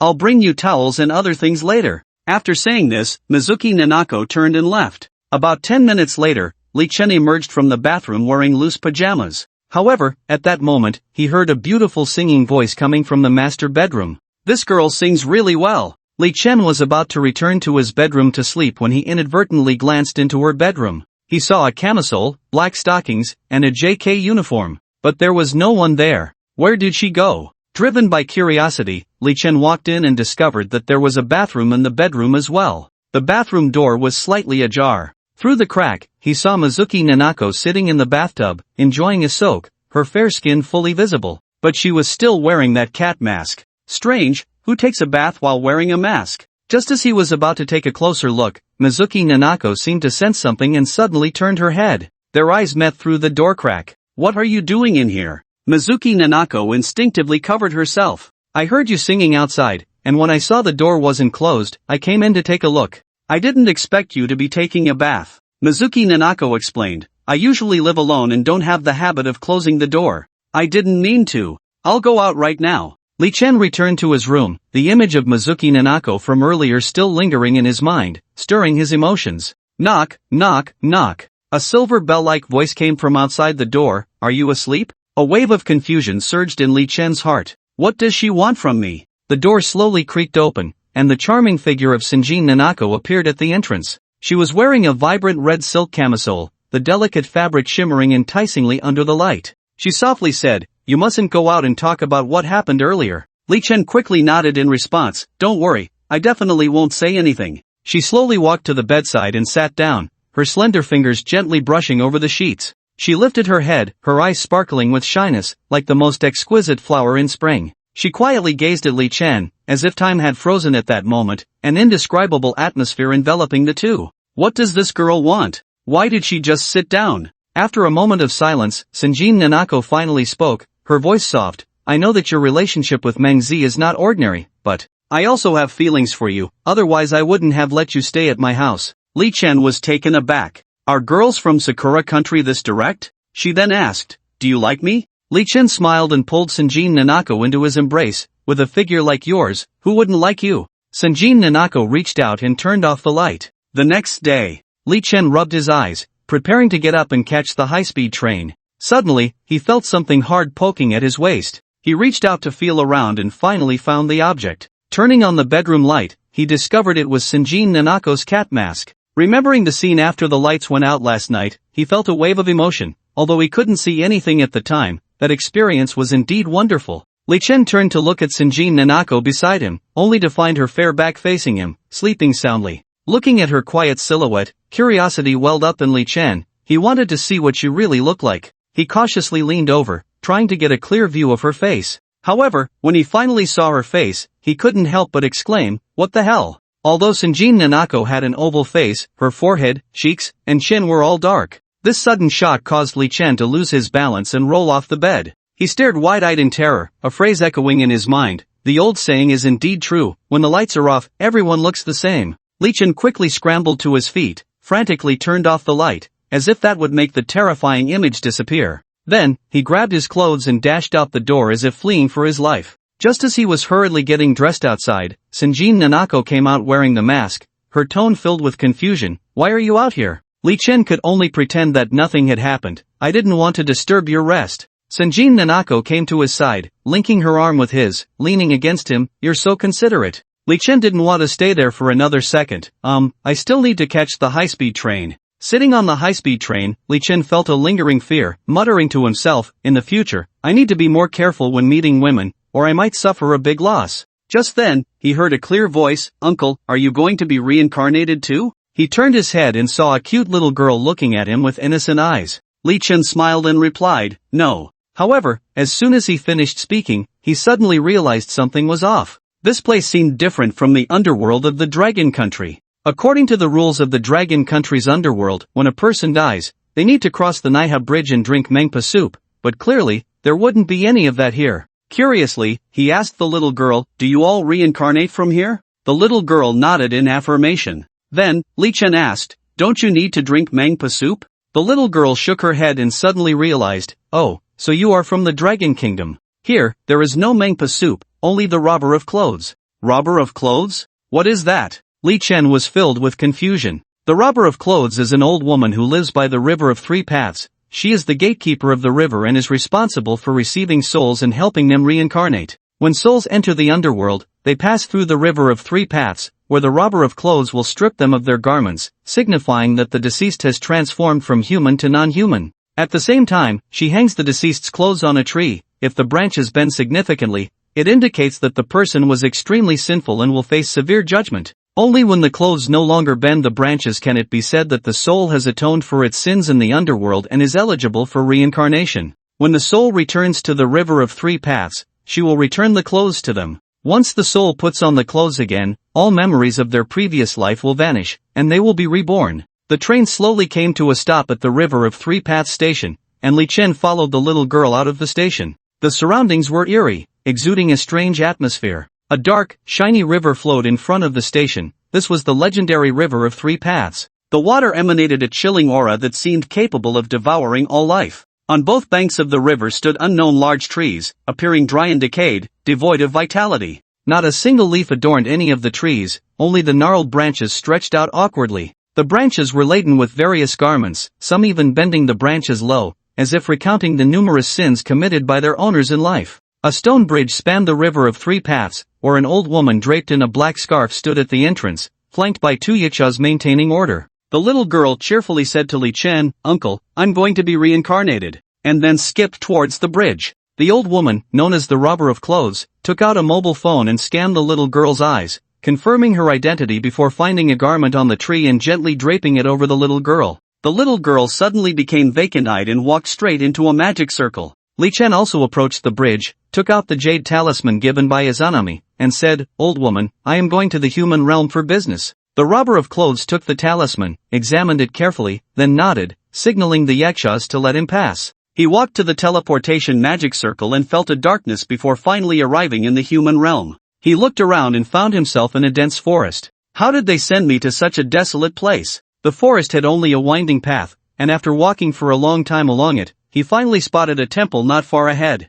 He instinctively touched his stomach, thinking, "I rushed out this morning and didn't have time for breakfast, now I can go get a free meal." However, as he approached, he found the temple eerily quiet, with not a single person inside. Even more bizarre, there were chunks of pork, beef, and lamb hanging in the temple courtyard, and they were still dripping blood. Although there is a saying that some monks in the world have meat and wine pass through the intestines, but the Buddha remains in the heart, it was unheard of to hang raw meat so recklessly in a temple. Just then, the sound of a wooden fish being struck echoed out. Li Chen turned around to see a little monk, about 7 or 8 years old, sitting outside the main hall of the temple. The little monk was sitting cross-legged, his eyes slightly closed, with a jar of wine beside him. He gently tapped the wooden fish with one hand while holding a string of prayer beads in the other, murmuring incantations. Li Chen asked warily, "Are you a monk here?" The young monk slowly opened his eyes and gazed at Li Chen. At first glance, he appeared to be only 7 or 8 years old, but his eyes were mysterious and deep. The young monk looked at Li Chen and asked slowly, "Benefactor, why have you come here?"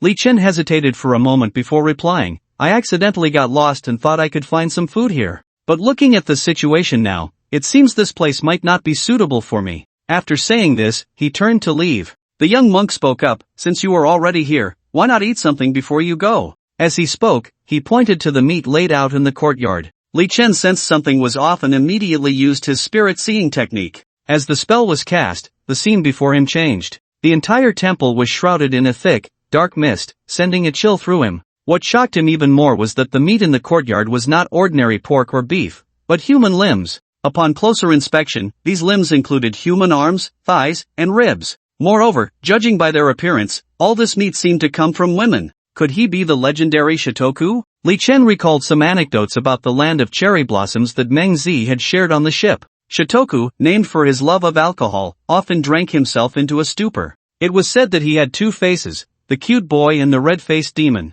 The cute boy was a chubby human form, sweet and adorable. He could evoke maternal love in women, meeting beautiful women and deceiving them by claiming to be lost, luring them into secluded corners to kill them. The red-faced demon form was a fire-breathing, fierce-looking creature, standing 2 meters tall, with wild hair, horns on his head, a massive red body, and a bear-like physique, wielding an iron staff. He loved to eat human flesh, especially that of women. Li Chen was taken aback. He looked warily at the young monk. "Are you Shitoku?" The young monk smiled slightly, revealing a row of white teeth. "You, from the Dragon Kingdom, have some knowledge." After saying this, a fierce light flashed in his eyes. "Recently, I've been eating too many women and feeling a bit sick of it, so I'll use you to improve my diet." With that, he transformed into the red-faced demon. Li Chen thought to himself, "How am I so unlucky? In the Dragon Kingdom, I encountered cute female ghosts, mature women, and cute girls, but here in the land of cherry blossoms, I meet this kind of thing that is neither human nor ghost." The Shitoku held his iron staff and spewed a jet of flame directly at Li Chen.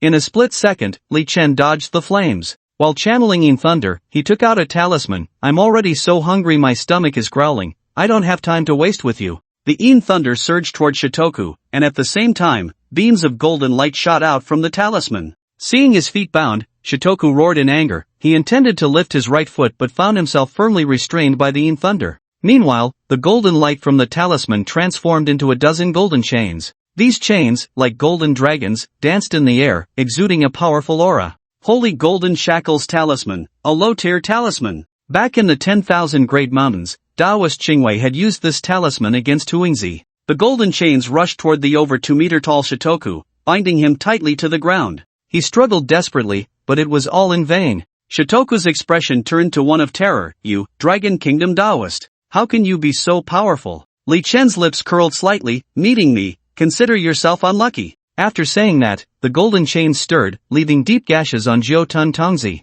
The chains tightened relentlessly, and Jiu Tun Tongzi let out a scream, ultimately transforming into a mist of blood. At that moment, his phone rang, and a sultry voice came through. "Hello, Li Chen, have you arrived?" Feeling a bit awkward, he replied, There's something I might need your help with. I'm lost. Can you come pick me up? Send me your location." It was Xia Xinghe, the head of the Dragon Kingdom's underworld office in Sakura country. She had just made the call. After Meng Zi and Li Chen parted ways, Meng Zi had contacted her on Li Chen's behalf. However, by 9 in the morning, Xia Xinghe still hadn't seen Li Chen, so she took the initiative to reach out. After a while, a red sports car drove up. The window rolled down, revealing a beautiful woman wearing black sunglasses in the driver's seat. Her skin was as white as snow, her features exquisitely delicate, and her flowing wine-red hair paired with her luscious crimson lips made her incredibly alluring. "Get in the car," she said. Li Chen opened the door and sat in the passenger seat, quickly fastening his seatbelt. He looked Xia Xinghe up and down, thinking to himself, finally, in Sakura country, he had seen a decent beauty. Xia Xinghe pushed her sunglasses up and turned to Li Chen. How did you end up in such a dangerous place? Who knows? I just came out of Sanzu River, and when I opened my eyes, I was here. Xia Xinghe couldn't help but chuckle, teasing, it seems the underworld's plan is quite clever. This tactic of using someone else's hand to kill is truly brilliant. Li Chen suddenly realized, you mean to say they deliberately transported me here to use my power to eliminate Zhou Tun Tonzi? Xia Xinghe nodded with a smile, exactly. Zhou Tun Tonzi has been living here for decades. During this time, he has harmed the lives of at least 1,000 young girls. Many onmyoji have come here, trying to eliminate this monster, but they all ended in failure, even suffering counterattacks from him. Li Chen couldn't help but sneer, disdainfully saying, the onmyoji in Sakura country are really pathetic, they can't even deal with such a small monster? Xia Xinghe shrugged lightly, her tone indifferent, after all, it's just a tiny country, how could they have many outstanding onmyoji? But you, on the other hand, are quite surprising. At such a young age, your cultivation has already reached this level, your future is limitless. The two drove into the city. Li Chen looked at the towering skyscrapers around them and turned to Xia Xinghe, curiously asking, where are we going? I have some matters to handle at the company. Once I'm done, we'll deal with the spirit ferrying issue. Li Chen was slightly taken aback, surprised, company? You have a job here? Of course. Although I'm from the underworld, I need a legal identity in the human world. Seeing her dressed in designer clothes and driving a luxury car worth millions, he couldn't help but ask, your identity must be quite high, right? Xia Xinghe didn't directly answer his question but slowly parked the car in front of an office building, softly saying, we've arrived. Li Chen looked up and saw 4 prominent characters hanging on the office building, Tianrun Group. He thought, oh, isn't this Sun Bingtong's company? He suddenly remembered that Tianrun Group indeed had a branch in Sakura country, and Qin Feng was the general manager of this company. Xia Xinghe stepped out of the car, and the people around her immediately greeted her respectfully, hello, General Manager Xia. Li Chen thought to himself that Sun Bingtong had quite a bit of ambition. Although there was a push for younger leadership everywhere now, not many actually did it. Tianrun Group is at least a top 500 enterprise in the country. Although this is just a branch office, Qin Feng and Xia Xinghe are both under 30, and being able to reach this position shows that Sun Bingtong is indeed bold in her choices. Xia Xinghe brought Li Chen to an office with a sign that read Vice General Manager. She made a call on the office landline, and soon after, a female secretary came in with coffee. Xia Zong, here's the coffee you requested. Xia Xinghe glanced at Li Chen, I have a meeting soon, so you wait here for a bit. After saying that, she signaled the secretary to follow her. Looking at the empty office, Li Chen thought to himself, this world is really small, he could still run into these old acquaintances in Sakura country. As noon approached, the meeting still hadn't ended. Since early morning, Li Chen hadn't eaten a thing, and his stomach was growling with hunger. Just then, voices from outside the door drifted in. One person said, Xinghe, your direct rebuttal in the meeting just now really embarrassed me.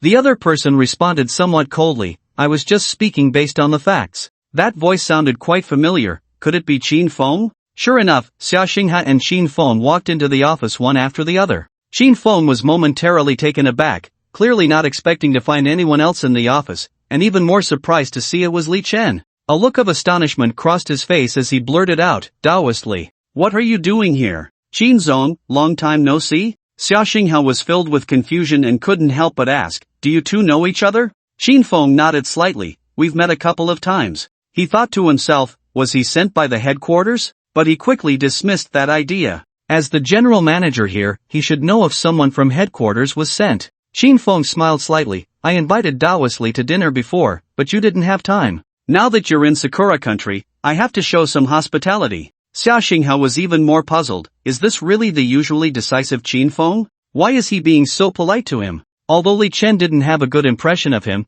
he was already so hungry that his stomach was touching his back, so he thought, why not take advantage of the situation? Then I'll follow Qin Zong's arrangements. After leaving the office, others looked at Li Chen and began to whisper, who is this young man? He has such a big presence, going in and out with Qin Zong and Xia Zong? You don't know? He's someone Xia Zong brought. He's so handsome, could he be Xia Zong's boyfriend? That shouldn't be the case, Xia Zong has been at the company for a year, and I haven't heard she's been dating anyone. The three of them arrived at a private room in a high-end restaurant. At the dining table, Qin Feng couldn't help but ask, I'm curious, how do you two know each other? Unexpectedly, Xia Xinghe slowly stood up and patted Li Chen's shoulder, he's my boyfriend. Hearing this, Both Qin Feng and Li Chen were taken aback. Qin Feng thought, is this guy really that impressive? First Sun Bingtong, then Zhong Qining, and now Xia Xinghe. Li Chen thought, what kind of play is this? Xia Xinghe's lips trembled slightly as she whispered, you admit it first, and then I'll explain to you alone. Li Chen thought, fine. I'll play along with you. Qin Feng asked, Daoistly, does Director Sun know about this? Xia Xinghe showed a puzzled expression, Director Sun? What does this have to do with Director Sun? You don't know his relationship with Director Sun? Xia Xinghe cast a pleading look at Li Chen but firmly insisted, I know, of course I know. Li Chen secretly chuckled to himself, thinking, you want to mess around with relationships, but when it comes down to it, you still have to rely on me. He stood up slowly, wrapped his arm around Xia Xinghe's shoulder, and said in an exaggerated tone, back in the day, Xinghe and I were childhood sweethearts, completely innocent. Who would have thought that Sun Bingtong would come out of nowhere? At a dinner party, she saw me, the Taoist priest, looking sunny and handsome, and she developed wicked thoughts, trying to claim me for herself. What's worse, she resorted to despicable means, deliberately transferring Xinghe to Sakura country, hoping to break us apart. At that moment, Sun Bingtong, still recuperating at home, sneezed. She instinctively wrapped her clothes tighter around herself and mumbled, hasn't the weather changed too much?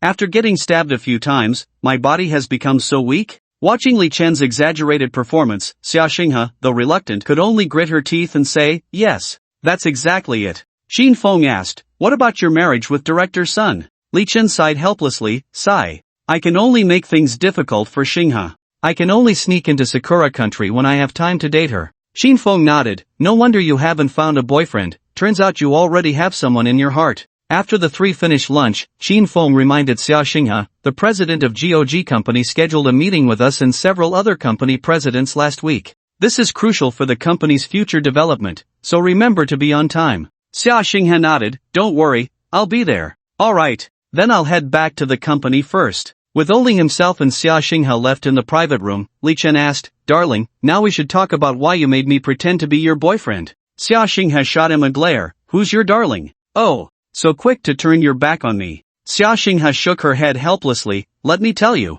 It turned out that ever since Xia Xinghe joined the company, Qin Feng had been pursuing her. Xia Xinghe looked down on Qin Feng's character, feeling he was too hypocritical and would stop at nothing to achieve his goals. So she kept rejecting him, but he was relentless. She could only say she had a boyfriend back home. That's when he finally backed off a bit, but he still held on to hope. Until today, when she met Li Chen. Seeing that the two knew each other and that Li Chen had a decent demeanor, she thought it was quite suitable for him to pretend to be her boyfriend, and she took the initiative without consulting him. But she never expected that Li Chen actually had a betrothal with Sun Bingtong. If it weren't for Li Chen's quick reaction, this lie would have been easily exposed. I see. Li Chen nodded, alright, I understand now. Before I leave Sakura country, I will do a good job of pretending to be your boyfriend. He continued, I heard from Izanami that a group of demon clans specializing in capturing souls and spirits has emerged in Sakura country. What's the situation? Xia Xinghe shook her head inside, I've also searched for a long time and found nothing useful. Once, I managed to catch a demon beast, and under interrogation, it only left me with 4 words, demon moon hanging in the sky. When I tried to ask more, its companions came and rescued it. Hearing the phrase demon moon hanging in the sky, Li Chen was startled, demon moon hanging in the sky, bringing disaster to the world. Both the old master and the fortune-telling blind man have said this. What does it mean? He had looked up at the moon more than once, but he couldn't see anything unusual about it. When will you take me to ferry the spirits? Xia Xinghe thought for a moment, most of the spirits here are just malevolent spirits and can't come out during the day. I forgot I have an appointment tonight. How about tomorrow night? I'll take you to various spirit placement points. Li Chen nodded, thinking, anyway, I'm not in a hurry, it's just the right time to wander around. Xia Xinghe took out her phone, sent an address, and then sent a string of numbers, 981007. This is my home address and room password. You can stay at my place tonight. Besides the master bedroom, there are 3 guest rooms left. You can choose one yourself. After saying this, she handed over a key card. 12-3 Rokobanko, Bunkyo Ward, room 602. Li Chen quickly copied the address onto the map, and seeing the price displayed at the bottom, he exclaimed, wow, this is a mansion worth over 100 million. Then I won't be polite. Alright, stop joking around. I have work at the company, so just take a taxi yourself. Li Chen arrived at the street and had just hailed a taxi when he suddenly stopped his movement. He slapped his forehead, thinking, why should I take a taxi? So many exciting scenes in movies happen in the subways of Sakura Country? Since I'm here, how can I not experience the local customs and culture? What if I run into something? A live broadcast is better than a movie. Upon entering the subway station, reality disappointed him greatly. It was neither the morning nor evening rush hour, and students were all in class. Therefore, apart from a few elderly people, there were hardly any young faces in the subway. After a few stops, a young girl in a JK uniform with black stockings walked in. She had long hair down to her waist and wore a red bow on her head. This unexpected surprise brightened Li Chen's eyes, and he couldn't help but exclaim in his heart, "The quality of girls in Sakura Country is really good. Just one random girl is top-notch." After the girl sat down across from him, she began to take selfies with her phone non-stop. Half an hour later, Li Chen finally arrived at his stop. He looked at the map navigation on his phone and slowly walked towards 12-3 Rokobanko. As he walked, he saw a familiar figure ahead and thought to himself, "Hey, isn't that the girl I just met on the subway?" After passing a few intersections, he noticed that the girl was always walking ahead of him. Li Chen thought, for heaven's sake, he absolutely did not have the bad habit of following girls. It was purely because the route indicated by the map was like this. Following the girl, he unknowingly arrived at the entrance of the Rokobanko community. To his surprise, the girl walked straight into the community without hesitation. What a coincidence! He took out the key card he had prepared in advance and swiped it to enter the community.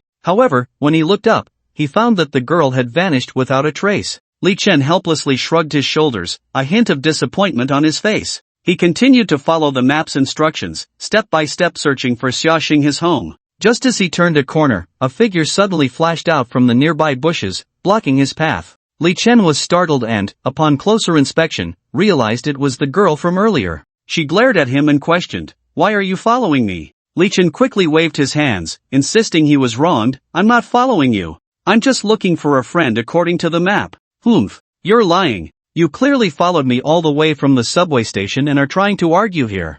I'm calling security right now to have you arrested." Saying this, the girl was about to take out her phone to dial a number. "For heaven's sake," Li Chen hurriedly explained, "I really didn't mean to follow you. I was just following the map. If you don't believe me, look at my phone." He handed his phone over. The girl took the phone with some skepticism, glanced at the address displayed, and was taken aback. "Hey, this address. We actually live in the same building." She couldn't help but laugh. "I didn't expect that after just moving in, I would get to be neighbors with a handsome guy." She returned the phone and then slightly bowed. "I'm Momoi Tsubaki, nice to meet you." Li Chen thought to himself that the girls from Sakura Country are indeed polite. The two of them got into the elevator together. At that moment, there was a hunched old lady inside the elevator, dressed in a black robe, her face covered in wrinkles, with a cold and sharp gaze. When Momoi Tsubaki saw the old lady, she instinctively leaned closer to Li Chen, a bit frightened. The old lady suddenly spoke, her voice low and hoarse. "You also live here?"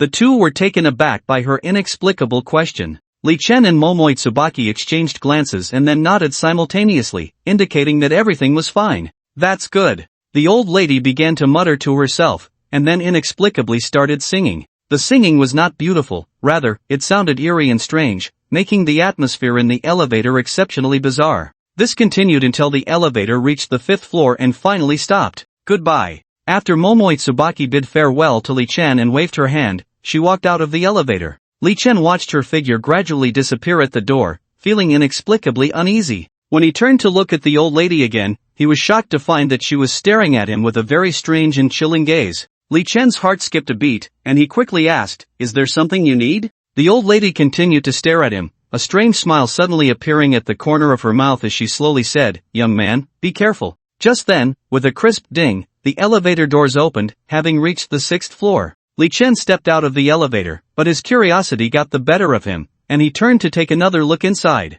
However, to his astonishment, the old lady had vanished without a trace. It was as if she had disappeared into thin air, and this sudden turn of events made Li Chen gasp in shock. "What the hell? This is truly like seeing a ghost." Li Chen entered the password, and with a crisp sound, the door lock slowly opened. Pushing the door open, a faint fragrance wafted in, revealing a tidy and bright scene before him. "I never expected her to live so exquisitely on her own." His gaze quickly swept around, and he roughly estimated that this apartment was about 150 square meters, featuring a separate study, gym, walk-in closet, and a bathroom with a huge bathtub. In this precious real estate market of Tokyo, such living conditions were quite luxurious. However, what surprised Li Chen even more was that Xia Xinghe had even set up a dedicated esports room. He couldn't help but murmur, I didn't expect a vice president of a company to be a gaming addict. Suddenly remembering that he hadn't played games in a long time, Li Chen felt a bit of an itch in his hands, thinking, since I have nothing to do this afternoon, why not play a few rounds to relax?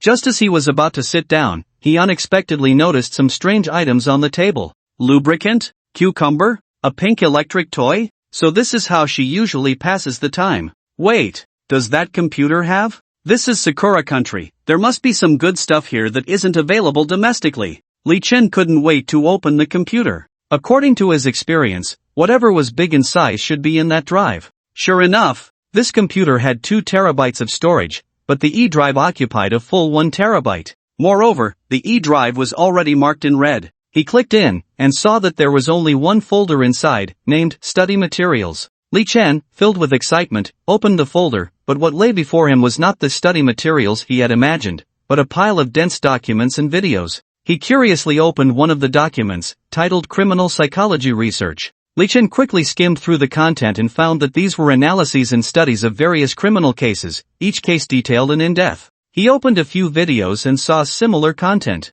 What? After all this excitement, this is what I get to see? He re-examined the cucumber on the table. No, it must be hidden somewhere, I just haven't found it. Suddenly, his gaze swept over a few external hard drives at the corner of the table. They were neatly labeled. Company data, Buddhist and Taoist classics? Enjoying life. Wait, what is enjoying life? Filled with confusion, Li Chen reached for the mysterious hard drive and carefully plugged it into the computer. However, when he tried to open it, he found that a password was required. Li Chen frowned, pondering possible passwords. Suddenly, he had a flash of inspiration and remembered the password he used to enter the room. With a mindset of giving it a try, he entered the room password. Damn! The sight before him left him speechless. The entire 2 terabytes of hard drive space was filled with high-definition movies, with hardly any space left. He couldn't help but feel smug. I told you there would be something. Li Chen eagerly flipped through the files on the hard drive and found dozens of folders, each categorized by different artists' names.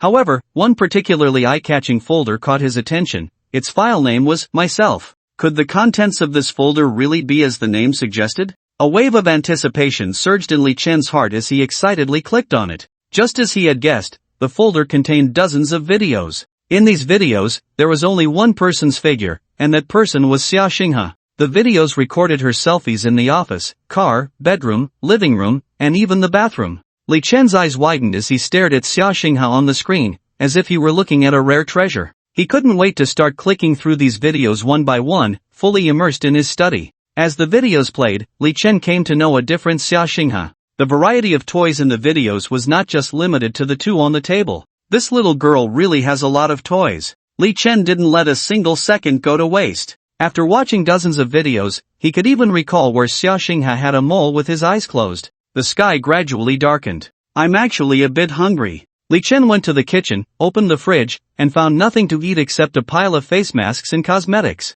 He shook his head helplessly. It seemed he could only go out to buy something to eat. He went to the balcony to see where there might be more people. After all, popular places are never short of good food. Although the housing prices here were high, the reason for the expense was not proximity to the city center, but because it was at the foot of a beautiful mountain, with not many people around except for the dim streetlights. Suddenly, he saw someone standing under the community pavilion. Wasn't that Tao Mu Tianhui? What was she doing standing there alone? Strangely, she was also wearing a mask and seemed to be holding something in her hand. He saw her standing in the pavilion, pacing back and forth. When she saw someone coming, she wanted to approach but hesitated and retreated. Li Chen felt a bit curious, so he hurried downstairs and walked towards the pavilion. As he approached, he noticed that Momoi Tsubasa was holding a black bag. Li Chen asked softly, Miss Momoi, it's already dark, what are you doing here? Momoi Tsubasa shivered slightly, looked up at him, and her eyes revealed a hint of surprise. She stammered in a somewhat flustered tone, I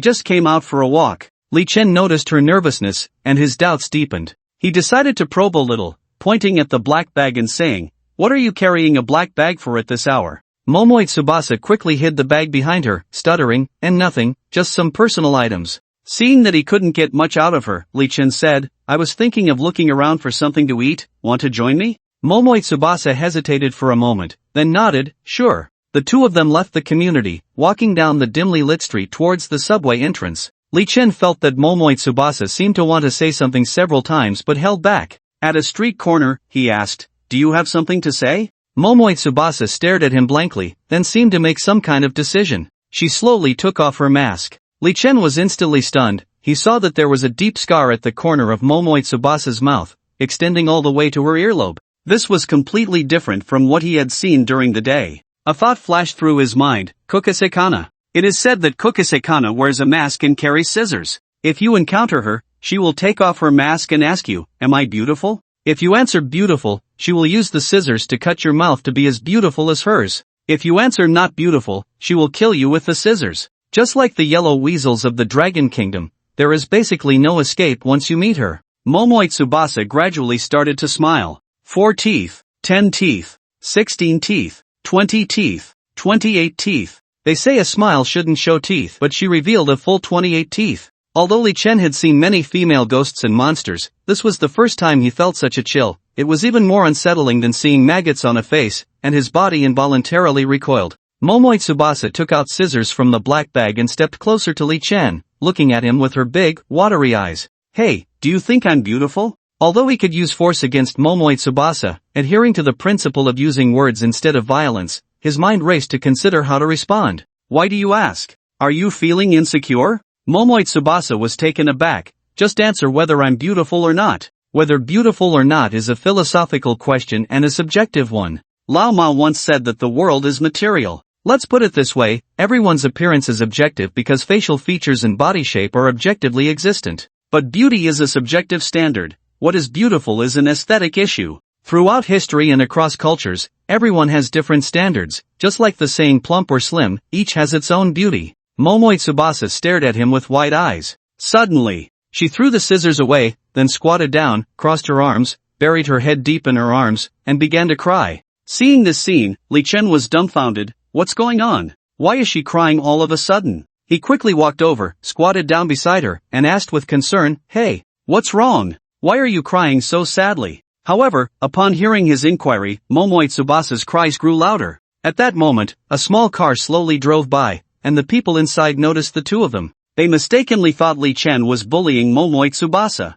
He quickly stopped the car and hurried over to them, anxiously asking, "Little girl, is he bullying you? If so, I can help you call the police or take other measures." Upon hearing the voice, Momoi Tsubaki slowly lifted her head and replied in a tearful tone, "No." The man took a closer look and saw that the corners of Momoi Tsubaki's mouth were split wide open, extending all the way to her ears. He was instantly terrified, his face turning pale, his legs going weak, and he couldn't help but let out a terrified scream, "A ghost!" Then, without thinking much, he scrambled back into the car and quickly started the engine, fleeing the scene like the wind. Momoi Tsubaki couldn't help but laugh at the man's flustered appearance. Looking at the girl who was both crying and laughing, Li Chen asked, "Now you can talk, right?" She nodded and said, "You turn around first." "Okay." Li Chen complied. After a rustling sound, Momoi Tsubaki said, "You can turn back now." At that moment, she had returned to her cute self from the daytime. Momoi Tsubaki was a student at the University of Tokyo. 10 years ago, she encountered a slit-mouthed woman.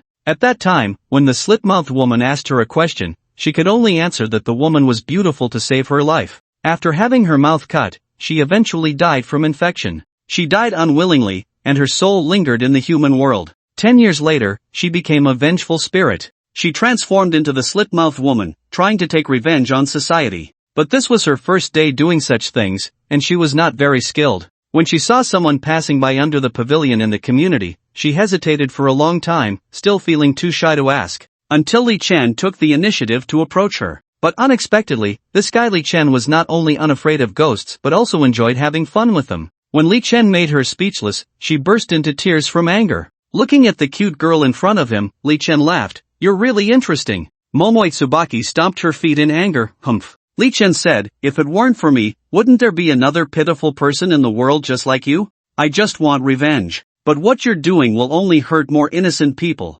Momoi Tsubaki lowered her head and said nothing. Li Chen continued, "Besides, you're already dead. You should go where you need to go." Momoi Tsubaki looked up at Li Chen. "I don't know where I should go. If you're willing, you can follow me from now on." Momoi Tsubaki stared at him with suspicion. "But I'm a ghost, aren't you afraid at all?" Hearing this, Li Chen couldn't help but grin. as if he had heard the funniest joke in the world. "Ha, little girl, you can rest assured. There are plenty of ghosts around me, you're neither the first nor the last." Momoi Tsubaki widened her eyes in disbelief and asked again, "Then what exactly are you?" Suddenly, a dazzling lightning bolt flickered in the palm of Li Chen's hand, like a lively silver snake. Seeing this, Momoi Tsubaki couldn't help but exclaim, "Could it be? You're a yin-yang master?" Li Chen spat disdainfully on the ground. "Pa, don't use those lowly titles to fool me. I'm a genuine Taoist." Momoi Tsubaki was slightly taken aback and then asked, "So, you're from the Dragon Kingdom?" Li Chen smiled and nodded. "Hey, you're a smart girl."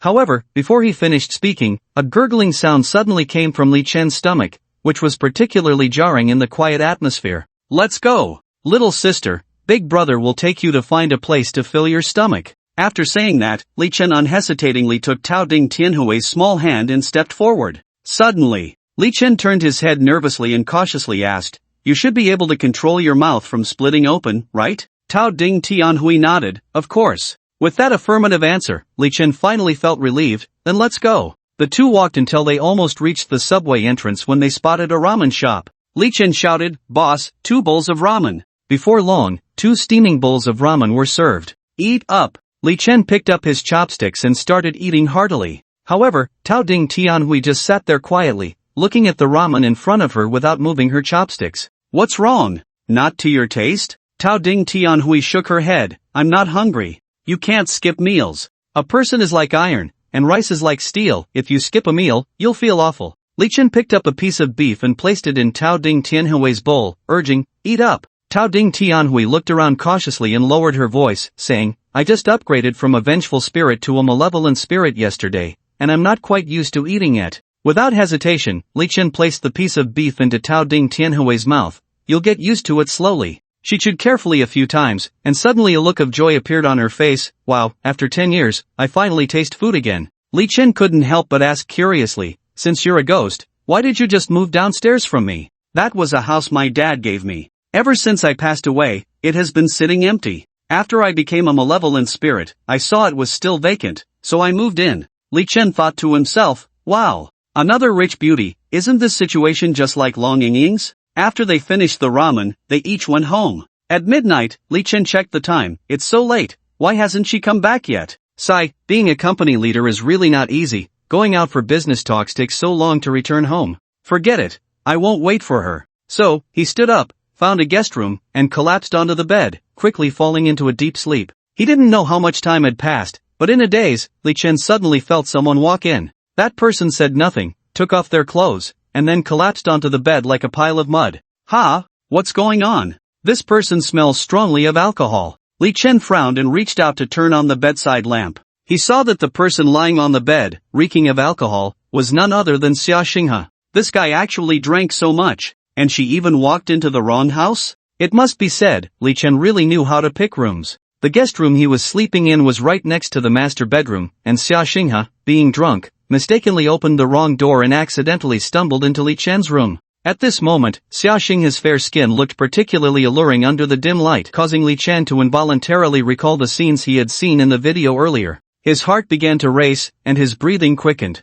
Faced with such temptation, how could he suppress his inner impulses? In a daze, Xia Xinghe felt a hand gently caressing her face, and that touch instantly made her half awake. She suddenly opened her eyes. "Li Chen, why are you sleeping in my room?" Li Chen was startled as well, but quickly calmed down, lazily replying, "Xia, take a good look around, is this really your room?" Xia Xinghe looked around, and her face turned bright red as she awkwardly said, "I'm sorry, I walked into the wrong room." After saying that, she turned to leave, but before she could take a step, Li Chen grabbed her wrist. The corners of his mouth lifted slightly, revealing a mischievous smile. "Since you're here, why not stay?" Xia Xinghe tried to break free from his grip but found her strength was no match for his. She could only feign calmness and say, "Li Chen, don't mess around." Yet, despite her words, her body was quite honest. Half an hour later, Xia Xinghe's phone suddenly rang. She initially didn't want to answer, but the incessant ringing made it impossible for them to concentrate. Reluctantly, she stood up to take the call. It was her secretary, President Xia.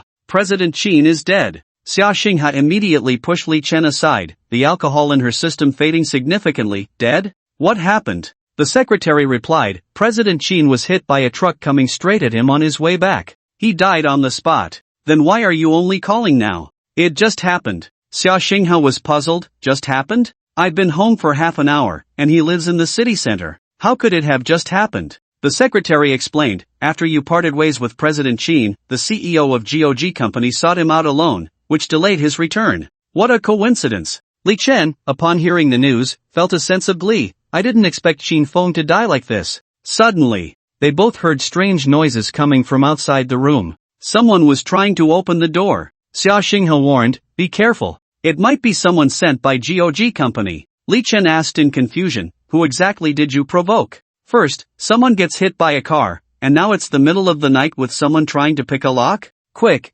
get dressed. I'll explain everything in a moment.